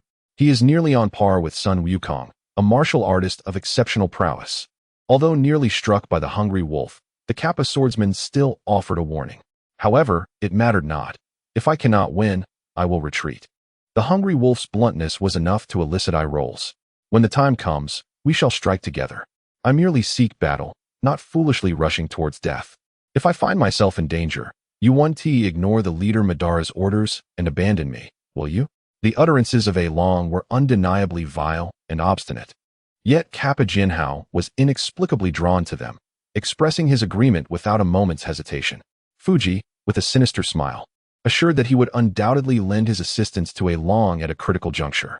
Thus, Tajiryu challenged, "Let me see how long your muscles can endure this." The battle erupted instantaneously. The initial confrontation between A Long and Tajiryu bore a resemblance to the brotherly clash on the other side, yet it possessed a more perilous and enigmatic quality.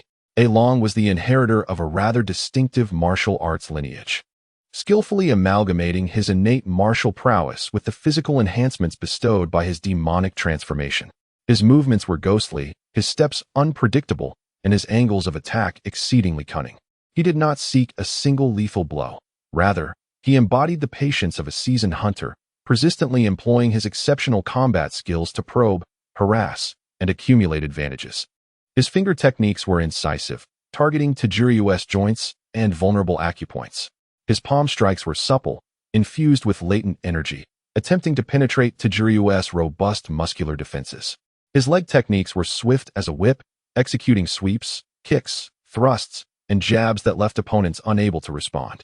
Before Tajiryu could fully unleash his muscular might, A Long, through his unparalleled combat skills and vast experience, succeeded in inflicting numerous bruises on Tajiryu's joints, causing soreness and numbness at the acupoint struck, alongside blood streaks carved into his skin by the force of energy. Deceptive and venomous, his techniques approached the realm of the ethereal. This was A Long's style. Initially, in response to A Long's tempestuous assaults, Tajiryu adopted a defensive strategy. His massive form resembled a rock, muscles taut, absorbing the brunt of A Long's attacks. His defense was not characterized by nimble blocks. Instead, it resembled a form of hard qigong. Relying on his extraordinarily resilient physique and the energy coalescing at his surface to withstand the onslaught. However, A Long's strikes were akin to a creeping malady, and the accumulated damage began to manifest. Tajiryu's movements exhibited a barely perceptible lag. Compared to Hashirama, whose energy was unfathomable, Tajiryu seemed to rely more on sheer physicality in battle. Enduring blows with brute force, he scoffed, the warm-up should come to an end. As injuries gradually mounted, Tajiryu remained unmoved, instead letting out a low growl, his gaze sharpening with ferocity. A surge of more violent energy erupted from within him. His muscles visibly swelled, coiling and bulging like serpentine veins. With the release of his muscles, a metallic sheen graced his previously bronzed skin, and the minor wounds and bruises inflicted by A Long's strikes rapidly healed and vanished under the deluge of his powerful life energy. A terrifying enhancement in strength, speed, defense, and endurance enveloped him. The tide of battle shifted in an instant. Damn it. A Long's pupils constricted as he felt as though he were striking an ever-thickening plate of alloy steel. Attacks that had previously inflicted damage now merely produced dull thuds against Tajiryu, leaving no trace. Although he had witnessed Tajiryu's muscle releases during the martial arts tournament, experiencing it firsthand revealed the extent of such abilities surpassed all imagination. Such a skill was not only potent, but bordered on the unlawful. All the effort he had exerted to inflict wounds seemed utterly futile. Tajiryu's counterattacks became increasingly straightforward and brutal. A punch unleashed like a cannonade. The force of his fist rendered A Long momentarily breathless, compelling him to evade with all his strength. A stomp fractured the ground, sending shockwaves that forced A Long to retreat repeatedly. A Long found himself entirely on the defensive, his techniques rendered ineffective against Tajiryu's absolute strength and defense. He danced upon the edge of a blade, each evasion fraught with peril, the specter of defeat looming. Just as A Long hesitated in his evasion, Tajiryu landed a heavy swing, grazing his shoulder and sending him flying like a kite severed from its string, perilously close to being crushed by Tajiryu's imminent pursuit. But then, Kakarot's Tangju, a razor-sharp arc of sword energy struck without warning from the flank. Faced with such a formidable ambush, Tajiryu could not pursue and was compelled to swiftly turn and raise his arm to block. Boom! The sword energy collided with Tajiryu, propelling him away, leaving a deep gash on his arms that exposed bone. It was Kappa Jinhao. He could not bear to witness A Long being swiftly overwhelmed and chose to intervene. This ambush, flawlessly timed, angled, and powerful, not only salvaged A Long from imminent peril, but also disrupted Tajiryu's offensive while inflicting considerable wounds upon him. A Long landed awkwardly, regaining his footing, casting a glance at Kappa Jinhao. Without uttering thanks, he merely gestured a thumbs up. Kappa Jinhao returned a stoic glance, then positioned his blade horizontally. Its tip aimed directly at Tajiryu. The two exchanged no words, yet instantly reached a tacit understanding to unite against this formidable foe. The dynamics of battle transformed once more. A Long and Kappa Jinhao, one a master of supreme martial techniques with unpredictable moves, the other an experienced swordsman wielding a katana with formidable mid-range pressure, began to exhibit their potent complementary abilities. Initially, their cooperation was somewhat clumsy, but they soon revealed their formidable synergy.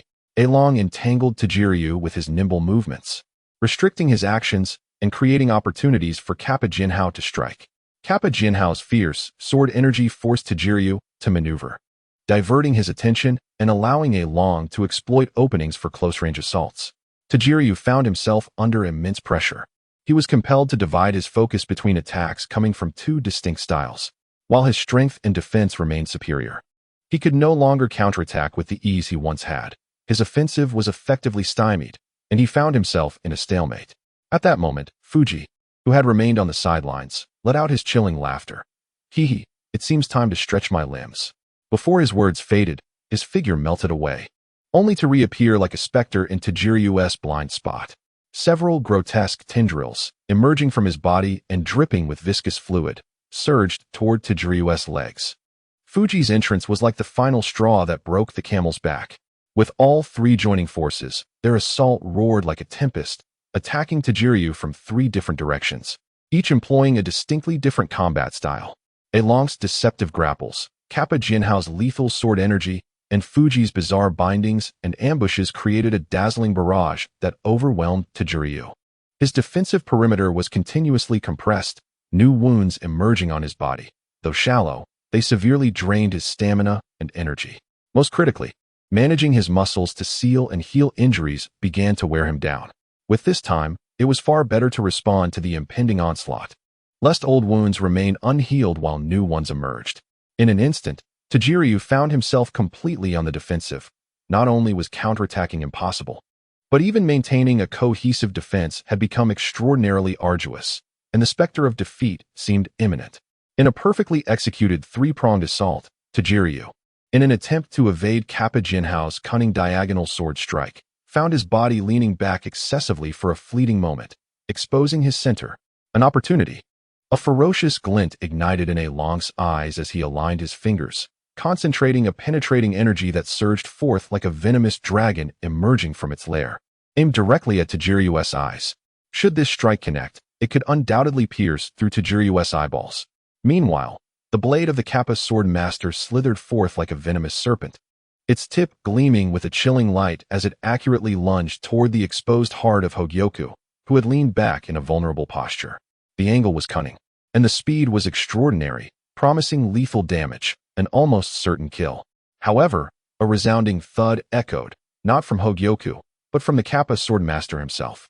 To his astonishment, Fujiko, who was supposed to coordinate the attack, suddenly unleashed a powerful sidekick, striking fiercely at the Kappa swordmaster's waist. Caught off guard by a betrayal from his ally, the Kappa swordmaster emitted a cry of pain as he was sent flying, causing his blade to veer off course. This unexpected turn of events momentarily disrupted the assault of the hungry wolf, who hesitated in the face of this sudden chaos. In that fleeting instant, Hogyoku seized the only opportunity in this desperate situation. He forcefully twisted his body, lowering his head sharply. Clang!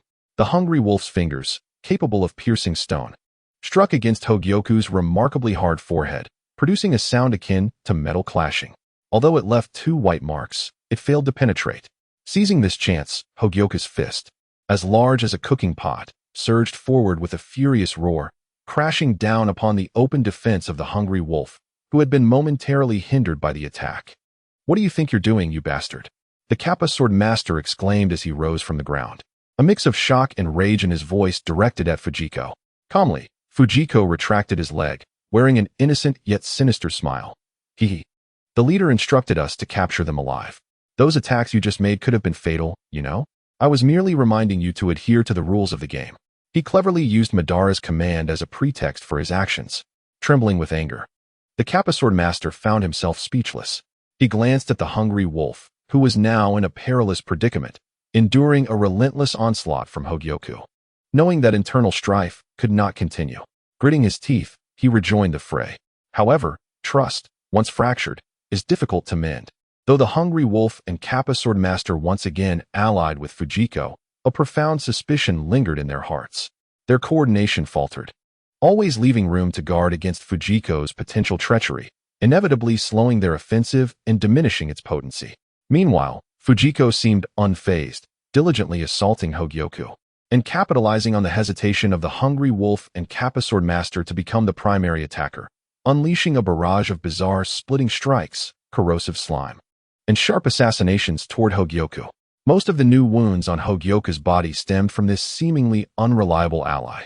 Although the situation was no longer as dire as before, Hogyoku remained at a distinct disadvantage, akin to sinking into quicksand, passively enduring the relentless, albeit imperfect, attacks from the trio.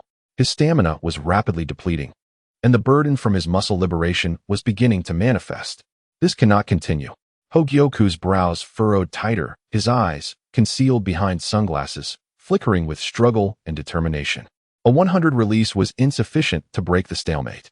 An ominous and reckless thought began to breed uncontrollably in his mind. Since conventional strength could not secure victory, should he dare to touch upon the forbidden realm? To push the liberation of his muscles beyond the limits to 120. Chapter 57. Under the black and white of Broken Back Mountain, the lily blooms, mechas soar. In stark contrast to the fateful duel of the Hashirama brothers and the joyous 3-on-1 against Hogyoku, the battlefield where Chi-Chi and Bulma fought presented an entirely different atmosphere, filled with the essence of modern and even futuristic warfare. In simple terms, it resembled a collaboration between Iron Man and War Machine against Captain Booty and the One-Armed Hero. Furthermore, this was the only battle among the groups present that featured equal numbers, a 2-on-2 confrontation. Opponents, Baraku and White, elite officers of the Red Ribbon Army. Having undergone demonic transformations, their physical strength, speed, and reflexes far exceeding those of ordinary humans, exuding an ominous dark aura, akin to warriors returned from the depths of hell. Allies, Bulma and Chi-Chi, embodiments of the technological marvels from Capsule Corporation, enveloped in sleek, metallic glossed high-tech mechas, representing the pinnacle of human ingenuity and mastery over the laws of physics. This was evidently a direct clash between the magical and scientific realms. The battle took an unexpected turn from the outset due to one pivotal factor: Bulma and Chi-Chi could fly. Although during Goku's 18th year, the skill of flight became commonplace, accessible to both humans and animals alike, and even in the years to come, Gohan's girlfriend, Pan, learned it after only a few days of exposure to Ki. At this moment, Goku was roughly 13.5 years old. At this stage, flight was a rare commodity. In fact, among those engaged in this desperate struggle, Goku could fly but was restricted from doing so, while whether Hashirama and Madara, both denizens of the spirit world, could fly remained uncertain. The others, absolutely none could fly. Not even Hogyoku or Fujiko. Thus, an amusing scene unfolded. Chi-Chi, ascend. Maintain your distance. Bulma calmly commanded over the communication channel. With a hum, the thrusters on the backs of their mechas expelled azure flames, effortlessly lifting them off the ground and suspending them over 20 meters in the air. This simple maneuver instantly transformed the dimensions of the battlefield. As the saying goes, high altitude flattens the ground. A mother can beat her son. This act of levitation granted Bulma and Chi-Chi absolute air superiority and the initiative. Buraku and White were evidently unprepared for this, their faces shifting as they looked up at the two steel figures above. Although they had undergone demonic enhancements and possessed astounding jumping abilities, they could not truly fly. Should they attempt to leap, they would likely be obliterated by the aerial bombardment from the two ladies above, vividly illustrating a mother's fierce love for her child. Observing that the black and white duo on the ground dared not jump and merely assumed a defensive stance, Bulma wasted no time and issued a command to Chi-Chi through the mecha channel. Fire! The arms of Bulma's mech transformed, revealing multi-barreled rotating machine guns and missile pods. Chi-Chi followed suit, locking onto the targets below. While their marksmanship may not have been stellar, equipped with the pinnacle of technology, AI-assisted targeting ensured that the two female players merely needed to press buttons, as the bullets would automatically aim for the opponent's vital areas. In the next moment, rat-a-tat-tat. Whoosh, whoosh, whoosh. Scorching metal projectiles rained down like a torrential storm. Miniature missiles trailed white smoke, accurately striking around Buraku and White. Explosions erupted in quick succession, sending shards and bullets tearing into the ground, creating a scene of devastation and smoke. Buraku and White, like two rabbits struggling in a thunderstorm, pushed their speed to the limit, darting madly across the limited space.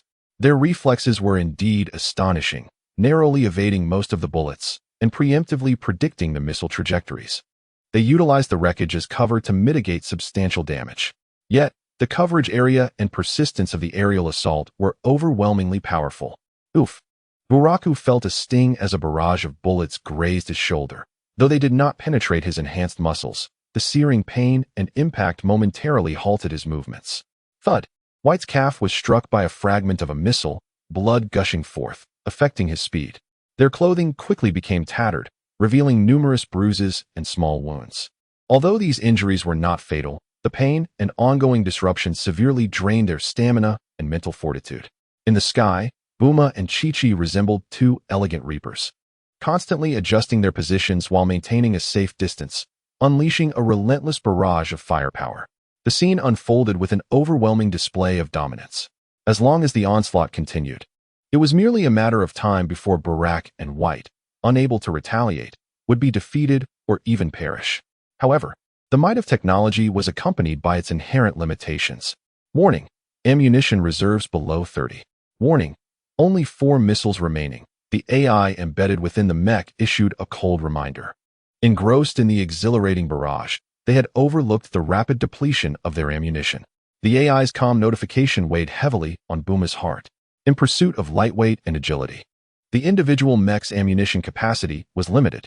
The previous intense firepower output had consumed ammunition far beyond expectations, resulting in an awkward predicament. The furious storm of bullets from Bulma and Chi-Chi failed to truly shatter the resilience of the two magically enhanced warriors below within that limited time frame. As the gunfire gradually diminished and missiles ceased to launch, Buraku and White simultaneously halted their evasive maneuvers.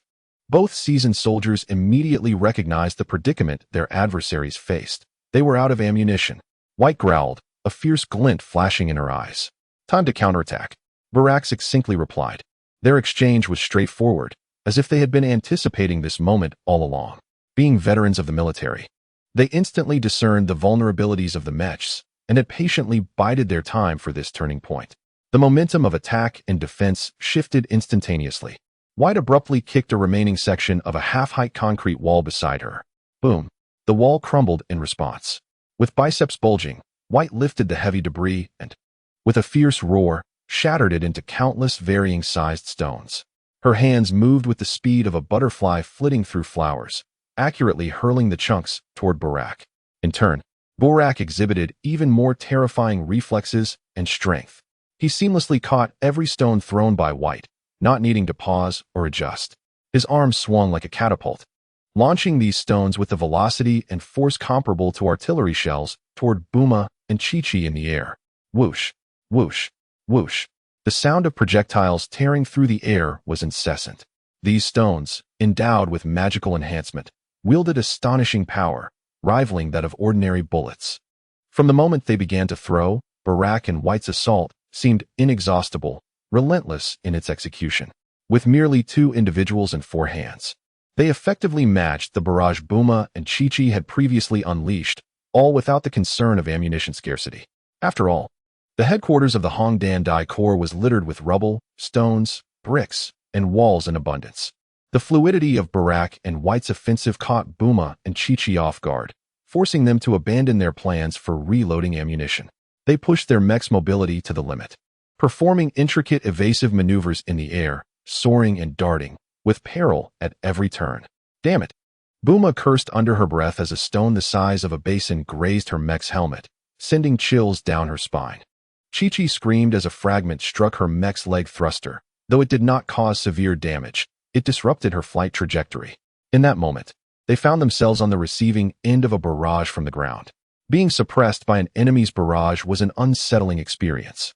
What was meant to be a battle dominated by high technology had devolved into a round of combat reminiscent of primal violence aesthetics. Barak and White's stone-throwing assault seemed endless, the surrounding ruins serving as an inexhaustible arsenal.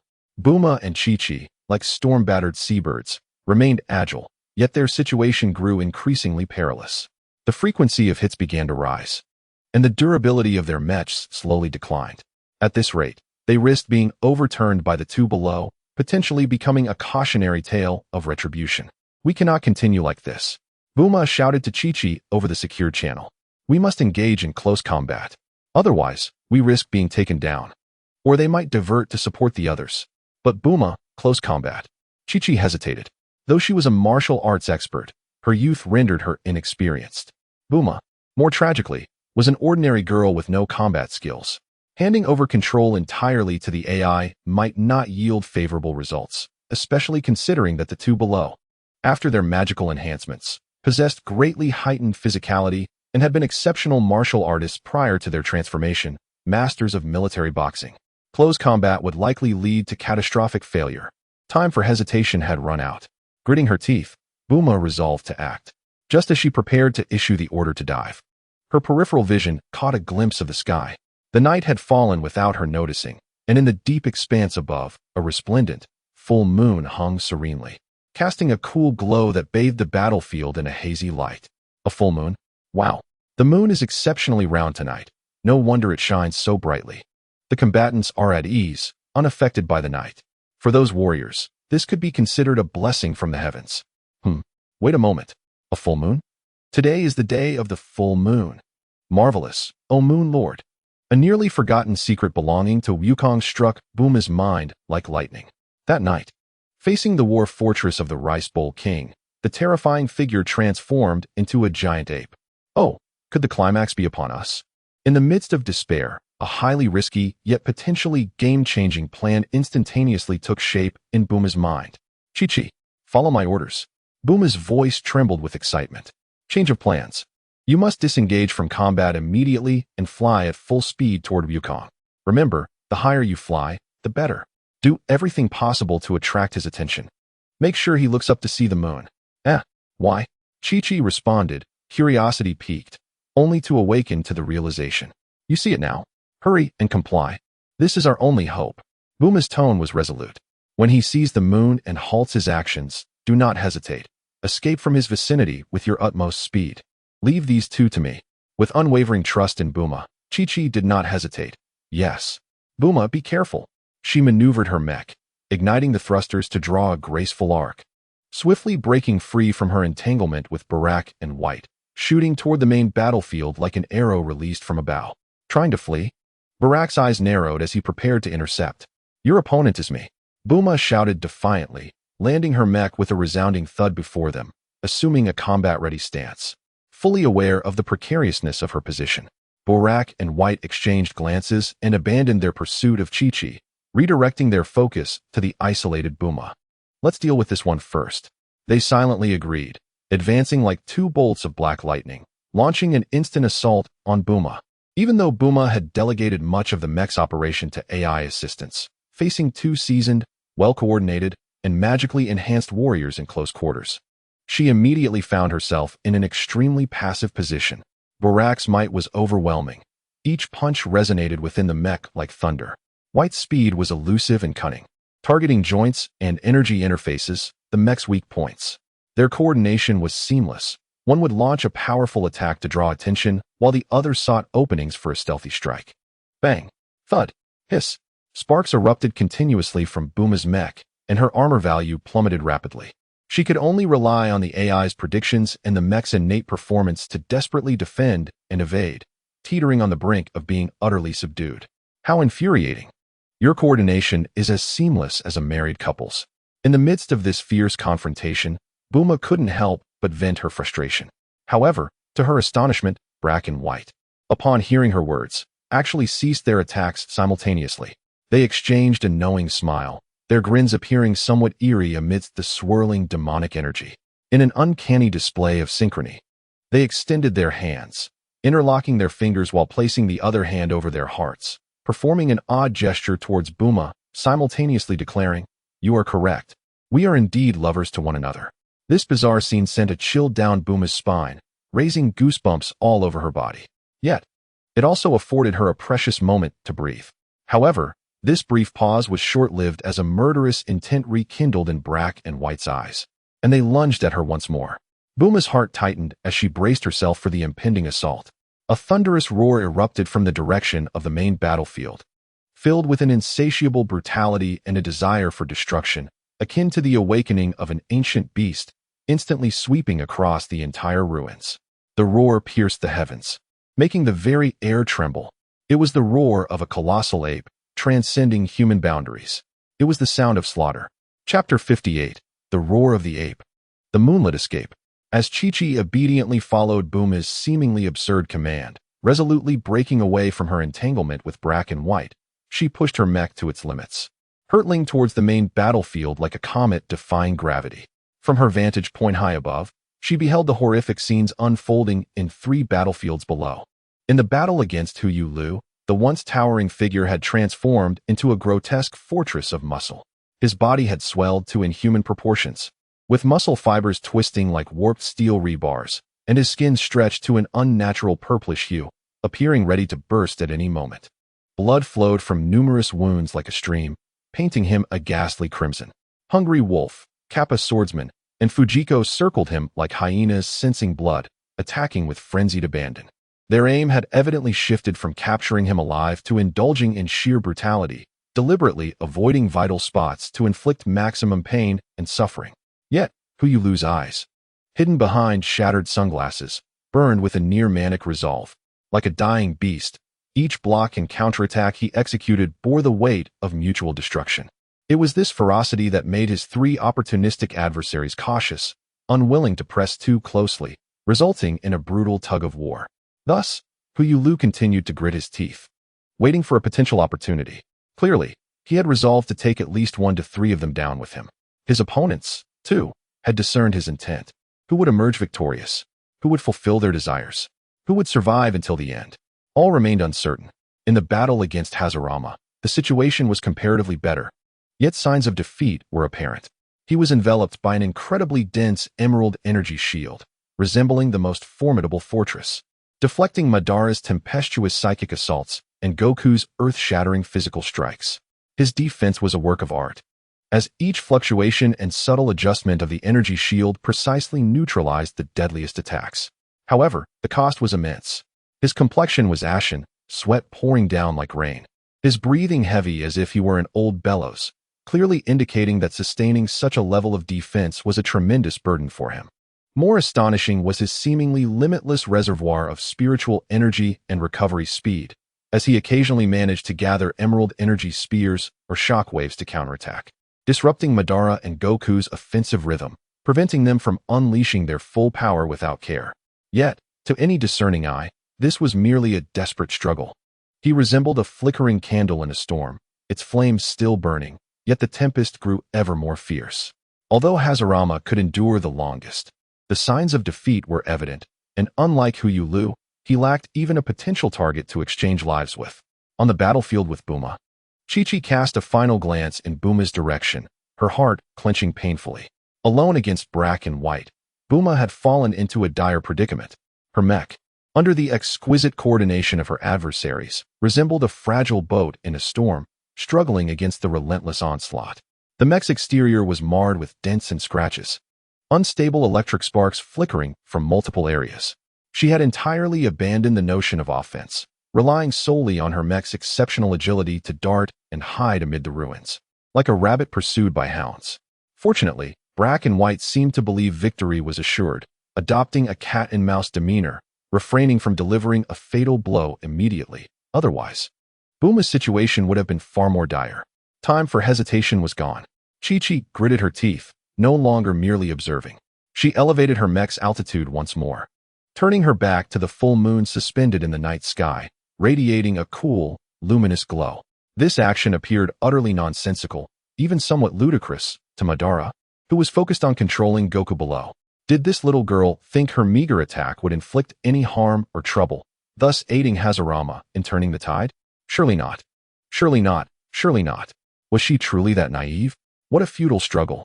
Just as this thought flickered in Madara's mind, the next moment, tat-a-tat-a-tat, the remaining ammunition of Chi-Chi's mech erupted forth like the final flames of vengeance. However, the target was neither Madara nor Hashirama, but rather aimed directly at the vacant-eyed Goku, enveloped in demonic energy.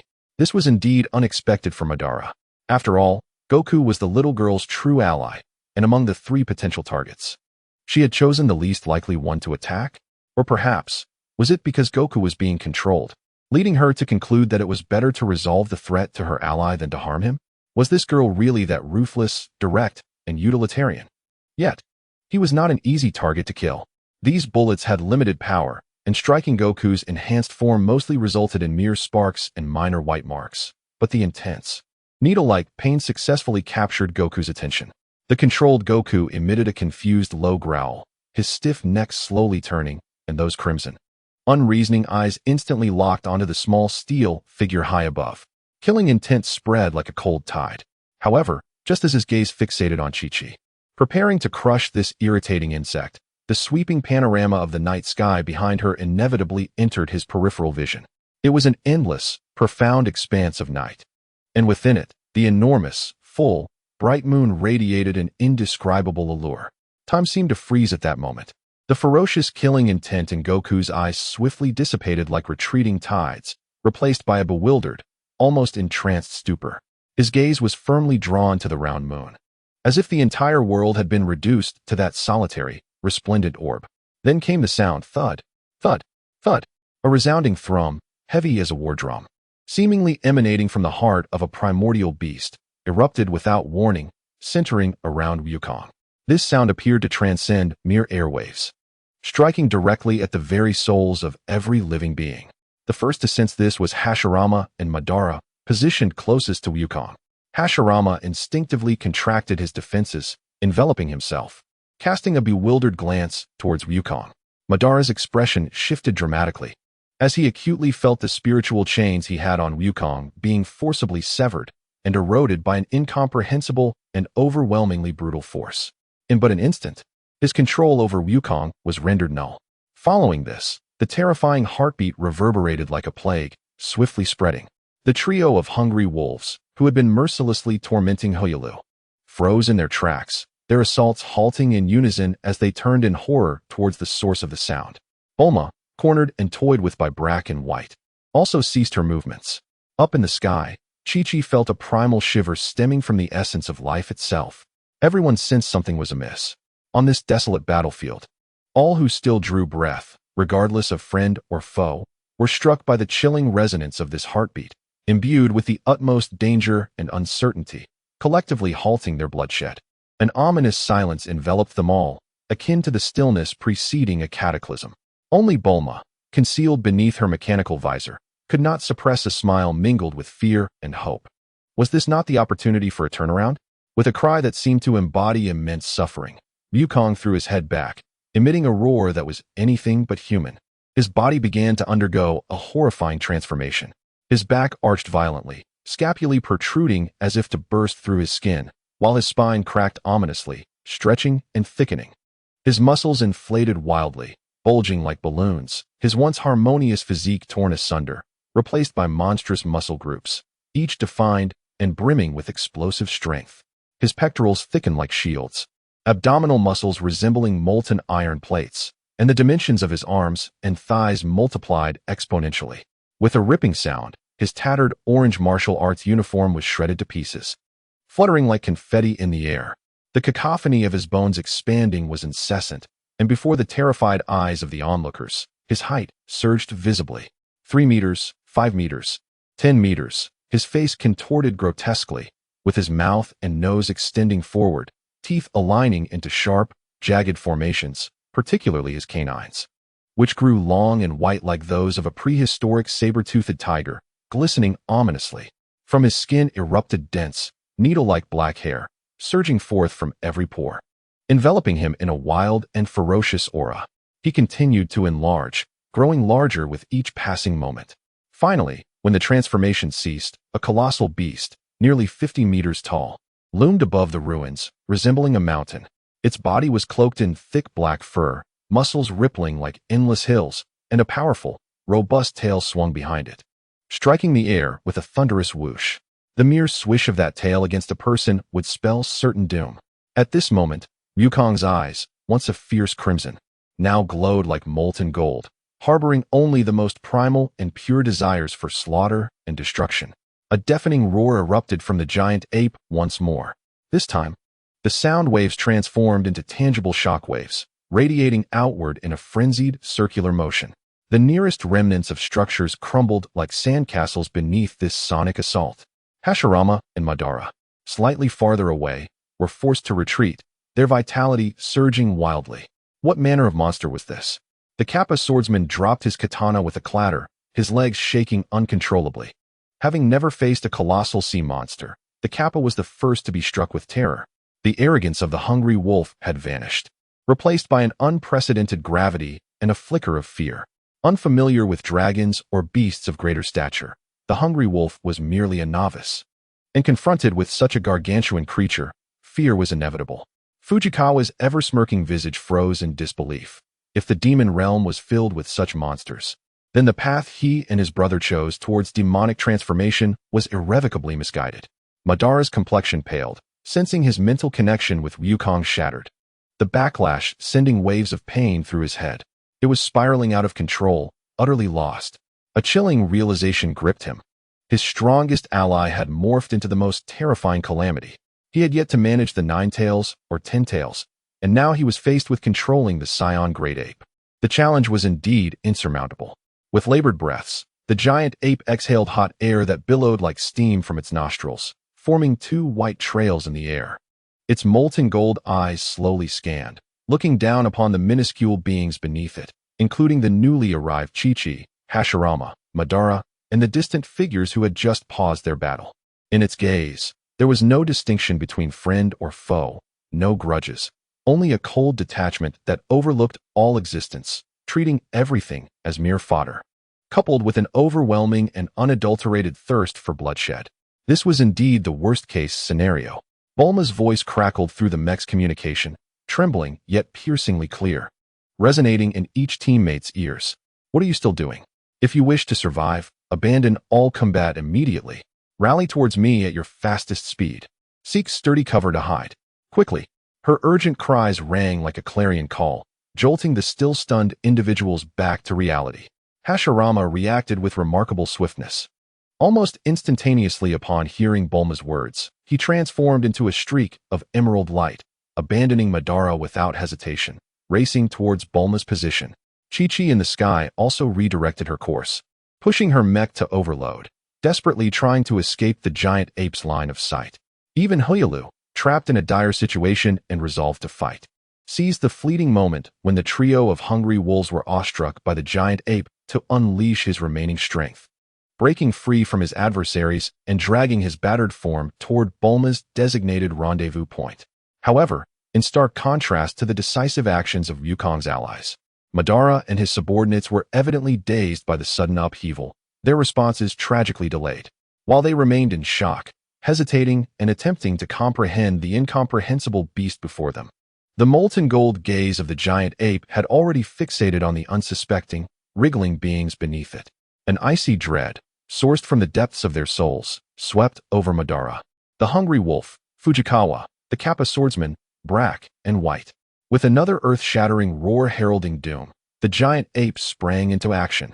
Its colossal hand, akin to a small mountain, descended with crushing force towards the densely packed cluster of Madara and his subordinates. The first to be struck would be Madara, the audacious one who dared to control him. Shadows enveloped the ground, and the hunt began. The slaughter fest had officially commenced. Chapter 59. The Tailed Beast, 1 or 5 tails, goes berserk. Roar. The roar of the giant ape transformed from mere sound waves into tangible ripples of destruction, causing the very air within the barrier to lament. In its lava-like golden pupils, the reflections of tiny, frightened figures fleeing in all directions appeared, driven solely by pure instinct for slaughter, determined to crush everything moving within its line of sight. Madara was the first to bear the brunt of this onslaught. The colossal fist, akin to a small meteor, was enveloped by a suffocating gale, descending with a seemingly slow yet terrifying force, blocking all avenues of escape. Shadows instantly consumed all light around him, and the chill of death pierced his very marrow like an ice spike. There was no chance of receiving that blow. Accepting it meant certain death. This singular thought echoed in Madara's mind. The power contained within that fist transcended his comprehension.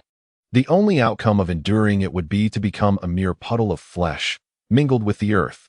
In a moment of desperation, he pushed his speed to its utmost limit, transforming his body into a blurred afterimage, narrowly evading the crushing fist as he shot forth with a hair-raising escape. Boom! The giant fist struck the ground with a ferocity that felt akin to a minor earthquake erupting within the barrier. At the point of impact, the solid earth shattered like fragile cookies, buckling upwards. In an instant, a massive pit over 10 meters in diameter formed. The shockwave bursting forth in a circular explosion of debris and dust, surging outward like a tsunami. Although Madara had evaded the direct impact, he was still violently swept away by the ferocious gust, tumbling helplessly in midair for several revolutions before barely regaining his stance. His internal energy surged tumultuously, and he nearly spat out blood, his face etched with horror and dread. Retreat. Immediate retreat. Abandon all tasks. Without hesitation, Madara shouted with all his might, his voice warped by fear. Faced with a creature that transcended their dimensional plane, all notions of Dragon Balls and ambition became laughably trivial. The only thing that mattered now was survival. Yet, in the face of such wild and formidable might, an uncontrollable ambition sparked within Madara's heart. If I could control such a monster, what could I not achieve? As he fled, his imagination ran wild, and he saw himself nearing the edge of the battlefield. However, the spirit world's secret technique, life barrier seal. Hashirama, who had retreated to the perimeter of the barrier, maintained his hand seals, his gaze icy. With a low utterance, the emerald barrier enveloping the giant ape and all foes within it blazed with intensified light, becoming denser and heavier. It formed an invisible, immensely resilient wall, utterly sealing off Madara and the others' last escape route. Hashirama. Madara's eyes widened in fury, staring at his solemn brother outside the barrier, along with the equally grave faces of Bulma, Chi-Chi, and the barely sustaining Yuryu behind him. The flames of anger and despair nearly consumed him. They had imprisoned themselves, by their own brother's hand, in a death trap alongside the monster. Outside the barrier, Bulma pressed her lips tightly together, her eyes filled with complexity. She understood the cruelty of this decision, but it was the only way to ensure the complete eradication of these dangerous beings, preventing them from ever threatening the world again. Chi-Chi turned her head away in sorrow, while Yuryu coldly observed the slaughter within the barrier, as though watching a drama that had nothing to do with him. In truth, whether they perished in battle or were annihilated mattered little. The essence was to eliminate these scum who sought to overturn the world and bring disaster to the three realms. Within the barrier, the surviving figures of Hungry Wolf, Fujiko, Kappa Swordsman, Black, and White turned pale as paper, their eyes brimming with despair and madness. Their escape routes had been severed, and they had become trapped, forced to engage in a futile escape within this limited arena of death. They could not sit idly by and await their doom. Madara suppressed the fear surging within him, his mind racing as the knowledge of the spirit world awakened in this moment of crisis. Scion. He was a member of the legendary warrior race, the Scions.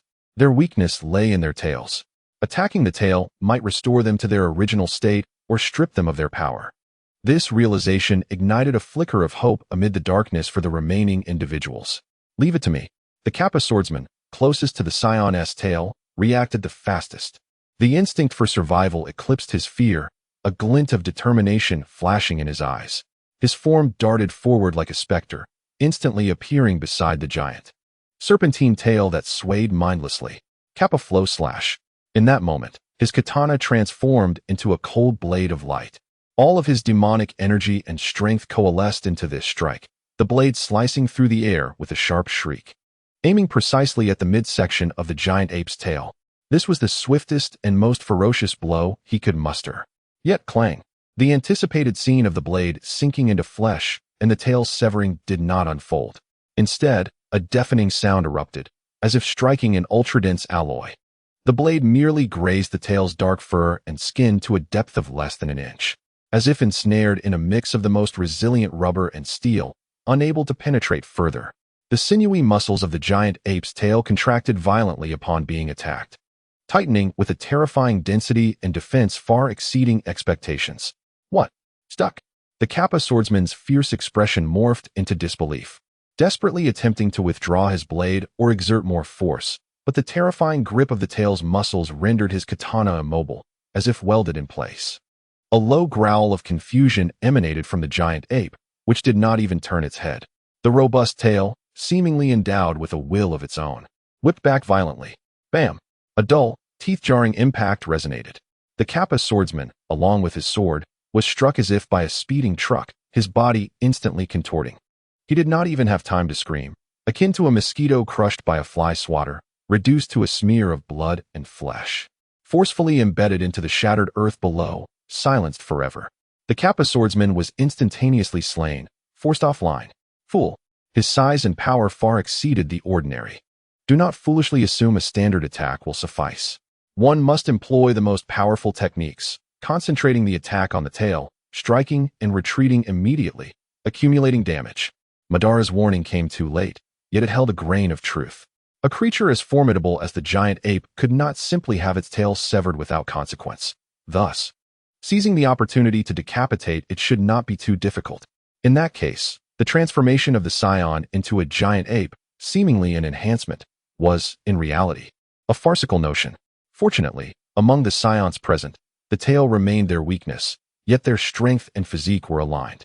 Consequently, when the Scion's transformation into a giant ape occurred without any diminishment, the Kappa Swordsman's demise marked the beginning of their plight.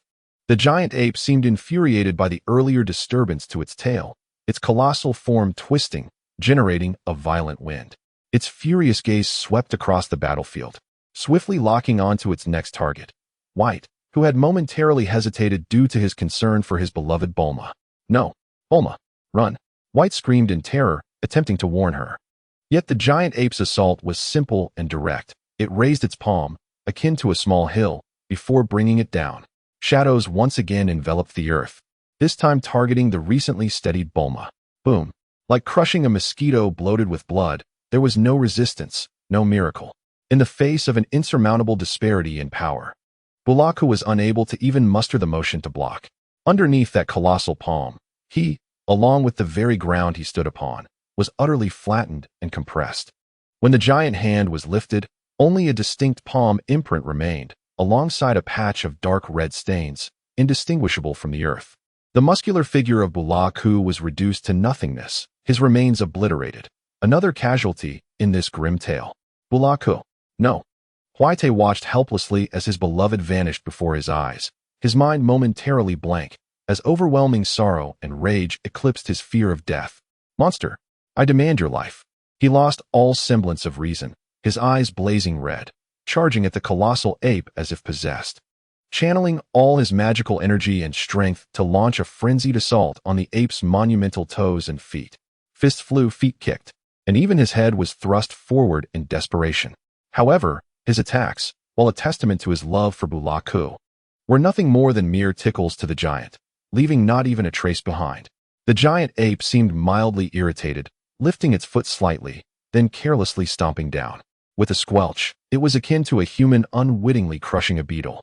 Huai's frantic cries and attacks, along with his very being, were extinguished in an instant under that stomp, leaving only a shallow footprint in the ground, devoid of any further evidence of his existence. The muscular white man, Huai, had met his end in a tragic act of devotion. In the blink of an eye, 3 had fallen, leaving only Yi-La Wolf, Fu Jiang. And the ashen-faced Ma De La, Yi-La Wolf, and Fu Jiang exchanged a glance, each recognizing the chilling resolve mirrored in the other's eyes. Escape. They separated, each bolting in opposite directions, racing at their utmost speed, gambling on who would be fortunate enough to survive. Yet the giant ape's molten gaze, filled with a cat-and-mouse amusement, slowly turned, ultimately locking onto Yi-La Wolf. Damn! Yi-La Wolf felt that gaze of death weigh upon him, his heart chilling with fear. He could not comprehend why he was the chosen target, but he refused to surrender, employing every skill he had mastered, desperately sprinting through the ruins, attempting to use obstacles to obscure the giant ape's sight. Yet all of this was futile against such overwhelming might and size. The giant ape, seemingly bored, raised its hand once more. This time dark red energy began to coalesce ominously within its palm. No longer satisfied with mere physical strikes, it intended to unleash its internal energy. With a whoosh, a dark red energy sphere, larger than 5 meters in diameter and unstable, descended like a miniature sun, radiating an aura of annihilation, targeting the path of Yi-La Wolf's flight. The area was far too vast to evade. I will fight you to the end.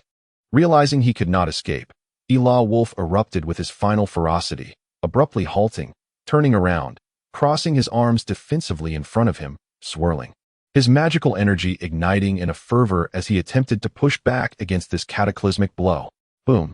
The energy sphere exploded violently. A blinding red light consumed all. Chaotic energy surged like a meat grinder, utterly engulfing Yi-La Wolf's form. When the brilliance subsided, only a charred, smoking crater remained, alongside scattered remnants of what had once been Yi-La Wolf. He was no more, heroically fallen. Almost simultaneously as Yi-La Wolf was consumed by the energy sphere, Fu Jiang, utilizing his bizarre agility and splitting abilities, darted towards the edge of the barrier like a slippery eel. "Let me through," Fu Jiang screamed, his body instantly splitting into dozens of tentacle-like appendages, each imbued with potent magical energy, violently assaulting and eroding the emerald barrier. Hashi-Lama's expression hardened. He glanced at his companion Hu Yu, hesitating briefly, yet refrained from reinforcing the barrier. Fissures began to appear on its surface. A breach was imminent. However, the giant ape's attack followed swiftly. It seemed particularly displeased with the small creature attempting to breach its confinement, raising another colossal hand with the intent to crush Fu Jiang and shatter the barrier along with Hashi-Lama. "This is bad." Hashi-Lama's pupils constricted. He sensed the power within that hand was sufficient to obliterate his barrier and severely injure him. Crack. Boom. The giant hand smashed down. Fu Jiang's small body was instantly reduced to a pulp. The resilient life barrier shattered like glass, dispersing into a myriad of green light particles. Hashi-Lama staggered back, his face pale as paper, his energy instantly drained. Fu Jiang, reduced to mere fragments, met a tragic end. The barrier shattered. The raging energy and shockwaves spread outward, forcing Buma, Chi-Chi, and Hu Yu to defend with all their might to avoid being affected. Yet the giant ape bore the brunt of the explosive barrier's destruction. As the dust settled, the giant ape stood bewildered, having shattered its cage, growling as it surveyed its surroundings. Buma and the others, still shaken, anxiously watched the battlefield, wary of any remaining foes. However, as they surveyed the scene, they discovered a chilling truth. The bodies or traces of He-Tao, Jian-Hao, Goku, Huai, Yi-La Wolf, and Fu Jiang were all evident. But where was Ma De La? The orchestrator of it all, the traitor of the spirit realm, the ambitious one, vanished without a trace. Did we let the mastermind escape in the end? Is that reasonable? Is that scientific? Is that acceptable? This is inappropriate. Chapter 60, Brothers. Not just to brand what is happening. The giant ape, or rather the awakened consciousness of Sun Wukong, scratched its massive furry head. The barrier, painstakingly erected by Hashi Lama, had unleashed its final energy upon shattering, momentarily dazing him, yet it also served as a cold splash of water, awakening his muddled thoughts stemming from his immense power. He surveyed his surroundings. The cold light of the full moon continued to shine, illuminating several alarming craters on the ground. And the only remaining figures were Buma, Chi-Chi, and the mutually supporting Hashi Lama and Hu Lu. An absurd yet reasonable thought crossed his mind. Could it be that I killed them all? Wukong's voice thundered like a storm, vibrating the air with its resonance. And he could even feel the ground tremble beneath him. Madala escaped. Buma quickly raised her hand, simultaneously pressing her ears tightly. Keep it down. You're too loud. My ears will go deaf. Upon hearing this, Wukong's enormous simian face displayed a hint of human-like realization and contrition. He attempted to modulate his vocal cords, and though his voice remained resonant, it was no longer the deafening roar, but rather a significantly subdued mutter. I actually let Madala escape? The volume was still considerable, but at least the gathered individuals could endure it. Wukong pinched his chin, covered in tough fur, closing his eyes as if in contemplation, but in truth, he was unleashing the tenfold surge of energy within him, radiating like invisible radar waves across the entire planet. With his size increased tenfold and combat power soaring to levels of 2,000 or 3,000, the resulting effects were not merely a boost in destructive potential, but also a terrifying enhancement in the range and precision of his energy perception. When Wukong fully relinquished the constraints of his perception, an unprecedented experience enveloped him. His consciousness seemed to detach itself from the colossal ape's corporeal form, gazing down upon the entire planet from a divine perspective. While it might be an exaggeration to claim he could fully encompass the Earth, sensing the vitality of half the globe was more than sufficient. This sensation was astonishingly novel. He observed the turtle sage, Kame Senin, along with Tianjin Fan, Jiaozi, Klin, Yamucha, Pu'er, Lanchi, and Wulong, gathered before a television set. The screen flickering with what appeared to be a comedic program, even causing Tianjin fans' typically stern three-eyed demeanor to relax, albeit momentarily. They seemed utterly unaware of the fierce battle unfolding in the distance. However, Goku discerned that Jiaozi's integration into their ranks was a natural progression, and Tianjin fans' acceptance was likely not far off. He beheld the headquarters of the Universal Capsule Company in West City, where Dr. Brief and Mrs. Brief sat tensely before a control panel filled with screens. One of the largest displays prominently featured the image of his gigantic form amidst the surrounding ruins. Bulma's mother curiously inquired of Dr. Brief whether Goku's transformation into a giant ape adhered to the laws of energy conservation. His perception swept past the clouds, gliding over the majestic Karen Tower. At the summit, the rotund white cat sage, Karen, lounged before a large tank filled with clear water, the rippling surface reflecting the very scene he was witnessing. Karen's whiskers quivered as he murmured, "This lad can transform into a massive monkey, and he's grown so powerful? Truly unprecedented." What intrigued Goku further was the peculiar void he sensed above Karen Tower, which had been entirely empty moments before. A floating island then materialized within his perception. On this island stood two figures, one green and one black, the renowned master and servant. The dark figure, clad in a peculiar white cloth headwrap and possessing deep brown skin, was none other than Mr. Popo. As Goku's energy brushed against him, he did not resist. Instead, he clasped his hands together, bowing slightly in Goku's direction with a demeanor of humility and respect. Goku, unable to neglect the moment, instinctively nodded in acknowledgement. This sudden gesture left Bulma and the others on the ground perplexed, with Chi-Chi nearly bursting into laughter, only to hastily cover her mouth upon recalling their dire situation. Goku, undistracted by the absurdity of his own actions, was captivated by the green figure, clad in white robes, wielding a wooden staff. With green skin and two antennae atop his head, the unmistakable features identified him as the illustrious Old Kai. Yet, the image within his perception starkly contrasted with the wizened, decrepit visage of the Old Kai he remembered. The figure before him, although still green, bore youthful features, taut skin exuding vitality, and eyes deep with wisdom, devoid of any signs of aging, more akin to a wise green youth. Was this reasonable? Goku internally questioned. Where was the wrinkled visage he expected? Was this a disparity from a parallel universe? Just as his astonishment peaked, the old Kai seemed to pierce through the intangible veil of energy perception, locking eyes with Goku. A gentle smile graced his lips as he raised his staff slightly, casually tapping it against the ground. Young man, a warm yet penetrating voice echoed directly within Goku's mind. Try to narrow your perception.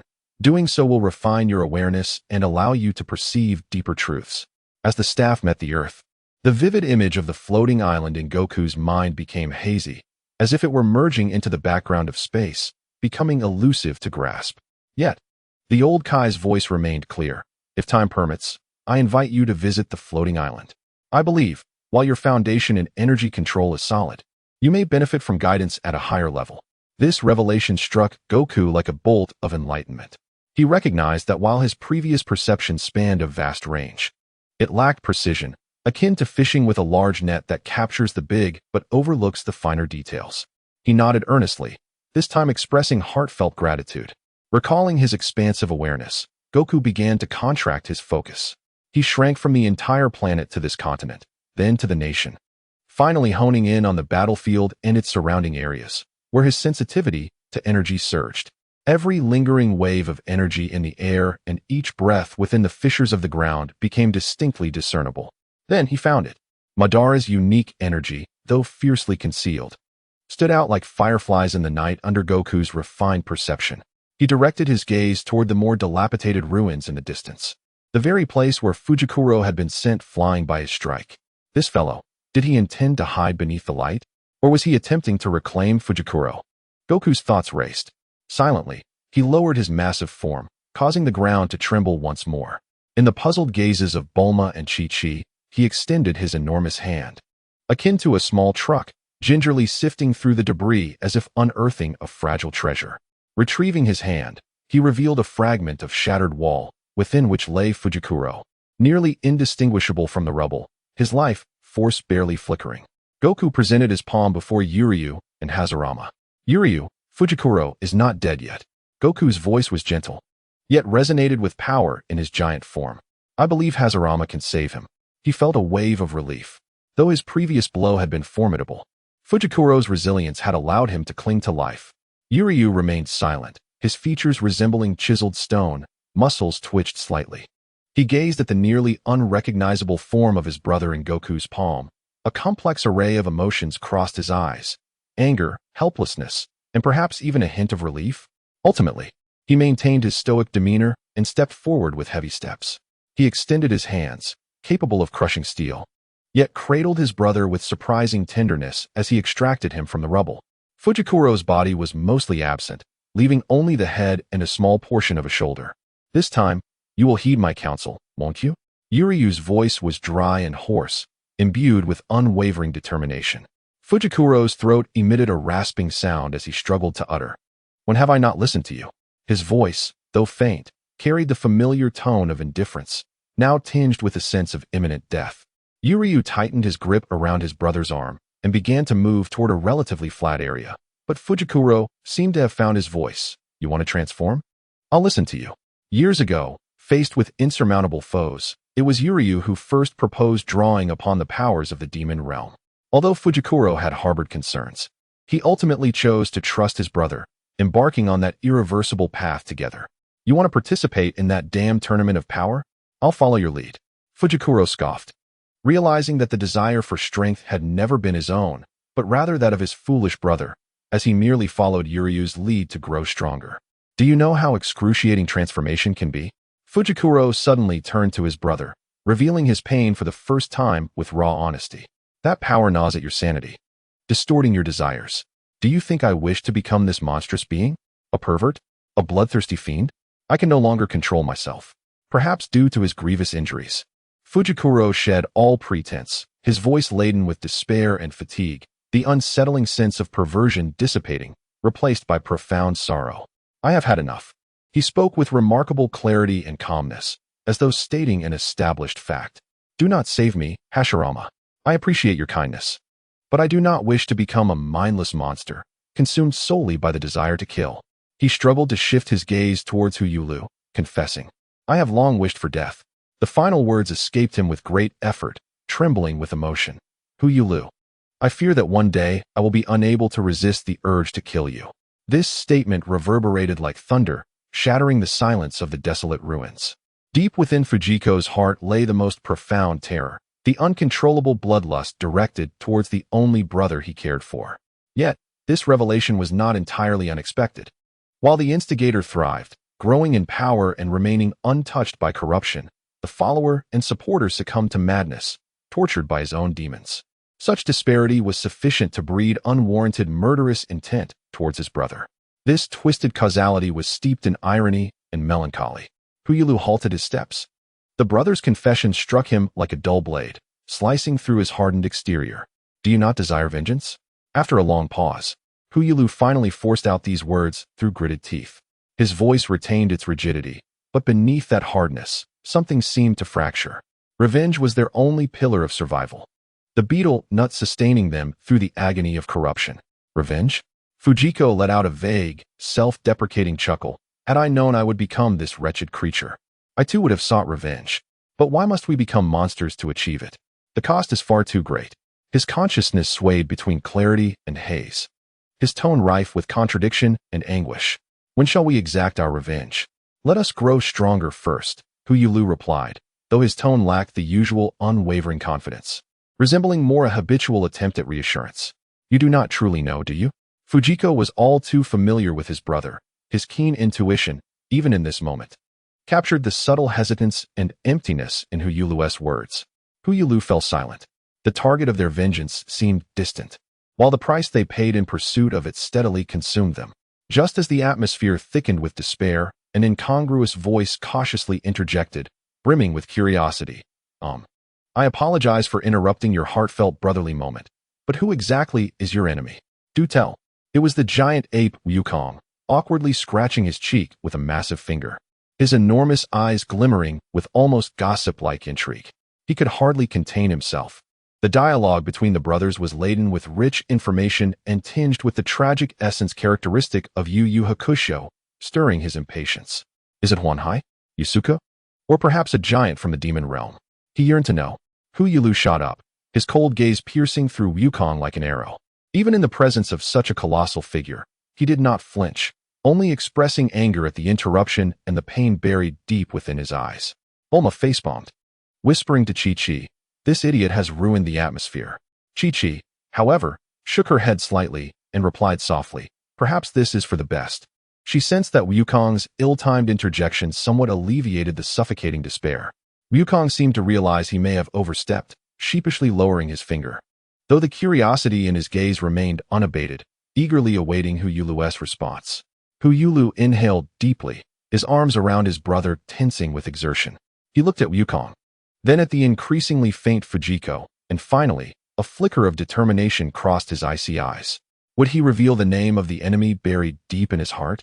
What impact would that name have on those present, and indeed, on the very fabric of the world?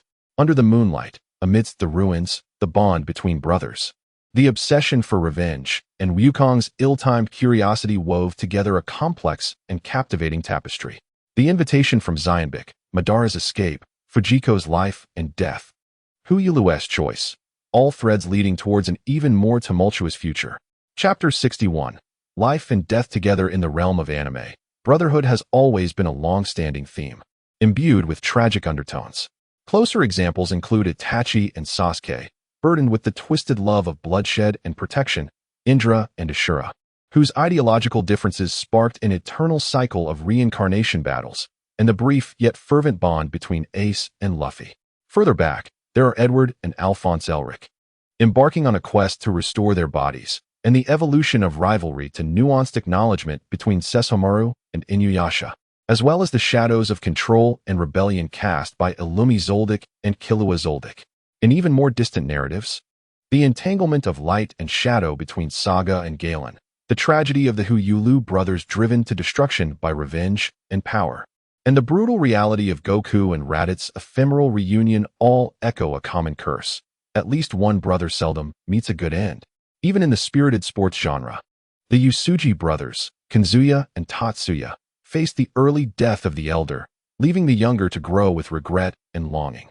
In contrast, the fortunate bonds of the Haruka brothers and the Kawada brothers, who can race or play ball together in peace, stand out as rare exceptions.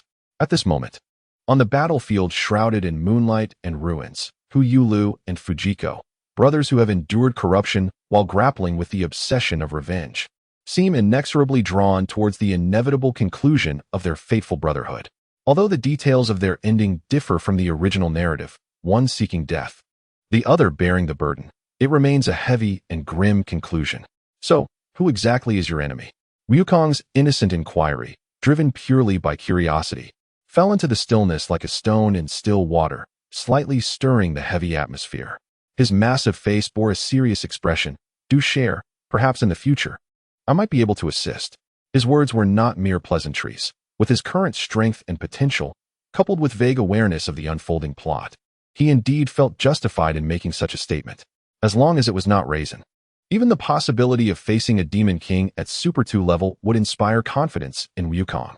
Though he remained unaware of the Demon Realm's current state, he had begun to conjecture, especially in light of the encounters before Majin Buu's emergence, where he and his companions had exchanged blows with the former Demon King, a pudgy little fellow with a mustache.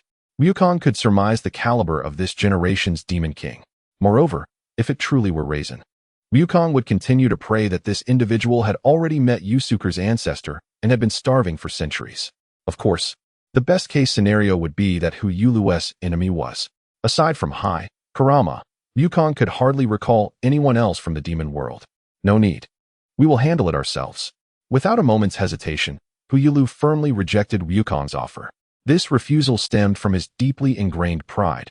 Revenge was a destiny that belonged solely to them, not to be meddled with by outsiders. On another level, perhaps a flicker of hope remained within him, a desire to reignite Fujiko's nearly extinguished will to survive through the singular purpose of vengeance. I have lost interest. Yet, Fujiko's weak voice shattered even this fragile possibility. His tone was imbued with a profound weariness and disdain, not feigned, but rather a genuine desolation of spirit. The obsession for revenge appeared to pale in comparison to the eternal agony and mental distortion wrought by his transformation.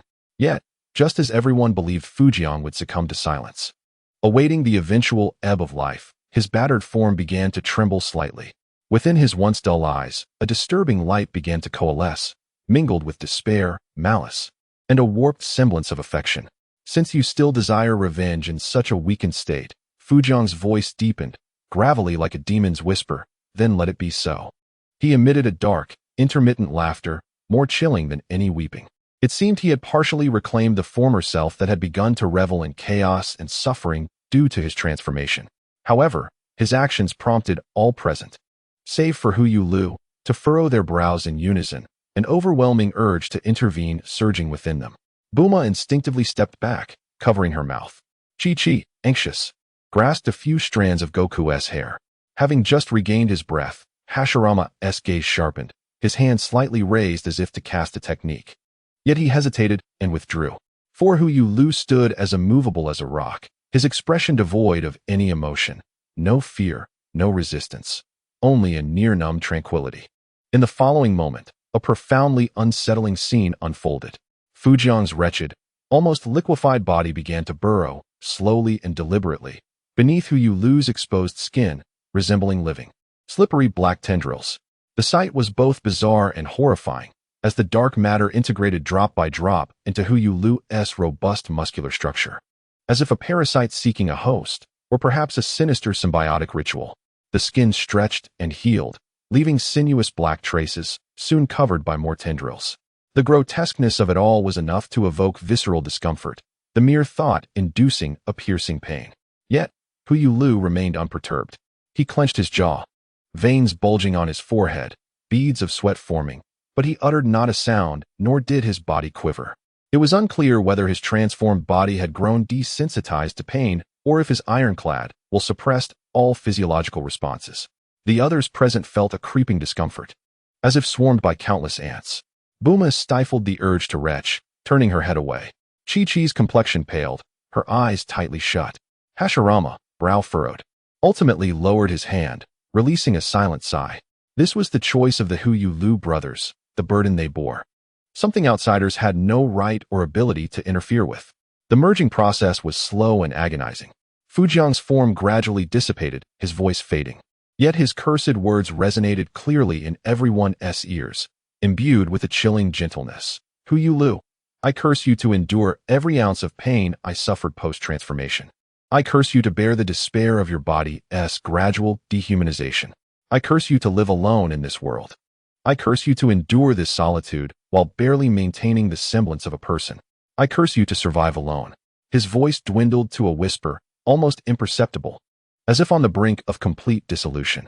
Yet, just before the last vestige of consciousness faded, he seemed to recall something, mustering his final strength, tinged with mockery or perhaps a genuine release. I almost forgot. You already have someone by your side. With that utterance, the last remnants of Fujiang fully integrated into Hu Lu's being. Standing alone, Hu Lu appeared even more imposing, his muscular contours briefly glimmering with a dark luminescence before vanishing. Behind his sunglasses, his expression remained inscrutable. Yet he exuded an aura that merged his original coldness with a deeper, almost abyssal stillness. In that fleeting moment, the mood among the onlookers shifted to one of profound heaviness. The moonlight, cold and stark, illuminated the silent ruins, the only sound being the wind's mournful whisper through the crumbling walls, akin to a dirge. For a long time, no one dared to speak. The air was thick with sorrow, repression, and an ineffable strangeness. Finally, it was Hu Lu who shattered the silence. He slowly, almost stiffly, raised his hand to reposition the sunglasses that had slipped during the battle. The gesture seemed ordinary, yet under the watchful gaze of all, it bore an air of solemn ritual. In that instant, Buma thought she saw him swiftly brush a finger across the corner of his eye. Though it was too quick and too subtle to discern, no one dared to inquire. Perhaps it was merely sweat, or perhaps something else. But it mattered little now. The oppressive atmosphere lingered, necessitating a voice to break it. Just as Buma ruminated for words and Hashirama pondered his phrasing, it was Chi-Chi, typically reticent, who spoke up. Seemingly recalling Goku's earlier curiosity, she murmured, her voice laced with trepidation. The notion of magical energy sounds so frightening. Goku wanted to learn it before. She glanced up at Goku, who remained in his great ape form, yet with a clearer expression, timidly suggesting, Goku, perhaps we should forget about it? Let us not pursue that anymore, shall we? Goku lowered his massive head to gaze at Chi-Chi's worried face. The curiosity about the power surge dissipating in light of the tragic fate of the Hu Lu brothers and Chi-Chi's concern. He nodded affirmatively, his tone gentle and resolute. Yes, let us forget it. Life is precious, after all. A monkey's life is still a life. However, their innocent dialogue was abruptly interrupted by a chilling voice. It's too late. Hashirama stood upright, his state having improved considerably in that brief interval. He regarded Goku with piercing eyes, ruthlessly dispelling his naive aspirations. You have been manipulated by that Madara fellow. The magical energy has infiltrated you, tainting your essence. This already counts as a form of learning, albeit in the worst possible manner. Observing Goku's grim expression, Hashirama continued, his tone imbued with a weary familiarity of similar situations. While the threshold for learning magical energy is high, requiring specific traits or catalysts, once tainted, it becomes akin to a festering wound. To extricate oneself? That is but a delusional fantasy. It will become a part of your power while incessantly eroding your mind. Hashirama's words caused Goku's temples to throb, his massive fists clenching involuntarily. Yet, Hashirama seemed uninclined to cease. Shifting his gaze, he scrutinized the great ape Goku. Yet you scions, surprisingly, have an unexpected compatibility with magical energy. Your awakened abilities are generally formidable. Coupled with your disposition, you might even manage to control it. Thus, from a purely power perspective, this could be considered good news. In a near sardonic conclusion, Hashirama remarked, so, pray that you do not succumb to the influence of magical energy and become a perverse being like Fujiang. Although prolonged exposure to magical energy often leads many to become somewhat abnormal, Hashirama paused, seemingly reassessing Goku's clear gaze, which appeared to be an exception. Let us hope you can maintain that clarity. The words of Haxalama elicited no discernible utility.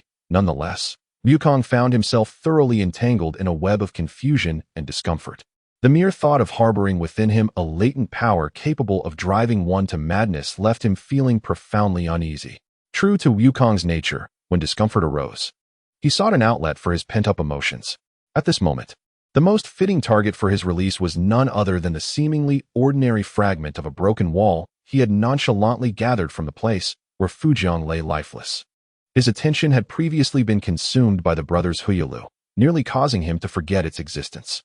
"Brat," Wukong's voice rumbled like distant thunder, dripping with unabashed scorn and fury. "Are you still planning to feign death and watch the show? Madara?" As he spoke, under the astonished and perplexed gazes of Bulma, Chi-Chi, and others, Wukong's immense hand began to slowly tighten its grip. With Wukong's current strength, even a gentle squeeze could reduce the wall fragment to dust. Just as the wall was on the verge of being completely crushed, a soft sound echoed, not the crack of rock shattering, but rather the sound of a technique being undone. White smoke erupted, enveloping Wukong's colossal palm. In the next instant, the fragment transformed before everyone's eyes into a curled figure. With frizzy hair and blood-red Sharingan eyes, it was none other than Madara, who had previously disguised himself as rubble, using the explosion of the barrier and Fujiang as cover. He had been hiding right beneath everyone's noses, witnessing the tragic downfall of the Huyalu brothers in its entirety. Now, forced out of his disguise by Wukong, he hovered above the giant's palm, his Sharingan flickering with a cold light, creating a striking tableau in contrast to the towering, wrathful Wukong. The atmosphere turned tense once more. The sound of the technique being undone resonated, marked by an energy ripple unique to the failure of a spell. One cannot help but acknowledge the stark disparity between Wukong's half-baked transformation technique learned from Wulong and the elite spirit world ninja Madara, Wulong, and Pu'er. The two diminutive earth creatures had experienced some mutations in their transformation abilities due to demonic influence, allowing them to somewhat mimic the unique powers of their transformed states, albeit their effectiveness depended on their own strength and mastery. However, even their proficiency far exceeded that of Wukong. Wukong's transformation technique was, in truth, a pitiful version. Aside from a superficial resemblance, it could neither bestow the abilities of the transformed entity nor withstand intense combat.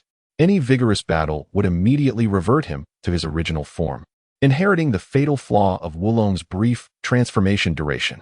In practical terms, Wukong's transformation was nearly devoid of utility. In stark contrast, Madara's transformation was astonishingly exquisite. He not only perfectly imitated the appearance of inanimate objects, but could also effectively mask his own presence, maintaining his guise far longer than Wulong and Pu'er could manage, rendering Wukong's 3-minute transformation utterly inconsequential. This exemplifies the fundamental difference between a professional ninja and an amateur enthusiast. However, Wukong squinted his enormous eyes, sensing a faint resonance of demonic energy within him, intertwined with the Scion's raging bloodline. He pondered whether this demonic influence would induce peculiar alterations in his transformation technique. This fleeting thought was quickly overshadowed by more pressing concerns. "Brat, are you prepared for your demise?" Wukong's low voice reverberated ominously above. His colossal fingers curled slightly, the power capable of shattering mountains coalescing at his fingertips, imparting a potent sense of impending doom. The air itself seemed to solidify under the weight of this impending force. Madara hovered above Wukong's massive palm, his hair dancing without wind, crimson Sharingan eyes scanning his surroundings for any potential escape routes. Faced with such a direct death threat, it would be disingenuous to claim he felt no anxiety. The sheer, overwhelming sense of power emanating from the giant was undeniably palpable. Yet, Madara's heart was not entirely devoid of hope. He was confident of one thing. Having successfully evaded the most perilous phase of Wukong's initial, mindless rampage, the likelihood of instant annihilation had significantly diminished, for Haxalama was still present. That was his brother, bound by blood. Despite their vast ideological rifts and even life-and-death confrontations, the profound bond they shared was not easily severed. "Look, just as I anticipated," when Haxalama's familiar voice rang out.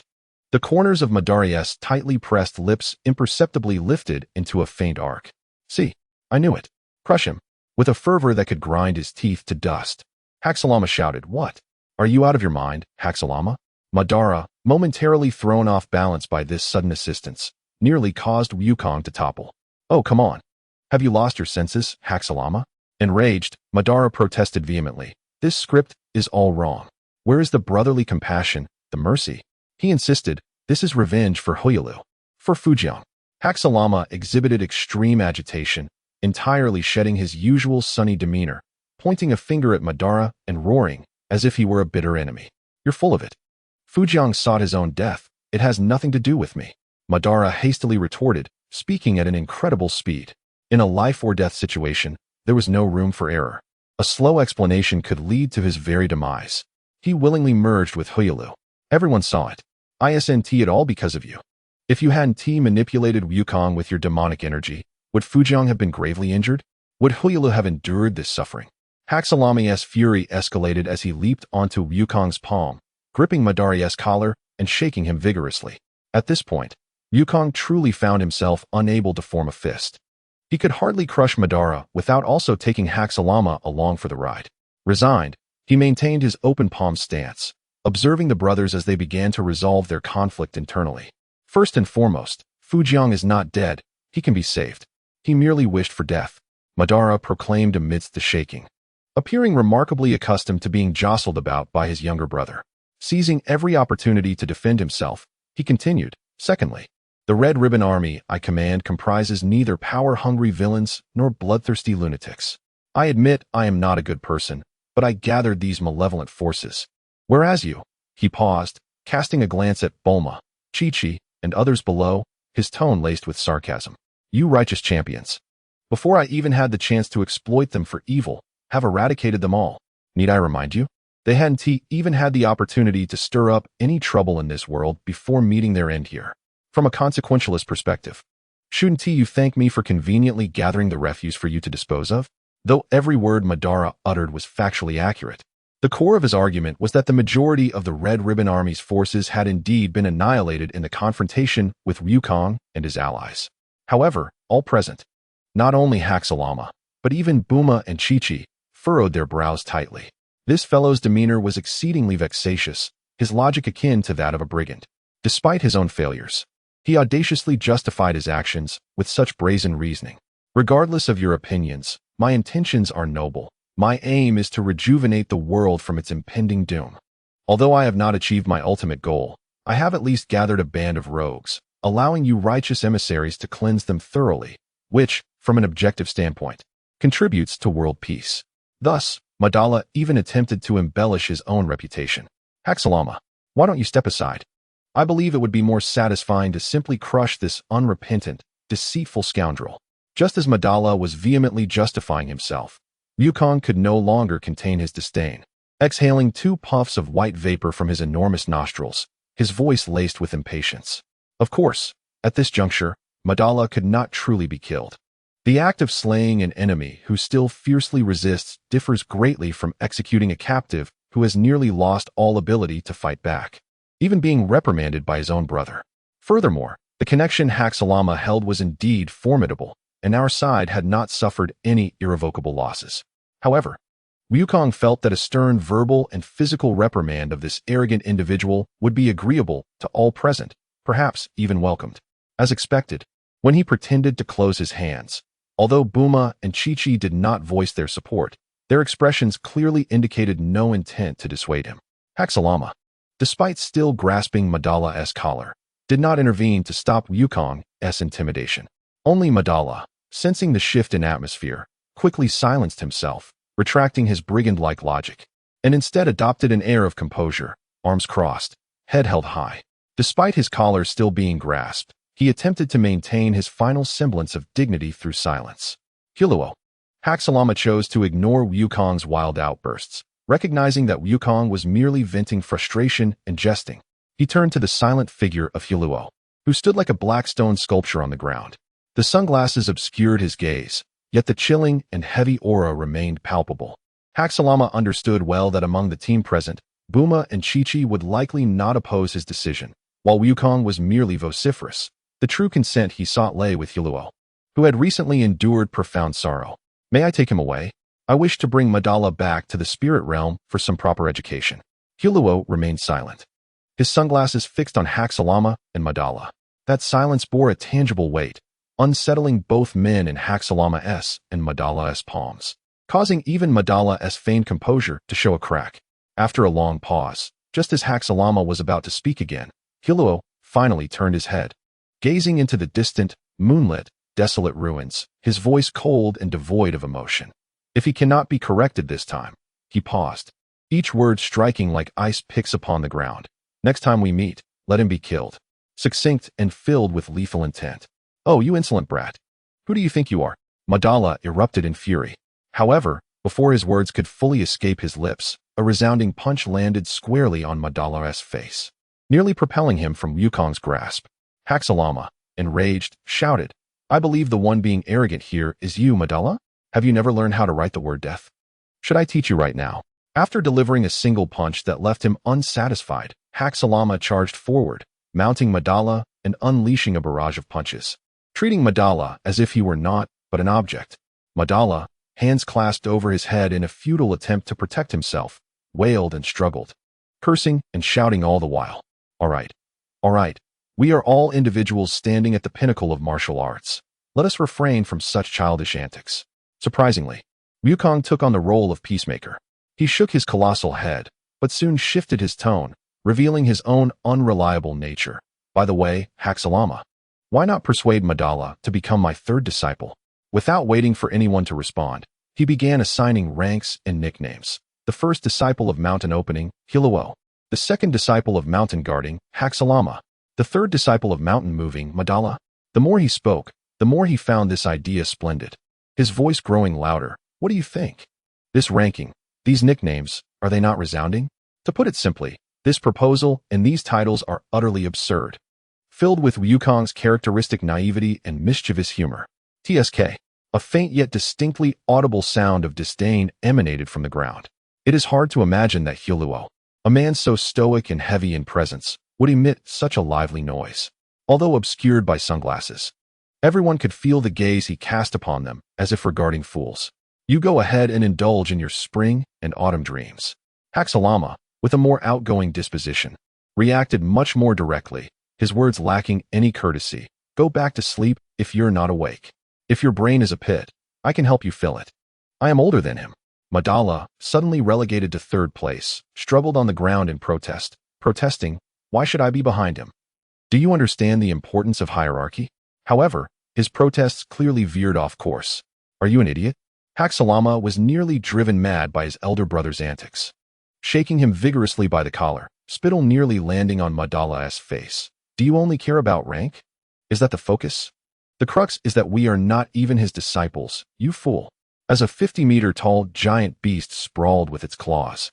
Alongside a 2-meter-15 muscle-bound man in sunglasses, a 1-meter-85 sunny, handsome young man with long black hair, and a 1-meter-79 non-mainstream long-haired fellow. The scene of these figures engaging in a comedic exchange amidst the ruins was utterly chaotic and farcical. This disorderly yet vibrant spectacle left the young Chi-Chi utterly bewildered. She blinked her large eyes, looking confusedly at the smiling Buma beside her. Ha ha ha. Buma had long since been overcome with mirth, laughing heartily without a care for her image. She patted Chi-Chi on the shoulder, explaining, do not be puzzled, do not be anxious, and there is no need to feel sorrow for what just transpired. Chi-Chi, we have triumphed. We have vanquished formidable foes and protected one another. At such a time, we should be joyful. Chi-Chi nodded, half understanding.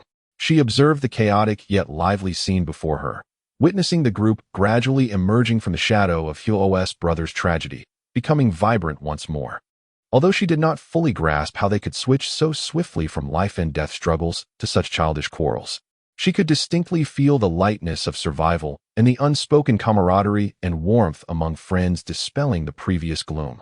Laughter is always infectious. Joy can also be transmitted.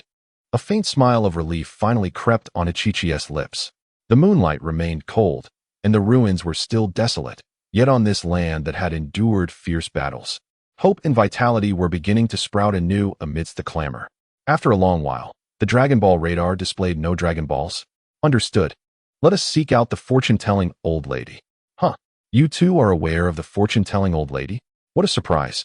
You two natives of the spirit realm know about her. Isn't that obvious? We arrived in the human realm through our connection with the fortune-telling old lady. I never expected that you natives of the human realm would also know about her. No way. Is the fortune-telling old lady that renowned? And you too. Who are you calling natives? No, who do you think you are? That is the fortune-telling old lady. The wild monkeys surprisingly possess knowledge of the fortune-telling matriarch, which is utterly astonishing. What a commotion! Isn't she merely the sister of the turtle sage? Her reputation apparently surpasses that of the turtle sage himself. What do you think? By the way, who is the turtle sage? My dear brother Meow Meow. No, Meow Meow, the second disciple. Damn it, be quiet. You dog monkey.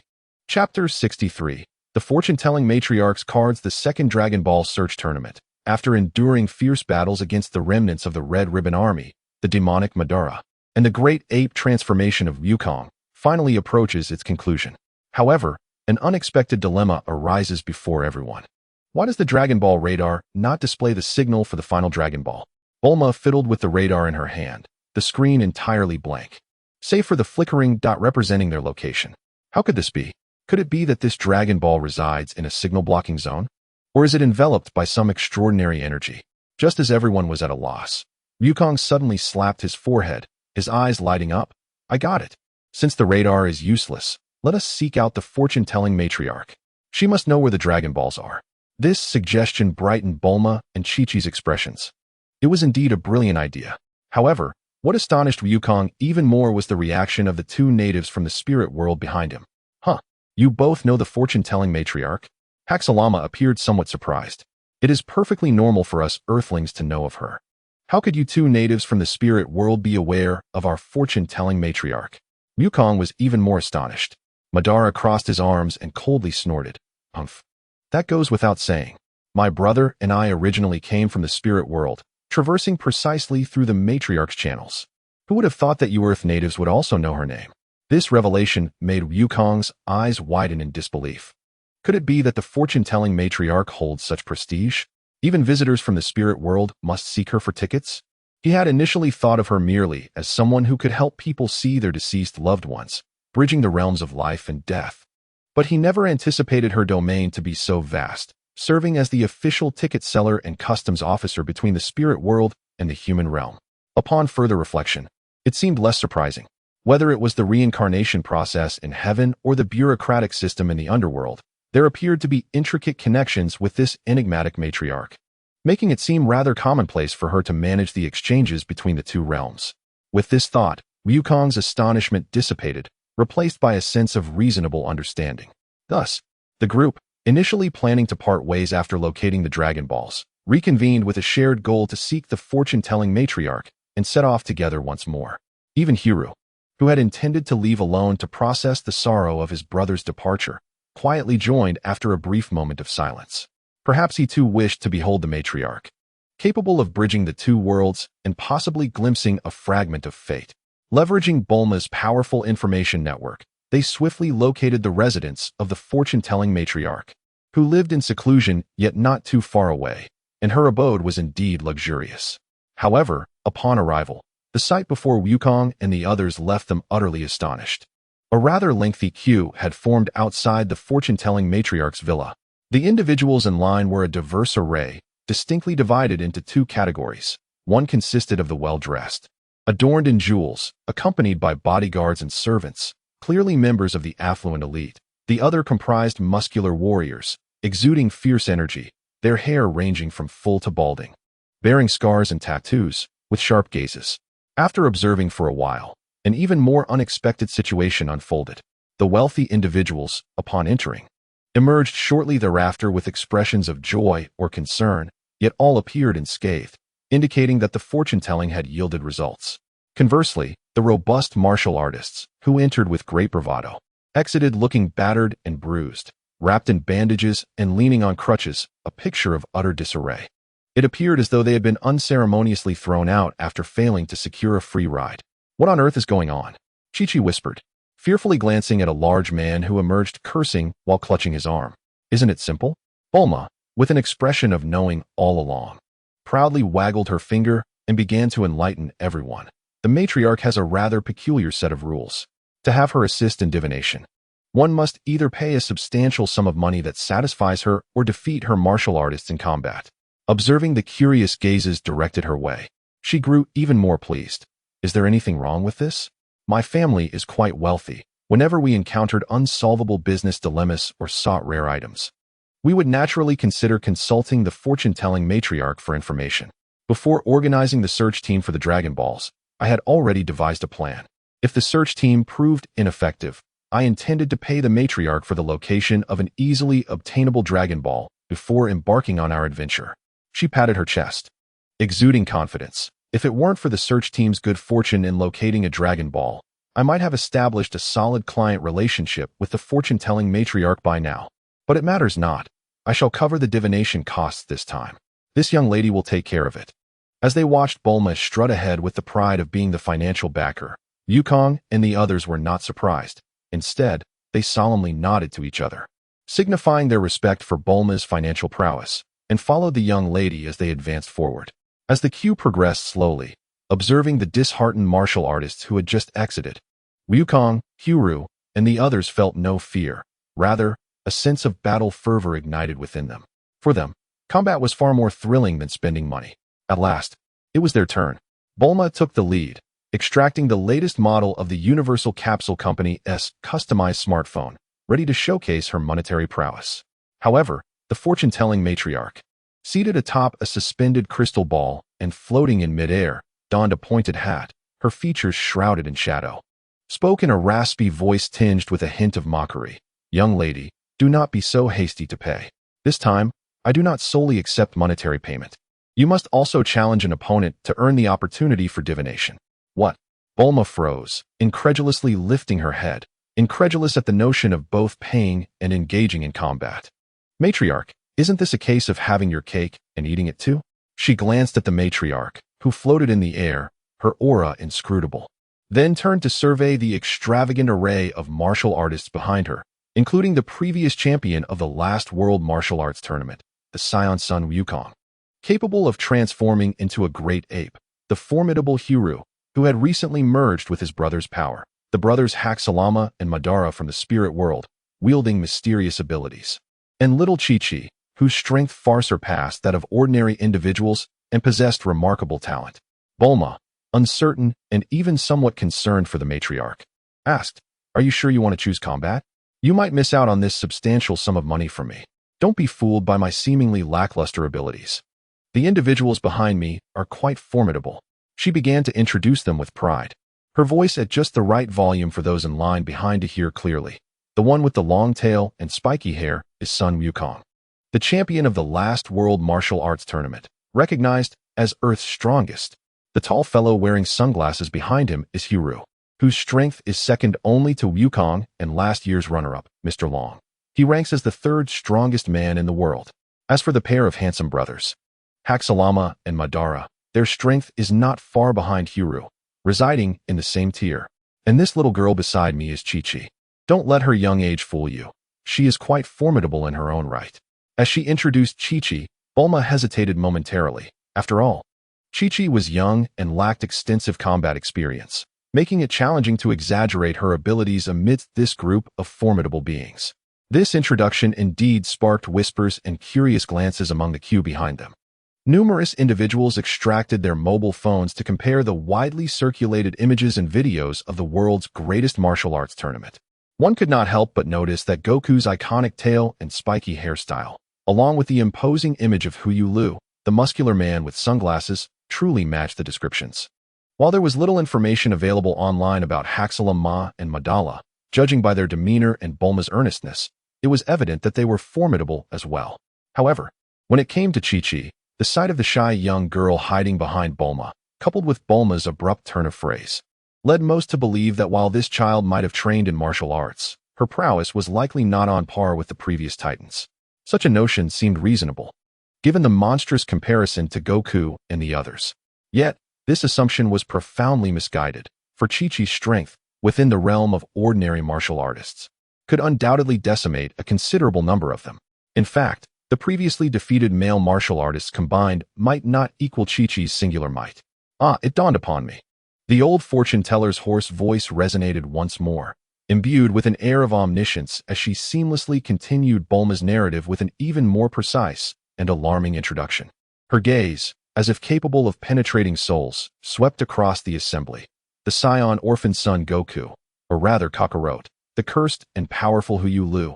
A being cold on the outside yet fiery within. The troubled spirit from the spirit realm, Madala, who had clandestinely come to Earth seeking turmoil, and the gifted Haxalama, who pursued his foolish brother, preoccupied with cleaning up his mess. And the young girl, Chi-Chi, is the daughter of the Ox King, the offspring of my inept younger brother Wu-Tian's second disciple. I am well aware of her lineage. With each revelation from the old lady, the expressions of the crowd shifted. Goku was intrigued, Huyu Lu was grave, Madala was furious, Haxalama felt awkward, while Bulma and Chi-Chi were simply astounded. The old woman's information-gathering abilities were terrifying.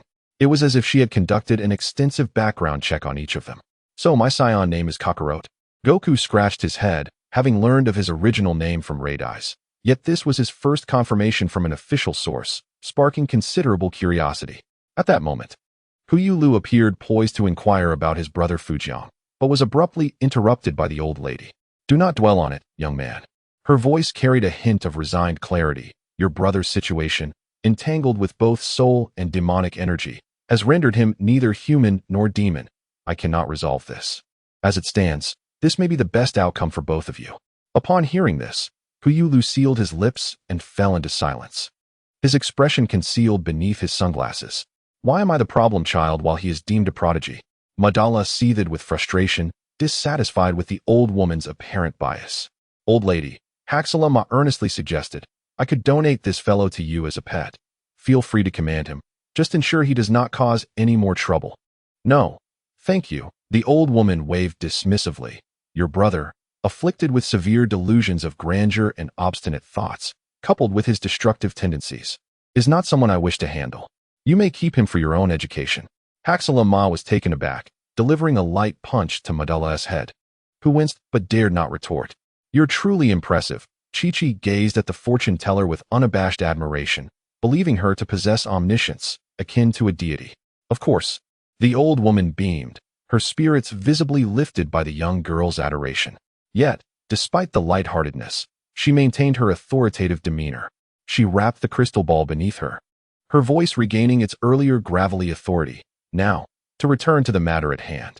You lot possess complex backgrounds, and your knack for trouble is unparalleled. The fee must be collected as a means to settle the disturbances you've caused. This is the rule. Bulma, initially relieved that money could resolve their predicament, felt her heart sink once more as the old woman continued. However, should you wish to fulfill your desires, whether it be locating the Dragon Ball shrouded in special powers, returning the same way you came, or pursuing some other endeavor, that is permissible. Yet, you must first engage in combat with my subordinates. She pointed her bony finger at Goku. Huyu Lu, Haxalama, Madala, and Chi-Chi. 5 versus 5. The match involving the young girl, Chi-Chi, shall be a courtesy extended in honor of her grandfather, disregarding the outcome.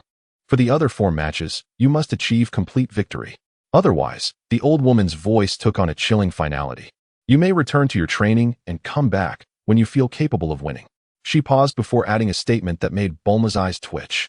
And if you return, the fee for settling the disturbances will need to be paid again, and the price may increase depending on the circumstances. The rules set forth by the fortune teller appeared utterly unreasonable, embodying an air of authoritarianism. However, who were the brothers present? Each one was a master of their craft. Any one of them could easily overpower 3 or 5 armed brutes on the street. It was merely a straightforward round of fair competition. The brothers could not possibly lose to the fortune teller's underlings. Though no one openly displayed their feelings, the surge of battle spirit and confidence in their eyes spoke volumes. Without a moment's hesitation, they instinctively accepted the challenge, with not a single voice of dissent among them. Even Bulma, who might face significant financial repercussions should her comrades falter, felt an inexplicable confidence in her reliable companions. Victory was assured. So what was there to discuss? Pay the fee. Prepare for the battle ahead. Chapter 64. The female protagonist is not a mere decoration when the fortune teller announced her fee of 10 million per person, amounting to 50 million for 5 individuals. Even Bulma, accustomed to high stakes, felt a jolt of shock. Despite her status as the heiress of the Capsule Corporation, this staggering sum was enough to astonish her. This was no trivial currency, but a hard currency recognized internationally. 50 million could lavishly support an ordinary person for several lifetimes or even outfit a small army. The old woman sat atop her floating crystal ball, her frail fingers tapping leisurely on the armrest, her tone as casual as if she were discussing 500. Yet, the length of the number Bulma entered was so extensive that even a 3-year-old might struggle to comprehend it. Frankly, this expense was utterly unreasonable. Merely to secure the opportunity for a challenge, they were being asked to pay such an exorbitant price, and failure would necessitate another payment. It was nothing short of extortion. This old woman is robbing us. Bulma silently lamented, maintaining her composure as the daughter of a wealthy family. Though the slight pressure of her finger while swiping the card betrayed her discomfort. A single payment of 50 million, and should they fail, subsequent attempts would surely lead her father to cut off her funding.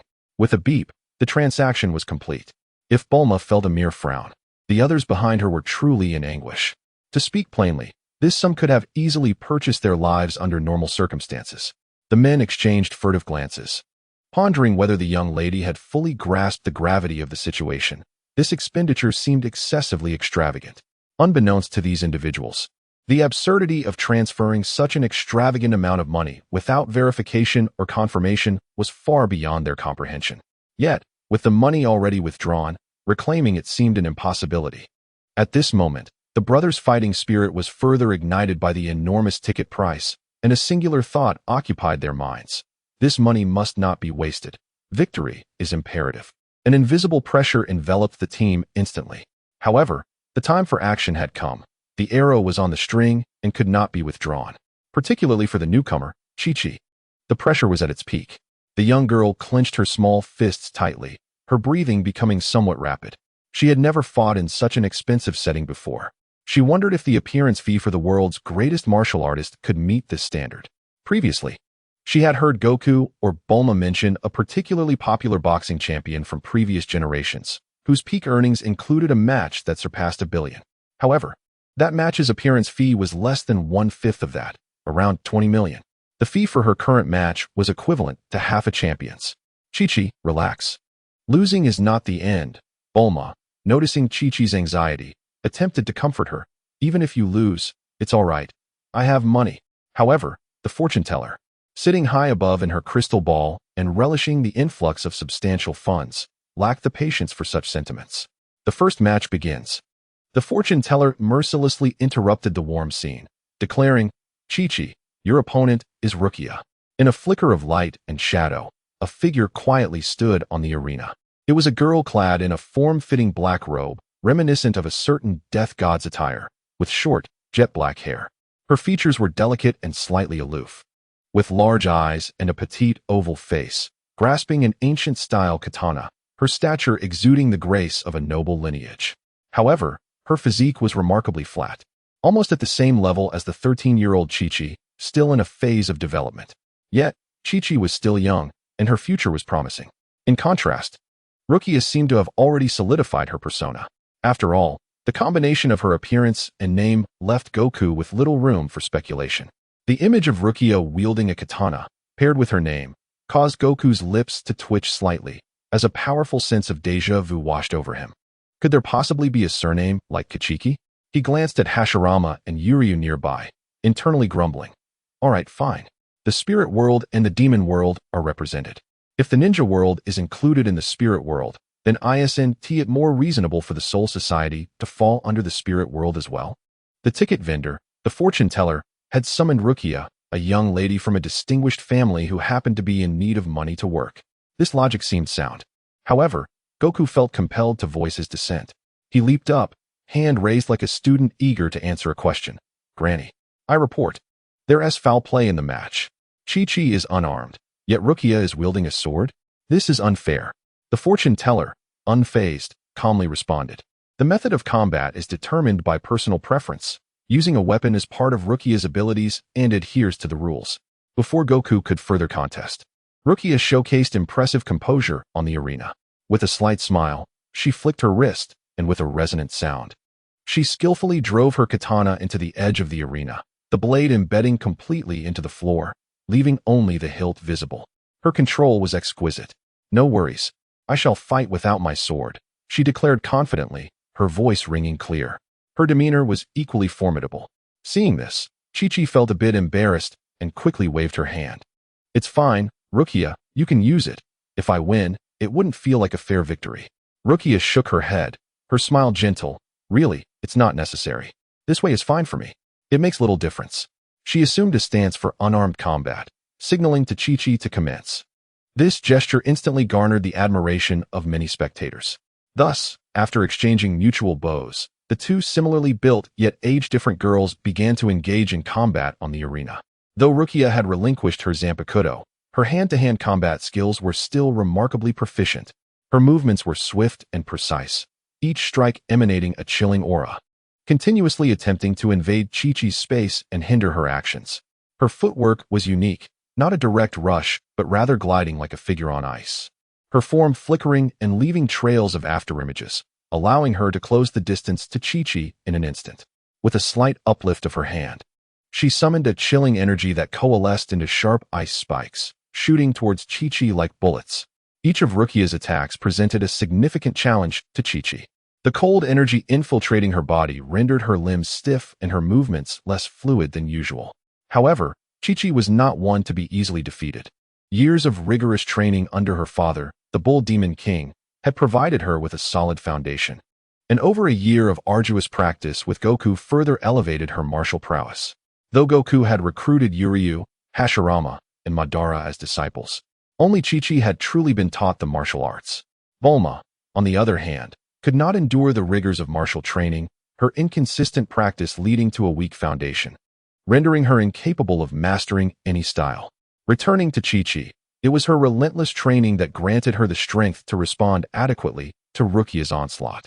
She lightly tapped her toes against the ground, her form drifting backward like willow fluff in the wind, while her palms danced, creating an impenetrable defense. With precision, she shattered each ice spike with her energy-encased palms, causing icy shards to scatter and a chilling atmosphere to envelop the arena. Simultaneously, she swiftly summoned the energy cultivated within her, forming a faint protective layer around her body to resist the encroaching cold. When Rukia's initial attack missed, she pursued relentlessly, closing in on Chi-Chi. The arena became a stage for two agile figures, their movements intertwining and colliding. The sounds of their exchanges echoed, punctuated by the crackling of energy. Rukia's unarmed techniques were both simple and effective, transforming her hands, fingers, elbows, and knees into weapons, each strike laced with penetrating cold. Her movements resembled an elegant yet lethal dance, the chilling pressure expanding with each move, aiming to freeze her opponent's actions. Chi-Chi, however, remained steadfast, her solid foundation in the turtle school evident in her every move. Her steps were firm, embodying stability amidst chaos, as she countered with her energy-encased fists and legs. Each collision of their strikes erupted with a dull thud, accompanied by sizzling sounds as Chi-Chi's energy clashed with Rukia's icy assault, evaporating in the air. Though Rukia's ice-infused attacks posed significant threats, nearly catching her off guard multiple times, Chi-Chi's solid skills and agile movements consistently allowed her to evade danger at critical moments. On the arena, the black and blue figures danced swiftly, Rukia's offensives resembling a blizzard, cold, rapid, and omnipresent. Chi-Chi's defense stood like a rock, unyielding, steady, and waiting for the opportune moment to strike. The intertwining cold and warmth formed a hazy mist, shrouding their figures in a beautiful yet perilous veil. The exchange between the two was dynamic and engaging, showcasing a remarkable spectacle for two young girls in combat. However, Goku, with his keen eyes, silently rejoiced from the sidelines. Fortunately, in the depths of his hazy memories, he recalled Rukia's Kido and Shuinpa as being of excellent caliber, and her swordsmanship should not be lacking. Yet, it seemed her unarmed combat had always been her weakest point. To be able to fight at this level, employing a relatively less proficient style against Chi-Chi, who had undergone strict martial training and possessed considerable strength, was an impressive feat indeed. Goku felt immense gratitude towards the girl from the Soul Society.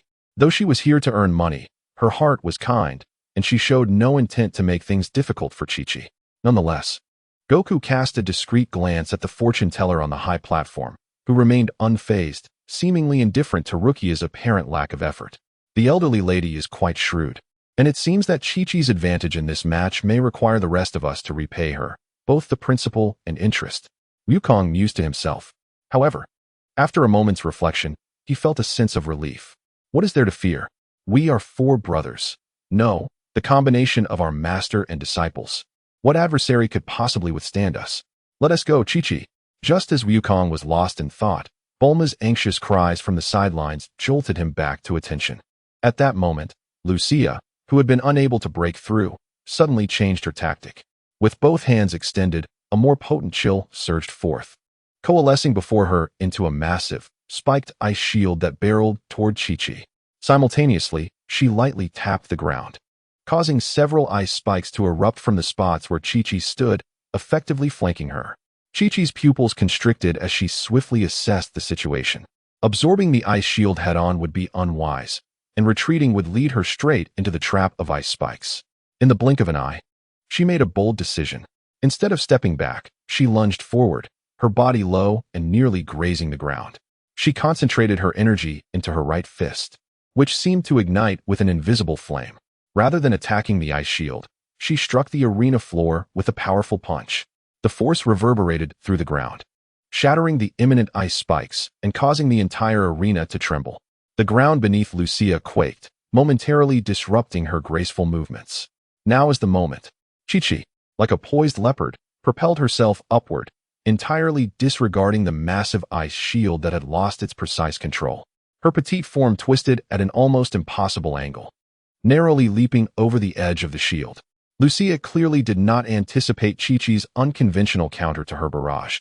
Just as she regained her balance, Chi-Chi appeared before her in an instant. Lucia reacted swiftly, her cold palm aiming for Chi-Chi's chest. Yet this time, Chi-Chi neither dodged nor blocked.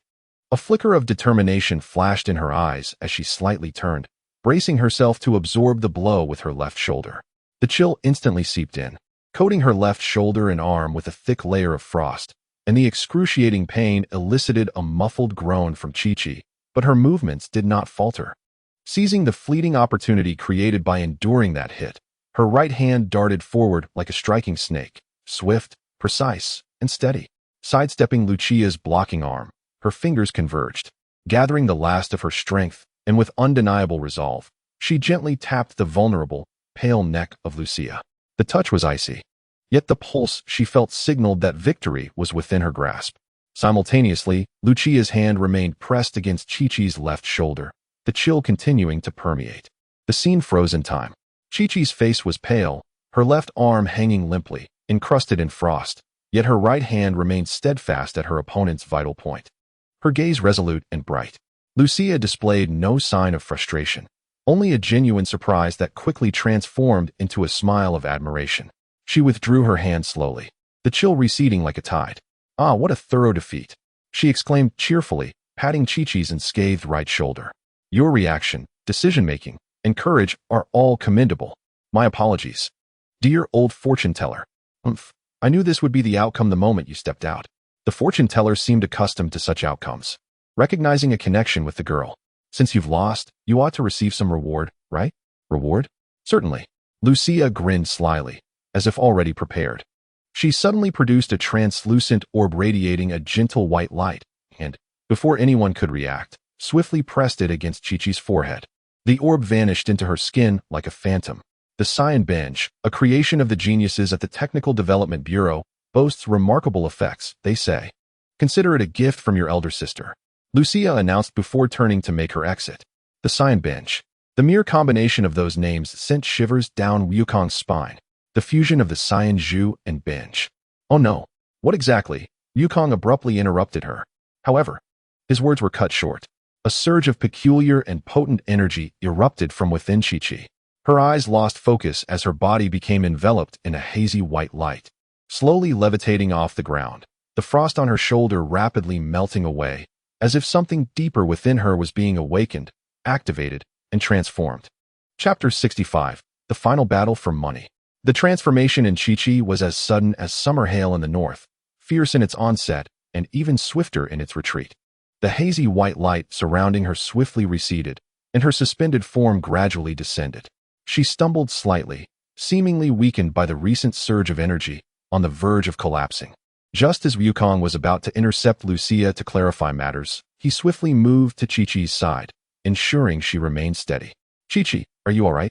Wukong inquired with concern, leaning down to inspect her. The Chi-Chi in his arms blinked her eyelids, slowly opening her eyes. What met Wukong's gaze was a pair of pure, flawless, colorless eyes.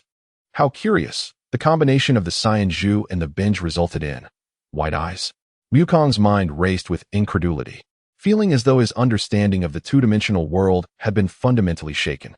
This world, it seemed, not only defied logic but also moral principles. How could the chaotic origins of Inuyasha and the power of death gods amalgamate to produce a vision technique from Naruto? Perhaps it was more reasonable to consider the power of the canine deity rather than the white eyes. Forget it, there's no need. While the white eyes are indeed one of the three great ocular techniques, and can even evolve into the prestigious reincarnation eye, which stands alongside the Rinnegan and eternal Mangekyo Sharingan, Wukong subconsciously felt that it lacked the gravitas of the latter two. At the very least, compared to the Cyan Zhu and binge, it seemed far less significant. These two artifacts are the core of the entire narrative. Yet the white eyes were overshadowed by the nine tails and the multiple levels of the Sharingan. Wukong's understanding of the white eyes was rather rudimentary, as his engagement with these extended narratives had been sporadic since his previous life, though he later learned that they had concluded one by one. Attempting to revisit and comprehend all the intricacies was an insurmountable challenge. Moreover, Chi-Chi's white eyes did not exhibit the characteristic bulging veins around the eyes as seen in the Hyuga clan. Rather, her pupils had merely turned white. Was this an indication that the ability of the white eyes had not fully manifested, or did this world harbor other ocular techniques that similarly presented as white eyes?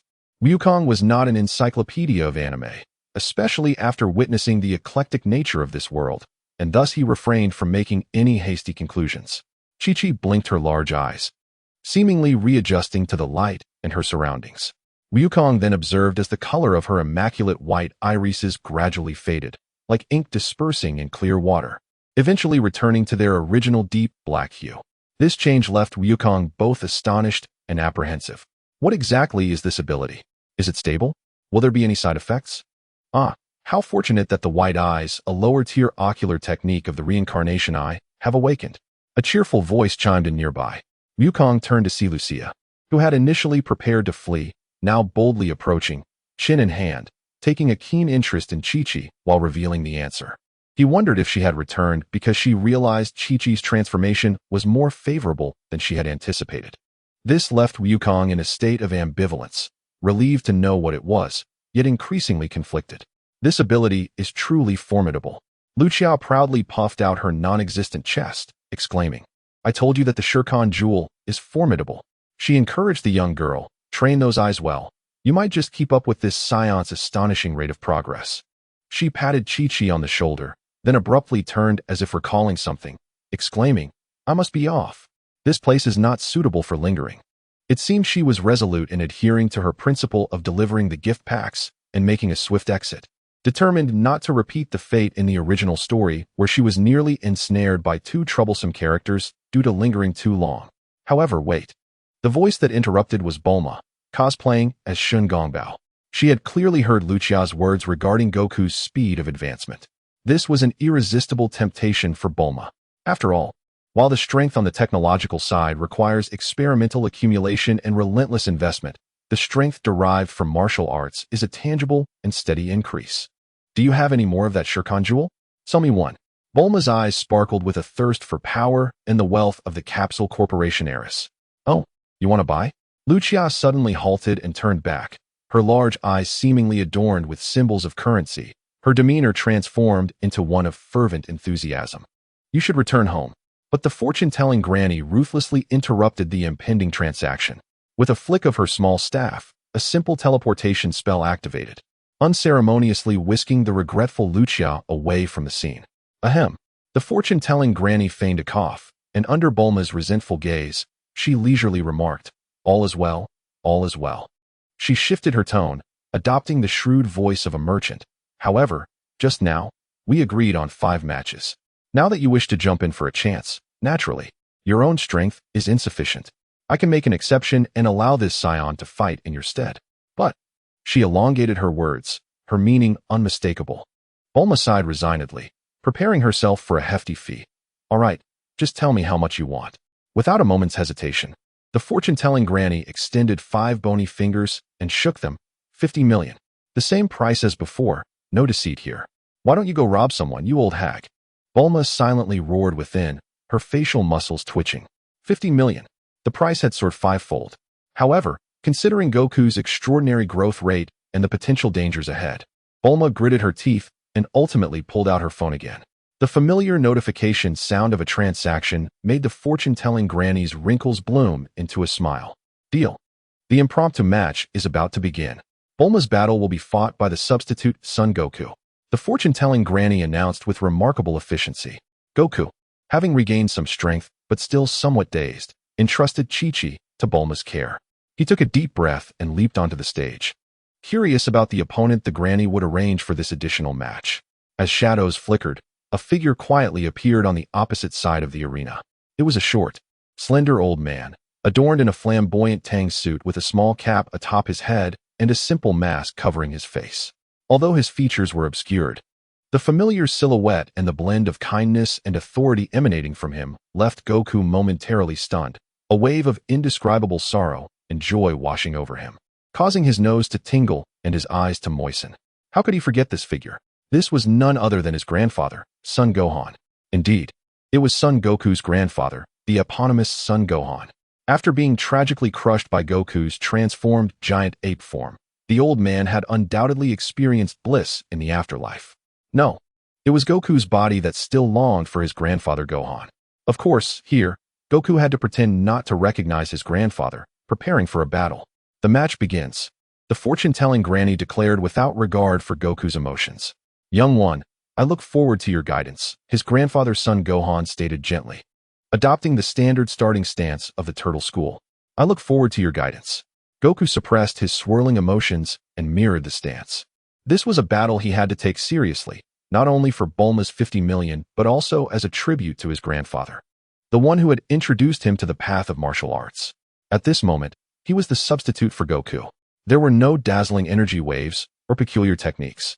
The battle commenced with the purest, most orthodox form of hand-to-hand combat characteristic of Dragon Ball.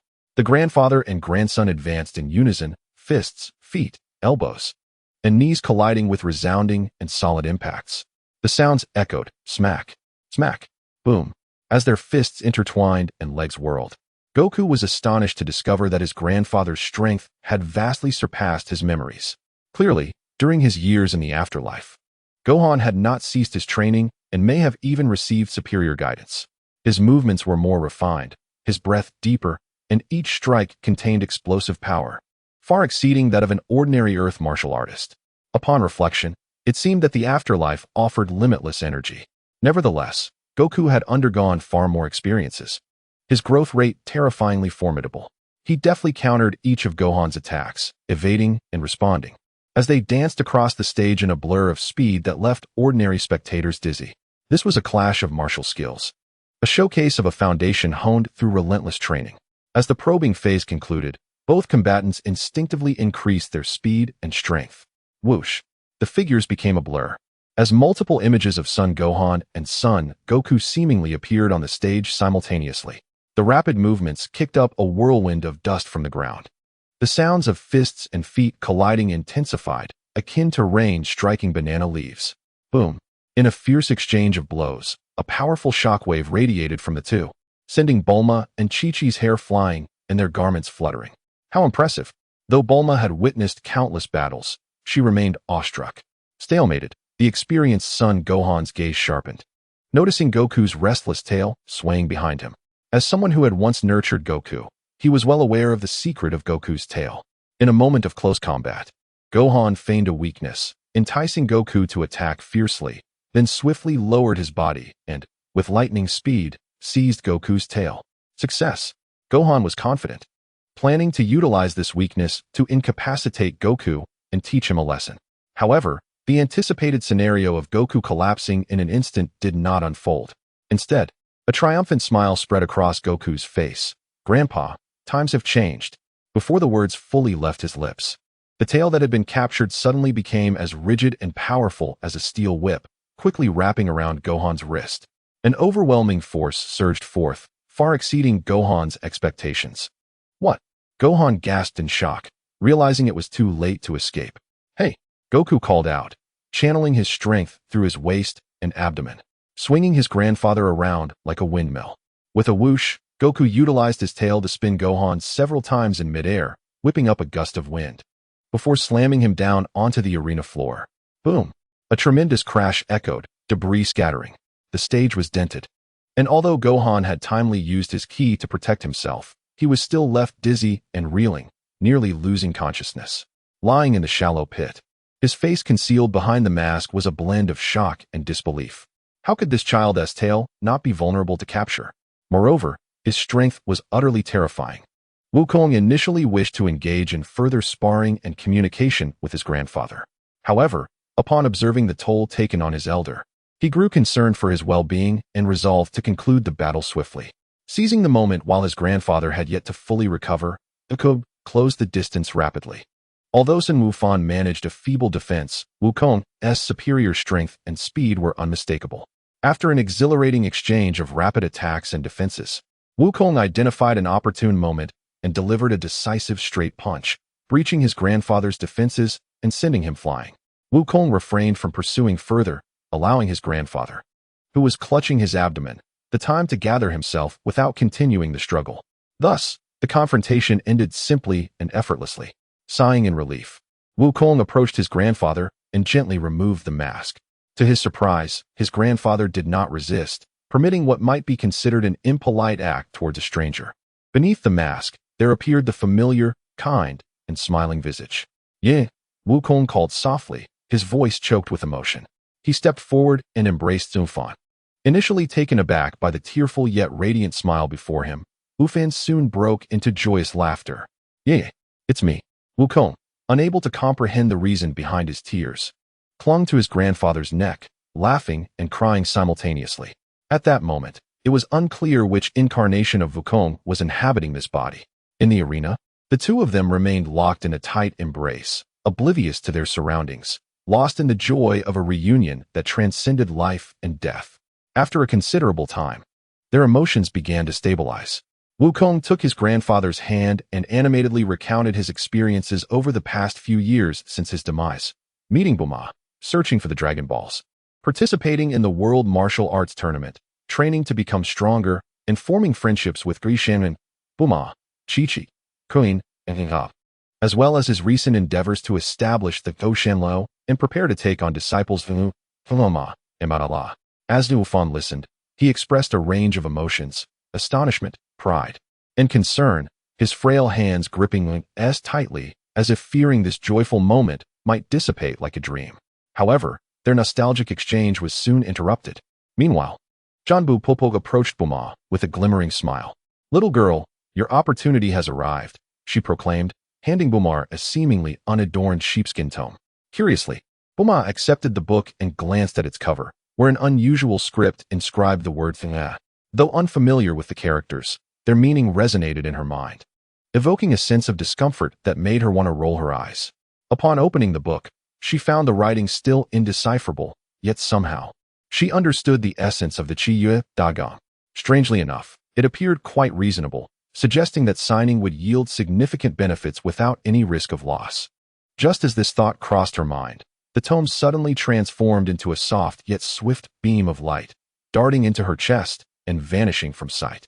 "Bulma," Wukong exclaimed, abruptly halting his conversation with his grandfather to rush to Bulma's side, concern etched across his face. "Are you all right? What was that?" Yet, Janbu Punk merely smiled enigmatically, offering no explanation. Bulma, too, sensed a vague bewilderment as she touched her chest, experiencing no discomfort, only a warm sensation. That should be a good sign, right? She speculated uncertainly. The cover of the tome was Xie, and after briefly perusing the mutual rights and responsibilities, it felt promising. Then it just merged with me. Upon hearing this, Wukong felt slightly reassured, although observing Bulma's equally perplexed expression and the inscrutable demeanor of Janbu Punk stirred his curiosity. Curiosity surged within him like a restless kitten. Chapter 66. The Deadly Duel. Isn't this a forced transaction? Wukong mused, still anxious regarding the tome that had inexplicably integrated into Bulma's being. Not only Wukong, but even Chi's face was marked with worry as she clutched Bulma's garment tightly. Meanwhile, the formidable figures of Fengur and Filma directed unmistakable glances of danger towards Danbupo, with the latter's icy aura almost freezing the surrounding air. Had it not been for their reservations, they might have already taken action. I advise you all against threatening the old woman, remarked Mala, leaning casually against a wall with arms crossed, seemingly relishing the drama. It wouldn't end well for you. Old hag, why do I get the feeling you're not merely after money? Wukong stepped forward, his gaze sharp as a blade, fixating on John Bupalk. Are we all just bait for you to ensnare Boma? The mere thought of this notion unsettled him profoundly. Such a statement. John Bupalk, perched upon her crystal ball, maintained her inscrutable smile. It is only natural to charge for services rendered. The price of 50 million must correspond to an equally valuable item. As for its worth, the principal party should have the most say, don't you think?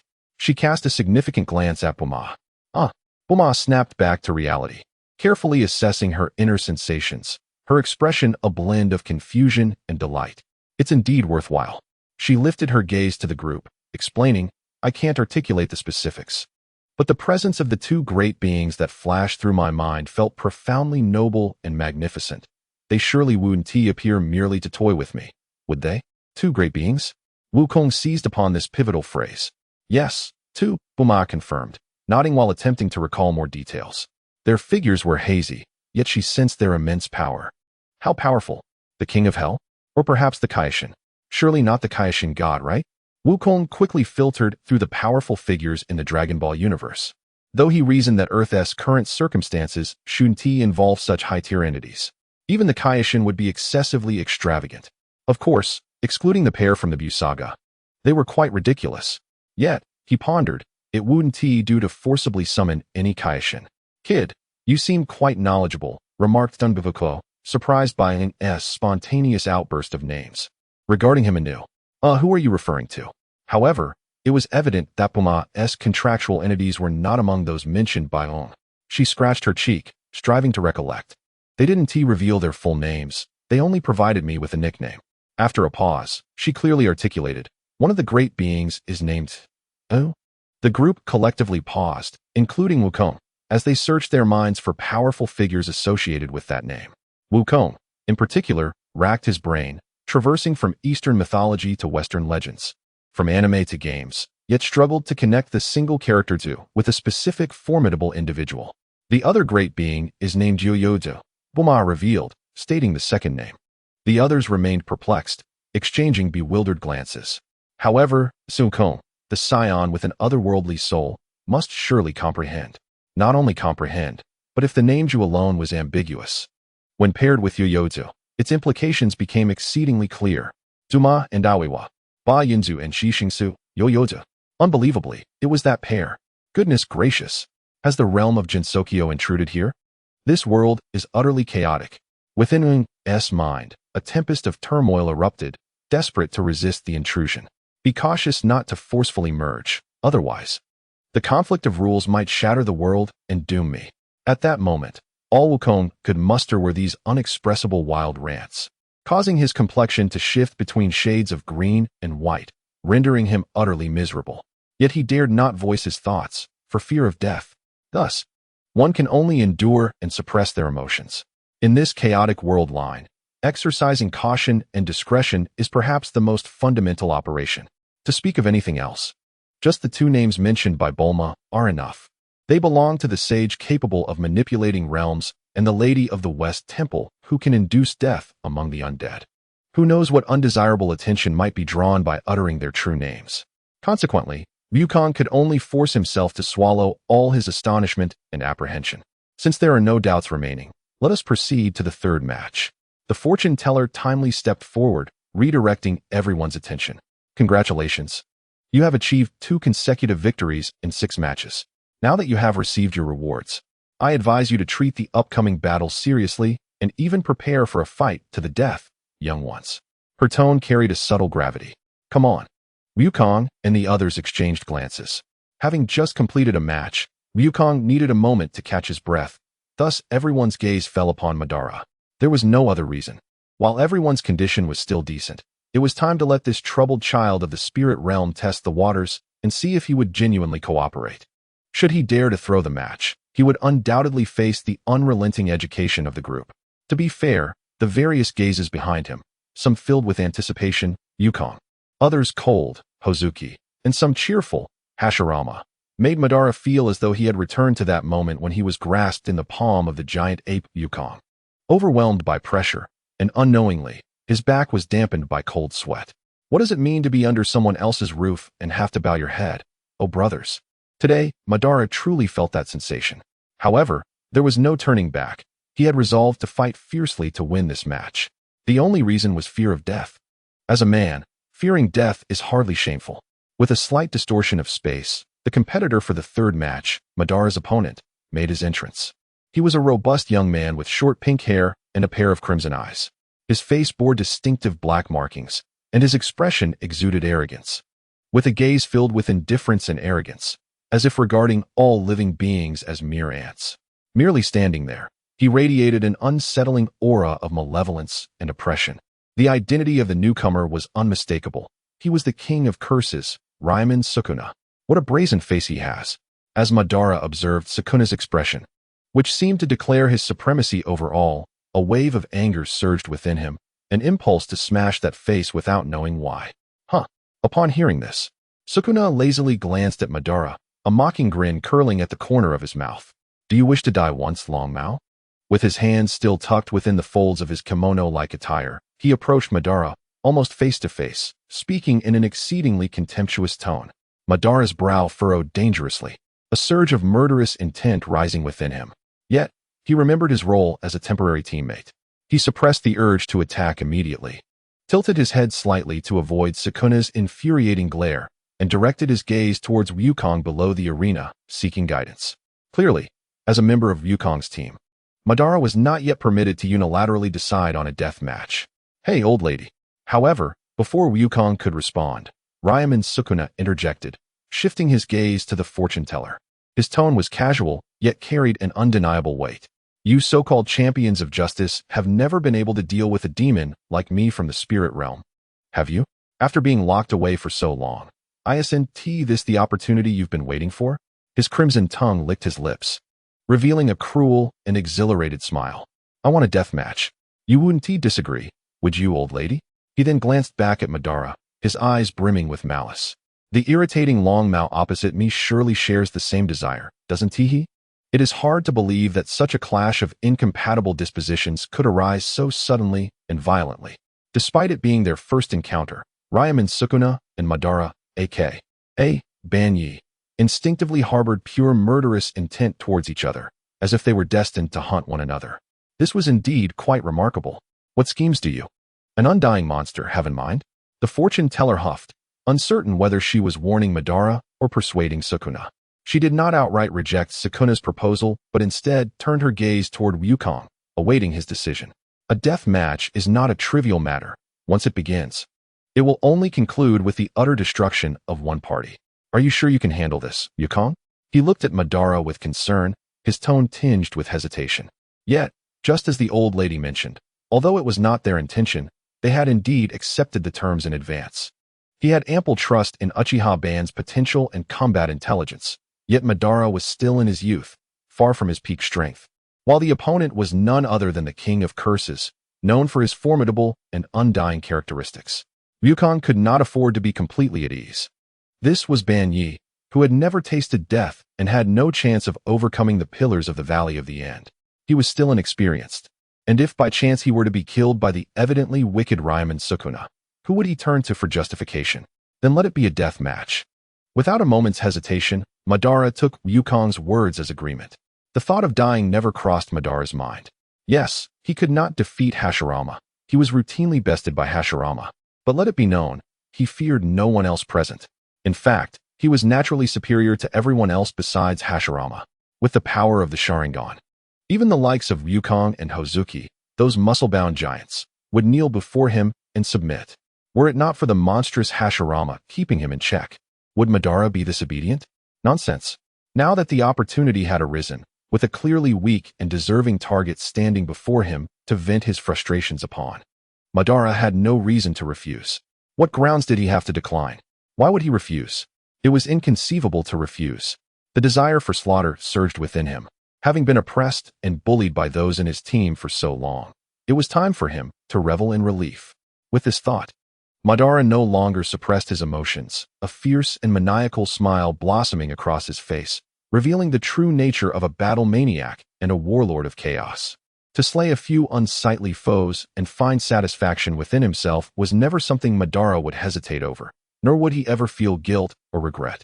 Engaging in a death match with a powerful and undying opponent ignited the deepest embers of his combat spirit, especially against someone he found particularly irritating. With a hum, a complex and ancient rune appeared on the chests of both Madara and Sukuna, shimmering briefly before vanishing into their bodies. This marked the establishment of the deathmatch contract, signifying that the battle could only end with the complete annihilation of one side. Seeing as you all demanded, let us commence. The fortune teller's expression grew exceedingly serious as she waved her hand, indicating the battle to begin. This was a confrontation between two troubled children of the spirit realm. The only difference being that Madara, this troubled child, had not strayed too far down the wrong path before being forcibly pulled back by Wukong and Hashirama.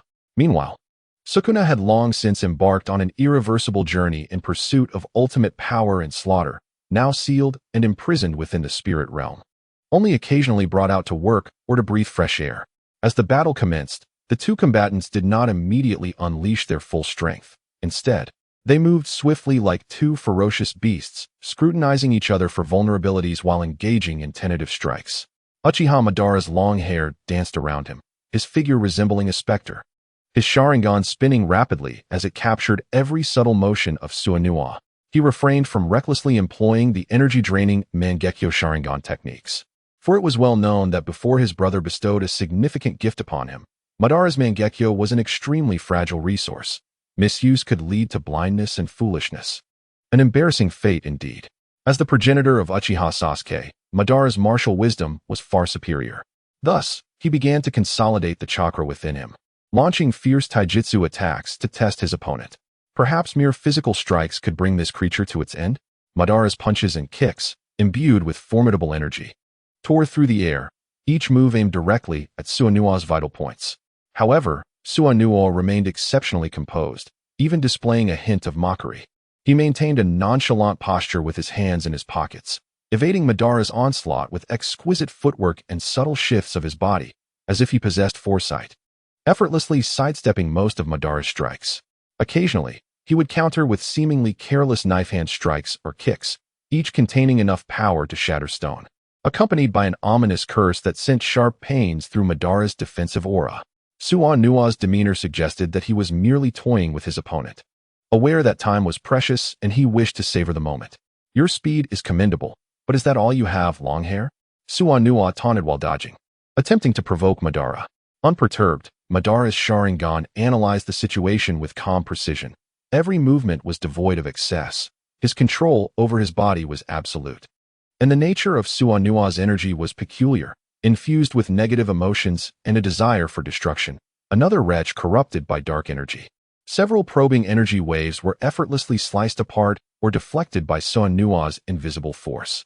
The two fighters danced around the arena at high speed, the sounds of their strikes and the explosive energy resonating continuously. Though it appeared fierce, they were still merely testing each other's limits. After gauging Suanua's speed and strength, Madara resolved to harness the power of his Sharingan. Seizing an opportunity, his Crimson Mangekyo Sharingan locked onto Suanua's gaze. Tsuki no Doku. The potent illusion technique activated instantaneously, intending to ensnare Suanua's mind within a realm of illusion, implanting a phantom wedge into his psyche to render him immobile and subject to immense suffering. However, the results were unforeseen for Madara. Suanua's body stiffened for a fleeting moment, a flicker of pain crossing his face, yet it lasted but an instant. The vast and malevolent curse energy within him surged like boiling magma, forcibly shattering the illusion's restraints. Humph, a tiresome trick. Suanua shook his head, a glint of ferocity flaring in his crimson eyes. Such mental attacks are ineffective against me. Longhair, your actions will only hasten my desire to tear you apart. A chill ran through Madara. Indeed, when confronting such an undying monstrosity with a mind unlike any other, illusions lost much of their efficacy. Even if they could inflict pain, they could not establish effective control, instead draining his ocular power significantly. Recognizing the inadequacy of the illusion, Madara promptly altered his strategy. He decided to reserve the illusion as a potential turning point, redirecting his full energy into his chakra. Katon, Gokaku no Jutsu. A colossal surge of spiritual energy transformed into searing flames, sweeping towards Suanua like an overwhelming tidal wave, nearly engulfing the entire arena. This technique dazzled Wukong. Beyond the Kame Sinin's miraculous techniques, this was yet another special attribute attack he had witnessed. This could be classified as a fire-based cannon. As the fire element emerged in the Dragon Ball realm, Wukong understood that his future would likely be filled with new tricks to learn. Trivial skills. Suanua finally withdrew his hands from his robe, forming a simple hand seal with one hand, expanding his domain. An invisible force field radiated outward from him, significantly diminishing the power of the encroaching flames as they approached his body, extinguishing their ferocity. Although not entirely thwarted, the residual flames posed no threat to Suanua. He smirked, gracefully gesturing. Release. Several invisible, razor-like slashes sliced through the remaining flames and shockwaves with ease, hurtling toward Madara at a rapid pace. Madara's pupils constricted as he swiftly dodged, the slashes grazing him and leaving deep, unseeable marks on the ground. Is it time to end the warm-up, Longhair? Suanua seemed to grow weary of the probing, his smile becoming increasingly sinister. Let me show you what true power is. No sooner had he spoken than a surge of dark energy erupted from him. The upper half of his kimono tore apart, and from beneath his armpits and shoulders, two robust arms emerged. Simultaneously, the black markings on his face deepened, and a similar pattern appeared on his forehead, his aura growing ever more terrifying, utterly inhuman. The four-armed form. The true battle stance of the King of Curses. Ha! Come, let us engage. I crave more enjoyment. Suanua cackled, all four arms moving in unison. A palpable sense of dread enveloping the arena. The rhythm of the battle shifted instantaneously. With the release of his forearms, Suanua's frequency and method of attack transformed radically. No longer confined to evasion and singular strikes, his four limbs unleashed a torrential barrage upon Madara. Each blow carried the force to split mountains, and more terrifyingly, he could simultaneously launch invisible slashes from various angles, creating a three-dimensional web of attacks with no blind spots. Bang! Sizzle! Madara utilized the full extent of his Sharingan's insight, dispersing energy throughout his body for defense and acceleration, resembling a frail boat amidst a storm, struggling to evade and block the relentless onslaught from all directions. His counterattacks became exceedingly difficult, often just as he found an opening. He was repelled by another hand or an unforeseen slash. What happened to your earlier momentum, Longhair? Suanua mocked as he continued his frenzied assault, his forearms leaving trails of afterimages. Are you merely scurrying about like a rat? An invisible slash grazed Madara's arm, drawing blood, though the wound was shallow. The chilling curse energy attempted to invade his body, causing a momentary lag in his movements.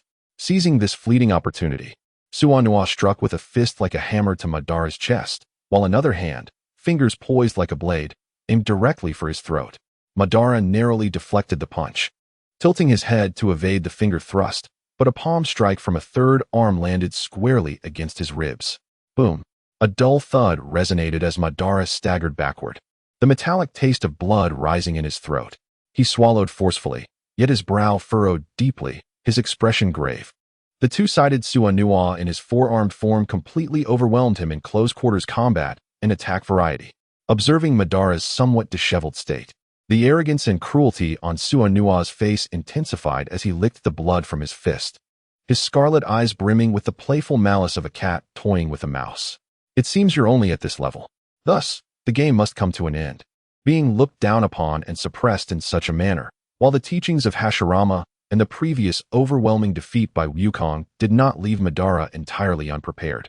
The innate revulsion he felt toward this abomination stirred emotions he struggled to contain. It is premature to boast when victory is not yet assured, you wretched creature. Ban Yi is enraged. Chapter 67. Blinded yet determined to fight. It appears that this is the extent of your capabilities. Thus, the game must come to an end.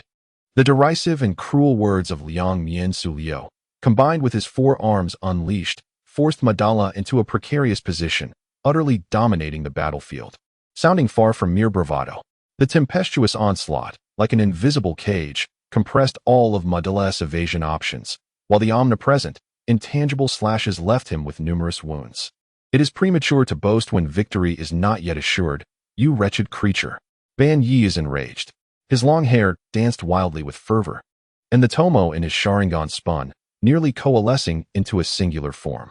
He unleashed an even greater aura, attempting to clash resolutely with Sulio. The collision of fists and feet intensified, producing explosive sounds as the arena floor cracked and sank beneath them. However, anger does not directly translate into power. Madala is not a scion. He lacks the ability to resurrect from the brink of death or experience a surge in strength from extreme rage. In his heated state, he faltered in rhythm and precise judgment, allowing the seasoned and ruthless Liang Mian Sulio to exploit more of his vulnerabilities. A heavy punch infused with cursed energy pierced through Madala's hastily formed defense, striking forcefully against his abdomen. Madala grunted, his body sliding uncontrollably backward, carving deep grooves into the ground. "Ha! Is this your limit, you powerless wretch?" Long-haired fool. Sulio laughed maniacally, his forearms stretching as if reveling in this one-sided oppression. "Your eyes are quite impressive, are they not? Let us see them in action. Such feeble mental attacks." The situation grew increasingly dire. "This is troubling." From the sidelines, Hashirama, who had been intently observing the battle, suddenly voiced the concerns of all present. As everyone's gaze shifted towards him, his brows furrowed as he explained, Madala's unique ocular technique places a tremendous burden on his eyes. Excessive use could lead to blindness. As a brother, he understood the taboos of the kaleidoscope Sharingan. If blindness is to be, then so be it. Hesitate, and the eyes remain intact while the body perishes. Upon hearing this, Wukong grasped the situation. Ban Yi was still in a cautious phase, treasuring his ocular power. Yet this was a life and death struggle. He could not allow Ban Yi to be defeated here. Wukong lunged forward, shouting at the arena, "Madala, release your full potential. Do not concern yourself with your eyes. If you go blind, I will use the Dragon Balls to wish you back." Did you hear that? This roar echoed like thunder, piercing through the cacophony of battle, clearly reaching Madala's ears. "This is your assurance." Under the immense pressure exerted by Liang Mian Sulio, Madala, feeling utterly constrained and faced with imminent peril, displayed a glimmer of resolve in his eyes. With Wukong's guarantee, his greatest fear dissipated in an instant. His left eye's Sharingan pattern abruptly became extraordinarily intricate, an eerie manifestation of the kaleidoscope form. The pattern began to spin at an unprecedented pace, the powerful ocular energy nearly overflowing. A sharp pain coursed through his eye, yet Madala disregarded it, merging his ocular power with his own chakra to execute the forbidden technique. Izenachi. With a chilling whisper, his right eye instantly lost all its brilliance, becoming gray and hollow, as crimson tears streamed down his cheeks. His vision completely vanished. Yet simultaneously, a peculiar force that twisted reality and interfered with fate began to emanate from him, enveloping the surroundings. Liang Mian Sulio acutely sensed something amiss. The air around seemed to momentarily stagnate. He warily stepped back, adopting a defensive posture with his forearms. His blood-red eyes fixated on Madala, especially on that bleeding right eye, a power requiring the sacrifice of an eye. A mere trick. Yet, as the ensuing battle unfolded, Sulio discovered that Madala's situation had not improved. In fact, due to the loss of one eye and the initial energy drain from activating Izenachi, he became even more precarious, nearly falling victim to Sulio's lethal strikes multiple times. Is this the strength you gained by sacrificing your eye? Truly laughable. A waste remains a waste. Sulio felt a sense of relief wash over him, his arrogance reaching its zenith as he intensified his assault on Madala while hurling the most venomous insults at his abilities and choices, aiming to destroy him psychologically. However, unbeknownst to him, the course of fate was being silently rewritten. The effect of Izenachi does not provide an immediate increase in power. Rather, it sets a favorable outcome for oneself at the moment of activation and transforms all subsequent adverse factors, including harm, death, into dreams or illusions, while rendering beneficial factors into reality. Madala's intended outcome was not to directly defeat Sulio, for that required power far exceeding what Izenachi could currently influence, but rather that in the ensuing battle, his body would gain heightened resistance against Sulio's cursed energy and strikes, and that his chakra recovery speed and ocular energy output efficiency would see a gradual enhancement, ultimately developing a capability to counter Sulio's cursed power. This was not a direct infusion of power, but a subtle, yet critical manipulation of the rules at play. Thus, as the battle progressed, Liang Mian Sulio was astonished to find Madala's defense, which had seemed weak under his assault, now appeared somewhat more resilient. A layer of exceedingly thin, dark blue spiritual energy, barely perceptible unless closely observed, began to flow and coalesce around Madala's surface, gradually forming a contour resembling armor. Compared to moments prior, Madala seemed more durable, although his appearance appeared more tragic, and his aura seemed somewhat disordered and weakened due to the drain from Izai-na-chi and the ongoing fierce battle. Like a candle flickering in the wind, the actual effect of Sulio's attacks was quietly diminishing. What further unsettled Sulio was that this transformation was not stagnant. That layer of dark blue spiritual armor was solidifying at a slow, yet steady pace. You do. At the very moment Sulio was momentarily distracted by this bizarre change, Madala's left eye, streaming with blood and tears, suddenly locked onto him. A voice cold and devoid of any emotion rang out, akin to a death sentence. Cursed. Sulio's heart raced with alarm. Although he did not fully comprehend this technique, the power expended in previously dispelling that illusion and the mental shock he experienced made it abundantly clear that this was no trivial matter. He attempted to avert his gaze, to unleash his cursed power in resistance, but it was already too late. The kaleidoscope's ocular energy acted as an invisible shackle, instantaneously dragging him into the mental realm governed by Madala. This time, Madala did not squander his ocular power on needless torment. Within the realm of Yudu, the flow of time was under his command.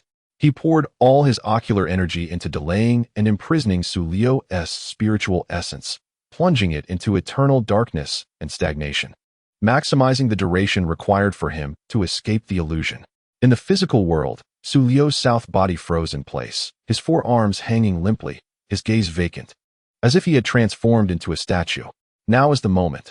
Madala valiantly endured the excruciating pain radiating from his left eye, which felt ready to burst, and the swift loss of vision, unleashing the chakra briefly enhanced by Izai-na-chi along with his surging ocular power without reservation. Susanoo. The dark blue spiritual energy surged dramatically. That layer of armor, which had merely covered his surface, expanded rapidly, solidifying and constructing.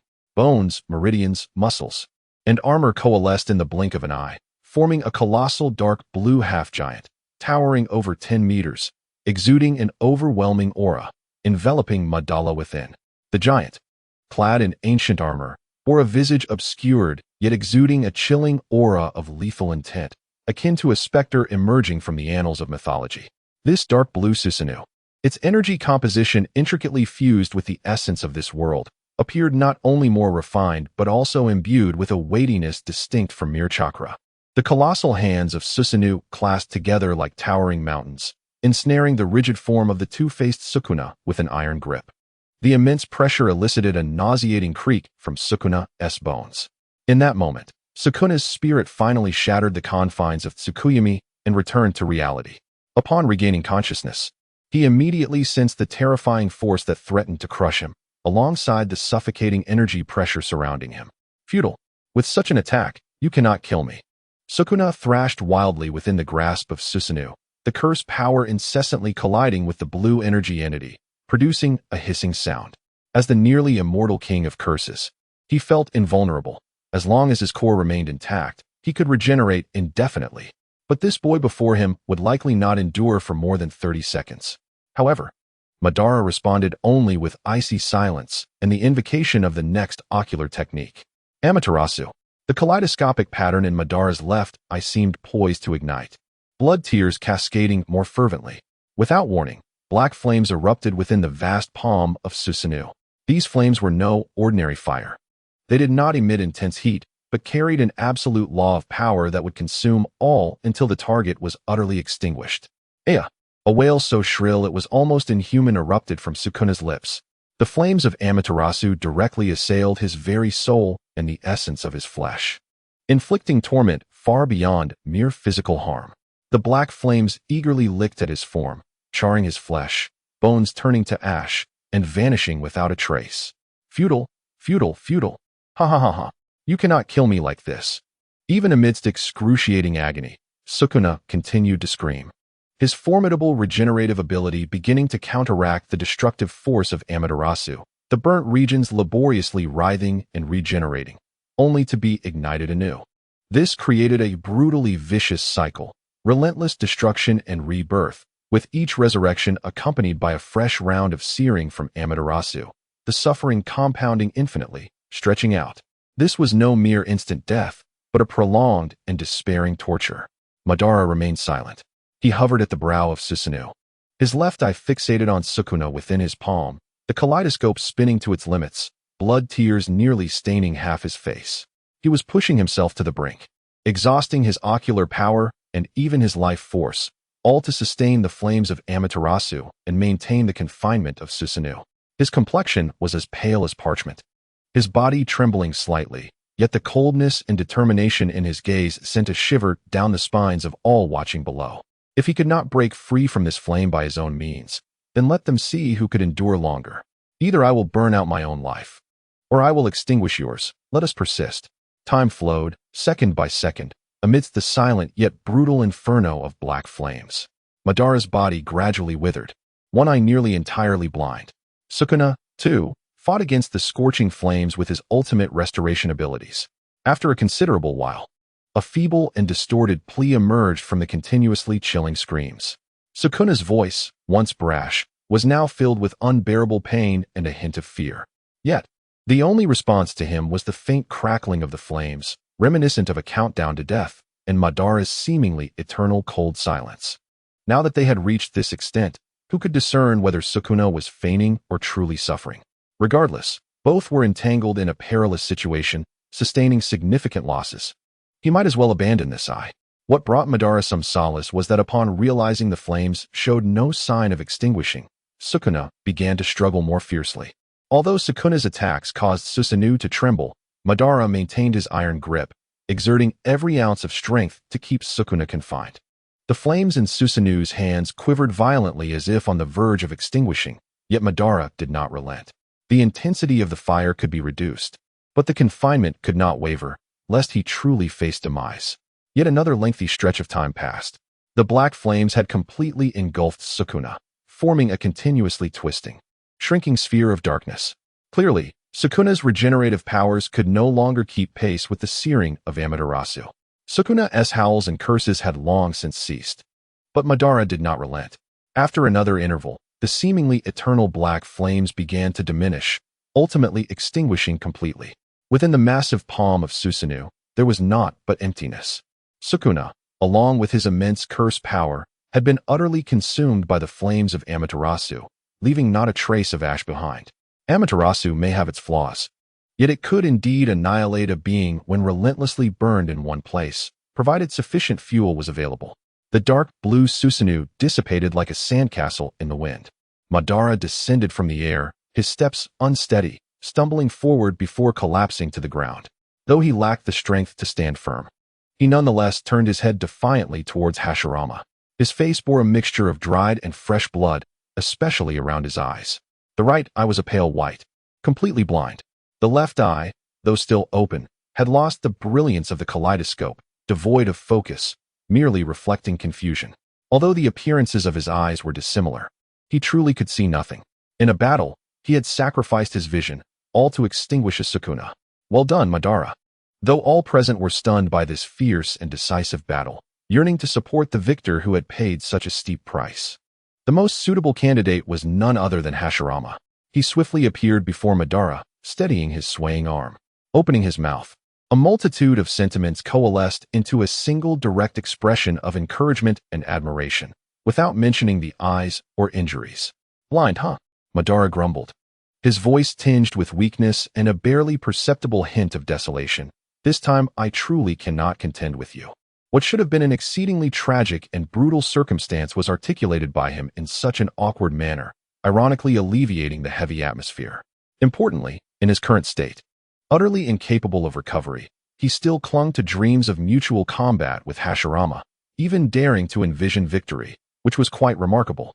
He epitomized the quintessential stubborn individual.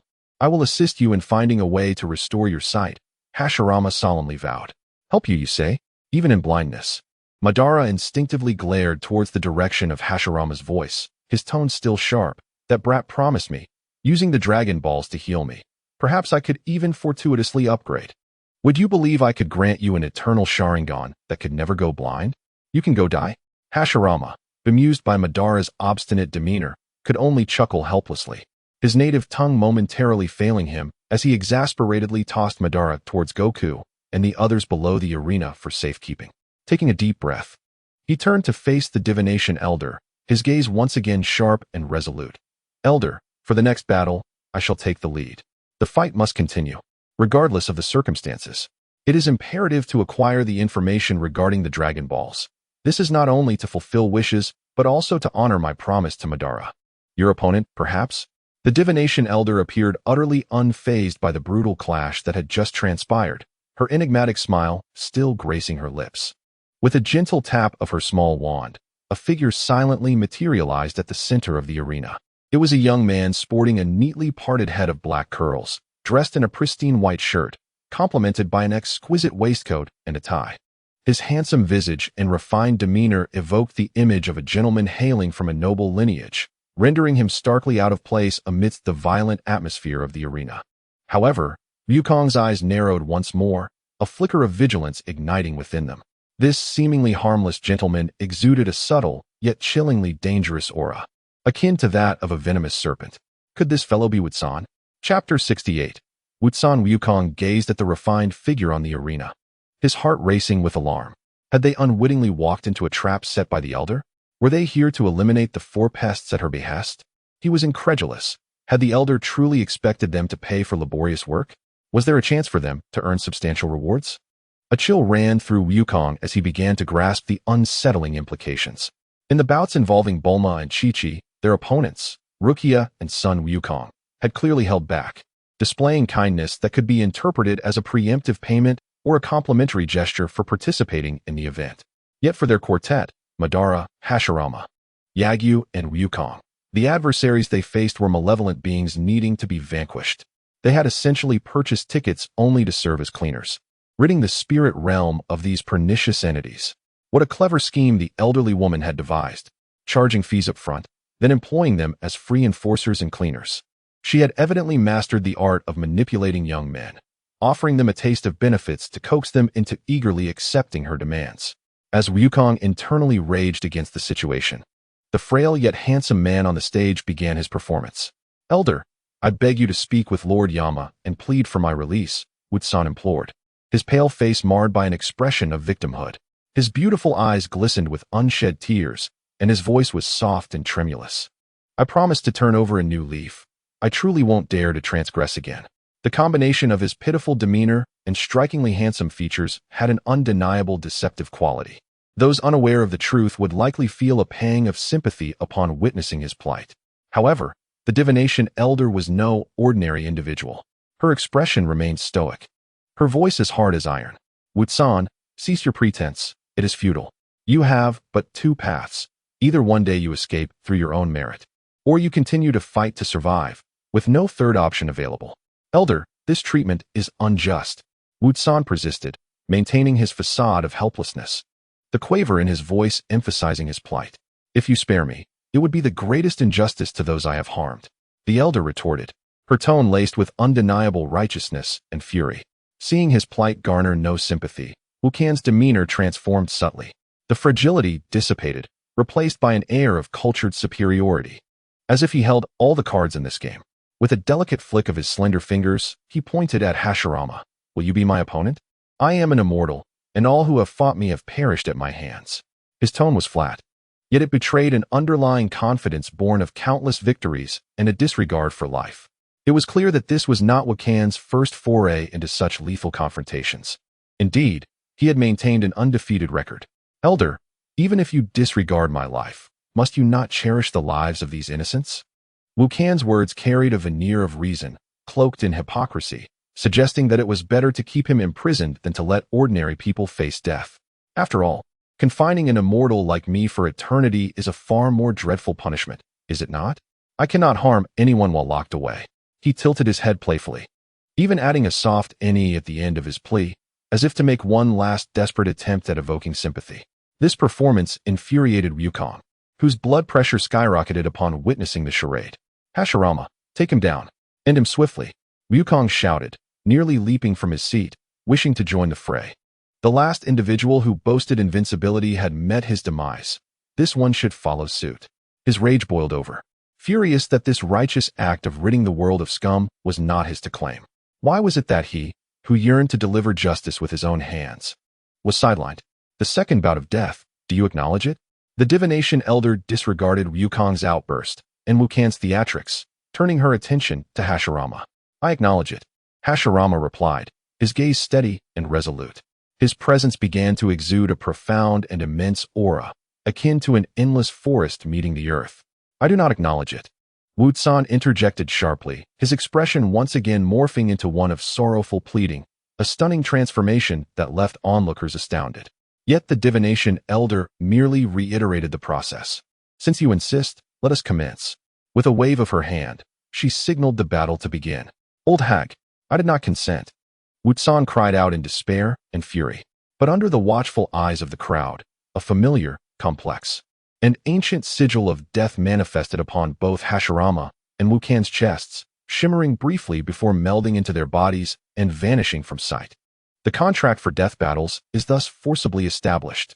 Wukong finally grasped the situation. For these imprisoned individuals, choice was a mere illusion. As long as the challenger consented to the death match, the contract would be enforced. Presumably, the previous opponent had faced a similar fate, though that individual had been naturally combative, thus appearing as if he had volunteered. As the battle commenced, Wu Zhan's style starkly contrasted with the brashness of the previous contender. He epitomized the art of evasion, refusing to engage Hashirama directly. Instead, he utilized his extraordinary speed and flexibility, darting around the arena with reckless abandon. Hashirama's attacks, though simple and unadorned, emanated an undeniable majesty and overwhelming force. Each strike resonated with a thunderous sound, carrying the terrifying strength to shatter mountains and rocks, while his aura firmly locked onto Wu Zhan, making it difficult for him to escape the assault. Wu Zhan typically evaded when possible, and when cornered, he absorbed the blows with his arms or body. Shrouded in an ominous aura, Hashirama's fist struck him with a dull thud, often distorting his limbs and even causing his chest to cave in. Yet Wukan's abnormal regenerative abilities soon manifested, his injuries healing almost instantaneously, leaving behind little trace of blood. He sought to exhaust Hashirama's stamina with this relentless and unfair strategy of infinite recovery. However, as the battle raged on, Wukan's spirits began to plummet. He discerned that Hashirama's aura was terrifyingly enduring, the energy within him seemingly inexhaustible, showing no signs of fatigue. Realizing that his strategies of feigning weakness and stalling were futile, only inviting further merciless blows from his opponent, Wu Zhan finally cast aside all pretense. The savagery, coldness, and madness that replaced his earlier elegance and fragility twisted his handsome features into a grotesque visage. "You have forced my hand." With a piercing shriek, Wukan's body began to undergo a terrifying transformation. His right arm swiftly swelled and mutated into an enormous, grotesque appendage, laden with muscular bulges and veins, striking with immense force towards Hashirama. Simultaneously, his back and shoulders split open, unleashing numerous whip-like appendages that slithered like venomous serpents, along with 9 more robust, snake-like tendrils, converging to ensnare Hashirama from all directions. Moreover, black thorns, imbued with toxic and corrosive energy, erupted from the ground, coiling around Hashirama's legs. In a shocking metamorphosis, he abandoned his human form entirely, transforming into a monstrous creature with a gaping maw, sharp teeth, multiple arms, and whip-like tentacles, lunging towards Hashirama with a ravenous intent. The onslaught became a tempest, rife with destruction and madness. However, it was regrettably unfortunate that Hashirama's abilities were almost perfectly countered against such an opponent as Wukan. His perception, akin to an all-seeing forest, locked onto Wukan with an unwavering presence. Regardless of Wukan's speed or shape-shifting, he could not escape Hashirama's grasp. Every trajectory of his assaults was laid bare within Hashirama's awareness. The formidable strength of Hashi Lama was derived from his vast life energy, Ling Qi, completely overwhelming Wu Can's power. All of Wu Can's flamboyant attacks appeared feeble in the face of such absolute strength. This was the crux of the matter. Hashi Lama's Ling Qi contained an extraordinarily potent property of life and purification, naturally restraining and nullifying Wu Can, a being composed of negative energy. His fists not only wielded immense power, but also bore the essence of purging malevolence. In the face of Wu Can's tempestuous counterattacks, Hashi Lama remained unflustered, employing no intricate techniques, merely concentrating his boundless Ling Qi into his fists. He stepped forward, grounded himself, and unleashed his blows. The movements were succinct, efficient, and imbued with the beauty of strength. Boom! The colossal arm was shattered with a single punch, dissipating the malevolent aura. Crack, crack, crack! The whip-like appendages splintered like fragile glass before the fists encased in Ling Qi. Hiss! The black blood thorns, upon contact with Hashi Lama's Ling Qi, melted away like snow under the scorching sun. The ravenous maw was met with a precise uppercut from Hashi Lama, sending the grotesque head reeling backward, shattering its fangs. All of Wu Can's assaults were rendered null and void before Hashi Lama's iron fists, suffused with purifying energy. Hashi Lama resembled a precise and efficient cleansing machine, obliterating all of Wu Can's resistance in the most direct and domineering manner. However, Wu Can's regenerative abilities were exceedingly abnormal. In the blink of an eye, after Hashi Lama had just pulverized half of his body, he reformed, albeit with a pallid complexion, yet his breath remained undiminished. This battle devolved into an apparent contest of strength, yet was ensnared in a stalemate due to Wu Can's immortality. It was akin to striking rice cakes, one blow after another. The rice cake remained unharmed. At that moment, the hoarse yet calm voice of the fortune teller echoed, like a frigid recording, reciting a chilling series of numbers. In his youth, he killed and consumed the doctor who diligently treated him. In adulthood, in pursuit of eternal life, he exploited his blood to create subordinates, inciting countless slaughters and calamities.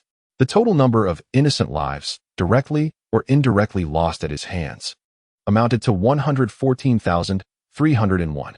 Recently, Wu Can was captured and imprisoned in the underworld. Due to his registration in the spirit realm, the underworld could not execute him directly, only confine him indefinitely and impose punishment. Should I elucidate each and every innocent life lost due to him? These ghastly figures struck every heart like a hammer. Over 100,000 innocent lives. Wukong's fists clenched instantly, overwhelmed by the impulse to confront the spirit realm and question why such a demon was granted residence.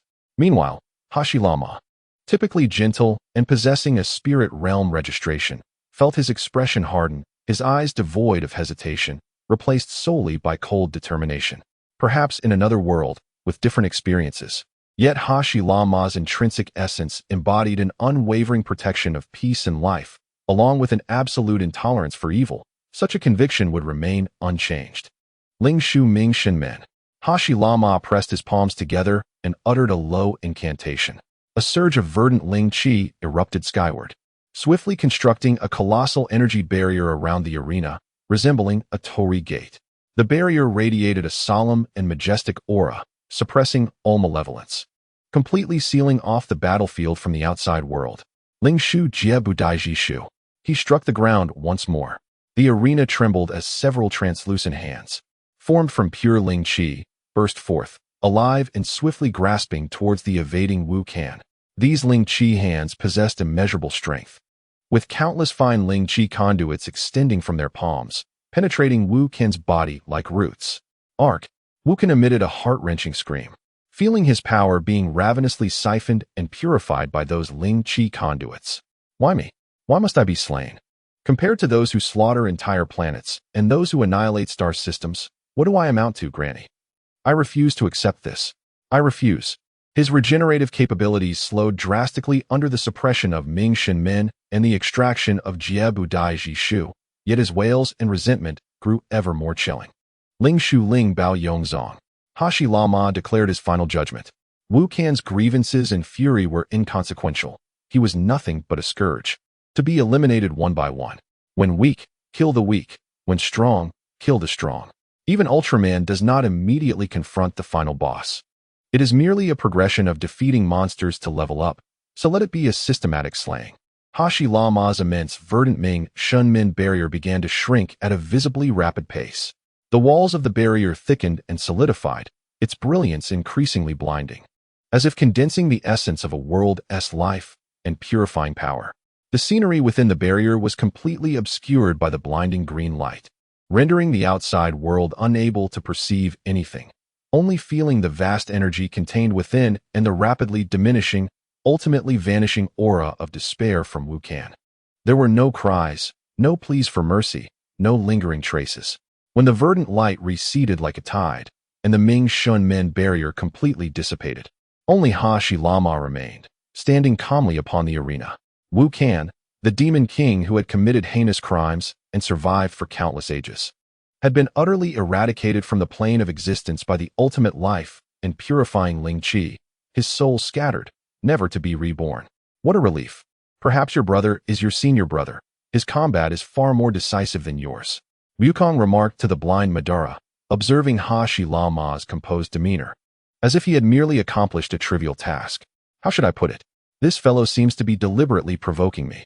A surge of unnameable fury ignited within Madara. Although blinded, he sensed a warmth emanating from the left side of his remaining Sharingan, preparing to astonish Wukong without a care. However, before Madara could make a move, the victorious Hashi Lama appeared before him as if teleporting. With a swift motion, he grasped Madara's face and temples firmly, not in a supportive manner, but as a precise warning to remain compliant. Madara's temper flared instantly. The profanities within my heart surged forth like a volcanic eruption, rich in content and fervent in tone. Far too intense to be articulated lest they be harmonized away. In simpler terms, it could be expressed as, I am indeed your elder brother. We have fought together since childhood. And now, for the sake of an outsider, you dare to humiliate me? Such is the essence of it. Yet suddenly, from Haxalami's hands, an overwhelming and gentle power surged forth. Was he about to deliver a fatal blow? Would he perish? The valiant Ban Yi, who had achieved great merit, was he truly to meet his end here? It was utterly absurd. Everyone should not be deceived. Such foreboding is mere sensationalism. Chapter 69. The heart of battle. As Haxalami's fierce confrontation with Wu Tsan concluded and the verdant spiritual light dissipated, only the serene presence of Haxalama remained on the arena. The spectators were left in awe by this decisive purification battle. However, in the next moment, Haxalama unexpectedly appeared before the still fuming Madala. To everyone's astonishment, he seized Madala's cheek with a somewhat rough grip, unceremoniously forcing the face of this brother, who had just endured a grueling battle and sacrificed his eyes, down to the ground. As the onlookers assumed Haxalama was merely expressing his emotional turmoil through this violent act, an unforeseen event transpired. The hand gripping Madala's cheek suddenly erupted with profound, yet gentle power. At this, everyone was taken aback. Even Wukong nearly charged forward. Madala had fought desperately, even sacrificing his eyes to secure victory. Surely, he could not be punished with a fatal blow for a momentary lapse in thought. It was too excessive. Fortunately, their concerns were unfounded. This was not an aggressive energy. Its luminescence was emerald, infused with boundless vitality. The surging energy possessed no destructive force. Rather, it was a purer and higher quality of life energy than what Haxalama had exhibited during battle, seemingly condensing the essence of life from the forest and the earth itself. In that moment, it seemed only Haxalama could wield such pure and vast life energy. Under the baptism of this exquisite life energy, Madala's body, which had been weakened by exhaustion and grievous wounds, drank in this life-giving gift like a parched land rejoicing at the arrival of rain. The intense pain swiftly receded, replaced by a warm and soothing sensation that penetrated to his very marrow, compelling a low, satisfied hum to escape his throat. Although he could not see at that moment, the expressions of those present shifted subtly, tinged with mockery and understanding, their intensity palpable. Realizing he had inadvertently emitted a sound of comfort in front of so many witnesses, Madala's previously pallid face, marred by blood loss and battle, flushed a vivid crimson at an astonishing pace. From that moment forth, he resolutely pressed his lips together, clenching his jaw, cheeks puffing up, daring not to make a single sound, as if by remaining silent, that embarrassing moment could be erased.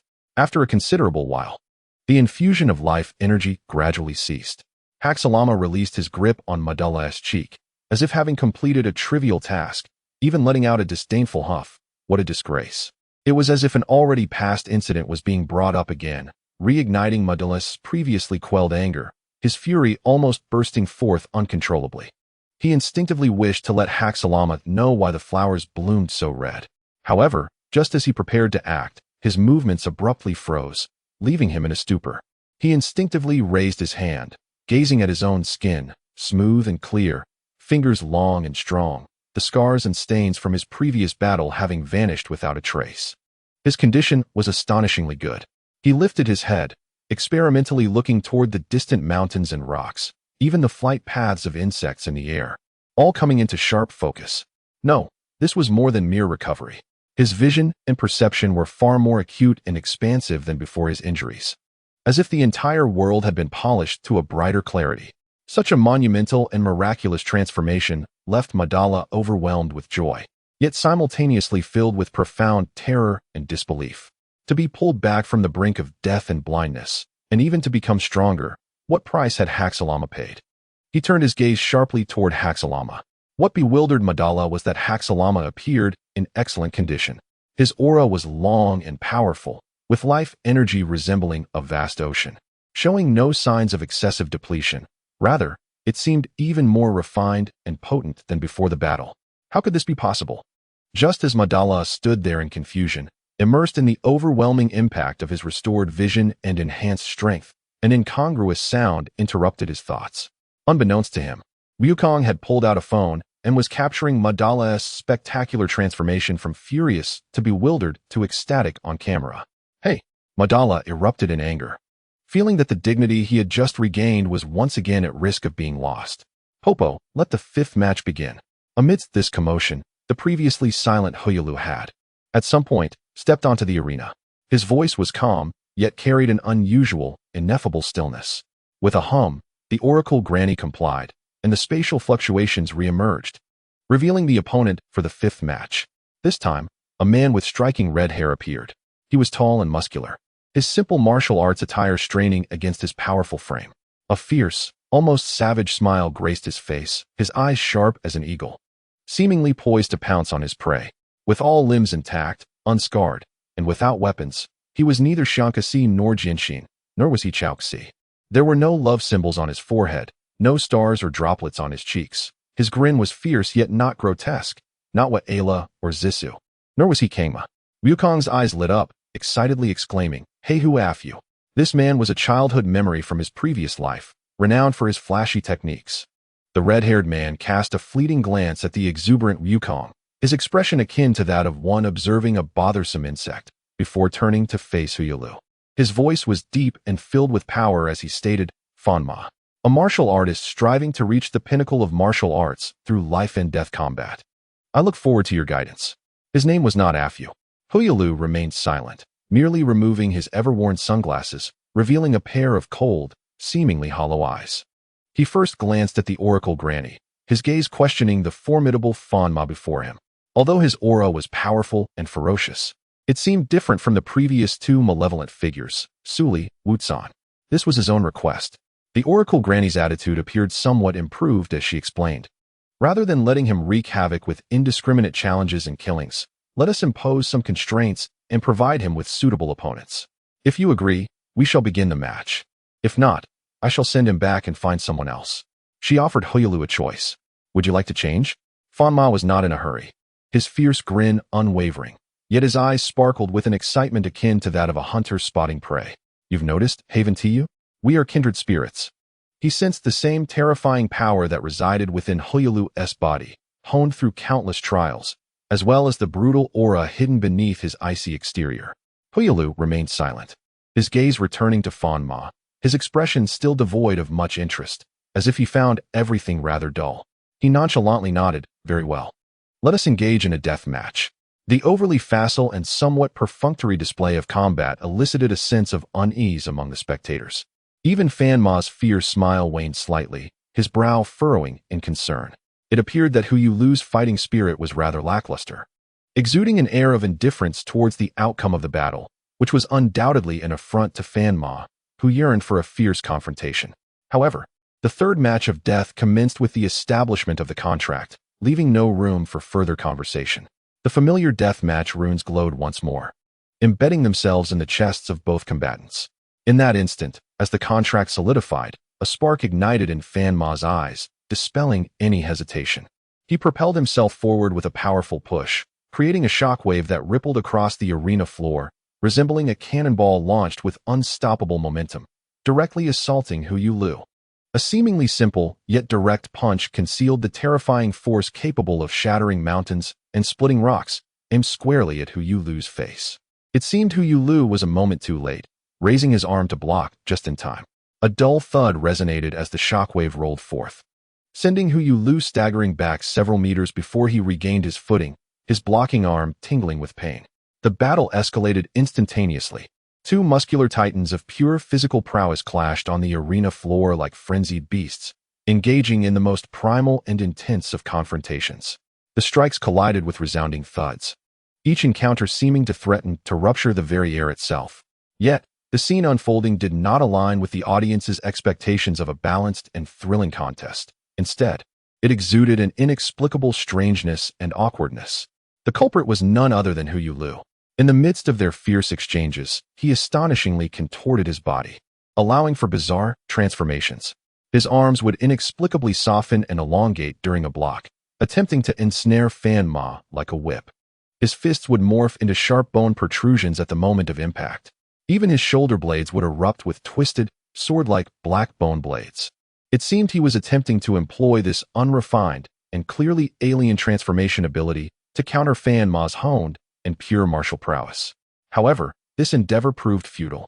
Although strange, these transformations appeared exceedingly clumsy, not only failing to achieve any remarkable effect, but also disrupting his own rhythm and revealing numerous vulnerabilities.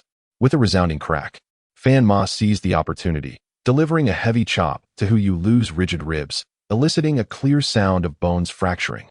The sharpness of Fan Ma's fingertips sliced through Hu Lu's arm as it attempted to ensnare him, leaving behind a trail of blood and grotesque, pulsating flesh. Thus, the spectators witnessed Hu Lu, who should have been immensely powerful, utterly faltering against Fan Ma's relentless onslaught, suffering a barrage of blows.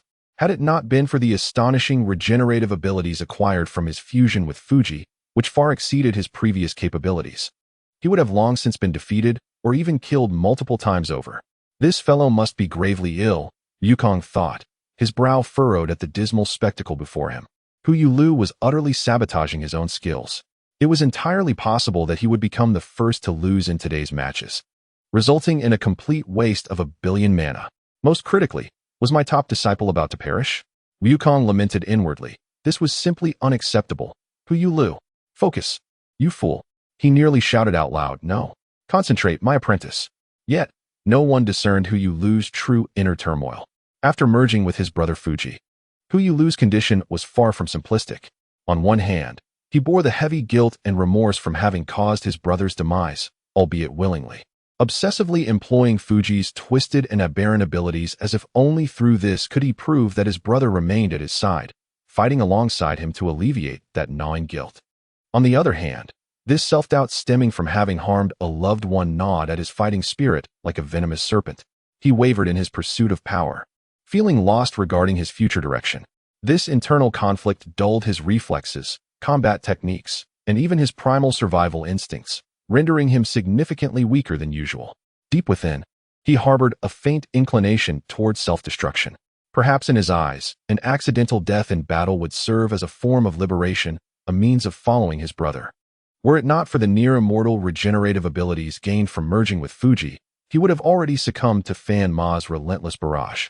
Meanwhile, Fan Ma, the man who pursued the pinnacle of combat and aspired to claim the title of the strongest being, keenly sensed his opponent's aberration amidst their fierce exchanges. He perceived the unfathomable potential and unmatched physical essence within Hu Lu, yet also discerned the disconnection and despondency concealed beneath his cold facade. This realization stirred both anger and pity within him. His attacks remained unrelenting, akin to a tempest, mercilessly subduing the faltering Hu Lu. Yet, beneath his menacing grin lay more than mere desire for slaughter. He deliberately reined in a few of his lethal moves, opting instead to employ overwhelming strength and exquisite technique to press, entangle, and apply pressure, much like the most patient of hunters. Striving to elicit Hu Yulu's true capabilities and reignite the dormant fighting spirit and will to survive within him. Fan Ma was not merely seeking a death match. He craved the ultimate clash at the precipice of life and death with the strongest of opponents. Resonating with the pinnacle of martial arts rather than slaughtering a shell of a man resigned to despair, unable to unleash his full potential. What he yearned for was to see Hu Yulu break free from that accursed confusion and reveal the true strength that matched his formidable physique. Engaging in a battle where life and death were cast aside with a fitting adversary, regardless of victory or defeat, was a thrilling endeavor. Winning was undoubtedly gratifying, but losing bore no regret. Winning meant continuing to ascend towards the strongest, while losing could willingly become a stepping stone for the opponent's progression, rendering the concepts of winning and losing inconsequential as long as there was combat, unrestrained and exhilarating combat. Nothing more. It was precisely due to Fan Ma's unwavering resolve that this death match became particularly peculiar. One side was distracted, even harboring a subconscious desire for death, relying on an abnormal regenerative ability to endure, while the other, possessing the advantage, showed mercy, hoping for the revival of his opponent. The sounds of flesh colliding, bones cracking, and the squelching of mending tissue echoed throughout the arena. Hu Yulu's injuries continued to multiply and heal, his gaze remaining hollow, while Fan Ma's brow furrowed ever tighter. This life and death struggle should not be treated so lightly. This foolishness is intolerable. Chapter 70. The path of the strong is solitary. Fan Ma is, at his core, an exceedingly pure individual. In his world, there exists nothing beyond martial arts. He is infatuated with the clash of strength, reveling in the sparks ignited by their collision, and delights in the sensation of utterly overwhelming formidable opponents, both physically and mentally. He possesses no fixed, flamboyant techniques. His martial philosophy can be distilled into unarmed combat, adaptable and spontaneous.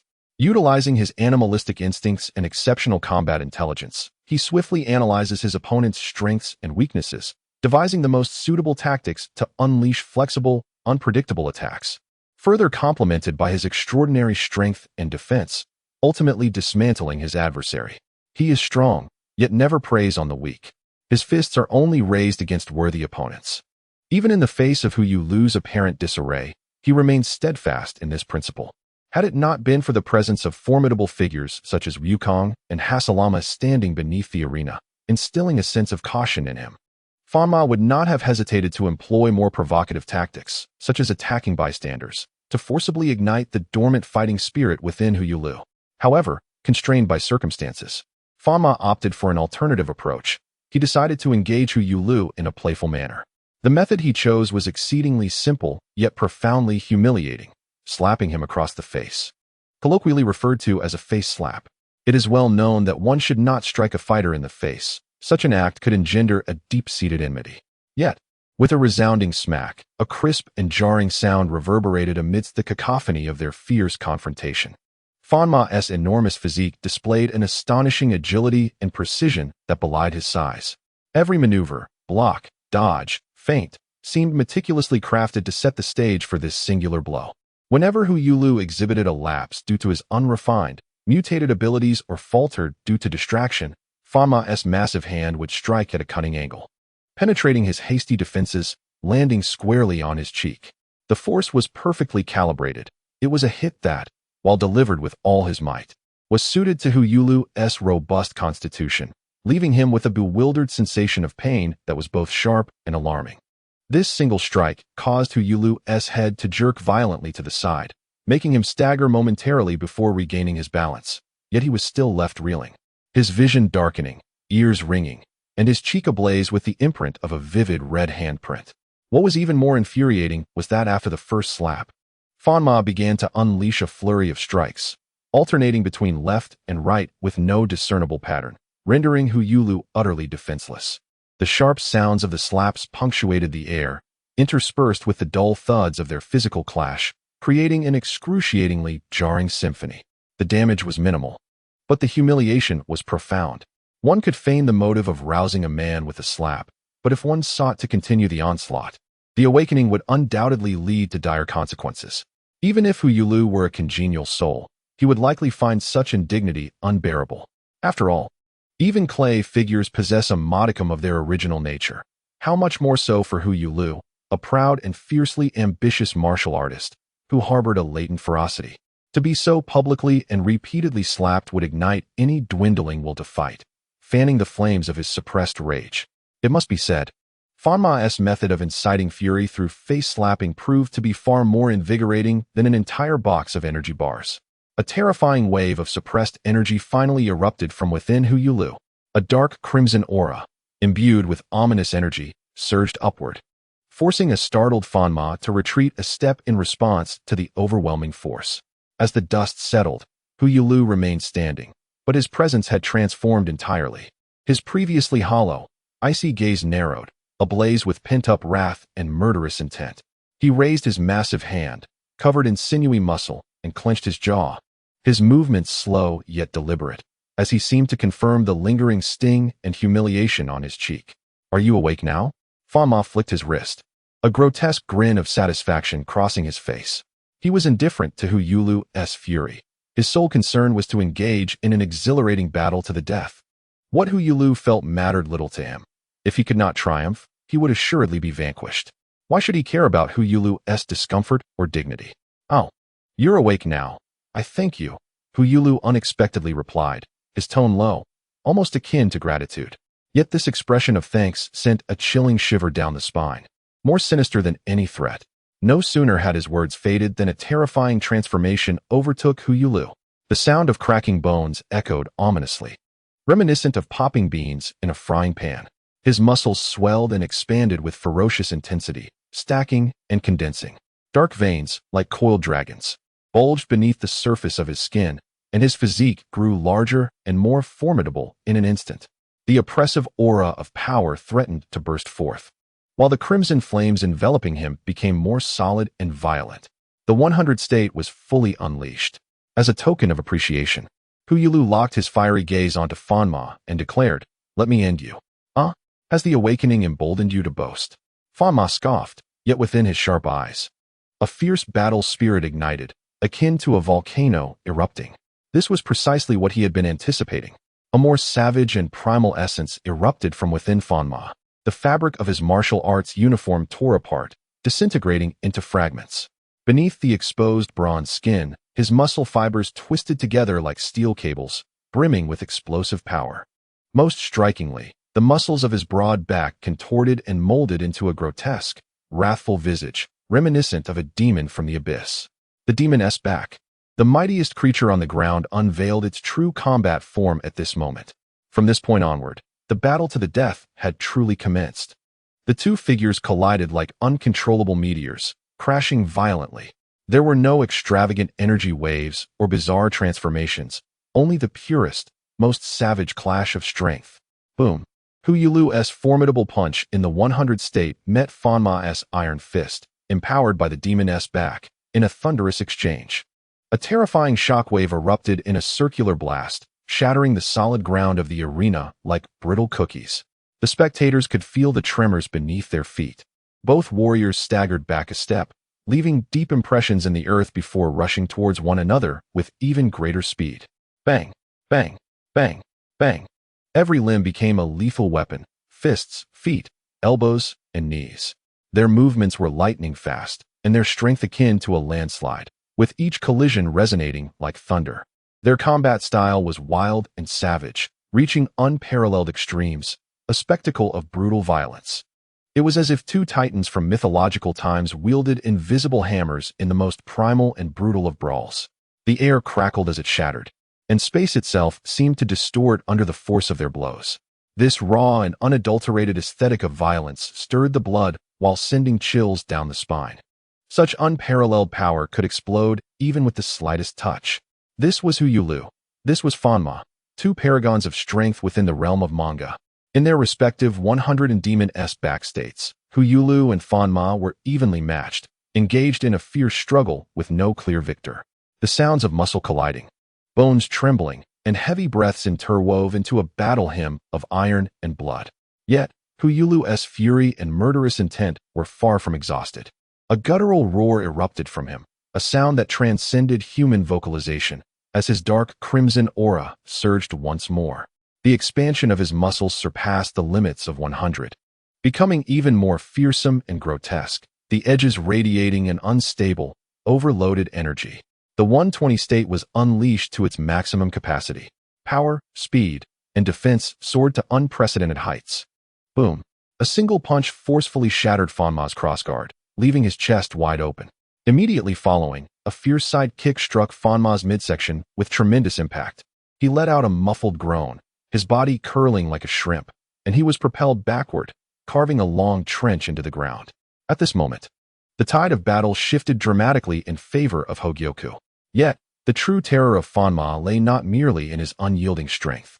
During his backward flight, his body twisted in a manner that defied the laws of physics, dissipating much of the impact. Upon landing, his movements exhibited an uncanny fluidity, as though every joint and muscle had transformed into flowing liquid, redirecting and dispersing Hogyoku's ferocious force. This harmonious blend of rigidity and flexibility constituted the very essence of Fanma's combat style. However, in the vast majority of instances, he seldom required his softer abilities.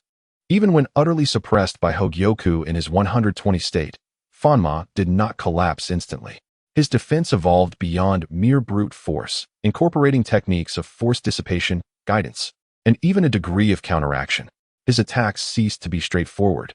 At times, they came like a tempest, while at others, they struck with the precision of a venomous serpent, cunningly probing for any weaknesses or stiffness that might exist within Hogyoku's enhanced state. He perceived that Hogyoku's transcended condition could not be sustained indefinitely. Fanma bided his time, awaiting the moment when Hogyoku's power would wane, for that would be his opportunity for a counterstrike. Nevertheless, reality often proves absurd. In the past, Hogyoku's exertion of 120 or even 150 strength would inevitably lead to bodily collapse over time. Yet, after merging with his brother Fujikige's distorted yet tenacious life essence, Hogyoku's resilience reached an extraordinarily ludicrous level. The liberation of 120 had become a near-normal state he could maintain for extended periods. The terrifying 150 release, too, could be sustained for considerable durations. Indeed, if he gritted his teeth, he might even forcefully surge towards the fabled 180, albeit at the cost of his foundation. The integration of Fujikige not only enhanced Hogyoku's physical resilience, but also significantly elevated his capacity for power endurance. The almost immortal regenerative ability inherited from Fujikige continuously mended the subtle injuries inflicted by his overexertion. This signified that the downturn in power Fanma anticipated would not arrive in the short term. The battle raged on, yet it had become a one-sided suppression. Hogyoku, now fully in his 150 state, surpassed Fanma's strength, speed, and defense, which had been augmented by the demonic back. Every punch and kick he unleashed bore devastating force. Although Fanma's blend of rigidity and flexibility was exquisite, it began to falter in the face of such overwhelming strength. Injuries began to mar Fanma's form, blood trickling from the corner of his mouth, and his blocking arms groaned under the unbearable strain. Yet, the fire of battle in his eyes blazed ever brighter, tinged with an almost frenzied excitement. He reveled in the thrill of skirting the edge of life and death, grappling with absolute power, even in a state of utter disadvantage. He remained exhilarated, continuously seeking the faintest possibility of victory amidst defeat, of life amidst death. However, the chasm of strength proved insurmountable. In a fierce exchange, Hogyoku seized upon a minute opening created by Fanma's prolonged defense. With a fierce glint in his eye, Hogyoku unleashed a devastating low sweep kick, striking at the side of Fanma's supporting leg with the force of a battle axe. This kick contained the full explosive power of his 150 state. A sickening crack echoed as Fanma's left knee bent at an unnatural angle, the excruciating pain causing his body to instantly lose balance. Yet the onslaught did not end there. Hogyoku, relentless in his assault, followed up with a fist that shot forward like a cannonball, targeting Fanma's now exposed head, which had been rendered vulnerable by pain and disarray. The impact resonated with a sound akin to a ripe watermelon being smashed. Fanma's resolute skull exploded under Hogyoku's iron fist, splattering red and white, mingled with bone shards. In all directions, such grievous injuries would have been fatal to anyone else, save for beings like Fujikige, Suin, or Muzan. Clearly, Fanma was not invincible. he staggered backward, his body swaying under the weight of his injuries. Yet, in that final moment of life, the body, missing a significant portion of its skull, still managed to persist, emitting a garbled yet profoundly satisfied breath, as if uttering a final testament. A good body is my defeat. With that, he collapsed to the ground, raising a cloud of dust. On the arena, only Hogyoku remained, drenched in blood, muscles still embodying the terrifying 150 release, standing like a demonic entity. He gasped heavily, the dark red aura surrounding him gradually receding. This was a pure, ironclad battle between men, devoid of any moral entanglements of good and evil. Reduced to the most primal struggle of strength against strength, a collision fueled solely by an unquenchable thirst for martial perfection. The victor, having endured the loss of his brother, the turmoil within, and the cathartic baptism of this fierce battle, seemed to have undergone a profound transformation. The coldness in his gaze now held less confusion and more a steadfastness and solitude that had settled within. He, Hogyoku, remained the solitary wanderer on the path to the pinnacle of strength. Chapter 71. The clown Hogyoku stood upon the stage, his formidable muscles in the 150 release state gradually contracting, the dark red aura subsiding, leaving behind a canvas of blood and a network of scars. It is hard to believe that two individuals could engage in a bare-handed brawl that resulted in claw marks, lacerations, stab wounds, and injuries inflicted by blunt objects and vehicles. Fortunately, with Hogyoku and Fujikage merged as one, he possessed incredible regenerative and endurance capabilities. At this moment, the horrifying wounds on his body were healing rapidly. He breathed heavily, and the anger that had flared in his icy eyes from earlier had dissipated, replaced by a profound stillness born from the experience of life and death combat, along with a hint of indescribable, deeper solitude. The departure of his brother and the turmoil within seemed to have completely vanished. After this exhilarating battle, Hogyoku appeared to have been reborn. Silently, he returned to his team, his towering figure radiating an aura that commanded distance. Hey, why the long face? I know you're cool, but don't be too cool. Being too cool will cost you friends. Before he could steady himself, a familiar and exasperating voice chimed in. Goku approached with an air of familiarity, tiptoeing and stretching his arm in a valiant effort to pat Hogyoku's iron-like chest. The scene evoked a peculiar humor. A 165 centimeters hedgehog-headed youth attempting to pat the chest of a 215 centimeters sunglasses-wearing muscle giant. This slightly comical interaction effectively diffused the aloof aura that had just coalesced around Hogyoku. When surrounded by friends, being overly engrossed in one's own world and deliberately maintaining an air of aloofness and isolation can come across as pretentious and distant. Shyness, reticence, and nonconformity are aspects of personality, which are perfectly acceptable. However, shutting out caring friends in pursuit of a so-called solitary strength is utterly meaningless, perhaps even tragic. Fortunately, Hogyoku still had a considerable distance to traverse before becoming that kind of person. When Wukong greeted him in such an unreserved, even somewhat lewd manner, Huyulu's icy lips twitched imperceptibly, and the fleeting sense of solitude that had just arisen in his heart was instantaneously supplanted by a feeling of helplessness and irritation. He could only extend his large hand and somewhat brusquely swat away Wukong's paw, which was still groping at his pectoral muscles. However, at the very moment he pushed Wukong's hand away, he caught sight of the other's face adorned with a mischievous and cunning smirk, clearly reveling in his success. Huyulu was momentarily taken aback, and then he suddenly realized the position where Wukong had just patted him, which, quite by misfortune, happened to be the small protrusion on his chest. It seemed that as his hand was being swatted away, that rascal had seized the opportunity to pinch him. You. A simple, blunt, yet somewhat rude retort nearly escaped his lips, but he managed to suppress it. This brat truly is lewd, despicable, and vile. Though he held back his words, they swirled in his mind, yet his actions did not falter. Whoosh! Huyulu reacted with remarkable swiftness, not permitting Wukong any chance to act foolishly or flee, swiftly reaching out like an eagle grasping its prey, deftly seizing Wukong by the back of his collar. Following that, he exerted his strength, spinning Wukong like a windmill above his head at an astonishing speed for several rotations.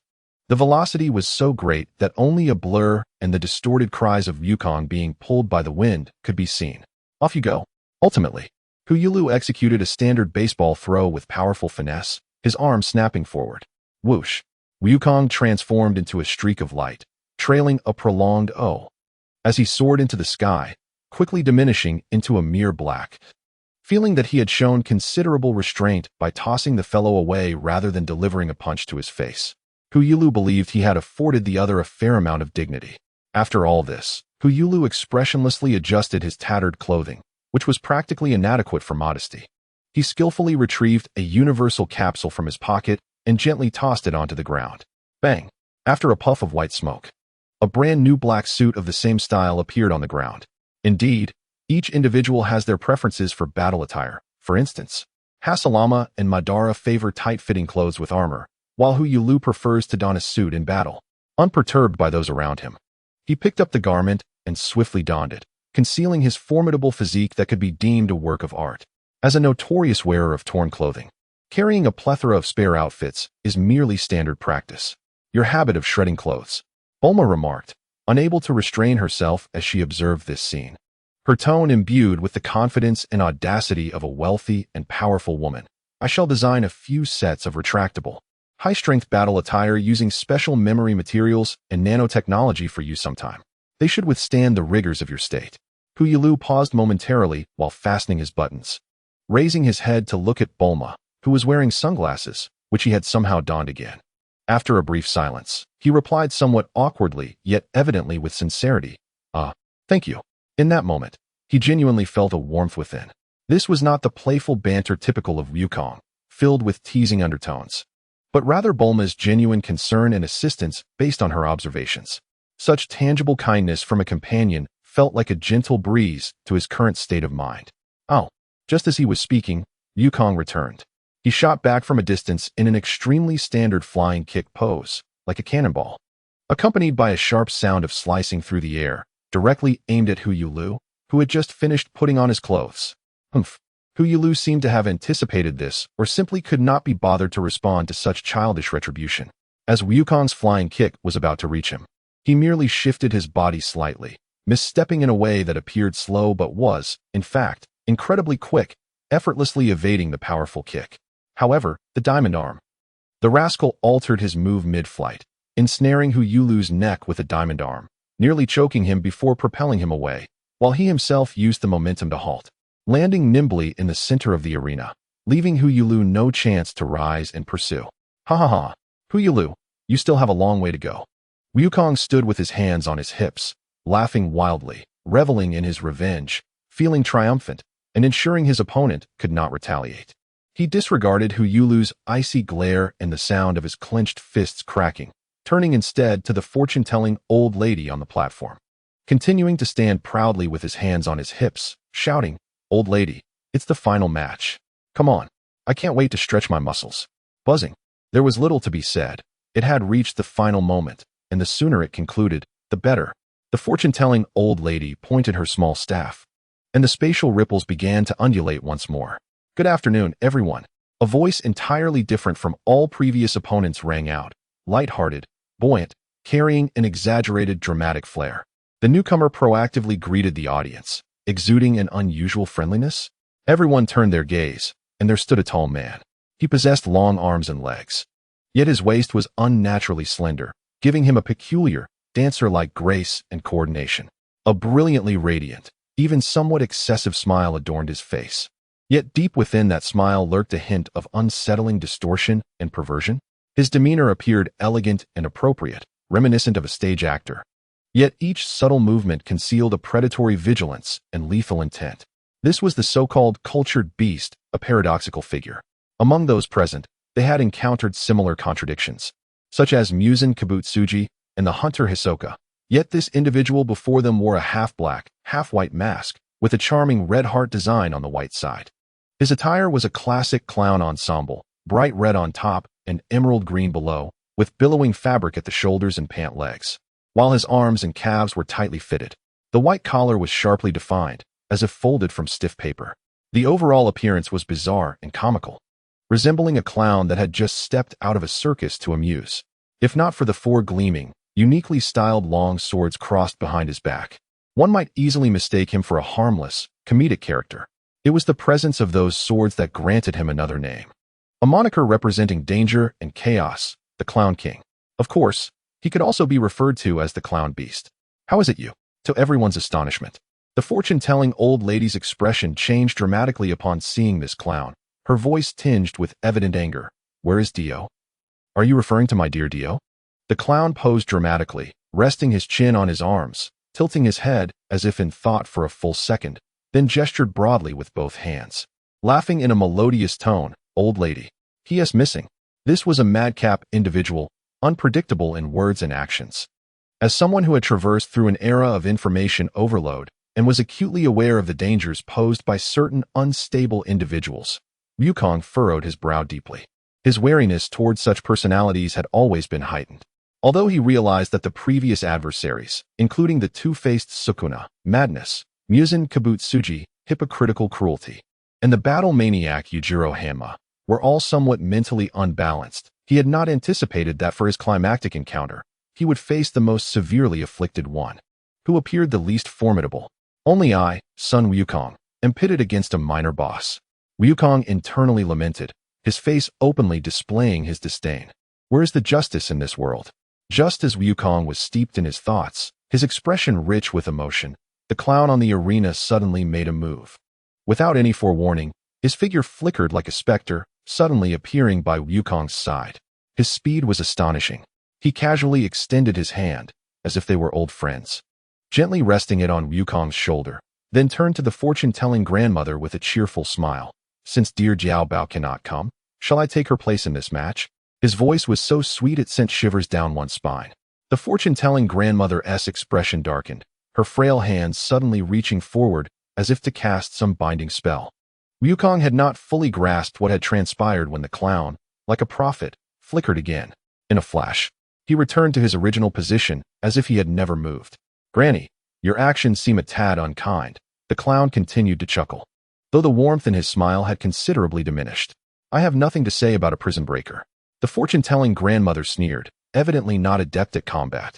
Struggling to capture the clown, she could only turn to Wukong and the others, commanding, this round counts as your victory. I will inform you of the Dragon Ball's location later. Now all of you, seize this clown. The situation shifted instantaneously, from a duel to a siege. Not so fast. However, before Wukong and the others could react, the clown shook his gloved finger playfully. Granny, rules are rules. I only accept one-on-one, fair, and splendid battles. His tone remained lighthearted, yet his words bore an undeniable insistence. If there is more than one, he elongated his words, his gaze beneath the mask sweeping over Wukong, Hazarama. And who you Lu? Laced with a mocking threat. Then I shall simply flee, he gestured exaggeratedly. You know that, right?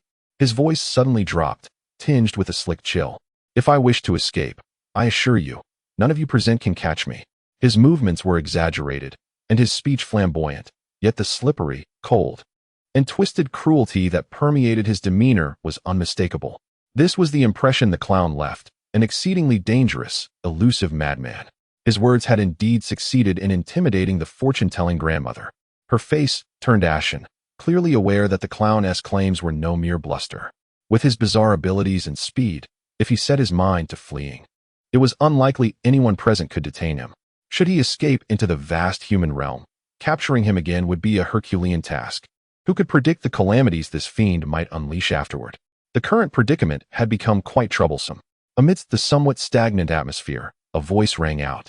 Seemingly innocent and unaware of the situation. Granny, shall we still sign the contract?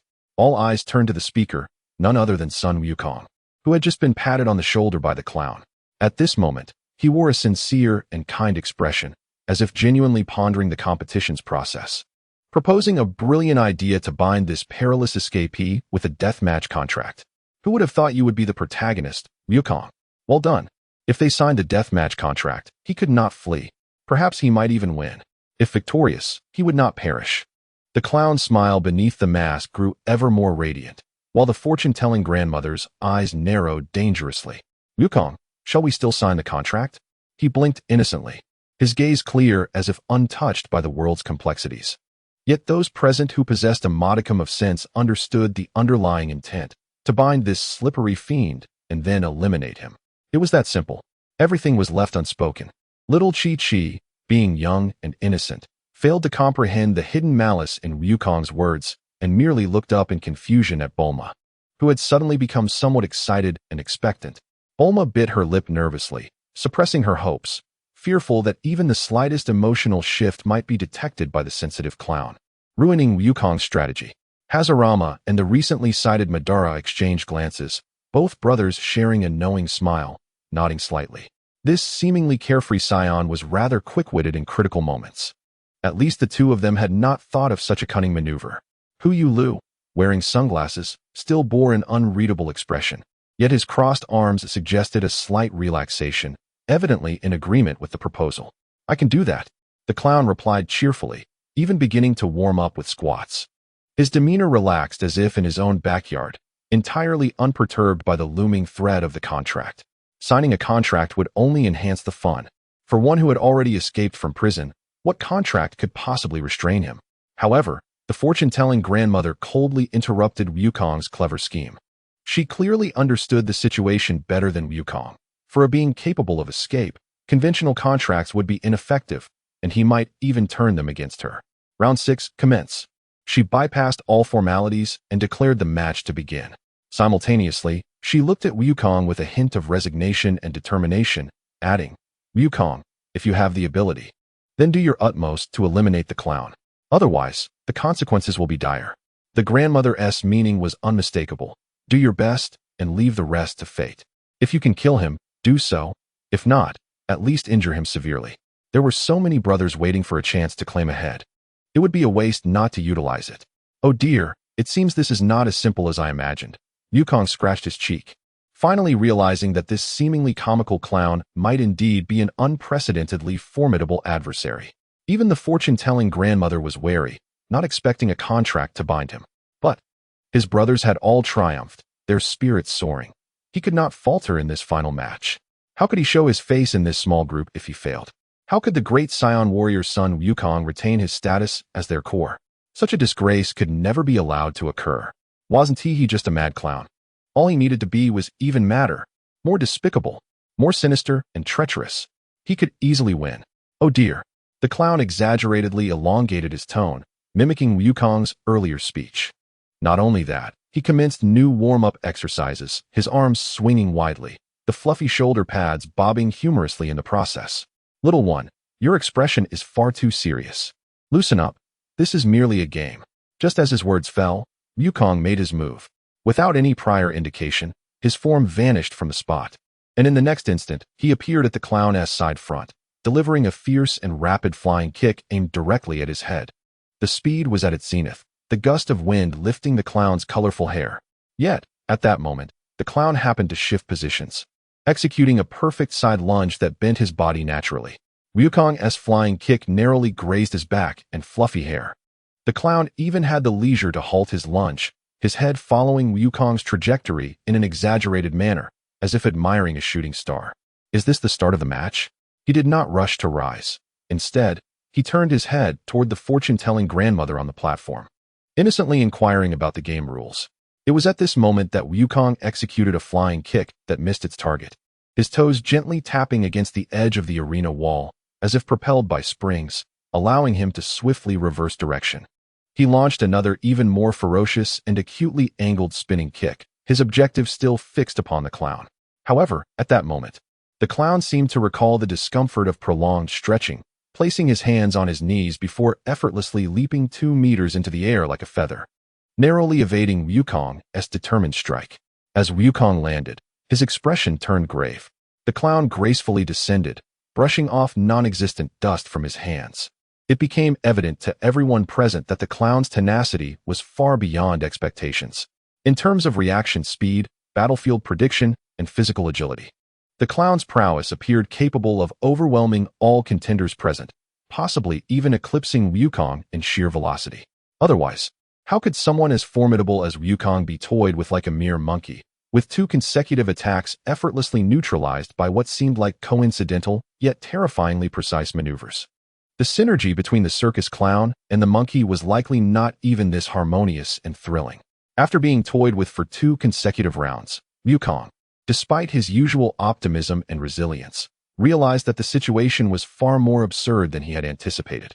An invisible pressure began to creep in. Oh, It seems the little monkey has stumbled upon something troubling.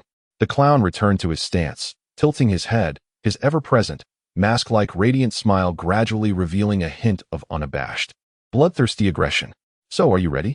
His voice retained its mocking tone, yet the temperature abruptly plummeted. The game had officially begun. His crimson tongue languidly caressed his lips, reminiscent of a serpent tasting the air. In an instant, the roles of attacker and defender shifted. The clown's figure flickered like a specter, and the next moment, accompanied by a chilling, manic laughter, he launched himself at Wukong. Let us play a game of tag. I want to be the ghost, ha ha ha. The clown charged forth. His movements were no longer mere evasions, but were imbued with an eerie rhythm and unpredictable direction, as if he were performing a chaotic and lethal dance. Oh no, don't come any closer. It was hard to fathom that such panicked and resistant words were emitted from the fearless son Wukong. Yet, the clown's chaotic and oppressive aura indeed imposed significant psychological pressure on Wukong. This was a type of adversary he had never encountered before. Such a Wukong even caused spectators like Hasalama and Hu Yulu to lean forward, their feet twitching as if ready to intervene. Yet, they merely fidgeted, suppressing their impulses. They understood that if even Wukong, with his formidable strength, could be so thoroughly subdued to the point of requiring assistance in a single exchange, then collectively, they would be utterly powerless against this bizarre clown. For now, they could only trust in Wukong, believing in his potential and resilience. Perhaps he had merely been caught off guard by the clown's peculiar style, leading to a reflexive response. With such robust skills and a resilient physique, he should be able to adapt with time. Intervening at a critical moment would be too late. Otherwise, it would be a significant blow to Wukong's pride. These Dragon Ball martial artists had no grasp of Wukong's true thoughts, shaped by his upbringing amidst the ultra-black gang. Given the circumstances, with the odds stacked in his favor, Wukong yearned to do but one thing: throw down his weapons. Change to blades. Brothers, let us take him down. Unfortunately, their mutual understanding was not yet profound or transparent, and the clown might flee at the prospect of a group attack. Otherwise, with such immense pressure, Wukong would surely be calling for assistance. For now, it seemed prudent to evade. Perhaps in the act of fleeing, he might acclimatize. Thus, under the anxious gazes of the onlookers, an exceedingly bizarre scene unfolded in the arena. The clown emitted a frenzied and gleeful laughter from behind, his figure relentlessly pursuing like a shadow. Meanwhile, Wukong appeared somewhat disheveled, employing both hands and feet to move at high speed, dodging and weaving, striving to create distance and regroup. It had truly transformed into the clown's game of tag. As he ran, Wukong's frantic breaths seemed to stabilize slightly, and his racing heart gradually regained a semblance of rhythm. He abruptly glanced back at the clown, still wearing that deranged grin and hot on his heels, a flicker of determination flashing in his eyes. He could not keep fleeing. He had to counterattack. Suddenly, Wukong came to a halt, his body twisting like a taut spring, delivering a fierce and precise elbow strike that hurtled toward the clown's chest and abdomen like a cannonball. This sudden change in tactics was executed with such swiftness, harnessing Wukong's immense core strength and explosive power. A dull thud resonated through the air. Although delivered hastily, the clown's crossed arms managed to block the elbow strike effectively. Nevertheless, Wukong distinctly sensed that the force behind the clown's defense was not particularly strong. At least, it paled in comparison to his own. Leveraging the momentum from the impact, the clown effortlessly leapt backwards, gracefully retreating several meters while cleverly dissipating most of the force. At that moment, Wukong's eyes lit up. He had discovered it. The clown's strength was surely inferior to his own. If that were the case, there was an opportunity to strike. If he could just seize the moment and land a few solid blows. Oh no, oh no, oh no. After regaining his footing, the clown pointed playfully at his own cheek with a gloved finger, sticking out his tongue and assuming an exaggeratedly cute expression. While tilting his head and speaking in a saccharine tone, "It seems I've been found out. This could be troublesome. I'm about to be attacked." The clown's seemingly alarmed yet laced with mockery words acted like a bucket of cold water, instantly extinguishing the flames of Wukong's burgeoning counterattack. He forcefully halted his impulse to capitalize on the advantage, his gaze now filled with hesitation and caution. He truly could not ascertain the clown's intentions. Was he feigning weakness, presenting a flaw to lure Wukong into his trap, waiting for him to foolishly charge in? Or was he merely using trash talk to intimidate him? instilling doubt that would prevent him from unleashing his strength, thereby maintaining control of the rhythm. This was Wukong's first encounter with an opponent whose thought processes were so peculiar, whose actions defied logic. He was utterly inexperienced in this regard. This psychological warfare posed a greater challenge and anxiety than mere physical confrontation. This fellow was insufferable. Wukong silently lamented, a fine sheen of cold sweat forming on his brow, feeling momentarily at a loss. Oh, not coming anymore. The clown waited for a few seconds, observing Wukong merely maintaining a defensive posture, his eyes filled with uncertainty. Yet making no further moves, and with a sigh of disappointment, he suddenly placed his hands on his hips and erupted into triumphant laughter. Ha ha ha. Little one, you've fallen into my trap. I was super scared of you attacking just now. He patted his chest, feigning a dramatic expression of lingering fear. Since you won T-Com, his laughter abruptly ceased, and beneath the mask, his gaze once again fixated on Wukong with icy mockery. Then I shall come for you. The round shifted once more. The clown's figure became once again elusive and unpredictable. His attacks rained down like a tempest, yet they bore no discernible pattern. At times, he would charge from the front, his fists and feet striking towards Wukong's vital points like venomous serpents, delivering a blow before swiftly retreating, never greedy for further strikes. At other moments, he would appear like a phantom in Wukong's blind spots, launching insidious sneak attacks. Occasionally, he would merely zip past Wukong at high speed, stirring up a tempest that disrupted his concentration, or spit mockingly in his direction, or make an utterly ridiculous face. It was impossible to discern which of his actions constituted a genuine attack, and which were mere harassment and jesting, infuriatingly obnoxious. And Wukong was compelled to adopt a completely defensive stance. He could only keep his nerves taut, his feet firmly rooted as though anchored to the ground, adjusting his posture and positioning in tandem with the jester's unpredictable movements. His gaze locked onto the rapidly shifting, colorful figure, daring not to relax even for a moment. He occasionally seized the fleeting chance to counterattack, but the jester always managed to evade his strikes with the grace of a startled rabbit, leaving Wukong's retaliations to land in empty air. During this time, on the surface, Wukong seemed to defend flawlessly, exuding an aura reminiscent of Hasalama's immovable strength.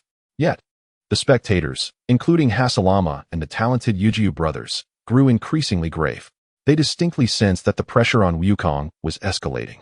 Although he controlled his breathing with great effort, there remained an almost imperceptible hint of disorder. His gaze, though still focused, bore the weight of mounting tension and strain.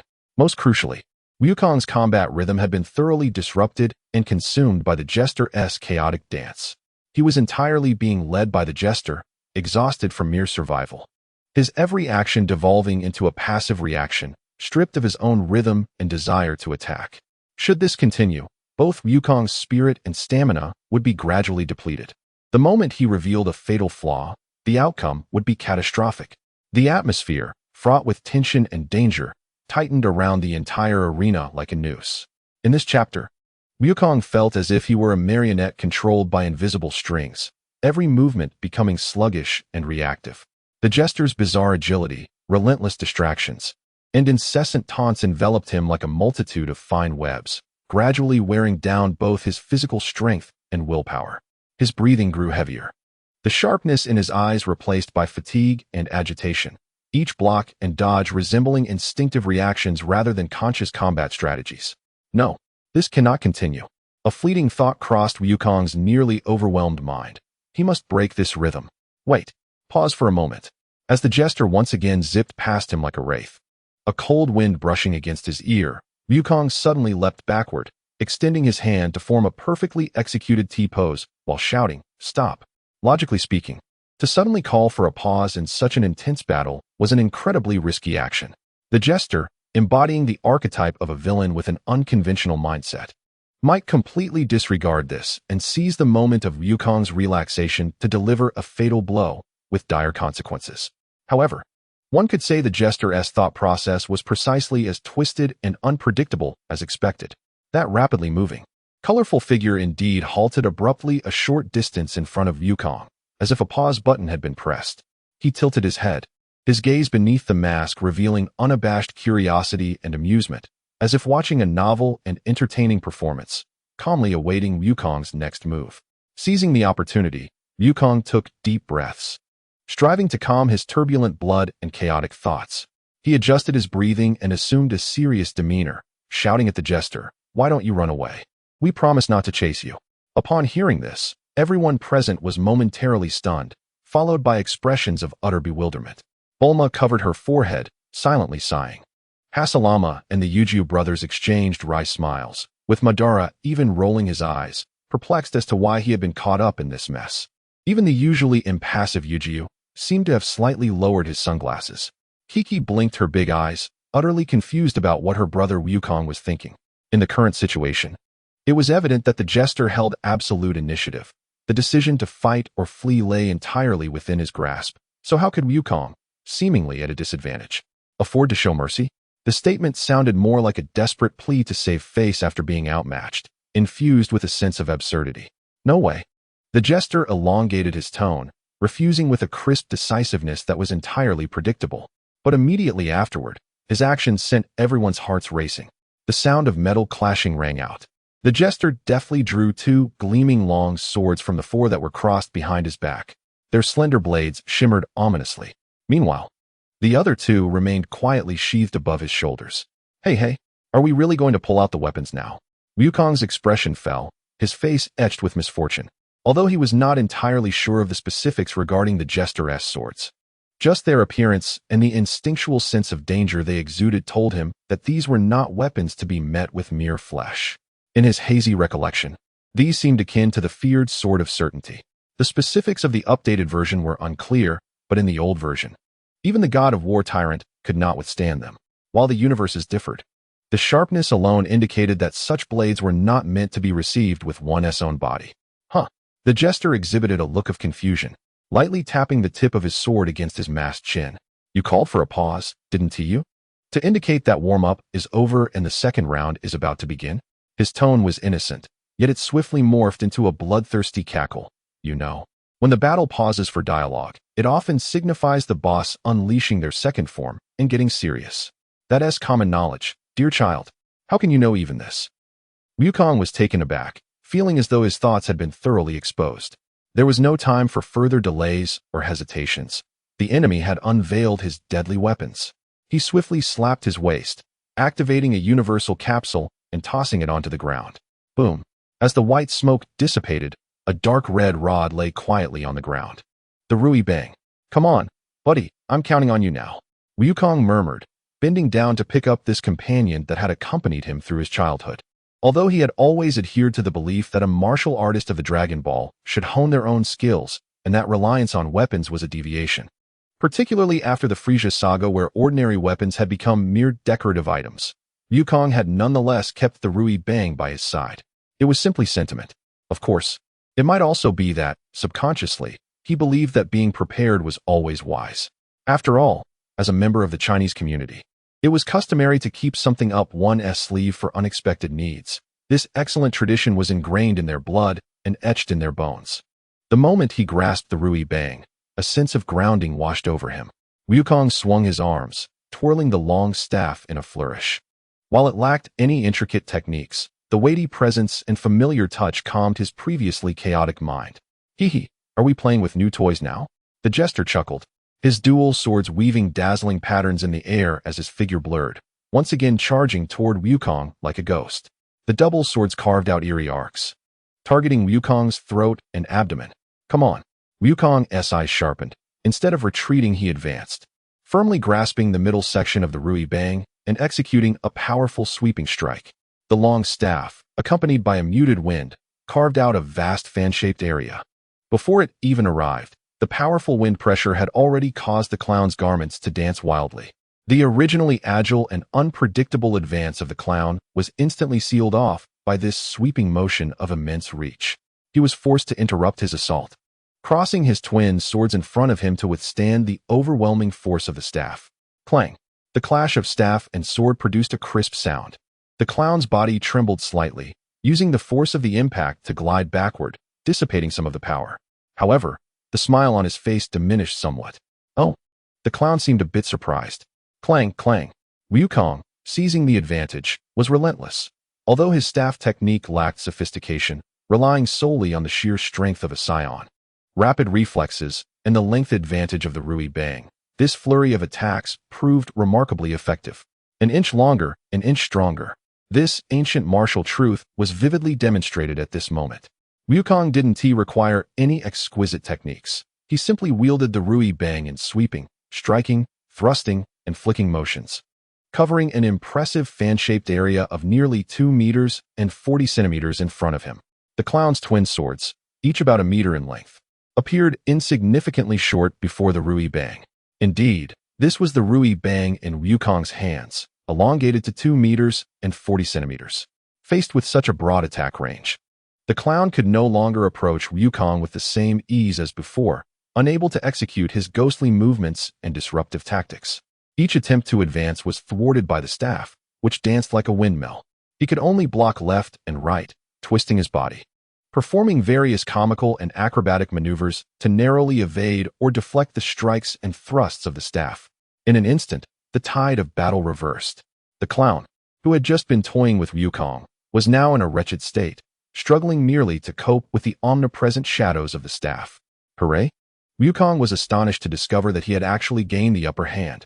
The suffocating pressure that had once surrounded him dissipated with the swinging of the Rui Bang. An inch longer, an inch stronger. Could it truly be this absurd? Hooray! The surprise came too suddenly. But Wukong's battle instincts compelled him to seize this hard-won advantage. Regardless of any staff techniques, he thought to himself, take advantage of his weakness and demand his life. Bam! A powerful downward strike descended like a mountain pressing down. The clown hastily raised his sword to block, but the tremendous force transmitted through the staff left his arms numb. Even worse, the angle of the strike was incredibly cunning, slightly shifting at the last moment. The tip of the staff struck precisely against the clown's fingers gripping the sword. A jolt of pain surged through him, causing the long sword in his right hand to slip from his grasp with a clatter. Bang! Wukong moved fluidly as the staff hit the ground. He engaged his core and executed a swift horizontal sweep. This strike was delivered with such speed that the clown, hindered by the pain in his fingers, faltered in his movements, unable to dodge in time. The Rui Bang struck solidly against his lower leg. Ugh! The clown cried out in pain, his body instantly losing balance, and he was sent soaring into the air by the force of the blow. Wukong's eyes glinted with determination as he seized this rare opportunity. He retracted his arms sharply, positioning the Rui Bang at his waist like a javelin, then unleashed his entire strength, thrusting forward like an arrow released from its bow. A standard thrust, unyielding. When the clown was suspended in midair, devoid of any means to leverage himself, he could only awkwardly attempt to block with the long sword still grasped in his left hand. Bang! However, how could the blade fully withstand the force of the staff's powerful thrust? Although the tip of the Rui Bang was slightly redirected by the sword's surface, it still carried a terrifying momentum, crashing into the clown's abdomen. Thud! The sound resonated as if a heavy hammer struck a broken sack. The clown's body bent into an exaggerated V shape, as though struck by a speeding bullet train. He could barely let out a scream, only managing a short whimper from his throat, his form soaring backward like a kite severed from its string, crashing heavily at the edge of the arena several dozen meters away, curling up and remaining motionless. Gag, gag. After several seconds, the clown's body began to twitch slightly.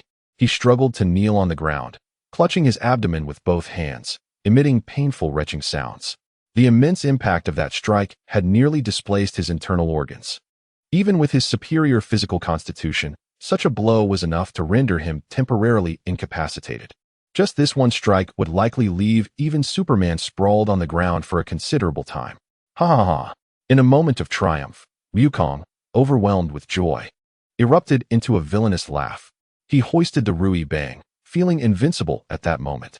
This fellow had no understanding of the expression "a cornered rat will fight back" or "villains perish from excessive chatter." He was possessed by a singular thought: take advantage of his weakness and demand his life. Clown, your time has expired. Your demise is imminent. Wukong cackled, brandishing the Rui Bang, striding towards the still kneeling, retching clown. His momentum surged, like a fierce tiger descending from the mountains. Wait, pause. As Wukong charged like a wrathful deity, the clown, enduring the tumultuous pain in his abdomen, struggled to lift one hand, once again forming the T-shaped gesture, hoarsely shouting. However, Pause, you big guy? At this moment, Wukong was filled with exuberance, utterly disregarding him. He leapt high into the air, swinging the Rui Bang around with immense force, aiming to smash it down onto the clown's head. If this strike landed, it would undoubtedly result in a catastrophic outcome for the clown. How had Wukong become more villainous than the clown himself? In the audience, Chi-Chi observed Wukong's arrogant laughter and merciless pursuit, murmuring softly to Bulma beside her. Her small face filled with confusion. Well, Bulma's lips twitched as she struggled to provide a reasonable explanation for Wukong's behavior. Perhaps, when dealing with villains, especially those without moral boundaries and immense strength, one could afford to be a little more extreme. Yes, this is called using their own tactics against them. Her explanation sounded rather forced. Even she could not convince herself. However, just as the Rui Bang was about to descend, and everyone believed the clown was doomed, the clown performed a trick. The clown, still kneeling on the ground, despite the excruciating pain that could render one unconscious, suddenly lifted his hand that had been pointing at Wukong. At his fingertips, an erratic and dazzling ball of colorful energy had coalesced. Bang! A large colorful ball, over a meter in diameter, striped in red and green, appeared without warning on the ground just a short distance from Wukong's feet. Such a prop, resembling a circus toy, what use could it possibly serve? This question arose in everyone's minds. Yet, the next moment, a jaw-dropping spectacle unfolded. Just as the colorful ball appeared and began to fall under the influence of gravity, Wukong, who had leaped high and was poised to strike downwards with unwavering momentum, suddenly found his forward thrust erased as if by some invisible force. He plummeted like an ordinary stone, entirely obeying the laws of gravity, falling straight down. The ball landed, and he landed on the ball. Thud! Wukong's feet landed squarely on the rolling, colorful ball. Wah! Wukong exclaimed, struggling to maintain his balance on the smooth surface of the sphere. He nearly lost his grip on the Rui Bang, his body involuntarily rolling back and forth as the ball spun, resembling a clown ineptly practicing ball walking, forever unable to master the technique.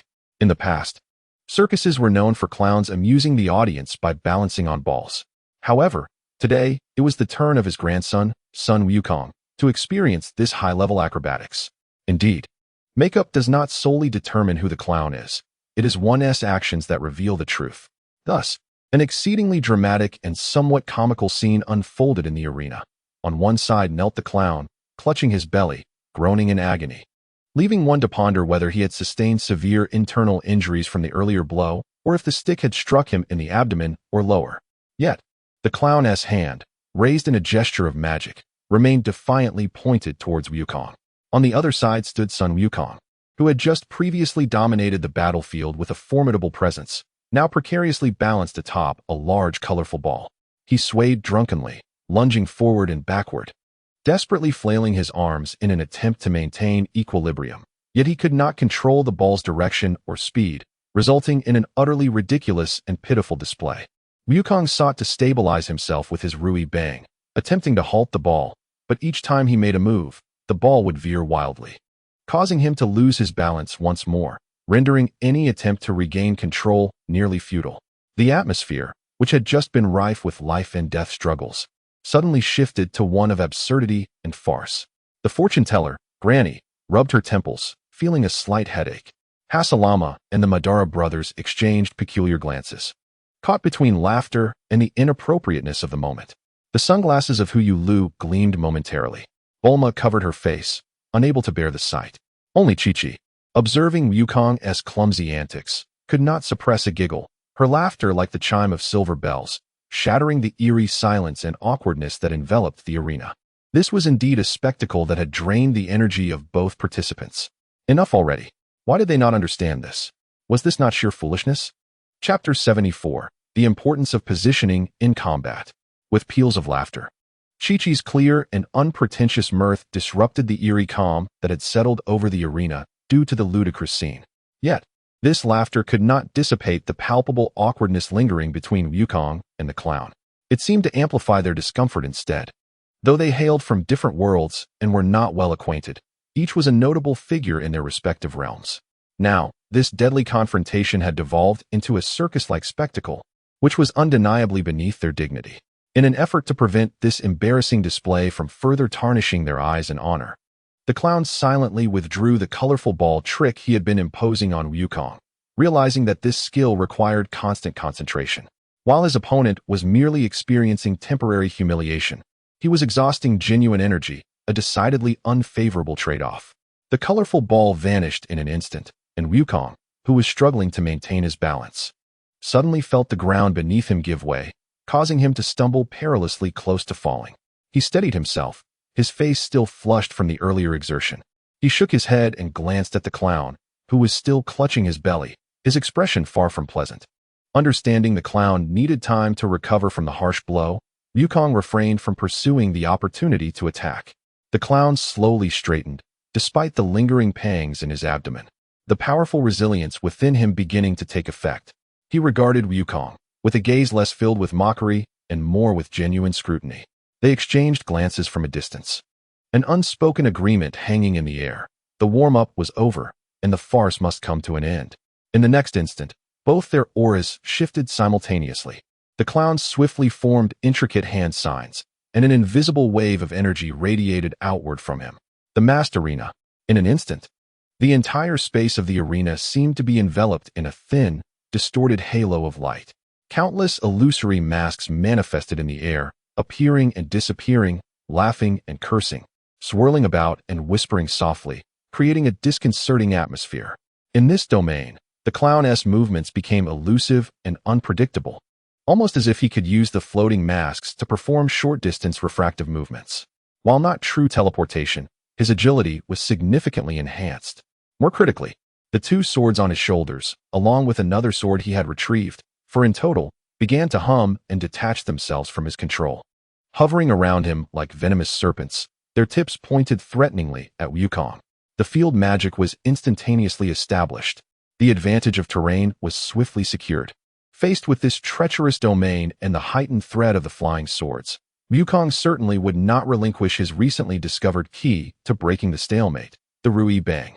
He took a deep breath, channeling energy into it, his mind connecting with this old companion. Long. The Rui Bang extended suddenly, resembling a giant python emerging from its burrow, striking at the distant clown. Short. Just as the flying swords attempted to block, the Rui Bang abruptly shortened, allowing Wukong to evade another sword that came at him from the side. Long. Short. Long. Short. Long. Short. Long.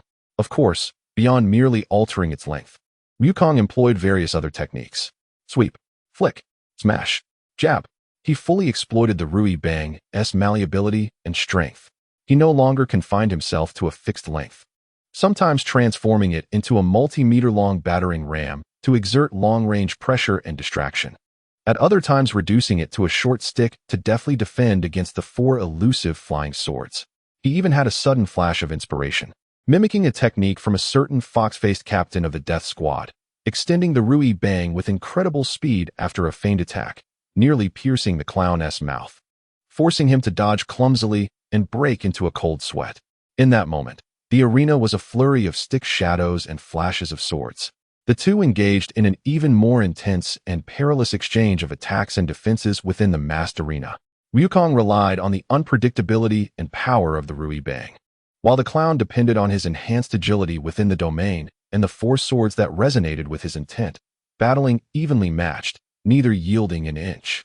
This was not merely a clash of strength and skill, but also a duel of wits and strategy. As the deadlock continued, Wukong's mind raced. He intentionally left an opening, allowing one of the flying swords to graze him, then suddenly unleashed an overwhelming aura far beyond his usual might.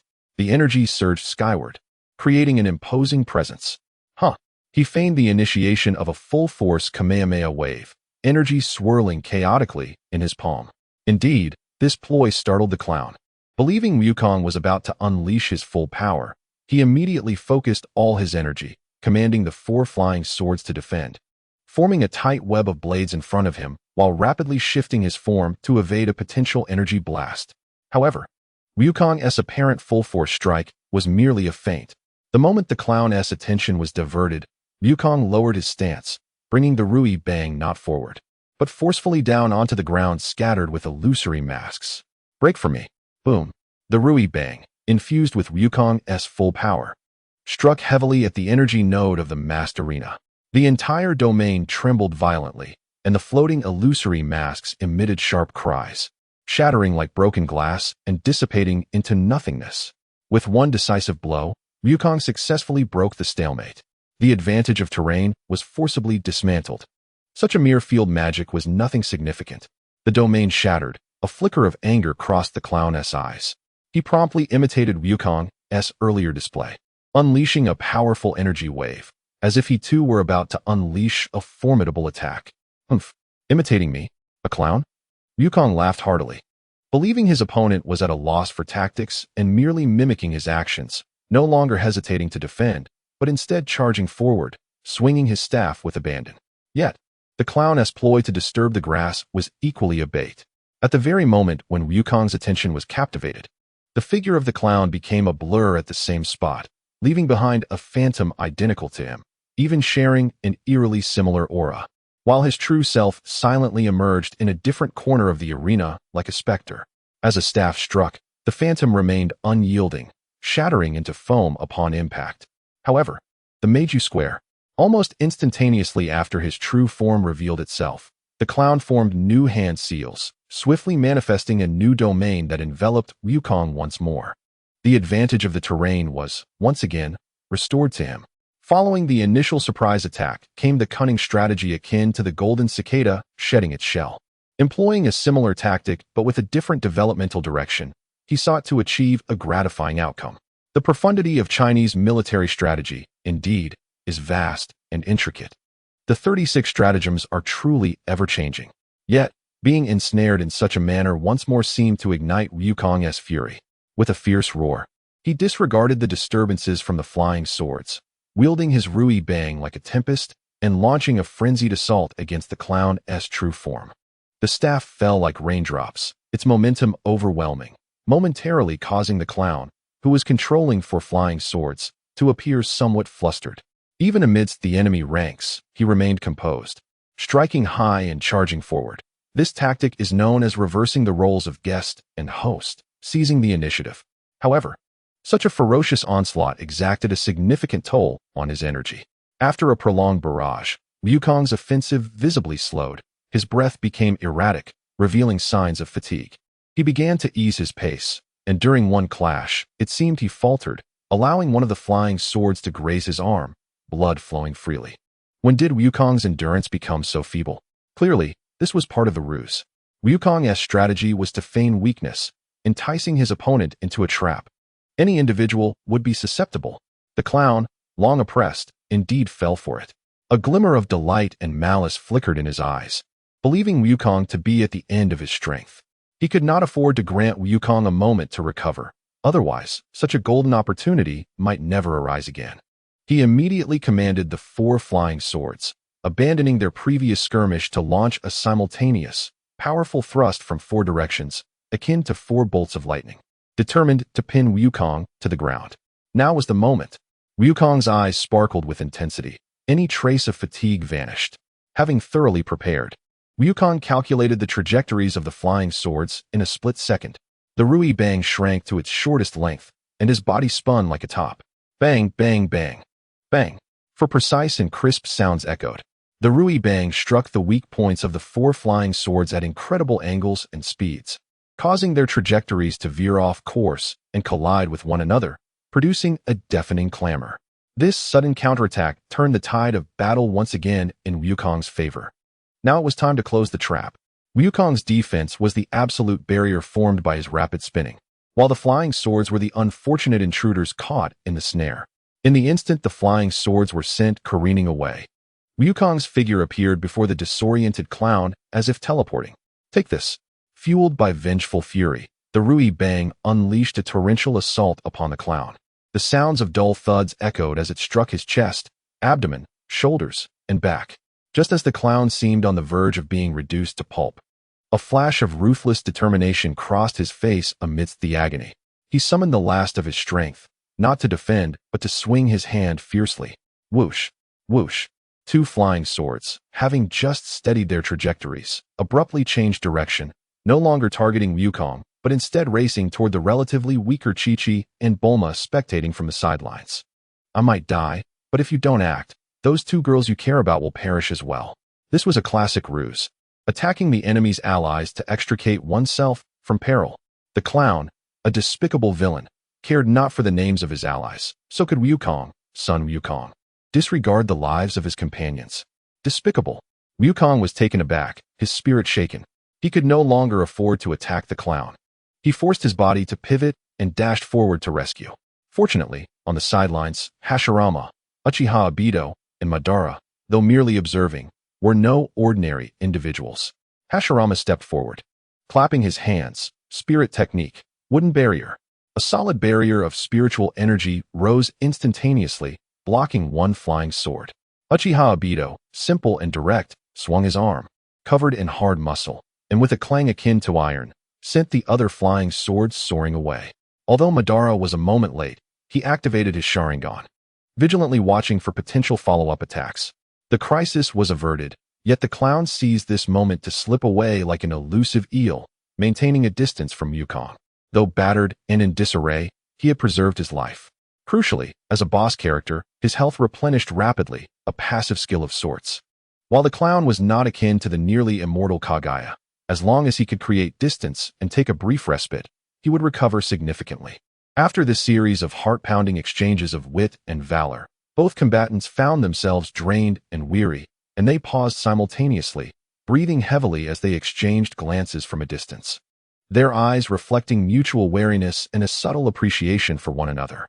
At this juncture, both Wukong and the clown understood that to truly distinguish between life and death in such a duel, it would require both parties to possess a resolve for certain death, willing to perish together. Otherwise, it was nearly impossible. Their strength, intellect, and adaptability were aligned on the same plane. The Scion blood coursing through Wukong's veins surged. He yearned to test his limits, driven by an inexplicable confidence that he, as the protagonist, could not be defeated. He completely forgot that he had perished more than once in the original tale. Coincidentally, deep within the clown's frenzied gaze flickered a similar desire for ultimate collision and destruction. He too did not believe he would fail, at least not perish. The two eager challengers keenly sensed the resolute determination in each other's eyes. In unison, they abandoned their skirmishing tactics, opting instead for a grand showdown without evasion. They stood opposite each other on the arena, Wukong on the left, the clown on the right. The atmosphere thickened with tension, akin to the stillness before a storm, as the final confrontation loomed. However, wait. Wukong suddenly recalled something of utmost importance and exclaimed. It turned out Wukong had noticed that from Hashirama and the other's perspective, he was positioned on the left side, which simply would not do. While calling for a pause, he swiftly appeared beside the clown. The clown, startled by this unexpected maneuver, assumed Wukong was up to some trickery and instinctively retreated to evade. Yet Wukong did not pursue. Instead, he firmly occupied the clown's previous position, pointed to his original spot on the left, and earnestly declared, "I prefer this side. Please move over there." The corner of the clown's mouth twitched violently beneath his mask, likely cursing internally, a sentiment invisible to most. The clown felt his mind was unraveling, a notion the onlookers surely comprehended. Yet he was now convinced that this Scion youth was just as unhinged as himself. Moreover, he masked it exceptionally well. The clown was oblivious to the fact that in Wukong's original world, who wasn't he a bit eccentric? Especially as one aged, the eccentricities only intensified. However, with positions occupied, the clown could not be bothered to quibble over such trivial details. With the battle reaching this intensity, he was eager to proceed, for time was of the essence. He complied without hesitation, his figure flashing to the left side of the arena. Indeed, the clown's mask skill had not been cancelled and continued to persist silently. This fellow had never lacked cunning. The two stood once more, one on the left and the other on the right, merely exchanging positions. A tremendous energy began to wildly converge in their palms. The blue radiance and chaotic multicolored energy coalesced in their hands, emanating a terrifying wave capable of obliterating the earth. Kamehameha. Goku thrust his hands forward, unleashing a brilliant blue Kamehameha wave that surged forth like a roaring torrent of energy. Final strike. The clown pushed forward with both palms, unleashing a beam of chaotic energy imbued with ultimate destruction, tearing through space to meet Goku's attack. Confidence radiated from Goku's face. He was no Dana. So what was there to fear? The clown, with a maniacal and sinister expression, was never one to shy away from conflict. Boom. The two forces, powerful enough to devastate a city, collided fiercely at the center of the arena. The blinding light instantly engulfed everything, and the thunderous explosion caused the entire fortune teller's palace to tremble violently. A ferocious energy storm surged forth, nearly blinding the spectators below. Historically, the left side loses in such clashes. This is the truth. In the direct confrontation of energy levels, the clown on the left was indeed being gradually suppressed and pushed back by Goku's Kamehameha wave. Just as the clown's energy wave was on the brink of being completely engulfed, a glimmer of cunning flashed in his eyes. Clown's trick, a massive, bizarre mirror with shimmering edges, suddenly appeared before him. The Kamehameha wave slammed against the mirror, but instead of exploding, it was cleverly deflected like refracted light, slanting toward the sky and ultimately vanishing into the clouds. Even if he could not overpower Goku, he certainly would not perish. This was the clown's confidence and cunning. In this decisive clash, the true victor and the matter of life and death remained unresolved. As the energy dissipated, the arena lay in disarray. Goku and the clown both breathed heavily as they regarded one another. Suddenly, the clown seemed to sense something, listening intently for a moment, before the madness and battle intent on his face receded like a tide, replaced by a playful smile tinged with a hint of regret. "Oh, it seems I cannot delay any longer." He bent down, performing an impeccably courteous bow, his tone lighthearted. "Children, let us conclude today's game. It appears that the matter of victory and defeat must be saved for next time." He straightened, his gaze beneath the mask locking onto Goku with an unsettling familiarity. "It is a pleasure to meet you. I look forward to the day when we can meet again. I am simply itching to end your life." As his words fell, his figure began to dissolve like ink in water, swiftly fading, becoming transparent, and ultimately disappearing completely without leaving a trace. Goku and the others stood rooted in place, processing the clown's ominous yet seemingly predetermined words. Their admiration for the clown's ability to escape was profound. They sensed nothing at all, not even with the Sharingan. However, just seconds after the clown vanished, before they could fully contemplate the situation, a clear spatial fluctuation rippled through the air. Someone else was arriving. Yet this time, it was not due to the fortune teller's magic. A new figure appeared silently in the center of the chaotic arena, accompanied by a soft landing sound. Oh, a strikingly handsome individual, a gentle, curly-haired youth. Worth the visit. Chapter 75. Wish Again. Just seconds after the clown's unsettling presence completely dissipated, the space in the center of the arena rippled once more. Unlike the fluctuations caused by the fortune teller's spells, this energy was more subtle and profound. A soft landing sound marked the appearance of a new figure without warning, dressed in a simple white robe with a black haori over it. His medium-length brown hair was meticulously styled, and a pair of black-framed glasses rested on his nose, exuding a scholarly elegance and calm demeanor that seemed out of place on the battlefield just witnessed. Ah, indeed, he has vanished. The newcomer's first reaction was to frown slightly, his eyes, seen through the lenses, scanning the entire area with the precision of the most advanced radar. After confirming that he could not detect any lingering trace of the clown, a fleeting disappointment crossed his face, but he quickly adjusted his expression, restoring his gentle demeanor. Without any warning, he raised his right hand, grasping the hilt of a sword at his waist. Clang! A clear, melodic sound rang out as the long blade was drawn from its sheath, shimmering with a cold brilliance. "Shatter, mirror flower, water moon," he softly intoned.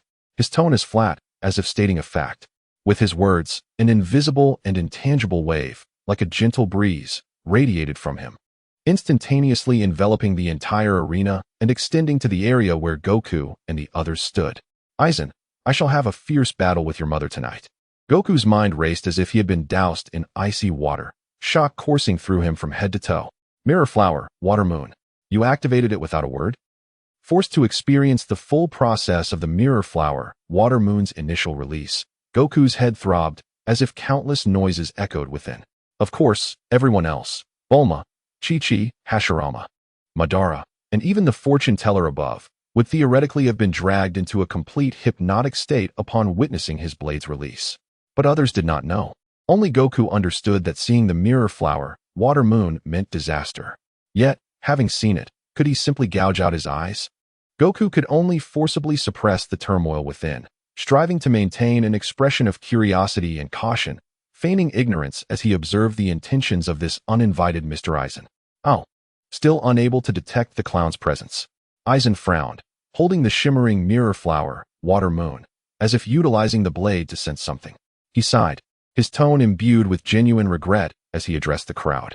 My mirror flower, Water Moon, has the ability to control mist and water, aiding me in perceiving the extremely subtle moisture and energy remnants within the environment. However, the clown's disappearance is utterly complete, leaving no trace in the air to track. It is as if he has genuinely vanished into thin air. I cannot locate him. He shook his head, seemingly vexed by this outcome. Madam, since I cannot find him, I shall take my leave. Aizen turned to the fortune teller, performing a slight bow with a humble demeanor.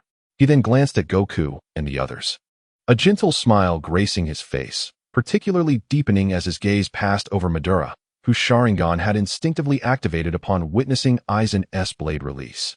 Thank you all. Aizen's voice carried a note of appreciation. If not for your success in resolving the threats posed by the two dangerous entities, Shoma and Kibutsuji Musen, their abilities and dispositions could have led them to find a way to escape, just as the clown did one day. If that were to happen, the troubles and disasters caused would likely far exceed those of today. He paused as if recalling something, revealing a slightly apologetic smile.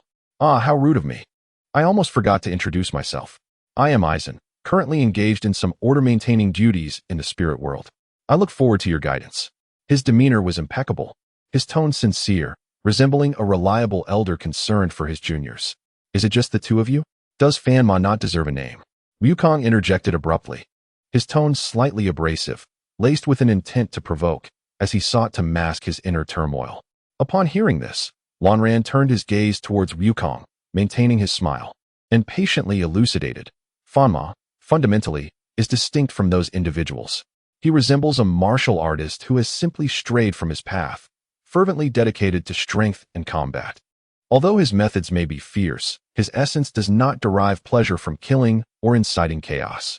Of course, his actions also necessitate restraint. His explanation resonated with logic. He bid farewell to the assembly once more. You are all exceptionally talented, with boundless potential. His gaze swept over Hashirama and Madara, and the conversation seamlessly shifted. Well, those two are exceptions as denizens of the spirit world. For the rest of you, I hope that in your next life, you might have the opportunity to be reborn in the spirit world, where the environment is far more conducive for the growth of the strong. He deftly excluded Hashirama and Madara while expressing his best wishes to Bulma, Wukong, Chi-Chi, and even to Huyu Liu. By the way, Lanran seemed to suddenly recall something. Turning his gaze to Chi-Chi, his tone gentle as he advised, the potential of the Shirkan no Tama is immense. Little girl, you must diligently develop and utilize it. This is the result of arduous research by several like-minded friends in our Technology Development Bureau. It will yield different effects for everyone, possessing significant growth and uniqueness. That Byakugan you awakened also requires proper training. Its future is boundless. He spoke like a concerned elder, offering a plethora of earnest reminders. On another note, this fellow, since his appearance, has been rambling for quite some time, yet the mirror-like blade in his hand remained in its initial release state, unsheathed. Such behavior might appear careless, or perhaps he was overly engrossed in conversation to notice. All right. Thank you. Farewell. See you again. Wukong delivered a succinct and decisive farewell, effectively interrupting Lanran's seemingly unending pleasantries. Simultaneously, he kindly pointed to the long sword in Lanran's hand, which still emanated a faint glow, and reminded him, Lanran, it seems you forgot to put your sword away. Oh, look at my memory. Lanran appeared to awaken to this realization, a perfectly timed embarrassed smile gracing his face as he swiftly twisted his wrist, the crisp sound of sheathing resonating as the mirror-like blade retracted all its brilliance. Haha, I always do this. I tend to be forgetful when I get caught up in conversation, much to your amusement. He nodded once more to the fortune-telling elder before raising his hand and gently slicing through the air, causing a spatial door, reminiscent of rippling water, to quietly materialize. In the future, I look forward to becoming colleagues with all of you. With that profound statement, he stepped into the spatial door, disappearing from sight. The door subsequently closed, as if it had never existed. Very well, the necessary groundwork has been laid. Whether we meet again in the future is inconsequential. The key lies in having strategically positioned the pieces in advance. Such is the essence of Lanran Sosuke. Those who understand, understand. That scoundrel! Wukong exclaimed. Hey! As soon as Lanran departed, Wukong immediately embraced Madara's neck, lowering his voice and urgently questioning. You activated your Mangekyo and stared at him for quite a while. Did you sense anything unusual? Madara extricated himself from Wukong's grasp with a huff, a hint of arrogance in his demeanor. My Mangekyo Sharingan excels in discerning the essence of energy and dispelling illusions. That fellow's initial release fluctuations are peculiar, marked by intense mental interference and illusionary traits. It indeed exhibits a remarkably sophisticated hypnotic ability. However, he smirked confidently. To think he could control me entirely with that is quite far-fetched. I'm perfectly fine. He paused, casting a glance at Hashirama beside him. Hashirama here is not easily controlled either, so he is naturally unharmed. His gaze then swept across the others. Oh, little Chi-Chi is also unscathed. The energy from the Shuriken no Tama protects her. And coupled with her newly awakened Byakugan, though still in its rudimentary stage, it possesses a natural resistance to illusions and mental disturbances. I observed her mental fluctuations to be quite stable. The most curious observation, however, was directed towards Bulma, his eyes narrowing slightly. Miss Bulma, surprisingly, you seem unaffected. I'm at a loss as to why. Finally, his gaze shifted playfully between Wukong and Huyu Liu. However, you two, TSK, you've been marked by him, so good luck to you. He patted Wukong on the shoulder, his tone carrying a hint of schadenfreude. Don't be a hindrance. Then, his expression turned serious, his voice dropping. That fellow is a smiling tiger. His strength is unfathomable, and he is meticulous. He is far from the gentle and forgetful persona he presents. After sharing the crucial intelligence gleaned from his Mangekyo, the intricate and bizarre patterns in Madara's eyes gradually dissipated, reverting to the ordinary Sharingan state. After all, he had not yet evolved to the eternal Mangekyo. Conserving his ocular power was prudent, as he could not always rely on his brother for replenishment. Madara possessed a sense of dignity too. Madam, the matter has been settled. Shall we take our leave? Wukong suppressed the tumult within and feigned nonchalance as he called out to the fortune-telling elder, eager to vacate this problematic locale. However, Wukong noticed that aside from himself stepping forward, the others remained stationary, staring at him with expressions akin to that of bewildered onlookers. Bulma, Hashirama, and even Madara regarded him with astonished eyes, while Chi-Chi blinked in disbelief, as if to say, Wukong, have you forgotten something? Only Huyu Liu maintained his silence, revealing no discernible intentions. It seemed that for the mute to speak, circumstances would need to escalate further. Yet, the reactions of everyone left Wukong increasingly perplexed. Sighing, Bulma shook her head in exasperation, placing a hand on her forehead, unwilling to engage further with what she deemed foolishness. She turned her attention to the fortune-telling elder, her tone imbued with anticipation and uncertainty. Madam, any news regarding the final Dragon Ball? Before she could finish her question, the elder impatiently waved her hand, and an orange orb adorned with stars traced a parabolic arc, precisely landing in Bulma's hands. Fumbling, she caught the coveted Dragon Ball, then looked up at the elder in disbelief. This, oh, I almost forgot to mention, the elder remarked as she dug into her ear, feigning a sudden recollection. The last Dragon Ball is right here with me. If you manage to win all 6 battles, though the final one was disrupted by that clown, it still counts as a victory. This Dragon Ball is your prize. She waved her hand dismissively, clearly still brooding over the clown's escape, then turned her disdainful gaze towards Hashirama and Madara. You two from the spirit world, you're leaving too, right? Any last words? If not, I'll open the door for you. Don't linger here. Madam, the previously silent Huyu Liu stepped forward, his voice low and somber. I wish to visit the demon realm. Is that permissible? Not at all. The fortune-telling elder retorted without hesitation. No permissions, no pathways, no capabilities. Do you think the demon realm is a tourist attraction that you can just waltz in? Receiving such a blunt refusal, Huyu Liu appeared unsurprised, merely nodding silently as he fell back into silence. Huyu Liu, Hashirama addressed him, extending an invitation. If you cannot go to the demon realm, would you like to join us in visiting the spirit world? Huyu Liu's gaze, concealed behind his sunglasses, flickered momentarily. After a brief contemplation, he eventually nodded. All right. Wait, you all are leaving? How about I join as well? Wukong's curiosity surged. The spirit world, the demon realm, Such intriguing prospects. However, do you think the spirit world is someone's backyard? That anyone can just go? The fortune-telling elder rolled her eyes dismissively. The quota for passage is limited. This is merely in consideration of the assistance you've provided to the spirit world. You may bring one person at most. Choose wisely. Is there even a choice? The outcome is evident. Ultimately, Huyulu accompanied Hashi Lama and Mada La to explore the Ling Jifuma, while Wukong had no choice but to remain in the human realm. Of course, before their separation, there was one final endeavor to undertake, which was to summon Shenlong. The 7 Dragon Balls were meticulously arranged by Bu Ma in an open space, and with her incantation, the world dimmed, and the winds converged. Arise, Shenlong. The enormous green dragon coiled majestically in the sky, exuding an air of authority and mystery, its crimson eyes surveying the earth. Speak your wish. I can fulfill any desire you may have, resonated Shenlong's deep, resonant voice throughout the heavens and the earth. Wukong inhaled deeply, stepped forward, gazed upward at Shenlong, and began to express his wish. Shenlong, could you, within your capabilities, enhance my potential to the utmost? Bulma could not help but interject, hands on her hips, exclaiming, could you refrain from being so selfish? I have long intended to ask, with such an extraordinary opportunity, why not empower everyone together? The Dragon Balls were gathered by all of us, and the battles were fought through our collective efforts. Huh, is that possible? Interrupted in his wish, Wukong turned back to Bulma, astonished, then glanced at Shenlong, as if he had heard something incredible. Of course, Shenlong's voice remained calm, imbued with a sense of all-encompassing grace. My power is sufficient to grant the wishes of everyone present. How foolish of me.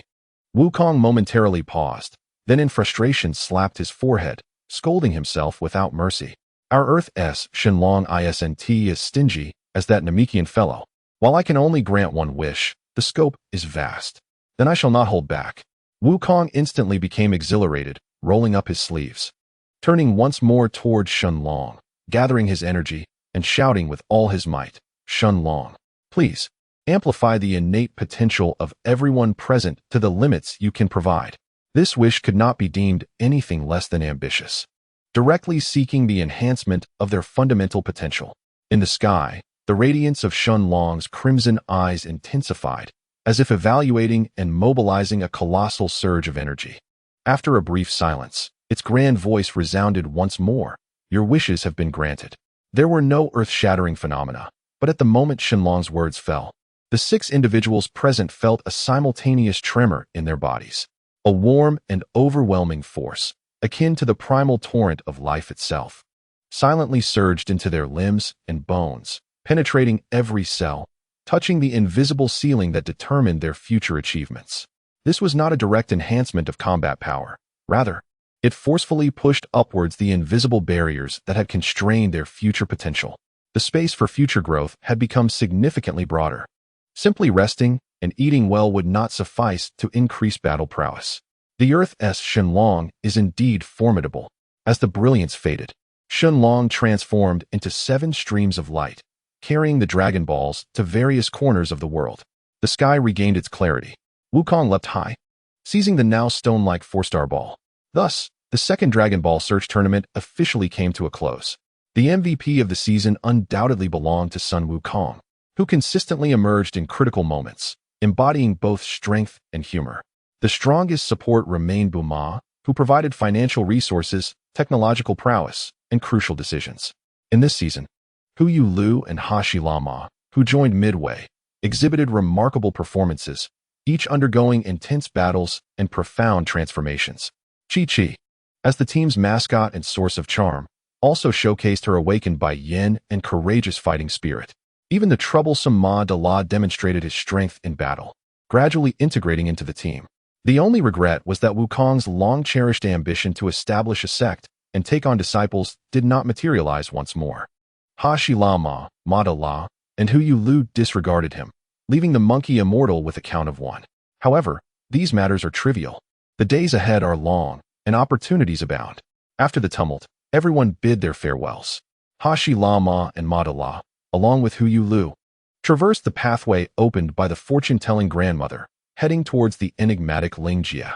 Bulma and Chi-Chi prepared to return to Shidu, to reflect on their experiences and the gifts bestowed by Shenlong.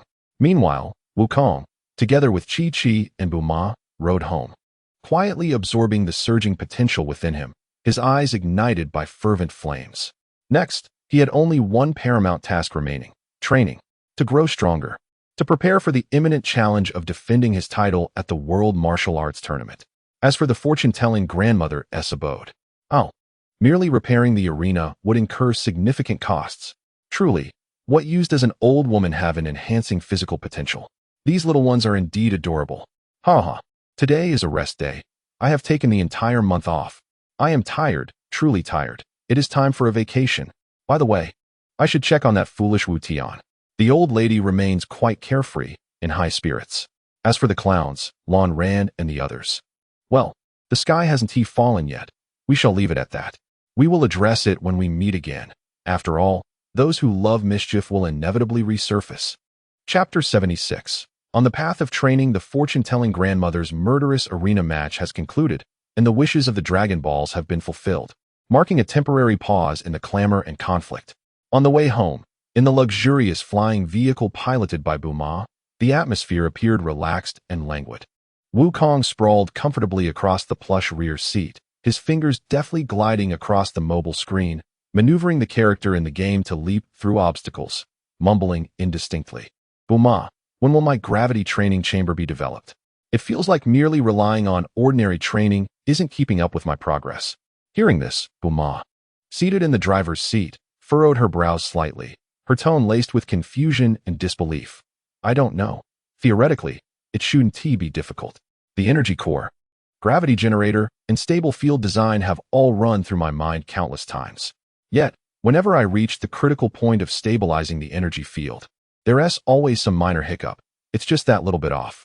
She tapped her head, appearing somewhat agitated. This sensation of something seemingly within reach, yet always falling short, was indeed a torment for a genius young scientist. I see. The timing isn't right. It's locked behind technology. Wukong remarked without lifting his head, unsure whether he grasped the concept from some mystical perspective or was merely being dismissive. He continued to engage in casual conversation with Buma and Chi-Chi while tapping away at the game. Buma had actually relinquished control to the AI. And at that moment, she and Chi-Chi were engrossed in a drama. The interior of the flying vehicle fell into a brief silence, filled only with the dialogue from the television, the sound effects from the game, and the hum of the engine. Suddenly, Wukong set down his phone, sat up straight, and turned his gaze to the swiftly passing scenery outside, his tone growing serious. I want to visit Ka Lin Ta once more. Sure, Buma responded nonchalantly, adjusting the flight path. There's nothing pressing recently. Let us go together. Chi-Chi can climb it too. It's a chance to experience the legendary sacred site. She assumed Wukong merely wished to revisit an old haunt or introduce Chi-Chi to the place. Indeed, Wukong nodded, but the words that followed slightly altered the atmosphere.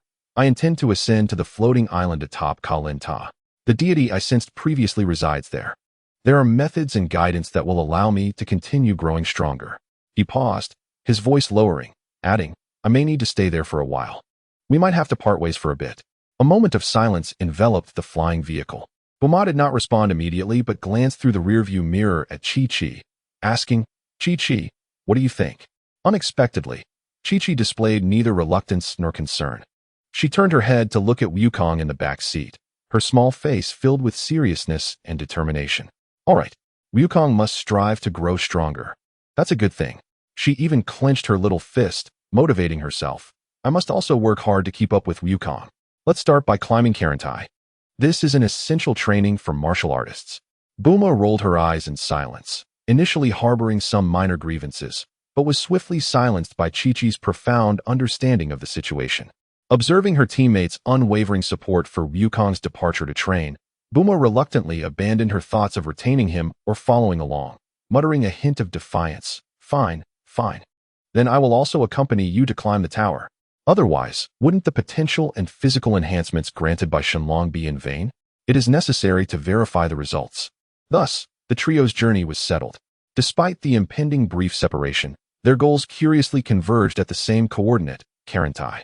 However, the heights they ultimately reach would differ. The higher one ascends, the less likely they are to meet. It is indeed quite remarkable. Days later, the three arrived at the foot of the towering and majestic Karantai. which pierced the clouds. The tower remained ancient and mysterious, with visitors continuously flocking. At a nearby specialty restaurant, tables were adorned with a dazzling array of delicacies: golden, oily roasted beast legs, aromatic seafood platters, vibrant fruit and vegetable salads, and exquisite pastries piled high.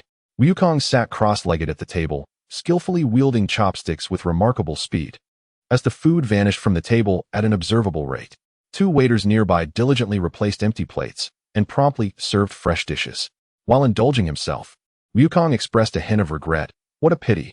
I've been here twice and still haven't encountered UPA and his father," referring to the Indian father-son duo that guard Karantai in the original story.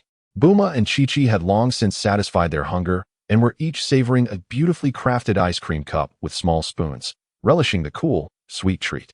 As they watched Wukong devour his meal with fervor, they shared whispers of private conversations typical among girls, occasionally scrolling through food videos on their phones, appearing leisurely and carefree.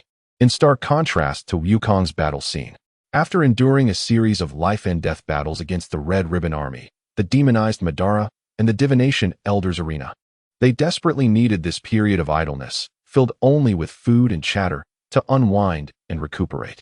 Thus, they played beneath Karantai for an entire week. Since they had decided to rest thoroughly, how could they not indulge in a proper break for 7, 8, or even 100 days to justify their previous exertions? They were not office workers.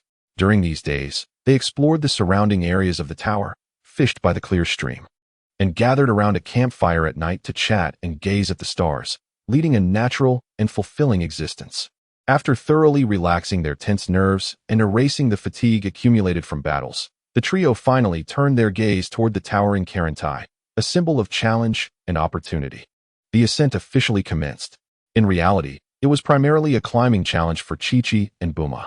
Encouraged by Wukong and motivated by Chi-Chi, the technology-reliant Miss Buma, rarely ignited with such fighting spirit, decided to attempt this primitive climb, testing her physicality and willpower.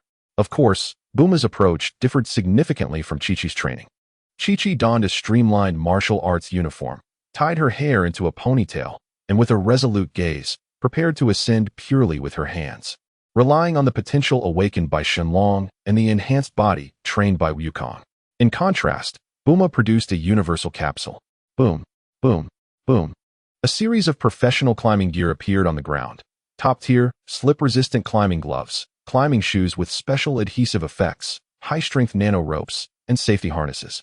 So complete and professional that they would put any professional climber to shame. All the spare equipment and supplies were carried by Wukong in a large backpack.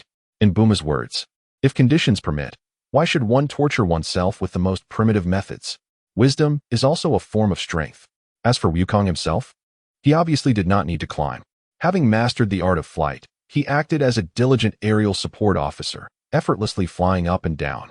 Primarily tasked with providing comprehensive assistance to Buma, the key protected individual, whenever she needed to switch equipment, felt fatigued, or encountered insurmountable obstacles.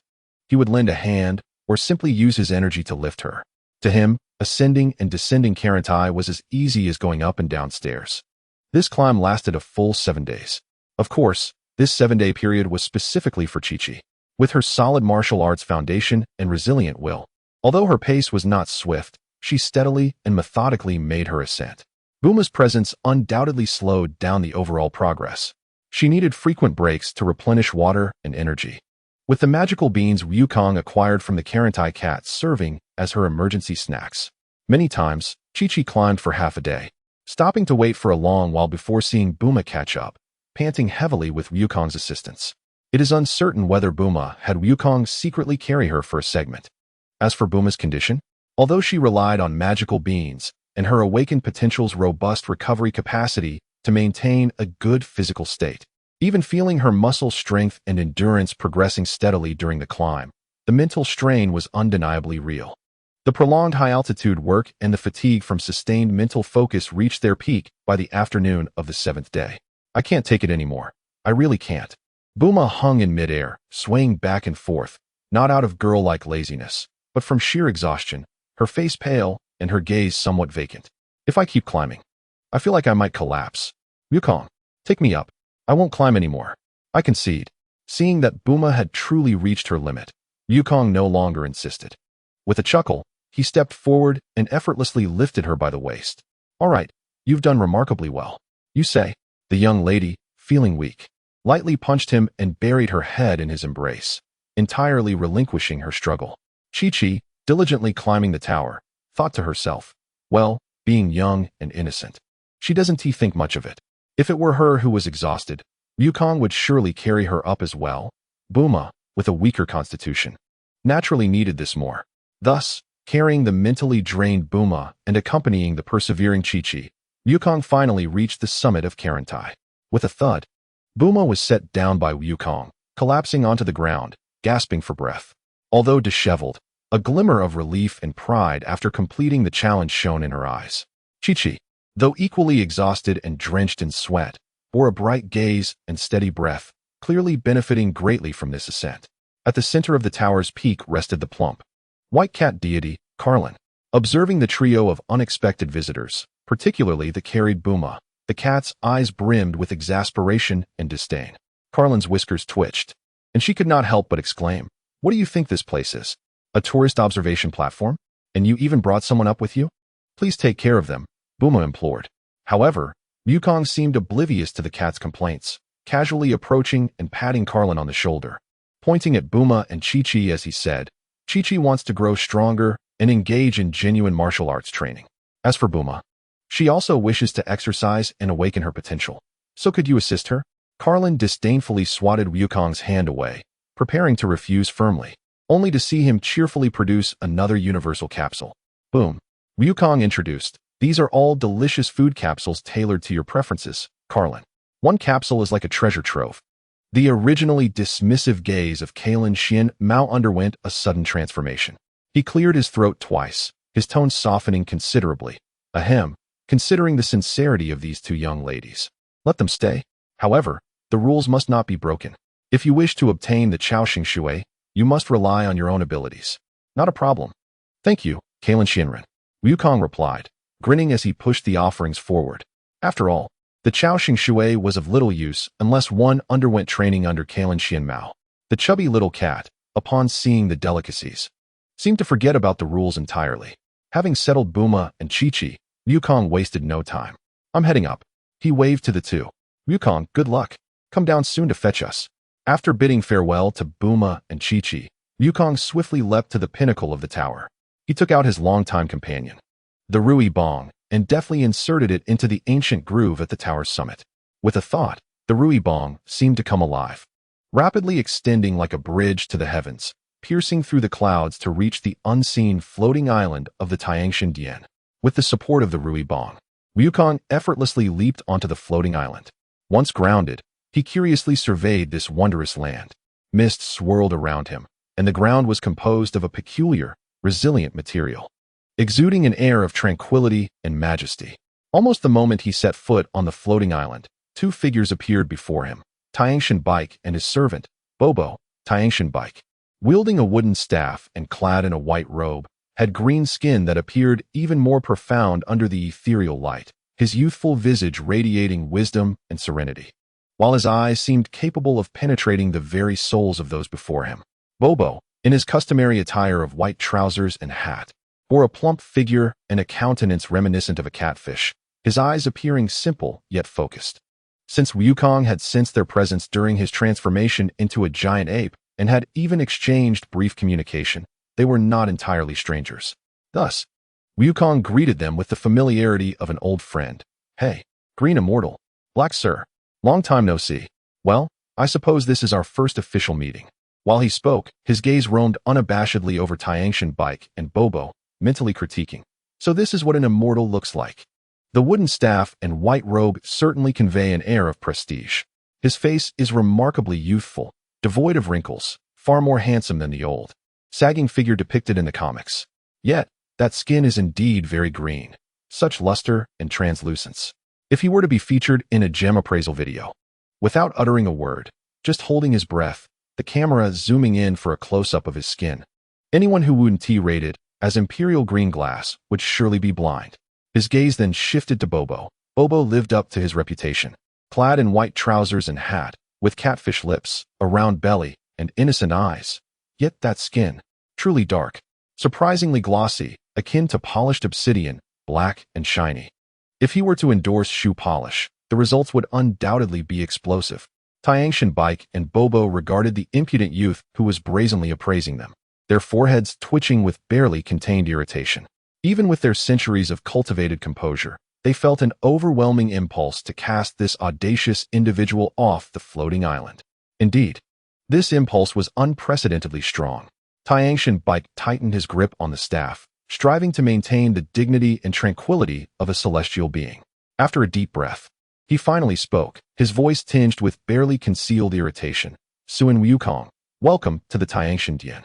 Chapter 77. The Gateway to the Demon World. As Suin Wukong and his companions descended from the stage of the divination granny and embarked on their respective paths of cultivation. Let us rewind the timeline slightly to 2 days after the complete annihilation of the Hong Donbei Army headquarters by Wukong and his group. Once a heavily fortified military base, symbolizing wicked ambition, it now lay in ruins, enveloped in billowing black smoke. Amidst the remnants of shattered walls, flickering flames could still be glimpsed. As the air was thick with the acrid scent of gunpowder, charred debris, and a faint trace of blood, a team of researchers clad in white uniforms, safeguarded by a handful of well-equipped soldiers, cautiously navigated the debris, searching meticulously. At the forefront was Dr. Galois, the chief scientist of the Hong Donbei Army. Sporting round glasses, his expression was as dark as storm clouds. Doctor, a subordinate hurriedly approached, lowering his voice in a tone laced with trepidation. After thorough searching, we cannot locate General Ruthless' remains. He may have been completely vaporized in the explosion. We only found the remnants of Vice Admiral Bulake, General Wait, along with parts of the Kappa swordsman and the wolf's body. Moreover, Mr. Fujian's corpse is also missing. The report from his subordinate deepened the pallor of Dr. Galois' already grim countenance. General Rut was dead, and they could not even find his body. Although it was apparent that the general's ambitions had far surpassed his capabilities, he should have been able to dominate the world with his support. How could he have failed? And so utterly? Moreover, the loss of formidable figures such as Bulake and Wait, coupled with the disappearance of the enigmatic Fujian, represented a severe blow to Dr. Galois. This not only indicated that the Hong Donbei Army's elite combat power had been nearly wiped out, but it also signified the loss of essential experimental materials for Dr. Galois' high-end projects. The thought of his experimental endeavors, devoid of funding and subjects, made Dr. Galois feel as though his heart were bleeding. However, he refrained from chastising his subordinate further. Time was of the essence. The cleanup crew from Wanning Jiana Company or other armed forces from this nation could arrive at any moment. He had to seize the opportunity to locate what he desperately needed: cellular tissues, blood samples, or relatively intact corpses left behind by those powerful beings. These were indispensable materials for his future plans. Continue the search. Focus on the biological samples of the strong. Swiftly, Dr. Galois rasped as he joined the search effort, his gaze sharp as an eagle, missing no potential hiding spot. Ultimately, they managed to recover relatively intact portions of the bodies of Bulake, Wait, the Kappa swordsman, and the wolf, along with preserved corpses of previous experimental failures like the evil dragon Jekka, which were barely sufficient for his needs. Dr. Galois viewed these as seeds for the future. With the objectives largely achieved, he hesitated no longer and immediately ordered a retreat.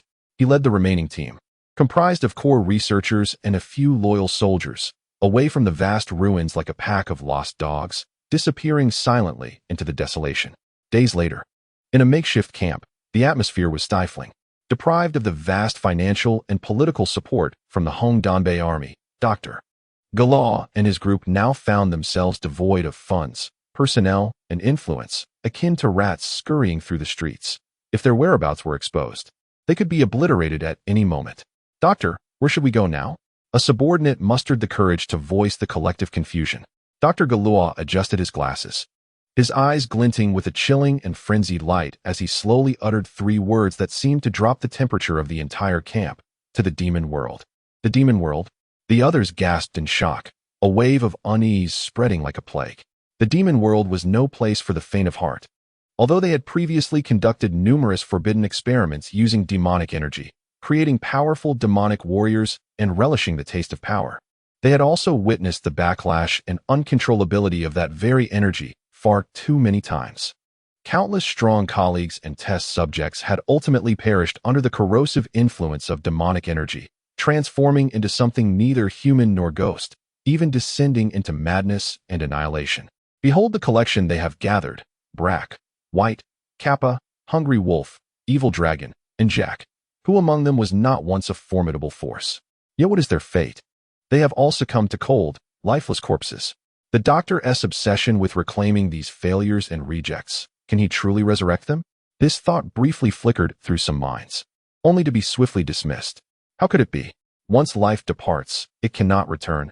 This is a universally accepted truth. Yet what if? It remains uncertain whether all present shared the same absurd, yet hauntingly hopeful possibility, as the unease and despair that had pervaded the group gradually transformed into a peculiar fervor. Their gazes turned towards Dr. Gua, filled with a desperate trust and anticipation. What if the Doctor truly could achieve the impossible? Dr. Gua remained oblivious to the shift in his subordinates' mentality. He cared only for his cold calculations and the burning fire of vengeance. He meticulously organized the containers holding the cells and tissue samples of the powerful, as if cherishing the most precious treasures. Sun Wukong. Dr. Gua silently repeated the name, his hatred gnawing at his heart like a venomous serpent. And those troublesome individuals, just wait. One day, I shall return. That day will mark your demise. He would make all who dared oppose the Red Ribbon Army aware of the catastrophic weapons that would be birthed from the union of scientific prowess and the resources of the demon realm. He intended to have the entire world grovel at his feet, to turn formidable beings like Sun Wukong into mere experimental fodder, and to plant the flag of the Red Ribbon Army in every corner of the globe. After days of cautious nocturnal treks, Dr. Gua and his team finally arrived at a desolate, forsaken land. Before them lay an immense, seemingly abandoned mountain range. The soil eroded severely, most of the terrain exhibiting a sickly, grayish-yellow hue, with scant vegetation and barely a trace of life, let alone humanity. Silence reigned as the sole theme of this place. Under Dr. Gua's guidance, the team ventured into an inconspicuous small mountain. They trudged through the narrow, rugged cave for what felt like an eternity, the darkness and oppression threatening to drive them mad. Just as some were on the verge of collapse, the path opened up before them. They entered a vast cavern within the mountain. At the center of the hollow stood a door, a massive stone portal, styled in an archaic and somewhat crude manner. The doorframe was adorned with inscrutable, twisted runes, emanating an aura of ancient, untamed danger. The stone door was tightly sealed, seemingly fused with the mountainside. While the appearance of a door in the mountains was bizarre, it was not entirely unfathomable. Perhaps it was an ancient relic. However, what drew their attention further was the figure seated beside the door. It was a tall man, leaning against the massive stone portal, seemingly in a state of restful meditation. He wore a simple black outfit, his hair styled in a meticulous, somewhat arrogant slick back. His features were strikingly handsome, yet an undeniable air of coldness and fatigue lingered in his expression. Countless thoughts flashed through Dr. Gua's mind, heightening his vigilance. Was this individual friend or foe? Should he strike first and eliminate this apparent guardian? Just as Dr. Gua weighed his options, his subordinates tightened their grips on their weapons, their anxiety palpable. Suddenly, a gentle, almost benevolent voice unexpectedly pierced the air. Oh, you lot, who hardly appear to be the good kind, are not considering a trip to the demon realm, are you? Including Dr. Gua, the remnants of the Red Ribbon Army were taken aback by this unforeseen voice, their spirits momentarily shaken. They turned abruptly to find a figure had silently appeared beside them, a mere meter away from Dr. Gua. It sent shivers down their spines. They had not sensed any approach. Had the stranger harbored malicious intent, they would have been dead already. If not for the well-equipped subordinates and the recent self-indoctrination that had raised their overall morale, the tense atmosphere might have spiraled into chaos. For now, they merely held their breath, clutching their firearms tightly, eyes locked on the unexpected visitor. Such dull and cowardly folk, the green-haired youth remarked, sensing their trepidation. With a playful smile, he waved his hand dismissively, his tone laced with self-deprecation. Don't judge me by my appearance. I'm a bad guy too. Isn't it normal for bad guys to help each other out? Yet, the members of the Red Ribbon Army dared not relax. In the face of such an inscrutable being, caution was their only means of survival. While they refrained from firing, instinctively, they aimed their weapons at the green-haired youth, believing it would afford them a sliver of safety. How terribly uninteresting and timid you all are. The green-haired youth. disappointed by the lack of a response and feeling threatened by their aimed weapons, pouted unhappily. He ignored Dr. Gua and his men, striding towards the man at the stone door. At this moment, Dr. Gua and his team realized that the seemingly meditative figure had opened his eyes and was now gazing calmly in their direction.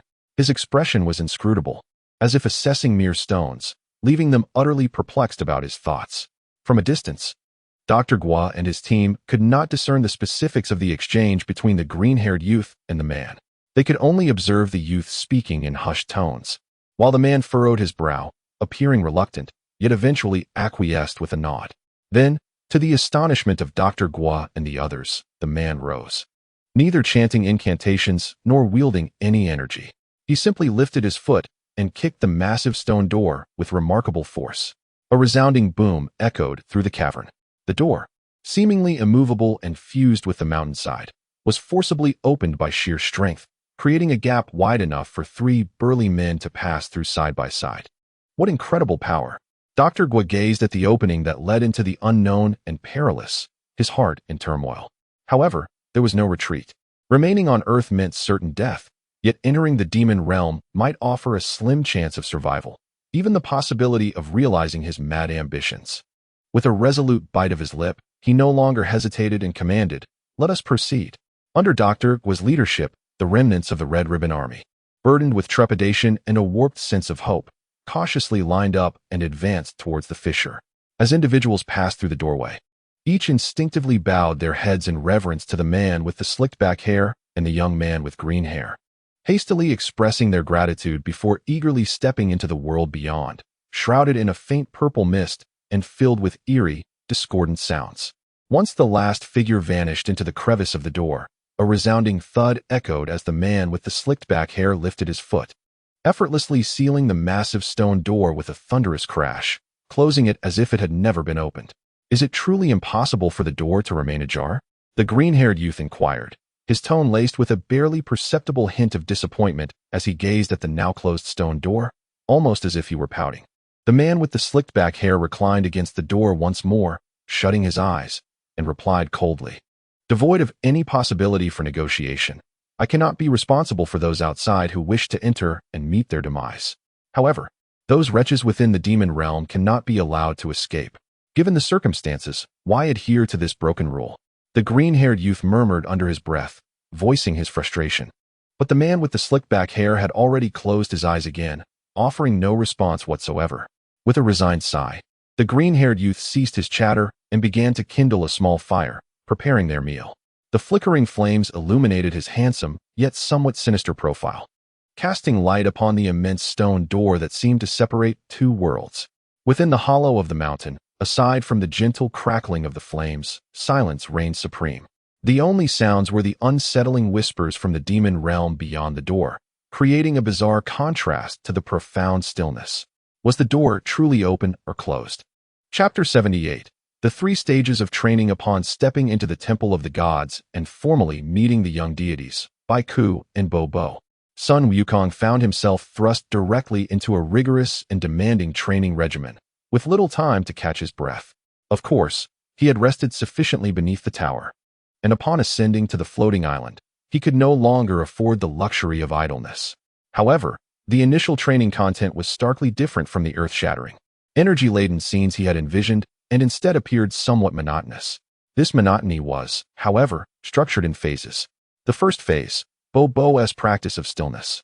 With a mind as tranquil as still water, perceive all things. This was the first piece of wisdom regarding training that Bo imparted to Wukong. His dark visage bore a sincere and serene expression, yet his gaze was profound and unfathomable, far from the simplicity portrayed in the cartoons. Logically, Wukong believed he had mastered this concept. As a time traveler, he had intuitively grasped the ability to sense energy, which had proven crucial in his previous battles. Had he not possessed this skill, he would likely have fallen to Krillin's unexpected solar flare at the World Martial Arts Tournament. It was his acute perception of energy that had allowed him to remain composed and turn the tide in a desperate situation.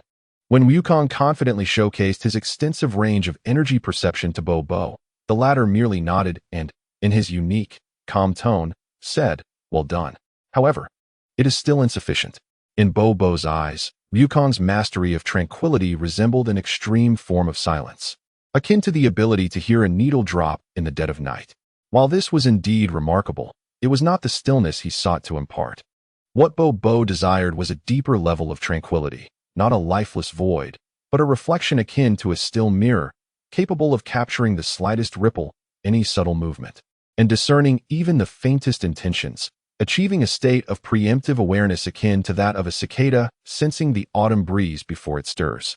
Wukong found himself somewhat bewildered, struggling to grasp the fundamental differences between these two forms of stillness.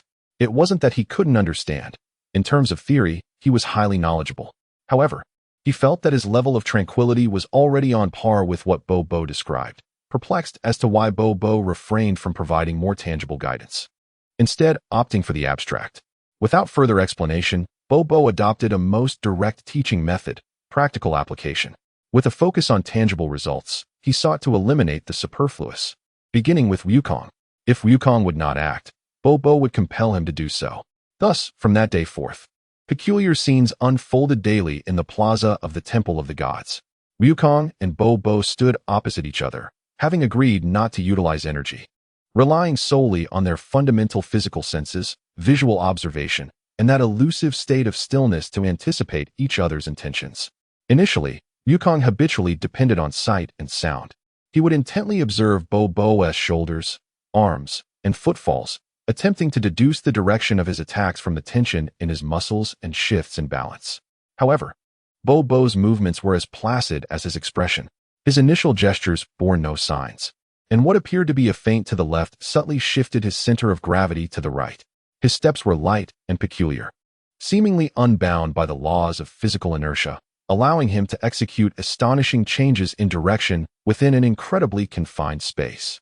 With a swift motion, Wukong's body was once again gently struck by Bo's seemingly slow yet remarkably precise hand. This occurrence had become all too frequent.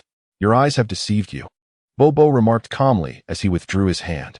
"Muscle reactions can be feigned. Sounds can mislead. What you need to perceive is not the surface commotion, but the deeper intentions behind them." Wukong felt a twinge of frustration, yet began to cultivate a sense of calm. He closed his eyes, striving to clear his thoughts, no longer fixating on sight or sound, but endeavoring to feel the movement of air around him, to capture the intangible yet undeniably present currents of intention. Days turned into weeks. Wukong continued to be playfully struck and tripped by Bo, yet he sensed that within the darkness behind his closed eyelids, vague outlines and flows were beginning to emerge. These were the exceedingly subtle impacts Bo's movements had on the surrounding environment. After a month, Wukong, with his eyes shut, tilted his body like a feather in the wind, perfectly evading a silent kick aimed at his ribs from Bo simultaneously. His arm rose as if foreseeing the attack, blocking the subsequent knife-hand strike aimed at his neck. A minuscule hint of satisfaction appeared on Bo's eternally unchanged visage. "Well done. You are beginning to listen." Once Wukong had acquired a preliminary mastery of stillness without energy, Bo escalated the training's difficulty to allow the use of energy. This time, the challenge soared exponentially. The introduction of energy not only signified a surge in speed and strength, but also introduced infinite variations and deceptions. Bo could instantaneously concentrate energy beneath his feet, achieving near instantaneous short-distance advances. He could alter the trajectory and rhythm of his punches mid-attack through explosive energy release. He could even create illusory energy remnants to confuse Wukong's judgment. With a thud, Wukong was once again sent flying, tumbling helplessly across the ground. He could distinctly sense Bo concentrating energy in his right hand, preparing for a straight punch, yet at the last moment, Bo dispersed the energy throughout his body, launching him with an uncanny shoulder charge.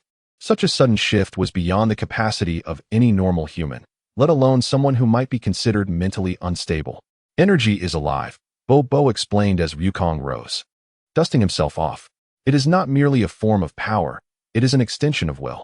You must perceive not only the quantity and location of the energy, but also the intentions and changes that flow behind it." This undoubtedly posed a higher test of the state of stillness. Wukong needed to discern, in the blink of an eye, which energies were feints, which were genuine threats, which were used for rapid directional changes, and which were intended to confuse perception. Sweat soaked through Wukong's martial arts uniform, leaving behind numerous bruises. However, The inherent stubbornness within him, along with the Scion's innate understanding of combat, ignited with fervor. He ceased to analyze every fluctuation of the qi, instead endeavoring to unite that tranquil state of mind with his perception of qi. Standing at the center of the square, he closed his eyes, and his breathing became prolonged and steady. Everything around him seemed to slow down. He could hear the trajectory of the clouds drifting by and feel the vast serenity within Mr. Bobo, akin to a deep pool, yet ready to unleash tumultuous waves at any moment.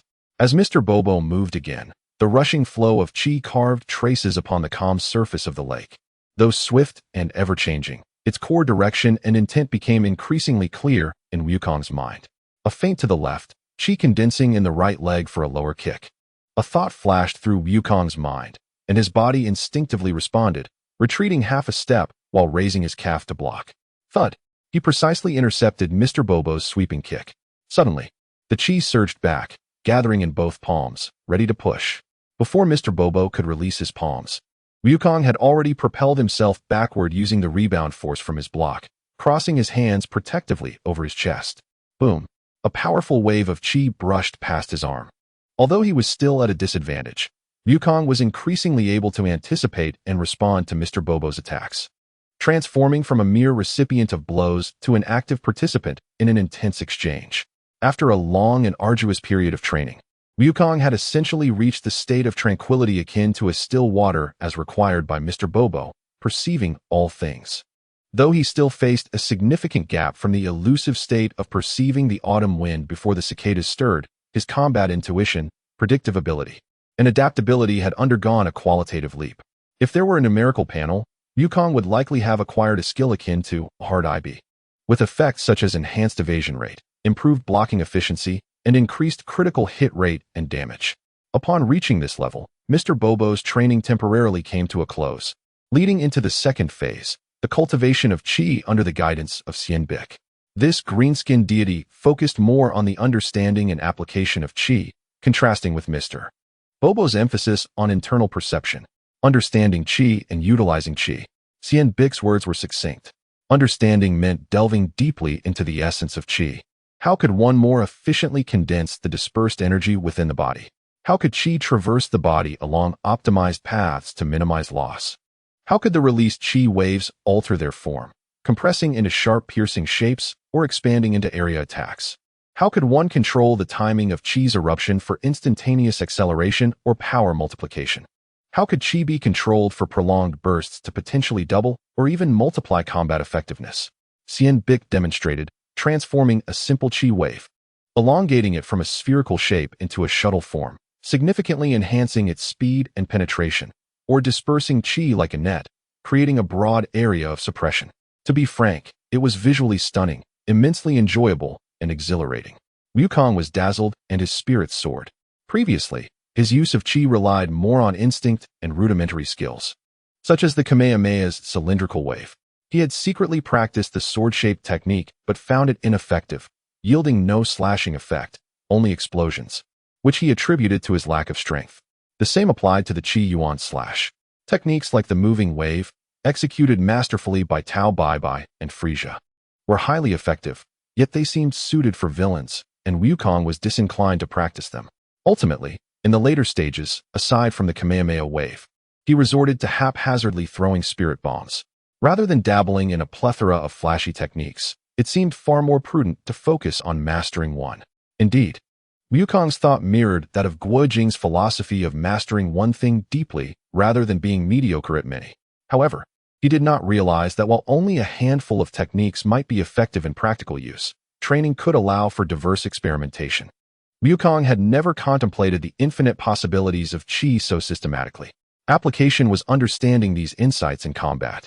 Xian Bic engaged Wukong in qi battles, pressuring him to alter the form of qi and control its output rhythm amidst rapid movements and fierce confrontations. Through repeated failures and explorations, Wukong's control over qi became increasingly refined. He learned to condense qi at his fingertips, forming sharper qi points, to evenly cover his body with qi while further refining it, creating a more solid qi armor, and even began to grasp how to engage in short-range mental dialogues using qi, as well as how to perceive the emotional fluctuations of others. whether they were murderous intent, anger, fear, or tranquility. This ability to sense emotions, in turn, greatly reinforced his mastery of the tranquil mind. As he could more clearly hear the emotions embedded within another's chi, his predictions of their next actions became more accurate. Though Xian Bic and Mr. Bobo's training appeared to diverge, they mutually influenced and advanced one another, forming a perfect closed loop that propelled Wukong's abilities to a higher level. He even sensed that through this rigorous training, his mental fortitude had become more resilient, ensuring that when facing illusions of the caliber of Madara in the future, he would not be rendered defenseless as he had been previously. Thus, he progressed to the third phase, the lurking dangers and experiments of demonic chi. Demonic chi, a latent peril, perpetually lingered in the minds of Xian Bic and Mr. Bobo. Both mentors found the thread of demonic chi that had infiltrated Wukong's being, due to Madara's manipulation, somewhat troublesome. Although they had not delved deeply into the study of demonic chi, if this power was not properly guided and controlled, it could potentially backfire on its host, leading to calamity. Xian Bic understood this best, having nearly unleashed world-ending chaos through his creation of the demon Bic. What if a demonic Wukong emerged? With his potential and the Scion's combative lineage, the ensuing disaster would be incalculable. What if he inadvertently reached the level of Beerus? What would become of the universe? Therefore, one of the deeper purposes behind their teachings on the exquisite control of chi and the cultivation of a tranquil mind was to enable Wukong, through his absolute mastery of chi and serene mindset, to suppress, guide, and purify that thread of demonic chi, transforming it into a controllable force that could enhance rather than distort his mind. To be fair, after the last invasion by demonic chi, Wukong indeed sensed an inexplicable increase in his affinity for it. A trace of demonic attribute had quietly mingled with his originally simple, pure, and attribute-less chi. It was akin to adding a malevolent aspect to his already dual fighting attributes. Fortunately, this malevolent attribute had not overshadowed his core fighting attributes. Otherwise, the consequences would have been dire.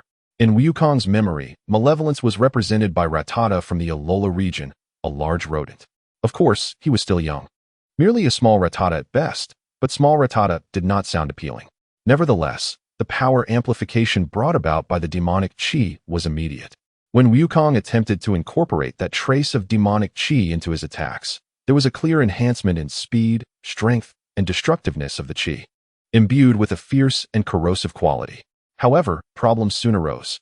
When he summoned that trace of demonic chi, a restless, battle-thirsty, destructive emotion would uncontrollably arise, akin to whispers from a demon, incessantly battering his reason. More critically, this emotion instantly shattered the tranquil state he had painstakingly cultivated. The serene heart lake, capable of reflecting all things and discerning the foreseen, was suddenly turbulent and murky under the agitation of the demonic chi. His abilities to predict, perceive, and maintain calm, skills he had just mastered, were severely undermined, if not completely obliterated. The balance of gain and loss was stark. The arduous skills honed by hard work have been nearly negated. The enhancement has conflicted. Who can one turn to for reason? It must either be a calm disposition or a fiery temperament. It cannot be an explosive exterior coupled with an icy interior. One can be strong, but not exponentially so. It appears that there is much to refine in the future. Wukong gazed at the ominous black and red aura that flickered around him, feeling the restless turmoil within his heart, his face betraying a look of distress. It is evident that balancing and mastering this perilous demonic energy will pose an immensely significant and challenging task on his path of cultivation ahead. Chapter 79. The thoughts of a young girl in the summer of the year 752 of the AG calendar. The scorching sunlight bathed the western capital. The incessant chirping of cicadas echoed through the dense shade of the trees, and the air was filled with the sweet fragrance of gardenias mingled with the searing heat rising from the asphalt. The languid yet vibrant atmosphere of summer enveloped this modern metropolis. Within the opulent and expansive Brive Manor in the city center, the air conditioning completely shielded its occupants from the heat. In the spacious and bright living room, a young boy lay sprawled on a soft sofa, his long legs casually draped over the edge of an expensive coffee table, holding a tablet and shaking his head in exasperation. Time flows like water, and years pass like a song. It was soon summer again in the year 752 of the AG calendar. His voice, imbued with the clarity characteristic of youth, intentionally mimicked an overly mature tone. He recalled the summer 3 years prior, when a radiant 12-year-old boy triumphed in the world's foremost martial arts competition, defeating all challengers and ultimately overpowering a 60-year-old elder in the finals, thereby claiming the championship and earning the title of the strongest man in the world. He paused, his finger gliding across the screen, which played highlights from that competition. The youthful boy with a spiky hairstyle was seen engaged in a fierce battle with a white-haired elder dressed in traditional martial arts attire. 3 years had elapsed. Yet the memories of that competition remained vivid, each scene igniting fervor, each victory and defeat evoking tears. It was indeed a tale worthy of song. This young boy was none other than Sun Wukong. Since embarking on adventures with Bulma, 2 years of challenges and competitions, coupled with a year of training in the Heavenly Temple, had left clear marks upon him. He had grown to approximately 175 centimeters, with broad shoulders and a narrow waist. Long and proportionate limbs adorned with a layer of sleek, yet unexaggerated muscle tone. Men could not help but admire him. His once slightly rounded face had shed much of its childishness, with sharp brows slanting into his temples, bright eyes sparkling with vitality, a prominent nose, and defined lips, forming a visage that combined youthful vigor with a wild charm. Only his iconic spiky hairstyle, resembling a stubborn black crab perched atop his head, remained unchanged. Spoiler alert, during his year of training, Wukong had whimsically experimented with a new hairstyle, a stylish crew cut that looked incredibly handsome. Unfortunately, the Scion hairstyle is notorious for its rebellious nature. Having shaved his head one day, he awoke the next to find it fully grown back, almost as if it were a ruse. In an effort to ascertain how his hair grew so rapidly, Wukong cut it again during training and then stayed up late waiting for it to grow. Yet, the hair remained stubbornly absent. Wukong sported a buzz cut, training diligently until he could no longer endure, having had dinner and quickly losing consciousness, only to awaken the following day to find his hair had miraculously returned. To confirm this peculiar phenomenon, Wukong repeatedly consulted with Xian Bic and Mr. Popo, and after their unwavering assurances, he finally understood that it was not a prank by his two mentors, but rather his hair was evading him in its growth. How astonishing! Nevertheless, Wukong had at least proven another point. Unlike that long-headed trickster, his own spiky hair stood upright purely due to its resilient texture. And he was not the bald creature depicted online with a starfish perched atop his head. Indeed, a cause for celebration. Yet, at this moment, the world's strongest man wore an unusual expression of melancholy and uncertainty. He repeatedly watched recordings of his past matches, seemingly in search of some form of validation. Not far from him, at a dainty round table by the window, sat two strikingly different, yet equally captivating young girls. One girl, with a languid posture, rested her head on one hand, her clear gaze focused intently on the boy lost in his musings on the sofa. With her other hand, she absent-mindedly stirred a delicate silver spoon in a cup of ice cream adorned with strawberries and mint leaves, gently mixing as if the melting cream and icy crystals concealed some unsolvable dilemma. Seated there, her specific height was indiscernible, but the graceful lines of her slender back and the well-proportioned legs extending from her chair suggested she was around 165 centimeters tall. She possessed long, lustrous black hair cascading down to her waist, with a charming M-shaped fringe and 2 strands of soft hair framing her delicate face, enhancing her fair, petite features and rendering her exceptionally pure and delightful. This girl was Chi-Chi.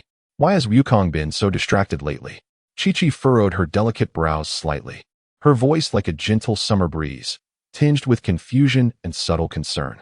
Opposite her sat Bulma, the daughter of the Universal Capsule Corporation, who had shed much of her youthful naivete compared to a year ago, gaining a sharper, more capable demeanor befitting a scientific researcher and business elite.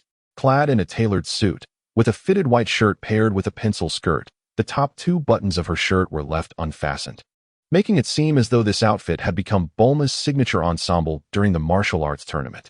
At that moment, her blue hair was casually tied back, revealing her smooth forehead and graceful neck. On the table before Bulma rested the latest model of a tablet computer, and she wore a wireless headset, intently listening to reports while her fingers swiftly navigated the screen, marking notes and issuing commands in concise, clear phrases. Even amidst such busyness, she managed to engage fluidly in the conversation with Chi-Chi. "You've lost your confidence, haven't you?" Bulma remarked without lifting her gaze, her tone flat yet piercingly insightful. Are you afraid of losing to me? Chi-Chi teased, a subtle smirk gracing her lips, reminiscent of a cat that had pilfered a fish. Throughout this year of training, her progress had been substantial. Not only had her strength vastly improved, but her mindset had also become more agile and daring. Fool, losing to you would be just fine. Bulma finally lifted her gaze from the tablet, leaning in with a tender yet exasperated gesture, gently pinching Chi-Chi's smooth cheek. Then, she glanced towards Wukong, who was still reminiscing about his glorious past on the sofa, a smile playing on her lips. If he were to lose to someone else, that would be a far greater concern. She paused, her beautiful brows knitting slightly, genuine worry flashing through her blue eyes as her voice lowered. After all, his training in the Heavenly Temple seems to have not been as ideal as he had imagined, or perhaps he has encountered some obstacles. As one of the few who understood Wukong's potential intimately, and as a leading scientist, she could keenly perceive the subtle dissonance between his growing power and his unsteady mindset. After all, he is the one you have your eye on. How could he so easily lose? Chi-Chi turned her gaze, laughter returning to her features, albeit now imbued with a hint of probing curiosity as her eyes sparkled brightly at Bulma. Bulma's cerulean eyes narrowed slightly, her expression instantly taking on a dangerous edge, reminiscent of a lioness whose territory has been encroached upon. Do you trust your fiancé so readily? She deliberately emphasized the term Baiyanfu. Well, I certainly do not believe victory is assured for me. It is often said that young girls mature quickly, particularly in matters of the heart.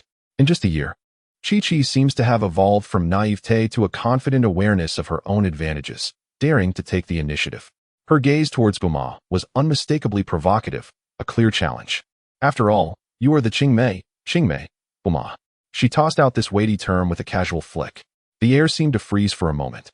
Bulma regarded the girl before her, whom she had essentially watched grow up, the sweet little girl who a year ago would follow her around calling her Ma, now resembled a young leopard displaying its claws. A complex ripple stirred within her, and she rubbed her temples in mild exasperation. The Qingmei cannot compete with the unexpected arrival. Bulma's voice carried a tone of detached wisdom, laced with a hint of subtle self-mockery. When you first met him and instantly acquired the title of fiancé, did that not already affirm this? She paused, her tone turning slightly admonitory. Chi-Chi, you are becoming a bit rebellious. Ha. Chi-Chi let out a series of light, melodious laughs, infused with a resilient spirit. Suddenly adopting a coquettish tone, she continued, but I merely wish to test your resolve, to see where your confidence truly lies. Bulma blinked in surprise, gazing into Chi-Chi's large, clear eyes that shone with a stubborn light, momentarily silent. She redirected her attention to the tablet screen, her fingers absent-mindedly tracing the edge as her expression grew complex and inscrutable. She murmured softly, seemingly to herself, "Indeed, where does my confidence reside?" Her voice was barely above a whisper, tinged with a hint of confusion, and then another whisper escaped her lips, reverberating like thunder in Chi-Chi's ears. The Qingmei could also be you. Chi-Chi was genuinely bewildered, her small mouth forming an O shape as her mind short-circuited. How could Bulma imply that she was both the latecomer and the earlier Qingmei? Was this even reasonable? How could she be unaware of such a twist? The timelines did not align at all. Chi-Chi had joined late and only had a vague understanding of the adventures Bulma and Wukong shared during their initial encounters. She had yet to learn that, in Bulma's perspective, the moment Wukong met her at Huiyin Mountain, their engagement was already sealed. A profound sense of destiny that entwined their past and present lives. Meanwhile, she had been too young, too confident, and too naive to grasp the significance of such an engagement. Two handsome men and beautiful women in mutual affection. How could a mere monster like her intrude and stir trouble? A phrase, seemingly lifted from some novel or drama, flashed through Bulma's mind, laden with self-deprecation, deepening her melancholy. Chi-Chi was thoroughly flustered. The script she had envisioned of sisters turning against each other in a fierce rivalry had not even begun. Yet her opponent, whom she regarded as both sister and potential rival, Bulma, had already pressed the surrender button and begun to wallow in sorrow. This was not how the story was supposed to unfold. Wasn't it supposed to be about good sisters turning against each other over a dog of a man? While the man juggled both, attempting to take advantage of the situation, how did it suddenly fast forward to one party voluntarily exiting, allowing the other to prevail? Bulma, you are making this quite difficult for me. Who among us has taken on the role of the wicked female antagonist? Surely it cannot be I, Chi-Chi, the esteemed lady. Chi-Chi's heart became a tangled mess, a flurry of thoughts overwhelming her, leaving her both helpless and aggrieved. Thus, this unnamed ire naturally shifted towards the instigator. TSK. She clicked her tongue disapprovingly, expressing her dissatisfaction while glaring at the monkey on the sofa, who remained blissfully oblivious in his own world. It was frustrating that despite her deep sisterly bond with Buma, their beauty and kindness were leading them into such an awkward predicament. She glared at that monkey, whose mind seemed solely occupied with muscles and opponents, utterly unaware of the subtle emotional currents swirling around him. Truly a genuine monkey. Feeling as if all her energy had been drained, Chi-Chi slumped onto the table, her cheek resting against the cool surface as she mumbled from the crook of her arm. Shouldn't I also participate in this year Estinchadi Wudao Hub, Tianshadi Wudawi? The exquisite ice cream on the table had long since transformed into a viscous pink-white liquid under her relentless assault. Bumar raised an eyebrow in mild surprise. Glancing at the suddenly wilted Chi-Chi. Didn't you previously say you wanted to wait until the next tournament, to be stronger before you compete? What prompted this change of heart? I just want to hit someone. Chi-Chi's voice was still muffled, but she abruptly lifted her head, puffing out her cheeks in indignation.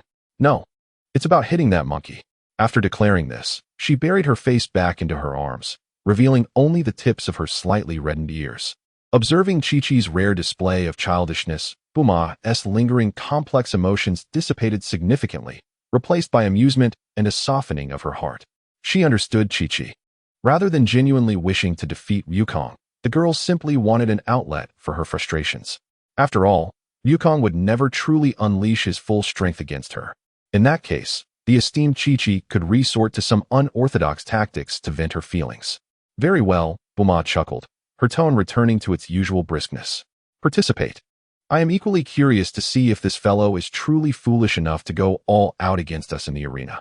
Thus, while Sun Wukong wandered among the clouds, fretting over the impending martial arts tournament, in another corner of the living room, the two young women reached an important consensus amidst subtle emotional ripples and unspoken understanding. The participants of this year Estinchadi Wudao Hui were confirmed: Sun Wukong, Chi-Chi, Kongqi Huiman, Kongqi Huimian. Advance notice. Chapter 80. Sister Bu. As the tour guide, as the atmosphere surrounding the Wudao Hui gradually intensified, the Universal Capsule Corporation, as one of the principal sponsors, had already commenced feverish preparations. In Bumar's vast private training ground, resembling a park, a now returned to Hung, after the initial joy of reuniting with Ba and Chi-Chi had subsided, could no longer contain his curiosity and posed a question that had been lingering in his mind for quite some time. In the shaded rest area at the edge of the training ground, as he wiped the sweat from his brow with a towel, Wukong's gaze drifted towards the center of the arena where two figures were sparring. One was the increasingly graceful and agile Chi-Chi, and the other was Buma. Wukong gently nudged the blue-haired girl next to him, who was busy recording data on her tablet, and pointed towards the unfamiliar girl. I have a question. Who exactly is she? This inquiry had been on his mind since he had descended from the heavenly palace and gone to Caring Tower to fetch Buma and Chi-Chi. At that time, aside from the familiar Mao Xianren, and his two companions, there had unexpectedly been a little girl he had never seen before. The girl appeared quite young, similar in age to Chi-Chi when he first encountered her 3 years ago, yet her aura was entirely different. Chi-Chi had been plump, her eyes clear and timidly cute, whereas the girl before him exuded a refined yet unyielding presence. She possessed a head of pure, radiant golden hair, reminiscent of molten sunlight, tied up in a high, neat ponytail adorned with a large black silk bow. Her eyes were a clear and calm lake green, akin to a secluded pool hidden within the forest. Her eyebrows were slender, her nose elegantly prominent, and her lips small yet well-defined. Together, her features exuded a dignified beauty, tempered by an undeniable vigor that overshadowed the innocence of her youth. Her height is approximately 154 centimeters, and her physique embodies a typical slender, youthful form. The undeveloped body exhibits almost no curvature, exuding a delicate yet fragile beauty. However, the calmness and authority radiating from within make it impossible to associate her with the notion of being soft and cute. Her attire is quite distinctive, consisting of an exquisite academic style, a deep blue pleated skirt paired with a pure white short-sleeved shirt, the collar of which is adorned with a black ribbon that echoes her headpiece. Beneath the skirt, she wears strict black safety shorts, and her slender legs are encased in black stockings that extend halfway up her thighs, complemented by a pair of brilliantly polished black shoes. Overall, she appears as a noble young lady, reminiscent of a figure stepping out from a classical oil painting. Yet, for some reason, as Wukong gazes at her, he is struck by a vague sense of déjà vu, as if he has encountered a similar image before, but he cannot recall its specific origin. Lily Buma sets down her tablet, her gaze shifting from the two individuals practicing to Wukong, who wears an expression of childlike curiosity. With a satisfied smile, she gestures to the empty seat beside her, inviting him to sit. Then, as if presenting a treasure, she retrieves a seemingly unadorned book from her small bag, its cover shimmering with an unusual luster. Wukong takes it and flips through the pages, discovering that aside from the first page, the rest are blank. The first page features only Lily's portrait, devoid of any additional content. Do you remember the reward I received from the fortune-telling old lady last time? Buma shakes the book in her hand. This is the very item that transformed into light and fused with my body. During your training at the Heavenly Temple, I took the time to study it. Guess what? It turns out to be a summoning book. A summoning book? Wukong's eyes widen, his interest thoroughly piqued. How did the narrative suddenly shift from science fiction martial arts to fantastical summoning? What are the conditions for summoning? Do you just draw someone on it and they appear? Isn't that similar to Zhuijing? Well, calling it a summoning book might not be entirely accurate.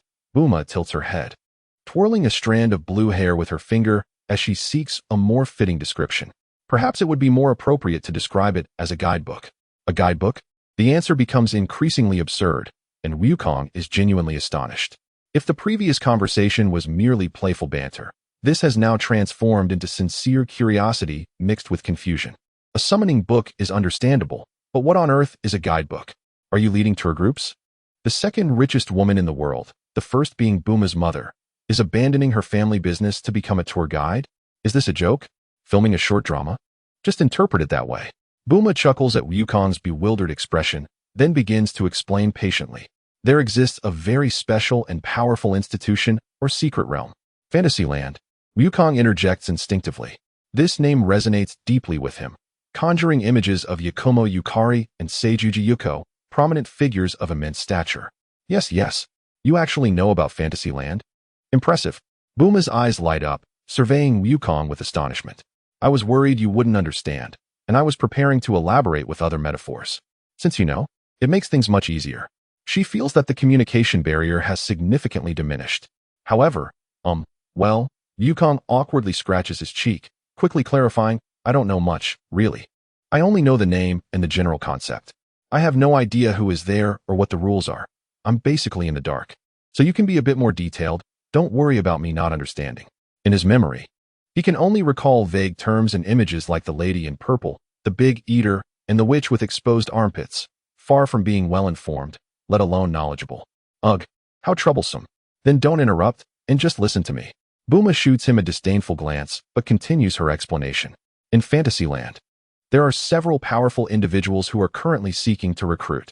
They have taken an interest in some high-quality souls from Earth, known as heroic spirits. You mean the Yakumo who governs the boundary and the Yuko who oversees the netherworld? Wukong confirms again, still feeling somewhat dreamlike at hearing these names from Buma. Exactly. In fact, more than just those two are involved, but their abilities are the most suited for this task. Now, don't interrupt. As Buma explains, she realizes she has been sidetracked and lightly taps Wukong's arm in annoyance before continuing. They have stated that throughout the long history of Earth, many remarkable and high-quality souls have emerged. Their pasts are magnificent and legendary. However, the problem is that after their deaths, due to various powerful obsessions, they linger for millennia, unwilling to enter reincarnation. Whether in the human world or the spirit world, they refuse to leave, remaining trapped in the underworld. Their accomplishments and status allow them this stubbornness. Buma shrugs her shoulders. But remaining in such a state for an extended period is a waste of resources and unfortunate for both them and the order of the underworld. Thus, these prominent figures in Fantasyland have consulted with the King of Hell, seeking to recruit these top-tier heroic spirits to give them a new home, perhaps adding some new hues to Fantasyland.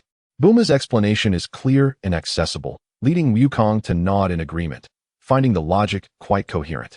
So what does this have to do with you? Wukong is puzzled, pointing at the guidebook in Buma's hand. If the big shots in fantasy land want to recruit, can't they simply follow the procedure and retrieve them from the underworld? Why go through you and take such a roundabout route? Is Bulma also working as an HR? Don't say that. Bulma's character is that of a good person. The issue is that they won't go. Bulma displays a look of realization, a hint of pride creeping in. These heroic spirits are deeply attached to their past lives. Many are haunted by what they left behind or disheartened, unwilling to move, let alone venture to a completely unfamiliar place. Therefore, I have been recruited to assist. She waves the guidebook in her hand. My job is to use this certificate to temporarily guide these heroic spirits from the underworld to the human realm, allowing them to explore and experience things. Perhaps one day, through some opportunity, they will resolve their inner conflicts and willingly go to Fantasyland. Bulma smiles like a mischievous kitten, clearly quite pleased with her job. As for the salary for working in Fantasyland, leaning closer to Wukong, she lowers her voice, infused with a hint of mysterious excitement. My physique will gradually improve thanks to this guidebook, and my potential will be further unleashed. Moreover, if I perform well, I hear there are chances of receiving rewards such as the elixir of immortality. Wukong squints his eyes, his mind racing with thoughts. The elixir of immortality? Are those associated with it the figures from INT, Nichan, or is it the 800,000,000 iron? Time has blurred his memories. However, one thing is clear to him. Be careful, Bulma. His tone carries a rare seriousness. Fantasyland sounds wonderful, but it is filled with numerous yokai, many of whom are not particularly friendly to humans. Don't take a job only to find yourself ensnared in it. He recalls that it is certainly not a place regarded as a safe holiday destination for humans. Whatever, I don't mind, Bulma replies, seemingly unfazed, her gaze even hinting at eagerness. She glances at Wukong with a sideways look, her tone suddenly turning somewhat ambiguous. I wonder, son Wukong, can you really handle being the protagonist? It feels like the worldviews of the spirit realm, the demon realm, and now adding Fantasyland are becoming increasingly vast. With your current strength, I can't help but feel it's a bit inadequate. Bulma's doubts are not without foundation. Based on her long-term observations and speculations, along with the imaginative musings of a young girl, Wukong resembles the archetype of a hero burdened with the mission of saving the world. One who has reversed time from a future or tragic conclusion back to the past. Although Wukong has never explicitly acknowledged this, Bulma possesses considerable confidence in her assessment. Following this narrative pattern, she envisions herself as the protagonist's initial companion, a vital support, and perhaps even the official romantic interest. However, Wukong's engagement with Chi-Chi upon their first meeting forced Bulma to reassess her role as the leading lady. Initially designated as the official pairing, Bulma had to append an additional note to her self-designation after Wukong's commitment to Chi-Chi. Nevertheless, she harbors a sense of dissatisfaction. Why should it be this way? Yet, after obtaining a guidebook that connects her to the realm of fantasy, Bulma's perspective shifted subtly once again. She began to ponder whether Wukong's current rate of growth might be lagging behind the updates of his version.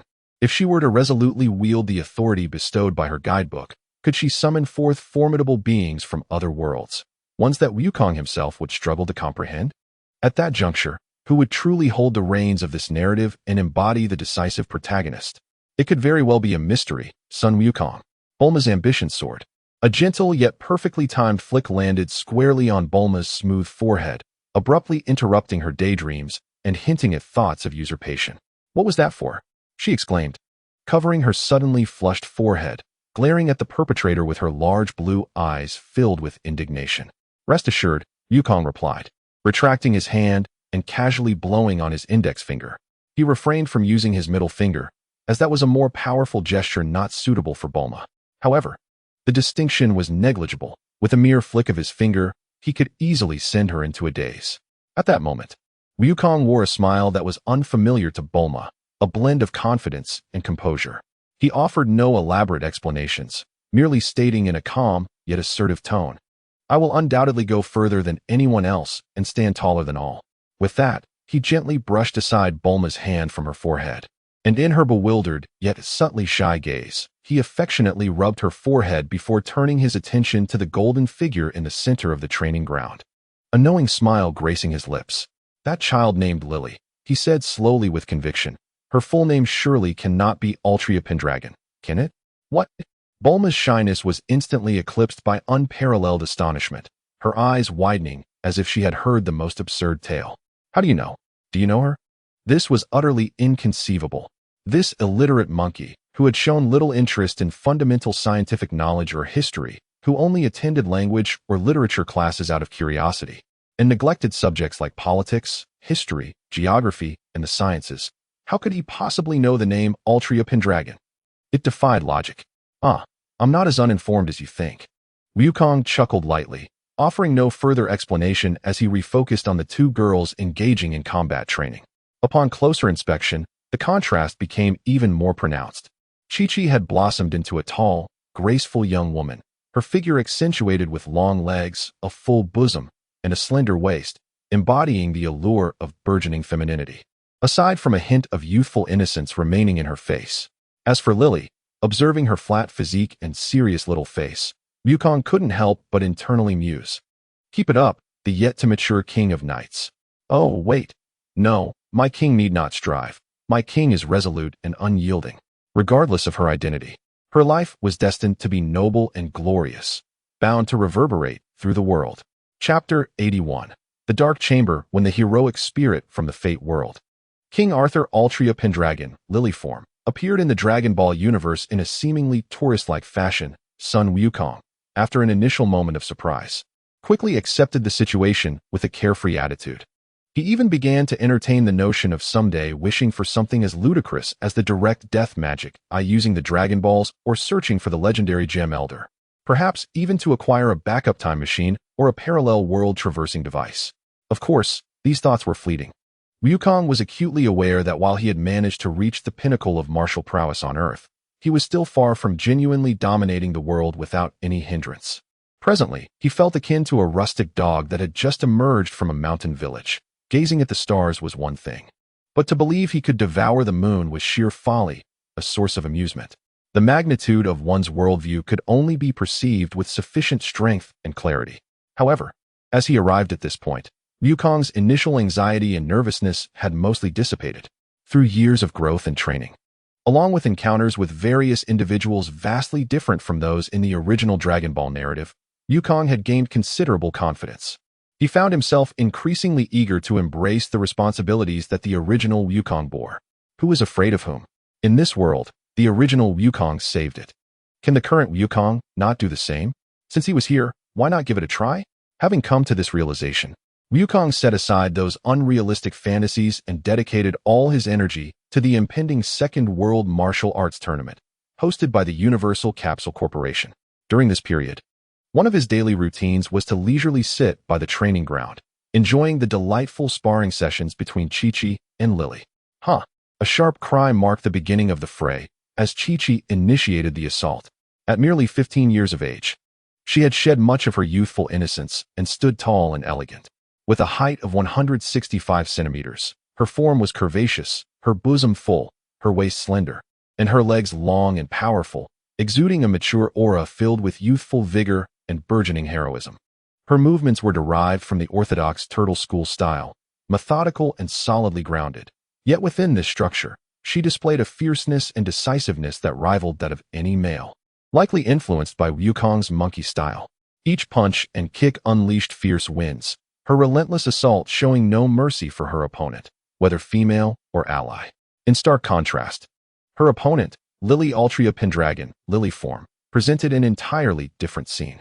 Her petite frame and youthful yet resolutely beautiful face were complemented by golden hair tied into a playful ponytail, dancing with her movements. The casual attire suited for agility accentuated her adorable lowly figure. However, when she focused on her adversary, her emerald green eyes sparkled with the sharpness and concentration befitting a knight, starkly contrasting her cute exterior. Faced with Chi-Chi's torrential onslaught, Lily chose not to confront it head-on. She could not wield her preferred great sword, nor did she attempt to imitate sword techniques, opting instead to respond purely with her fists and feet. Yet this did not place her at a disadvantage. With light-footed steps, she deftly navigated through the flurry of punches and kicks, skillfully evading Chi-Chi's attacks with minimal movement. This was not a matter of calculating through mere observation, but rather stemmed from her innate, top-tier intuitive talent. Through the perspective of her Byakugan, Chi-Chi could clearly perceive the flow of energy within Lily, the subtle tremors of her muscles, and anticipate her next potential movements. Ronnery Lily's intuition is akin to an unreasonable foresight. It bypasses the processes of discernment and analysis. In the fleeting moment before an attack strikes, her body instinctively executes the optimal response. This endows Lily's evasions and blocks with a serene confidence that seems prophetic. Lily, be careful. Chi-Chi, undeterred by previous setbacks, remains composed, her fighting spirit only intensifying. She seizes an opening, accelerating suddenly to launch a fierce advance, her right palm slicing through the air towards Lily's shoulder blade. This strike, executed with remarkable speed, embodies the refined energy she cultivated at Corinta. Yet, almost simultaneously with Chi-Chi's warning, Lily's body reacts. Instead of retreating, she slightly turns her body to face the palm strike, her left hand gracefully deflecting Chi-Chi's wrist as if fluttering like a butterfly, while her right fist clenches tightly, unleashing a potent force that is both subdued and concentrated. With a swift, powerful jab directed at Chi-Chi's midsection, this punch is devoid of flamboyance, yet carries an indomitable spirit, as though it could shake the very mountains ahead. Chi-Chi feels a chill in her heart. Within her line of sight, she perceives the explosive power contained within Lily's petite frame. Not daring to hesitate, she rapidly brings her left arm back to defend, curving it to block. A dull thud resounds as their energies collide, causing a slight numbness to ripple through Chi-Chi's arm, compelling her to involuntarily step back. In contrast, Lily gracefully glides backwards several meters, landing with poise, her eyes gleaming with an even brighter light.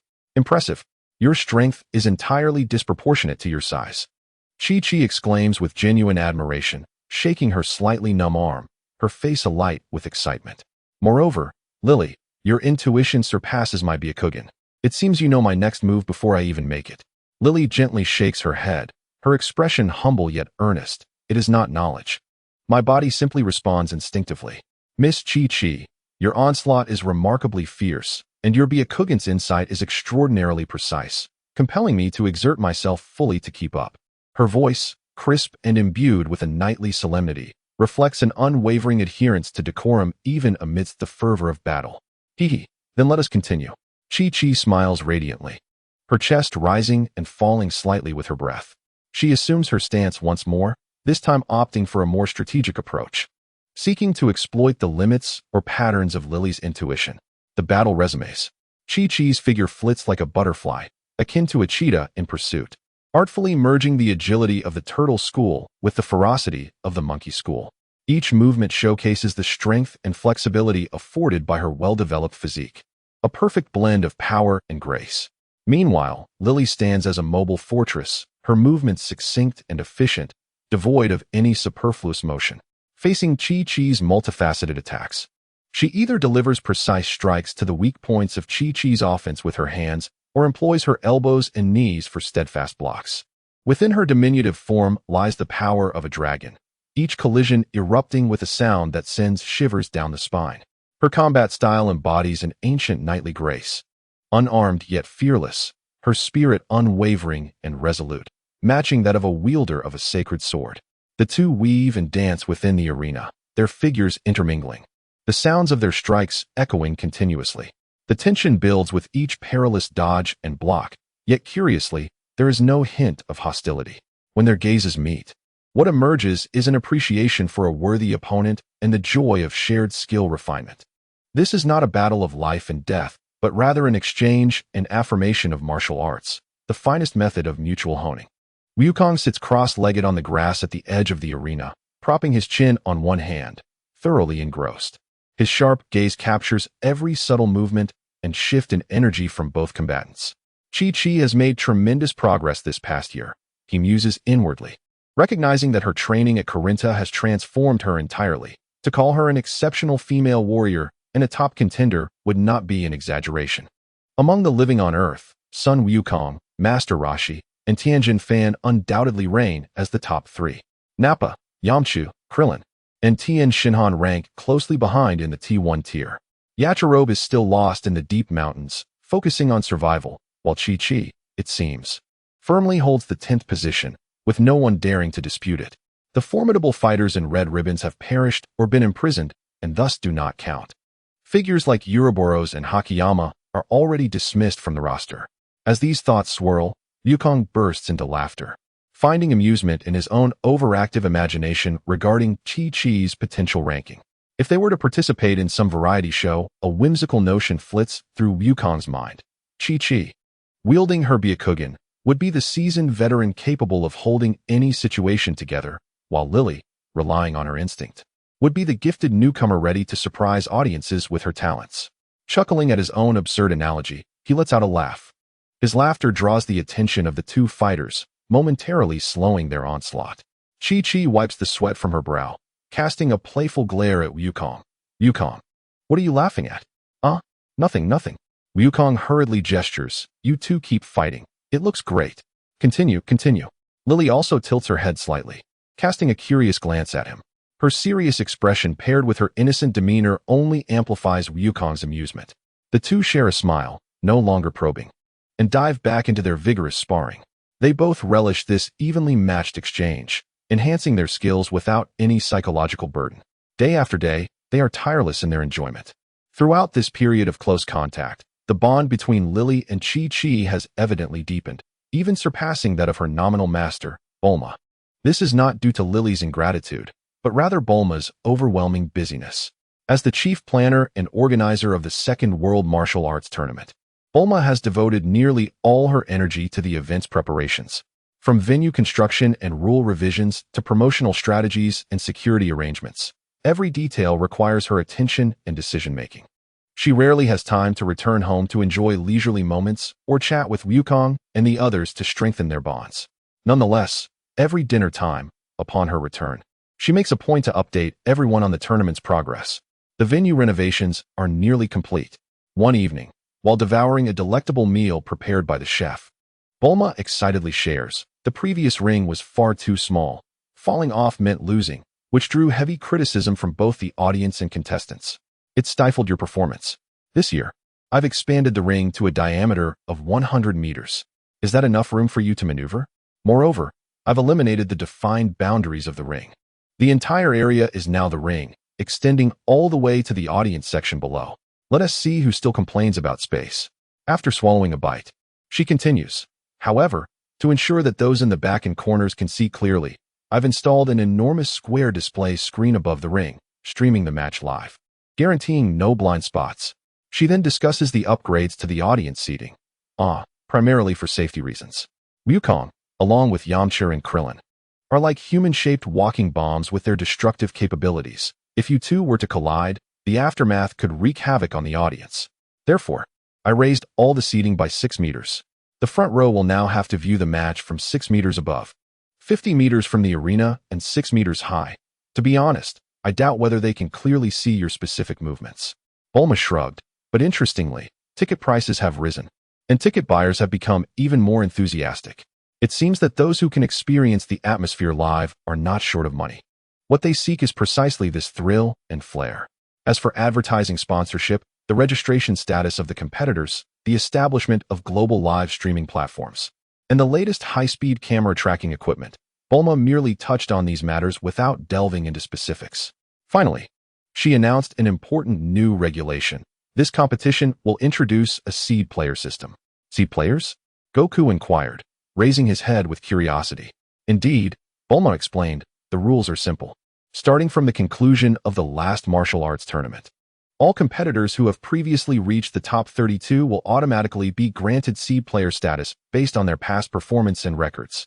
The 24 lower-ranked seeds can bypass the tedious preliminary rounds, while the top 8 from the previous tournament will directly occupy 8 positions in this final circle of 32. This arrangement prevents strong contenders from clashing too early and adds more suspense to the competition. Goku blinked, finding this arrangement quite reasonable. However, this time, only 3 seed players were present: Goku, Yamcha, and Krillin. The absence of others was inconsequential. Many competitors understood that fewer occupying spots was a good thing. Much to the delight of the crowd, days flowed swiftly in such a fulfilling and rhythmic manner, and the martial arts tournament drew ever closer. Yet, just a few afternoons before the tournament's commencement, as Goku leisurely lay under the shade of a tree, reminiscing about the splendid sparring session between Chi-Chi and Lily that morning, his mobile phone suddenly rang. Goku casually pulled out his phone, surprised to find it was a video call, but he pressed the answer button nonetheless. Yo. Although the caller was unexpected, Goku chatted amiably with the person on the other end. Wow. I didn't expect you to call me. You didn't dial the wrong number, did you? You're looking for Bulma? She has been super busy lately. If you have something to say, I can pass it on. Is that appropriate? Saying it in front of me? So are you looking for her or me? How dare you? Am I afraid of you? A defeated foe dares to make threats? No, you're making me look like I'm engaging in shady dealings. Fair point, then. All right. When Bulma gets home tonight, I'll discuss it with her. If all else fails, I'll kneel and beg her for you. What do you think? Bulma's at home. She's the boss, and my status is just slightly better than a dog's. Chi-Chi. That's a treasure, ranked second. All right. What's with that expression? Do you believe I'll smash your head when we meet? All right. Rest assured, I'll definitely take care of this for you. It's not a big deal anyway. She's a host, so don't let her take it too lightly when it comes to shady dealings. All right. See you then, goodbye. What's with the politeness? Wait, you actually apologized? Haha, you're blushing. Hey, you jerk, did you hang up on me? Do you believe I'll post our video online and embarrass you? Geez, you're so shy. After the call ended, Goku grinned as he set down the phone, wearing a mischievous expression of triumph. He rubbed his nose, already plotting in his mind, just waiting for Bulma to return home that evening to discuss a bit of under-the-table maneuvering. As for who was on the other end of the line, Goku decided to keep it a mystery for now. Chapter 82.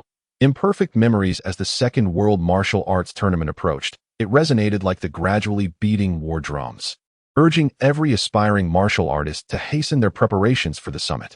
While Goku appeared leisurely, enjoying the delightful sparring between Chi-Chi and Lily each day, his heart was far less tranquil than it seemed. More often than not, his thoughts were immersed in a profound exploration and anxiety concerning his own powers, seeking how to advance further. What does it mean to progress? The root of it all traces back to the time spent training in the Temple of the Gods. The training there undoubtedly provided Goku with immediate enhancements in strength, thanks to the presence of the two best teachers on Earth. To claim there was no progress would be an affront to his mentors. That period of training sharpened Goku's sensitivity to energy, refined his strength utilization, and elevated his speed, power, and endurance to an entirely new level. However, deep within, Goku was haunted by an indescribable sense of dissatisfaction. This improvement was linear, accumulative, and there existed a vast chasm between it and the transformative elevation he yearned for deep within his soul. Even at this juncture, he still could not dominate effortlessly. His progress felt exceedingly slow. Why was it slow? The crux of the matter lay in the term demonic energy. If Goku represents the scion of the human realm, wielding a balanced, harmonious energy known as Rinchi, then since the incident involving the Red Ribbon Army, where he was manipulated by Madara with his kaleidoscope Sharingan, a distinctly different, aggressive, and dark force, demonic energy, had stealthily infiltrated his being. This was something Goku initially welcomed. But what caught him off guard was that the warlike factor inherent in the Scion blood seemed to resonate strangely with this foreign demonic energy, adapting and even nourishing one another. Particularly, during the period he was controlled, he was forced into a great ape transformation. Although that ferocious power ultimately helped him break free from his shackles and reverse the situation, the profound negative effects of the demonic transformation began to manifest from that moment onward, lurking like a virus. It should be noted that Goku's first wish to the dragon was to smoothly control different attributes of energy, such as Rinchi, demonic energy, and spiritual energy.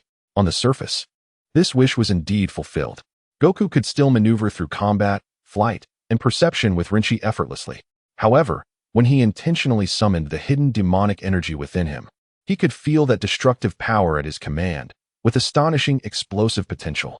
The wish was granted, and all seemed well. However, the true nightmare began the moment he attempted to combine Rinchi and demonic energy. This was no longer a simple layering of power. It was akin to pouring cold water into a boiling pot of oil, triggering a violent and uncontrollable explosive reaction. When the two fundamentally different energies began to intertwine and collide within him, an indescribable violent emotion would surge forth, sweeping over his rationality like a volcanic eruption. At that moment, while Goku did not completely lose touch with his identity, his combat style became exceedingly explosive, cruel, and merciless, tinged with a perverse enjoyment of tormenting his opponents and relishing their suffering. In short, he morphed into a being reminiscent of a pure scion from planet Vegeta. Viewing life as insignificant, with everything revolving around combat prowess, cold and efficient, and perhaps even malevolent.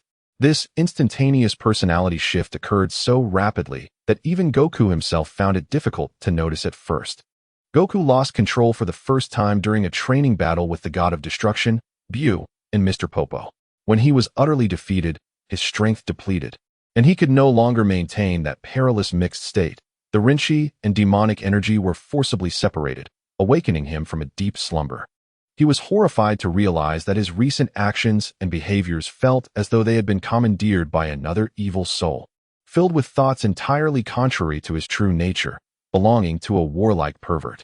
At that moment, Wukong seemed liberated, his true nature emerging. It was indeed him, for he was contemplating, articulating, and acting. Yet, paradoxically, he was not entirely himself, as he could not replicate his previous actions. The deity Bik had solemnly suggested the possibility of gathering the Dragon Balls once more to wish away the detrimental effects brought about by the demonic energy.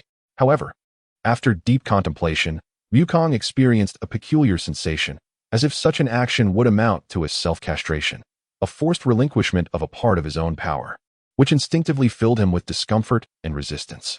Particularly, this phenomenon allowed him glimpses of the path to Super Saiyan, even to Super Saiyan 4. Although the term glimpse might be rather inadequate, it could be described as a man's intuition. Moreover, as a normal man, Wukong had no aversion to the demonic transformation, provided he could find a way to control it.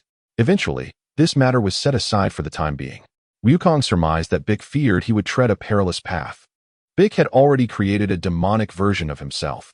He must have been wary of inadvertently producing a demonic Wukong. Little did Bik know that, according to potential future narratives, there were already numerous versions of demonic Wukong, Zamasu, and evil Wukong, the one who devoured fruit. Thus the slot for a demonic Wukong had already been filled, leaving no room for new creations. Joking aside, Wukong was predominantly filled with a sense of reluctance and anticipation. Reluctance over his limitations, and anticipation of whether he might ascend after overcoming these challenges. Thus, fueled by this mix of reluctance and anticipation, Wukong embarked on a lengthy and perilous journey of self-research and experimentation during the latter stages of his training at the Divine Temple. He cautiously attempted to guide a thread of human energy to intertwine with a strand of demonic energy.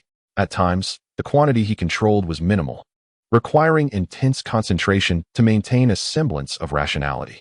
Although his temperament would become irritable and impatient, he was still within a controllable range, able to awaken and reclaim his normal self. Yet, more often than not, if the balance of that mixture was slightly disrupted, or if his emotions fluctuated during battle, the frenzied demonic energy would surge forth like an unbridled steed, utterly shattering his will.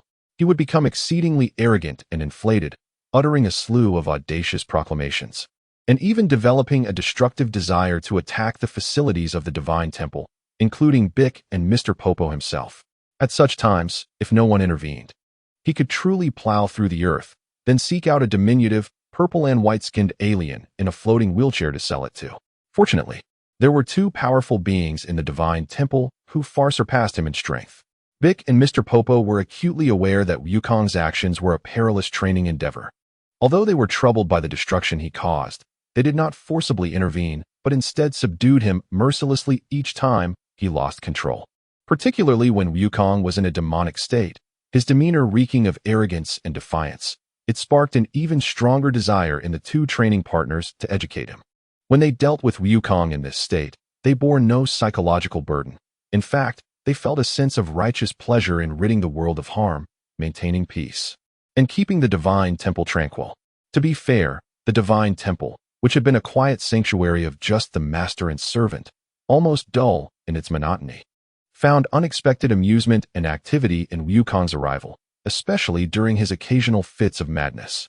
Of course, Wukong did not emerge from this period entirely empty-handed. He gained a vague understanding of the explosive nature of demonic energy and its potential for power amplification, while also accumulating some experience in teetering on the edge of losing control. Nevertheless, these gains paled in comparison to the latent risks and uncontrollable side effects, leaving Wukong feeling that they were woefully insufficient. Now, having left the constraining environment of the Divine Temple, he was even more reluctant to tempt the dangerous fusion of powers. He could only suppress the restless urge within him, continually simulating, deducing, and contemplating in his mind how to restrain the version of himself that emerged when he succumbed to that power. Concurrently, he began to scour his memory, seeking inspiration or methods to enhance his control and stabilize his mind from the anime, novels, and other sources he had encountered. Amidst these troubles, reflections, and suppressions, the world-renowned martial arts tournament was finally upon them. Due to the constraints of space and having no need to participate in the preliminary selection for the tournament, Wukong found himself reminiscing about his frenzied training sessions at the Divine Temple. In the vast, boundless courtyard of the Divine Temple, Wukong was enveloped in an ominous aura tinged with a subtle crimson hue. This was the demonic energy state he had initially attempted to create by merging human and demonic energies. His gaze sharpened, exuding an aggressive intensity, with a rebellious curve at the corners of his mouth. "Hey, old man, is this the best speed you can muster?" It seems the so-called deity isn't all that impressive. Wukong's voice remained unchanged, yet his emotions were entirely different. No sooner had he spoken than Wukong surged forward, transforming into a streak of dark red light, launching a tempest of punches and kicks towards Bick. Clad in a white cloak, Bick maintained an impassive expression, his green skin appearing particularly solemn in the temple's light. As he faced Wukong's swift and cunning onslaught, his movements appeared unhurried, yet effortlessly evaded Wukong's attacks by mere inches. Or he would simply employ the most straightforward hand techniques to block and neutralize each of Wukong's strikes. His combat style exuded a calm precision honed by years of experience. As if he had already seen through it all. "Wukong, control your emotions." Bick's steady voice resonated clearly amidst the fierce exchange. The enhancement of power should not come at the cost of losing oneself. Attune yourself to the flow of your energy, locate the source of your rage, and guide it with your will, rather than being enslaved by it. Enough with the lectures. Defeating you is the best form of control. Wukong, in his demonic state, was exceedingly impatient, escalating his attacks to become even more ferocious, deliberately targeting Bick's vital areas with ruthless strikes that sliced through the air with piercing shrieks. The power surge from the demonic energy was significant. Both his speed and strength were on the rise. A flicker of resignation crossed Bick's eyes. Facing Wukong's intensified assault, he ceased merely evading. He lowered his stance slightly, seemingly moving slowly, yet in an instant, he precisely met Wukong's full-force punch with his palm. Boom! A concentrated force, far exceeding Wukong's expectations, erupted. Wukong felt an irresistible power surge through his fist, rendering his entire arm numb and weak, causing his ferocious assault to halt abruptly. His body uncontrollably staggering backward, each step straining to regain balance, yet failing to stop. "Do you understand now?" Bick stood firm, his voice still composed. "Brute strength, without a corresponding mindset and control, is akin to a rootless weed, easily uprooted. Your current mentality will only accelerate the backlash of this perilous power. Stop blabbering, goblin. I'm retreating because I can't beat you. Once I'm stronger, you're finished." Wukong gasped for breath, the dark red aura around him fluctuating violently. His eyes filled with reluctance and fury, yet he could distinctly perceive the vast chasm of strength that separated them. Under the absolute suppression of Bick's power, his inflated confidence, bolstered by the demonic energy, was ruthlessly shattered. Fighting against Mr. Popo was an entirely different experience. Mr. Popo's dark visage betrayed no emotion, as inscrutable as the deepest night. His attacks were more direct and unadorned, yet often contained the force of a thundering tempest. What is up, big guy? Is dodging all you can do? Take this." In a state of uncontrollable fury, Wukong laughed maniacally, his hands clasped at his waist as a dark red aura surged around him, indicating his intent to unleash a formidable energy wave that could potentially affect other regions of the Divine Temple. Just as his demonic energy roared to the surface, ready to erupt, a sudden figure appeared at his side like a specter, without any forewarning. Mr. Bobo, without uttering a word or offering a warning, delivered a swift, unadorned hand strike, faster than the eye could perceive, landing precisely at the junction of Wukong's wrists. With a pained cry, Wukong felt his gathered energy dissipate instantaneously, the backlash causing a sharp pain in his chest. But the ordeal was far from over. Mr. Bobo's other hand, akin to an iron claw, seized the opening created by Wukong's pain, executing a powerful shoulder throw, slamming him onto the temple floor with tremendous force. The thunderous impact echoed throughout, leaving Wukong dazed. stars dancing before his eyes as the dark red aura surrounding him seemed on the verge of dispersing. "Damn you, you black curry meatball," Wukong shouted, rising in astonishment and fury, ready to unleash a torrent of insults. Yet Mr. Bobo offered him no opportunity to finish. At the very moment Wukong opened his mouth, a more ferocious assault descended upon him. Fists, feet, elbows, and knees. Mr. Bobo's attacks came like a tempest, each strike imbued with terrifying power, precisely targeting the nodes of Wukong's energy flow and the gaps in his defense, rendering him utterly defenseless and forcing him to clumsily block and evade. Through his actions, Mr. Bobo illustrated a fundamental principle. Any attempt by Wukong to engage in reckless behavior, be it unleashing a Kamehameha or expressing radical thoughts, would be met with immediate and unrelenting retribution. He embodied the role of a silent yet stern arbiter, drawing a firm line with absolute strength, signaling to Wukong that any signs of losing control on this perilous path of cultivation must be swiftly extinguished. After several encounters, even in his demonic state, Wukong subconsciously harbored a flicker of trepidation towards Mr. Bobo, refraining from any overtly transgressive actions. With his unfathomable prowess, Mr.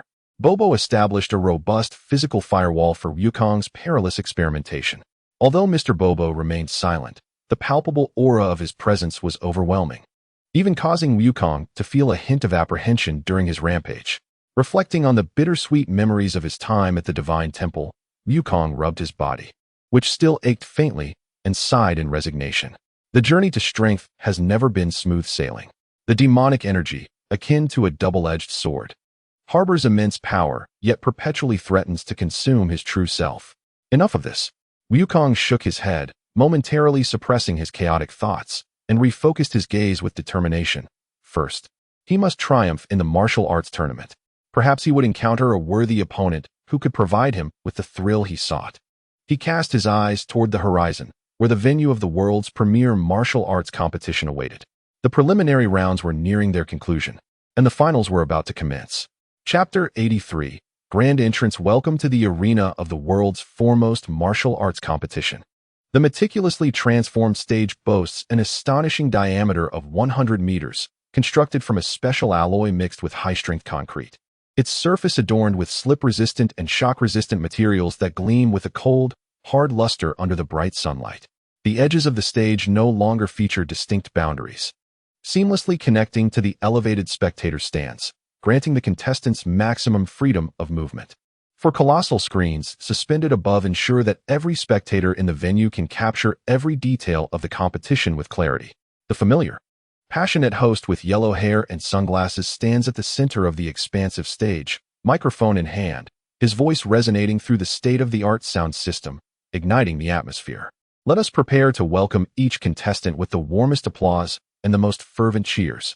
Unlike the streamlined proceedings of the previous tournament, this event evidently emphasizes spectacle and ceremonial flair, introducing an entrance segment for the 32 finalists. The music swells, lights flicker, and the entire venue immerses in a vibrant, festive ambience. Now, please take a sip of water to moisten your throats and take a deep breath to adjust your state. The host humorously guides the audience, knowing that the introduction of 32 contestants will take some time. One by one, the fighters enter, warriors from around the world, differing in stature, gender, age, and style. Some are muscular and imposing, others are lean and sharp-eyed. Some wear traditional martial arts attire, while others don eccentric outfits that showcase their individuality.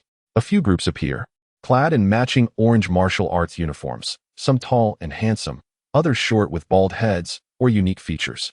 Naturally, each introduction by the host is met with waves of applause and cheers, either enthusiastic or curious. As the entrance segment progresses, the pace gradually slows, with longer introductions, and the host's charisma intensifying. Finally, it is time for the 31st contestant to make an appearance. The host's voice rises dramatically, filled with suspense. Next, we present a contender who can be deemed one of the highlights of this tournament. The tone shifts to a low, serious timbre. Standing at 175 centimeters tall and weighing 65 kilograms, born in the year 737 of the AG era, and currently just 15 years old, our superstar. The undisputed champion of the last martial arts tournament, Sun Wukong. The prolonged last name is drowned out by a roaring wave of applause and cheers that reverberates throughout the arena.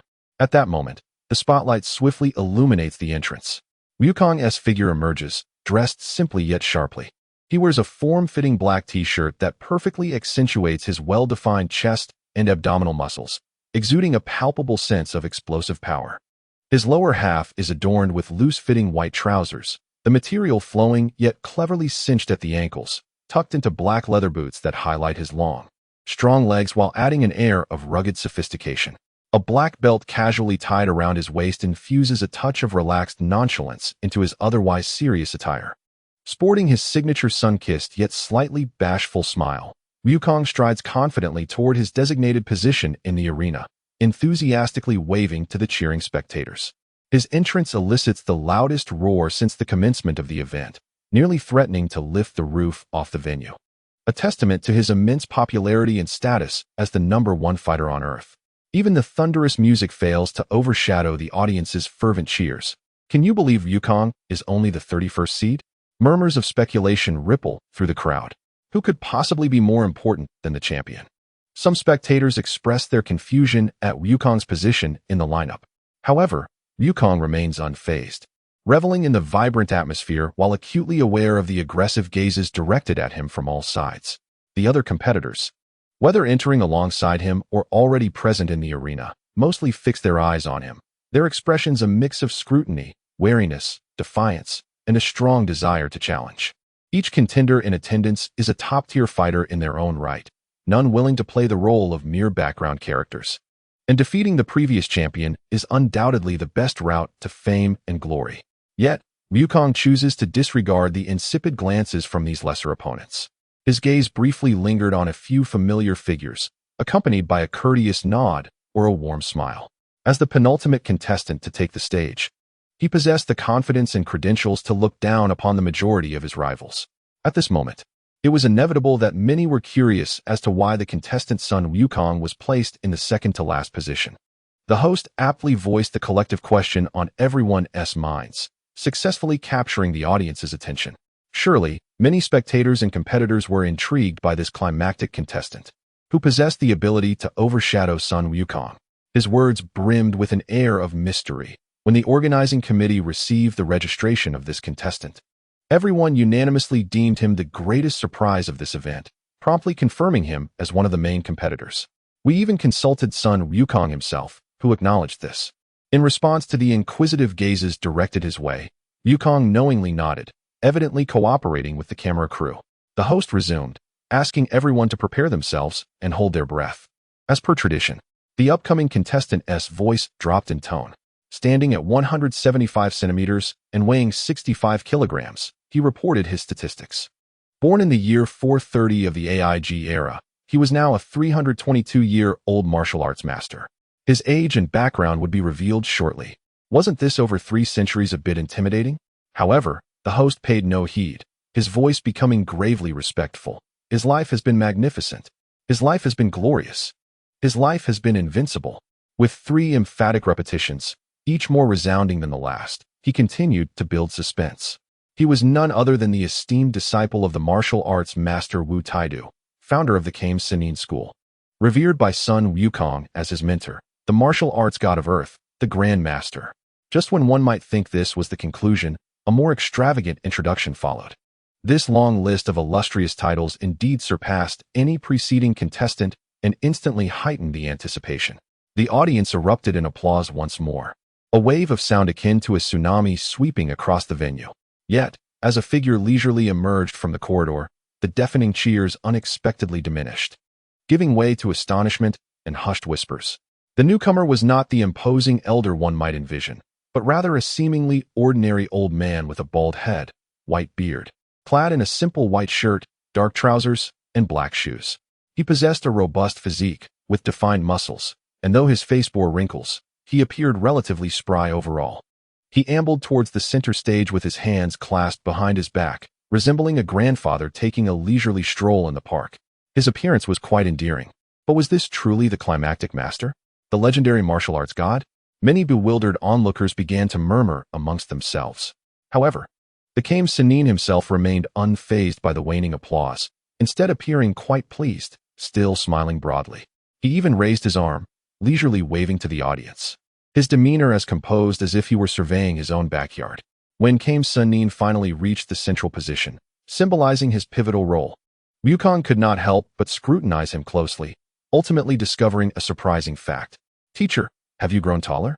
The old man before him had indeed shed the stooped and diminutive appearance of yore, now standing with a straight back, his height and stature remarkably similar to Wukong's own. "Ah, no need to call me teacher. I haven't taught you anything," Kame Sunin replied bashfully, waving his hand dismissively, then slightly flexing his arm to showcase his well-defined biceps, which, while not overly exaggerated, conveyed strength. "I've been diligently training these past 2 years. Look, my back is straight, and my height has returned." His voice was full of vigor, completely devoid of the frailty typical of the elderly. "This is comparable to cosmetic surgery." Wukong couldn't help but retort. Indeed, the now muscular and upright Kame Sunin, though outwardly aged, exuded an enigmatic aura reminiscent of the vast and unfathomable ocean. Yet, Wukong had another question. "Teacher, why aren't you using that disguise like last time?" In the previous event, Kame Sunin had participated under an alias. Haha, who knows? Kame Sunin feigned ignorance, grinning with his eyes narrowed into slits, clearly unwilling to divulge the truth. "Oh, that's rather disappointing." Wukong pouted, expressing his dissatisfaction, but with the old man resolutely silent. He had no recourse. The grand opening ceremony and contestant introductions finally concluded. The organizers operated with remarkable efficiency, bypassing unnecessary formalities and directly activating the electronic lottery system. Names scrolled rapidly on the enormous screen, determining the matchups for the 32-strong knockout rounds and the division of regions. As the climactic contestants, Wukong and Kame Sunin were predictably placed at the far ends of their respective halves. This meant that unless they both triumphed through the rounds to meet in the finals, they would not face each other before then. Wukong's gaze swept across the swiftly scrolling matchups, and upon spotting a certain name in his half, likely to be encountered early on, a mischievous and sardonic smile crept across his face. "Now, this is going to be interesting." However, just as this unwholesome grin appeared, bam, a merciless punch struck his abdomen, the impact significant despite the absence of energy. "Ouch!" Wukong gasped in surprise, doubling over in pain, clutching his stomach. He turned to see the assailant. Indeed, it was someone he dared not provoke. There stood Chi-Chi, shaking her wrist after delivering the blow, her delicate face adorned with a mix of reproach and spirited determination. She wore a red and blue modified martial arts uniform, which retained the crispness of traditional attire while perfectly accentuating her graceful figure, with a full bosom, slender waist, and long legs, radiating the vitality and spirit of youth. "Just remember, no holding back," Chi-Chi declared, chin raised with a hint of pride, issuing her challenge before spinning gracefully on her heel, her ponytail tracing a sharp arc in the air as she strode toward the competitor preparation area. "Ah, fret not, we shall give it our all." Wukong quickly adopted an obedient expression, responding eagerly to Chi-Chi's retreating figure, his tone and demeanor reminiscent of a sycophant, starkly contrasting with his earlier haughty champion posture. One might suspect that he should not refer to her as us, but rather consider himself as her subordinate. Unbeknownst to everyone, the fierce girl who had just struck him was not only his adversary in the first round, but also another key figure in the inaugural battle of the World Martial Arts Tournament. Most crucially, she was his fiancée, who had just turned 15. "Chi-Chi, please go easy on me. Don't come with the intent to eliminate me," Wukong called out energetically, hopping and waving his hands, his words dripping with a desperate plea for survival. "TCH, smooth talker." Chi-Chi dismissed him without looking back. But the slight blush on her cheeks and the involuntary upward curve of her lips betrayed her delight at being so valued by Wukong, undoubtedly heightening her anticipation for the forthcoming competition. Ah, what a vexing situation it was. High above in the VIP box, Bujie gazed through the expansive floor-to-ceiling windows at the intimate exchange between the engaged couple displayed on the screen below. Resting her chin on one hand, her other unconsciously tapped the table, her sapphire-like eyes reflecting a flicker of complex emotions as she let out a faint, somewhat melancholic sigh. The heartbreak seems to have become a foregone conclusion. The man is handsome, the woman beautiful, their professions well-matched, and they have been betrothed since childhood. Their affection appearing so harmonious that there seems to be no room for her, the so-called monster, to intervene. How infuriating! As Bulma silently stews in her anger and inner turmoil, the competitors in the arena gradually exit, leaving only the staff for final checks. The exhilarating music swells again, and the spotlight shines upon the stage. The blonde host has taken his place at the commentary table, his voice resonating through the microphone. Ladies and gentlemen, thank you for your patience. The Grand Martial Arts Tournament is now officially underway. First, we bring you the opening match featuring two highly esteemed competitors. One side is our reigning champion, the #1 seed, contestant Sun Wukong. His opponent is equally youthful, exceptionally gifted, hailing from a prestigious lineage. And I have heard Miss Bulma mention that this contestant shares a special relationship with Sun Wukong. She is his fiancée, contestant Chi-Chi. Let us warmly welcome both competitors to the stage. The audience erupts in excitement as the spotlight illuminates the two competitors' entrances. Wukong scratches his head, wondering how the host knows this information. Did Bulma announce it on his behalf? As he strides toward the arena, he twists his neck and presses his lips together. Regardless of the chaos within, the match is of utmost importance. Whether he is to be pitted or not, or any other nonsensical thoughts, are not pertinent at this moment. On the other side, Chi-Chi also purses her lips, her expression inscrutable, but she takes a deep breath, her gaze sharp and resolute, stepping onto the stage with measured poise. The moment for battle leaves no room for distractions, especially with that insufferable opponent across from her. How utterly vexatious. A nuisance indeed. Chapter 84. The rose has thorns. On the expansive 100-meter stage, the spotlight envelopes the two young martial artists. On one side stands the reigning champion, hailed as Earth's strongest, Sun Wukong. On the other side is his fiancée, the promising young lady Chi-Chi, whose talents are beginning to shine. This opening match has been laden with drama since the matchups were announced. Wukong, you cannot fly during this battle, Chi-Chi declares, taking a deep breath and presenting what seems like a simple request. Her eyes are clear, exuding youthful determination, while subtly testing his resolve. Sure, no problem.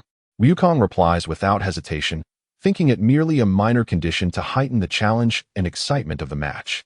After all, could Chi-Chi truly manage to knock him out of the ring with a single palm strike? That would be absurd. Wukong is nearly unconditionally compliant with Chi-Chi's request. Even if she were to bind his hands, he would have confidence in fighting with his legs and tail, let alone such a trivial constraint as not flying. The two stand facing each other as the referee signals the start of the match and quickly retreats to the sidelines. This is not merely a contest of martial arts. Both Sun Wukong and Chi-Chi are 15, with Chi-Chi still a few months shy of her birthday. They are in the prime of their martial arts development, with Wukong having claimed victory at the Grand Martial Arts Tournament 3 years prior at the age of 12, earning the title of the world's greatest martial artist. However, their relationship is both intimate and complex. The bond of betrothal forms an invisible thread that tightly connects them. Yet, entwined around this bond is the shared name Bulma. As Chi-Chi's closest confidant, Bulma is nearly flawless, even publicly teasingly acknowledging Wukong and Chi-Chi's relationship before the match, showcasing her generosity and intentions to facilitate their connection. Yet, as Chi-Chi stands opposite Wukong, reveling in the moment, her feelings toward Bulma are layered and intricate. She feels a sense of relief for Bulma's support, intertwined with a nagging guilt for seemingly usurping her dear friend's beloved, alongside a simmering frustration directed at Wukong. These conflicting emotions swirl within Chi-Chi like molten lava, ultimately transforming into a fierce and relentless assault in the arena. At the onset of the battle, Chi-Chi abandons her usual restrained style, moving like lightning to close in on Wukong. Her attacks are no longer confined to the orthodox techniques of the turtle school.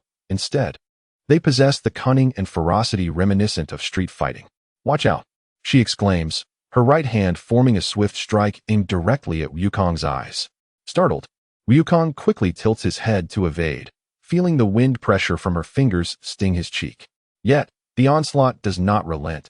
Chi-Chi's other hand morphs into a claw, aiming for his heart with a swift motion. Simultaneously, her knee rises stealthily, targeting the most vulnerable area of a man. Cold sweat instantly beads on Wukong's brow as he retreats, using his hands to block just in time to narrowly avert this deadly trifecta of strikes to the eyes, chest, and groin. However, it seems Chi-Chi has unlocked some hidden potential. She unleashes a flurry of unconventional attacks, strikes to the eyes, heart, groin, throat, and even attempts to claw at Wukong's exposed skin, all executed with the ferocity of a tempest, leaving Wukong overwhelmed and in a state of disarray. Wukong feels utterly innocent amidst this chaos. His engagement to Chi-Chi was a serendipitous match, particularly after 3 years of companionship, where he watched her blossom from a little girl into a graceful young woman. Together they trained and lived, fostering a natural closeness that felt like a nurturing bond. Although the initial marriage contract may have been motivated by a somewhat dubious desire for descendants, their shared experiences have solidified his feelings for her. Yet, ironically, he has known Bulma longer than he has known Chi-Chi. In fact, Bulma was his first companion after leaving Baozi Mountain, the one who introduced him to the vast world, serving as a true childhood friend and confidant. By comparison, Chi-Chi feels like a serendipitous addition to his life. Their 3 years of shared trials, with Bulma often rescuing him from peril through her wisdom and resourcefulness, have forged a remarkable camaraderie that, at times, surpasses the bond he shares with Chi-Chi, who is often in the role of being cared for. In truth, Wukong finds himself in a complex emotional quandary, feeling as though his left hand holds the cultivated, rightful red rose while his right hand cradles the wise and graceful white rose, both equally cherished. This intricate web of feelings leaves him relying solely on his superior reflexes and physical prowess to fend off Chi-Chi's clearly unorthodox onslaught, all while maintaining a sheepish smile, wary of unintentionally harming her or provoking her ire. The audience, witnessing this unconventional spectacle far removed from the usual martial arts competition, erupts in astonished whispers and suppressed laughter. The blonde, bespectacled host seizes this opportunity for entertainment, abandoning his usual serious or fervent commentary style to indulge in light-hearted banter. Wow, did you see that? Chi-Chi comes out swinging with an onslaught of attacks. That move, 2 dragons playing with pearls, is both swift and fierce. Wukong is in quite the predicament. Oh dear, that black tiger seizing heart is truly packed with power. It seems our reigning champion standing at home, in front of his fiancée, merits our contemplation. And look at Wukong. He's still smiling. Can you believe it? This is a quintessential display of devotion from a loving wife, striking without retaliating and refraining from verbal reprisal. But no, the contestant Chi-Chi has not resorted to insults. Rather, her actions are far more severe than mere words. Let us rally our support for contestant Chi-Chi. Yes, exactly like that. It seems that for contestant Wukong to gain entry into his fiancée's household in the future, he must truly prove himself. The host's playful jests elicited bursts of laughter and raucous cheers from the audience. Although Chi-Chi's maneuvers carry a hint of illegitimacy, the discerning could easily perceive that Wukong's prowess far exceeds that of Chi-Chi, and his current predicament stems more from indulgence and playful banter than from a lack of skill. To the majority of spectators, this was merely a unique form of flirtation between a couple on the stage. The fervent intensity of the spectacle only heightened the thrill of spectators enjoying the show. Yet, at a certain moment, this playful duel abruptly took a different turn. As Wukong clasped his hands once more, utilizing his superior strength and reflexes to narrowly intercept Chi-Chi's upward kick, the upward force compelled his body to involuntarily leap slightly, an attempt to dissipate the impact. It is well known that in a duel where flying is prohibited, leaping freely amidst a confrontation is a grave error. With his previous energy depleted and new energy yet to be summoned, he found himself in midair, vulnerable and unable to leverage his position effectively, thus becoming an easy target. In that fleeting instant of suspended motion, Chi-Chi, who had been relentlessly pressing her offensive, suddenly underwent a remarkable transformation. Her dark pupils shifted to a chilling, crystalline white. It was as if she could pierce through illusions and gaze directly at the essence of things. White eyes activate. The thin, flowing air surrounding the arena transformed into distinct currents in Chi-Chi's vision.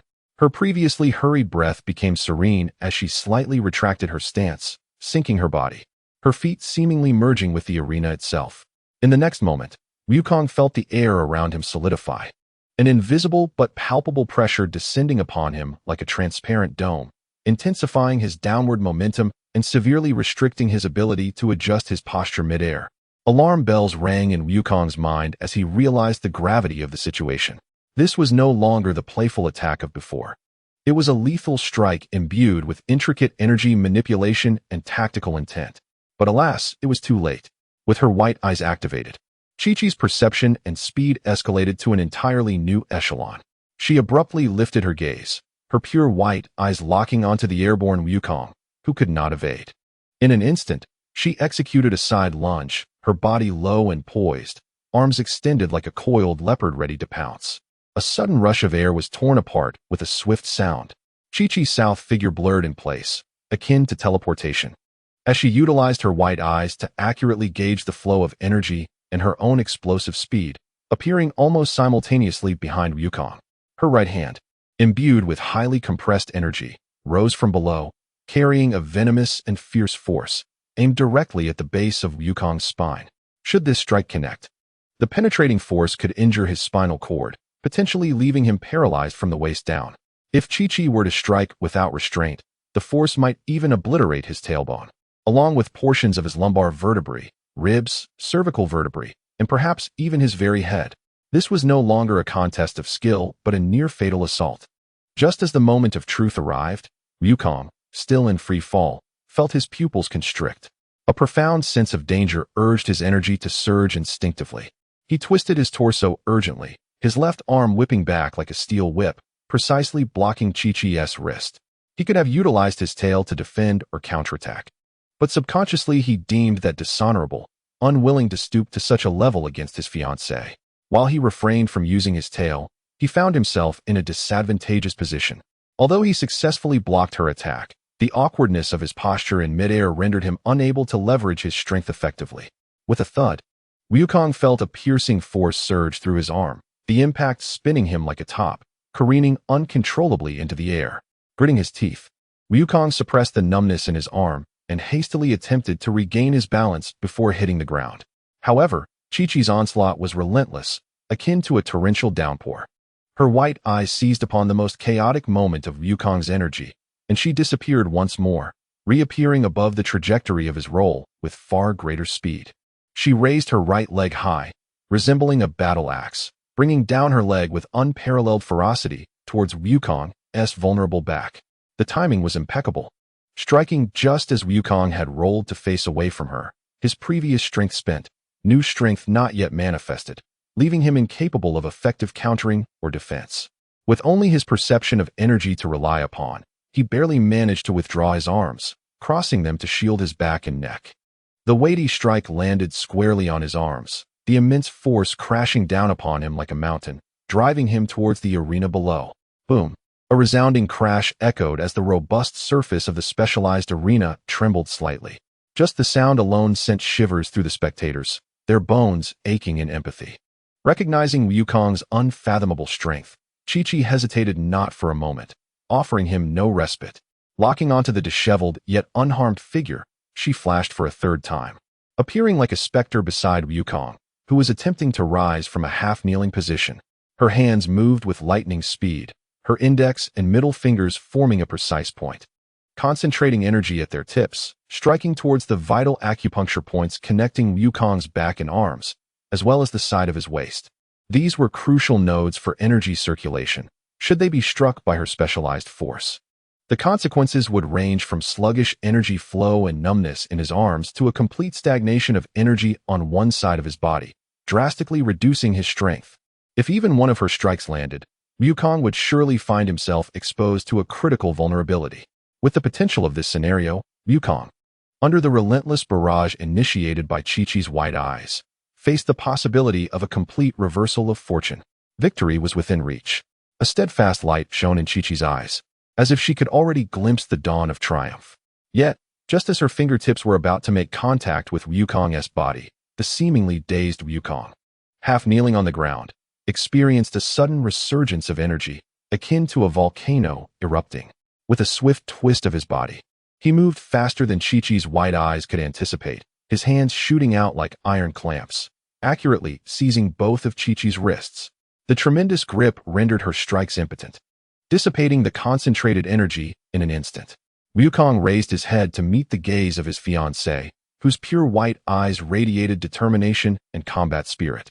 A hint of resignation and trepidation crossed his face. Chi-Chi is far too fierce. The abrupt halt of her offensive allowed Wukong, leveraging his superior abilities and a timely surge of power, to seize the pivotal moment to reverse the tide of battle after being placed in a position of extreme disadvantage from the outset. Yet, Chi-Chi's ferocity exceeded all his expectations. Wukong's words had no effect on Chi-Chi's resolve. Rather, they ignited the final fuse. The young lady, with an unpredictable ferocity that seemed to spring from nowhere, found herself in a moment of dire constraint, her hands firmly shackled. In an instant that appeared devoid of options, she suddenly stomped her foot, engaging her core with a surge of strength. Her head and neck propelled forward like a cannonball, her forehead descending with an overwhelming force reminiscent of a cataclysmic clash. In the astonished and fearful gaze of Wukong, that smooth yet unyielding forehead collided with his prominent nose with a resounding impact. The sound was thunderous. If one were to merely listen, it seemed oddly cathartic. Yet, Wukong let out a muffled grunt, instantly enveloped in darkness as a medley of sensations surged through his senses, sweet, sour, bitter, and salty, invoking an excruciating pain that coursed through his brain, accompanied by uncontrolled tears and a sudden eruption of warm blood from his nose. The sight of Wukong, with tears and blood streaming down his face, resembled a vessel breached. This unexpected, reckless headbutt, unfazed by the potential harm to herself, utterly disrupted Wukong's rhythm, causing the force that restrained Chi-Chi to involuntarily slacken. Seizing the opportunity, Chi-Chi swiftly freed her wrist, and like a tempest unleashed at double speed, a torrent of attacks descended upon him. Fists, palms, fingers, and elbows rained down in a relentless barrage, akin to a downpour, striking Wukong, who, now hindered by the pain in his nose and blurred vision from tears, found his defenses significantly weakened. Some blows were instinctively deflected, yet many found their mark on his chest, arms, and shoulders. Although a few aimed at vital points missed due to Wukong's evasive maneuvers, several strikes from Chi-Chi, imbued with a unique force, landed solidly. If this continued, he might very well be beaten to death by his own fiancée in the opening match. Wukong felt a mix of astonishment and rage, casting aside all reservations as an immense energy within him erupted, akin to an invisible bomb detonating around him. The resulting shockwave pushed Chi-Chi back several steps. Coughing violently, Wukong hunched over, clutching his still agonizing and bleeding nose, unable to suppress a fit of coughs that expelled blood-tinged saliva. However, it was not merely the external injuries that alarmed him. The points on his body that Chi-Chi had targeted were now distinctly blocked and painful, the once smooth flow of his internal energy now noticeably sluggish and obstructed. Wukong had not anticipated that this girl, with her white eyes capable of striking at vital points, would unleash such ferocity upon him. Had he approached the match with the seriousness it deserved at the outset, it would have been a delightful and easy victory. Yet, after enduring Chi-Chi's astonishingly fierce strikes and clever tactics, his current physical condition and energy flow issues had transformed the contest into a precarious balance, requiring all his focus to avoid a potential disaster. This seemingly gentle fiancée of his had a remarkably dark side, utilizing somewhat underhanded tactics that would not work against outsiders. She had now unleashed them upon him, leaving him in tears, coughing blood, and with a nosebleed. The once glorious champion now appeared utterly disheveled. A hush fell over the audience, stunned by the sudden shift in the battle's tide and Chi-Chi's astonishing prowess. Soon, the silence erupted into thunderous applause and cheers, resonating through the venue. The viewers watching the match via livestream inundated the screen with a barrage of excited comments. Audiences are always eager for drama, especially in a match as thrilling and unpredictable as this one. Regardless of the eventual outcome, it was clear that Chi-Chi had achieved notoriety. On the stage, Chi-Chi, slightly breathless, fixed her piercing white gaze on Wukong, adopting a stance of readiness. Having been momentarily pushed back, she was now searching for her next opportunity to strike. Wukong wiped the blood from his nose and the tears from his eyes, his expression now entirely earnest. He shifted his stiff shoulders, acutely aware of the sluggishness of his internal energy, understanding that the true trial was only just beginning. Yet, a sudden wave of unease washed over him. Was he experiencing domestic violence? They say domestic violence only happens once or countless times. The visible panic of the scion was unmistakable. Chapter 85, The Battle of Spouses. Time to get serious on the stage. The atmosphere was tense. Wukong, having just endured a relentless series of blows, appeared utterly disheveled, with nosebleeds still flowing, tear-streaked cheeks, and remnants of blood at the corners of his mouth. His chest heaved slightly as he struggled for breath. To any observer, he seemed to be at an absolute disadvantage, perilously close to defeat. However, as he slowly lifted his head, his eyes, usually bright and sunny, now reflected a calmness akin to the depths of an unfathomable lake. He gazed at Chi-Chi, who was also panting slightly, her pure white eyes filled with caution, and spoke in a tone so calm it was almost matter of fact. Chi-Chi, I'm going to get serious now. There was no roar, no explosion of anger, and no exaggerated display. Just those simple words. Yet they carried an immense weight that swept through the bustling arena. The fervent cheers and discussions sparked by Chi-Chi's impressive performance were suddenly stifled, as though grasped by an invisible hand, plunging the venue into a momentary silence. Even the experienced, jovial host, clad in sunglasses, instinctively held his breath. Standing opposite Wukong, Chi-Chi felt this pressure most acutely. In that instant, it was as if she were no longer on the spacious stage, but instead standing alone in a vast field at night, facing a colossal beast slowly advancing from the horizon. An invisible weight pressed in from all sides, constricting her breath. This sensation was peculiar, starkly contrasting with her previous state of dominance, yet it was undeniably real, etched into the consciousness of all present. At this almost frozen moment, a somewhat exasperated yet clear female voice suddenly broke through the silence via the venue's sound system. Where's the hostess? Shall we let him deliver such a handsome line with that face? Hurry, bring some tissues so he can clean up. This voice, familiar to Wukong, Chi-Chi, and the staff, belonged to Bulma, the mastermind behind this martial arts tournament and their mutual friend. Upon hearing the directive from their boss, no one dared question its impact on the match's fairness. The hostess, waiting backstage, promptly appeared on stage with a tray of warm water, towels, and clean tissues. Approaching Wukong to offer assistance in cleaning his face, the arrival of these lovely young women dissipated the immense pressure Wukong had just exuded, altering the atmosphere of the match entirely. The audience had no time to consider whether this was appropriate or how it might affect the competition, let alone the ensuing battle between Chi-Chi and Wukong. Wukong was momentarily taken aback, glancing at the respectful hostess, then instinctively touching his sticky face, realizing the state of his appearance upon seeing the blood on his fingers. Embarrassed, he chuckled softly and, complying, took the towel to quickly clean away the tears, blood, and grime from his face. A delicate and handsome face, imbued with youthful vigor, re-emerged, although the bridge of his nose bore a slight redness. It was far more pleasing to the eye compared to his earlier pitiful visage. Quite ironically, the most tragic moment in Wukong's career thus far was inflicted by none other than his fiancée. The most frustrating aspect was that this scene, undoubtedly witnessed by a multitude, would likely become one of the key memes among netizens. Meanwhile, the myriad of chaotic moments he had experienced remained largely unknown, much to Wukong's chagrin. Yet, Chi-Chi, given your relationship with Wukong, you wouldn't mind if he competes with you in a clean manner, would you? Bulma's voice rang out once more through the loudspeaker, her tone light and teasing, brimming with a mischievous delight, as if one could envision her smiling charmingly from the VIP box. Bulma, I have no objections. Chi-Chi promptly understood, her face brightening with a smile as she waved energetically toward the high box. She silently breathed a sigh of relief. The weight of Wukong's earlier serious statement had been cleverly alleviated by Bulma's unexpected intervention. Indeed, only a close friend could be such a source of support.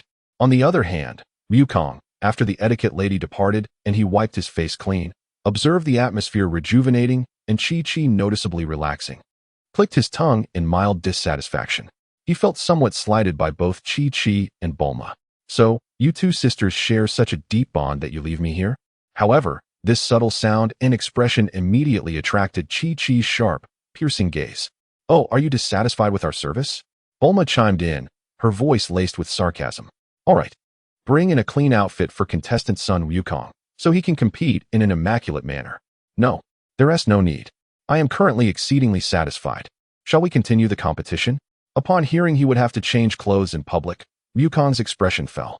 He quickly clasped his hands together, bowing repeatedly towards the VIP box in a plea for mercy, his obedient demeanor contrasting sharply with his identity as Earth's #1, eliciting a wave of good-natured laughter from the audience. Thus, following Bulma's seemingly nonsensical intervention, the tense atmosphere of the competition dissipated, returning to a relatively relaxed state. Yet, everyone understood that, Despite the interruption, Wukong's seriousness was not mere words. The intensity of that moment was real, the sense of pressure was palpable, and the suffocating sensation of being grasped by the throat was undeniably true. Although interrupted and destined to become Wukong's infamous meme, the weight felt by everyone present still restrained them from casually mocking Wukong's antics. After all, the feeling of impending doom is not easily dismissed. The competition resumed, officially ushering in the rhythm belonging to Sun Wukong. Although Bulma's disruption allowed Chi-Chi to regain some momentum and alleviated the initial pressure, the disparity in raw strength could not be fully compensated by mere spirit. To speak candidly, after her training under Ka Lin Ta and her own rigorous efforts, Chi-Chi had made remarkable strides in her abilities, becoming quite formidable. If she were to face Krillin, Dingzi, or Yamcha, the official advantages granted to her might even heighten her chances of victory. Perhaps she could even engage in a few battles with Tianjin Fan. However, the level at which she found herself compared to her opponent, Sun Wukong, remained starkly evident. Wukong refrained from unleashing overwhelming power to dominate. Instead, he deliberately kept his energy and the speed and strength he exhibited at a level comparable to Chi-Chi's recent outburst.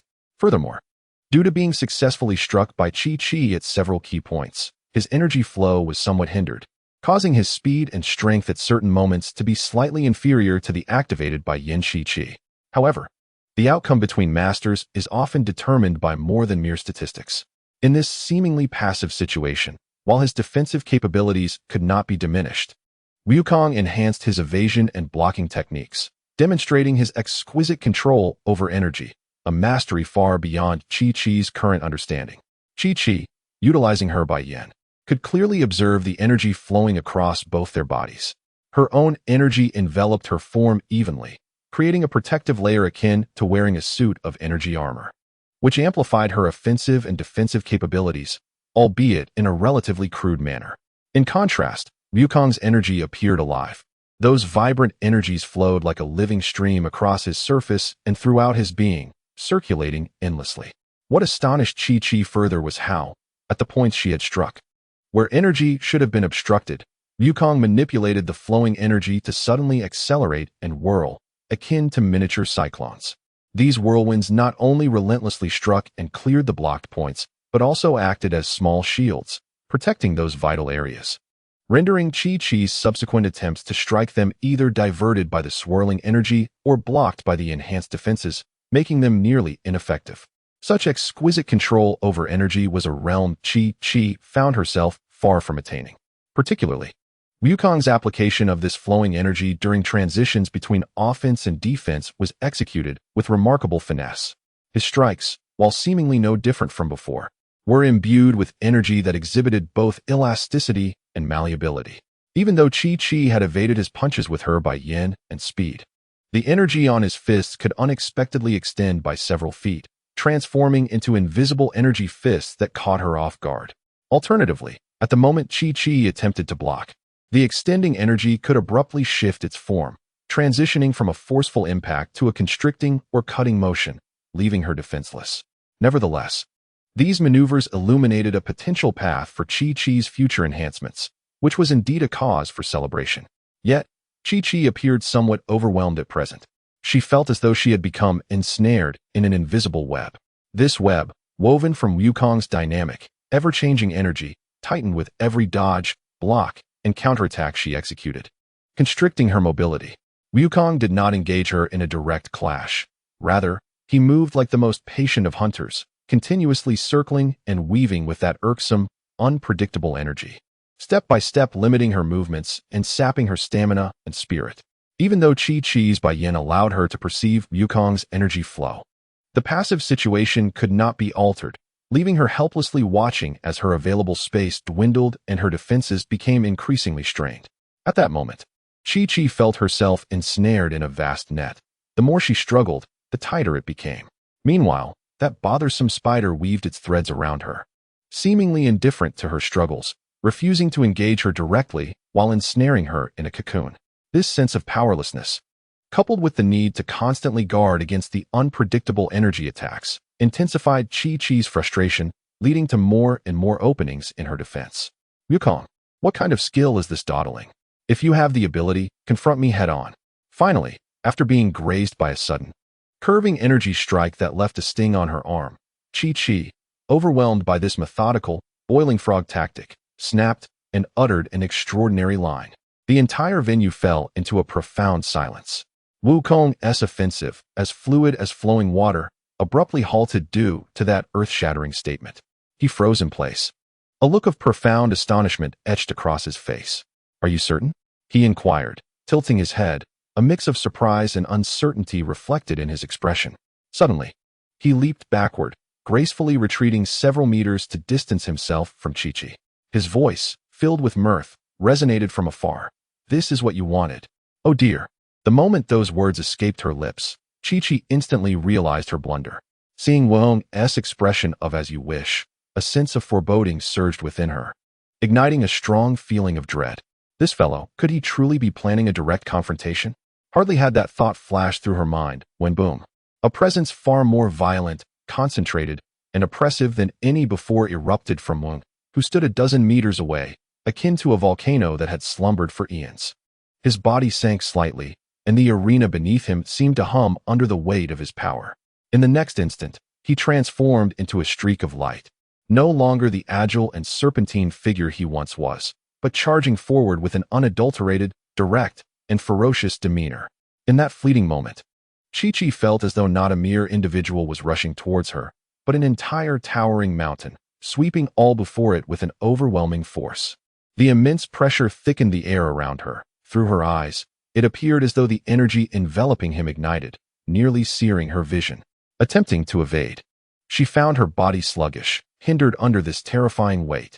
Never had Chi-Chi imagined that the pressure of one person advancing could deliver such a colossal impact. "Chi-Chi, do you surrender?" A calm voice echoed beside her, warm and inviting. As she emerged from the unparalleled onslaught of energy, she shockingly realized that she was lying flat on the cold arena floor. The perpetrator of this predicament was kneeling above her, hands gripping her wrists, pinning them at her sides. Had it been anyone else, Wukong's actions might have been deemed inappropriate, but given their status as engaged partners, it rendered the act permissible, though still somewhat inappropriate. At that moment, Wukong leaned down, a playful yet earnest smile gracing his freshly cleaned visage, gazing intently at her, awaiting her response. "Idiot, let go of me." After a brief pause, an overwhelming sense of shame washed over Chi-Chi like a tidal wave, obliterating her rationality. A shrill scream erupted. Her cheeks flushed crimson. The audience erupted in laughter, their kindness ringing through the arena. My apologies." Wukong, finally aware of the awkwardness of their position, quickly released her, nimbly rising to his feet. However, not wanting to leave Chi-Chi lying alone, he instinctively bent down, extending a hand in a friendly gesture to help her up. Thus, the most dramatic and comical scene unfolded upon the stage. Mortified, Chi-Chi, upon seeing Wukong's outstretched hand, instinctively grasped it, and, with a sudden surge of strength, propelled herself upwards, eager to flee the mortifying scene. Yet, perhaps due to her overwhelming nervousness and shame, she forgot to release Wukong's hand after rising and, in her eagerness, sped away with an unprecedented velocity. Hey. Wukong was utterly unprepared for this turn of events, feeling an immense tug from his hand. Before he could react, he was whisked away by Chi-Chi, soaring through the air like a kite set free. A beautiful girl, her cheeks flushed, fled in a panic, while a remarkably powerful young man trailed behind, floating like a human kite. This visually striking and comedic tableau was flawlessly captured by the high-definition cameras in the venue, projected live onto the enormous screens. After a brief silence, the entire venue of the World Martial Arts Tournament erupted into uproarious laughter, nearly shaking the roof with its intensity. Following this, thunderous applause resounded, both for this tumultuous and entertaining opening match and for the whimsical couple. The blonde host, wiping tears of laughter from his eyes, struggled to maintain his composure as he grasped the microphone and declared with the last vestiges of professionalism, "The winner is Sun Wukong." In a VIP box, Bulma, gazing at the absurd scene on the large screen through the floor-to-ceiling windows, sighed in exasperation while a smile involuntarily curled her lips, ultimately transforming into a fond and amused chuckle. Those two fools. That night in Shidu, at Bulma's residence, the spacious villa felt unusually quiet. As was customary over the past few years, Wukong, Chi-Chi, and Bulma would return here to rest after competitions or training. Although each had their own room, this place had long been their unspoken shared sanctuary. However, tonight was an exception. As the moon reached its zenith, Bulma, having mindlessly scrolled through her phone without comprehending any of the content, yawned and finally rose, preparing to return to her room alone. Yes, alone. Wukong and Chi-Chi's rooms remained conspicuously empty. Following their match, neither had returned. Initially, she hadn't realized it, leisurely playing on her phone and snacking, comforted by Lily's company. However, as time passed, an inexplicable premonition grew increasingly clear. Seated on the sofa in the living room, she watched the clock's hands move incrementally, her hopes gradually cooling. Lily had already urged her to rest, and now it was her turn to retire for the night. Yet, as she lay in bed, restless and tossing about, sleep eluded her. Finally, as dawn began to break, Bulma was convinced that those two had indeed spent the night away. TSK, what a sportsman! How could they be so youthful and exuberant with hormones? She huffed in discontent, her tone laced with a hint of bitterness and self-mockery, as the thin blanket between her legs was suddenly assaulted by relentless kicks. For some, this night felt interminable, long enough for a waiting heart to count the seconds in silence until dawn. For others, it seemed fleeting, as if it had only just begun when the morning light eagerly dispelled the night. TSK, 2 rejoicing, 1 heartbroken. What a situation. Chapter 86. Who dares to give? Who dares to take? In a certain budget hotel in Shidu, the heavy curtains blocked most of the external light, allowing only a few stubborn rays of sunlight to seep through the gaps, casting soft patches of light upon the plush carpeted floor.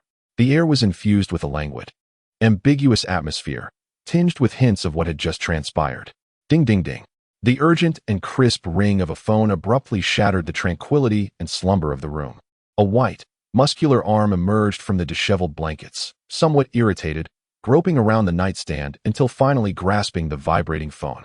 The owner of the arm was evidently still in a state of half-sleep, not even glancing at the caller ID before instinctively pressing the answer button and bringing the phone to his ear. Hello? Sun Wukong's voice emerged, thick with sleepiness and hoarseness. However, the voice on the other end of the phone struck him like a bucket of icy water, instantly dispelling all remnants of drowsiness. You too. Now. Immediately. Get home. It was the unmistakable voice of Bulma, yet the suppressed fury and commanding authority within it were sentiments that Goku had never experienced from her before, not even during her most irate and tempestuous moments. 3 days had elapsed. From that fateful night until now, a full 3 days had passed. Bulma's voice rang out like a rapid-fire barrage through the receiver, piercing Goku's ears with clarity. You too, no matter how great your indulgence. It is high time you returned home. Must you truly escalate this to life and death? Bulma. Good morning. Goku, bombarded by this relentless string of questions, felt his scalp prickle, his sleepiness evaporating entirely. All he could muster was an awkward yet polite chuckle, his mind a blank canvas, utterly at a loss for a response. Should he confess that he and Chi-Chi had indeed succumbed to temptation, stealing away from dusk until dawn, only to remain in this hotel for another day and night out of guilt and fear? Reflecting on the initial frenzy and unfettered joy, and contrasting it with the stark reality he now faced, Goku profoundly grasped the adage of how exhilarating the beginning can be, only to be met with trepidation upon awakening. Naturally, the emotions they both felt over these 3 days were complex and ineffable, and fear was undoubtedly the prevailing theme. Thus, they tacitly chose to bury their heads in the sand. They enjoyed the present, disregarding the consequences.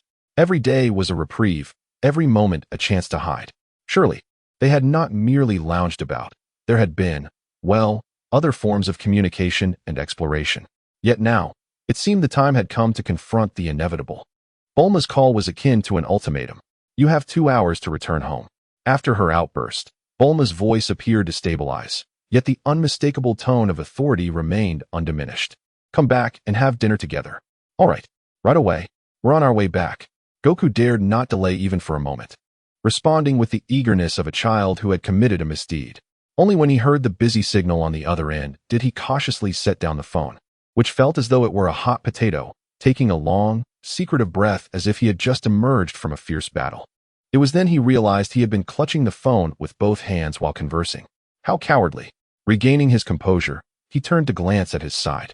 Beside him, Chi-Chi lay with her back to him, curled up in a soft down blanket, revealing only her fluffy occiput and a small portion of her smooth shoulder and neck.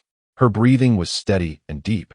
She was sound asleep, blissfully unaware of the phone call that had nearly sent Goku's soul into orbit. Goodness, this girl sleeps profoundly. Goku scratched his perpetually unruly black hair in exasperation. Chi-Chi. He reached out and gently nudged her shoulder. No response. Chi-Chi. This time, he applied a bit more pressure and leaned closer to her ear, lowering his voice to call her name. All that greeted him was the sound of her long, rhythmic breaths. Gazing at her defenseless sleeping visage, Goku's eyes darted. He clenched his jaw, inhaled deeply, and declared in a voice that was neither too loud nor too soft, but wholly clear, "Bulma is here." A miracle occurred. The previously unshakable Chi-Chi, upon hearing Bulma's name, seemed to have an internal spring mechanism activated, propelling her upright from the bed in an instant. Her eyes were wide with confusion and fear, scanning the room like a startled fawn until she confirmed that the figure she dreaded was absent, allowing her to exhale a sigh of relief, though her heart still raced. Chi-Chi, it's time to go home. Goku awkwardly scratched his cheek, observing Chi-Chi's panic-stricken face as he carefully relayed the unsettling news. Bulma had just called, demanding we return for dinner. I sensed that her anger may have subsided somewhat. The last statement left his lips lacking conviction, resembling more of a self-soothing mantra. I hope what you said is true, Chi-Chi murmured, her voice still hoarse from sleep. She dared not tarry, throwing aside the blanket and hastily searching for her scattered garments on the floor. As she gathered her belongings, she couldn't help but glance back, her face a portrait of lingering dread, exclaiming, I miss Bulma too. If we continue to linger here, I genuinely feel I might perish from anxiety. Reflecting on the past 3 days, which had been anything but wasted, Chi-Chi felt her legs weaken. She was a trained martial artist, her physical prowess far exceeding that of an average person. Yet to have slept so deeply as to be oblivious to the ringing phone was indicative of her naivety and rashness. Not at all, Goku chuckled awkwardly, trying to offer comfort. We are martial artists. Our bodies are resilient. We recover quickly. It's all good. Yet his attempts at reassurance sounded more like a feeble defense. Get lost. I genuinely feel like I'm dying. Chi-Chi, incensed, seized a pillow and hurled it at Goku, her cheeks blooming with embarrassment. She rubbed her sore back, and for reasons unbeknownst to her, blurted out, Thank heavens it's me. Had it been Bulma, she might have truly perished. The moment the words escaped her lips, Chi-Chi froze, her face flushing a deep crimson, akin to a boiled shrimp. What a scandalous remark. Return home, return home. We must hurry back. In the wake of Goku's astonished gaze, Chi-Chi, utterly mortified, dashed into the bathroom, slamming the door behind her, turning on the faucet to drown out her embarrassment. In the room, Goku remained alone. He was struck dumb by Chi-Chi's last utterance, taking a moment to regain his bearings, instinctively scratching his head, his expression one of utter bewilderment. How, then, did those second-generation scions emerge in the original narrative? A jarringly out-of-place thought galloped into his mind like a wild stallion, compelling him to ponder the serious implications surrounding differences in physical prowess and combat abilities. Goten was understandable, considering that at the time, the disparity in strength between him and Chi-Chi wasn't as ludicrous as it later became. However, how did Trunks and Goten come to be? Especially Trunks. Bulma was a bona fide earthling. The disparity in physical capabilities was simply astounding. The more he contemplated, the more incredulous he became. Of course, now was not the time for such musings, and something felt amiss. Goku shook his head, casting aside those errant thoughts. The pressing concern now was how to navigate the impending confrontation with Bulma upon their return home. What was my sister-in-law's current state of mind? He attempted to envision various scenarios, speculating on how Bulma might react. Well, Goku conjured a few possibilities but dared not delve too deeply, resigning himself to await the inevitable. After all, there was no use in worrying. He might as well embrace the chaos. Over half an hour later, at the Capsule Corporation, within the spacious and brightly lit dining room that exuded a futuristic ambience, the atmosphere at the 4-person dining table felt decidedly peculiar. Seated at the head of the table was Bulma, her countenance serene, dressed in casual loungewear. Her blue hair cascaded casually, as she absently stirred her juice with a straw. To the west, seated at the table, was the focused and determined Artoria Pendragon, engrossed in her culinary conquest, oblivious to the subtle tension in the air. She seemed to regard everything else as secondary to the delights before her. In the years since her arrival in this realm, one of her greatest pleasures had been indulging in the exquisite and unprecedented delicacies provided by Bulma's household. The exquisite bliss derived from satisfying her cravings sometimes made her feel that her heavy obsessions and missions were being diluted by this daily feast for the senses. To the east sat Chi-Chi, who had just returned home, her face still bearing traces of guilt and anxiety. With her head bowed, she delicately picked at the rice in her bowl, hardly daring to meet Bulma's gaze across the table. Meanwhile, Wukong occupied the southern position directly opposite Bulma, sitting upright with a serious expression, as if he were not partaking in a meal but attending a crucial military conference, occasionally stealing glances at Bulma's face to gauge her mood. The meal was consumed in an unusual silence, punctuated only by the faint clinking of Lily's cutlery against her plate and her audible satisfaction while chewing. Lily, having never experienced exquisite cuisine, was overwhelmed with joy at the basic pleasures of life after her transition from the underworld to the mortal realm. Now, she was voraciously devouring food, thinking that once her hunger was sated, she would have the energy to contemplate how to resolve her obsessions. The next time a wish was made with the Dragon Balls, she resolved to actively participate, working harder so that her turn would surely come. Amidst this peculiar silence, Bulma unexpectedly spoke up, her calm voice resonating like a stone cast into a tranquil lake. You two are still young. Marriage is several years away. Cough. Cough. The words caught Wukong and Chi-Chi off guard as they were trying to mask their tension with food, their faces turning crimson, nearly choking on their rice as they erupted into a fit of coughs. Bulma, observing their pitiable state, rolled her eyes in exasperation while signaling the AI butler to remove the contaminated dishes and replace them with new ones. In a tone laced with warning, she remarked, "Don't make a mess of things. I'm only sharing sage advice for your own good. Do you understand?" After 3 days of mental preparation and solitary reflection, Bulma seemed to be striving to position herself as a caring older sister, despite the myriad of feelings that accompanied this concern, feelings only she could comprehend. The atmosphere appeared to ease slightly with Bulma's concerned admonition. Wukong, wary of saying too much and jeopardizing this hard-won semblance of calm, responded softly and uncertainly. "What do you mean by having a sense of propriety?" Chi-Chi, perhaps feeling a bit more relaxed now that Bulma had broken the ice, or perhaps recalling the painful experiences of the past 3 days, muttered in exasperation, "I almost died." Lily remained focused on her plate of grilled steak, interpreting the phrase almost died in its literal sense, and found the food before her too delicious to associate with such a notion. She had no inclination to consider other interpretations. As someone from an ancient time, Lily struggled to grasp the nuances of such phrases and remained completely absorbed in her meal. However, Bulma and Wukong, one an 18-year-old intellectual, the other the subject of the conversation, could hardly miss the implication. Thus, confronted by Bulma's probing gaze, Wukong felt his face flush anew, incredulous that it was he, son Wukong, who was blushing. "But can we even discuss this, Chi-Chi?" Realizing the gravity of the moment, Chi-Chi glanced at Bulma, her expression ambiguous. Then, almost instinctively, she added, "Thank goodness it wasn't Bulma, otherwise, I might not have made it." Bulma narrowed her eyes slightly, a dangerous glint flashing in her blue irises. She was uncertain whether Chi-Chi was challenging her or simply stating what she believed to be a fact, or perhaps something else entirely. The ambiguity of the situation left her momentarily at a loss. "Ahem, let us eat."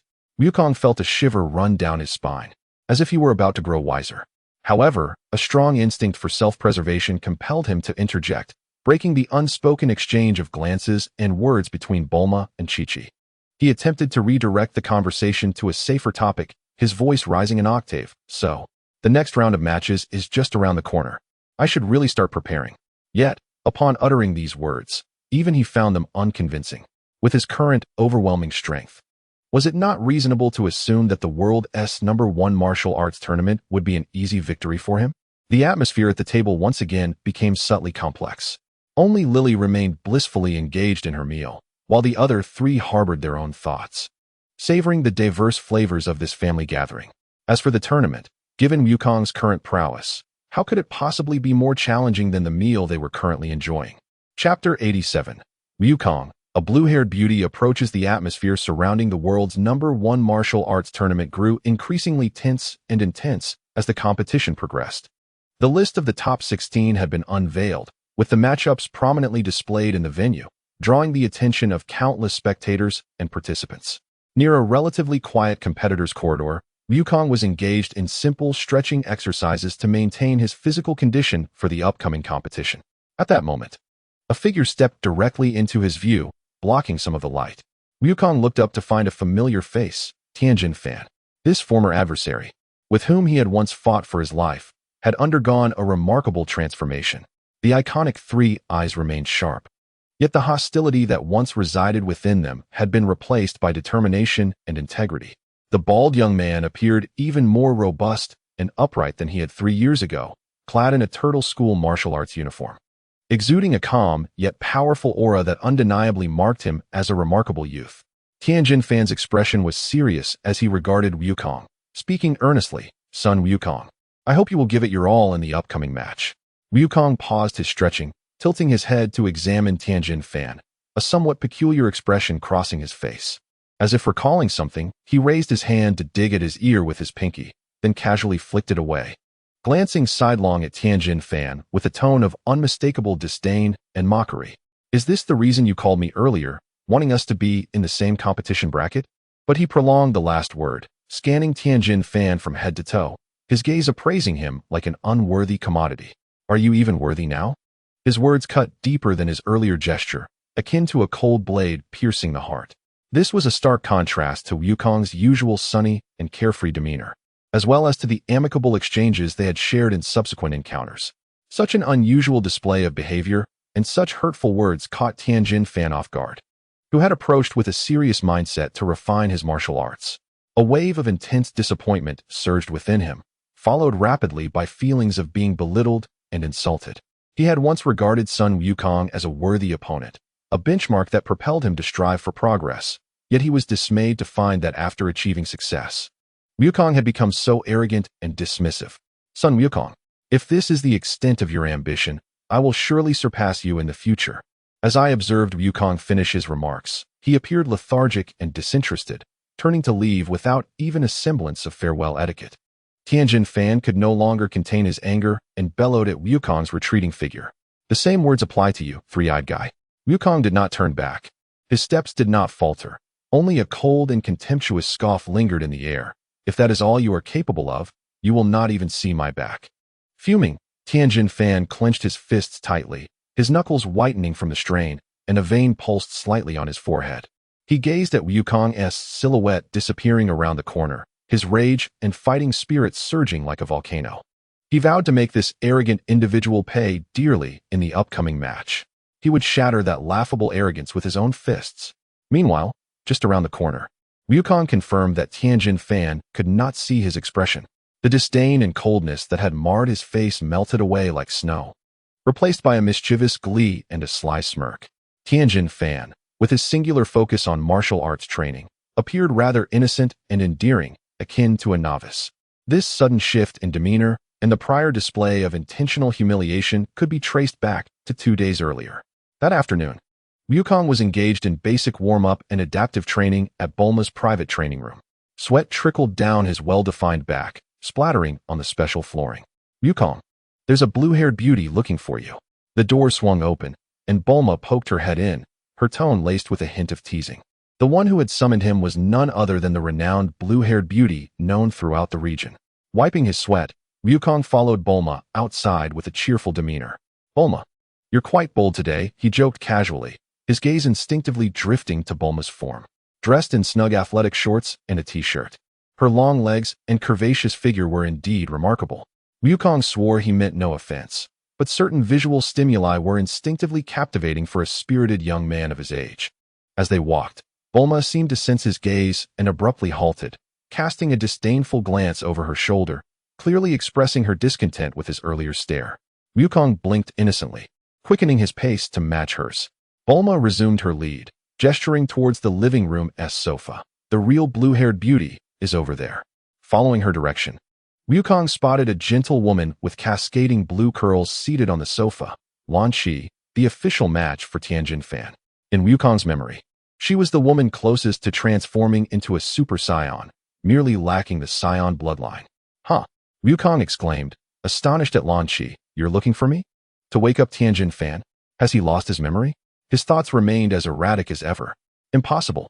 Even Lan Qi, gentle as she was, could not suppress her shock at Wukong's outlandish speculation. What on earth is he thinking? Thus, in Bulma's living room, Wukong learned from Lan Qi's worried account about Tianjin Fan's circumstances over the past couple of years. It turned out that since being utterly defeated by Wukong 3 years prior and being almost coerced into joining the Turtle School, Tianjin Fan had indeed transformed, embarking on a path of righteousness even earlier than Wukong's hazy recollection of the original story. Under the meticulous guidance of Master Roshi, Tianjin Fan made significant advancements in martial prowess, moral cultivation, and cultural knowledge, becoming the top practitioner of the Turtle School, second only to Master Roshi himself, with an unfathomable strength. However, he harbored a profound obsession towards son Wukong, viewing him as an insurmountable mountain and a lifelong rival. Initially, this fixation greatly propelled his growth.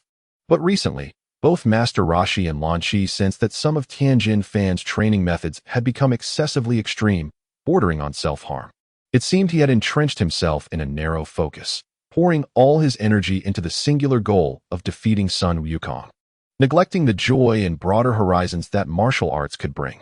Master Roshi had subtly attempted to counsel him multiple times, but Tianjin Fan always politely declined, resolutely asserting that he merely wished to defeat son Wukong in a fair one-on-one battle, allowing the latter to experience the failures and setbacks he had endured. He believed that only through this could he fully unburden himself and attain enlightenment. Master Roshi keenly perceived Wukong's terrifying growth rate, which undoubtedly surpassed everyone's expectations, including Tianjin Fan's. Nevertheless, he refrained from forcibly dissuading Tianjin Fan, instead confiding in Krillin, Dumpling, and the ever-concerned Lan Qi. He believed that once Tianjin Fan faced Wukong again and felt the immense disparity in their strengths, he would naturally recognize the underlying issues. Wukong is a good lad. He will surely assist Tianjin Fan in overcoming his predicament during the match. Provided Tianjin Fan can withstand this ideological blow, he could rise anew, adopting a fresh mindset and perspective to ascend to his own martial pinnacle. But what if Tianjin Fan cannot endure this setback? Lan Qi voiced the greatest concern shared by all who cared for Tianjin Fan. Master Roshi merely waved his hand, wisdom glimmering in his aged eyes. In my view, only Wukong possesses the talent, intellect, and willpower to surpass Tianjin Fan. I have faith in him. He undoubtedly has the capability to overcome this hurdle. Thus, the others began to understand the high regard and confidence Master Roshi held for Tianjin Fan, alleviating their anxious hearts somewhat, choosing to trust the judgment of this martial arts sage. Yet, regardless of her gentle disposition, whether in her blue-haired form or her fiery, golden-haired persona, Lan Qi's deep-seated worry for Tianjin Fan remained unabated. This accumulating concern ultimately compelled the gentle blue-haired Lan Qi to muster her courage and secretly approach Wukong, making this heartfelt request: "Please help Tianjin Fan find his path during the battle. I beg you." With some agitation, Lan Qi grasped Wukong's wrist. Her eyes filled with earnest pleading. "Sure, I have no objections," Wukong replied nonchalantly, extricating himself from her grip while observing Bulma's reaction out of the corner of his eye. Noticing her merely crossing her arms with little change in expression, he continued, his face revealing a knowing look. "I know exactly what to do." As he stroked his chin, a mischievous smile crept onto his face, as if he had conceived a brilliant idea. "A severe ailment requires a potent remedy. Be prepared for what is to come." That smile left Bulma and Lan Qi with a sense of foreboding, suspecting that his so-called potent remedy would likely be anything but gentle. "Just don't go overboard," Lan Qi cautioned, filled with gratitude yet tinged with unease as she departed. Suddenly, Bulma seized Wukong by the collar, drawing him close to her, forcing their gazes to meet at an exceedingly close distance. Bulma's blue eyes bore into Wukong's, her tone carrying a note of warning. "Lan Qi came to you for assistance, placing her trust in you. Do not go too far and leave Tianjin Fan in despair or frighten Lan Qi." Although the exact intentions of Wukong remain unclear, Bulma, as the person who understands his character best, can surmise that the forthcoming actions he plans to take against Tianjin Fan will likely be excessively severe for both the parties involved and those concerned about him. Otherwise, such grave terms as chronic illness and strong medicine would not have been employed. Rest assured, despite Bulma's close warning, Wukong continues to wear a cheerful smile, exuding confidence. I know Tianjin Fan's character better than you do. Furthermore, I am facilitating the establishment of a deeper relationship between them. I guarantee a cure, and by the way, haha, his words carry a double meaning, and his grin grows ever more self-satisfied. Just you? Bulma's expression is one of skepticism, utterly disbelieving that Wukong could achieve any notable success in navigating the complexities of interpersonal relationships. Just me? Wukong chuckles with pride, his eyes glinting with mischief, as if every detail is under his control. At that moment, a voice unexpectedly interjects. Chi-Chi appears at the entrance of the living room, squinting her eyes, her gaze flitting back and forth between Bulma and Wukong, who are almost touching, her face a canvas of suspicion. Particularly, upon noticing Bulma hastily releasing Wukong and the faint blush that crosses her cheeks due to her arrival, Chi-Chi's scrutiny sharpens. We were discussing how to assist Tianjin Fan and Lan Shi in making a crucial step forward. Wukong explains cheerfully. Really? Chi-Chi's dubious gaze focuses primarily on Bulma. There's no denying that Bulma had indeed flushed a moment ago, and now under Chi-Chi's watchful gaze, that hint of color seems poised to return, undermining Wukong's credibility. Come on, Bulma, why are you blushing? If you keep this up, Chi-Chi will suspect there's something between us, and then who will I turn to for reasoning? Wukong exclaims in shock. Why do you care? Am I not allowed to feel warm? Bulma retorts, rolling her eyes in annoyance at Wukong's blame shifting. Enough, let's go find Lily. We should start our entertainment activities. How about a game of mahjong today? Chi-Chi observes the mutual accusations between the two, but refrains from further comments. Recently, she has developed a bit of an addiction to board games, especially mahjong. The main reason? Wukong has a reputation for being a novice, losing more often than winning. Bulma, on the other hand, is a strategic genius, adept at calculating her moves, either winning by self-drawing or capturing others' tiles, never allowing herself to be caught off guard. As for Chi-Chi, she remains the queen of luck, her fortune unwavering, especially now that the dynamics have shifted. With the addition of a new gaming companion, Lily. Artoria Lily Pendragon, the young form of the Night King, possesses luck comparable to Chi-Chi. With these two fortuitous girls at the table, it creates an exhilarating atmosphere of rivalry and skill. It is no wonder Chi-Chi has become somewhat addicted. After all, in the past, Wukong was the only one with a penchant for losing, but now he often finds himself engaged in thrilling matches against Lily, frequently collaborating with her to surprise both Wukong and Bulma. Just imagine, when Wukong previously triggered a tile, it might have only resulted in a small loss. Now, however, it often leads to simultaneous victories for both Chi-Chi and Lily, with astonishing hands such as All One Suit or Pure Nine Lotus Lantern, resulting in astronomical losses for Wukong that leave him pale and trembling. If it were a showdown akin to Akaji and Washizu, given Wukong's circumstances, he would likely find himself drained of resources within a couple of rounds. The current situation is dire for Sun Wukong. Of course, if Wukong faces peril in this chapter's game, one can predict that in the next chapter's martial arts tournament, Tianjin Fan will be in grave danger. Chapter 88, The Early Arrival of the Finals. In the first match of the top 16, Sun Wukong faces off against Tianjin Fan. As the referee's words echo, Tianjin Fan's figure has already transformed into an arrow released from a bow, charging towards Wukong with unwavering momentum. His aura erupts, enveloping him in a white glow, causing the ground beneath him to crack under the force. Without hesitation, Tianjin Fan approaches with utmost seriousness, channeling the fruits of his 2 years of arduous training into this initial strike. His strategy is straightforward and direct, to saturate his body with energy, amplifying his strength, speed, and defense, engaging Wukong in pure, ferocious close combat to determine the victor. He intends to confront Wukong in the manner he excels at. In response to Tianjin Fan's earth-shattering charge, Wukong remains calmly rooted in place, not even adopting a basic stance. His tranquil eyes merely glimmering as they lock onto the incoming figure. Hiya! Tianjin Fan exhales sharply, his right fist soaring like a cannonball, producing a piercing scream as it hurtles toward Wukong's face. This punch consolidates all his vigor, reaching unparalleled speed and force, as if it were to tear open the very fabric of space. However, just as the fist is about to graze Wukong's nose, he moves. His motion appears unhurried, yet possesses a mysterious rhythm. With a seemingly boneless left arm, he gently lifts it, accurately positioning his forearm to block the inner side of Tianjin Fan's wrist, not colliding head-on, but rather employing a clever angled disengagement and redirection. Bang! A muted thud resonates. Tianjin Fan feels as though his fist has struck a mass of impossibly slippery cotton. The immense force he had gathered is effortlessly deflected, followed by an overwhelming surge of power coursing up his arm, leaving his entire right arm numb, halting his offensive momentum. The scenario is akin to 1,000 pounds of force being neutralized by a mere 100. This is Tianjin Fan's predicament. In that fleeting moment of Tianjin Fan's spent strength and the absence of new energy, Wukong's right hand darts forth like a specter, his palm thrusting forward with blinding speed, targeting the center of Tianjin Fan's chest. Alarm bells ring in Tianjin Fan's mind, and his instinctive combat reflexes compel him to respond immediately. His left arm rapidly counters, attempting to block Wukong's wrist in a bid to repel the attack. Yet slap. The two arms collide once more, but the outcome is drastically different.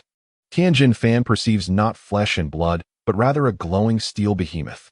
The latent power within is honed to its zenith, far beyond his expectations. His block fails to budge Wukong in the slightest. Instead, he is rocked by the overwhelming force, his blood surging, his arm in agony, rendering his entire upper body momentarily rigid and exposed. In merely a fleeting exchange, the disparity becomes glaringly evident. Tianjin Fan's offense is effortlessly dismantled, and even his defense appears alarmingly inadequate. And this is merely the beginning of his nightmare. Once Wukong lands his strike, momentarily rendering Tianjin Fan rigid, it is as if a switch has been flipped. He ceases to defend, his form shifting into an unrelenting offensive barrage. His fists, feet, elbows, and knees transform into the world's most lethal weapons, each strike precise, efficient, and aimed at the vulnerabilities exposed by Tianjin Fan's rigidity. The speed may not seem extraordinary, and the power appears to be restrained within certain bounds, yet the precision with which he seizes opportunities, angles, and force has reached an ethereal level.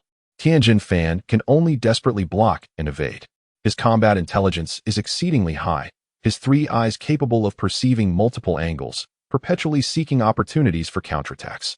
But each time he believes he has identified a gap in Wukong's defense and strikes back, he finds himself colliding with a trap that Wukong has already meticulously set. Wukong's techniques flow like water, seamlessly interconnected. His counterattacks not only prove futile, but also create larger openings in Tianjin Fan's defense due to his overzealousness. Bang, bang, slap, thud. As Wukong's fists and kicks increasingly landed upon Tianjin Fan's body, his arms, shoulders, and ribcage bore the brunt of the relentless onslaught. Despite Tianjin Fan's profound mastery of hard qigong, enabling him to endure these attacks without suffering grave injuries, each strike sent tremors through his vital energies, leaving him increasingly disoriented. He could not persist in this manner any longer. Merely holding his ground would lead to a slow demise. An aggressive counterattack? The recent lesson was still fresh in his mind, and such an approach would only result in a swifter defeat. His mind raced as the intense sense of crisis spurred him to make a decisive choice. He must create an opportunity and widen the gap. A fierce glint flashed in his eyes as he resolutely disregarded Wukong's approaching heavy punch, preparing to withstand it with hard qigong, while simultaneously raising both hands. His index and middle fingers aligned, pressing precisely against his temples. He intended to unleash the Taiyang fist to generate a blinding light, disrupting Wukong's line of sight to buy himself a precious moment to breathe. He was willing to take a punch from Wukong if it meant securing that chance. However, a resounding thud, the anticipated heavy blow, did not arrive. In the instant his hands rose, leaving his midsection exposed, Wukong altered his attack trajectory. Wukong's body suddenly sank, sidestepping and advancing, his shoulder crashing into Tianjin Fan's exposed chest like a battering ram. Tianjin Fan felt an overwhelming force strike him, propelling him backward as if he were a wheel struck by a colossal impact. He completely relinquished his defense, absorbing the full force of the blow. Despite his desperate attempts to regain control, he was sent rolling backward, ultimately crashing into a solid wall dozens of meters away, embedding himself into it and raising a cloud of dust. Wukong nonchalantly brushed off non-existent dust from his shoulder, as if that thunderous strike had been merely inconsequential. Gazing at the cloud of dust, he expressed evident disappointment, shaking his head. Tianjin Fan, the Taiyang fist is not meant to be used in such a manner. As the dust settled, Tianjin Fan awkwardly extricated himself from the dented wall, and leaped back onto the ring. Clutching his aching chest, he gasped for breath. Upon hearing Wukong's words, his lips pressed into a tight line, his expression icy, yet his resolute gaze could not conceal the flicker of defeat and helplessness. Though Wukong's words were harsh, the brutal reality left him with no retort. The disparity was insurmountable, so vast it instilled a sense of despair within him. All he could now do was attempt to create some trouble for Sun Wukong. Aya! Tianjin Fan unleashed a frustrated roar, channeling all his energy as he charged toward Wukong with reckless abandon, much like a moth drawn to a flame. This time, his attacks were more ferocious, imbued with a tragic, almost suicidal determination. As he closed in on Wukong, the muscles in his back twitched in an unusual manner, and with two explosive sounds. Two brand new arms composed of qi and some physical energy erupted forth. The Si Yao Chuan. The rate of his attacks doubled instantaneously. For fists, like a torrential storm, rained down upon Wukong from 4 distinct angles, accompanied by piercing sounds of air being cut. Oh! A glimmer of surprise flickered in Wukong's eyes, yet he remained unfazed. His hands transformed into 2 golden afterimages, expertly meeting Tianjin Fan's 4 fists with his bare palms. Bang! Bang! Bang! Bang! The sound of their clash resonated like raindrops hitting broad leaves. With his astonishing reflexes and techniques, Wukong held his ground against the seemingly impossible barrage of 4 consecutive punches, neutralizing every one of Tianjin Fan's strikes. Fully focused, Tianjin Fan immersed himself in this frenetic exchange of blows, striving to suppress Wukong.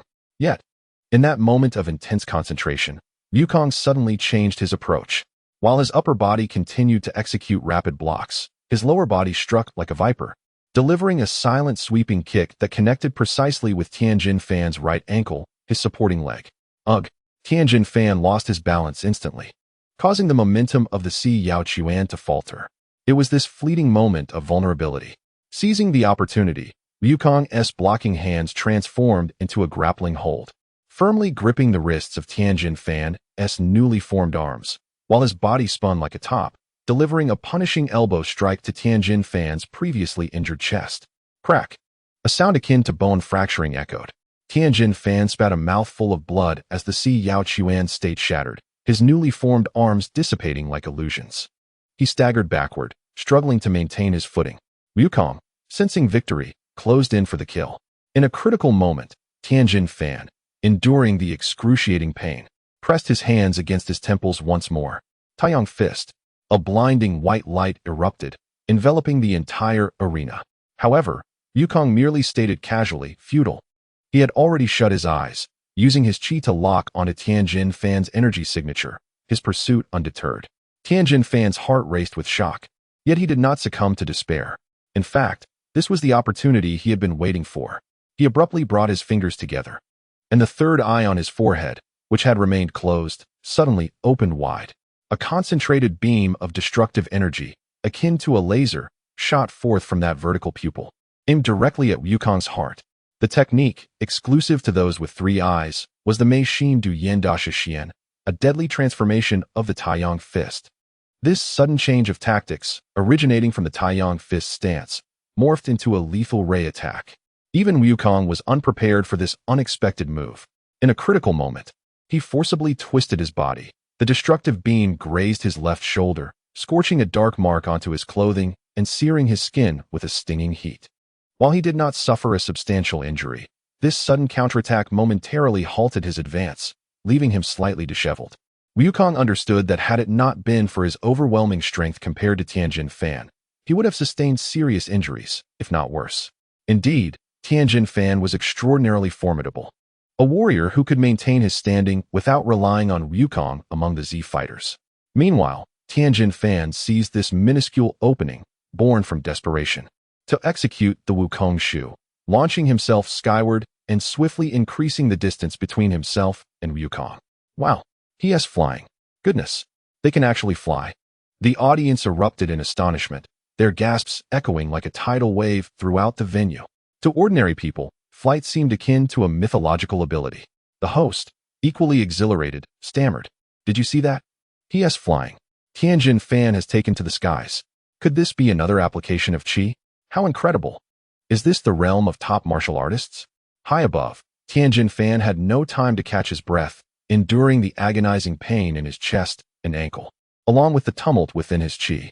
With his right index finger aimed at Wukong, he concentrated his formidable energy. Dongdong Wave, a beam of energy, slender yet intensely focused, surged toward Wukong, who had just regained his footing. Wukong lifted his gaze to the incoming energy wave, a subtle smile gracing his lips.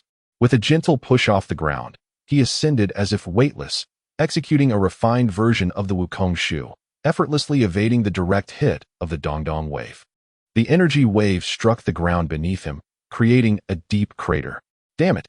Tianjin Fan gritted his teeth, preparing to retreat. Yet, Wukong had vanished from sight, only to reappear close to Tianjin Fan once more.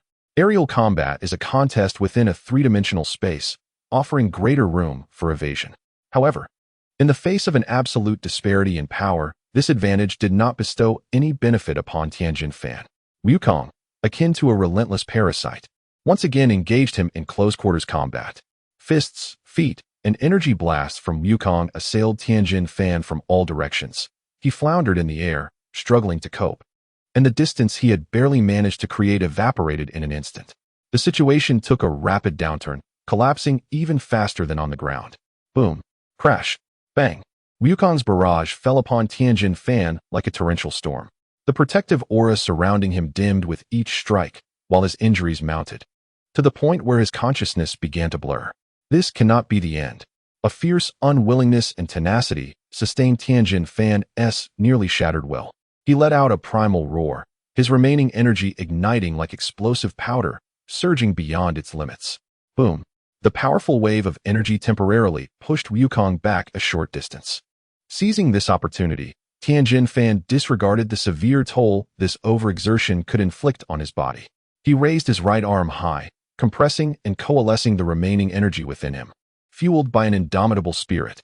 Above his right hand, a round, flat energy disk began to take shape, its edges glimmering with a terrifyingly sharp cold light. It spun silently, as if it could slice through the very light surrounding it.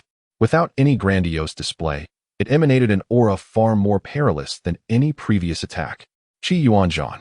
This technique was one that instilled dread in all but the regenerative foes akin to Bu. Wukong, who had maintained his composure throughout the match, displayed a noticeable expression of surprise for the first time upon sensing the deadly aura emanating from Qi Yuanzhan. He halted his pursuit midair, his gaze gravely fixed upon the seemingly unremarkable energy disk in Tianjin Fan's hand. There was no mistaking it. This thing could indeed be lethal. Should he charge in recklessly, a single misstep could result in him being cleaved in two. It is well known that the lethality of Qi Yuanzhan far surpasses that of the Kamehameha. In the arena, the two combatants, who had been engaged in a fierce exchange, found themselves in an uncanny standoff for the first time. Only the slowly rotating Qi Yuanzhan, exuding a chilling aura of death, captured the focus of all present.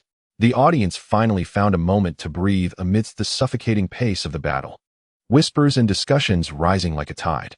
The host seized this brief pause, expressing his astonishment at the void technique with a voice trembling with excitement, while also conveying a mix of awe and fear towards this unprecedented, lethal new technique. The clash between Sun Wukong and Tianjin Fan, in this deadly silence, momentarily created a moment for advertisements. Now, the competitors, audience, and host all required a moment to catch their breath.